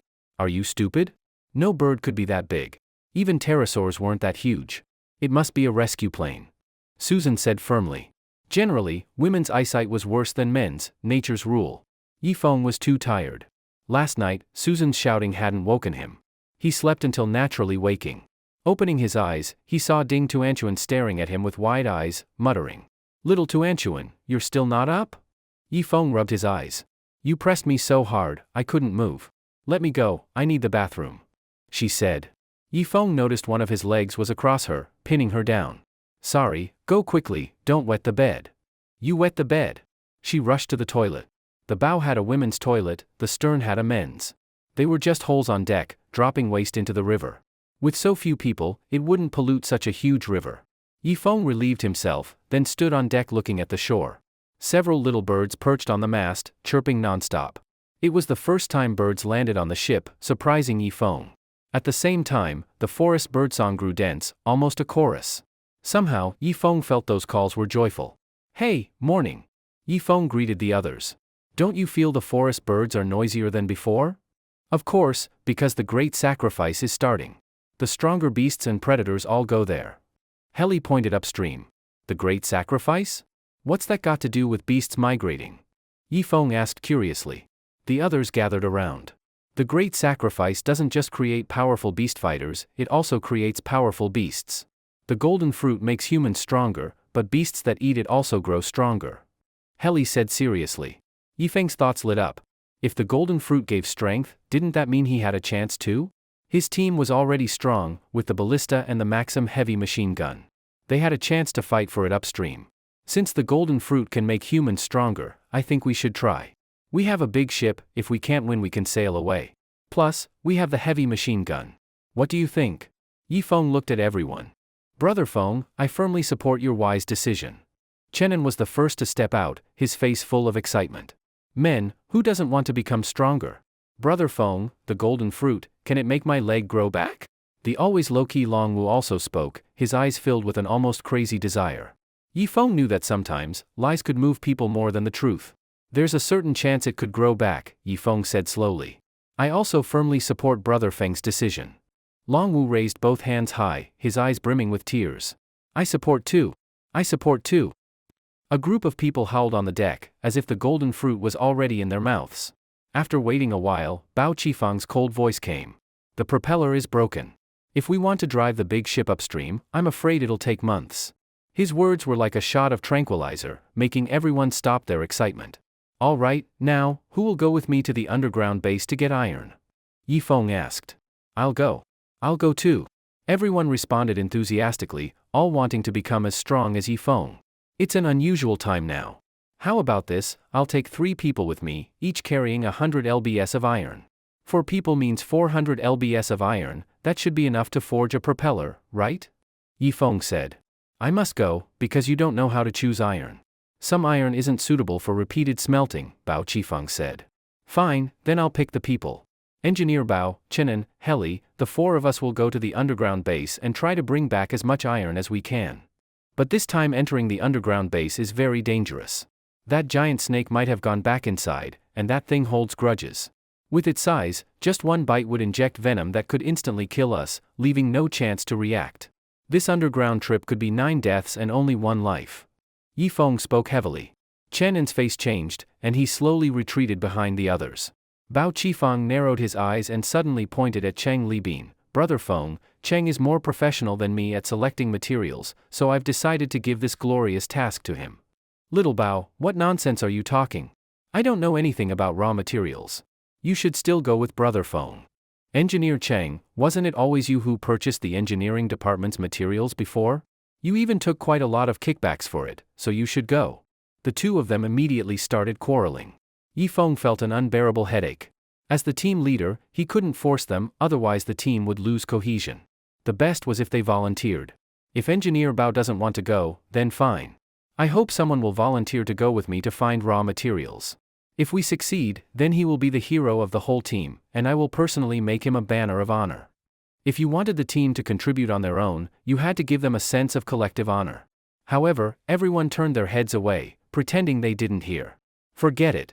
Since that's the case, this underground trip will be me, Heli, and Chenin. Where's Chenin? Halfway through speaking, Yi Feng realized Chenin was gone. Brother Feng, I'm in the toilet. Just now I suddenly got diarrhea. I'm afraid I can't go. Chenin's voice came from inside the toilet. Yi Feng's face turned dark. Heli, just the 2 of us then. When it's done, I'll change the 3 tattoos on my arm into 4 tattoos for you. Heli nodded heavily. In the end, Yi Feng and Heli took weapons, ropes, and torches, and approached the cave. As soon as they reached the entrance, Yi Feng pulled Heli back. A large number of wild beasts were there. There were wolves, wild dogs, and hyenas, gnawing on the corpses of natives. Go, don't disturb them. Yi Feng gripped his rifle tightly, step by step moving toward the pile of rocks. Beasts with food usually wouldn't attack humans, so the 2 passed through the corpse pile smoothly. Inside the pitch-black cave, 2 torches lit up. Yi Feng ran in front, Heli followed behind, only their faint breathing echoing in the cave. With memories of the previous trips, they smoothly reached the underground and found a large pile of iron. Engineer Bao once said, softer iron has very low carbon content, which means it hasn't been smelted much. That's the best material. Yi Feng slashed a piece of iron with a dagger, judging its hardness. Generally speaking, the harder the iron, the higher the carbon content. But Yi Feng didn't need high carbon iron, only soft iron. 2 hours later, Yi Feng's body was hung with hammers, axes, and some engineering tools he didn't even recognize, more than 200 kilograms in total. With his current strength, carrying 200 kilos was no problem. Heli had only eaten 1 white fruit, so she only carried a little over 40 pounds of iron. Let's go! Yi Feng panted heavily, tossing aside his torch. The torch landed on a patch of black-gray sticky substance. Crackle! The black-gray sticky stuff actually began to burn slowly under the torch. Not good. Quickly, separate the black-gray stuff around it, or else it'll blow up the whole underground base. Yifeng was scared stiff, threw down the iron tools, and quickly pushed the sticky substance aside with his hands. A lump of sticky matter the size of a fist kept burning for a very long time, burning stronger and stronger. After more than half an hour, the fist-sized lump was finally burned into complete charcoal. This stuff, it burns that long? Yifeng seemed to have caught onto something important. The next moment, his eyes burst with hope. Ha ha ha ha. Heli, we're rich. If we can find a steam engine on the battleship, this black-gray stuff can be used as fuel. Then we won't need manpower to power the ship anymore. Just one person, feeding these into the furnace at intervals, could keep the ship moving endlessly. And it would run super fast, dozens of times faster than manpower, and save labor. Do you understand? Yifeng grabbed Heli's shoulders, shaking her. Feng, I don't understand at all. Heli's face was full of question marks. It's really hard for you to understand. Never mind, I'll just collect some of this black-gray stuff and bring it back to the ship. Ah, pity that chemical engineer already died. If he were still here, he could have studied its origin. But it's fine, Bai Chushue can study it, doctors know a bit about chemistry too. After speaking, Yifeng found a container and filled it with the black-gray substance. Let's go. This was really an unexpected gain. Yifeng smiled as he led the way forward. He didn't know that his conversation with Heli had been overheard by someone in the dark. After leaving the cave, the two returned to the big ship smoothly, encountering no danger, almost like a dream. On the deck, Yifeng untied the rope from his shoulder, and a heap of raw materials fell onto the wooden boards. Bao Qifeng took the lead in clapping. The others quickly followed. Clap clap clap clap clap. The sound of flesh hitting flesh echoed on the deck. Yifeng pressed his hands down to stop the flattery. This time entering the underground base, we went through 9 deaths and 1 life.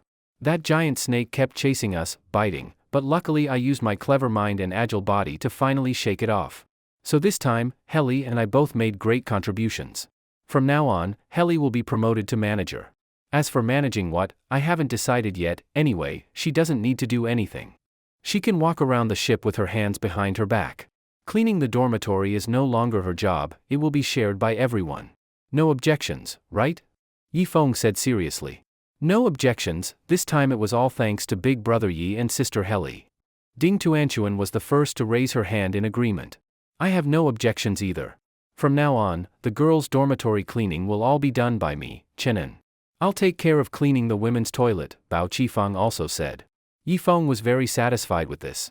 Heli had made a contribution, she must get benefits, otherwise who would risk their life next time? At the same time, he also wanted to set an example for the others. Feng, but we didn't see the giant snake underground, Heli said honestly. Yifeng. Shua. Everyone turned suspicious eyes toward him. Let's not talk about unhappy things. Heli must have been so scared that she lost her memory. This time in the underground base, I also found a treasure. Yifeng finished speaking, opened the container, and pointed at the black-gray sticky substance inside. See this? Just a lump the size of a fist can burn for about half an hour. It can completely be used as fuel for the big ship. But there's one condition, we must get a steam system from the warship and install it on the big ship. Then we won't need people on duty in the engine room anymore. Just one person will be enough to keep the big ship full of power. It might even reach a speed of 100 kilometers per hour. Yifeng's trick to shift attention worked. Everyone quickly gathered around, curiously looking at the black-gray sticky substance. Brother Feng, 100 kilometers per hour? Our ship can't take that. It's not made with iron keel. If it really goes that fast, it will fall apart right away. Chang Libin poured cold water on the idea. Then how fast can our ship handle at most? Yifeng asked, a little disappointed. At most 30 kilometers per hour, and even that can't be done often, otherwise the ship's lifespan will shorten, Chang Libin said. Fine. Then let's keep it at 20 kilometers per hour. Even like this, it's still more than 10 times faster than before, Yifeng comforted himself. At this moment, cries for help suddenly came from the shore. Help, help! Is anyone on the ship? Please save us. Yifeng narrowed his eyes, raising his rifle. On the shore, 6 or 7 ragged people appeared. Judging from their torn clothes, they should be from civilized society. Yifeng was about to speak when suddenly, a spear flew out from the forest and pierced through the last woman. That group of people no longer cared about the danger in the water and jumped into the river, desperately swimming toward the big ship. Then, more than 10 natives appeared on the shore. Open fire! At the command, rifles and machine guns roared. Dense firepower made the natives scatter in panic. In less than a minute, 5 or 6 corpses were left on the shore, the rest fled. Yifeng threw a rope into the river and pulled up the young woman at the front. What are you standing around for? Pull the others up too. We need people now. Yifeng shouted to Susan. Only then did everyone react, quickly reaching out to the people in the river. Soon, all of them were dragged up. They quickly stripped off all their clothes, pulling parasitic catfish out of their body openings, the process extremely erotic. Thank you for saving us. The young woman said weakly. Yifeng quickly took off his shirt and covered her body. It's nothing. We're all people of civilized society, helping each other is only right. Yifeng said righteously. Behind him, Bai Chushua curled her lips. Humph. When you met us back then, you didn't say that. Isn't it just because the ship is running out of people that you're so kind now? Did you escape from the natives' tribe? Yifeng asked. Yes. They wanted to use us for sacrifice. We had no choice but to escape. But over 30 people escaped with us, now only 1, 2, 3, now only 6 of us are left. The woman looked exhausted. These savage natives really deserve to die, using living people for sacrifice. Don't worry, on my ship I'll guarantee your safety. Someone, prepare water and food for our fellow companions, Yifeng shouted behind him. I'll go. Shi Zhengliang rushed into the kitchen. 2 hours later, the 6 people were finally full. 4 of them fell into deep sleep. But the young woman was still awake. My name is Yang Li. Yang Li stretched out her hand. My name is Yifeng, currently the captain. The two shook hands. After eating and drinking, Yang Li's face glowed, her temperament no worse than most women on the ship, only slightly behind Susan and Rico. Miss Yang, you escaped from the big ship. What is the situation in the natives' tribe now? Yifeng asked. The natives, many warriors already escorted the sacrifices upstream. Now there are not many warriors left in the tribe. Also those resentful children, almost all have left the rotten ship, also going upstream. The resentful children left on the rotten ship are all old, weak, and young. Otherwise, we wouldn't have had the chance to escape. Yang Li said weakly. Oh? Yifeng stroked his chin, his eyes narrowing. This was an opportunity. The natives had indeed all gone upstream for the big sacrifice. Most importantly, only the old and weak resentful children were left on the warship. Didn't that mean he could now get the propeller? If only he could get a complete steam system. Combined with the black-gray fuel, it would be of great use. Suyun, take them to arrange bunks, let them sleep well. Everyone else, come to the deck for a meeting. Yifeng finished speaking, taking the lead onto the deck. Blowing in the river wind, Yifeng began his speech. Do you all understand? This is a once-in-a-lifetime opportunity. There are few resentful children left in the warship, and the fighting natives have gone upstream. So today we rest well, tomorrow morning we set sail toward the natives' tribe.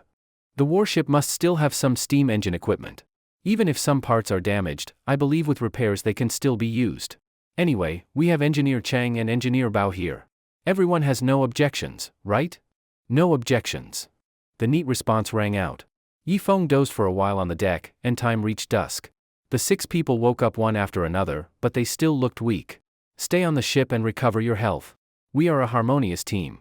If you need anything, just ask. After you recover, I will assign you work. Yifeng gently comforted the 6 survivors. Chang Libin was studying the black-gray fuel, Bao Qifang was drawing propeller designs on the deck. The others were more relaxed, chatting in pairs, talking about light things. Everything was moving in a good direction. Yifeng made up his mind that once he got the steam system, he would reinforce the big ship with iron, trying to reach a speed of 50 kilometers per hour. At the same time, when they got enough iron, he would surround the ship with iron wire mesh to prevent things from climbing up at night. Yifeng, since the ship is built, why don't we just sail home? A fat man came over, he seemed to have regained some strength. I have my own plan. Yifeng raised his eyebrows. He felt this fat man was not a good type. From his looks, with a face full of flesh, big belly and big butt, he looked like those Northeast gang bosses often seen in short videos, his voice also rough, full of street gang air. Wife, this guy doesn't want to sail the ship home. What should we do? The fat man looked at Yang Li. So they were husband and wife. No wonder when Yifeng was chatting with Yang Li, this fat man's eyes at him were strange. Husband, forget it. This is his ship, we should just follow orders. Yang Li said. Fine. The fat man finished, then gave Yifeng a warning look before returning to the cabin to rest. But Yang Li walked over and bowed to Yifeng. Sorry, my husband used to mix in society, his temper is bad. Please tolerate a little. Yang Li was very sensible. It's fine, it's fine. Yifeng awkwardly returned the bow. Indeed, in the morning his look at Yang Li was a bit too direct. That fat man being unhappy was normal. At night, Yi Feng held a party on the deck, mainly to let the newcomers feel the friendly atmosphere of the team, so their hearts would settle. But as everyone was showing talents, Yi Feng suddenly heard a slap. The fat man had smacked Yang Li hard across the face. Yi Feng frowned but finally endured. That was their family matter, he could not intervene. Bitch, can't you walk when you see a handsome man? I tell you, alive you are my woman, dead you are my ghost. From now on, your whole life can only belong to me. The fat man pulled Yang Li's hair with one hand, cursing non-stop. Zhang Haodian, don't go too far. Between husband and wife there should be tolerance. Why must Yang Li follow you for life? If you treat her badly, she has the right to divorce you. Chang Libin stood out righteously. Old man, don't talk too much. Do you fancy my wife or what? Zhang Haodian pushed Yang Li aside and stepped closer to Chang Libin. What nonsense. I only came to mediate because I couldn't stand it. You're really strange. Chang Libin's breath became heavy facing Zhang Haodian. After all, this guy was 1.89 meters tall, fat, with a strong sense of oppression. We're all men, don't think I don't know what's in your heart. But you can only think. Look at you, half your body is already in the grave, and you still think about that between men and women? Aren't you ashamed? Zhang Haodian acted like a street thug, forcing Chang Libin into a corner. Yi Feng feared he would strike, so he signaled Susan with his eyes. Susan nodded, blocking Zhang Haodian. Zhang Haodian, Engineer Chang is right. From now on, you are not allowed to hit your wife. Understand? Susan said coldly. Facing a woman, Zhang Haodian suddenly changed, his fierce face turning flattering. Sis, you're right, ha ha ha, I'll change in the future. But my wife just likes me hitting her, I can't help it. How about this, sis, let's get to know each other. I still don't know your name. Zhang Haodian reached out with dirty hands. You don't need to know who I am. Susan said, then stepped back beside Yi Feng. Unexpectedly, Zhang Haodian followed, flirting with Susan in front of Yi Feng. Sis, your boyfriend shouldn't be Yi Feng, right? I can tell you two haven't done that thing. It's fine if we know each other. Besides, on this deserted island, sometimes a woman will need a man. Maybe I can help you. Zhang Haodian said with a grin. Susan's face changed, her hand slowly reached for her dagger. Yi Feng directly pressed her hand down. As the team leader, he now knew the importance of manpower. Zhang Haodian was disgusting, but Yi Feng's vision had broadened, no longer the mindset of a commoner. Everyone had their value. For example, Zhang Haodian, being so fat, carrying equipment from the warship would be perfect. Even if not as porter, with his size, he could at least be a meat shield, a first-rate cannon fodder. When Susan ignored him, Zhang Haodian went to chat with other women. Yi Feng's eyes narrowed. He had almost already sentenced this guy to death, but not now, he still had value. Yang Li shrank in the corner, silent, as if already used to it. Yi Feng sighed and ended the party early. Everyone go to sleep, tomorrow we still have work. He finished and was the first to rest. Night watch was arranged by Susan. In the middle of the night, Yi Feng suddenly heard screams from the next cabin. His face changed, he thought a cobra had crawled onto the ship. But when he rushed into cabin 1 with his gun, he found Zhang Haodian had broken in, stripped naked, and was lying on Yang Li's bed tightly holding her. Zhang Haodian, get out, this is the women's cabin. Zhang Yan shouted angrily. I don't care what women's cabin. My wife sleeps here, so I will also sleep here. Just act like you didn't see anything. Zhang Haodian looked shameless. Yi Feng couldn't hold it anymore. He grabbed Zhang Haodian's hair and dragged him out of the cabin. Damn! Zhang Haodian roared, throwing a punch at Yi Feng. But that little strength, maybe strong to ordinary people, was nothing in Yi Feng's eyes. He grabbed Zhang Haodian's wrist, threw him over his shoulder, and directly subdued the fat pig. Go back to your men's dorm honestly, otherwise next time, I'll throw you off the ship. Yi Feng patted his face. If it weren't for tomorrow's work of moving equipment, Yi Feng really wanted to throw him down now. Soldiers should be few but elite, there was no need to tolerate this useless waste. Seeing that he couldn't beat Yi Feng, Zhang Haodian rolled his eyes, the flesh on his face squeezing into a smile. Yes, I didn't expect you to be so strong. I admit it, from now on I'll listen to you. Zhang Haodian smiled apologetically, but a trace of viciousness flashed in his eyes. After all Yi Feng had gone through on the deserted island, he could already see through Zhang Haodian's petty schemes. From now on, go back to your men's dorm. Remember, no troublemaking. After dealing with Zhang Haodian, Yi Feng went back and slept soundly again. The next morning, when Yi Feng opened his eyes, he found Ding Tuanchuan squeezed in his arms. Little one, when did you come in? Yi Feng pinched her chubby cheek, feeling a kind of fatherly affection. After all, she was still young. Yifeng had no such thoughts. The ones who truly stirred his primal desire were only mature beauties like Zhang Yan and Susan. On the deck, Yifeng sent Zheng Liang to prepare breakfast. The 3 night watchmen went to rest, while Yifeng personally manned the crossbow, aiming at the shore. "Brother Feng, morning." Just then, Zhang Haotian came up to the deck, greeting Yifeng friendly. "Morning to you too." Yifeng sneered inside. This guy was a bit like Su Jiaying from before. "Brother Feng, I recently heard about your deeds. So you've contributed so much to the team. I was wrong before. I only obey leaders who truly care for everyone, and you are one of them. If you need anything in the future, just say the word, I'll go through fire and water." Zhang Haotian patted his chest, looking righteous. Yifeng glanced at him. I really will need your help in the future. Relax for now." Then Yifeng greeted Chang Libin. Chang Libin nodded and gave a left rudder. The big ship crawled forward at turtle speed toward the tributary where the natives lived. Although it was only a few dozen kilometers from here to the natives' tribe, at the ship's current speed, it would take a whole day. This strengthened Yifeng's determination to get a propeller. "Chenin, Zhang Haotian, Heli, you stay on deck with me on duty. Others go rest, restore your energy, soon we'll have a hard battle." Yifeng ordered.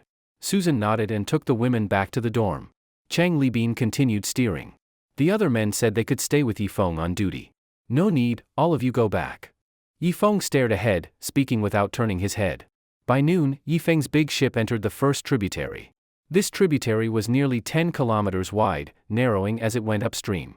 "Engineer Chang, furl the sail, so we don't draw attention," Yifeng said. Crash! The huge sail was taken down and folded.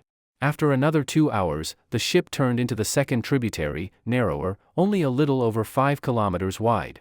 "Heli, after we turn into another tributary, will that be your gay tribe's settlement?" Yifeng asked. This was his second time at the natives' tribe, so he didn't clearly remember the route.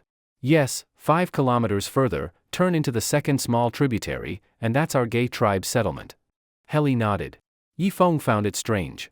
Logically, such a vast Black Tree River basin could support at least hundreds of millions of natives, right? It shouldn't only have one gay tribe. Yet he had only ever encountered gay people.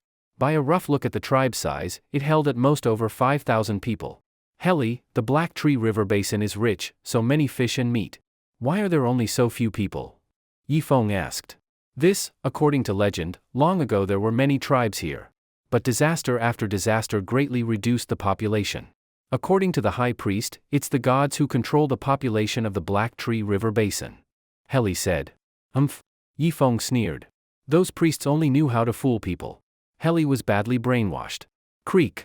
Chang Libin turned the rudder right, and the big ship finally entered the last tributary. Here the river was about 2 kilometers wide, getting narrower upstream. Tall trees almost completely blocked out the sky over the river. At the same time, the narrow river teemed with creatures. Leeches, piranhas, crocodiles, all kinds of water snakes, countless. "Brother Feng, we can't go further. Too many water plants in the river, they could tangle the propeller." Chang Libin shouted from the captain's room. "All right? Wake everyone, get ready to work," Yifeng said. Soon, everyone was on the deck. Yifeng opened the warehouse beside the deck, bringing out all kinds of guns. Now, weapons will be distributed. This is a hard battle, deciding how we will live the next 10 years. If we don't get the propeller, we will be struggling to survive in the Black Tree River basin. If we can get the propeller and steam system, we will enjoy life in the Black Tree River basin. So I hope everyone works together, set aside personal grudges. At this, Yifeng glanced at Zhang Haotian. This time there was no neat chorus, but everyone nodded in agreement. Weapons and ammunition were finally distributed. Only Susan and a few others got rifles. Most had pistols. Because pistols could fire continuously, they were actually better than rifles for close combat. Susan had a rifle because she was going to serve as sniper. Move out. 2 crates of machine gun ammo were lifted to the shore with ropes. Yifeng carried the Maxim heavy machine gun and was the first to step onto land. The first moment on shore, he aimed the gun at the jungle, guarding against anything rushing out. Behind him came the sound of splashes. Turning back, Yifeng saw over a dozen people jump off the ship, each with a grave face and firm eyes. Move out. Form a long snake formation, keep your steps as light as possible. Yifeng spoke, then led the way. Susan stayed at the rear as guard. After moving upstream about 2 kilometers, Yifeng stopped and had everyone lie on the ground, looking toward the natives' tribe. Sure enough, the tribe wasn't as lively as before. On the riverbank only a dozen native warriors patrolled, the rest were mostly old, weak, women, and children. On the broken warship, the resentful children were squeaking non-stop, but clearly their cries were much weaker than last time, not like those from strong ones. Everyone listen, next, light the homemade smoke bombs and throw them accurately onto the warship. First, smoke out the remaining resentful children inside. Susan, climb up this fig tree and act as sniper. Helly, Ding Tuanchuan, you two stay here and operate this Maxim heavy machine gun. Remember, only shoot when the natives rush toward the warship. Bullets are precious, save them. Then, Yangli, you and this lady take pistols to guard the machine gun. Don't let the enemy flank from behind. After giving instructions, Yifeng took out the smoke bomb from his waist. The others also picked up their smoke bombs. The next moment, more than a dozen bamboo tubes spewing black smoke fell onto the huge warship. Some smoke bombs were even thrown directly inside through the windows. In just a moment, sharp squeaks of resentful children came from the warship. Because the smoke bombs contained spicy powder, their effect was powerful. The resentful children couldn't last even 10 seconds before rushing out altogether. The natives on the riverbank also noticed the anomaly and started moving toward the warship.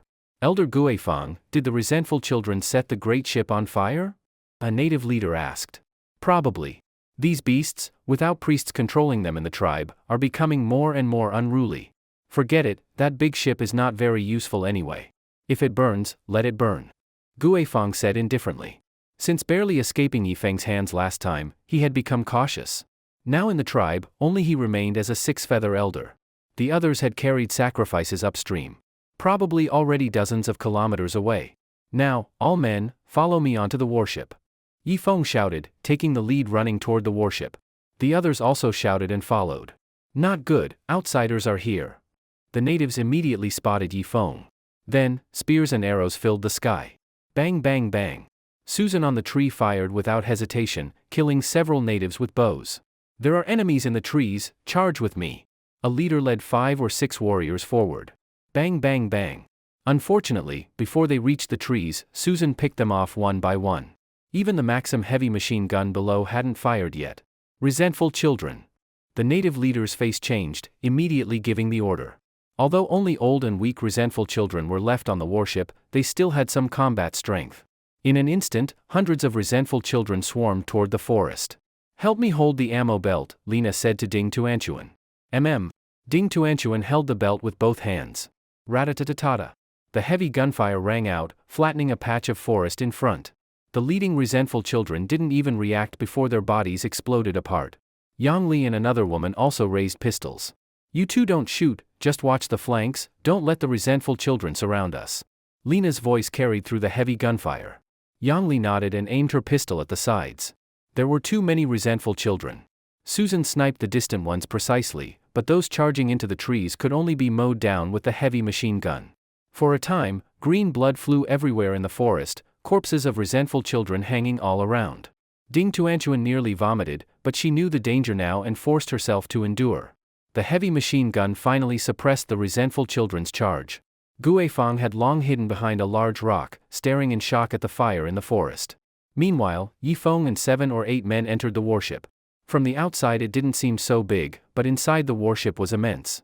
The interior was filled with hay, nests made by the resentful children. A strange odor spread through the whole ship. The warship had 7 decks, over 80 meters long, more than 30 meters wide. Rooms lined up neatly, plus 8 anti-aircraft gun turrets, most barrels corroded beyond use. Don't mind those, let's go down the spiral stairs to the engine room. Focus on finding the propeller, then the steam system. Yifeng shouted. The group went downward, crossing 5 or 6 stairways, finally reaching the engine room. Feng, brother Feng, this steam system is too big. Our ship can't possibly install something like this. Bao Qifeng's face went pale at the 4 huge machines. Can we simplify it? Yifeng asked. Even simplified, it won't fit. Any single part of these steam systems weighs as much as our whole ship. Simplification won't help. Bao Qifeng's face was grim. Then let's search for small boats. Maybe we can take propellers off them and still use manpower. Yifeng said, starting to search the dark engine room. After looking around, they were disappointed. Not a single small boat, nor any small propellers. Brother Feng, this trip was for nothing. I think we should just go back and build a propeller ourselves. Bao Qifeng said. Yifeng heard gunfire from the shore, unsure how long Susan and the others could hold. The The next moment, he squatted and touched the warship's bottom. The bottom is dry, no water seeped in. Yifeng shouted. So what? Bao Qifeng was speechless. At a time like this, Brother Feng still cared about such things? Don't you get it? The engine room hasn't taken on water. That proves the warship's hull is intact. We might be able to move this warship downstream. Yifeng said. Everyone was shocked, quickly feeling the floor of the engine room. Right, no water. We can definitely move this warship downstream. Bao Qifeng also realized. Ha ha ha, with such a big ship, in the future we can do somersaults all over the deck, even hold marathons. Chenin shouted excitedly. The warship was far more luxurious and sturdy than their big boat. I just saw, the reason this warship stayed in the river instead of being washed downstream is because vines grew onto it, tying it in place. Now, let's go to the deck, cut off the vines with daggers. The current will naturally push the ship downstream. Then we'll tie it at the lowest point with ropes, slowly clean the whole warship, repair what steam engines we can. In less than a year, this warship can rule the Black Tree River. Yifeng said. Go, up to the deck. Charge, brothers. The group, excited like injected with chicken blood, rushed to the deck. Yifeng drew his dagger and slashed fiercely at the century-old vines. Some people without daggers pulled with their hands and bit with their mouths. Compared to the huge warship, the dozen or so of them were like a group of ants. But hard work pays off. After their efforts, the warship seemed to shake slightly, proving that most of the old vines had been broken. The warship itself was already being washed by the current. They just needed to break a few more old vines, and the buoyancy of the warship would break the rest of the vines on its own. Dang dang. On the shore, the sound of the Maxim became intermittent. It should be that there weren't many bullets left, so Lena was firing in bursts instead of spraying. Some resentful children tried to circle around the back of the forest for a sneak attack, but were shot dead by Yang Li and another girl. Ah! At that moment, the girl let out a scream. A poison needle had pierced her forehead. Susan was in a tree more than 20 meters high. The poison needles of the resentful children couldn't harm her. So she shot and exploded the one that got close. Yifeng, what are you guys doing? Susan shouted at the deck. We're trying to get the warship downstream. Susan, hang on a bit longer. Yifeng shouted back from the deck. Crack. Another vine was torn off, and the warship shook even more noticeably, making creaking sounds, like a giant beast about to awaken. Damn it, too slow. Use bullets to shoot off the vines. No need to save them now. After Yifeng spoke, he raised his rifle. Bang bang bang. Gunshots rang out around the deck. After more than 30 shots, the warship finally stood up in the water. The current washed over its massive body, slowly dragging it downstream. Ha ha ha ha ha. Wah ha ha ha. We did it, we succeeded. A group of men hugged each other in excitement, enjoying the joy of success. However, Bao Qifeng was jumping up and down anxiously on the deck. Shit, you guys still have the nerve to laugh? We can't control this beast at all. We need to jump ship right now. Otherwise, its speed will keep increasing, and if it crashes into a rock, it'll shake us all to death on the deck. After saying that, Bao Qifeng took a few steps back, got a running start, and with a plop, dove into the river. Shit, I didn't think that far ahead. Yifeng gritted his teeth and jumped down from the deck more than 10 meters high. His body pierced the water like an arrow, splashing only a little water.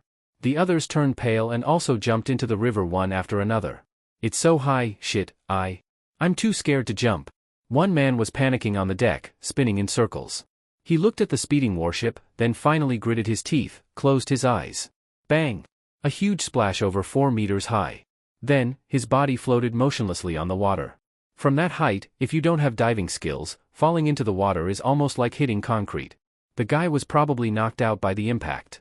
Yifeng gritted his teeth, swam over and pulled the guy up, slapping his face. You okay?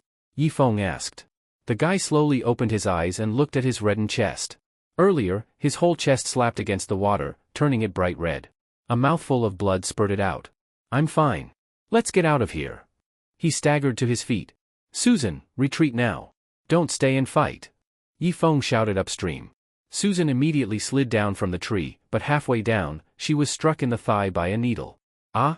She fell from 7 or 8 meters high. If not for the thick leaves on the ground, the fall could have crippled her. Quick, let's go. Forget the bullets. Take the Maxim. Susan said, and she and Lena lifted the Maxim. There were still over 200 bullets left in the box, but they couldn't carry it all. Ding Tuanchuan and Yang Li covered the rear. As for the girl who got hit in the forehead with the poison needle, she clearly couldn't survive. Yi Feng looked at the increasingly fast warship, feeling a vague sense of dread, but couldn't pinpoint why. Feng, huff huff, brother Feng, Bao Qifeng came running over, out of breath. What is it? Yi Feng asked. This warship is going too fast, and we can't control its direction. I'm afraid it's going to crash into the big ship downstream and smash it to pieces. Cheng Gong and fifth brother are still on board. Bao Qifeng shouted. Shit! Yi Feng threw away his rifle and shot off downstream like an arrow. He'd just run 300 meters when a leopard suddenly leapt at him from the forest. D. With a punch, the leopard flew sideways and landed in the river with a splash. The warship moved faster and faster, like a runaway beast. Given its size, if it really crashed into the big ship, no one on board would survive. Yi Feng could only hear the wind roaring in his ears. Right now, he was running at championship-level sprint speed, weaving agilely through the rainforest. Finally, he saw the big ship. Chang Libin was holding binoculars, staring at the approaching warship in shock. Huff huff huff Cheng Gong, jump. Take fifth brother, Ilian, Dove, jump, jump. Yi Feng felt like his lungs were about to burst, barely managing to shout those few words. Splash. Chang Libin was the first to jump into the water, because the warship was only a few hundred meters away now. At that speed, it would collide with the big ship in less than half a minute. Long Wu was also on the deck. He didn't jump but instead rushed into the cabin, struggling to lift Dove onto his shoulders with one hand pulling Ilian. Fifth brother, forget it, just jump. You can't save them now. Yi Feng shouted, collapsing onto the ground. Screech. The warship finally collided with the big ship. The big ship's side scraped harshly against the warship, wooden planks flying everywhere. The bodies of Long Wu and the other two were thrown into the air and slammed down onto the armored deck. Screech screech screech. Fortunately, the warship just grazed the side of the big ship, tearing a hole along the hull, but didn't cause it to flip. Thank heaven. Yi Feng clasped his hands and bowed to the sky. At this moment, Bao Qifeng and the others caught up, panting, but Susan and the others were nowhere to be seen. Where's Susan? Yi Feng asked. The natives are chasing us. Sister Susan stayed behind with Chenen and the others to cover our retreat, Bao Qifeng said, gasping, and Yi Feng could even hear the sound from his lungs. With a loud boom, the warship burst out of the small tributary and entered a larger one. It drifted sideways, almost capsizing. But within a minute, it stabilized and began drifting slowly downstream. Bang bang bang. Gunshots echoed from behind. Yi Feng didn't care about the warship anymore and turned back toward Susan. Susan and her group retreated while fighting, suppressing the attack of the resentful children. Yi Feng pulled out his pistol and joined the battle. After firing 5 or 6 shots, only a small half of the bullets were left.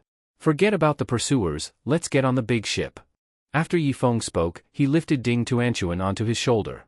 He carried Ding Tuanchuan upside down, so she could still shoot at the pursuing enemies from Yi Feng's shoulder. Soon, the group struggled their way onto the big ship. Yi Feng immediately retracted the anchor and let the big ship follow behind the warship. 30 natives and hundreds of resentful children also rushed to the shore, throwing a few powerless spears at the big ship. Barbarians, goodbye. Next time, you'll see our gigantic monster. Yi Feng waved toward the shore. Damn it, these foreigners. Guifeng roared angrily at the shore. Elder, those foreigners took the treasure ship. Should we chase them? A leader asked. Chase? These guys already used up a lot of strength when they took the treasure ship. Besides, their fire-spitting iron lump didn't spit fire just now. This is our chance. After Guifeng finished speaking, he led the chase downstream. Engineer Cheng, steer properly, follow the warship all the way, don't lose it. Yi Feng stood at the bow and spoke.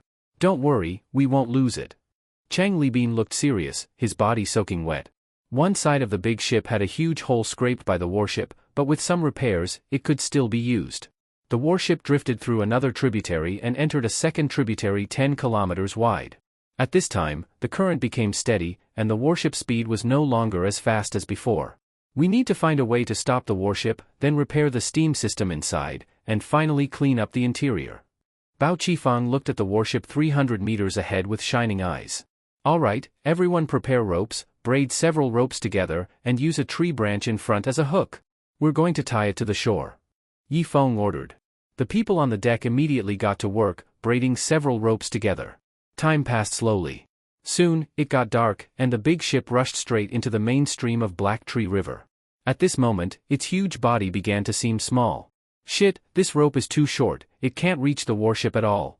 Yi Feng looked at the rope, less than 30 meters long, and then at the warship more than a kilometer from shore. Even if it could reach the warship, the rope might snap from the force. No matter what, I have to try. Yifeng gritted his teeth and jumped into the river, with a thinner rope held in his mouth. This thinner rope was connected to the thick rope on the big ship. Once he reached the warship, he would pull the thick rope over, hook it onto the tail of the warship, and slowly pull the warship to the shore. Luckily, Yifeng had amazing stamina now, and there weren't many creatures in the middle of the river.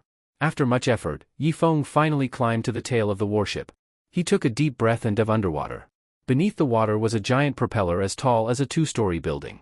Yifeng began pulling the thin rope, dragging the thick rope to the propeller. Soon, the hook finally latched onto the propeller. Yifeng quickly surfaced to catch his breath. He could feel leeches on his back, but he had no time to pull them off. Steer the big ship to the shore, drag the warship with it. Yifeng shouted from the water. Chang Libin nodded and raised the sails. The big ship hovered in the river. In a short while, the thick rope was pulled taut by the warship, dragging the big ship downstream. Engineer Chang, the big ship can't hold the warship. What do we do? Chenin asked anxiously. Don't panic. Watch my move. Chang Libin said, then turned the rudder left and right to keep some resistance in the water. Sure enough, he managed to steer the big ship to the shore. He immediately dropped anchor and hooked onto the riverbank grass. Squeak, squeak, squeak. The warship's massive body pulled the big ship, grass, and rope all into a straight line. At the same time, the warship, under inertia, slowly leaned against the riverside grass. Ha ha ha ha. Oh yes? Yes. A burst of cheers erupted from the deck. Let's go, find a dozen old vines, tie the warship to the trees on shore, don't let the big ship take all the strain. Yifeng didn't celebrate, but jumped onto the shore. Except for the weak and elderly, everyone else also jumped to shore. This place was already downstream of the karst cave, an ideal location for ship repair. With 2 engineers present, Yifeng believed it wouldn't take more than 10 days to fix the power system. In 10 days, they could sail upstream again and forcefully join the Great Sacrifice, grabbing a few golden fruits to replenish their strength. As for cleaning, it might take over 6 months to scrub the whole ship clean. Then came deck repairs, cabin repairs, even restoring the naval guns. Various old vines were pulled by Yifeng from the forest, some tied to the hull, some to the gun turret, some to the radio, and some to the flagpole. They worked until midnight before the group, completely exhausted, returned to the big ship. Though tired, everyone's eyes sparkled with hope and dreams of the future. Tonight, Susan, 5th brother, stand guard. You not only have to guard the big ship, but also watch the warship 30 meters away. Don't let anyone sneak in and cut the ropes, Yifeng said. Got it. Susan and Longwu nodded. Everyone's worked hard today. Grab something simple to eat, then sleep and recover. Especially Engineer Chang and Engineer Bao, you two need to use your brains and strength tomorrow to repair the steam power system. Once it's fixed, we'll go back to the underground base to get that fuel. Yifeng said. Understood. There was no party on deck tonight. Everyone returned to the cabin to sleep. Yifeng had a beautiful dream. He dreamt of commanding the warship, sailing freely along Black Tree River. The naval guns were repaired, and he fired shells into the natives' villages. In the end, the natives all raised their hands to surrender. A few beautiful priestesses even offered themselves to him and said they wanted to bear his children. Hey hey hey. Yifeng let out a pervy laugh in his sleep. Wake up. Wake up. What kind of dirty dream are you having again? A voice came from far away. Yifeng slowly opened his eyes and saw Susan looking at him with disgust. I wasn't dreaming. Yifeng sat up and wiped drool from the corner of his mouth. In the dining room, everyone was waking up one after another, all looking groggy. Everyone, get your spirits up. Once we finish the warship, we'll dominate the tropical rainforest. Especially those 8 naval guns, maybe we can fix 2. Then we'll bomb the gay tribe directly, catch all the men to do hard labor, and as for the women. At that point, all the men's eyes widened. Brother Feng, what about the women? Hurry up and tell us. Yeah, what are the women for? Chenin and another man leaned their heads forward. The women, we'll form a women's legion, rescue them from a male-dominated society. But we'll also need to control them, otherwise if they all turn into New Age fairy girls, it'll be hard to deal with. Yifeng said seriously. The men instantly lost interest. But, you all will definitely be my founding elders. By then, we'll pick a few of the most beautiful native women for you guys. Yifeng paused here. To be our wives and concubines? Chenin was so excited his face turned purple. The other men's eyes also lit up. To manage your money and finances, because once the team develops, we'll definitely need to standardize weights and measures, and also issue our own currency. Yifeng said seriously. The men again lost interest. But, you can choose girls you like from among them to be your wives and live a warm life with a wife and children by the stove. Yi Feng added. Brother Feng, when we make laws later, can we have polygamy or something? Chenan suddenly asked. That depends on the situation. If there are more women than men, I might issue a law for that. Yi Feng said. Alright, stop daydreaming. Hurry and eat, then go repair the warship.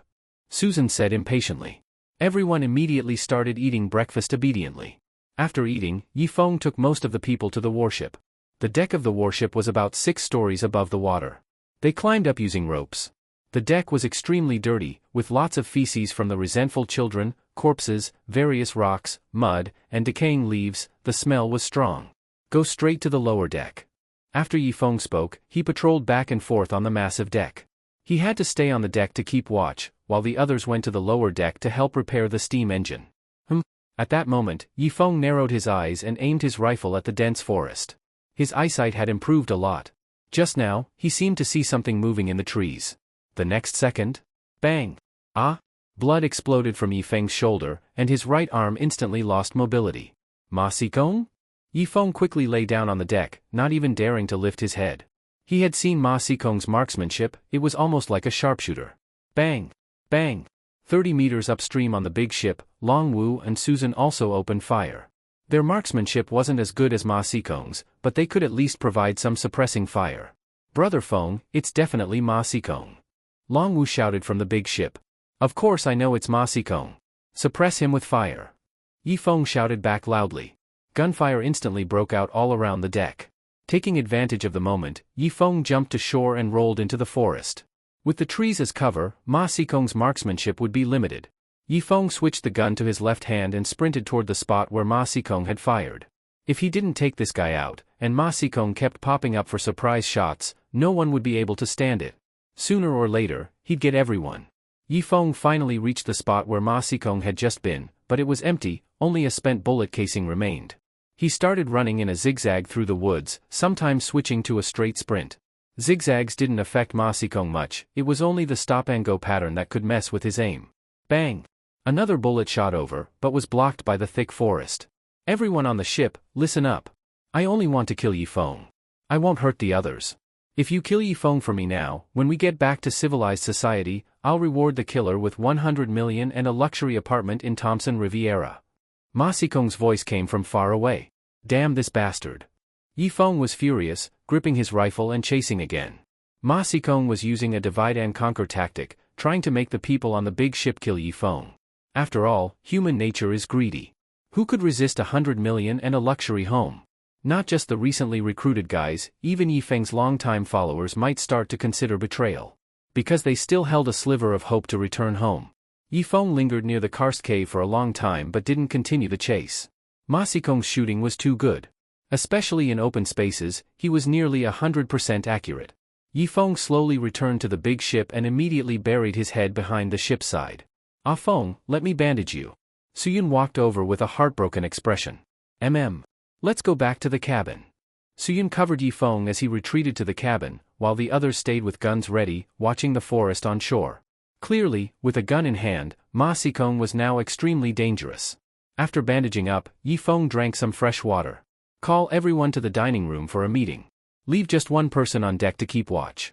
Yi Feng said. Okay. Suyun nodded and called everyone into the dining room. Yi Feng sat in a corner, this way, he'd be safe from bullets through the windows. Because there were many tall trees on the shore. If Ma Xikong climbed a tree, he could fire down onto the ship. Don't let Ma Xikong scare you. He has a gun, and he's a good shot, but remember, in the jungle, he's alone. He has no teammates. If we wear him down, he'll fall before we do. Yi Feng said. Okay, brother Feng. Don't worry, I won't fall for Ma Xikong's tricks.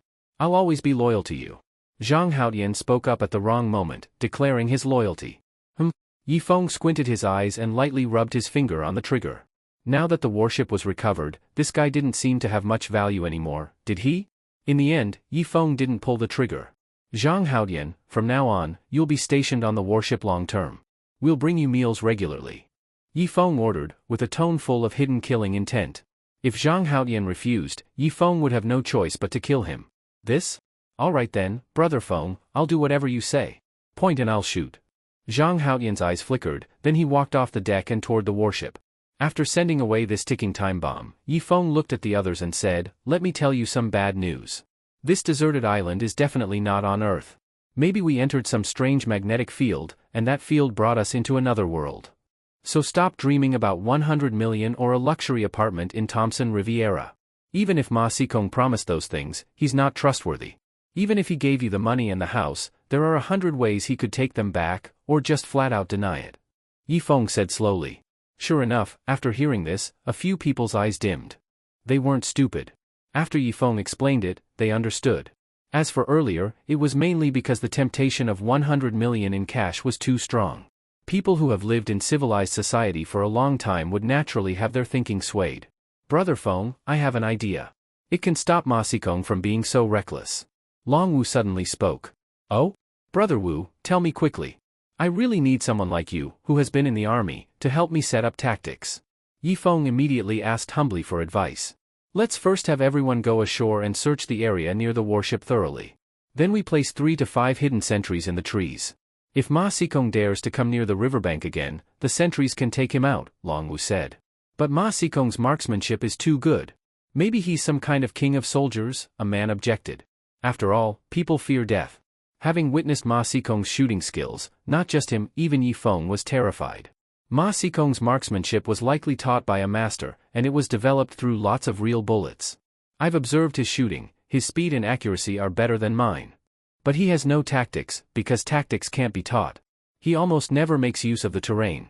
Otherwise, last time, he wouldn't have just hit my leg, he would have taken my life." Long Wu analyzed calmly. Hearing this, Yifeng suddenly realized, he only regretted never having served in the military. In the jungle, Ma Sikong almost never took advantage of the terrain. If he had climbed a tree to shoot just now, Yifeng wouldn't have just taken a hit to the shoulder, his whole body could have exploded. Because when Ma Sikong shot, he was firing upward. Most of Yifeng's body was blocked by the deck railing. Brother Wu is right. Starting now, we'll do a carpet search of the riverbank. Yifeng had been shot in the shoulder, only the skin was broken, no vital parts injured. After some bandaging, his right arm could barely move. "Good. Let's go now." Susan stood up with her rifle. Clatter. The others followed. Their group landed one by one on the riverbank and spread out to sweep the entire shoreline. Even if Ma Sikong could kill one person, he would get turned into a sieve by the others. They finally pushed about 500 meters into the jungle, the limit of rifle range. "Now!" Yifeng pointed at a spruce tree. Susan nodded, slung her rifle over her back, and agilely climbed up. Then, Lena also climbed a big tree and covered herself with leaves. Yifeng thought for a moment and also climbed a banyan tree. He sat in the banyan and waved to the people below. The rest of them then returned to the big ship. Yifeng was about 200 meters from Lena, and Lena was about 200 meters from Susan. The three of them formed a triangle. As long as Ma Sikong showed himself, they could shoot him dead. Time passed slowly. Yifeng arranged 6 people as hidden sentries along the shoreline, 3 per shift. Chang Libin and Bao Qifeng stayed on the warship working with the others. Through the dense branches, Yifeng could still see plumes of smoke rising from the warship. Time flew by, and 4 days passed in a flash. Chang Libin made pleasing progress. In his words, German metallurgy was truly impressive. After 80 years of wind and rain, there was only light corrosion. The lower cabin was completely built from steel, about half a meter thick. The bow was over 1 meter thick. In the future, if they encountered smaller ships, they could ram straight through. All 4 steam engines were broken, but not completely. So Chang Libin and Bao Qifeng decided to combine parts from 2 steam engines to make one working unit. That solved the most serious problem. On the 7th day at noon, Yifeng was on the banyan tree keeping watch when he suddenly saw water churning behind the warship, along with a loud rumbling from the lower cabin. "What's that?" Yifeng lowered his binoculars. 10 minutes later, Chang Libin and the others rushed to the deck, waving toward the big ship. It worked. It worked. The steam engine moved the rear propeller. "We have power now. We can finally drive the warship and act cool. Ha ha ha, we waited so long, and finally today arrived." On the deck of the warship, all the men cheered. Even Yifeng, whose face had been stiff, squeezed out a smile. During this period, they had to station 6 people on the shore to guard against Ma Sikong, but now it was different. As long as the warship could move, there was no need to guard anymore. They could just sail the warship to a spot 1 kilometer away from the shore. Unless Ma Sikong could find a modern sniper rifle, he wouldn't even be able to hit a hair on the warship. At night, someone came to relieve Yifeng. Yifeng first had a good sleep, and then it was already midnight. Everyone, stop sleeping, come to the dining room for a meeting. Yifeng woke everyone up. So, a group of people groggily walked into the dining room. Brother Feng, it's the middle of the night and you're not sleeping. Why'd you wake us up? Chenin yawned. The others also looked drowsy and unmotivated. Brothers and sisters, I woke you up for a meeting because I guess Ma Xikong must be hiding in that karst cave. He's probably sleeping right now. So let's quietly go into the cave. If we can kill Ma Xikong, that's best. Even if we can't, we can still bring back a large amount of fuel. The warship is ready too.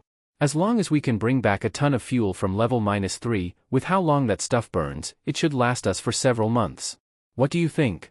Yifeng said. As soon as they heard this, everyone suddenly perked up. Brother Feng, then what are we waiting for? Let's get moving.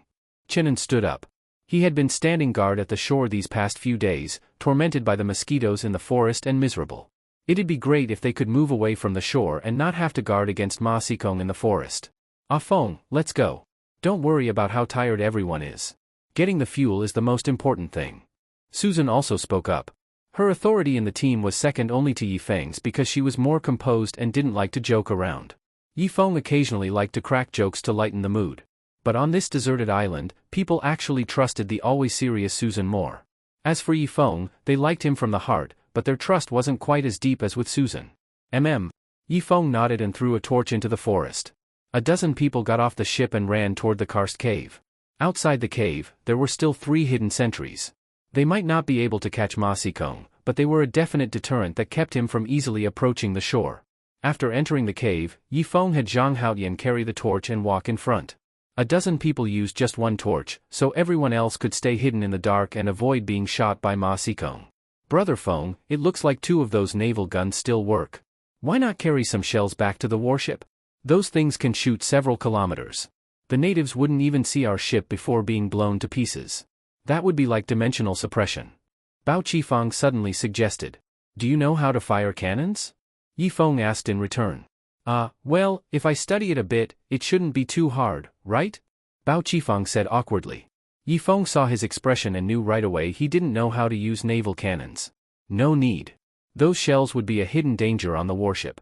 What if one explodes? It could blow up our whole ship. And we already have a Maxim heavy machine gun. That's already unbeatable in the Black Tree River region. So from now on, focus on bringing back the fuel. Don't worry about the shells unless we run into stronger enemies, then we'll consider it. Yifeng said. Yes, Brother Feng, I understand. Bao Qifang nodded. They smoothly reached level -3. Yifeng found some waterproof tarps left behind by the Germans. Everyone, why are you standing around? Use these waterproof tarps to pack up all the fuel. Let's bring back tens of thousands of LBS first. Yifeng said. Got it. Chenin didn't care about the mess.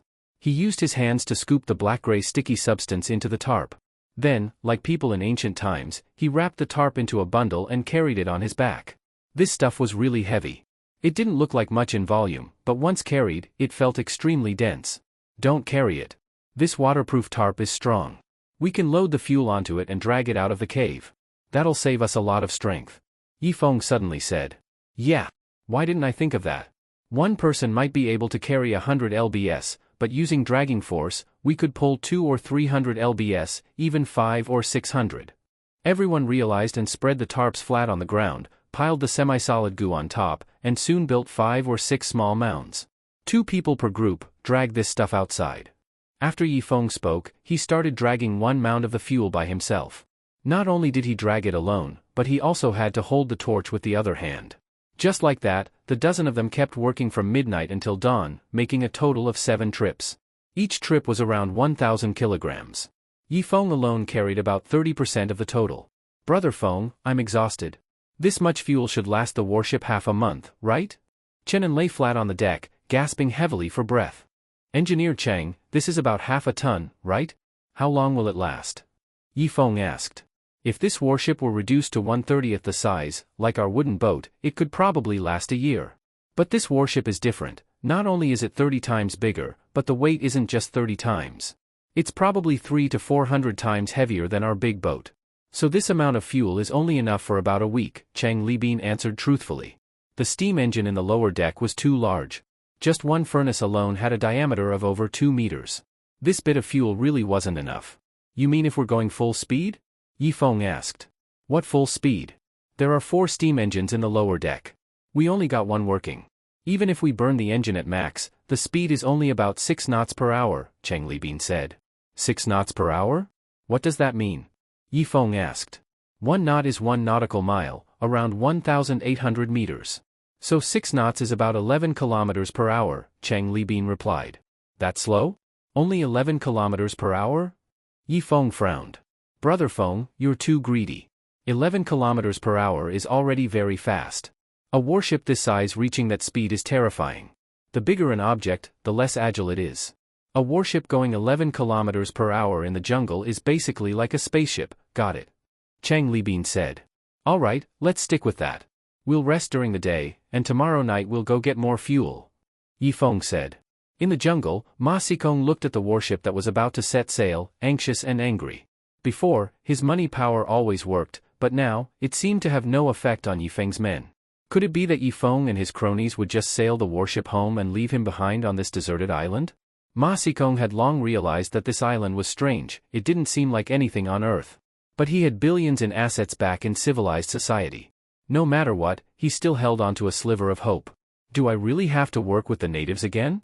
But, would they even forgive me? Ma Xikong paced back and forth in the jungle. If worst comes to worst, should I just light a fire and burn all the fuel in the base? No, if I destroy the fuel, then the warship can't start. I can't do something that leaves both sides ruined. Alright, then I'll go back to the native village and see if they'll still accept me. With that, Ma Xikong strapped on 3 rifles and 5 pistols, and his backpack was filled with bullets. He headed toward the native village. Actually, one more reason he didn't ignite the black substance was that if it burned too fast and set off the shells in the ammo storage, the blast could flatten everything within 10 kilometers. He wasn't sure if he'd make it out of range in time. Time quickly passed into night. Yifeng woke everyone up and headed toward the underground cave. Ever since those powerful creatures went upstream, the jungle had become unsafe. Wolves, hyenas, wild dogs, jungle tigers, leopards, these animals began appearing frequently. Before, they feared the giant snake in the cave, so they didn't dare to come out to hunt. But now, it was different. With the jungle overlord gone upstream, these predators roamed freely. That night, Yifeng only managed 5 trips of transporting the sticky substance, 2 less than the previous night, and brought back just half a ton. First, because everyone had been exhausted from the night before and still hadn't recovered after sleeping all day.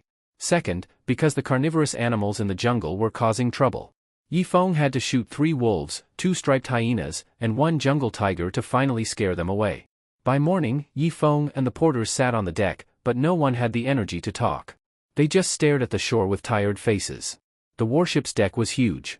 Yifeng had only cleaned about 20 square meters at the front and rear decks, just enough for everyone to stand on. Tomorrow, switch to a new group for the transport.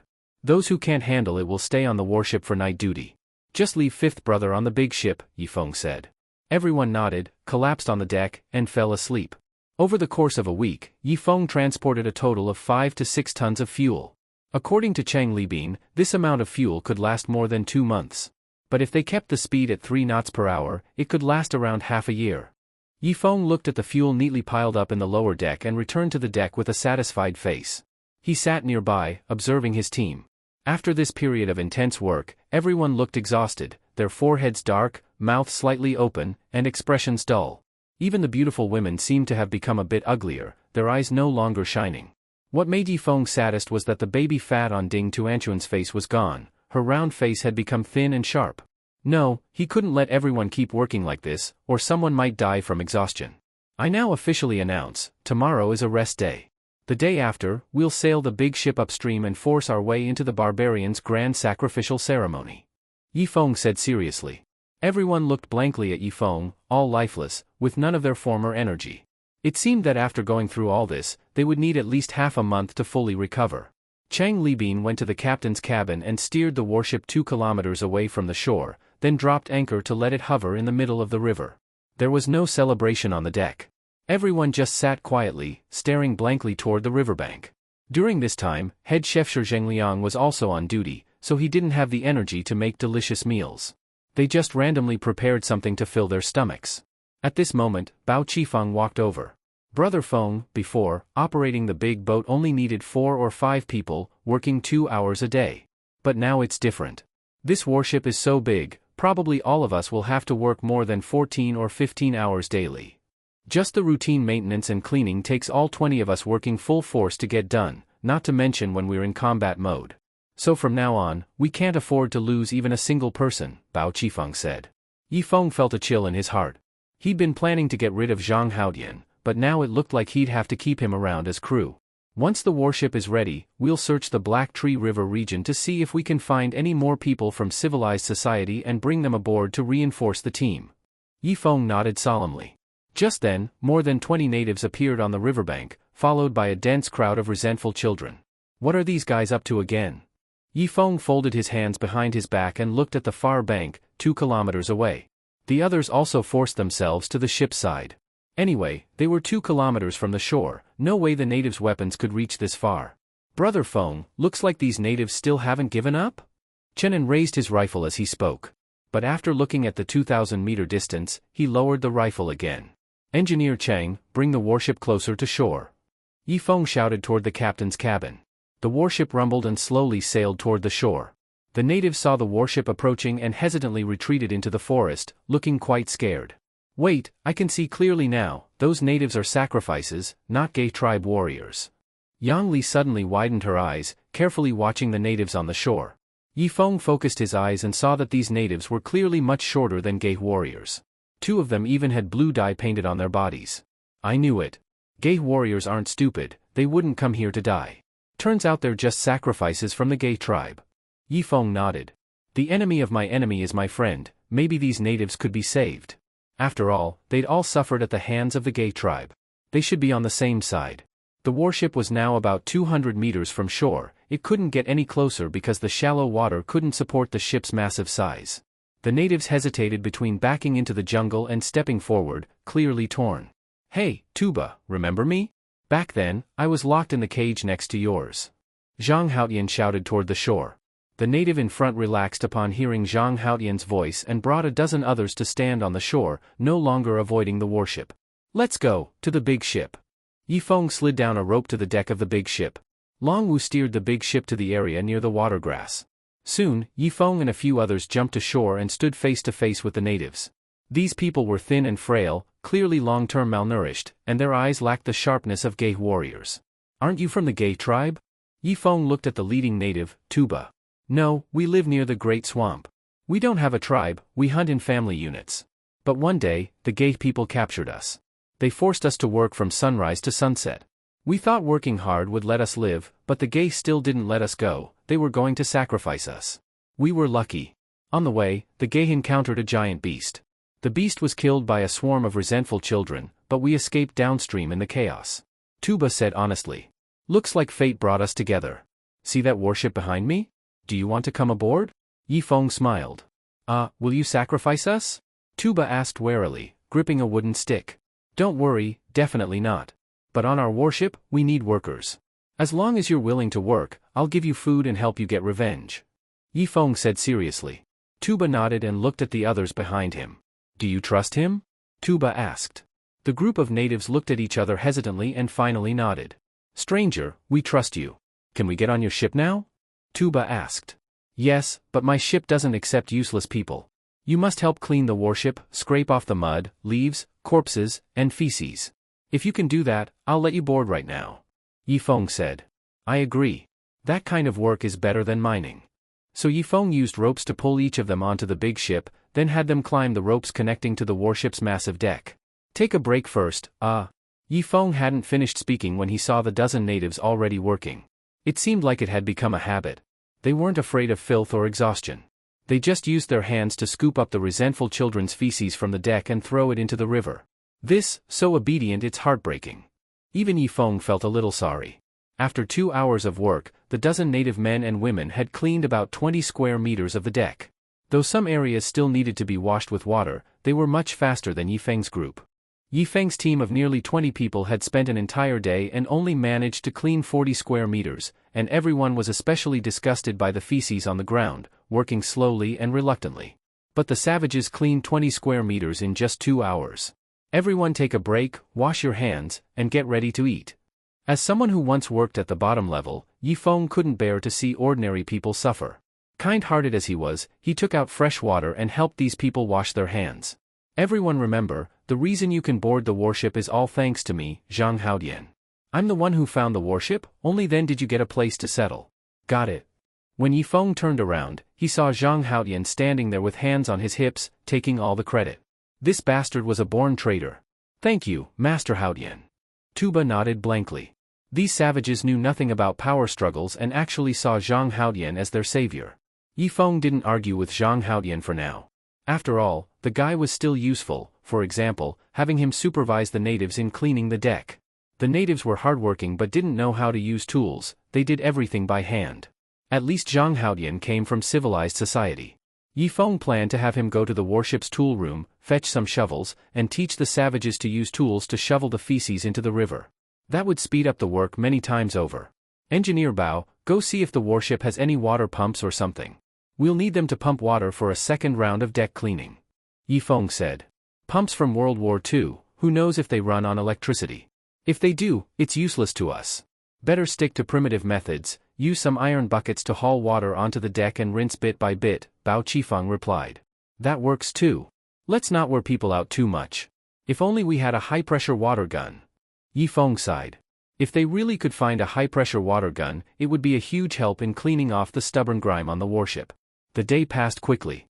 The savages were extremely hardworking, starting work as soon as they opened their eyes. It made Yifeng feel a bit embarrassed. Don't push yourselves so hard. Take care of your health first, then work.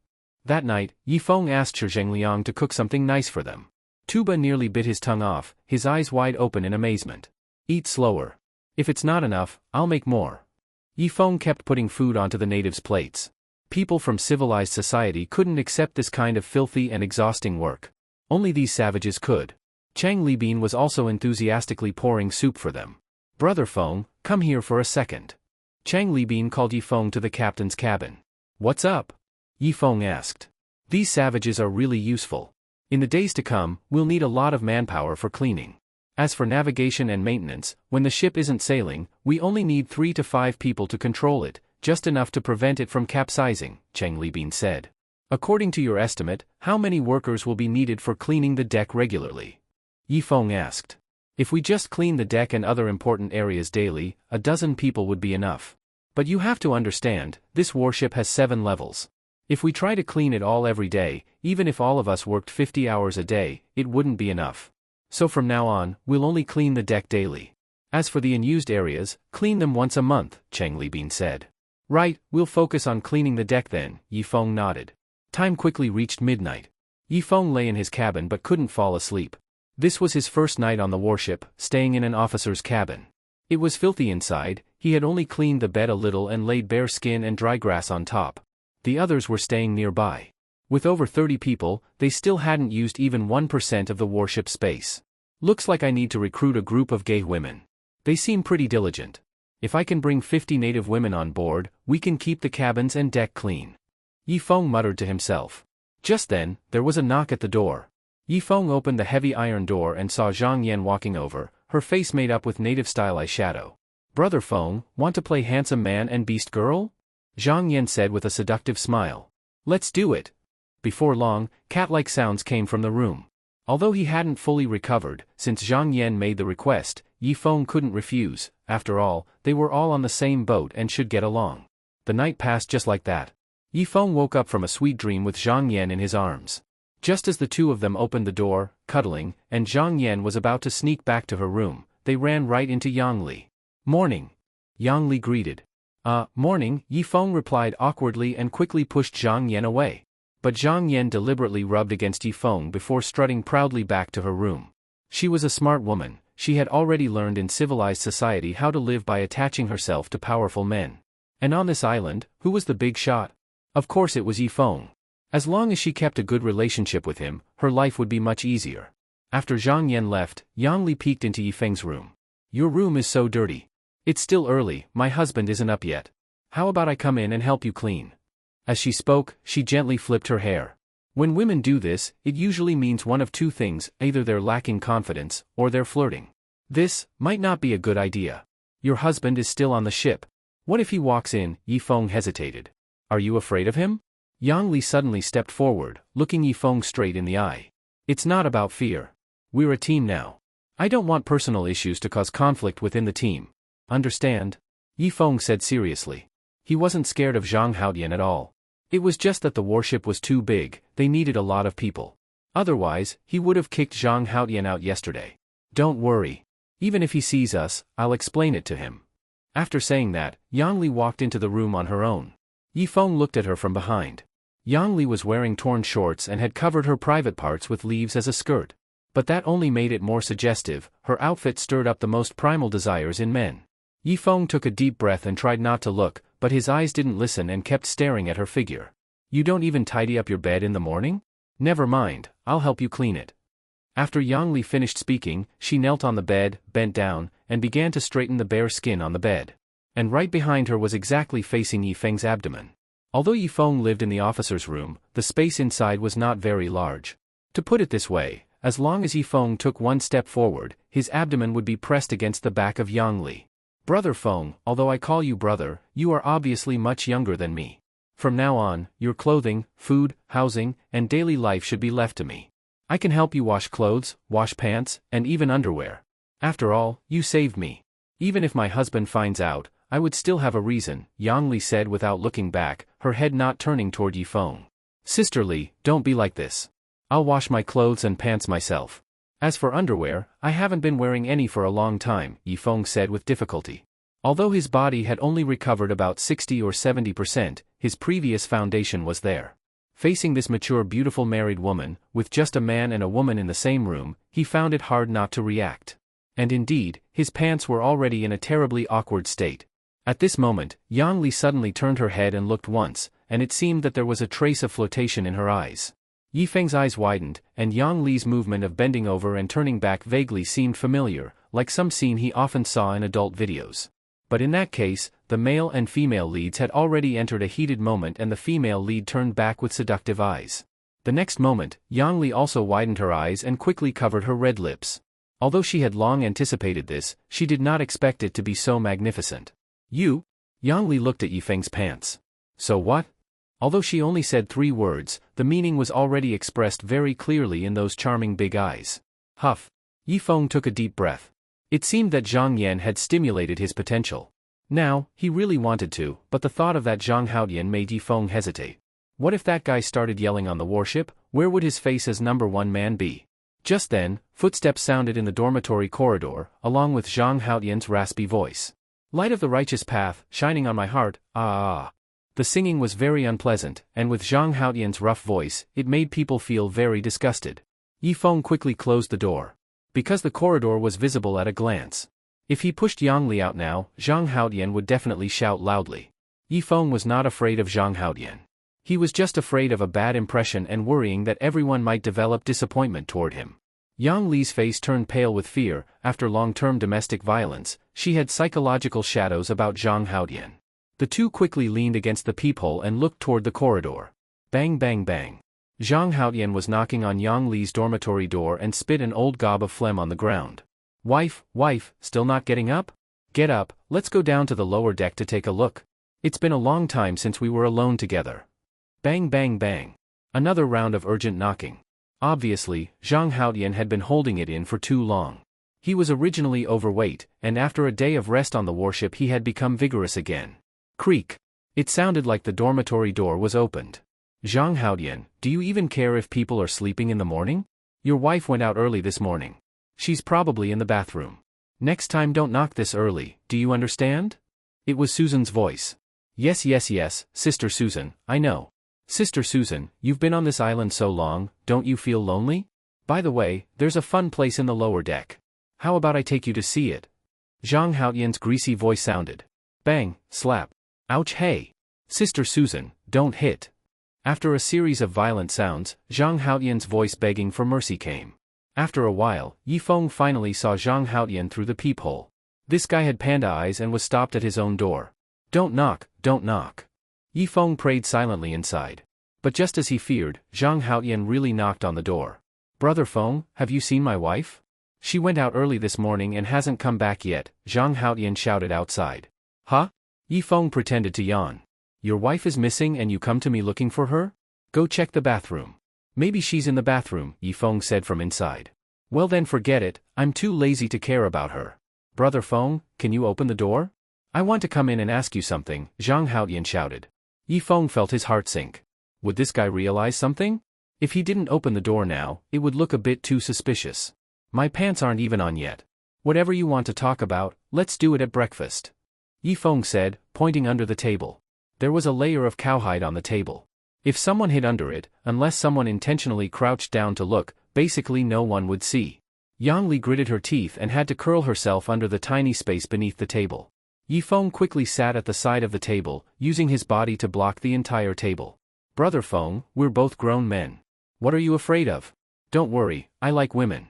Since you're so scared, does that mean you hid my wife inside? Zhang Haotian said persistently.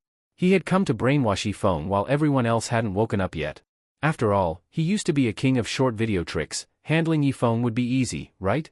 As long as he brainwashed Yifeng, he would become the supreme leader of the team. What are you talking about? I hid your wife? Fine, I'll open the door for you. Yifeng blushed and could only pull the door open. The moment he opened the door, he quickly sat by the table and tightly blocked Yang Li under the bearskin tablecloth. Zhang Haotian rushed in like a flash. His sharp eyes scanned the room and he looked somewhat disappointed. Brother Feng, he. Zhang Haotian showed a lewd smile and naturally locked the door behind him. What's going on? Yifeng sat upright in the chair, trying to spread his legs as wide as possible to block the whole table. But it seemed Zhang Haotian somehow sensed it. He actually dragged a chair over and sat beside Yifeng. The chair was made last century and was somewhat imperfect. Under the table, Yang Li's heart tightened, and she had to desperately move closer toward Yifeng. The next moment, she felt her cheek brushing against something hot. Oh! Yifeng couldn't help but groan softly. Brother Feng, what's wrong? Zhang Haotian asked alertly. Nothing, I just feel my body has been weak recently.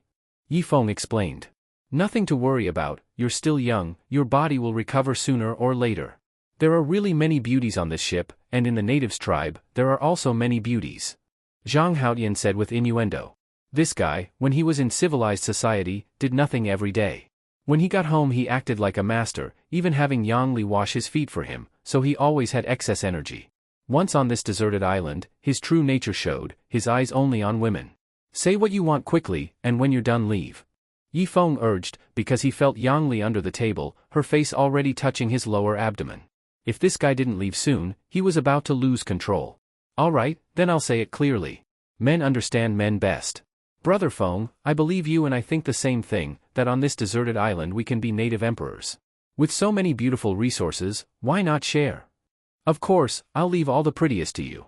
After you get tired of them, then I can try some. And also, I've seen the natives' tribe, they are probably still in the most primitive stage, their weapons are only at the level of the Xia dynasty. If we go underground and get some shells, we can blow up the tribe and make the native men come out to surrender. We can take the chance to kill all the men. As for the women, he. Brother Feng, the native women's skin is very delicate and smooth. Don't think they aren't as white as our women, they have a special flavor. Not to mention the few female priests, they are enough to kill a man. I heard their high priestess is an extremely beautiful woman. Of course, the high priestess is definitely yours, Brother Feng. I will play with one female priest and 50 or 60 female natives, how about that? Zhang Haotian said impatiently. He believed men all think like this, whether an 18-year-old or an 80-year-old grandpa, all love beauties, and Yifeng naturally was no exception. Did you come here just to tell me this? Yifeng was anxious and angry, because his pants were looking bad, and Yang Li's cheek was exactly pressed close. Otherwise? Brother Feng, we are of one mind. After we take over the natives' tribe, you become emperor, I can be your prime minister or something, we share all the women together. Of course, you first, then me, and then the other men, we have to give them some benefits too, and the leftovers we give to them. Zhang Haotian's words were very inciting, making Yifeng almost lose control. Zhang Haotian, you also have a wife now. Sister Li is so virtuous and gentle, shouldn't you cherish her? Yifeng asked back. Under the table, Yang Li's body shook, and she also listened closely. Although she now especially hated Zhang Haotian, after all she had given so much, she wanted to hear how her husband talked about her in front of others.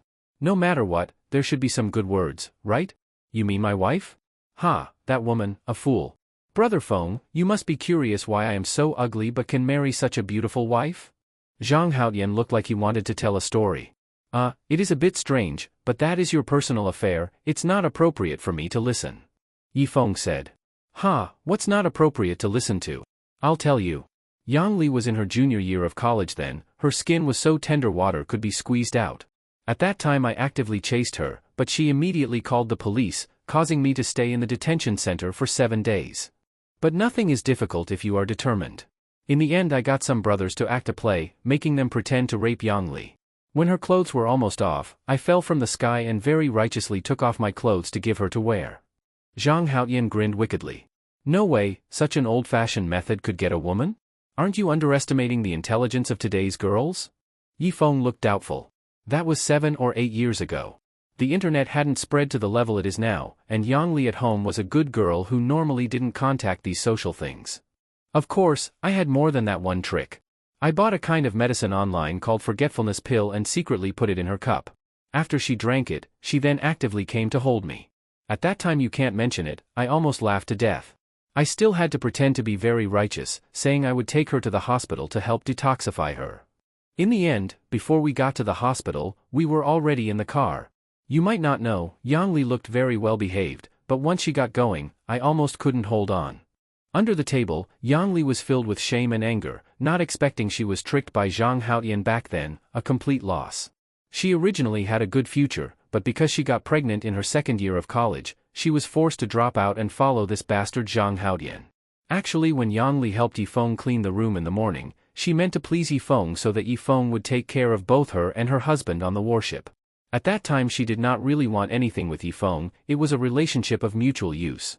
But now it seemed Zhang Haotian was an animal, with no humanity at all. She served him for 7 or 8 years nice and fat, and this was the reward. Stupid woman? Fine, I'll show you how stupid I am. Thinking this, a determined light flashed in Yang Li's eyes, and she suddenly looked at Yi Feng's pants. Zhang Haotian, you really are worse than a beast. Sister Li is such a gentle and beautiful woman, yet you, this ugly freak, got her with despicable means. Yi Feng listened with burning anger. If he didn't need labor now, he really wanted to throw this scum into the river. Ha ha ha, same to you. I am ugly by nature. If I can't use tricks, wouldn't I be single for life? Zhang Haotian was unconcerned, even somewhat proud. On the surface he spoke easily, but in his heart he cared about Yang Li. After all, 8 years of feeling, even if he was playing with Yang Li at the start, 8 years made him have a special dependence on her. At night if he didn't hold her while sleeping, he always felt something was missing. Even if single, you still can't use this, Yi Feng had just said this when his face suddenly changed. Because he felt under the table, Yang Li was actually... Brother Feng, why are you so startled? What exactly happened? Zhang Haotian looked at Yi Feng vigilantly, his gaze intentionally or unintentionally looking under the tablecloth. Oh, nothing, I mean you bastard, get out quickly. I still want to sleep again, I've been exhausted these days, my mind is a bit foggy, oh. Yi Feng stammered. Alright Brother Feng, then I won't disturb you. I'll go find my wife. After Zhang Haotian finished speaking, he stood up. Yi Feng breathed a long sigh of relief. As long as this guy wasn't here, he could do that thing. But at that moment, something unexpected happened. Zhang Haotian suddenly grabbed the tablecloth and pulled it up hard.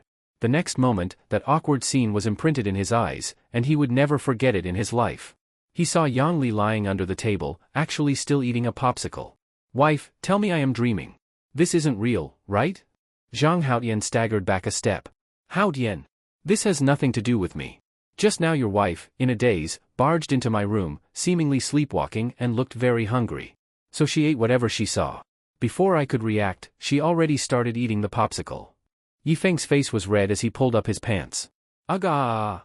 Zhang Haotian, like a wild beast, howled as he ran out of the room, making donkey-like noises in the corridor. Sister Li, quickly go persuade him, explain properly that it's normal for couples to have some conflict. Yi Feng pushed Yang Li. We are no longer husband and wife. Brother Feng, if you need anything in the future, just call me. I no longer know this person Zhang Haotian. After Yang Li finished speaking, she strode out of the room. What on earth is going on? Really troublesome. Yi Feng went up to the deck. Just as he reached the deck, Yi Feng saw Chen teaching the natives how to use tools, using shovels to scoop the sludge on the deck into the river. Tuba and more than 10 others were working energetically, their faces showing free smiles. Thinking back to before when they struggled to survive in the Black Tree River region, not only facing fierce beasts but also warriors of the Gay tribe, with an average life expectancy of no more than 30 years. But now it was different. Working on this big ship, no need to hunt, doing some manual labor every day and they could eat well. It was like going from a 996 to an 8-hour work system every day. So they had a strong sense of belonging to Eong, treating the warship as their home. Since it was their home, of course it needed to be cleaned thoroughly, and they wanted to show off in front of Eong. Chenin, let Tuba and the others come rest for a while. Let's take a break from cleaning. After we participate in the grand sacrifice upstream, we will talk about cleaning. Eong called out. Okay. Chenin rinsed these natives once more, then brought them in front of Eong. Brother Fong. Brother Fong. Brother Fong. Tuba and the others respectfully greeted Eong. Sit down and rest. Eong looked at these savages with concern, really pitiful kids. At this time, Cheng Libin walked over.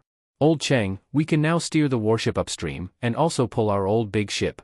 Fifth brother is still on duty on the big ship. We must deliver food on time. Eong said. No need for me to deliver it. It seems Zhang Haotian went to the big ship to keep fifth brother company. From now on he will deliver meals on time. Cheng Libin pointed to the big ship behind the stern. Since the warship's power was repaired, the big ship no longer needed someone to steer it.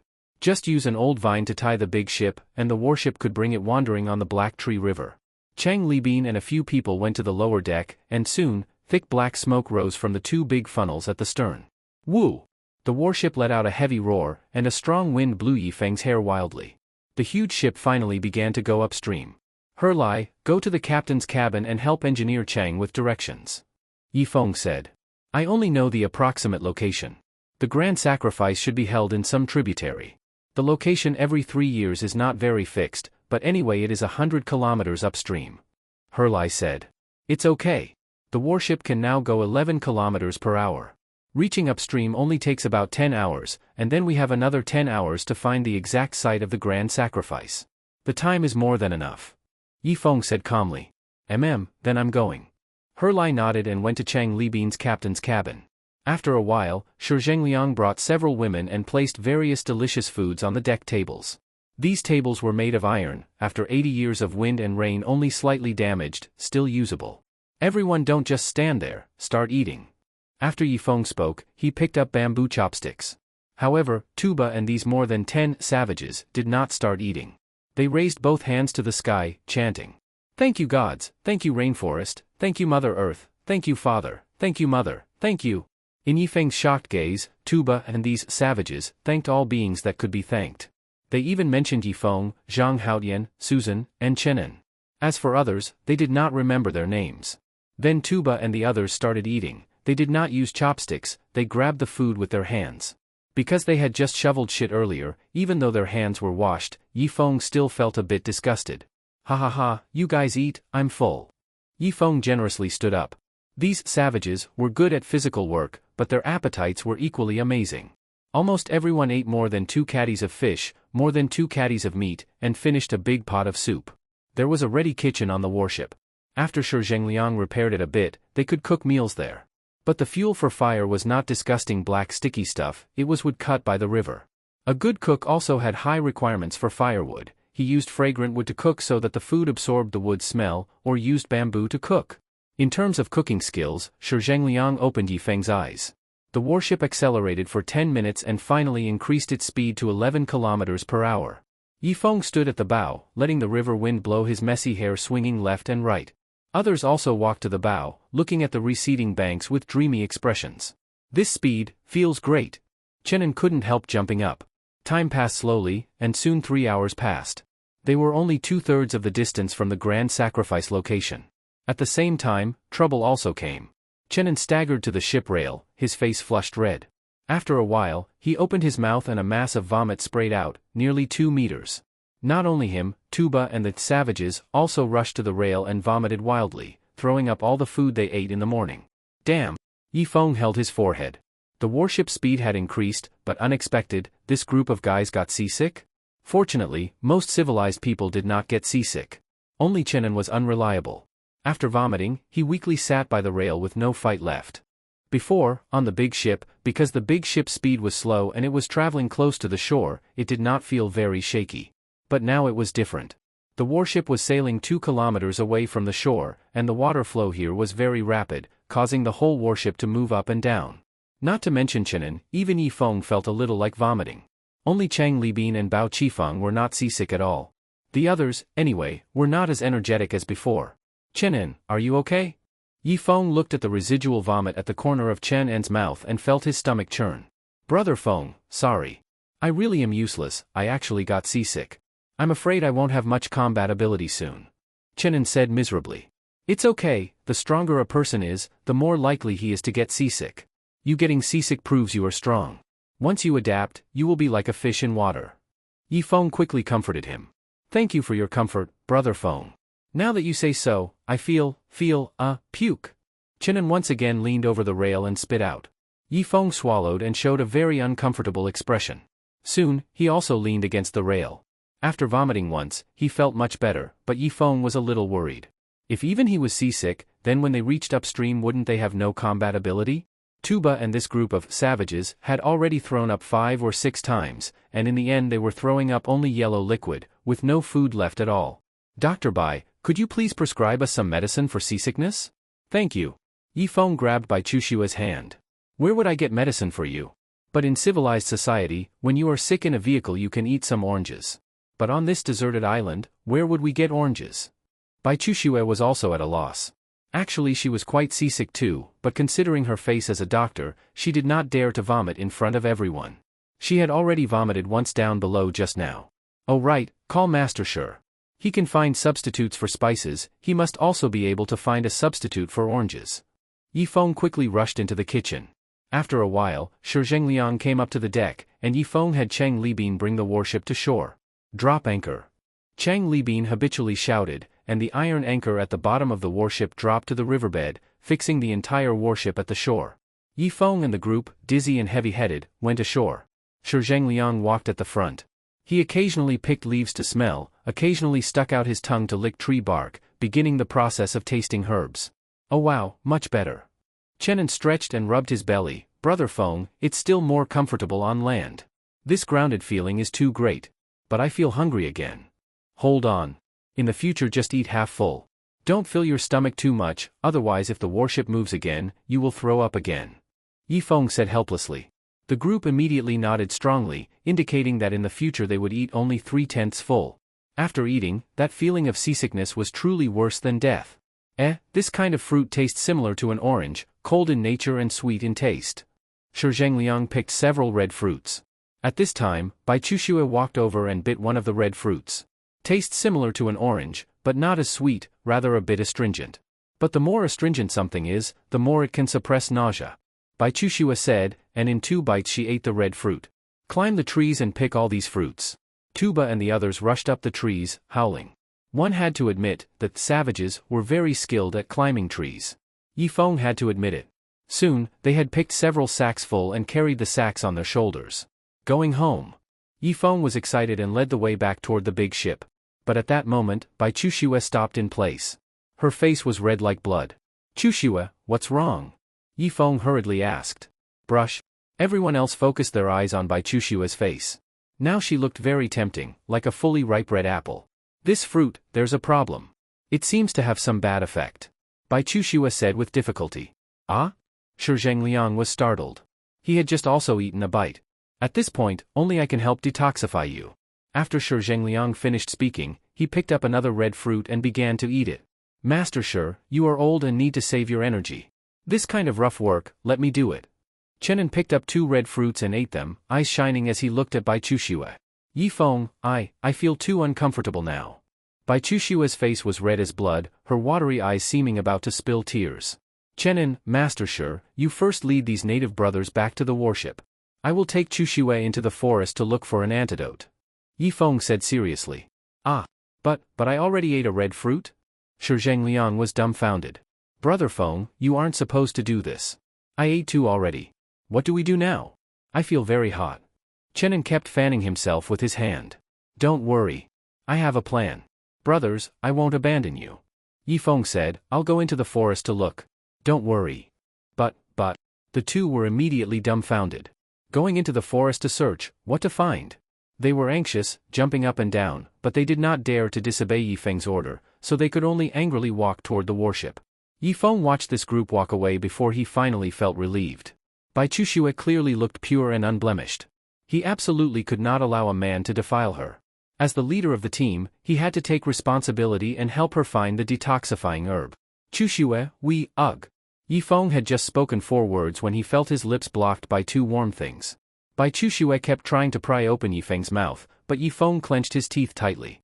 Chuxue, don't rush. Let's go into the forest to look for an antidote. Within 3 steps of the red fruit, there must be an antidote. Yifeng supported Bai Chuxue's weak body and staggered back toward the red fruit tree. But Bai Chuxue could not walk at all. Half of her body was collapsing against Yifeng. Yifeng, hurry. You, hurry and find the antidote for me. Bai Chuxue, both shy and anxious, said honestly, although she respected Yifeng very much, deep in her heart she had her pride and had never put any man in her eyes. But now, she had no choice but to rely on Yifeng to help detoxify her. The two finally arrived under the red fruit tree. Yifeng used his foot to brush the area within 3 meters under the tree. It seems no detoxifying herb is seen. Chuxue, rest assured, I am an honest man. I would never take advantage of a person in danger. Yifeng righteously said. But, I really can't do it. What should I do? Bai Chuxue's eyes were watery as she looked straight at Yifeng. Yifeng could feel that Bai Chuxue now was like a starving wolf, not knowing whether she could hold on. If she could not hold on, what would he do? At this point, there is no way. I can only use my own method to help you solve it. Now, I will recite a poem for you, using the artistic conception of the poem to dilute your thoughts. After Yifeng finished speaking, he began to recite seriously. Bai Chuxue was so angry she vomited blood. She had only heard half of it when she could no longer endure it and directly leaped over. Only after 2 whole hours did Bai Chuxue, face still flushed, put on her clothes, and after looking at Yifeng who was picking his teeth, she instantly became furious. Why did you stop pretending? Bai Chuxue asked. She began to settle the score. Having stayed in the team for so long, she had long seen through Yifeng's perverted nature. But when she needed him, this great pervert pretended to be a gentleman, making her take the initiative. Just thinking about this made her furious. Chuxue, I didn't pretend. I, Yifeng, have always been a gentleman. Just now it was under forced circumstances that I was acted upon by you. I helped you detoxify, and now you blame me. Yifeng threw away the branch. You? I'll beat you, you bad guy. Bai Chuxue raised her little fist at Yifeng. Hey, don't hit. Yifeng quickly grabbed Bai Chuxue's hand. After the two looked at each other for 3 seconds. 1 hour later. Ah Feng, will you marry me? Bai Chuxue gently nestled in Yifeng's arms. Don't worry, I will be responsible to you. Yifeng hugged Bai Chuxue tightly. Forget it, I don't need you to be responsible. I know your heart is not only on me, but I want to be the main one. Other women can only be the secondary. Bai Chuxue said cleverly. She probably had realized that this deserted island was not on Earth and that this lifetime was very unlikely to go back. As a woman in her 20s, she could not be alone forever, right? Anyway, she was going to be with a man, so why not find one strong and pleasing to the eye? Yifeng was the best choice. But she also knew she could not tie down Yifeng's heart. So she took the initiative into her own hands, making Yifeng feel guilty toward her. Schwer, can you really tolerate me with other women? Yifeng looked at Bai Chuxue in shock. Saying this from the mouth of a woman from civilized society was indeed a bit worldview shaking.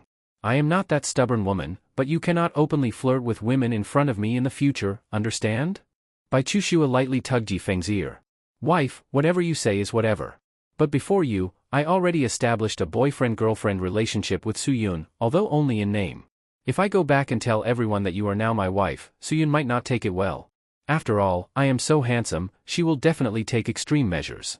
If she takes her own life, that would be bad. Yifeng said gravely. That is true. Then, Suyun will be handled by me. Don't worry, I won't let her be stimulated, and I will maintain a good relationship with her. Bai Chuxue said. Yifeng was her first man. She did not think he was bragging at all, but rather felt Yifeng's words made sense. Then Chuxue, let's go. Help me up. Yifeng painfully stood up. His body had not recovered, and this made it even worse. Looking at Bai Chuxue, radiant and full of energy. Let's go. Bai Chuxue helped Yifeng up. After returning to the warship, Yifeng found Chenan and Shi Zhengliang gone. Where are Master Shi and Chenan? Yifeng asked. Oh, those two went to the bathroom together. I don't know what they are doing. Chang Libin said. Yifeng looked at Tuba. Tuba, did you eat the fruits? We didn't dare eat them. Eating the fruit seems to waste energy. We are waiting for your decision. Tuba said. Chushue, can you think of a way to extract the aphrodisiac substance from the fruit? Then give the pure fruit to everyone to eat? Yifeng asked. To extract it would probably not be something that could be done in a short time. I think it's better not to eat these fruits for now. Bai Chushue said. Then let everyone continue to be dizzy. We won't sail upstream today. Stop the warship and let everyone feel comfortable tonight, then continue tomorrow. Yifeng said. Immediately, a fire was lit on the deck. It was not directly lit on the deck, but lit in several stoves on the deck. Yifeng had everyone eat to 3/10 full. When hungry again they would eat the next meal. At this time Shi Zhengliang came back, looking somewhat weak. After he and Chenan exchanged a glance, they awkwardly looked away. Brother Feng, eating meat every day, don't you feel something is missing? Shi Zhengliang said with a smile. Yifeng felt nausea and stepped back unconsciously. Missing what? I just tasted those red fruits and those fruits are especially suitable for making fruit wine. But I still need to find hops, then use my secret formula to make yeast. In less than half a year I could brew beer and white liquor. The alcohol content won't be too high, but we can use distillation to slowly raise the alcohol content. But if that's the case, we will need a large amount of raw materials. Shi Zhengliang said. Oh? Yifeng stepped forward and grabbed Shi Zhengliang's shoulder. Actually, he also felt that eating barbecue on the big ship every day was lacking. If they could brew alcohol, life afterwards would be 10 times, even 100 times richer. That's great, Master Shi. You are my Han Xian, you are my Zhang Liang, you are my Zhuge Kongming. Yifeng shook Shi Zhengliang's arm vigorously. Brother Feng, don't shake. My kidneys hurt now. Shi Zhengliang weakly pushed Yifeng away. All right, Master Shi, you rest well. The cooking from now on can be left to your apprentices. Yifeng said. Now, Susan and the other women had all accepted Shi Zhengliang as their master. He just hoped this guy would not use hidden rules or anything. After all, in the beginning of forming the team, fairness and justice had to be upheld. Brother Feng, rest is not necessary. I'm only 40, in the prime of life.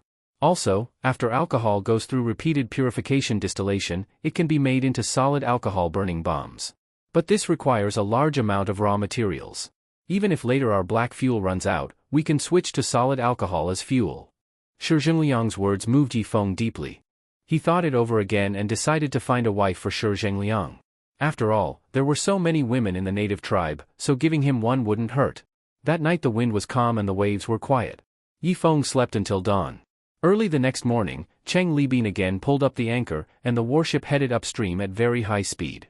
Roughly calculated, they had now entered about 60 or 70 kilometers upstream, but the main river channel was still frighteningly wide, still about dozens of kilometers. Compared to the far downstream it was a bit narrower. Yifeng could finally see the lush tall trees on the opposite bank clearly, and a prehistoric aura came rushing toward him. The opposite bank and this bank belonged to two different worlds, with no connection between them. Relied, have you ever been to the opposite side of the big river? Yifeng asked. No, we have never been. Our dugout can't handle the rapid current in the middle. To go to the opposite bank, you would have to go to the very far upstream, and also go around the big swamp. That place is simply not suitable for humans to set foot. Even if you go to the opposite bank, there are many powerful strange beasts there. It is simply not suitable for humans to survive. Relied said. Yifeng then looked toward Chang Libin in the captain's cabin. Engineer Chang, can our warship go across to the opposite bank? Chang Libin did not answer immediately, but took up a telescope to look at the water flow speed in the center of the big river. Better not. This river is too wide. The current in the center reaches tens of kilometers per hour. Even the warship could capsize. Chang Libin said seriously. Then forget it, let's stay here honestly. Yifeng nodded.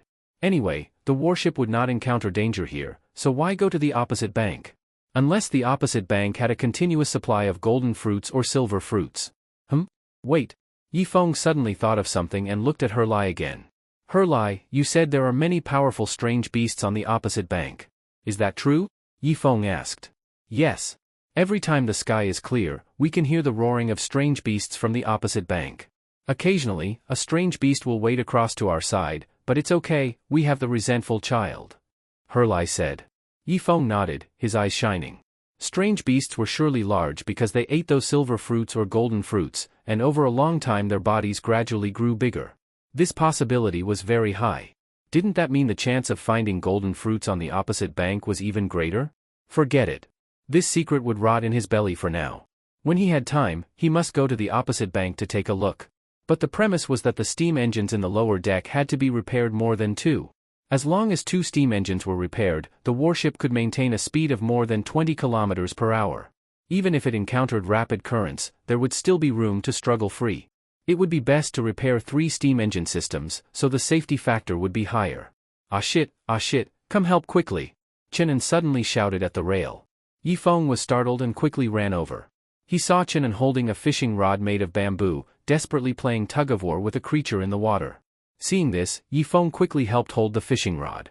After a short while, in the big river dozens of meters below, the water waves surged. A fish as large as a water buffalo leaped out of the water. Boom! The fishing line snapped immediately. What the hell, how does this look like a carp? Such a big carp, it might be able to swallow a person in one bite, right? Chenan said with a burst of apprehension. Tuba and the others were even more frightened, kneeling on the deck, calling the big carp the river god. Yifeng's eyes narrowed, and he directly raised his rifle. Bang! With one shot, the big carp that had not yet dived to the bottom was directly shot to pieces. But the creature's vitality was very strong.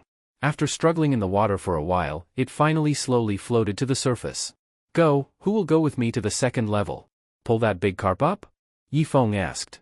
A group of people immediately went down. It only took 20 minutes, and the carp's corpse was placed on the deck. Tuba and the others were still praying to the river god. In the blink of an eye, their god was placed on the cutting board. Shi Zhengliang waved the butcher knife and began to cut up the carp. Tuba and the others did not speak, all of them widened their eyes. Their god was actually dismembered? God of gods, god of gods. Tuba knelt and kowtowed to Yifeng again. Yifeng hurriedly helped him up. Brother Tuba, I am not a god, I am a human, but I can slaughter the god you know. As long as you follow me, you will also become a god, understand? Understood, god of gods. Tuba looked at Yifeng with worship. God my ass. Yifeng could not control himself and slapped Tuba's head. For people in his own team, as long as they were loyal to him, Yifeng did not want to fool them. He wanted to lead the native barbarians into a semi-civilized society. After finishing breakfast, Yifeng wiped his mouth. Old Chang, full speed ahead, don't care about the seasick people. Woo!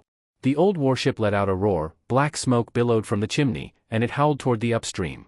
This time, Yifeng did not stop at all. Even if the people on the ship were vomiting profusely, he did not pay attention. The trees on both banks became no longer tall, and the river channel grew narrower and narrower. In the middle reaches, the water network was everywhere, and various creatures were as numerous as cattle and sheep. But the distance to the opposite bank was still very far, and the water flow in the center of the main river was still incredibly rapid. Yifeng took out a telescope and looked toward the furthest upstream, but saw a dark blurry thing standing in the distance, merging with the river water. The furthest upstream position, is it a group of mountains? Yifeng handed the telescope to Chang Libin. After Chang Libin looked, he nodded solemnly. It should be. The water in this big river should be gathered from the melted snow at the tops of the mountains. You know a lot. Yifeng smiled. Still far from comparing to Brother Feng. Chang Libin flattered. He was used to being a subordinate, knowing that no matter what, he could not steal the boss's spotlight, otherwise it would be like looking for death. Thinking back to the beginning, in many aspects he was stronger than Ma Xikong, but still had to act humble. This tactic allowed him to remain firm in the company. The big ship sailed for another 2 hours, already far exceeding 100 kilometers upstream. Brother Feng, I see that spruce tree. 3 years ago's grand sacrifice, we held it under that spruce tree. But there are still many creatures here. It seems the high priest and the chiefs have not reached the upstream yet. Herlai said. Yifeng nodded with satisfaction. Traveling by water was definitely much faster than by land. Because on land various tributaries blocked the way, for the natives to reach the upstream would take at least 7 or 8 days, but they only needed more than 10 hours. This is the importance of speed. Old Chang, take the warship into that tributary, and use the tall trees to conceal the entire warship so that the natives do not see it. Yifeng gave the order. Understood. The warship let out a roar and headed toward a tributary about 3 kilometers wide, and soon was hidden among the tall trees. Downstream, the rainforest was like a young person's hair, dense and smooth. The middle-stream rainforest was like a middle-aged person's hair, slightly sparse, but very strong and tall. Yifeng looked again toward the furthest upstream. The trees there were in clusters here and there, like an old man about to go bald, leaving occasional small open spaces in the rainforest. In contrast, on the opposite bank, from downstream to middle stream, the rainforest was always dense, strong, and tall, not affected at all by the terrain or climate. Maybe there were many white fruits, silver fruits, and even golden fruits over there. After stopping the warship, Yifeng grabbed his rifle and was the first to jump ashore. The others followed and landed one by one. On the warship, Relied, the machine gunner, was left behind. If necessary, the warship's machine gun could be used to suppress the natives with firepower. When the golden fruits appeared, it would definitely be a hard fight. Although Yifeng was confident, he was not confident enough to go up against 800 native warriors with just over 10 people. Moreover, the natives also had so many resentful children, not 10,000 but at least several thousand, which could not be fought with civilization alone. If Yifeng did not have the warship, he would not dare to fight the Gay tribe in the Black Tree River region. Relied, where will the grand sacrifice take place? Tell me the exact location. Yifeng asked. Feng, I really don't know. The location of the grand sacrifice is not fixed. But based on my experience from the last 2 grand sacrifices, it should be near here. Relied said. Okay, starting now, we take this 100-meter-high spruce tree as the center. Everyone find a tree to hide in, take your rifles. When the golden fruits come out, we first defeat the natives, then take all the golden fruits. After taking them, don't linger in battle. Run straight to the warship. As long as we get close to the warship, the machine guns on top will cover us. Yifeng ordered. Yes. Received. Okay. Okay. All kinds of responses sounded with no unified standard. Yifeng planned that when he had time, he would train this group so they would have unified tactics. As long as they had unified tactics, their 30-person team, backed by civilized weapons, could exert the combat power of hundreds or even thousands. But not now. Yifeng led everyone along the tributary for 100 meters. Susan, you go up this tree. Susan nodded and climbed up that big tree. Then Yifeng continued to lead everyone upstream another 100 meters. Yangli, you go up this tree. Yangli nodded and climbed the tree with her rifle on her back. The trees in the middle stream grew twisted and not straight, unlike the trees downstream, which were straight and easy to climb. So a normal person could climb up, unless they were Long Wu. In this way, every 100 meters Yifeng assigned one lookout to a tree, until they reached beside the spruce tree. Yifeng slowly looked up, tilting his head nearly 90 degrees back before he saw the treetop. Good grief, a spruce tree over 100 meters. Yifeng sighed, then touched the tree bark with his hand. The bark was very hard, almost like iron in quality, and it would take 10 people holding hands to wrap around it. Someone come with me to climb this spruce tree, preferably an expert climber. Yifeng looked at everyone. I'll go. Tuba stepped forward. Tuba, you can't use a gun, so take your bow and arrows. They will definitely be very useful. As for the rest, continue upstream along the tributary.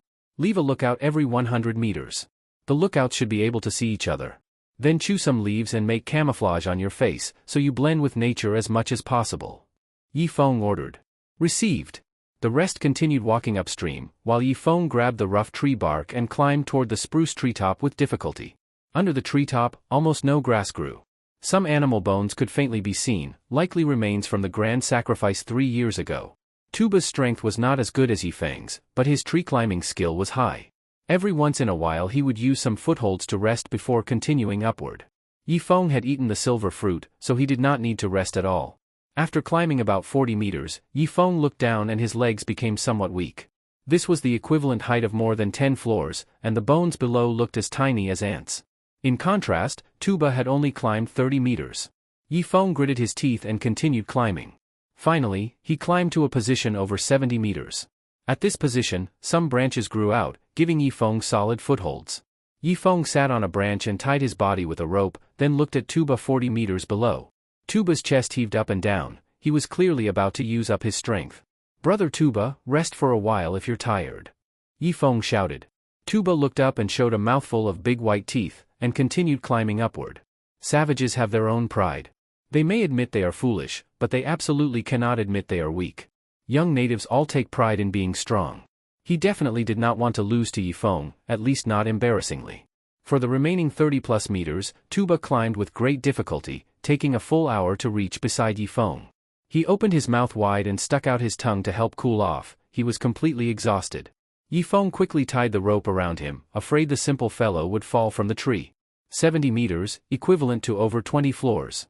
Not just Tuba, even if Yifeng fell, it would certainly be fatal. But at this height, Gay tribe weapons could not harm Yifeng.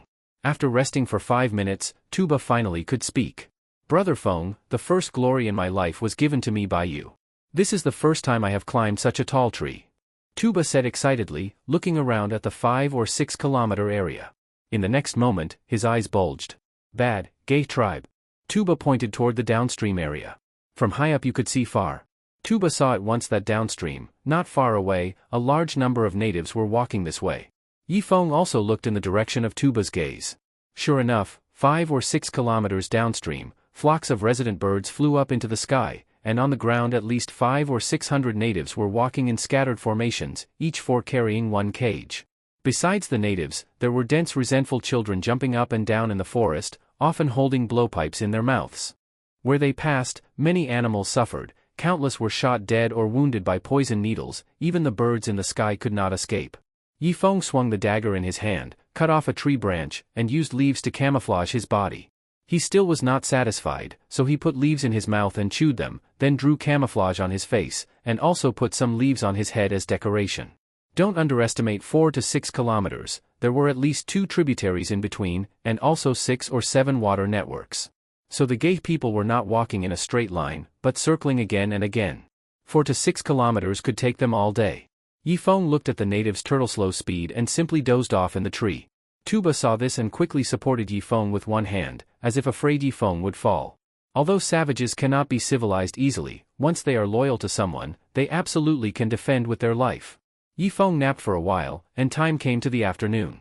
He wiped the corner of his eye and looked toward the downstream position. Damn! The natives actually set up camp 4 kilometers downstream. It seemed he still overestimated the natives' speed. They did not have infinite energy. Walking and stopping, circling here and there, they also needed rest. That meant at least by noon tomorrow this group of natives could reach the spruce position. But Yifeng could not wait up in the tree that long. He still needed to drink water, right? He still needed to eat, right? Tuba, you guard up here first. I'll go to the warship once to prepare some dried meat for everyone, and also prepare each person a pot of fresh water. Yifeng said. Brother Feng, how about I go down? Tuba said. No, although your tree climbing technique is better than mine, your stamina is not as good as mine. After saying this, Yifeng slowly climbed down the tree. They say it's easy to climb up but hard to climb down. It took Yifeng 1 hour to finally reach the ground. On the way, he mistakenly grabbed a rotten piece of bark and nearly had a total accident. Finally on the warship, Yifeng found some military canteens left by Germans, filled each one with hot water, and then had Zhengliang prepare some meat. You all also must be careful on the warship. The warship is large.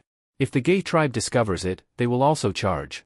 After all, the grand sacrifice seems very important to them, they will not tolerate others interfering. Yifeng warned. Hey.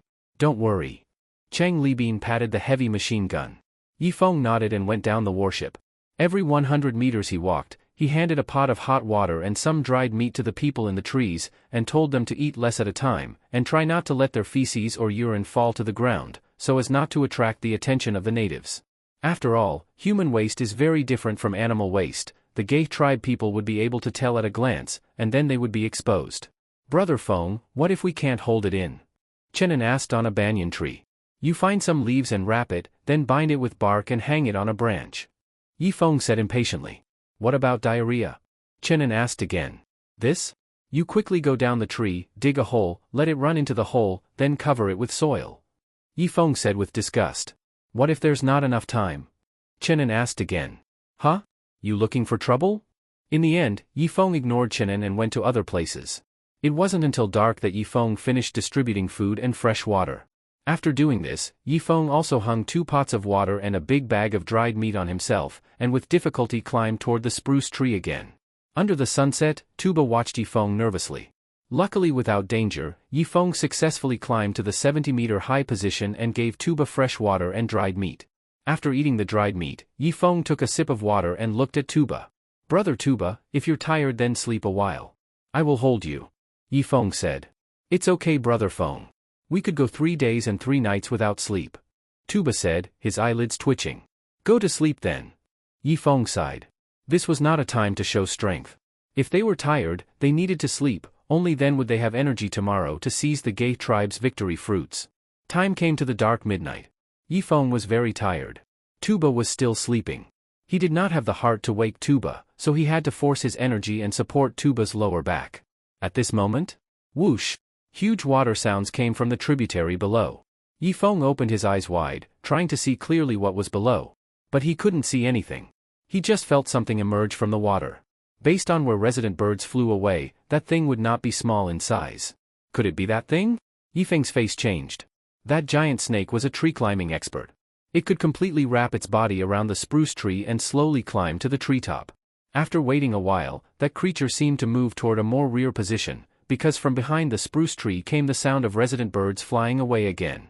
Brother Feng, just now I felt very oppressed. Tuba was already awake, but Eong could not see his face, only a mouthful of big white teeth. You awake? Now it's my turn to sleep, right? Eong leaned his back against the main trunk. Tuba reached out to wrap his hand around Eong's lower back. Just as he closed his eyes, below the spruce tree suddenly came loud thudding sounds. Boom, boom, boom. As if some big creature was stepping toward this direction. What the hell? What is it again? Eong opened his eyes wide, trying to see the situation on the ground. Unfortunately, the thick treetop completely blocked the moonlight. Below it was pitch black, but from the tremors coming through the spruce tree, the thing below should be larger than an elephant. Is it a strange beast? Eong quickly figured out the truth. It should be a strange beast, but Hurlai said the resentful children can handle strange beasts. We just need to sit back like the yellow orioles and watch the fish get caught. Eong comforted. What? Tuba looked puzzled. Obviously, he did not understand Eong's idioms. Meaning, we don't act first. Watch from the tree. When the strange beast and the natives fight enough, then we act. Eong said. Understood, Brother Feng. Tuba finally understood. Eong yawned and slept deeply. But after less than 2 hours, Eong heard a whoosh. He slowly opened his eyes and blankly looked at the sky. Feng, Brother Feng, there's a divine bird, a divine bird. Tuba stammered and pointed to the furthest upstream direction. Eong quickly stood up and turned his gaze upstream. The next moment, he was dumbfounded. He saw a giant bird flying toward the full moon, its body casting a huge shadow over the rainforest. This damn thing, even dinosaurs weren't this big, right? Eong was completely shocked. He felt this trip upstream was a wrong decision. But now the arrow was already on the string. If they came down from the tree now, they might run into those huge creatures in the jungle and they would be swallowed in one bite. Who the hell cares? When soldiers come we block them, when water comes earth stops it, I don't believe it. After Eong finished speaking, he looked into the distance again. That huge shadow had already disappeared from sight. Brother Feng, inside the divine bird's body there is a crystal pill. The elders say that after eating the crystal pill, one can become a powerful beast fighter. Tuba suddenly said. Is this in the realm of fantasy novels? Damn crystal pill? Have you eaten it? Eong asked in return. No. Tuba shook his head. Fine. Let's not talk about whether this information is reliable. Even if it is reliable, so what?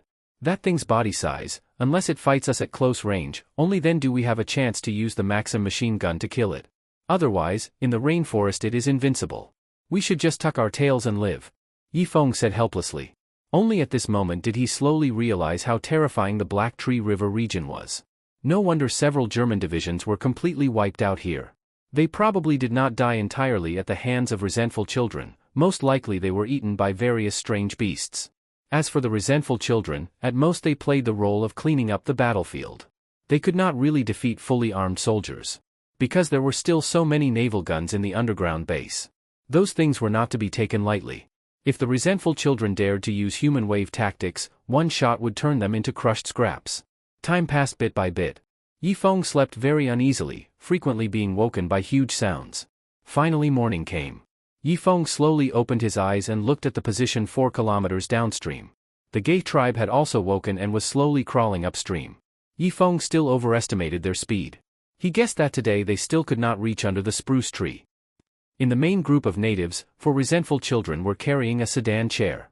Inside the sedan chair sat a top beauty covered with a light veil.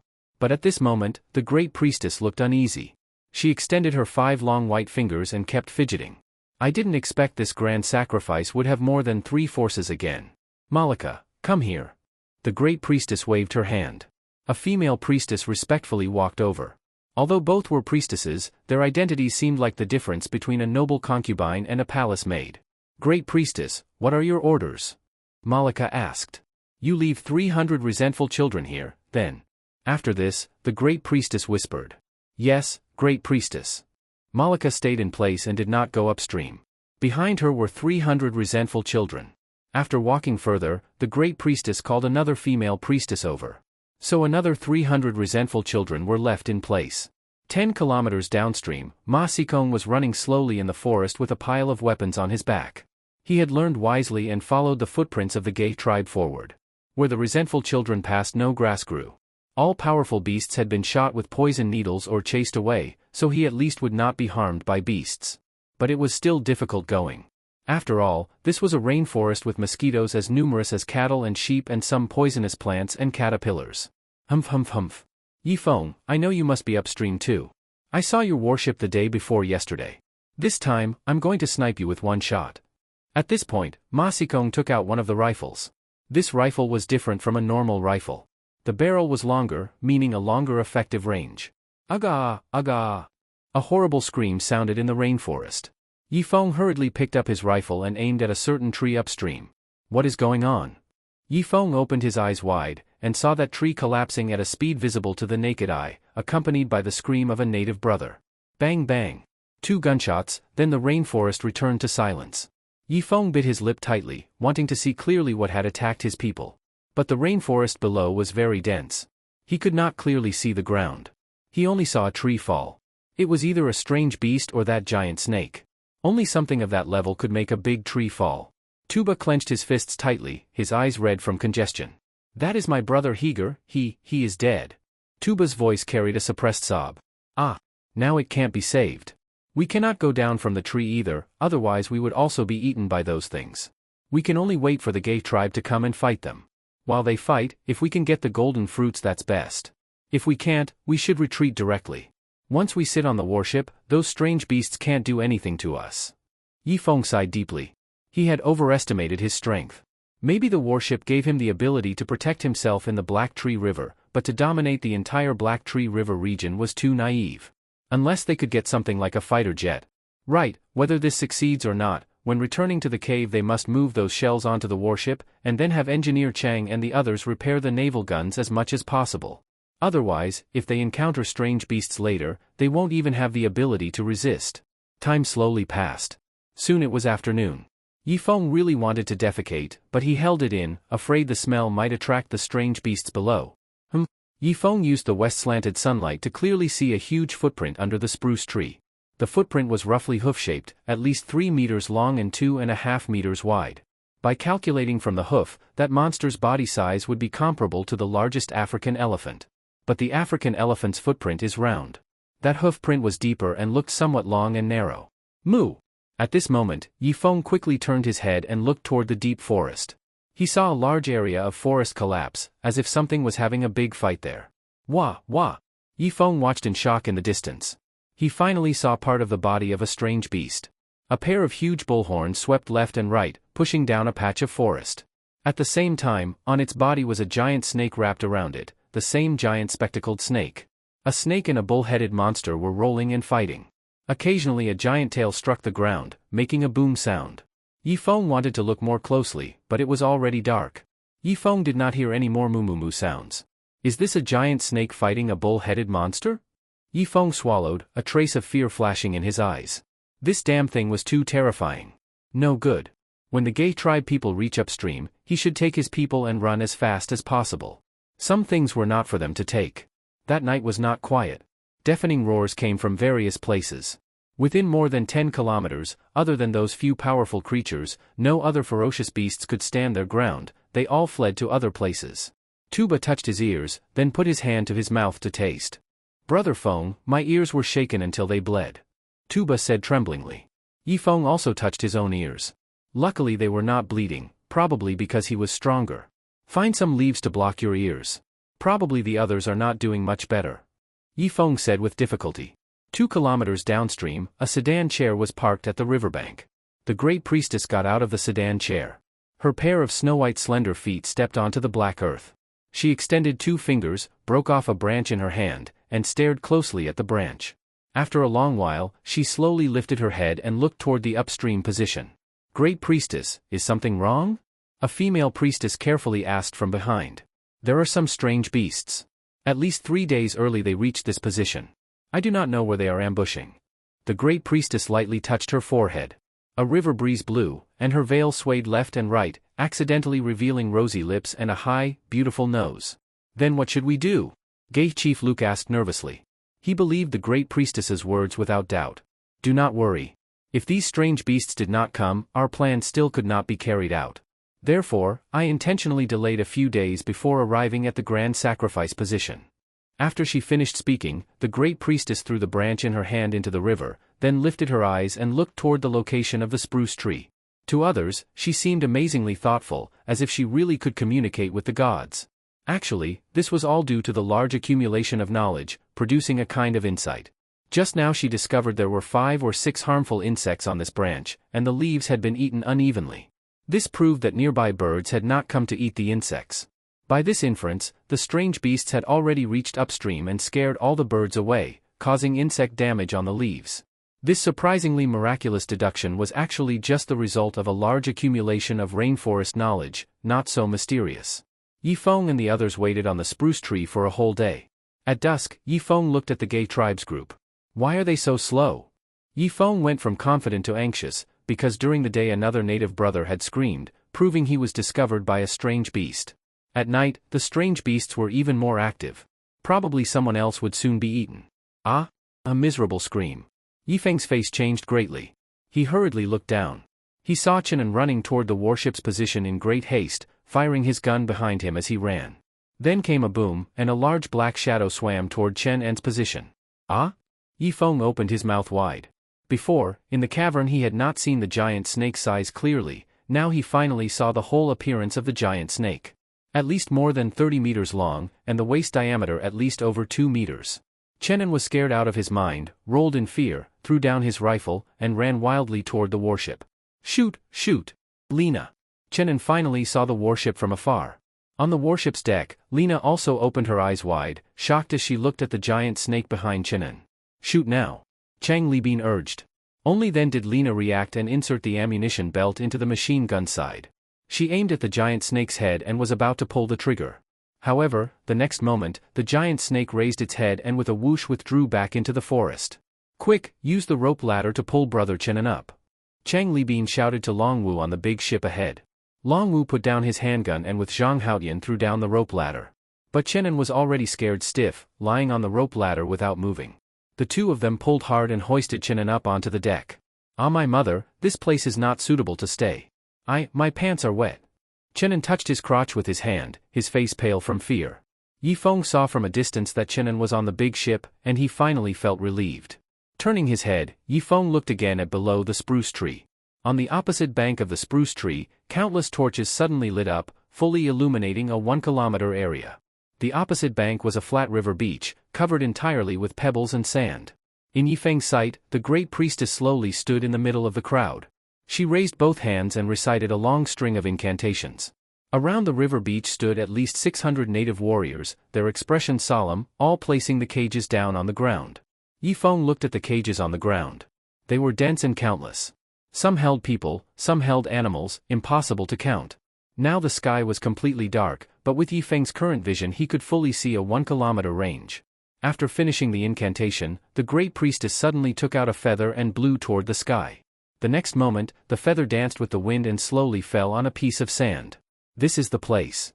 She pointed to where the feather fell and slowly stepped back dozens of steps. Dense resentful children surrounded her in the middle. Then it was Luke's turn. He stepped forward and placed a long spear at the spot where the feather landed. "The sacrifice begins."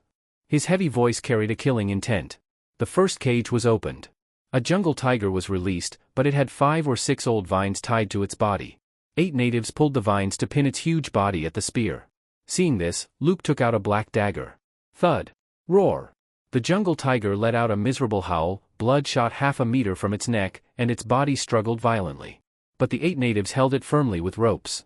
The hot tiger blood flowed at the base of the spear, staining 5 or 6 meters around red. After a minute, this huge jungle tiger finally collapsed with a crash from excessive blood loss. Inside the cage, those captives cried loudly in fear, some even so frightened they lost control of their bowels. The sacrifice continues. Luke licked the fresh blood on his dagger and pointed to the next cage. This time, what was pulled out was a huge bull weighing nearly 2 tons, twice as large as the biggest bull Eong had seen in civilized society.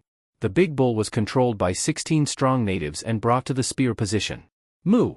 The big bull twisted its body hard, trying to break free from the ropes. Animals also had intelligence, it could predict its death was near. Thud. One stab into the bull's great artery caused blood to gush, spraying all over Luke's face and head. But Luke squinted his eyes and enjoyed the burning hot bull blood. After about 2 minutes, this big bull finally knelt on all 4 hooves and collapsed with a boom. Mom, I want to go home, I want to go home. Inside a cage, a man from civilized society cried loudly in terror. He had a full beard, his appearance masculine. But in this situation, even a tough man was scared and wet himself. Eong watched all this from more than 70 meters high, feeling an indescribable sadness in his heart. He felt sad for the sacrificial offerings in the cages. Watching companions be killed with eyes open, soon it would be their turn, this was more terrifying than being killed outright. Next sacrifice. After Luke spoke, he pointed at the next cage. The cage was opened, and 2 female wild natives were pushed out. They did not wet themselves, but their expressions were somewhat blank, as if they had already accepted their fate. 4 tall natives pushed them to the spear position. Thunk thunk. Again fresh blood flew everywhere. Eong looked at Tuba. At this time, Tuba's eyes were wide and round, his body trembling slightly. Next sacrifice. Luke looked at the fresh blood on the ground, his expression a little anxious. This time, a total of 30 natives were sent out to open that huge cage. A jungle elephant weighing 5 to 6 tons was released. Its body was tied with dense old vines, each vine was controlled by 2 tall native warriors. Even so, they were struggling to control it. The moment the jungle elephant stepped out of the cage, it jumped on the ground. Its huge trunk twisted like a python, trying to untie the bindings on its body. Thunk. A dagger stabbed into the jungle elephant's great artery, but only a small amount of fresh blood flowed out. Helpless, Luke replaced the dagger with a spear. The spearhead was made by grinding a broad, sharp stone. Thunk. Thick fresh blood splashed on the river beach, and at a speed visible to the naked eye spread outward. Some of the blood cut a blood trench in the river beach and slowly flowed into the river. The jungle elephant held on for 5 minutes, finally kneeling on its front feet, and with a boom fell to the ground. Luke hurriedly looked at the center of the fresh blood, his eyes wide. A pale golden small seedling sprouted from the blood. Its growth speed was ridiculously fast, almost jumping upward every second. At the same time, during the upward growth, the fresh blood around gradually became lighter, as if it was being absorbed by it. Great Priestess. The seedling of the blood-scaled fruit, this is the seedling of the blood-scaled fruit. Luke excitedly pointed at the pale golden seedling. The Great Priestess showed no expression. She stared at the seedling without blinking and did not speak. What are you waiting for? The next sacrifice cannot stop being supplied. Quick, the seedling needs blood, hurry. Luke loudly urged. Eong carefully stared at the riverbank 1 kilometer away. Under the nourishment of the large amount of fresh blood, the golden seedling was growing fast. At this time it had already grown half a foot tall. When there was a lot of fresh blood, it grew faster, when there was less fresh blood, it grew slowly. If there was very little fresh blood, it would even shrink downward. The world is vast and full of wonders. Yifeng's eyes were open wide. Tuba, did you just hear what that native said about fruit? That must be the seedling of the fruit tree, right? Yifeng asked. I didn't hear anything. Tuba shook his head. Yifeng realized that his hearing was now stronger than a normal person's, so he could vaguely hear, but Tuba definitely could not. At this time, Yifeng also looked at his rifle. The effective range of the rifle was at most 300 to 400 meters, but his position was at least 1,000 meters away from that seedling, completely out of range. Forget it. When the fruit was about to grow, he would climb down from the tree and must get the fruit. Yifeng stared at the opposite bank of the tributary with shining eyes. At this moment, he suddenly felt a tremor throughout his body, and slowly looked toward the back of the spruce tree. A few birds flew up into the sky, proving that in the forest something huge was slowly approaching. Clang! Another cage was opened, and a 10-meter crocodile was pulled out. Luke swapped the spear for a large machete and swung it hard at the crocodile's neck. Thunk! Half of the crocodile's head was cleaved off, and fresh blood sprayed everywhere. The strangest thing was that when the fresh blood splashed onto the golden leaves, the leaves' surface quickly absorbed it, and they still remained pale gold, not stained red. At this time it had already grown to more than 2 meters tall, about as tall as Luke himself. More than 10 more sacrifices were bled out, but that pale golden small tree did not grow taller and stayed at 2 meters high. However, with the offering of fresh blood, its pale golden leaves slowly turned red gold, and a flower bud formed at the branch tip. Amazing! Yifeng opened his eyes wide and carefully stared at the golden small tree 1 kilometer away. Half of the sacrificial offerings on the riverbank had already been killed. Some wild natives and people from civilized society had not yet been slaughtered. The great priestess, who had been sitting steadily all along, suddenly turned her gaze to the opposite bank of the river. She softly uttered 2 words. Resentful children. Those resentful children seemed to have telepathic connection with her. They all rushed toward the river beach together, forming a solid defensive line. Almost at the moment the defensive line was formed, heavy footsteps sounded from the opposite shore. Roar! In the pitch-black forest, a pair of big glowing eyes appeared. A pitch-black figure rushed out of the forest. Yifeng was also staring down at the forest. When he clearly saw the thing under the tree, his heart almost stopped. It was clearly a huge black bear. But it was 6 or 7 times larger than the black bear he had encountered by the creek. Most importantly, its body was more slender than a black bear's. A bear's tail is usually short, but its tail was 5 or 6 meters long. A long tail means strong running ability. Just as he saw this, the beast bear leapt from under the spruce tree with a boom and fell into the tributary, then quickly swam to the river beach on the opposite side. Squeak, squeak, squeak, squeak. The resentful children made all kinds of sharp sounds, and they also placed blowguns in their mouths. Then chirp, chirp, chirp was heard. A large number of poison needles shot into the beast bear's body. Roar!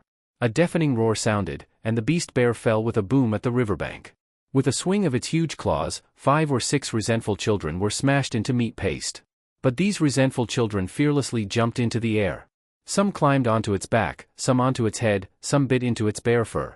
The most exaggerated was one resentful child that tightly hugged its tail, its sharp claws digging into the flesh, fixing its body in place. In Yifeng's view, it looked like a large group of ants attacking an insect. Roar! The beast bear roared and rolled on the ground in pain, crushing a few more resentful children to death. But it had no effect. There were too many resentful children, and because they were not afraid of death, very quickly they covered its whole body. There were some despicable resentful children that directly reached behind it and dug at its anus. Just a few claws and the beast bear's rear was bloodied and mangled. At this time, Luke held a spear and pulled his body back. Whoosh! The spear made a heavy slicing sound through the air, and with a boom hit the beast bear's head. Yifeng was dumbfounded. He could determine that Luke's arm strength definitely exceeded 2000 lbs, far above his own. The beast bear, bearing intense pain, crawled forward 2 steps. Unfortunately, the resentful children had already torn open its belly, and its intestines were flowing out. A large amount of fresh blood flowed on the river beach and was absorbed by the golden small tree. Boom! The ground even shook. This beast bear finally died at the hands of the dense resentful children, and Luke had only given it a fatal strike. Even if Luke had not acted, it still could not have beaten so many resentful children. Resentful children, drag the body over there. The great priestess said expressionlessly. Just now, all the natives watched the resentful children's battle with the giant bear in shock. Only the great priestess showed no expression. She seemed to have absolute confidence in the resentful children. Over 1,000 resentful children formed a formation and, very organized, grabbed various parts of the giant bear's body, dragging its huge body beside the golden small tree. Fresh blood washed around the small tree like a waterfall. The next moment, the flower bud that had been unwilling to open finally slowly opened with a slight trembling. A refreshing fragrance spread through the air. Whether it was native warriors, the wild people in cages, the civilized people, or the beasts, all could not help swallowing. Especially the beasts. They were even more direct, desperately ramming the cages, wanting to rush out and eat the golden small tree. Continue the sacrifice. Luke waved his hand, and 3 cages opened at the same time. More than 20 wild people were pulled out. Thunk, thunk, thunk, thunk. Without any pause, large amounts of fresh blood flowed beside the small tree. That flower finally fully opened, and the fragrance in the air became even more refreshing. Even Yifeng, a kilometer away, smelled it. He swallowed. Tuba, I feel the time is about right. After Yifeng spoke, he slung the rifle on his back and began to crawl down toward under the spruce tree. With so many living beings used for sacrifice, the things that came from this must be treasures. He could not miss them. Maybe eating them could increase his strength by more than double. But Yifeng had crawled down less than 10 meters when he saw hissing sounds coming from below the big tree. A huge black shadow silently swam out from the forest and slowly entered the river. Yifeng looked toward the river. There were dense torches there. From above, he could see its 30-meter body swimming toward the opposite bank. "Luke, in the river." The great priestess suddenly spoke. Luke's face changed. He quickly took out the next spear. He leapt more than 5 meters into the air, and the spear in his hand, like a missile, with a thunk shot into the river. The next moment, a huge whoosh sound rang out as the giant snake was launched out of the river, its mouth opened wide. It did not bite Luke, but headed straight for the golden small tree. Resentful children. Zhi. The dense resentful children, like moths flying into a flame, used their blowguns like poles, leaping 5 or 6 meters into the air, all jumping into the giant snake's mouth. They jumped one after another, with no end in sight. The giant snake's deep abyss mouth was instantly filled, and it had to shake its huge head, trying to throw the resentful children out of its mouth. The snake was very purposeful. It had come straight toward the golden tree. Now blocked, other resentful children climbed onto its body. The resentful children dug with claws and bit with mouths, and soon bit the giant snake into a ball, struggling to beat its own body on the river beach. Blobs of green blood exploded, forming streams of green mist. Ouch! Yifeng fell from 10 meters high to the ground. Fortunately, his physical condition was good, and the ground under the tree was soft soil. Otherwise, this fall would have caused him pain for half a day. After a short while, the giant snake's body lay still. The resentful children dragged it to beside the golden tree. Ack! A foul, bloody smell blew from the opposite bank, making Yifeng cough twice. At this moment, Yifeng realized how terrifying the resentful children were. He had not thought they were so powerful before, but under the great priestess's command, they had shown their real combat ability. He stood on a large rock on the opposite bank. Through gaps in the crowd, he again saw the golden small tree. The flower on it was slowly shrinking, petals falling bit by bit. Soon a raw fruit formed at the center. At the same time, the fresh blood on the river beach was being absorbed into the ground at a strange speed. As the speed of absorption increased, the raw fruit slowly grew bigger. Before long it was as big as an egg. As the fruit's outer skin enlarged, its color also changed. From green, it became white, white became silver, the silver faded, and specks of gold light appeared from inside. Yifeng's face looked ugly. This tributary was about 200 meters wide, and the river might be hiding many creatures. Not to mention whether he could avoid ambush by river creatures, even if he swam to the opposite bank, what then? The dense resentful children would tear him to pieces. Not to mention Luke, that great expert, waiting for him. Why has the light around become dimmer? Yifeng frowned and slowly looked up at the sky. The next moment, a giant bird glided down from the sky, its 2 huge wings spread like scissors, as if diving. A strong wind pressed down, making the opposite bank's trees sway left and right. Is it the golden rock? It was it 3 years ago, and today, it's it again. Luke looked up at the sky, gritting his teeth. All the natives on the river beach formed their formations. Each person held a long spear and aimed at the sky. As for the resentful children, they also made the gesture of a dog looking at the moon, putting blowguns in their mouths. Yifeng also raised his rifle, and the strong airflow blew his hair straight. In just 2 seconds, the giant bird dived to within 100 meters of the ground. Now! Whoosh whoosh whoosh whoosh. Hundreds of spears flew into the sky. Then the dense poison needles. Chirp. However, they miscalculated. This giant bird was able to grow this large, and it clearly already had intelligence. Its body, just as it dived to 80 meters, suddenly slid toward the deep part of the trees on the river beach, barely avoiding the dense spears and poison needles. Not good. Quickly, form up again. Luke hastily picked up a spear. The other natives did not react as quickly. Some had not even taken proper stance when the big black shadow fell from the sky. Boom! Sand and stones flew on the river beach, and some natives were directly crushed into meat paste by its iron claws. Using the dense torches on the opposite bank as light, Yifeng finally saw the true appearance of this giant bird. It looked like an eagle, with a curved sharp beak and a pair of eyes shining with cold light. But judging from the feathers, it also looked like a rooster. The red feathers, under the torchlight, shone with colorful gleams. Its claws were dark blue, evidently incredibly hard. Thunk thunk thunk. A large number of poison needles flew over, but they were almost all blocked by the feathers. The giant bird did not stop at all. Its huge claws grasped the golden small tree. Even the golden small tree, plus the large clump of soil under the small tree, were all held in its claws. Not good. Don't let it escape. Luke was very anxious. The spear in his hand slipped from his grip. Cling. Unfortunately, the spear struck the giant bird's claw, and sparks flew, but it did not injure even a single feather. About 5 or 6 grudge children took the chance to latch onto its body. After getting the small tree, the giant bird crouched down with its 2 iron legs, and with a whoosh, soared into the sky. Unfortunately, the coordination among the grudge children was too good. Their claws were linked, tails entwined, forming a chain of flesh and blood that tied one of the giant bird's legs to the shore. So just as the giant bird flew up less than 10 meters, it was yanked back down with a loud boom and fell into the river with a splash. Geo! The giant bird let out an angry cry, flapping its wings in the river. Its feathers weren't oily and couldn't repel water, so as soon as it fell into the river, the feathers got soaked, making its already massive body even heavier, and it simply couldn't take off again. But the thing was just too big. As it flapped its wings in the river, it actually swam toward the opposite bank where Eong was, trying to get away from the natives on the other side of the riverbank. Damn it! Don't come over here, or I'll get discovered by the grudge children too. Eong stomped his foot in anger and quickly hid behind a spruce tree with his gun. But it was no use. With the giant bird's size, just a few flaps of its wings brought its steel-like claws to land on Yifeng's side of the riverbank. At the same time, its tail and wings were still hanging with over a dozen grudge children. Eong looked closely at its 4 toes. Each toe was about 3 meters long, and in the gaps between its toes, the golden little tree was stuck. Below the tree, there was a large clump of thick, blood-red soil.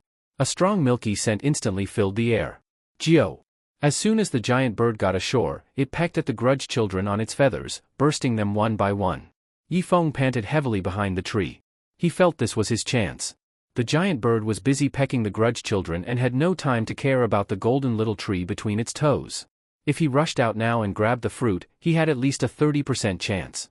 The next moment, Yifeng's eyes widened. The silver fruit had already turned into a golden fruit, and its skin was peeling away, faintly revealing a layer of bloody light from within. Whatever! Eong charged out like lightning, grabbed the fruit, and ran quickly toward the warship. After running 50 or 60 meters, the giant bird finally realized what happened. Its cold eyes locked on Eong, and its wings spread wide. Unfortunately, with its feathers soaked, its massive body was heavily burdened. Even under normal circumstances, it needed to leap off tall cliffs to take off using gliding force. Now that its feathers were soaked, it was impossible. Geo! A sharp cry rang out, carrying an indescribable penetrating force that seemed to shake the soul. The next moment, the giant bird strode forward with its long legs, chasing Eong. Shit, it runs this fast? Eong saw the bird getting closer and hesitated. Should he return the fruit? He believed the bird was after the fruit, and if he gave it back, it might stop chasing him. Forget it. If it catches up, then he'll return it. For now, he still had a chance. Eong crouched low like an arrow and darted toward a nearby tributary, where his warship and heavy machine gun were located. The next moment, Eong felt something weird in his hand. Looking down, the fruit had turned blood red, and inside the redness, something seemed to be squirming. What the hell? Yifeng's face changed. The blood-red fruit had stuck to his hand and something seemed to be seeping into his skin. Geo! A sharp sound rang out. Yifeng's scalp went numb. He turned his head and saw a pair of cold eyes just 2 meters away. Poof! The giant bird didn't hesitate, it pecked down hard. Eong immediately started running in a zigzag. As the blood-red fruit entered his body, Eong suddenly felt very hungry, extremely so, but mentally he was very alert, and his vision had greatly improved. Bang! A gunshot came from a big tree, hitting the giant bird's neck. Although it didn't kill the bird, it gave Eong a bit of time. Eong judged that it was Susan's hidden position. Others were too scared to move after seeing the bird's size, but only Susan took the risk and fired to help him. His potential burst out, and he dashed around a bend. Finally, he saw the big boat 50 meters ahead and the warship 200 meters away. The warship had to stay in deep water 200 meters out, getting closer to shore would cause it to run aground. Only the big boat was light enough to float 10 meters from shore. Fifth bro, shoot and cover me. Eong shouted toward the big boat 50 meters away. But the boat was silent, no sound at all. Fifth bro, shoot now. There's a giant bird behind me, it wants to eat me. Eong shouted again, feeling a bad premonition. The next moment, he saw a flash from the bow of the boat, a gunshot. Poof! A bullet grazed his shoulder, leaving a scratch. Fifth bro? Is that you? Yifeng's eyes widened, looking at the tall and short shadows on the bow. Eong bro, don't come over. I'm useless. Zhang Haotian tied me up, he's trying to kill you. Long Wu shouted from the bow. Zhang Haotian stood at the bow, aiming a pistol at the shore. But it was too dark, he could only see Yifeng's shadow. Smack! He slapped Long Wu across the face. But Longwu was already tied up like a dumpling, unable to fight back. Longwu, you're really stubborn, huh? What did Yifeng give you? You're so loyal to him? After I become boss, you could have shared all the women on this boat with me. You still wouldn't agree? Pissing me off. Zhang Haotian slapped him again. Zhang Haotian, your end is near. The machine gun on the warship will blow you to pieces, Longwu said through gritted teeth. Ha ha ha, that's why I'm keeping you by my side. That way, they won't dare to shoot. Zhang Haotian laughed and aimed his gun at Yifeng again. Right now, Yifeng was racing with death, dodging left and right to avoid both the bird's beak and Zhang Haotian's bullets. Zhang Haotian, you bastard, I should have killed you long ago. Yifeng cursed and had no choice but to run into the forest. Swimming to the big boat, if someone helped him, might give him a sliver of hope. But Zhang Haotian wouldn't help, only shoot him. As for swimming to the warship, impossible. It was 200 meters away, and the creatures in the water alone would kill him. Besides, the giant bird would definitely follow him into the water and snap him up instantly. Big bro, it's not that I don't want to give the fruit back, it's already been absorbed into my skin. Yifeng ran through the dense forest, speaking words of plea. To be honest, the dense forest actually had a restraining effect on the giant bird. Yifeng was small and could dart through gaps between trees, but it had to avoid the trees, or crash into them. This giant bird was not only fast, but could also fly. If its wings hadn't soaked up water, Yifeng wouldn't have been able to escape at all. No, he had to find a way to kill it. Otherwise, once its wings dried, even if he hit on the warship, it would still ambush him. Thinking of this, Yifeng suddenly darted between two big trees. Each of those trees would take 3 people to encircle them. The giant bird definitely couldn't break them. Whoosh! Yifeng's body slipped right through the gap between the 2 trees. Almost at the same moment, the giant bird's head followed closely behind and nearly pecked Yifeng's back. At the same time, the force from the forward charge wedged half of its body between the 2 trees. Jio! A sharp screech sounded, and Yifeng felt like his ears were about to explode. The giant bird struggled non-stop, and the 2 trees started swaying from side to side. Yifeng took a deep breath, crouched down, and aimed his rifle at the giant bird's eye. Unfortunately, as it struggled, its head moved erratically from side to side, making it impossible for Yifeng to aim. Screw it! Bang! A shell casing clattered down. Yifeng quickly loaded another bullet. Bang! Bang! 3 shots in a row, all missed the head. Only 2 hit the bird's shoulder bone. But the damage was blocked by its steel-like feathers. Creak! The thinner of the 2 trees let out a groaning sound, as if it was about to snap. Luckily, the trees in the middle area weren't brittle. Otherwise, they wouldn't have been able to withstand the giant bird's struggle. No good, this is wasting too much time. Yifeng could only circle behind the bird and aim at its butt. The butt, like the eyes, was soft, maybe that was a breakthrough point.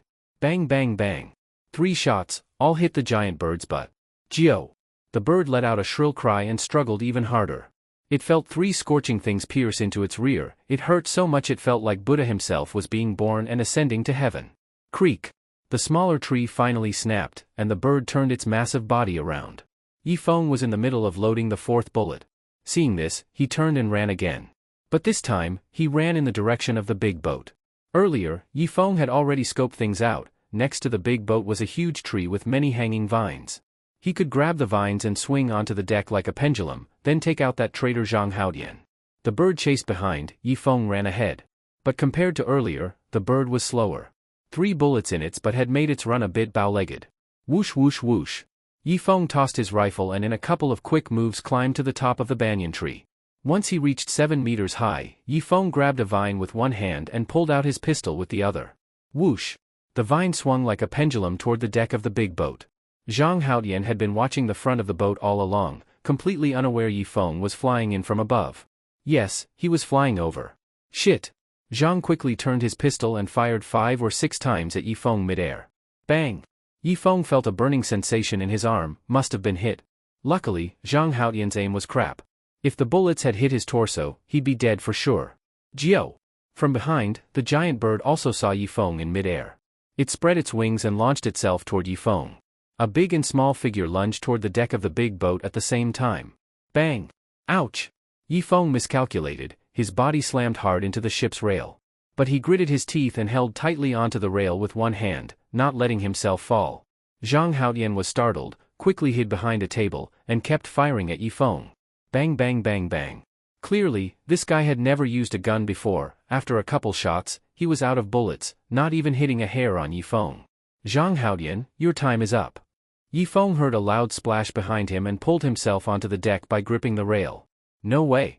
Zhang Haodian kept pointing his pistol at Yifeng, but no bullets came out. He decisively threw the gun away and fell to his knees on the deck. Feng, brother Feng, spare me, I just got confused for a moment. Besides, the warship still needs a lot of manpower. Zhang Haodian knelt on the ground, raising both hands. You think that's possible? Yifeng sneered coldly and slowly raised his pistol. Boom! The big boat suddenly tilted to one side, and Yifeng lost control and stumbled forward, bumping right into Zhang Haodian. Looking back, a giant wing rested on the boat's rail, followed by a bird's head. It hooked its curved beak onto the railing and started crawling onto the deck. With its massive body, the boat instantly tilted in its direction. Zhang Haodian, you go first. Yifeng kicked Zhang Haodian toward it and grabbed the rail with one hand, slashing through Long Wu's ropes with a dagger. But it was already too late. Almost the moment he cut the ropes, Long Wu also slid toward the bird. The boat tilted 45 degrees toward the bird. Yifeng was quickly hanging off the side. He clenched his teeth, flipped over the rail, and with a splash, jumped into the middle of the river, swimming toward the warship. Now, the only thing he could do was cut Long Wu loose. Whether Fifth Bro lived or died depended on luck. But the next moment, the giant bird let go of the boat and started swimming after Yifeng. Its target was clear, it only had eyes for Yifeng, and had no time for Zhang Haodian or Long Wu. Boom! The big boat finally righted itself in the water. I freaking told you, that fruit's already been absorbed into my skin, why are you still chasing me? Yifeng cried out miserably, swinging his arms like propellers. But he was still about 180 meters from the warship. The bird wasn't slow in water either, every flap of its wings pushed it forward more than 10 meters. Yifeng had to swing his arms a dozen times to match that. Hiss! Ow! Yifeng felt something crawl into his pants, and some creatures latch onto the wounds on his body. The stinging pain nearly made him faint. Lena, what are you waiting for? Yifeng gasped for breath and roared toward the top of the warship. Lena had already seen the giant bird in the river, but with the machine gun's current angle, Yifeng and the bird were lined up. And it was dark, she was afraid of accidentally hitting Yifeng. Feng, I can't see where you are. I'm afraid I'll hit you by mistake. Lena shouted from the warship. What? Yifeng's face changed. It was true, machine gun bullets weren't like rifle bullets. One hit and his body would be blown apart. Damn. He gritted his teeth and dove underwater, swimming toward the warship using an underwater approach, preferably to come up on the other side of it. Heavy vibrations came from the water, it must have been Lena opening fire. The giant bird also tried to swim underwater, but it couldn't let the feathers on its back get soaked too. Otherwise, its body would sink to the bottom of the river. Still, it was unwilling to give up. It used one wing to shield its head and continued chasing the warship. Yifeng swam underwater for 3 minutes, then felt his head bump into something hard. He reached out and felt it, it was probably the underside of the warship.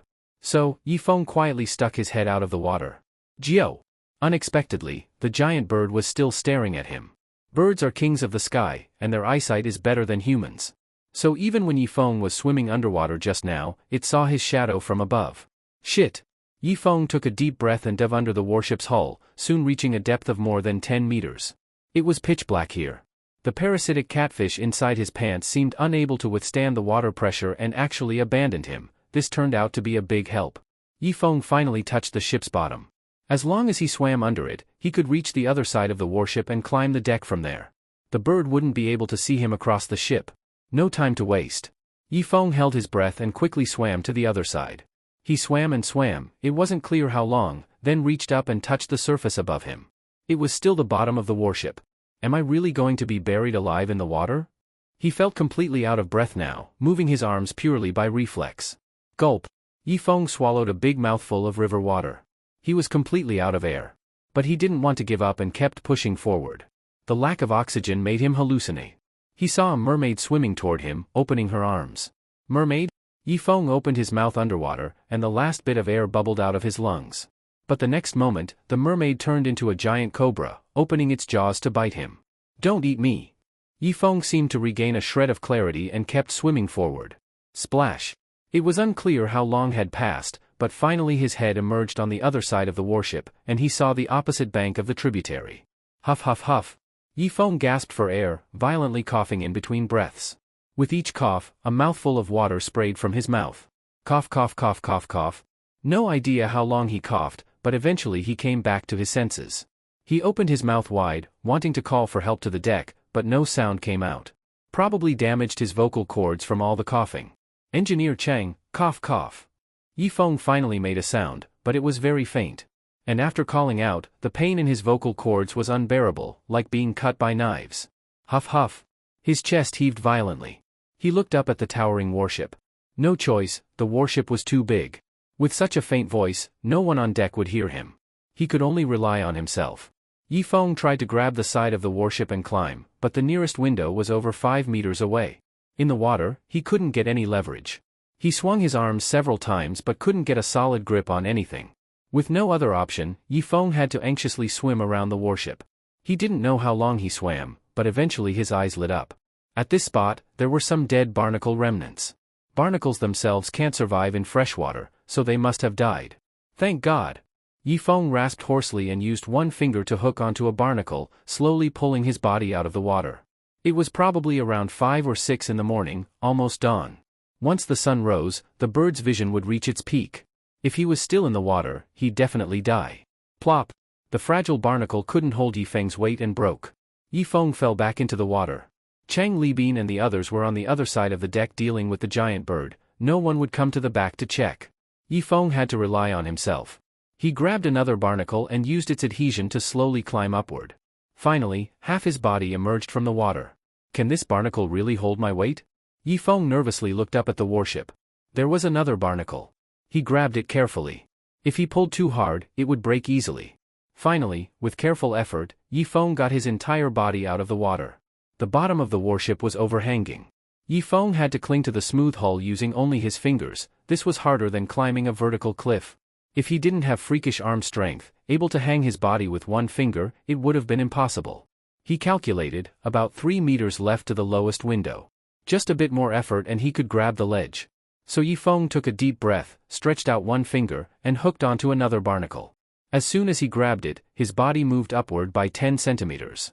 The window edge was getting closer. Yifeng's eyes lit up, it was all he could see. Bang! A gunshot came from the opposite forest. Yifeng felt a jolt in his back, something had gone through his chest. Plop! His body fell straight into the water, blood staining the river red. In the forest on the other side, Ma Xikong ejected the shell and loaded the next bullet. Yifeng stared at the opposite bank in shock. With a little guess, he knew who fired. It couldn't be Zhang Haodian, he was on this side of the tributary. But the other bank was at least 500 meters away, right? A rifle has that kind of range? Could it be someone from modern civilization? With a sniper rifle? Bang! Another shot. Yifeng's ears rang, and the shockwave made his eardrums bleed. Damn it! Who the hell are you? Yifeng shouted angrily at the opposite bank. The answer was another bullet. This one came from underwater and hit Yifeng's wrist. If he had a mirror, he'd see the blood from his ear being absorbed by the skin next to it. Was it Ma Xikong? Or someone else? Yifeng warily looked toward the opposite bank. Now he was in the water with his back against the warship, no cover at all. If the shooter had a night vision sniper rifle, Yifeng was like meat on a chopping board. No, I can't die. If I die, what happens to the people on the boat? Yifeng took a deep breath and dove underwater again. But he didn't dare go to the other side of the warship. There, the giant bird was waiting. He could only do what he did last time, swim across the tributary to the next branch, then re-enter the main river and use the fast current to push himself to the lowest part of the stream. After swimming more than 10 meters underwater, Yifeng had to surface for air. A full moon hung in the sky, clearly illuminating the river. Bang! A burst of sparks erupted from the opposite bank. Yifeng felt a sharp pain in his shoulder.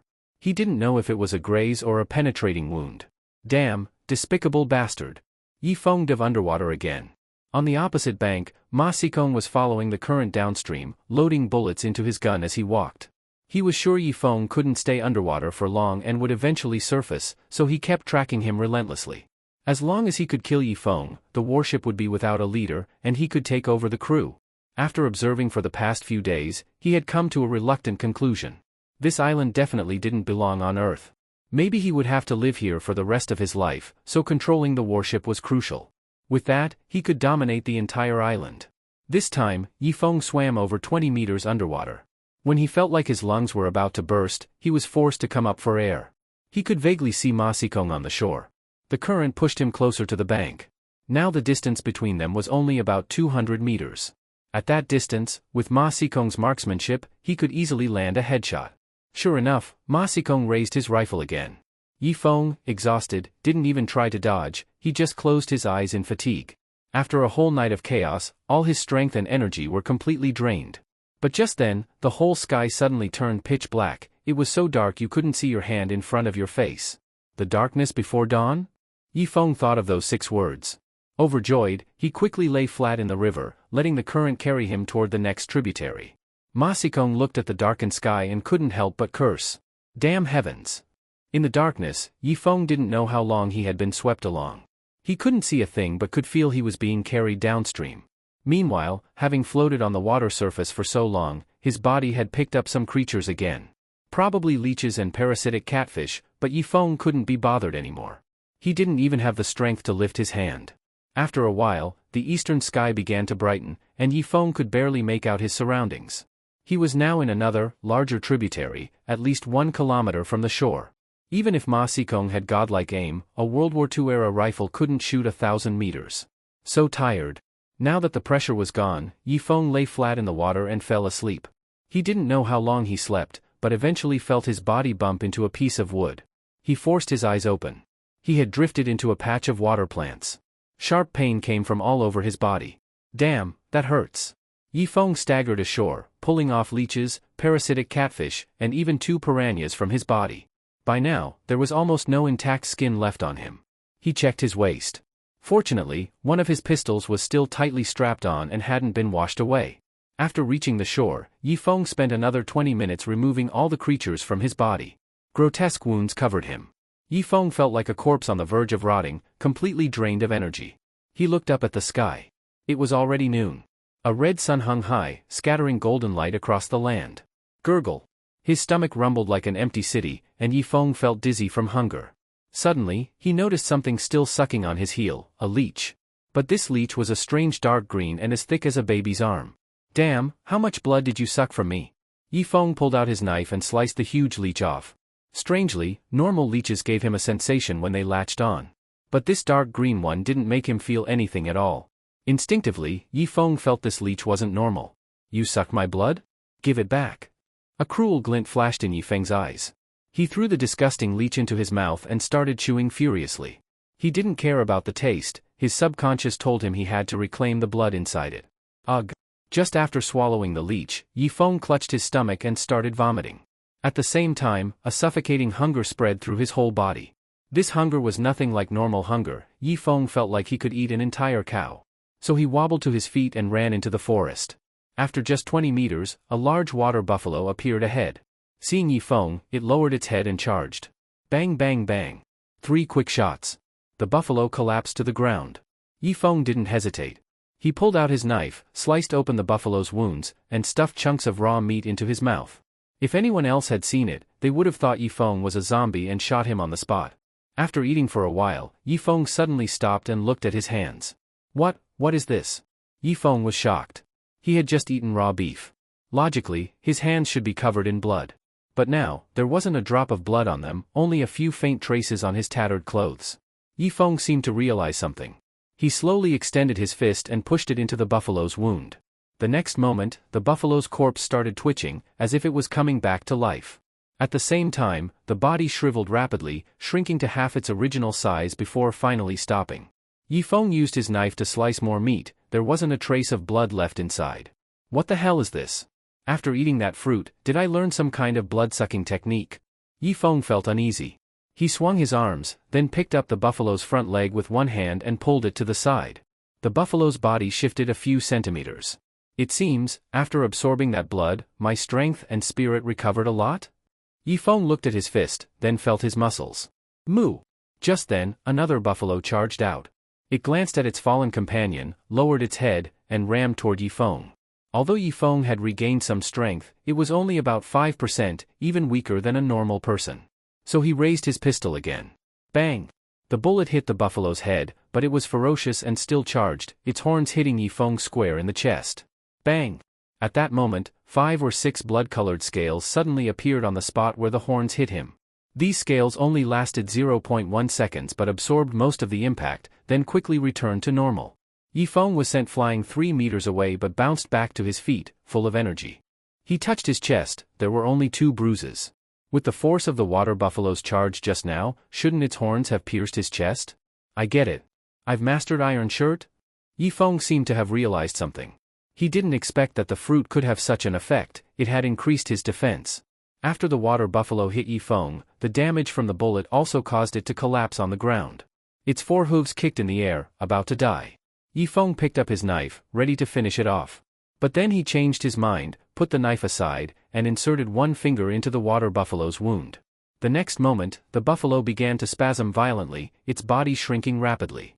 10 minutes later, the buffalo had turned into a dried corpse, more than half its original weight.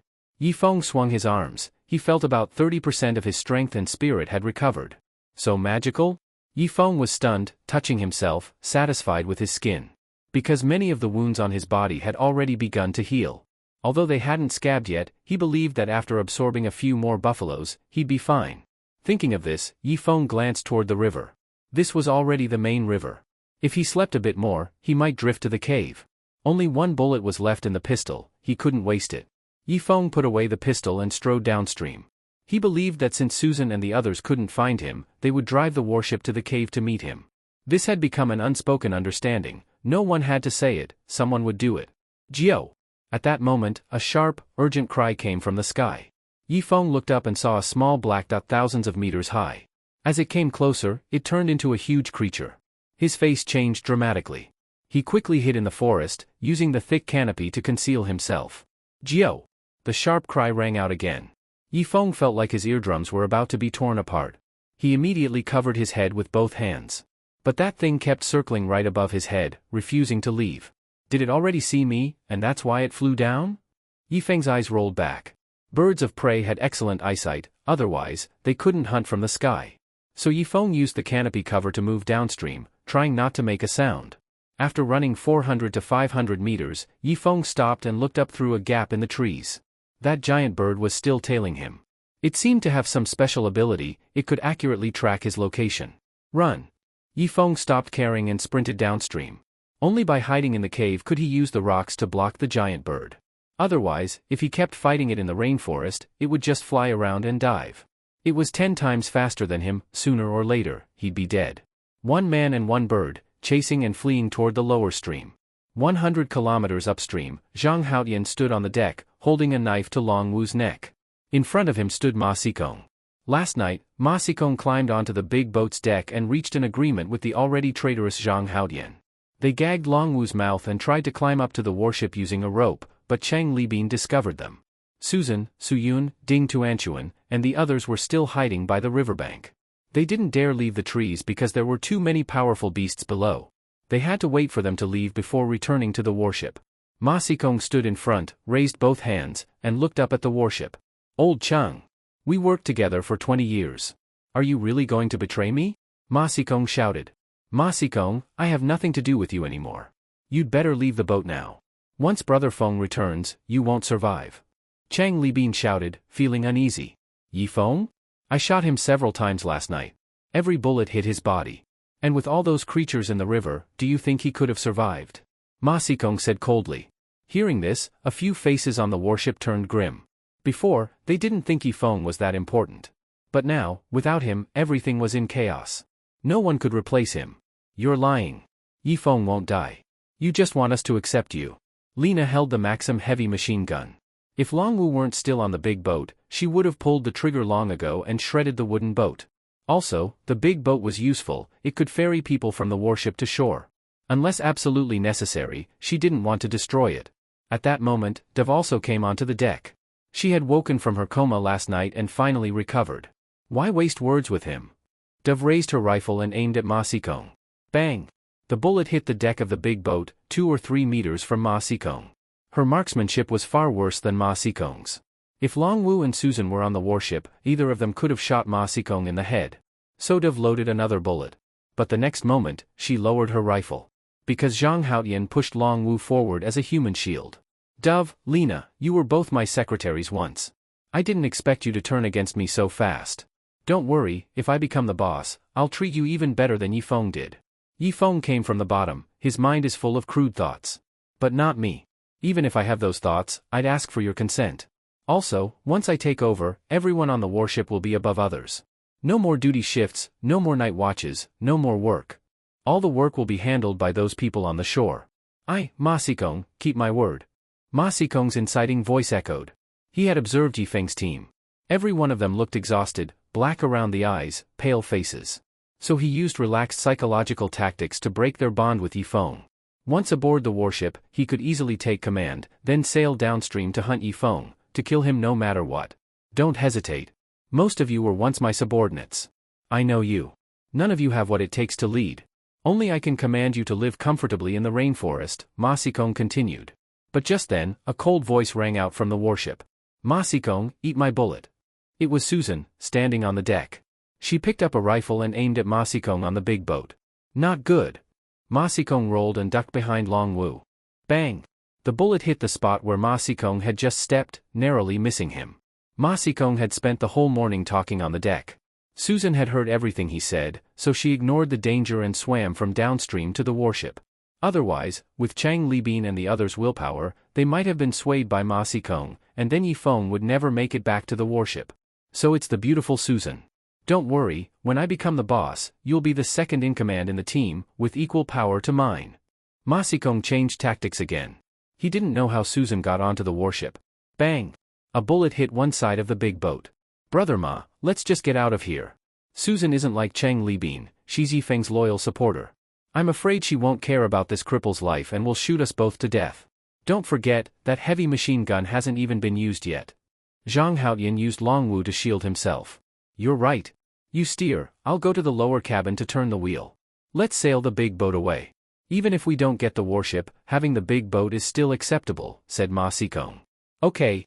The two immediately began working together, and the big boat slowly headed toward the narrower upstream area. Susan's face changed. She said to Chang Libin, quick. Start the warship and chase the big boat, fifth bro is still on board. Chang Libin nodded and went to the captain's room to start the warship. One big and one small boat headed toward another tributary. This tributary was even narrower, with aquatic plants almost covering both sides. The warship also began to shake from time to time. Sister Susan, we can't chase anymore. These small tributaries have too many water plants, it's easy for them to tangle the propellers. Besides, the water level here can't support the warship anymore, Chang Libin said. Susan looked anxious, watching helplessly as the big boat disappeared into the small tributary with no way to stop it. The water level here affected the warship but didn't impact the big boat at all. The big boat smoothly turned into the next tributary, completely parting ways with the warship. What do we do now, Sister Susan? Chang Libin asked. Retreat. We'll have to wait for Yifeng to come back and decide. Susan was at a loss. So the warship moved to the shore of the tributary, bringing the hidden sentries on board. In the process, one native brother was eaten by a crocodile in the water. Without the big boat, if they wanted to get on the warship, they had to swim, this increased the risk of death. Yifeng used his last bullet to kill a jungle tiger. He quickly rushed to the tiger's corpse, widened the wound with a knife, and inserted his entire arm inside. A large amount of tiger blood seeped into Yifeng's skin, turning into waves of burning energy. Yifeng temporarily named this mysterious ability blood-sucking technique. He had now reached the place where he had met Ilian, about 4 to 5 kilometers from the cave. But the giant bird overhead refused to let him go, tailing him constantly, screeching in the sky. Yifeng swung his fists and looked at the various wounds on his body. These wounds had already fully healed and were slowly scabbing over. He believed the scabs would fall off in a day, revealing new skin underneath. The giant bird could only fly back and forth in the sky, it didn't land in the forest easily. Because with its size, once it landed, it would be very hard to take off again. Yifeng simply sat on the ground, pulled out his knife, and stabbed it into his thigh. Ding! This time, he finally saw it clearly. The moment the knife stabbed into his thigh, a layer of blood-colored scales appeared at the spot, blocking most of the impact. But every time the scales appeared, Yifeng felt his energy and strength drop a bit. This proved that the blood-colored scales required some kind of energy to activate. Yifeng looked again at his thigh, there was only a slight bruise, no broken skin. Thinking of this, Yifeng looked at his palms. Because he had soaked his hands in blood for so long, the calluses on his palms were gone, his hands had become smooth like jade, and even old scars had disappeared. His hands were now even smoother than a girl's. He thought, if he soaked his entire body in blood, would all his scars disappear too, and his skin become smooth and white? That's what Yifeng was thinking. Just then, his expression changed. He quickly ducked his head. But it was too late.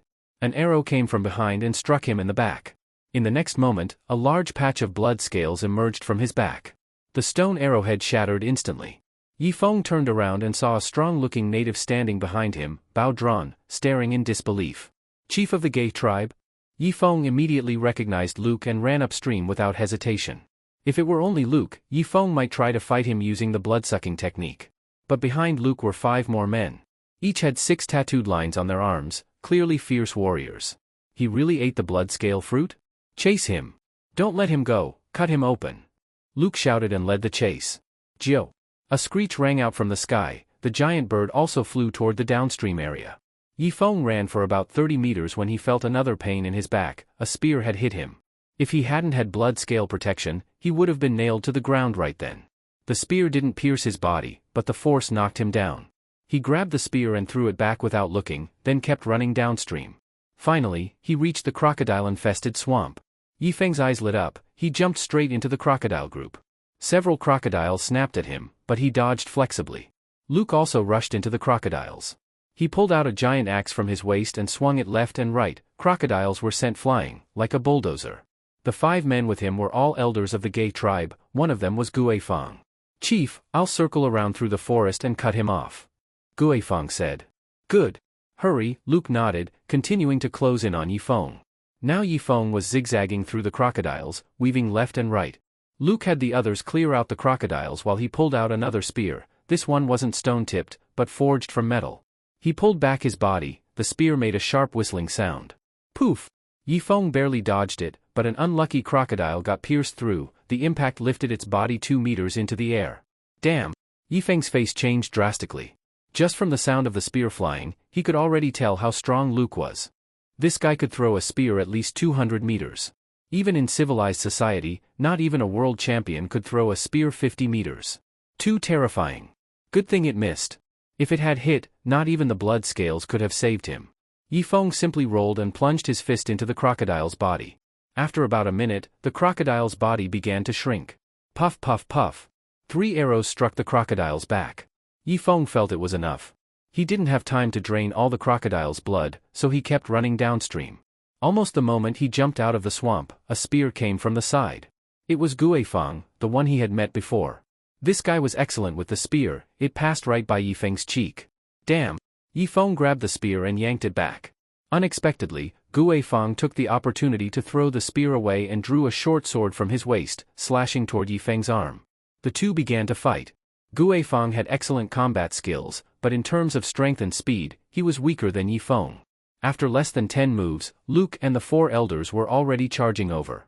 Yifeng knew he couldn't keep fighting, so he threw out his arm and blocked Guifeng's slash. Ding! The short sword struck Yifeng's arm, and a large patch of blood scales emerged, blocking 90% of the damage. Yifeng took the chance to swing his dagger at Guifeng's neck. Puff! Guifeng's eyes widened. He dropped the short sword and clutched his neck with both hands. Blood poured out from between his fingers like a faucet. Elder Guifeng? Luke roared in anger, drawing his bow amid the crocodiles. Yifeng's face changed drastically. He felt his energy and stamina draining rapidly. Every time the blood scales appeared, they consumed his energy. If his energy ran out, the scales wouldn't appear anymore. So he simply grabbed Guifeng's neck, using his body as a shield. Luke drew the bow into a full arc, gritting his teeth at Yifeng. Guifeng's mouth opened and closed. He could feel Yifeng's arm absorbing the blood from his neck, making his life drain even faster. Chief, shoot him. Guifeng tried to shout, but his voice came from the wound, not his mouth.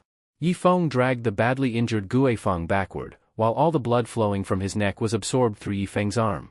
Strangely, Guifeng's blood seemed more effective than that of the buffalo or jungle tiger. After retreating a dozen meters, Guifeng kicked his legs and died. Normally, a strong man like him could survive half an hour even with his throat cut. But Yifeng's skin had blood-sucking ability, so Guifeng died in under a minute. Thud! Luke's arrow flew and hit Yifeng in the back. This time, a distinct layer of blood scales appeared on his back, blocking the attack. Bang! Another spear hit Yifeng's back. The emergence of blood scales once again drained his energy. Over the next 10 minutes, no matter how Yifeng ran, in zigzags, in a straight line, or stopping and starting, He couldn't escape the natives' arrows and spears. There was no way out. These were the elite of the gay tribe. Their spear throwing and archery were at a master level. Their arrows seemed to have eyes. Yifeng couldn't avoid them. When Yifeng's skin was hit, the blood scales still appeared, but their color was fading. He feared that next time, the spears might pierce through him.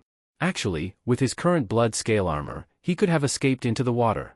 The parasitic catfish and leeches couldn't pierce his skin, but if Luke and the others dared go into the water, they'd be tortured to death.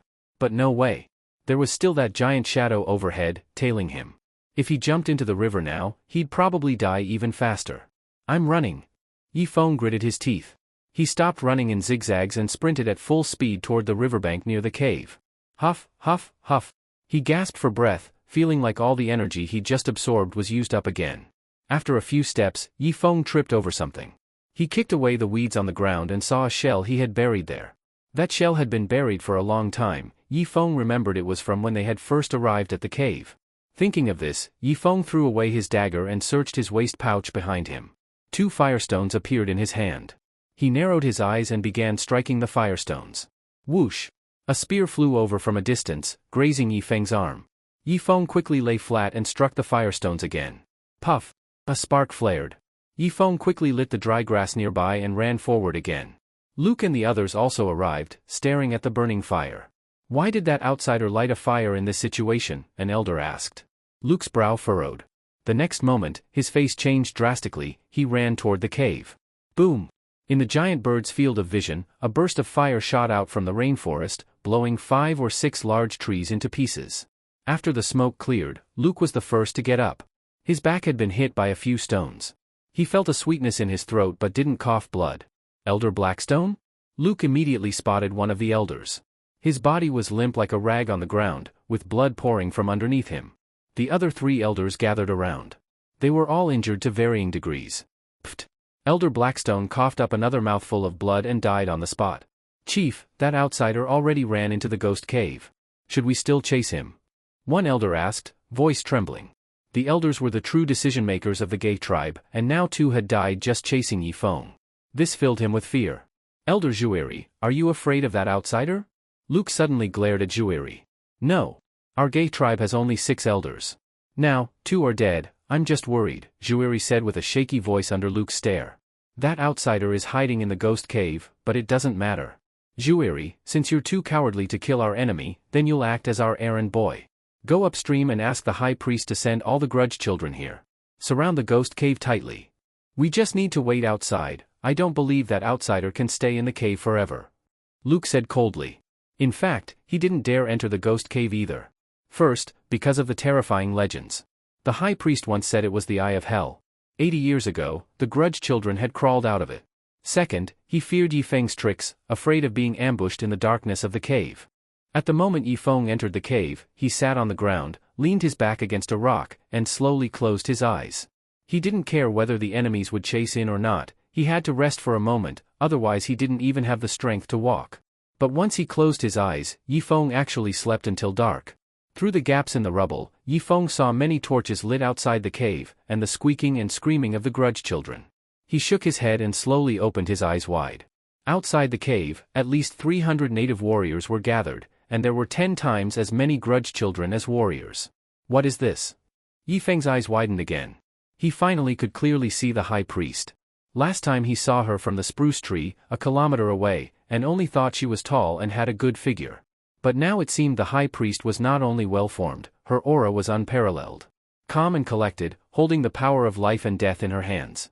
The natives beside her treated her with great respect, not daring to look her in the eyes. High priest, the grudge children still refuse to enter the ghost cave. If we are to kill Yifeng, we can only rely on us warriors, Luke said beside her. Why should they enter the ghost cave? The high priest said calmly. If they don't enter the ghost cave, how can we kill Yifeng? Luke asked with a questioning look. You don't need to worry about that. After the high priest finished speaking, she suddenly beckoned to one of the grudge children. That grudge child obediently walked over, like a well-behaved schoolchild, and stood quietly by her side. The high priest opened a box and placed a thin and long object next to the grudge child's eye. The next moment, that long thin object seemed to have life. It directly drilled into the grudge child's eye. Squeak, squeak, squeak.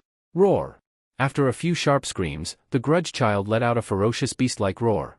At the same time, its body seemed to be controlled by some force, becoming incredibly strong. Black hair fell to the ground, and golden hair began to grow. Go! The high priest pointed at the rubble. The enraged grudge child received the order and, with a whoosh, jumped into the rubble. Its speed? Yifeng's face changed drastically. He clearly felt that this grudge child's speed was absurdly fast. The grudge child rushed into the cave, and through the sparse firelight, Yifeng saw it clearly at a glance. Though it wasn't tall, its body was very strong, much stronger than ordinary grudge children. Humph, so what if it's strong? It's still so small. Just as Yifeng finished speaking, he suddenly felt his arm tighten. Blood-colored scales appeared on his arm. This showed that the grudge child had just attacked his arm at extremely high speed, but was blocked by the blood-colored scales. Huh? Yifeng quickly spread both arms. If the grudge children tried to sneak attack again, he would definitely catch this little thing and twist off its head. Scrrrk. Another sound of metal rubbing. Yifeng reached for his neck. His neck hurt a little, the blood-colored scales had just appeared there again. This speed? This accuracy? Yifeng quickly pulled his arms in to protect his middle. Puff puff puff. 3 more attacks. Yifeng reached into the air with his hands, but did not catch even a hair. This grudge child's speed was at least 3 times faster than Yifeng's. Its attacks couldn't pierce his defense, but it could easily retreat. Damn it! Yifeng could only raise his torch and retreat deeper into the cave. This place was the outer part of the cave, relatively open, allowing the grudge children to fully use their movement. Yifeng calculated, if he could lure this little one into a narrow passage, he could definitely trap it. Footsteps, light and dense, came from behind. Listening to the footsteps getting closer, Yifeng suddenly swung the torch backward. Bang! Squeak squeak squeak. The grudge child was swung 3 meters away and slammed hard against the stone. But this creature had strong vitality. After wobbling to its feet, it lunged toward Yifeng again. Yifeng sneered. He pretended to run backward, but after only 3 meters, he suddenly turned around and wrapped both arms inward. At last, he caught the grudge child in his arms. Is sneaking attack fun? Yifeng grabbed its neck with one hand and its head with the other, and twisted hard. Squeak squeak roar. The grudge child's head was twisted off directly. Green blood sprayed onto Yifeng's arm. The next moment, this green blood was actually absorbed by Yifeng's skin. Such disgusting blood? Yifeng looked uncomfortable and scrubbed his body desperately, afraid the green blood was poisonous. But it was already too late, the green blood had completely soaked into his skin. Whatever. Hopefully it's okay. Yifeng sat down on the ground, watching the flickering torch. Although that blow just now had injured the grudge child, the torch was about to go out. Squeak squeak squeak. At this moment, sounds of grudge children came from outside the cave again. One moment the sound was 20 meters away, the next it was 2 meters from Yifeng. Puff puff. 2 more attacks hit Yifeng's face and neck. But this time the scales that appeared were not blood-colored, they were blood-yellow. Clearly, these scales had stronger defensive ability than simple blood-colored scales. Yifeng was both shocked and happy. By the faint firelight, Yifeng saw 2 more grudge children wandering around him. It seemed the high priest was determined to kill him. She had trained 2 strong grudge children. I'm running. Yifeng grabbed the torch and quickly ran deeper into the cave. In just 3 minutes, he reached the weapons storage. There were many rusty rifles and pistols here, and lots of bullets. Although the 2 grudge children were fast, they were not as intelligent as humans, and they actually rushed into the narrow room. Yifeng had already been waiting behind the door. Once they entered, he closed the door directly and blocked it with a heavy box. Squeak! The grudge children seemed to realize something, but it was already too late. 3 minutes later, Yifeng stomped and crushed the last grudge child's head. Green blood splashed all over his leg. Within seconds, the green blood was absorbed into his skin. So the fused blood can increase my defense even more? Yifeng looked at his arms and kicked the 2 corpses away. Bloop! At this moment, the torch finally ran out of fuel and went out. But this couldn't stop Yifeng. He picked up a wooden stick and rubbed it on the ground. Soon black sticky material stuck to the stick. A more durable torch lit up. Although his blood scales had already mutated and could withstand stronger impact, Yifeng knew he couldn't break through the cave's outer encirclement. He could only search deeper underground for machine guns, grenades, or other things. After turning around once, Yifeng decided to walk toward the deep underground. He believed the Germans were not stupid. Since they built such a large underground base, there definitely would not be only one door. There absolutely had to be other secret escape tunnels. Crash! Part of the ceiling above collapsed, startling Yifeng. He was very weak now. Once he got back to the warship, he had to sleep for 3 days and 3 nights. Upstream on the Black Tree River, Zhang Haotian was driving the big boat, which was stopped at the end of a tributary. After a while, Ma Xikong came up from the lower cabin. Luckily his stamina was good, otherwise turning the wheel alone could have exhausted him. Damn tired. Next time I steer, you go down there and turn the wheel, Ma Xikong said, gasping for breath. Brother Ma, what should we do with this cripple? Kill him? Zhang Haotian asked. No, this guy is Yifeng's good brother. Keeping him as a hostage is not bad. Also, when we sail later, we can tie him to the wheel and make him turn it, saving our effort, Ma Xikong said. That trick is pretty clever. Just like a donkey turning a mill, tie him to the wheel and press his butt with a red-hot iron to force him to turn the wheel. Haha. Zhang Haotian laughed loudly. Long Wu ground his teeth, tears almost spilled from his eyes. The water at the end of the tributary is very clean. Let's get some fresh water. After saying this, Ma Xikong and Zhang Haotian jumped off the deck. The next moment, the two squinted. In front of them was a small tree with 3 white fruits hanging from its branches, giving off a strong fragrance. Good stuff, 3 fruits. 2 for me, 1 for you. After saying this, Ma Xikong fired a shot. The small tree was directly broken, and the two divided and ate the 3 white fruits. Inside the underground base, Yifeng looked at the spiral staircase going straight up and slowly widened his eyes. This was the first time he saw an upward staircase. Maybe this was another escape route. So he held the torch and slowly walked upward. Soon he reached the first platform. It was covered with various dried corpses. He brought the torch close and saw that these bodies were covered in spiderwebs, mostly grudge children. They seemed to have been attacking in one direction, but bodies lay all over the ground. Most of the grudge children had been shot in the head and died on the spot.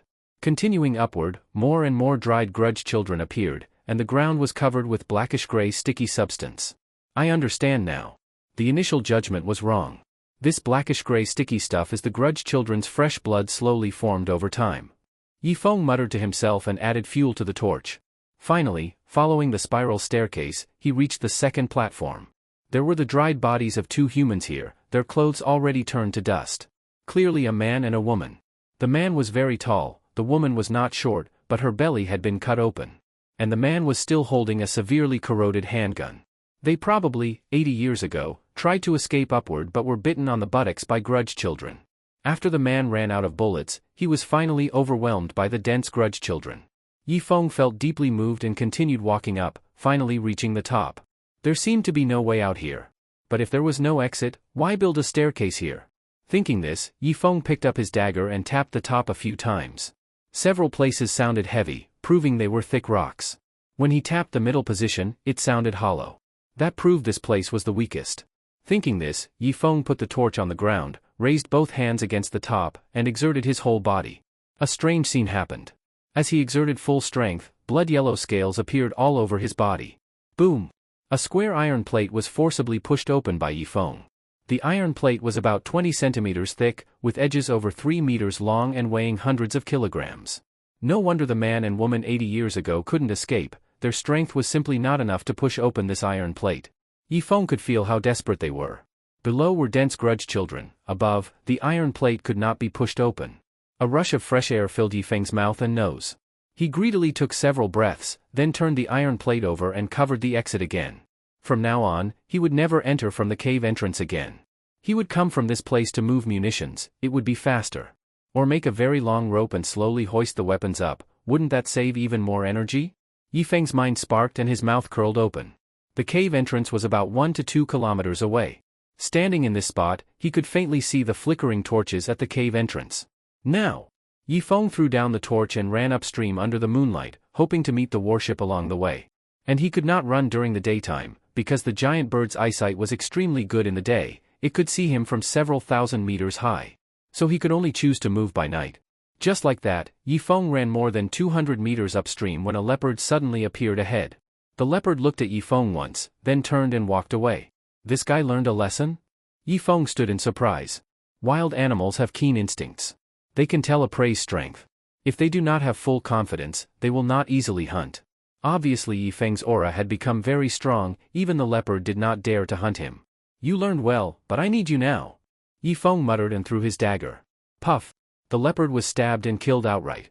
Yifeng quickly put his hand into the wound. After a while, the leopard became a dried corpse. Yifeng felt a little stamina return. Continue. Along the way, Yifeng killed without hesitation, whether gods blocked or men blocked, he killed them all. He consecutively took down 5 or 6 large creatures and absorbed all their blood. So far, his stamina had recovered by about 40%. Thinking of this, Yifeng stabbed his dagger into his own thigh. Blood-yellow scales clearly appeared on his thigh. Enough. Continuing upstream, Yifeng reached the swamp he had seen before. There were fewer crocodiles here than before, about half as many. Don't look down on these cold-blooded animals. But some things were written into their genes, instinctively seeking benefit and avoiding harm. Originally, that swamp was the crocodile's territory, but recently it had been plowed several times. So subconsciously they believed this place was no longer suitable to stay and had moved their base elsewhere. But for Yifeng, even half the crocodiles was enough for him to kill. Thinking this, he approached the crocodile at the very edge. The crocodile immediately opened its vertical pupils and, without hesitation, bit toward Yifeng. Puff! The dagger struck right in its cerebellum. The crocodile struggled twice on the ground and died. Yifeng directly shoved his fist into the wound. This was a tedious task. He had to avoid alerting a large number of crocodiles, avoid being bitten by crocodiles, and also not make too much noise. So Yifeng spent more than 3 hours and only managed to kill 5 crocodiles. Most of them were first lured into the woods and then finished off with a single cut. Puff! Another crocodile died, and Yifeng shoved his fist into its wound. But this time it was different. Yifeng found that his skin no longer absorbed the crocodile's fresh blood, causing his entire fist to become bloody. Is it because I've absorbed enough so it won't absorb anymore? Or has my ability disappeared? Yifeng's face changed dramatically, anxious and uncertain. It must be because I've absorbed enough. Yes, it must be. Yifeng comforted himself, circled around the swamp, and continued running upstream. It was about half an hour before dawn.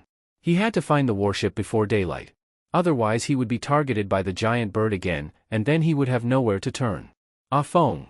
Is that you? At this moment, Susan's voice came from the forest ahead. Yifeng froze and slowly walked forward. He saw a strong figure walk out of the trees, holding a rifle. Susan! Yifeng only shouted 2 words before rushing toward her. Susan also threw down her rifle and rushed toward Yifeng. Just as their 2 separated bodies were about to collide, Susan suddenly slapped Yifeng's face. Where have you been these past 2 days? 5th bro has been taken by Zhang Haotian and Ma Xikong, and the big boat has been taken by them. Tell me, where did you run off to? Susan asked angrily. Susan, can you not say that first? Let me hug you first. Yifeng weakly hugged Susan. Susan's body stiffened but then slowly softened, holding Yifeng in her arms and gently patting his back. Men also have weak moments, like Yifeng right now. Since he took that fruit, he had lived through death 9 times. Now that he finally saw someone he trusted, he needed a hug to give him some sense of security. After a long embrace, Yifeng let go of Susan. Where's the warship? Let's go to the warship first, then go kill Ma Xikong and Zhang Haotian. The weakness on Yifeng's face disappeared, replaced by ferocity in his eyes. Ma Xikong was one thing. After all, he had always been an enemy. What he hated most was a traitor. Once he caught Zhang Haotian, he wouldn't kill him right away, he would make him experience what desperation was. Susan led the way ahead. The 2 turned into a tributary. The familiar warship appeared before Yifeng's eyes. It was moored in the center of the tributary, like a giant beast crouching. Susan hesitated for a moment, brushed some mud onto her lower abdomen, then wrapped her lower body with several leaves. Then she also smeared mud on her chest. Without the big boat, we can only swim to the warship. There's still more than 100 meters. You should also smear mud on your pants so nothing can crawl inside, Susan said. No need, Sister Susan. Now I'll show you what iron shirt is. I learned it when I was young, and it seems to have awakened now. Yifeng confidently bragged. Iron shirt? Susan looked shocked. Watch me. After saying this, Yifeng plop jumped into the river. His muscles tightened. His skin immediately showed pale yellow scales, but in the dark night, Susan couldn't see them at all. Plop. Susan hesitated for a moment, then also jumped into the river. Is that Sister Susan back? Why is there another person? Chang Libin was on the deck, looking at the 2 figures in the river. That's Brother Yi. Can't you see even up close? You're holding binoculars, Ding Tuanchuan couldn't help teasing. You young ones have good vision, but I'm old. What are you all standing around for? Quickly lower the rope ladder, our backbone has returned. 2 ropes were lowered into the river. Yifeng first pushed Susan onto the rope ladder, and the people on deck pulled her up. There were still 2 leeches attached at her main arteries. I'm going to the cabin first. After saying this, Susan rushed into the cabin, preparing to take off her clothes and pull off all the parasites. Then Eong was pulled up. Brother Feng, go into the cabin quickly and pull off the things on your body. Chang Libin urged. But Eong smiled calmly, no need. This time I activated the legendary 13 Protector's Golden Bell Shield. With my skin hardness, leeches and parasitic catfish can't harm me. After saying this, Eong even showed his skin. Everyone quickly brought the torches close to look. Sure enough, there wasn't even a single leech on him, because Yifeng's skin was too thick for the leech's mouthparts to pierce. That's great. I was going to ask you to go in and help Susan. She's in the cabin now, and she might already be naked. Chang Libin said. I feel like there's something on my butt. Fine, I have to go into the cabin too. After saying this, Yifeng covered his butt and rushed into the cabin. As soon as he entered, Yifeng opened his eyes wide. He saw a perfect body in front of him. Susan was posing seductively, picking at something. Have you seen enough? Susan looked at Yifeng expressionlessly and threw a parasitic catfish out of the window. Sister Susan, let me help you. Yifeng quickly walked over. However, Susan had already put on a leather skirt. As for her old pants, they were already too worn to wear. These leather skirts were made on the warship. Although they rubbed the skin a bit, at least they covered the important parts of the body. What are you just standing there for? Get out. Don't tell me you still want. Susan looked at Yifeng with no patience. Oh, fine, I'll go out then. Yifeng walked onto the deck dejectedly. At this time, Shi Zhengliang walked over holding a military steel cup. A German-made steel cup, after 80 years, still looked brand new. In the steel cup was a liquid bubbling. Brother Feng, through my efforts, I finally brewed the first cup of beer. You are the leader of the team, so you drink first. After saying this, Shi Zhengliang handed the steel cup with both hands. Yifeng was extremely moved. His kindness to them had not been in vain. These people were very grateful. He took the cup and smelled the aroma of the beer. It was a bit weak, but on a deserted island, being able to drink beer was already good. He couldn't ask for a high alcohol content. Amazing, didn't expect you could even make yeast. You deserve the title of head chef. Yifeng held the steel cup and gulped it down. Thanks for the compliment. Actually, I didn't make yeast. I just used the amylase in my saliva to ferment the fruit. The downside is the alcohol is weak, but the upside is it can be made in 2 days. Shi Zhengliang had just finished speaking when Yifeng spat his drink all over him. Master Shi, are you saying this wine starter was brewed from your saliva? Yifeng was furious. Of course, otherwise do you think wine starter is so easy to make? Shi Zhengliang wiped the wine off his face. Damn! Yifeng cursed and disdainfully threw the steel cup back. Next time you make wine, don't use your own saliva, use Susan's saliva. Suyun's is fine too, and little Tuanchuan's is best. Yifeng pointed at a few women. Oh, Brother Feng, you want to drink women's enzymes? But I have an even better method, which is to chop up the fruit and let them take off their shoes and stomp on it.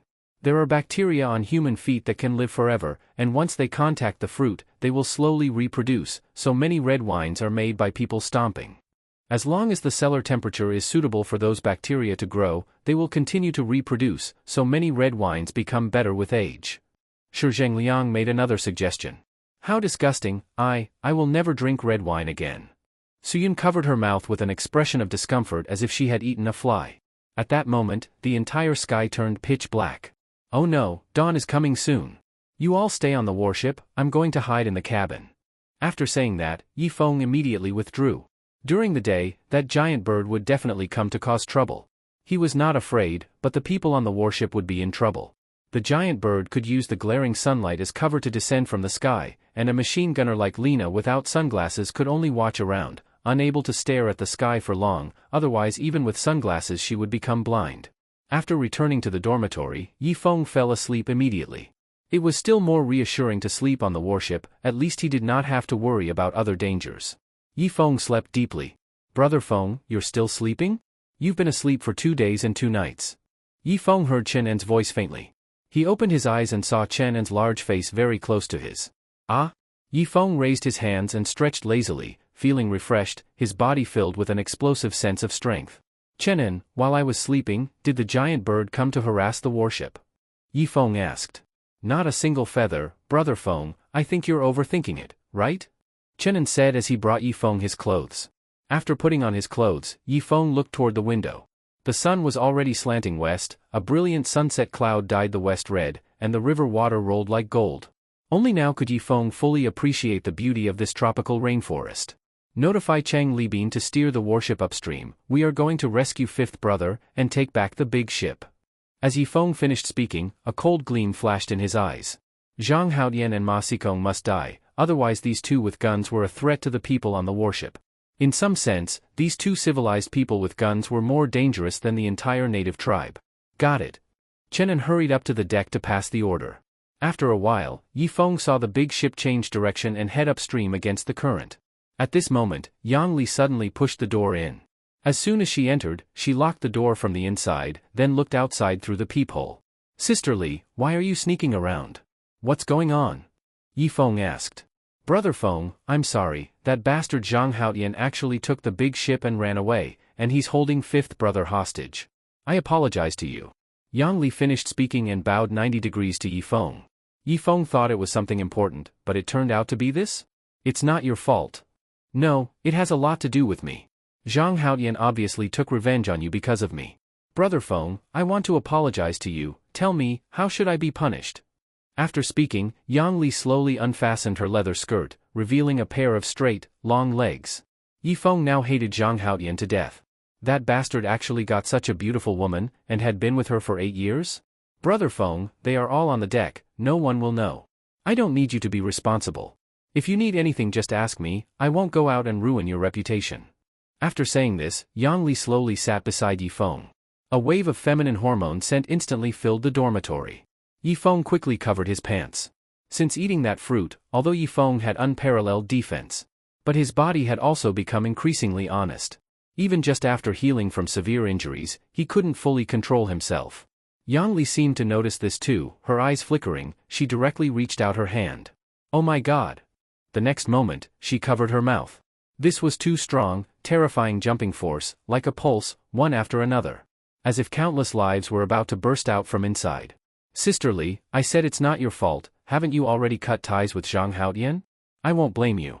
So you don't need to pay anything, but if Sister Li is asking for help because of her own emptiness, that point I can reluctantly accept.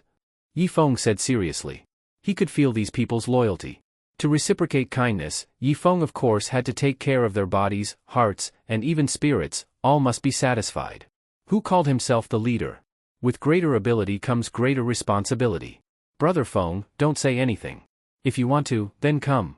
And I've had 3 children with Zhang Haotian, now I no longer have the ability to bear children. You don't need any hesitation, and don't worry about me getting pregnant, you understand what I mean? When Yang Li said this, her meaning was obvious. Yi Feng felt his pants almost explode. Yang Li's words implied she was saying he could do it inside? Actually Yang Li wasn't this kind of woman before, but since hearing Zhang Haotian's evaluation of her, she had completely let go. First, she liked Yi Feng, second, she wanted to severely take revenge on Zhang Haotian. And she wanted to play harder than when she was with Zhang Haotian. Brother Feng, what are you still hesitating for? I said you can go all out, do whatever you want, everything you think of, I will cooperate with you. Yang Li said firmly. Sister Li, since that's the case, then I. Just as Yi Feng was about to speak, the dormitory door was pushed. Who? Yi Feng asked. It's me, Brother Feng, why are you locking the door in broad daylight? It was Chenin's voice. Yi Feng took a deep breath and opened the door. Chenin saw Yang Li sitting on the bed at a glance, and it seemed Yang Li still had a flushed face. He could tell that Brother Feng and Yang Li had done something inside. Brother Feng, there are natives appearing on the shore.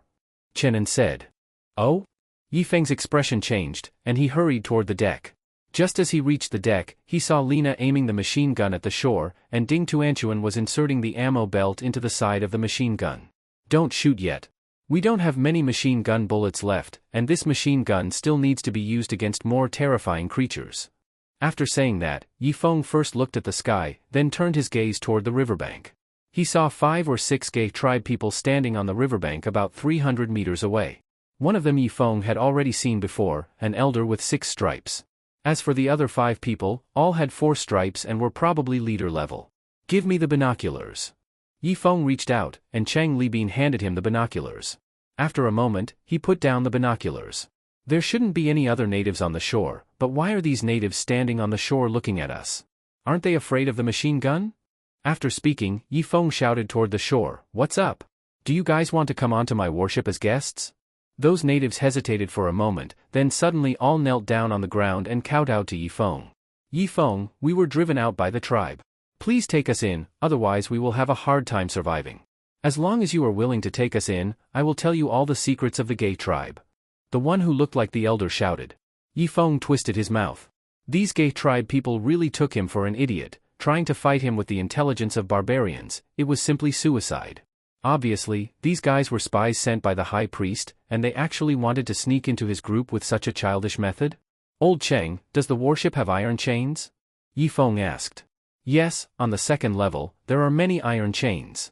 Cheng Libin said. Yifeng nodded, and looked again at the shore, pretending to look regretful and said, I didn't expect your gay tribe to be so heartless. Since that's the case, then you figure out how to swim to the warship. The enemy of my enemy is a friend. As long as you and I are of one mind, from now on, we are brothers and sisters. After hearing Yifeng's words, the few on the shore hesitated. They gathered together and after some discussion, finally the elder spoke, Okay, Yifeng, we will paddle over now. After speaking, the 6 of them walked into the woods, pushed a dugout canoe out, and with a splash threw it into the water. Then the 6 of them took up paddles and started rowing toward the warship. Yifeng touched his chin, a trace of mockery appearing at the corner of his mouth. These natives were too low in intelligence, they didn't even know how to act. Since you said you were driven out, why didn't the tribe provide you with a dugout canoe? Brother Feng, are we really letting them come up? They are obviously double agents. Chenin asked. Of course I know they are double agents, but it's fine, let them come up first. We just happen to need hard labor working 24 hours a day. These guys are at least leader level, so they should be good at physical work. Yifeng said with a smile. The others immediately reacted and gave thumbs up. After a while, the dugout canoe stopped under the huge warship. Compared with the warship, their canoe was like an ant. The 6 of them looked up at Yifeng on the deck, a trace of alert in their eyes. Yifeng waited a minute, then had someone lower the rope ladder. Since they knew they were double agents, they made it as difficult as possible for them, not letting them be too smooth. Because sometimes once momentum forms, an unfavorable situation might be broken and become favorable. 3 of the double agents were pulled up first, then it was the elder's turn. Yifeng remembered his name seemed to be Zhui Ri, he had vaguely heard his name in the rubble of the cave. Zhui Ri was fast, but timid, forced by the high priest to be a spy. He finally grabbed the rope ladder, and Yifeng gave a signal, a group began pulling Zhui Ri up. But halfway up, Yifeng told them to stop, leaving Zhui Ri suspended in the air. Yifeng, what does this mean? Zhui Ri looked up at the deck. Sorry, our people are out of strength. You have to endure a bit more. Yifeng smiled. So that's it. Then I'll climb up by myself. Zhui Ri said, and used his hands and feet to climb up. He was strong, and in a few moves climbed 5 or 6 meters. But the rope ladder was slowly sliding downward. Zhui Ri's expression changed, and he looked up at Yifeng again. Yifeng, what exactly is going on? Oh, nothing. They are out of strength, so the rope naturally slid down. Yifeng continued to smile. Zhui Ri gritted his teeth and used all his strength. Not surprisingly for an elder level, in a few moves he climbed onto the deck. Then 2 more remained. Zhui Ri did not dare ask Yifeng's men to help pull, but pulled them up himself. These guys were not weak, at least leader level, making Yifeng more alert. Susan and the others had already loaded bullets, ready to watch the 6 of them. Zhui Ri looked at Yifeng with fearful eyes, then scanned the others on the deck, his gaze becoming sharp. As a skilled person, he saw immediately that on this warship, only Yifeng had close combat ability. As for the others, even tied together they were not his match. Afterward, if he made his move while Yifeng was asleep, he could kill everyone on this warship. The women should not be killed, they should be taken for his own play first, and after playing, taken back as captives. Because the high priest had said the last big sacrifice was only the beginning. Judging by the current climate, higher upstream there could be another blood scale fruit. Eating the blood scale fruit would turn one into a beast fighter. With the merits he made, the high priest would surely let him eat the blood scale fruit and become a real beast fighter. More importantly, he heard that someone who becomes a beast fighter can make one request to the high priest, and no matter what it is, the high priest will agree. At the thought of this, Zhui Ri became excited to the point of purple excitement. He had been in the tribe for decades, not knowing how many nights he had fantasized about the high priest's beautiful body. Yifeng, what can I do on the warship? I am an elder of the gay tribe and can help you keep watch at night. Zhui Ri said.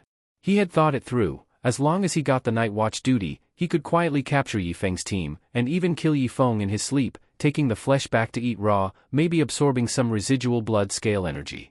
Elder Zhuai Ri, I very much welcome you to join my team, but our team has a rule: newcomers must be chained with iron chains. After 7 days we will unlock the iron chains, then you can help keep watch.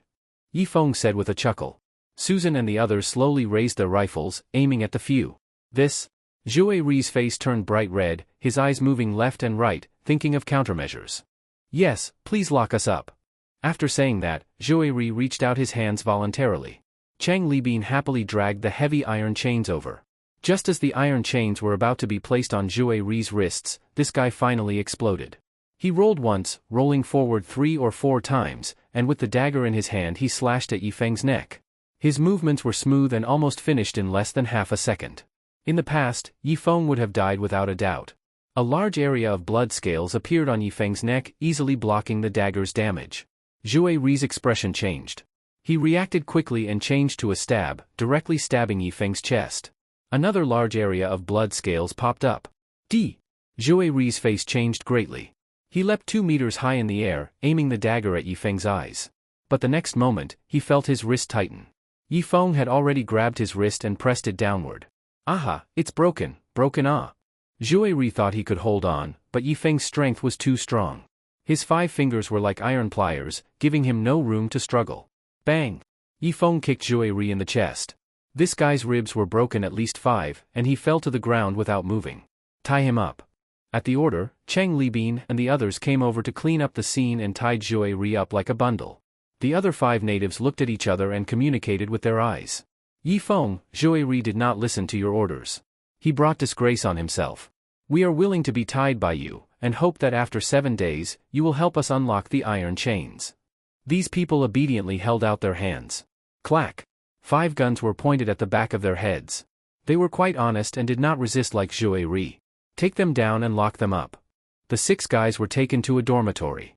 All the dormitories on the warship were made of iron, and because the German steel was very good, even if they broke free from the chains, they could not escape the room. Of course, before that, Yifeng had also sealed the window to prevent them from jumping into the river. When everything was settled, it was completely dark. Yifeng clapped his hands and led everyone back to the deck. These are all strong people. Let them starve for 7 days. After 7 days, release them and let them work. After that, only give them 1 meal a day and a little water, otherwise once they have strength, they might kill us at any time. Yifeng said. Yes. Okay. Received. Various voices sounded. Yifeng felt a headache. Old Cheng, how far is it to the tributary where the big ship disappeared? Yifeng asked. About 30 or 40 kilometers more. Chang Libin said. All right, while we have this time, let's rehearse tactics and call everyone to the deck. Since this was a team, they needed to thoroughly practice tactics. In the future, whether going to the underground base for weapons or getting fuel, with tactics they could make the civilized weapons show their greatest advantage. After practicing on the deck for a while, Yifeng let Susan take command. After all, she was a bodyguard and more professional in this aspect than himself. 2 hours later, the warship entered a middle stream position. Ilian was the smallest. After swinging her spear a few times, she suddenly collapsed on the ground, coughing heavily. Little Ilian, if you're tired then rest. Yifeng said with concern. Cough cough, cough cough cough cough. However, little Ilian kept coughing as if even her lungs were about to be coughed out. Chushue, come here and have a look. What's wrong with Ilian? Yifeng quickly called by Chushue over. However, Heli stepped forward and pointed her spear at Ilian. Don't get near her. She seems infected with a parasitic disease. Heli's face looked very bad, spear still pointing at Ilian. Uncle Yifeng. Ilian coughed while walking toward Yifeng, opening her little hands as if she wanted a hug. Yifeng felt as if his heart was cut. He wanted to go hold Ilian but worried about being infected. Bai Chushue bravely walked in front of Ilian, first looking at her eyes, then at her tongue. Brother Feng, she does seem to be infected. She needs to be isolated and someone needs to bring her meals every day. Bai Chushue turned back and said. This? Yifeng frowned. He originally wanted to live like a king with many concubines on the deserted island, but disasters came one after another with no end in sight. All right. I'll take her to a room to isolate her, but the room has to have a hole so she can always see outside and communicate with people outside, chat. After speaking, Yifeng took Ilian's little hand. Infectious disease was indeed scary, but if everyone rejected Ilian now, she definitely wouldn't live more than a month. Because psychological harm was the most deadly, even more serious than physical harm. Uncle Yifeng, don't hold my hand. I'll infect you. Ilian shook off Yifeng's hand. Yifeng touched her head, then suddenly picked her up and strode toward the fourth deck cabin. Since she was being isolated, it had to be away from the fifth deck position. Little Ilian, you'll live here. Uncle will move to live next to you. If you're scared, knock on this wall with your hand and I will come see you. After saying this, Yifeng pinched her little face. Ilian nodded, putting on a very strong look. Yifeng exited the room and slowly closed the door. As he closed the door, Ilian walked a few steps toward the doorway, her eyes showing a bit of helplessness and despair, like a child about to be abandoned. Her look deeply hurt Yifeng. Yifeng could no longer think of anything else, and directly carried her back to the deck dormitory. Little Ilian, you'll live with me from now on. At night I'll hold you when you sleep so you won't be scared. Yifeng said firmly. Sure enough, the fear in little Ilian's eyes disappeared, replaced by calm. She nodded and fell asleep on Yifeng's bed. Yifeng had already thought it through. Since he ate those fruits, his resistance was definitely stronger than ordinary people, and Ilian's illness wouldn't easily infect him. After returning to the deck, Yifeng told everyone that Ilian would live with him. This time, no one spoke. Everyone lowered their heads, some wanting to say something but stopping. I know what you're thinking. If it's really bad, you just don't have contact with me anymore and cook for me and Ilian alone. Yifeng said. Alright brother Feng, I know you are doing this for Ilian's good, but doing it like this, sigh. I won't say more. I'll cook for you and Ilian alone. Shi Zhengliang nodded, looking at Yifeng with a very respectful look. In fact, before he did not trust this young man Yifeng much. As the saying goes, someone without facial hair is not reliable, and the world is different now. Most young people are more exaggerated and have no sense of responsibility. But now it was different. Yifeng's actions made Shi Zhengliang feel that Yifeng was a reliable person. Although the others opposed Yifeng acting on emotions, from this moment on, they truly saw Yifeng as their leader. Big brother Yi, I will make some toys for little sister Ilian from bamboo, and then you help me give them to her. Ding Tuanchuan said. Good. Yifeng smiled in satisfaction, wanting to reach out to pat Ding Tuanchuan's hair, but the next moment, he withdrew his hand. The big ship continued sailing upstream, and finally at midnight, it reached that tributary.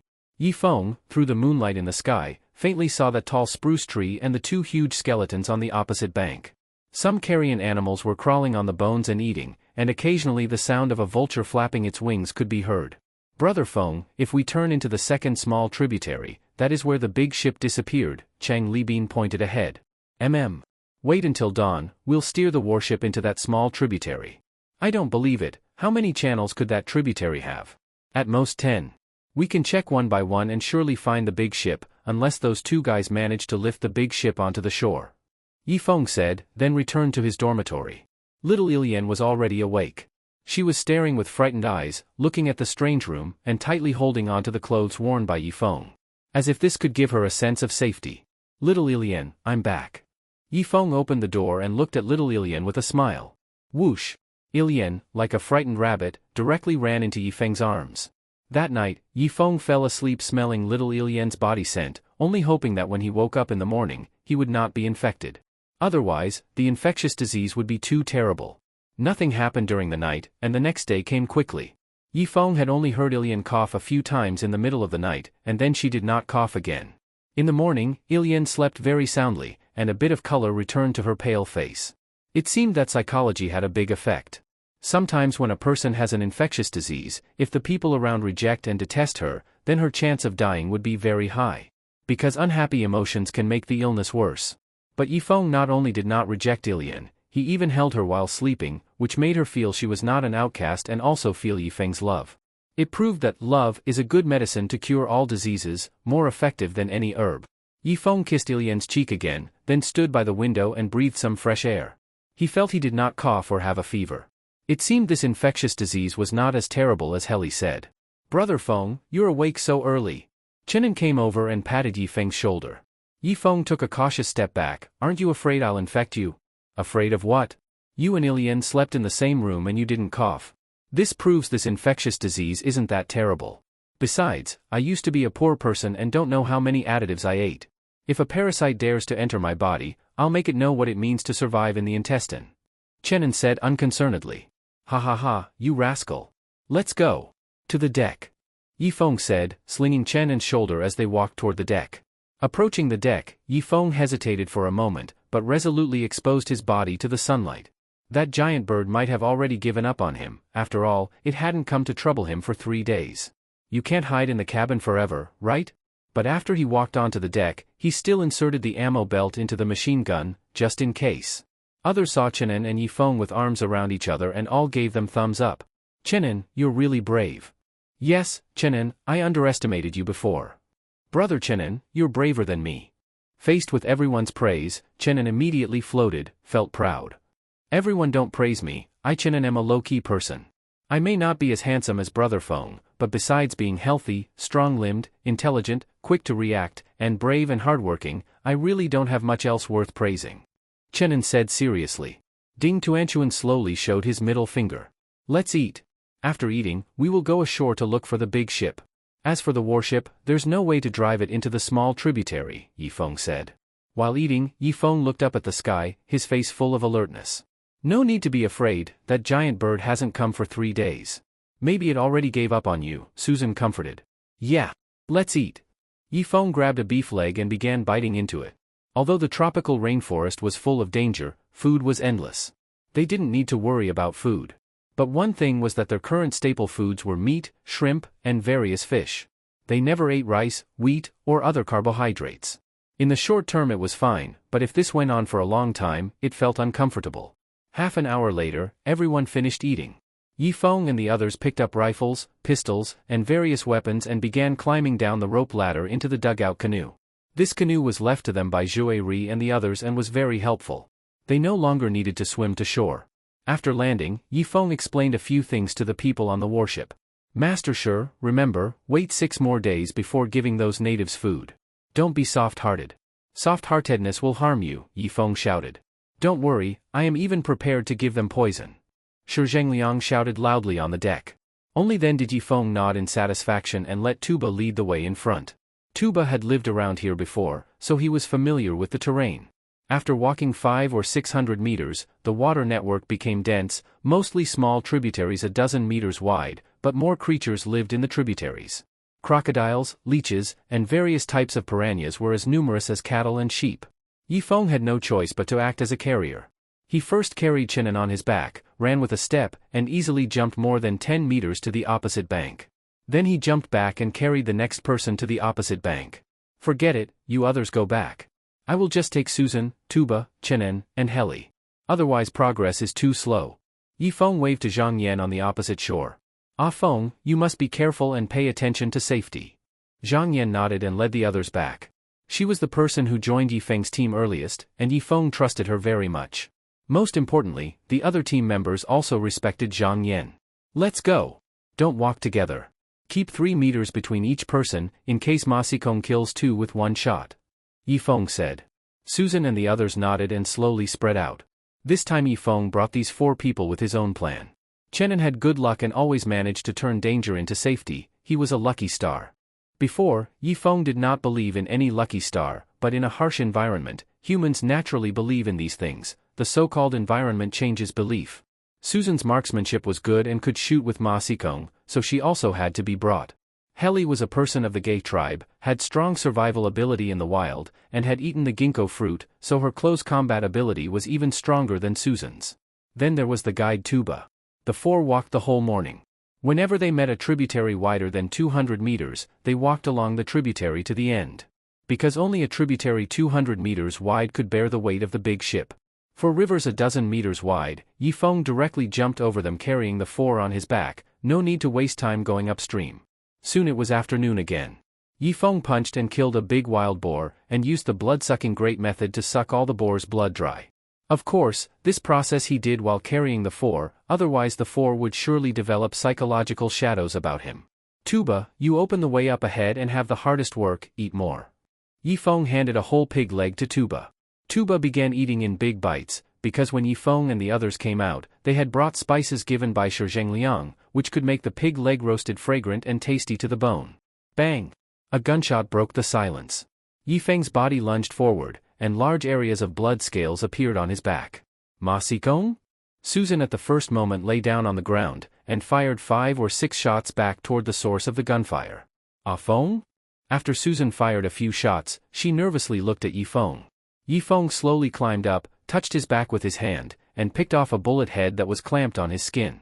The bullet head was already deformed, but it had not been able to break through his skin. I heard the direction of the sound. You all wait here for me. Yifeng grabbed his rifle and quickly ran toward the sound source. He ran for a while and stopped for a while, not giving Ma Xikong a chance to aim. Bang! Another shot. Yifeng's body paused, and large areas of blood scales appeared on his chest. At the same time, he felt his spirit and physical strength weaken by about 1/10. Another bullet head was picked off by Yifeng. But this time, the bullet head had some blood on it. The blood scales still could not completely defend against the impact of the rifle. On a big tree, Ma Xikong's face was painted with camouflage, and he looked at Yifeng in shock. This bastard, does he have a bulletproof vest? Ma Xikong decisively slid down the big tree and quickly ran toward the big ship's position. He had run less than 20 meters when he saw a figure rapidly running toward him. Bang bang bang. 3 continuous shots, with no bullet missing, all hitting Yifeng's chest. But Yifeng, like an undying war god, still charged toward his position. Damn! Originally calm Ma Xikong became nervous. His trembling hand pulled the bolt, and as a result, jammed the gun. Fuck! He threw the gun, drew his pistol, and fired a few shots backward, but it still had no effect. Yifeng was still charging toward him, his body not pausing at all. Is this guy turned into a zombie? Ma Xikong half squatted on the ground, took a deep breath, and aimed his pistol at Yifeng's forehead. Bang! The next moment, as if by telepathy, Yifeng directly used his arm to protect his face. The pistol bullet hit his arm, and a little fresh blood came out. Blood scales also have an end. Yifeng knew he could not drag it out any longer. He lifted his pistol and charged toward Ma Xikong. Bang bang bang bang bang. Dense bullets made Ma Xikong run in a zigzag. For Yifeng, the zigzag prevented him from aiming. Soon the pistol bullets were all used up. Ma Xikong, you won't live. Yifeng threw down his pistol, drew his dagger, and charged. Fuck! Ma Xikong was already running at full speed, but was still pulled closer by Yifeng. At this rate, he would probably be chased down by Yifeng before he could get onto the big ship. Thinking of this, he suddenly changed direction and directly dove into the forest.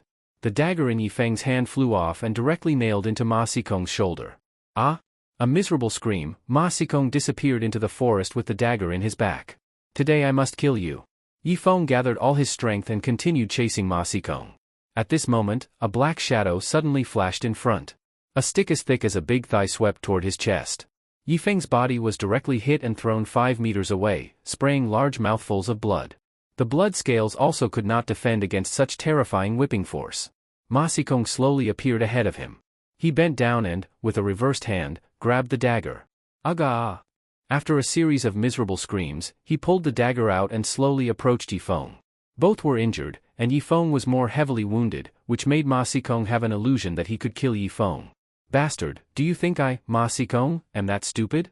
Not setting traps in the forest? This is the result of you chasing me to death. Ma Xikong pointed at that tree pole. This was a trap he had just set up yesterday. Actually there were several traps ahead, but they were not needed at all. Just the first trap alone had whipped Yifeng half to death. Ma Xikong, Ma Xikong.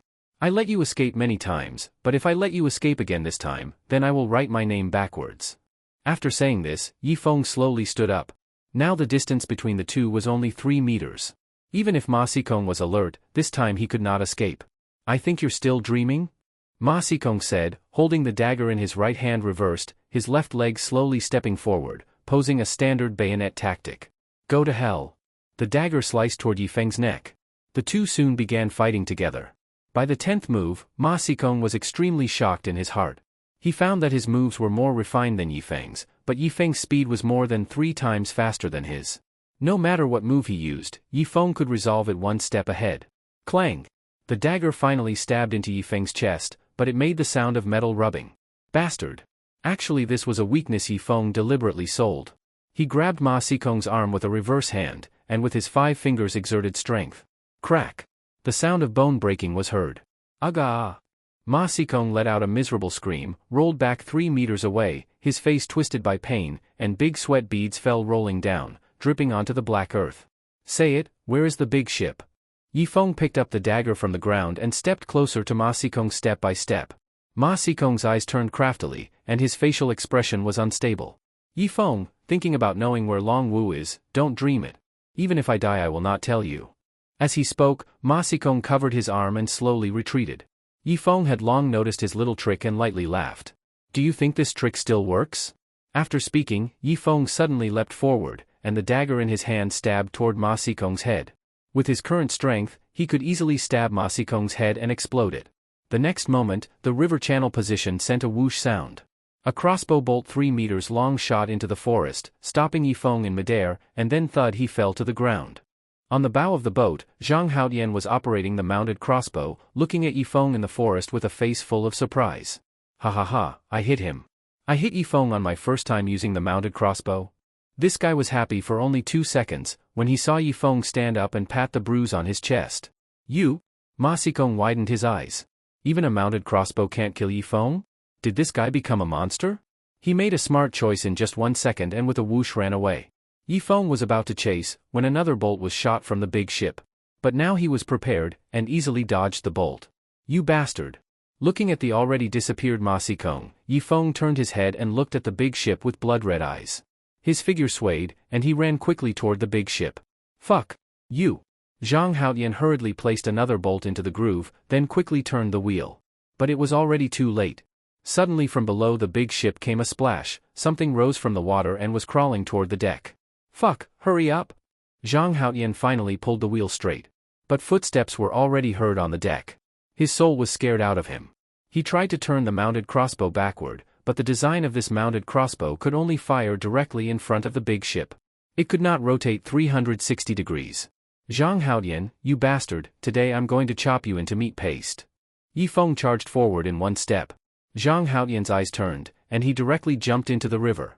But he had only descended half a meter when he felt his neck tighten. Yifeng had pulled him onto the deck. Brother Feng, let's talk. I was just confused for a moment. Spare me. At worst, my wife can play with you? You can play however you want? Zhang Haotian said. Yifeng's eyes narrowed, and he kicked hard. Bang! Zhang Haotian was kicked like a ball and rolled once. Just as he was about to get up, Yifeng stomped him on the deck with a foot, making it impossible for him to raise his head. Where is fifth brother? Yifeng asked coldly. Fifth brother is in the lower hold. That Ma Xikong tied him to the wheel and forced him to provide power for the big ship? Zhang Haotian pushed all the blame onto Ma Xikong. Fuck! Yifeng grabbed Zhang Haotian by the foot and dragged him like a dead dog toward the lower hold. After entering the lower hold, Yifeng smelled a bad odor. He saw Longwu's hands tied to the handrails of the wheel, and on the back handrails there were 2 sharp spikes. As long as Longwu stopped, the spikes would pierce his buttocks. This meant Longwu could only keep walking forward. If he stopped, he would be stabbed in the butt. Yifeng's eyes blazed with fire. He fiercely cut the sharp spikes off with 1 knife, and with another knife untied Longwu's ropes. Longwu already had 1 leg missing. When he pushed the wheel, he had to hop while pushing, which was many times more laborious than a normal person pushing. Fifth brother? Yifeng supported Longwu. These days Longwu had really suffered. The wound on his buttocks had never healed, and maggots had grown on it. Brother Feng, I have no face to see you again, Longwu said trembling. Brothers are brothers. There are some things you don't need to say. Fifth brother, rest for a bit. Yifeng laid Longwu flat on the floor and looked toward Zhang Haotian. Is there any ammunition or guns left on the boat? Yifeng asked. No, Ma Xikong didn't trust me and did not give me any firearms, Zhang Haotian said in terror. You're saying it was Ma Xikong's idea to tie fifth brother to the wheel? Yifeng asked coldly. Yes, it was Ma Xikong's idea. But Longwu spoke. No, it was the joint idea of Ma Xikong and him, and he was the executor. Using such despicable means, forcing me to turn the wheel. Sometimes when I went too slow, he would use a red-hot dagger to burn my buttocks. I think my butt is probably ruined. After hearing Longwu, Yifeng ground his teeth and forced Zhang Haotian onto the handrail. 5 minutes later, Zhang Haotian was tied on it, his buttocks facing Longwu. But that was not all. Yifeng then lit the stove and put an iron rod inside to heat it red. Fifth brother, I'm going upstairs to steer. You down there make him speed up the power. If this guy moves slowly, you burn his butt with the branding iron, Yifeng said, and walked toward the deck. Longwu nodded. He was originally already extremely weak, but upon hearing about revenge, he became full of spirit again. Fifth brother, prepare the power. Yifeng shouted on the deck. Longwu took the red-hot iron rod from the stove. Zhang Haotian was so scared he peed. Before Longwu could act, he began pushing the wheel with all his strength, like a donkey pushing a mill. And indeed, this guy had real strength, pushing the wheel very fast. The big ship turned hard to the right and headed downstream along the tributary. Yifeng found it strange. When did the big ship start going so fast? It seemed Zhang Haotian's power was not bad, it could be used long-term for pulling the wheel. After clearing the first tributary, the big ship entered the second tributary. Yifeng looked at the sun in the sky, judged the direction, and steered the big ship downstream. 1 hour later, he finally saw the huge warship at the bow. "Brother Feng, it's Brother Feng who came back." Chang Libin held the binoculars and happily shouted. "You're old. Using binoculars at such a close distance?" Ding Tuanchuan mocked from the side. Soon the big ship was only 100 meters from the warship. Yifeng yelled toward the lower hold, "Fifth brother, stop the power." Longwu nodded and glared at Zhang Haotian. "Oh." This guy breathed a long sigh of relief, hanging from the handrail with sweat all over his head. Because his wrists were tied, he could neither sit nor lie down. To rest, he had to hang by his wrists. Originally, Longwu also rested this way. He didn't expect retribution to come so quickly. Fortunately, this guy had just pushed the wheel very fast earlier, otherwise the branding iron would have burned his butt. Ding Tuanchuan and the others boarded the dugout canoe and stopped below the big ship. Yifeng lowered the rope ladder again and let them climb onto the big ship's deck. Although the big ship could not compare with the warship, it was still a backup ship. In case the warship had problems someday, they still had a retreat. So after Ding Tuanchuan and the others got on the deck, they all touched various parts of the deck, their eyes full of fascination. After all, it was made by everyone stitch by stitch, so they had some feelings for it. Yifeng then went to the lower hold and carried Longwu up onto the deck. 10 minutes later, Longwu told everyone about his ordeal, and everyone was filled with righteous anger. "Brother Feng, from now on I will supervise the big ship's power. If Zhang Haotian moves slowly, I will use the red-hot iron rod and use the 1,000-year execution technique," Chenin said coldly. Helping Longwu get revenge was a small matter, the key was tormenting Zhang Haotian. "I'll go. I will scorch his butt flat." Ding Tuanchuan also stood up. "Brother Feng, let me go supervise the lower hold. Don't worry, I won't kill him with play. Brother Feng, let me go." A group of people all wanted to go to the lower hold to torment Zhang Haotian. This made it difficult for Yifeng. Everyone wanted to help Longwu take revenge. Their feelings were understandable, but Yifeng also could not favor some and neglect others. "Let's do it this way, take turns. Each person goes to supervise for 1 day. But remember, don't kill him. After all, the big ship still needs power," Yifeng said helplessly, shrugging his hands. "I'll go first." Ding Tuanchuan hurriedly rushed into the lower hold. Yifeng's heart jumped. He also followed to the lower hold and made Bao Qifeng steer, afraid that Ding Tuanchuan might accidentally play Zhang Haotian to death. Before he even reached the lower hold, Yifeng heard a donkey's bray. "Hey! Aga!" Then, a smell of roasted meat drifted out from the lower hold. When he went in to look, Yifeng was dumbfounded. He saw Ding Tuanchuan using the red-hot iron rod to give Zhang Haotian a 1,000-year kill. This guy, in pain, started pushing the wheel and running, even more durable than a donkey. "Little Tuanchuan, you? Hey, I don't even know how to tell you, don't play him to death all of a sudden," Yifeng advised. "Oh, I know." Ding Tuanchuan obediently nodded, her face showing a harmless cute smile. Zhang Haotian's eyes were wide open as he pushed the hundreds kg wheel very fast. At this speed, he might catch up to the warship? "Old Bao, tell Engineer Chang that our 2 boats, one large and one small, head downstream, stop near the cave, then everyone rests for about a month. Eat heartily, drink heartily. After 1 month, we start repairing the ship cannons, then go to the underground base to move the shells," Yifeng shouted. After supervising in the lower hold for a while, Yifeng pulled Ding Tuanchuan back to the deck and took away her supervisor position. Because the little girl did not have control over the force of her hands, if she accidentally killed Zhang Haotian, then who would go down to turn the wheel later? "Big brother Yi, next time I will be gentler, right? Let someone else go supervise," Ding Tuanchuan begged. "You little bastard, you have no control over your strength. If you really killed him, then I'm afraid everyone would have to take turns going down to be the laborer." Yifeng pinched her chubby face. Ding Tuanchuan turned and went to the stern. Why has the big ship's speed slowed down again? Zhang Haotian really can't stop eating shit. When no one supervises, he starts slacking off. "Chenin, you go down to supervise. I believe you are an adult now and can control your strength," Yifeng said. "Rest assured, everyone knows what kind of person I am, very merciful." Chenin said, then hurried to the lower hold. "Ah!" An even more miserable scream came from the lower hold. Yifeng's expression changed and he went down again to relieve Chenin of supervision. The 2 boats went downstream with the current. Soon they sailed more than 30 kilometers downstream. Because it was downstream, Zhang Haotian was actually much more relaxed. Even so, he was already exhausted and couldn't help leaning on the handrail and falling asleep. After an unknown amount of time, he groggily opened his eyes and saw Yifeng looking at him with a half-smile. "Brother Feng, I'm sorry. I didn't mean it. I really couldn't help it and fell asleep. I will push the wheel right now," Zhang Haotian said in fright, forcing himself to stand up. However, Yifeng held his hand down. "Are you hungry?" Yifeng gently asked, like a kind leader. Very hungry." Zhang Haotian pushed out his belly with his mouth. "Let me feed you. After you finish eating, you can nap a bit more. We have already stopped the boat for now. Tomorrow we travel again," Yifeng said with a smile. "Oh. Thank you, Brother Feng. Open your mouth, ah." Yifeng put the pig food from the bowl into Zhang Haotian's mouth. After feeding him, Yifeng went back to the deck. On the deck of the warship and on the deck of the big ship, bonfires were lit. Tuba and the other natives danced wildly around the fire, making "Ao Ao Ao" sounds. Shi Zhengliang stood by the barbecue rack, grilling river shrimp, fish, and shell meat for everyone. The aroma slowly spread through the deck and into the lower hold. Zhang Haotian sniffed, unable to help swallowing his saliva. 2 tears rolled down. If only he hadn't betrayed Brother Feng, how good it would be.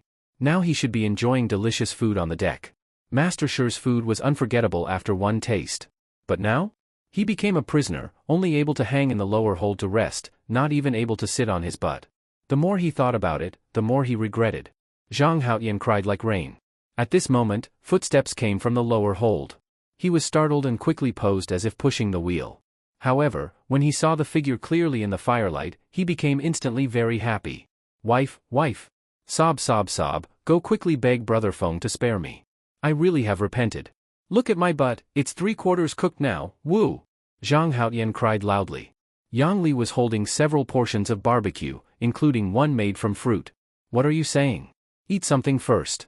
After all, we are husband and wife, Yang Li said, and put the fruit barbecue into Zhang Haotian's mouth. Wife, you're still the best. I should have treated you better back then. I really am not human, I am a beast, Zhang Haotian said, eating and repenting. But in Yang Li's eyes was only a cold smile. After eating the red fruit barbecue, Zhang Haotian suddenly turned red in face and ears and looked at his pants. Wife, I find that I still love you. After eating what you fed me, these pants look ugly again. How about this, you untie my ropes, I satisfy you once, I guarantee ecstasy, Zhang Haotian said. Yang Li slightly smiled, slowly took off her clothes and struck a tempting pose in front of Zhang Haotian. Zhang Haotian was overjoyed and directly pressed forward, but his hands were bound with ropes, making it impossible to move forward even one step, always just a little short. Wife, please step back a bit, please, step back. Zhang Haotian felt his lower abdomen about to explode, extremely uncomfortable. Haotian, you are the strongest. I believe you can take one more step, Yang Li said with a cold laugh. 1 hour later, Zhang Haotian let out bursts of hoarse roars. His eyeballs were all red.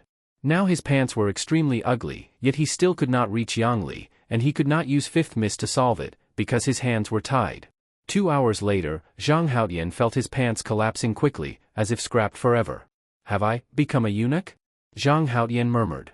Yang Li slowly put on her clothes, looking at Zhang Haotian with a cold face. Not bad, I want to make you a eunuch so that in the future, when you get a chance, you won't go harm other women. You harmed me for 8 years already. I can't let other women be fooled by you anymore. After saying this, Yang Li raised the torch and walked away, and along the way she extinguished the lower hold's torch. The entire lower hold was pitch black, like solitary confinement. Zhang Haotian listened to the celebration on the deck and finally fainted from exhaustion. On the deck of the big ship, the party finally ended, and Yifeng returned to the couple's room. But on the deck of the warship, Cheng Libin and the others were still celebrating, as if they wanted to vent all the repression of the past few days. Yifeng didn't bother with them anymore and fell asleep on the bed. Now it should be early autumn, and the temperature was a bit low. Half asleep and half awake, Yifeng felt as if someone was pressing on him, with their head buried near his pants. Sister Li, why is it you? Yifeng was startled. Brother Feng, you don't need to worry about anything. Leave it to me, Yang Li's muffled voice came. Yifeng sighed and could only lie flat on the bed. He didn't know how long passed before he fell into a deep sleep again.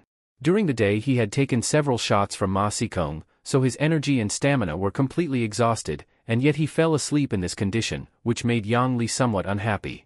So, after eating an ice pop for a while, she left the couple's room and went back to her own dormitory to sleep. The next afternoon, Yifeng slowly opened his eyes. His energy and stamina had recovered by about 50–60%. Oh right, ginkgo fruit? Yifeng seemed to have thought of something. With one move like a salted fish flipping over, he stood up from the bed. He had already mastered the method of finding ginkgo fruit. Why not, while the warship was still in the middle stream, pick more ginkgo fruit and bring it back to share with everyone in the team? After eating ginkgo fruit, their bodies would become strong and not easily get sick. Yes, let's do that. When he got to the deck, everyone was sitting together in small groups chatting. Chenin was bragging. When Yifeng came up, Chenin's face turned red and he obediently sat in a chair. There isn't much food left on the boat. Today I'll take 3 people out hunting. Chenin, you're one. After saying this, Yifeng looked up and shouted toward the warship, Susan, Helly, you two prepare to come down from the warship. We're going into the forest to hunt. On the tall warship, several small heads popped up one after another, looking down at Yifeng. Ah? What did you say? Repeat it again. Tell Susan and Helly to come down. We're going hunting. 10 minutes later, the dugout canoe stopped at the shore, and Yifeng was the first to jump ashore holding his rifle. Behind him followed 1 man and 2 women. Let's go. Follow this tributary to the end. We're going hunting. After speaking, Yifeng led the way. The 4 formed a square formation and walked toward the end of the tributary. Masikong was not dead yet. Yifeng worried that bastard might still have unused bullets, so every time they went out they went in a group, so as not to be picked off one by one. Finally they reached the end of the tributary, and Yifeng waited there for 2 hours. Why hadn't any ginkgo fruit appeared? Brother Feng, didn't you want to hunt? Why are we sitting here? Chenin asked. Ha ha ha, I brought you here to breathe the fresh air of nature. Now that we've breathed enough, let's go to another tributary to breathe, Yifeng said, patting Chenin on the head. The 4 walked toward the next tributary. This time they waited 3 hours, and Yifeng's eyes narrowed.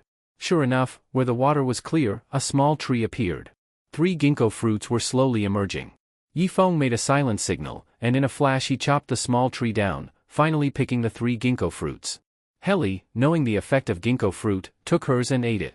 There were 2 left, but Chenin and Susan hesitated. After all, they didn't know if this thing was poisonous. Eat it then. Yifeng stuffed it into Chenin's mouth. Do we not need to chew this? It melts in the mouth? As soon as Chenin finished speaking, his face suddenly turned red, and a burst of heat spread through his body. At the same time, his arms, thick as wooden poles, slowly bulged and became muscles. Susan was also feeling the energy impact inside her body. Ah Feng, I feel that this fruit is not simple. After eating it, my energy and stamina have both improved. Is it some kind of ginseng fruit? Susan said solemnly. Congratulations, you're right. This is ginseng fruit. Anyway, it's a good thing. Let's go, we'll go to another place to look, Yifeng said, and then led the 3 toward the next tributary. Until dusk, Yifeng found another 3 ginkgo fruits. By now, 4 people in the team had eaten ginkgo fruit. Yifeng, Helly, Susan, and Chenin. The 4 boarded the dugout canoe. Yifeng and Chenin got on the big ship, Susan and Helly got on the warship, and the 2 men and 2 women went their separate ways. Yifeng left Susan on the warship, mainly to let her take charge of the overall situation on the warship. He stayed on the big ship to restrain Chenin and Ding Tuanchuan, so that the 2 wouldn't kill Zhang Haodian. At night, there was another bonfire party on the deck. The food in the tropical rainforest was endless. They could eat with open stomachs every day until they were full to vomiting. At the same time, tonight Zhengliang took out something good, freshly brewed fruit wine, and marked the raw materials on each jar. Yifeng picked up 1 wine jar. On it the raw materials were marked. Raw materials, red fruit, hops, Ding Tuanchuan brand saliva wine starter. I'll drink this jar of wine. Yifeng said, then knocked off the mud seal and gulped it down. Maybe it was psychological, but he felt the wine was very fragrant and refreshing, and he drank it all at once. He picked up the next jar. Raw materials, red fruit, hops, Tuba brand saliva wine starter. Chenin, come here a bit, Yifeng beckoned to Chenin. What is it, brother Feng? Chenin hurried over. He was very grateful to Yifeng for no longer letting him be a worthless dog. This jar of wine is for you. Drink it all, Yifeng said, handing the wine jar over. What? It's Tuba's saliva wine, I won't drink it. Chenin put the wine jar aside. However, Zhengliang walked over and quietly said to him, don't worry. I randomly labeled these. I don't know whose saliva it actually is, but I remember that Tuba brand actually is Zhang Yan's saliva. Chenin's eyes immediately widened, and he started drinking the Tuba brand saliva wine. Good wine. Ha ha ha ha. Chen immediately began drunk kung fu on the deck, making everyone laugh loudly. 2 kilometers from the warship grew a towering iron fir tree. On the thick branch of the iron fir tree stood a huge giant bird, staring at everyone on the deck with cold eyes. This giant bird had lived more than 100 years and had its own intelligence. Time passed quickly, and in the blink of an eye a week passed. Yifeng felt that his body state had reached the peak. So he stood on the deck of the warship, holding the huge cannon barrel with both hands. Hi! With a roar, the huge cannon actually turned direction. This thing had not been moved for 80 years. The pulleys were covered in rust. Without more than 2,000 lbs of strength, there was no way to make it turn. Engineer Chang, what are you waiting for? Pose Oilin. Yifeng urged. Oh okay, your performance just now shocked me. I forgot to pour the lubricant in. Chang Libin hurriedly poured the whole bucket of lubricant in. This oil was a kind of plant oil extracted by Shi Zhengliang and by Chu Xue working together. It could be eaten and also used to maintain the warship. At the same time, they also began repairing the naval cannon. The naval cannon that Yifeng was holding now was one that was relatively well preserved. He believed that after repairing it, it could fire shells. At the same time, there was also a relatively intact naval cannon at the bow position. After some repairs, it could also be used. There were 8 naval cannons on the entire warship. If only 2 were repaired, then they could only ensure firepower output to the front and the left side. If the enemy charged from the right side, they would have to rely on machine guns and rifles. Another point was that the naval cannons in the future could only strike fixed targets, because the power system was broken. To calibrate direction, it was necessary to rely on manual calibration, needing at least 7 or 8 ordinary people to move the direction of the naval cannon. Therefore, flexible shooting could not be guaranteed. Before, these naval cannons were used to hit airplanes in the sky, so the power system was very flexible. Yifeng did not expect that he could repair the power system again. He only hoped to be able to strike fixed targets. For example, the Gay tribe. This group of savages was too much, as if they would not be satisfied unless they killed Yifeng. So Yifeng decided that after the naval cannons were repaired, he would go to the underground base to move the shells. First, they would fire 5 or 6 shells at the Gay tribe to let them learn a lesson. As for killing them all, Yifeng felt it was unnecessary. After all, in such a large Black Tree River basin, humans were originally not many. If only the people on their ship were left, wouldn't it be too boring? Moreover, later they would still need to recruit some natives as cleaners, because the hygiene on the warship was very poor, and not even 1% had been cleaned. Even if it was cleaned, daily cleaning later would also require a large number of cleaners. Yifeng thought it through. Later, he would cooperate with the natives, outsourcing the hygiene on the warship to them, so that he would not have to take care of their daily life or retirement problems. However, cooperation would be based on equal status. Therefore, Yifeng had to first use the naval cannons to subdue them, letting the natives know his strength, so that they could sign some ceasefire agreements and similar things. Damn, in this way, I am not bringing these barbarians into civilized society. Maybe 100 years later, this group of them will even erect a monument for me or something. Yifeng could not help but laugh foolishly. He. In broad daylight, what good thing are you thinking about again? You inexplicably laugh out loud? Engineer Cheng just called you a few times. Hurry up and turn the naval cannon so that the lubricant seeps into the pulleys. Susan pushed Yifeng. Oh, okay. Yifeng's face turned red, and with strength in both arms, the huge naval cannon slowly began to rotate. After working continuously all day, it was night again. After a week of rest, everyone's spirit had recovered. Ding Tuanchuan's face once again grew adorable chubby cheeks, and Yifeng had to pinch them each time to ensure the bun face could be maintained long term. At the same time, little Bootlicker had also grown into a huge creature. Every day it did not need to hunt, eating then sleeping, and sleeping then eating. Now it was already comparable to a small calf. Little Bootlicker, come here. Yifeng grabbed its bear-like fur and directly lifted it up. Good guy, you're over 200 lbs now, right? After putting little Bootlicker down, Yifeng patted its silly head. It obediently squatted on the deck like a Pekingese, sticking out its tongue. This thing only obeyed creatures stronger than it, so Yifeng often lifted it up to let it know who the boss was. When we have time I'll get you some fruits to eat too. You are too weak. Yifeng said from above. Damn, the most important thing was forgotten. Those 6 double agents are probably still locked up, right? Yifeng suddenly slapped his head, almost forgetting this matter. Because Zhue Ri was locked on the 2nd level, they usually ignored him. Ah, I also forgot about this. Quick, go see if they're dead. That's important labor. A group of people grabbed torches and rushed toward the 2nd level. This place was full of all kinds of rats that could not be killed off. Yifeng simply did not bother with them. Humans and rats coexisted. Maybe later they could serve as emergency food. The moment the prison door was opened, a foul stench hit the nose. Inside, feces and urine were piled all over the floor, and when the door was opened, a large amount of stuff flowed out. Ugh! Ding Tuanchuan vomited directly. Yifeng waved at his nose and looked at the 6 disheveled guys.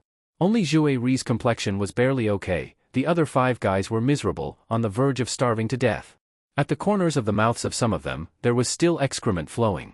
When a person was starving, they really did eat feces. Chenin, go drag them out. Ugh! Yifeng also sprayed and vomited. You 6, stay away from me. I'm about to start now. Chenin took a bucket and splashed it at the 6 people. Then the second bucket, the third bucket. There's no way, Brother Feng. That excrement has already formed scabs on their bodies, so. 10 minutes later, with an iron chain, the 6 were hanged up and slowly lowered toward the big river. Zhue Ri, you grab the iron chain tightly so you don't sink into the river. I really have no choice. The filth on your bodies is too thick. I have to soak you for 2 hours, then pull you up for scrubbing. The scrubbing master is Chenin. Yifeng pointed at Chenin beside him. Why me again? Chenin was speechless. 3 hours later, the 6 including Zhue Ri were lifted up. They looked at Yifeng weakly, murmuring in dialects as if insulting Yifeng's family. But Yifeng did not bother to care. Master Shi, prepare food for them. Received. Shi Zhengliang brought over little bootlicker's dog bowl, and in it poured a large lump of sticky stuff, leftover food from last night. After stewing in the pot, it had turned into this sticky thing. Eat. Yifeng made a gesture inviting them. Zhue Ri did not move, but the other 5 started eating. Foreigners, you said you would untie our iron chains after 7 days. Now it is already the 9th day, and you are not keeping your word. Zhue Ri's voice was extremely hoarse. I do want to untie your iron chains, but I fear that after losing restraint you will start a massacre on the deck. Here's the deal, if you tell one secret I don't know, I will untie one of your iron chains. If you tell 6 secrets, I will untie the iron chains of all of you and return your freedom. Yifeng said seriously. Secrets? What do you want to know? Zhue Ri asked coldly. There are many things I want to know, so just say anything. Preferably something fairly secret. If it's just some common knowledge, Heli next to me will expose you. Yifeng pointed at Heli beside him. Zhue Ri looked up at Heli. A trace of coldness flashed in his eyes. This damned female traitor. Okay, here with us, every 80 years a major disaster occurs. We don't know specifically what disaster it is. That doesn't count, because I already knew that. Next topic. You? Okay. Zhue Ri swallowed this anger. In the tribe, there is a system of keeping the people ignorant. Ordinary people must not know that those white fruits can actually be eaten raw. But we deceive the people of the tribe, saying that this kind of white ginkgo fruit is poisonous, so they dare not pick it. Then we elders, great leaders, chiefs, and priests can enjoy these things alone. Zhue Ri finally spoke something relatively valuable. You group of petty people. Heli rushed over and slapped Zhue Ri hard across the face. She used to take pride in the tribe, but she did not expect that the upper ranks were playing tricks on ordinary people like them. All right, Chenin, untie that brother's iron chain. Yifeng said. Chenin walked over and used an axe to avoid the chain of one of the chiefs. After eating, the chief's complexion recovered somewhat. He shook off the iron chain and suddenly stood up. However, the next moment, 5 or 6 rifles were aimed at him, and he was made to obediently sit back down. Next secret. Yifeng nodded with satisfaction. Heli was now completely awakened. Actually before, she still held some luck in her heart, thinking that the tribe had its own big picture. But now it seemed that a small group was completely making fun of the entire tribe. Next secret, young women in the tribe, once they come of age, will give their first time to men above the rank of great leader. Actually their offering does not receive the protection of the gods. We only lust after their young bodies and use hypnosis on them, Zhue Ri finished, looking at Heli with a half-smile. Heli's face turned red instantly, not the red of embarrassment, but the red of humiliation. When she came of age, she did indeed give her first time to the chief.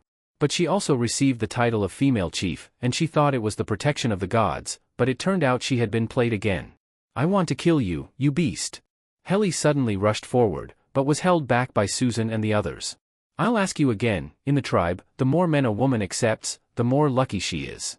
Is this also a deception? Heli looked at Zhue Ri with eyes red. Hey. Correct.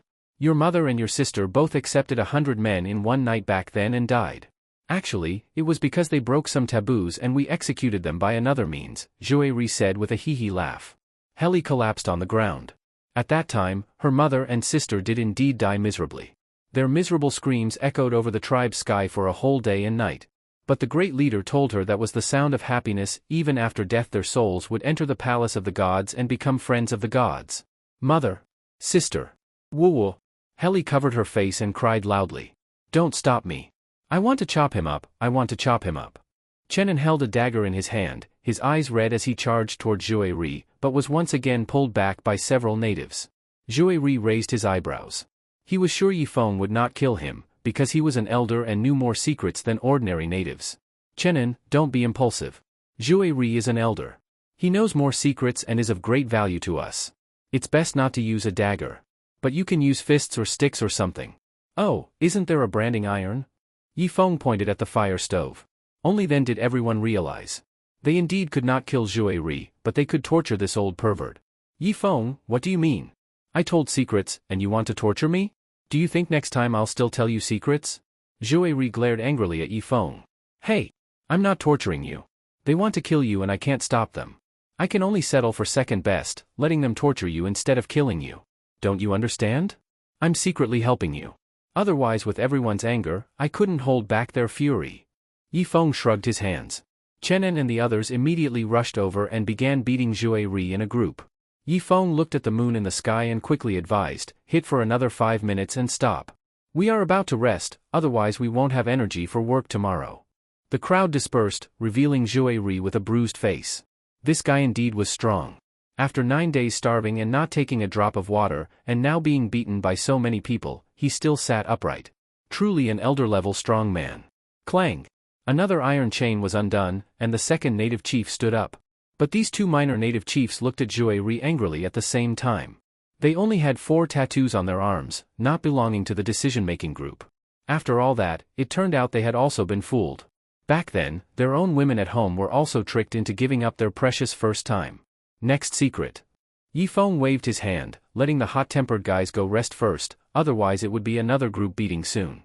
He was afraid Joey would be beaten to death, because Zhang Haotian would be useless sooner or later, and Joey was the best replacement. The third secret is about the blood scale fruit. Joey suddenly said. Yifeng was shocked and quickly interrupted him. He turned to look at Susan and the others. All of you go back to rest and leave me 2 pistols. Only I need to guard the deck. Susan nodded and took the others away. After everyone disappeared, Yifeng then looked at Joey with burning eyes. Since eating the blood scale fruit, he had many things unclear. Having someone of Joey's level explain was something he desperately wanted. Explain. Yifeng hesitated for a moment and handed over a piece of roasted meat. Joey smelled the roasted meat and immediately took big bites. After eating the blood scale fruit, you will have powerful defense. If any spear pierces your body, all your defense will concentrate at that one point to burst, automatically defending the point where the spear struck. At the same time, at the point being attacked, a blood scale will be generated. Joey ate roasted meat while speaking unclearly. And also? Yifeng asked again. Also, to strengthen the blood scale defense, you must continuously eat white fruit, silver fruit, and gold fruit. Among them, the gold fruit is best, but this kind of fruit is very rare. So that's how it is. I want to ask, if the body is simultaneously attacked by 100 spears, will blood scales still be produced? Yifeng asked again. Yes, but this will make you instantly lose combat power, because each time a blood scale emerges, it consumes energy, including spirit and physical strength. If the attack is too strong, it may even consume your life, Joey continued. Yifeng touched his hair and tugged hard. 2 white hairs were pulled out. Obviously, last time when he was injured so badly, it was not just consuming physical strength and spirit. Part of his life had already been burned, otherwise why, at such a young age, would he have more than 10 white hairs?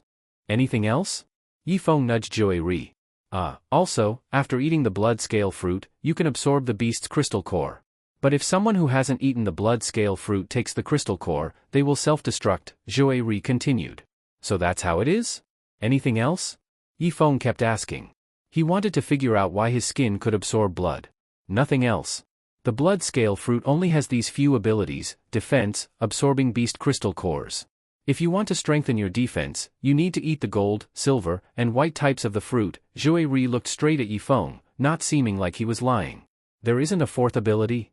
Like, absorbing stars, absorbing air, absorbing water, that kind of thing? Yifeng spoke vaguely. He didn't want to reveal his cheat skill. Yifeng, if you don't want to unlock my chains, just say it. Are you making things hard for me on purpose? Zhuiri glared at Yifeng. Really no other abilities? Yifeng wasn't convinced and tried to trick Zhuiri again. Nothing else.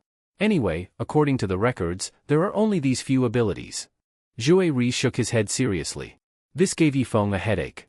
Clearly, it was after he ate the blood scale fruit that he gained the blood-absorbing ability, and after absorbing blood, his defense improved, and his energy and stamina also recovered. Damn, could he be turning into a vampire? At that moment, a flash of insight hit him. That giant dark green leech? Could it be that he ate the leech, which then mutated the blood-absorbing ability with the blood scale fruit? If that's really the case, then he's incredibly lucky. Yifeng, are you going to unlock my chains or not? Zhuiri asked, holding back his anger. Unlock? Of course, I will. But not now. Don't worry, once you guys finish cleaning the deck, I, Yifeng, swear I will unlock your chains. Yifeng raised his right palm. Ah, you alien. You untrustworthy inferior race, a roar came from the deck. Several indigenous people who had already been unchained exchanged looks and suddenly attacked Yifeng. But Yifeng was no longer the same. Every punch and kick carried thousands of pounds of force. In just 3 moves, the natives were subdued and chained again. Alien. I, Dara, swear I will wash away my shame with your blood, a fat native leader howled. Yifeng casually stuffed a rag into his mouth. I believe you, but for now, you'd better behave as prisoners. Once the battleship is cleaned up, I'll definitely release you, Yifeng said, pulling the chains hard. The 6 of them were dragged like skewered meat into the prison. These people were once important figures in their tribes, full of pride. It seems they couldn't be subdued quickly, he'd have to keep them locked up for another week. After closing the door, Yifeng bowed to Zhuiri. No matter what, Zhuiri had helped answer many of his questions. That night, the deck once again hosted a bonfire party. Tuba's people danced wildly around the fire. As they danced, some wild women took off all their clothes. 2 wild women approached Yifeng, inviting him to dance. Wild people expressed affection very directly, which made Susan and the other women blush, though they couldn't scold them. After all, it was their tradition, and we should respect it. Yifeng politely declined the wild women. Though they were young and had decent bodies, compared to Susan and the others, they were far inferior. The 2 wild women, seeing they couldn't seduce Yifeng, turned to other men, and Chenin got lucky. The wild women wrapped their arms around his neck and rubbed their bodies against him. After a few minutes, Chenin's face was red, and his pants started to look embarrassing. One of the wild women, seeing it was time, suddenly dragged Chenin to the back of the deck, a hidden place for doing private things. Beautiful lady, thanks for the dance. But I, Chenin, am a civilized man. Even if we're going to do that, at least buy me dinner first.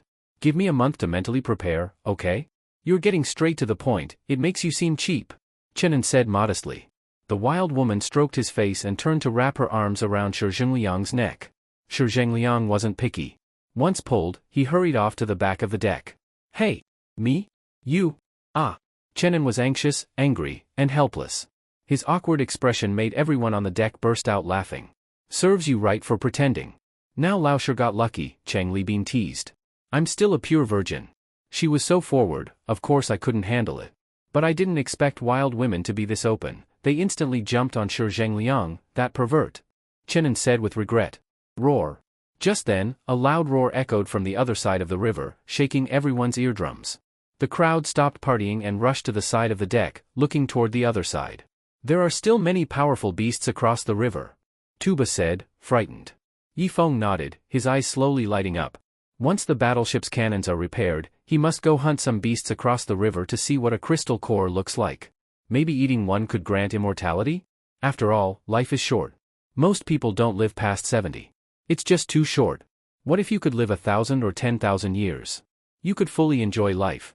Tuba, you said there are crystal cores in beasts. What do they look like? Yifeng asked. I don't know. But I heard from the elders that beasts love eating rare herbs and fruits. These treasures accumulate inside them. The longer a beast lives, the bigger and better its crystal core, Tuba answered honestly. Yifeng nodded. Isn't that basically like beast kidney stones? If it's a kidney stone, he can accept it. But if it's formed from constipation, there's no way he can accept that. It's getting late. Everyone, go home and sleep, Yifeng said and returned to his room. The path from the deck to the room was relatively clean, but mud, rubble, bird droppings, and animal feces were scattered on both sides. Above the battleship, dozens of birds were still perched, making daily messes on the deck. On the deck of the big ship, the bonfire party came to a successful end. Except for the night guards, everyone else went to sleep. One of the night guards tonight was Ding Tuanchuan. She yawned and suddenly rolled her eyes playfully. "Uncle Bao, I'm so sleepy. Can I go back to sleep?" Ding Tuanchuan acted cute. "Ah, this kid, go ahead, ha ha ha." Bao Qifeng nodded with a smile. He was over 50 and soft-hearted, treating Ding Tuanchuan like a substitute granddaughter. Ding Tuanchuan nodded and quietly went to the lower deck. As soon as she entered, a foul stench came from the lower deck. Last time, she gave Zhang Haotian a 1,000-year kill, and no one had treated the wound since. Now it was almost festering with worms. "It's you? Little beauty, I never offended you, why are you so cruel to me?" Zhang Haotian's body kept shrinking backward. "Don't talk. Open your mouth. I brought you something to eat," Ding Tuanchuan whispered. Zhang Haotian was already starving and quickly opened his mouth. But what was stuffed in was a piece of rag. Zhang Haotian looked terrified as he watched Ding Tuanchuan pull out all sorts of knives and tools from her backpack. This night was destined to be a sleepless one for Zhang Haotian. Ding Tuanchuan played for more than 3 hours before going back to sleep. Just before dawn, she quietly got up again, pretending to go to the deck to stand watch. Early the next morning, under Yi Feng's order, the battleship and big ship headed downstream. Because the salt on the ship had run out, they had to form a team to go to the beach to dry salt. In the past, just sending 2 people was enough for this kind of task. There was no need for everyone to go. But Yi Feng had to guard against Ma Xikong, so whatever they did, everyone had to go together, otherwise, Ma Xikong might pick them off one by one. It was all Zhang Haotian's fault. If he hadn't fired the ballista, Ma Xikong would already be dead. After 5 hours of sailing, the big ship arrived at the cave location. "Brother Feng, something's happening on the shore," Cheng Libin said, putting down the telescope and pointing 200 meters away. Yi Feng quickly walked over. He saw more than a dozen gay people walking toward the beach. When these people saw the large ship behind them, their expressions changed drastically and they darted into the forest. Apparently, after fighting Yi Feng for some time, even these brave gay warriors had realized how powerful Yi Feng was, and how terrifying modern civilization could be. In the past, the gay tribe could run rampant across the entire Black Tree River basin. They never had to live in hiding like wild men such as Tuba. "Are those guys also here to dry salt?" Yi Feng asked doubtfully. Behind him, Heli shook her head. "No. Our gay tribe, no, their gay tribe, has never dried salt on the beach. Usually, they just lick a kind of stone by the riverside to get salt." Clearly, Heli had completely cut ties with the gay tribe. "You guys stay on shore with guns and cover me. I'm going to capture someone and interrogate him." After saying that, Yi Feng climbed down the rope ladder into a canoe and started rowing hard with both arms, at a speed comparable to a propeller. Once ashore, Yi Feng carried his rifle and chased after the natives. The jungle soil was soft, and the footprints were very clear. After chasing for a kilometer, Yi Feng finally saw the dozen natives gathered in a group, discussing something. "Hi, how are you?" Yi Feng emerged from the forest. The dozen natives were startled and immediately stood up, ready to run. But when they saw Yi Feng was alone, they showed sinister smiles. "Foreigner, you've got guts, coming here alone." The leaders were 2 5-bar commanders, chief-level figures. No wonder they dared to challenge Yi Feng. "I just came to say hi, and also ask, what are you doing at the beach?" Yi Feng slung his rifle on his back. There was no need to use a gun on these small fry. After all, bullets in the underground base were limited. Every shot fired was one less bullet. He planned to live out his life here, so bullets were very precious. As for making bullets on a desert island? Totally a dream.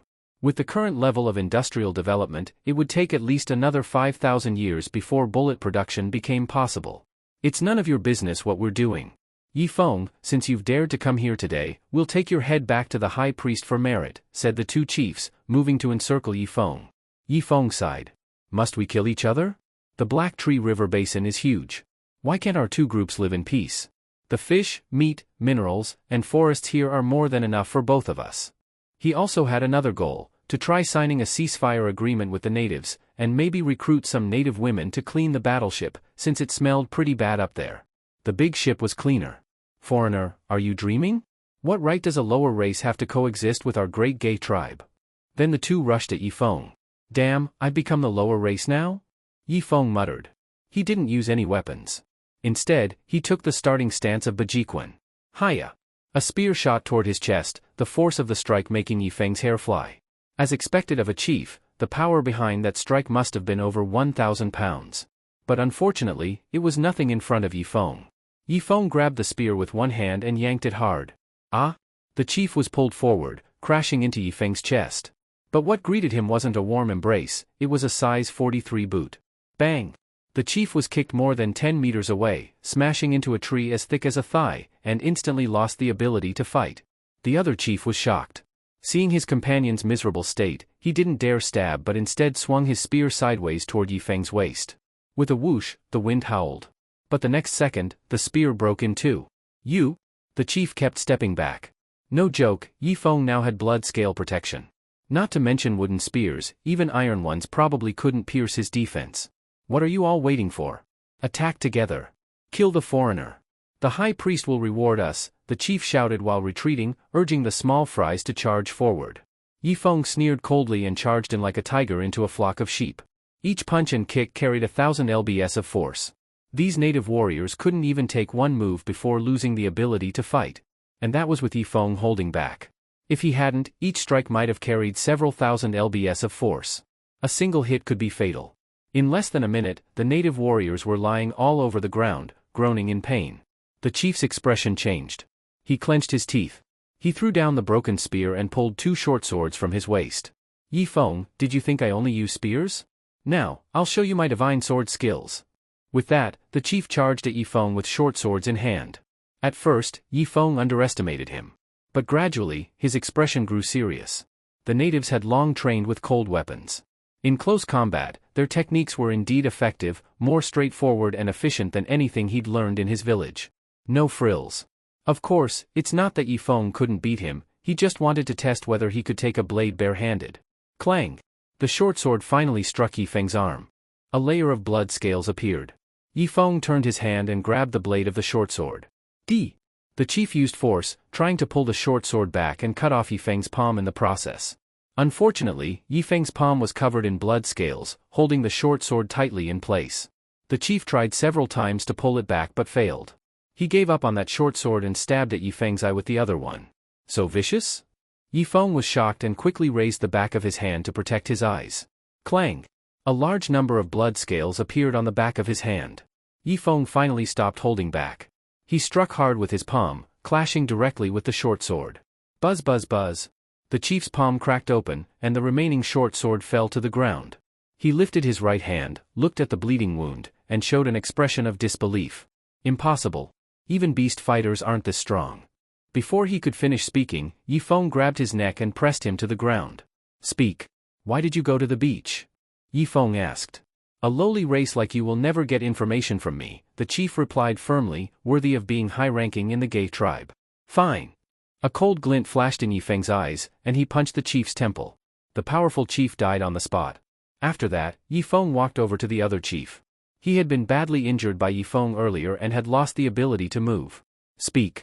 Why are you going to the beach? Are you targeting me, Yifeng? Yifeng asked. I'm a chief of the gay tribe. Do you think I'd reveal any information to you? Yifeng hadn't expected these chiefs to be tougher than the elders, willing to die rather than betray their tribe. Bang! Another punch. Yifeng finished off this chief too. Then he grabbed the remaining native warriors. I'll ask only once. Answer and live. If you want to act tough, those two will be your ending. Yifeng pointed to the two dead chiefs. Then, Yifeng killed 6 more natives. By the time it was the 7th one's turn, that man finally broke. Don't kill me. The high priest said the fortune had shifted to the beach, and told us to look for poison fruit there. The native spoke weakly. Once pride is crushed, the light in a person's eyes fades. Yifeng looked into the native's eyes, it was the look of a dead fish. Before, their eyes had a sharp light. Now, it was gone. Didn't your chief say poison fruit can't be eaten? Yifeng asked. Yes, poison fruit can't be eaten. But the high priest and the chief said to collect the poison fruit and make poisoned arrows to use against you, oh no, against the beasts. Once the native cracked, he answered smoothly. Are you dumb? That's not poison fruit. It's a fruit that makes people stronger. Your high priest and chief tricked you into picking the divine fruit so they could keep it for themselves. Yifeng patted his cheek. Impossible. People who ate the poison fruit died horribly. I saw it myself, and so did the entire tribe. The native shook his head. Yifeng wanted to say more but gave up. It was like going back 2,000 years and telling Emperor Qin the earth is round. It would completely overturn his worldview and might make him hate you even more. The truth clashed with his lifelong beliefs. All right, I get it. Go pick your poison fruit. Yifeng patted his head. The 6 remaining natives stood up, looking at Yifeng in confusion. Foreigner, you're not going to eat our brains? One of them asked. Eat brains? I don't want some weird disease. Go on. I'm very merciful. Yifeng waved his hand. The natives backed up a few dozen meters, then suddenly sprinted toward the beach, surprisingly fast. Before they left the tribe, the high priest had warned them that foreigners love eating raw human brains. So if they ever met one, don't waste time, just fight to the death. But seeing Yifeng's behavior just now, it didn't quite match what the high priest said. Don't doubt the high priest. She represents the gods. How can gods be wrong? After a short discussion, they continued running toward the beach. On the other side, Yifeng returned to the big ship. As for the battleship, he didn't go up, too lazy to climb that 10+ meter rope ladder. Brother Feng, find anything? Bao Qifeng walked over. After Long Wu was seriously injured, Yifeng reassigned him and made Bao the captain of the big ship. Yes. Those natives went to the beach to find white fruit. Once they've gathered enough, we'll snatch it and enjoy it ourselves. Yifeng grinned evilly. But those natives aren't stupid. Won't they eat it themselves? Why would they leave it for us? Bao Qifeng asked. Don't worry. Natives won't eat white fruit. They'll definitely store it in animal skin pouches. Yifeng said confidently. Bao Qifeng nodded and went to the bow to steer. Engine room, give us some power. But after 3 shouts, the big ship didn't move. Yifeng frowned. Could Zhang Haotian already be crippled? He brought everyone to the engine room. And then, a terrifying sight. Zhang Haotian's whole body was covered in wounds. His mouth was sewn shut with fish bones, one eye was stabbed blind, and half his nose was gone. Damn it. Who did this? Didn't we agree not to kill him completely? What use is Zhang Haotian now? Yifeng turned and glared at everyone. No idea. Ding Tuanchuan shrugged, looking innocent. No idea? Yifeng moved his face closer, only 10 centimeters from Ding Tuanchuan. Big brother Yi, I'm so cute, how could I do that? It was definitely Chenan. Ding Tuanchuan said. Chenan was on the battleship last night. It couldn't be him. Yifeng scanned everyone. After all that, he still couldn't find the culprit. So he could only cut Zhang Haotian's ropes with a dagger and remove the fish bones from his lips. Each time he pulled one out, Zhang Haotian twitched all over. He's useless now. 2 people throw him into the river. Splash. Zhang Haotian was tossed into the river. The big ship had to reconnect with the battleship and continue sailing toward the beach. Half an hour later, the familiar beach appeared before Yifeng. Leave a few gunners on the ship. The rest, go ashore, some catch oysters, some build fires, some dry salt. Yifeng was the first to jump onto the beach. Oh! Everyone rushed ashore, breathing the free air. After staying on the ship every day, they were about to go crazy. But as the leader, Yifeng couldn't rest. Those natives were collecting white fruit along the coast. If they picked it all and then ran away, his efforts would be wasted. Ding Tuanchuan, no more vacation for you. Come with me into the forest to do something serious, Yifeng ordered. I don't want to. I finally got to the beach, I want to have fun. Ding Tuanchuan shook her head hard. Come here, you. Yifeng grabbed her collar and forcefully dragged her into the forest. After walking 1 kilometer deep into the forest, Yifeng looked at Ding Tuanchuan. What happened to Zhang Haotian? Was it you? No. Ding Tuanchuan quickly shook her head. Still denying it? Everyone else on the ship is steady, they wouldn't mess around to the point of killing someone. Well, now it's on you. The big ship's engine will depend on you from now on. Yifeng patted her little head. By modern standards, Ding Tuanchuan would probably be a first-year high school student.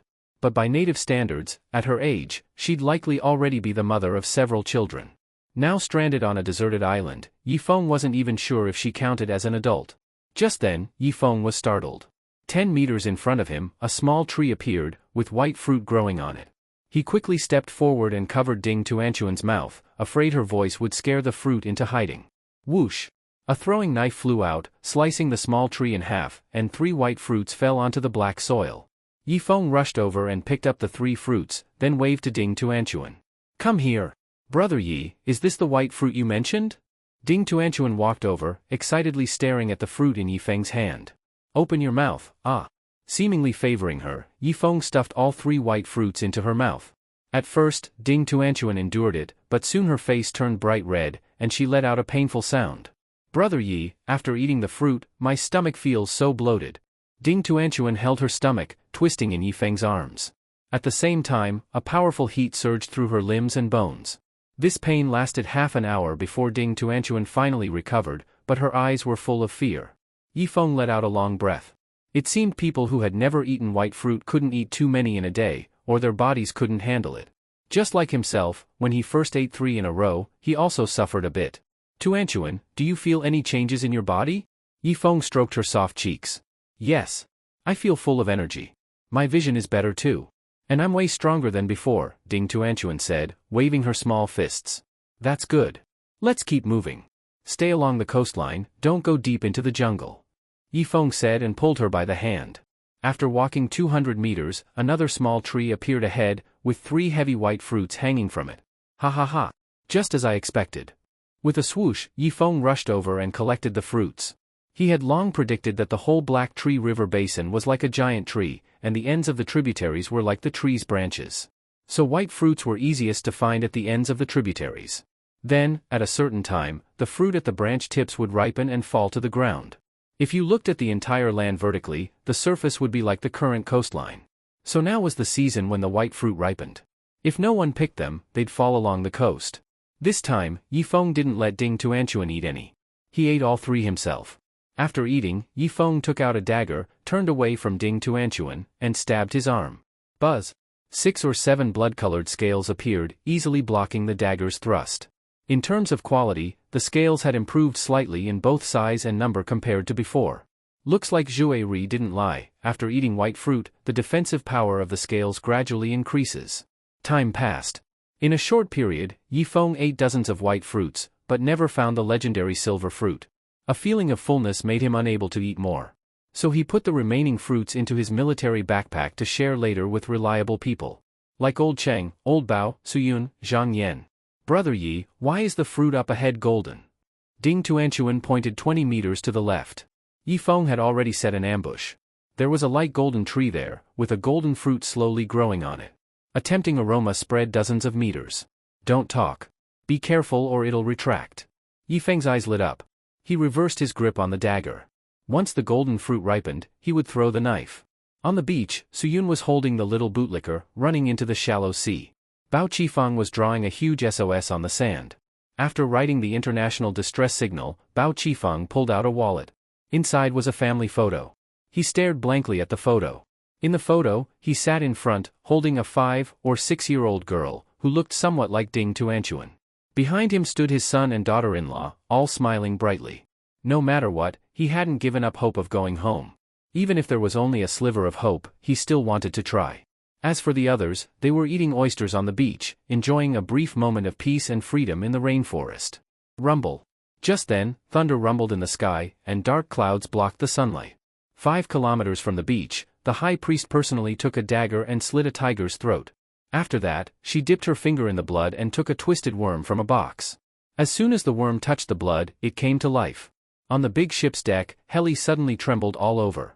Her previously clear eyes turned cloudy, as if she was possessed. She slowly drew a dagger and stepped toward Lena.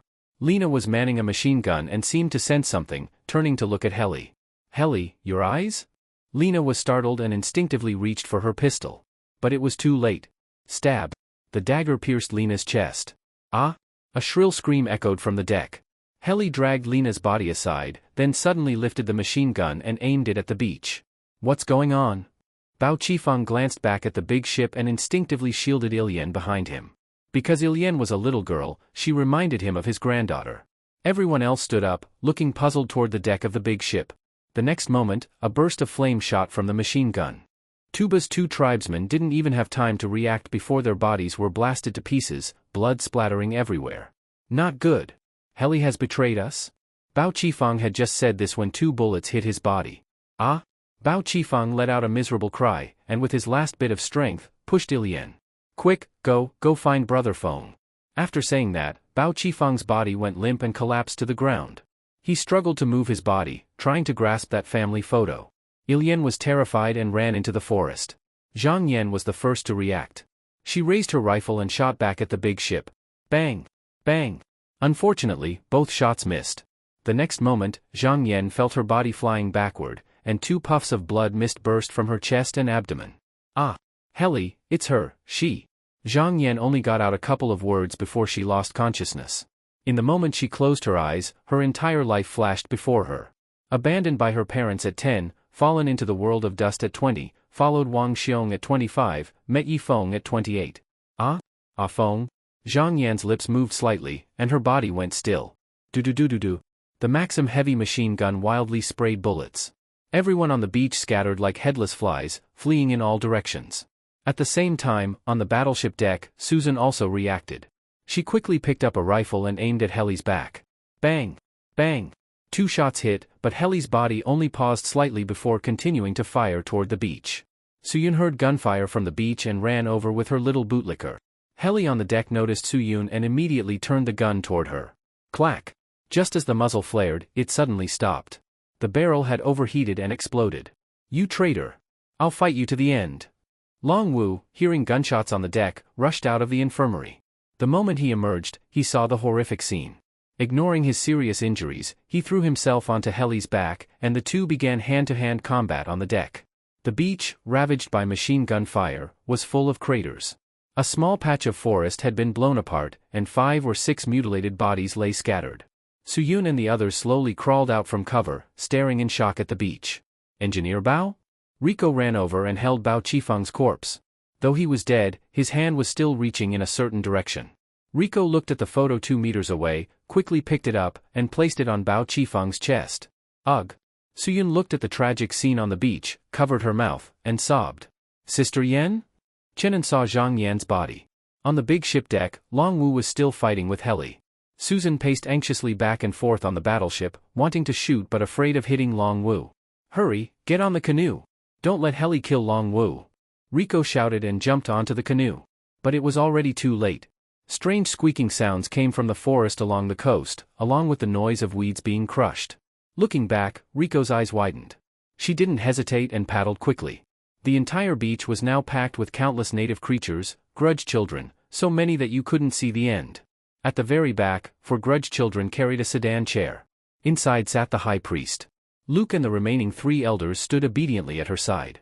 Attack! A cold voice rang out. The grudge children surged toward the canoe like a tidal wave. No! The canoe isn't fast enough.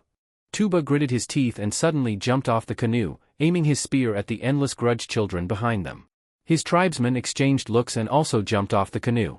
Sister Suyun, Miss Rico, you must leave. Today I, Tuba, repay your kindness. After speaking, Tuba bit his finger and smeared the blood on his forehead.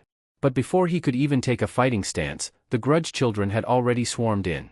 In less than 2 seconds, Tuba and his tribesmen were overwhelmed by the horde. Yet the grudge children didn't stop. They waded through the shallows and grabbed the tail of the canoe. Bang bang bang. Rico fired both pistols and didn't stop until the bullets ran out. On the battleship deck, Susan and Chang Libin also raised their rifles. But there were simply too many grudge children. Their bullets were useless. Luckily, these grudge children didn't use blow darts, otherwise, everyone on the canoe would have died instantly. From the moment the grudge children appeared to the end of the fight, less than a minute had passed. Suyun, Rico, Chenin, Tuba, they were all captured alive by the grudge children. Luke waved his hand, and several natives came forward, tying them up like dumplings. Not only that, but a large number of grudge children also crawled up to the big ship via the shallows. 2 minutes later, Long Wu was tied up too. Susan gasped heavily, staring at everything in disbelief, thinking she must be dreaming. Just moments ago, everyone had been playing on the beach, eating oysters, drying salt, then suddenly, the whole world collapsed. Some grudge children jumped off the big ship and swam quickly toward the battleship. Sister Susan, should we leave now or wait for Brother Feng to return? Chang Libin asked anxiously as the grudge children got closer. Susan, stop hesitating. Some grudge children have already climbed onto the battleship. Chang Libin's voice turned sharp. Go! Head to the deep sea. Susan had no choice but to give the order. The massive battleship slowly started up and headed toward deeper waters. But 5 or 6 grudge children clung to the bottom of the battleship, using their powerful arms to slowly climb up to the deck. With Susan's command, gunfire erupted from the deck. Yi Feng was sprinting toward the beach, and as he ran, a golden dragon slowly coiled around his legs. As for Ding Tuanchuan, he had temporarily settled her in a tree. After all, with such intense gunfire earlier, it was clear that a large number of enemies had arrived. Yi Feng couldn't let her be in danger. Just as he reached the coconut grove, Yi Feng saw a terrifying scene. The big ship's deck was covered with grudge children. Some were leaping back and forth, others had climbed the tall masts. Farther away, the battleship was slowly moving away from the beach, thick smoke pouring from its rear chimney. Most frightening of all, the beach was swarming with grudge children, so many that they covered nearly the entire area. No! Susan, don't go. I'm still on the beach. Yi Feng gasped, staring in shock at the distant battleship. Squeak, squeak, squeak, squeak. The grudge children seemed to sense something. They all turned their heads at once, casting venomous glares at Yi Feng. Kill! Luke gave the order. Countless grudge children surged toward Yi Feng like a tide. Yi Feng threw a heavy punch, sending 3 grudge children flying. But even more kept coming. Some attacked from the front, others flanked from the sides, and some jumped onto coconut trees, leaping down from above. In just 5 seconds, Yi Feng was swallowed up in a sea of grudge children. Thud! Thud! Thud! Yi Feng didn't know how many hits he had taken. The blood-colored scales on his body appeared once every second. This won't work. If this keeps up, I won't survive. With that thought, he gritted his teeth and broke through the encirclement, fleeing into the dense forest. Even so, a grudge child still clung to his back. High Priest, let me personally capture Yi Feng alive, Luke asked. You're not enough. Savage Beast Elder Bach, go with him. Don't kill him, I need him alive, the High Priest said calmly. Luke nodded and chased after him with the 2 elders. The grudge children on the beach parted, revealing Rico and the others tied up like dumplings at the center. Yi Feng ran through the forest like the wind, quickly putting distance between him and the grudge children. But when he tried to rest, the grudge children would quickly locate him. Helpless, he jumped onto a large tree to hide. Just as expected, 5 minutes later, a large number of grudge children gathered beneath the tree. They seemed to know Yi Feng was up there. That's not right. Before, when I hid in trees, they couldn't find me. Have they mutated? With a loud crash, Yi Feng jumped down from the tree and swung his iron fists left and right. Over a dozen grudge children were killed instantly, but blood scales appeared on Yi Feng's body 5 or 6 more times. Running in the dense forest gave the grudge children a natural advantage. They climbed trees better than Yi Feng, and their thin bodies let them move freely through the undergrowth. But Yi Feng was different. When he encountered thorny bushes, he either had to detour or leap over them, using much more energy. Clang! A spear hit Yi Feng square in the back. A large patch of blood scales appeared, and the force behind the spear knocked Yi Feng 3 meters forward. Boo! Yi Feng spat out a mouthful of blood, feeling his internal organs shaken. But there was no time to cry out in pain, he kept running forward. The grudge children hadn't used blow darts, but they were so fast, and their sharp claws kept scratching Yi Feng's body. The bright red scales began to dim. Damn! If I keep taking hits like this, I'll run out of blood scales. Yi Feng gritted his teeth and suddenly grabbed a broken tree limb, swinging it behind him like a giant sweep. Boom! The nearest few grudge children were knocked flying, but the others leapt forward, some grabbed his shoulders, others clung to his back. The most infuriating one rode on his neck, stabbing at Yi Feng's eyes with its claws. Fuck you! Yi Feng threw the one off his neck and kept running, but 2 more grabbed onto his legs. Roar! A wave of blood scales spread across Yi Feng's body, blasting off all the grudge children clinging to him. Taking advantage of the gap, Yi Feng darted out of the forest and reached a familiar stream. In the open space, his speed soared, and he gradually pulled away from the grudge children. Glancing back, he saw 3 figures speeding past the others in pursuit. Leading them was Luke. Foreigner, you can't escape. Prepare to become the High Priest's pet. Luke's voice was sharp as a needle, like it could pierce eardrums. Pet your fucking ass. Yi Feng kept running upstream. Whoosh! Another spear flew toward him. Yi Feng, judging by sound, rolled aside. He dodged the spear, but it slowed him down. Grudge children flooded out of the forest. Some swung from trees, some ran on all 4s, and others leapt from branch to branch.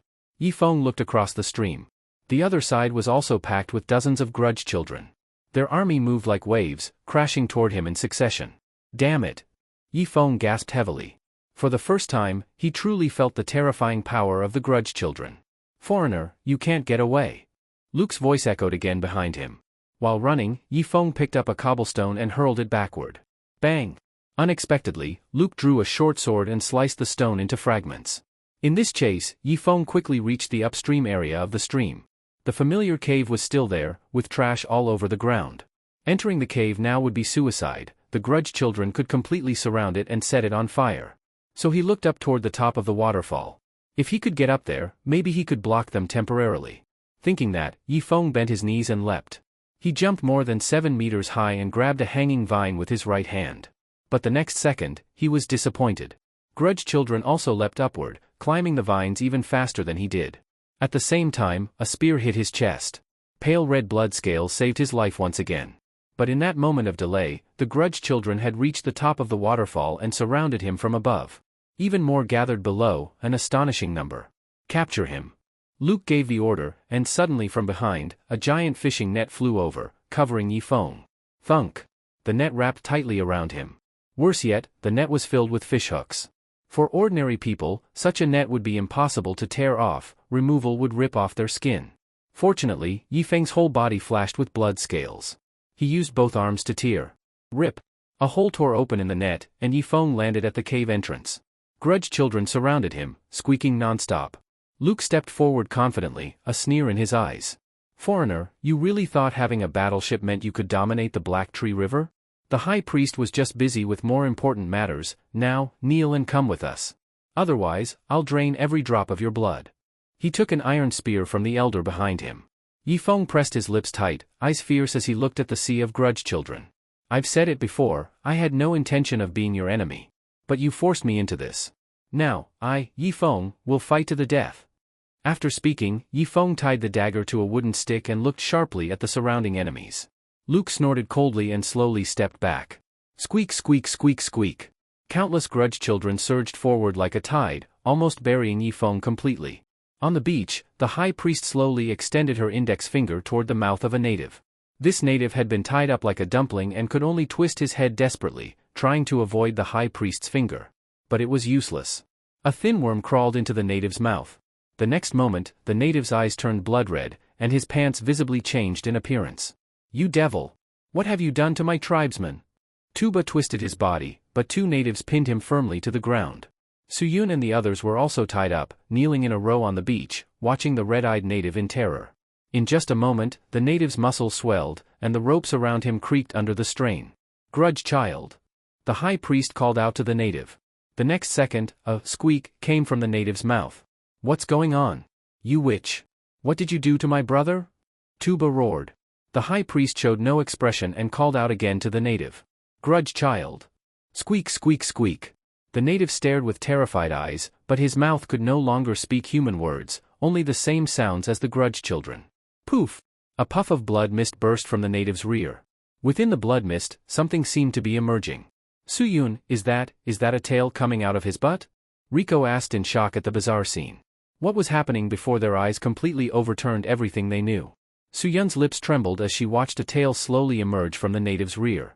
Not only that, black fur started to sprout from his once smooth skin. The back of his hands, arms, then neck, and finally his face, all covered with black hair. Squeak squeak squeak! The native cried out again. His once blood-red eyes now became extremely vicious, and the pupils turned light green. He turned him into a grudge child. Rico's eyes widened as she kept crawling backward. Roar! After a roar, the black hair on the native's body gradually turned silver. The ropes on him snapped easily. Now, the native had completely become a grudge child, but different from ordinary ones in 2 ways. First, his height was about 1.8 meters. Second, his hair was silver. The other grudge children backed away slightly in fear at the sight of the silver grudge child. Grudge child! The high priest called again. The silver-haired grudge child immediately dropped to all fours and obediently crawled over, lying submissively at the high priest's feet. You're still too weak, didn't evolve into a grudge king. The high priest patted the silver-haired grudge child's head. Next. As the high priest's voice fell, another native was dragged out and forced to kneel by 2 tall gay tribesmen. The high priest walked over and extended a finger. This time, everyone clearly saw that a green worm, as thin as a hair, was wrapped around her finger. No! The native struggled to retreat, but the green worm seemed to sense something and crawled directly onto his face. The native tightly shut his mouth, trying not to let it in. But it was useless, the green worm crawled into his skull through his eye socket. The 2 gay warriors quickly stepped back 5 or 6 paces. This native had strong willpower and lowered his head, trying to crush his eye on a rock. But it didn't work. The same transformation began again. Squeak squeak! Grudge child cries came from the native's mouth. A tail grew from his rear. Thick black hair emerged from his skin and quickly turned silver.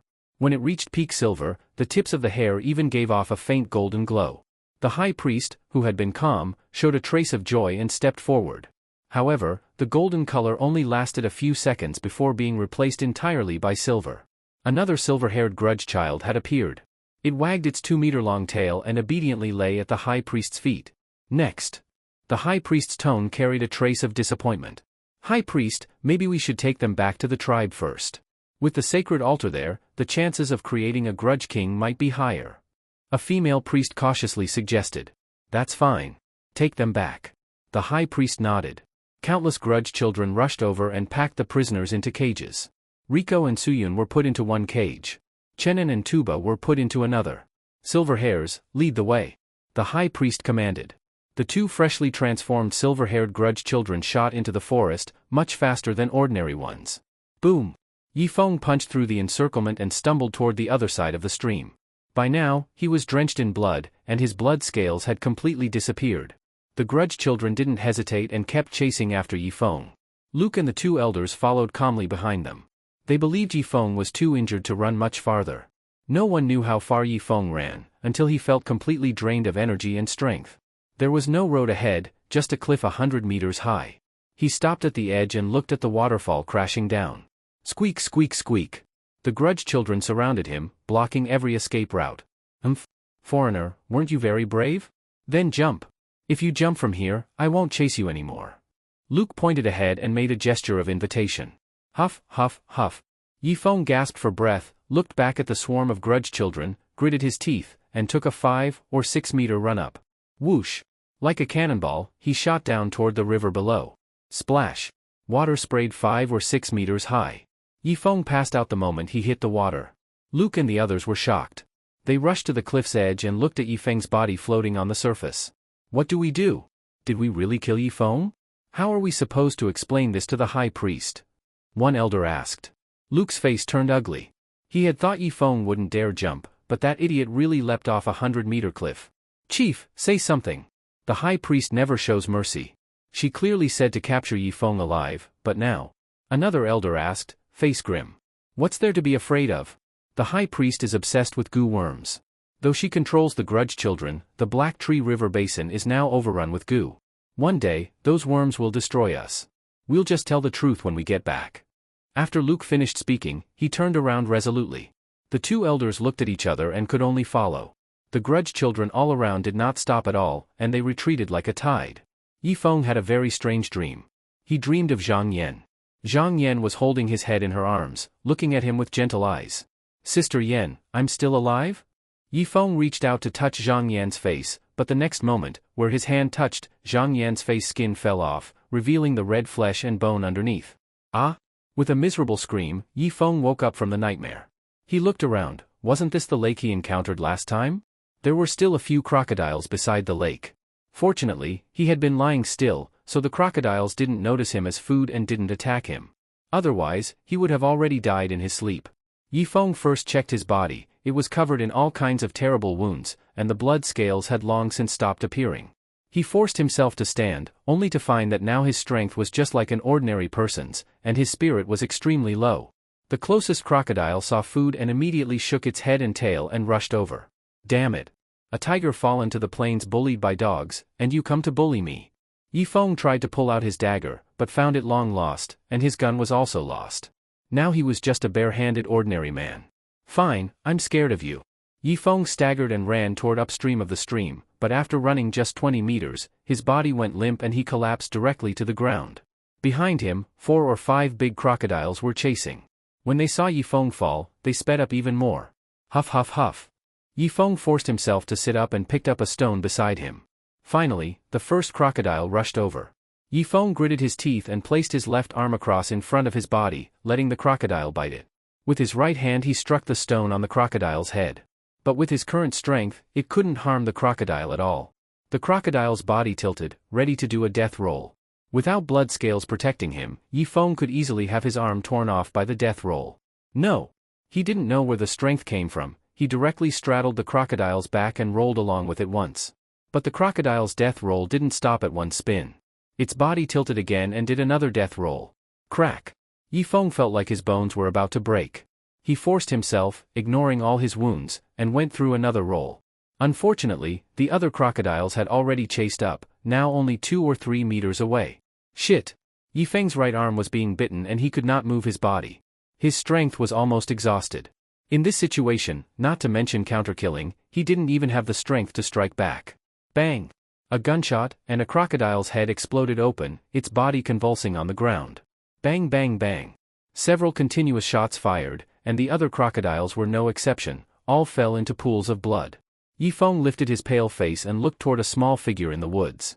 Ding Tuanchuan was holding a handgun, quickly approaching him.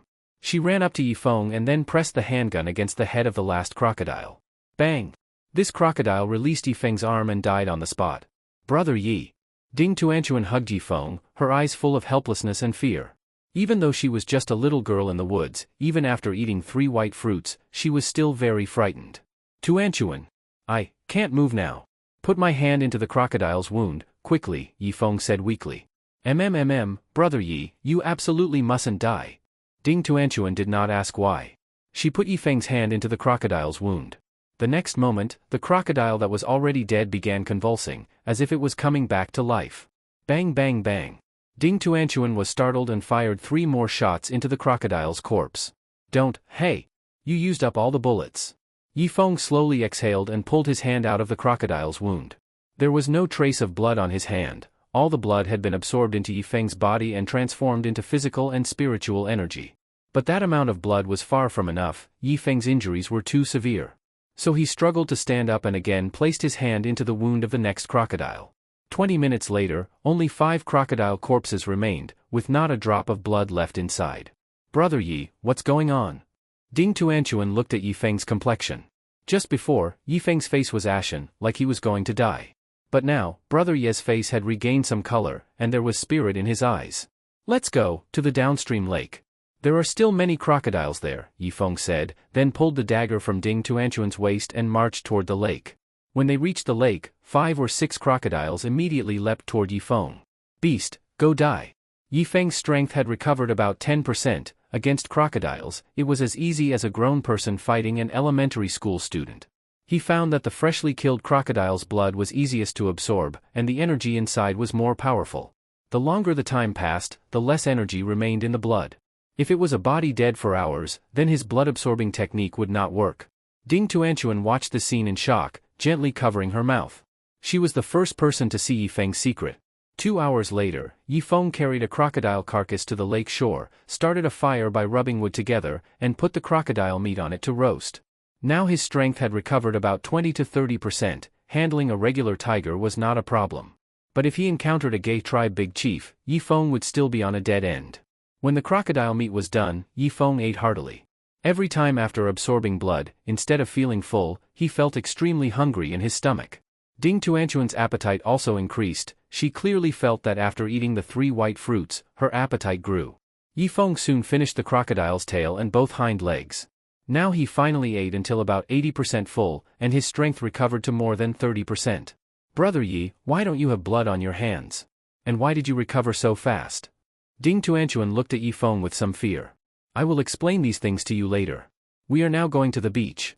If I'm not wrong, walking toward the south from here will lead us to the beach.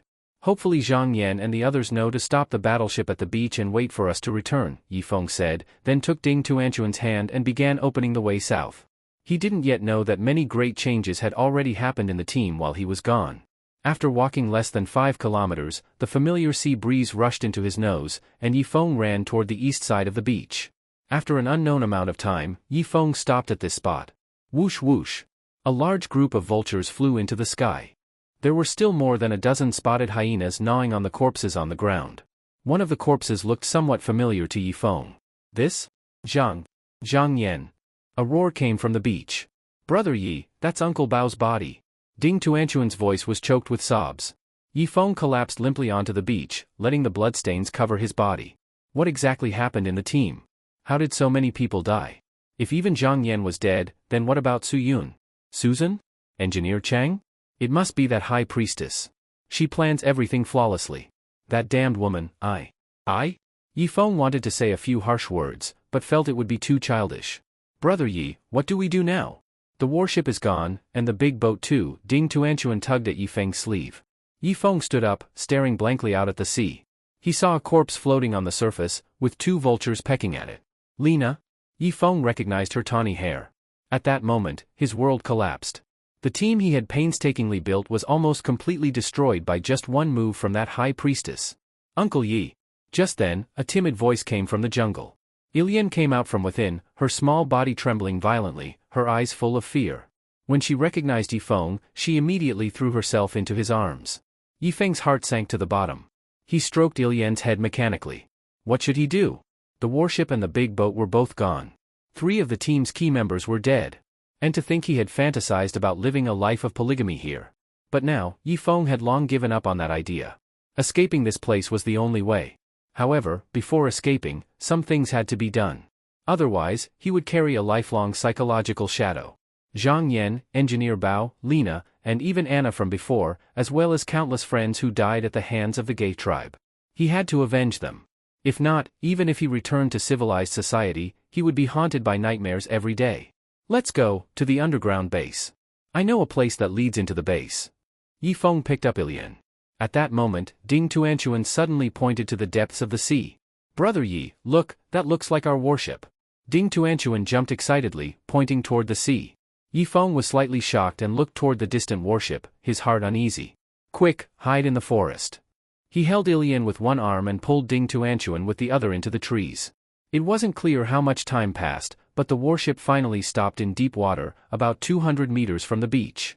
A canoe was lowered. Susan was the first to jump in, while Cheng Libin and Yang Li paddled from behind. As for Susan, she held her rifle steadily, watching the beach cautiously.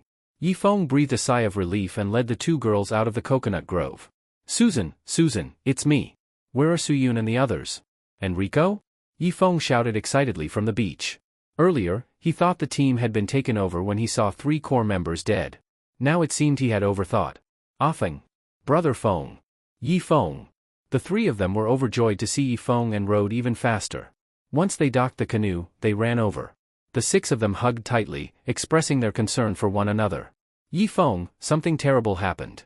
My sister was captured by the gay tribe, and so were Rico, Tuba, Chenin, Anne. Every name Susan mentioned made Yifeng sink deeper. The big boat? Ding Tuanchuan asked. The big boat was taken by the natives too. Now we only have the warship left, Susan said with a trace of suppressed sobs. The power of that wailing child at the time made her feel utterly hopeless. By the way, what about the heavy machine gun? Yifeng asked the crucial question. Destroyed. It exploded. Yang Li shook her head. Yifeng deflated like a balloon. The heavy machine gun was his strongest firepower. Now it was gone, like everything reset to 0. Yifeng, what should we do now? Yang Li asked anxiously. Yes, Brother Feng, come up with a plan quickly, or we'll be left with just a few people on the warship, Cheng Libin added, his voice hoarse. He had seen Bao Qifeng killed with his own eyes, someone he had worked with for over a decade. It left a deep sorrow in his heart. My mind is a mess right now. Let's get back on the warship first. The beach isn't safe. Yifeng said and jumped into the canoe with Ilian in his arms. The others followed and started paddling. 10 minutes later, Yifeng was sitting on a deck chair. Here's what happened, Brother Feng. At the time, Lena was guarding the machine gun on the big boat. But Healy ambushed her from behind and stabbed her to death. Then she took the gun herself and fired at our own people on the beach. I didn't expect Healy to be so wild. These natives all deserve to die, Cheng Libin said through gritted teeth. Healy? She betrayed us? Yifeng widened his eyes in disbelief. He could sense that Healy had already cut ties with the gay tribe, but why did she betray them? Was it because he neglected her feelings and got too close to other women? No, the natives were very open about sex. That couldn't be the real reason. Engineer Cheng, I think something's wrong. I shot Healy twice from behind, but she wasn't affected at all and kept firing. It's very strange and can't be explained, Susan shook her head.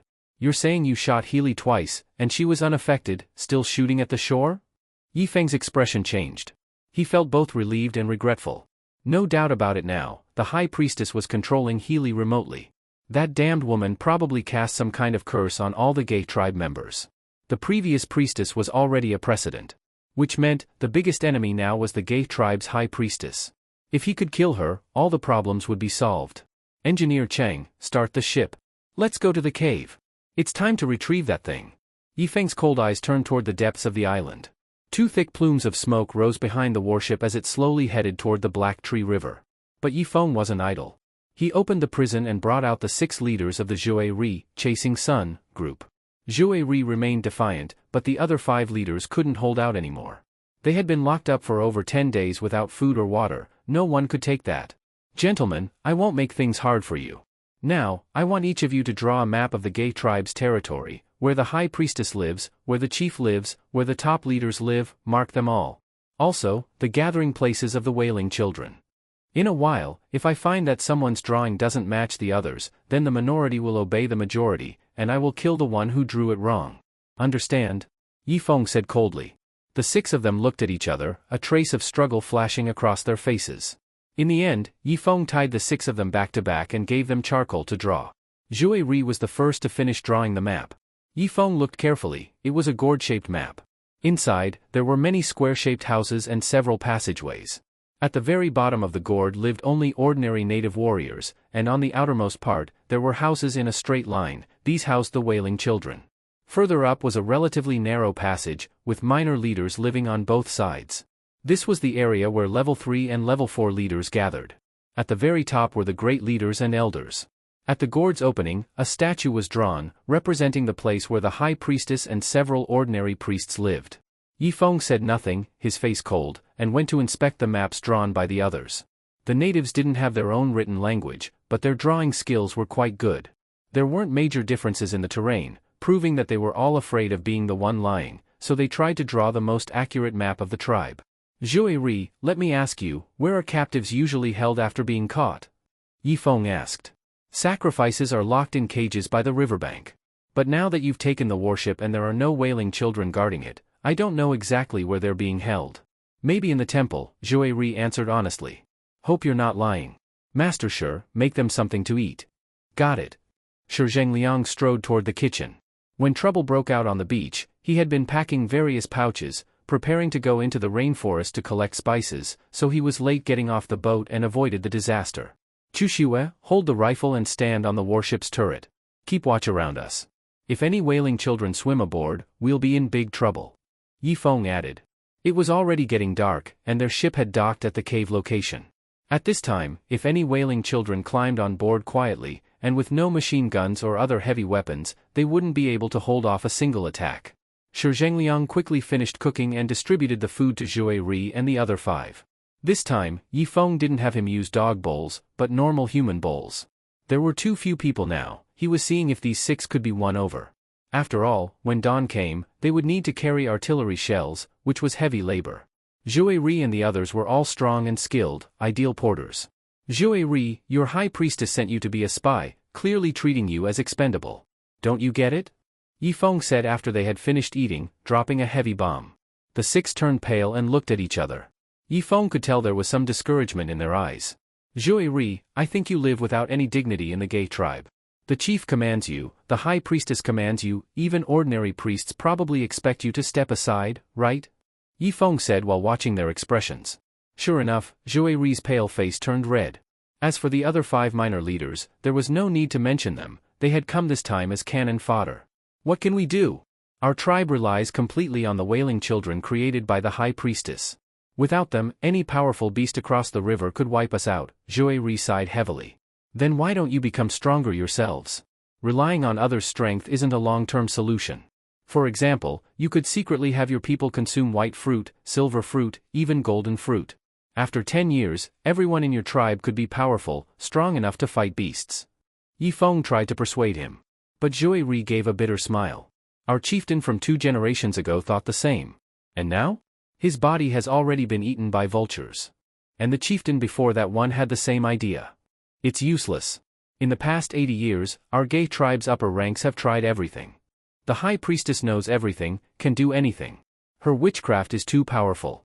Everything we do is under her watch. The 6 spoke one after another, expressing their fear of the High Priestess.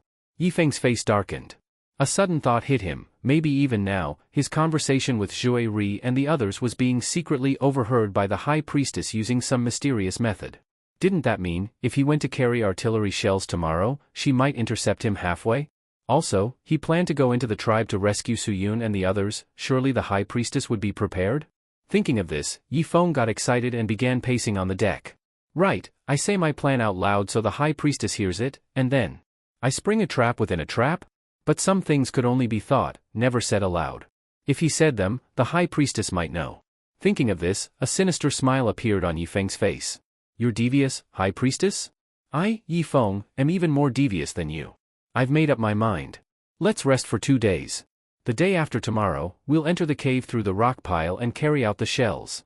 Once we have them, we'll level the gay tribe. Yifeng deliberately said this loudly. Zhue Ri and the others exchanged glances but said nothing, their eyes flickering. Obviously, they hated the high priestess too, but feared her methods, so they hadn't yet decided to join forces with Yifeng. Gentlemen, we're still enemies for now. So next, you'll go back to the cell for a while. But I'll move you to a clean cell. If you're hungry, just knock on the wall with your finger. I'll have Master Sure bring you food. After Yifeng finished, he didn't grab chains but made a polite gesture.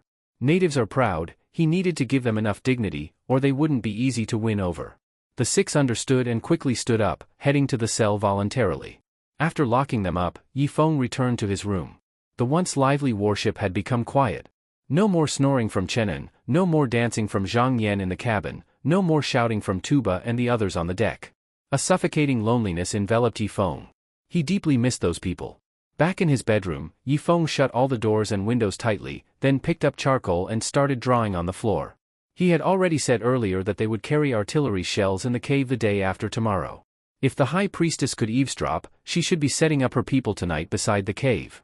Did you enjoy the story, guys? I hope you did. Support this video with a like and a comment. I'd really appreciate it. Thanks for watching and see you next time.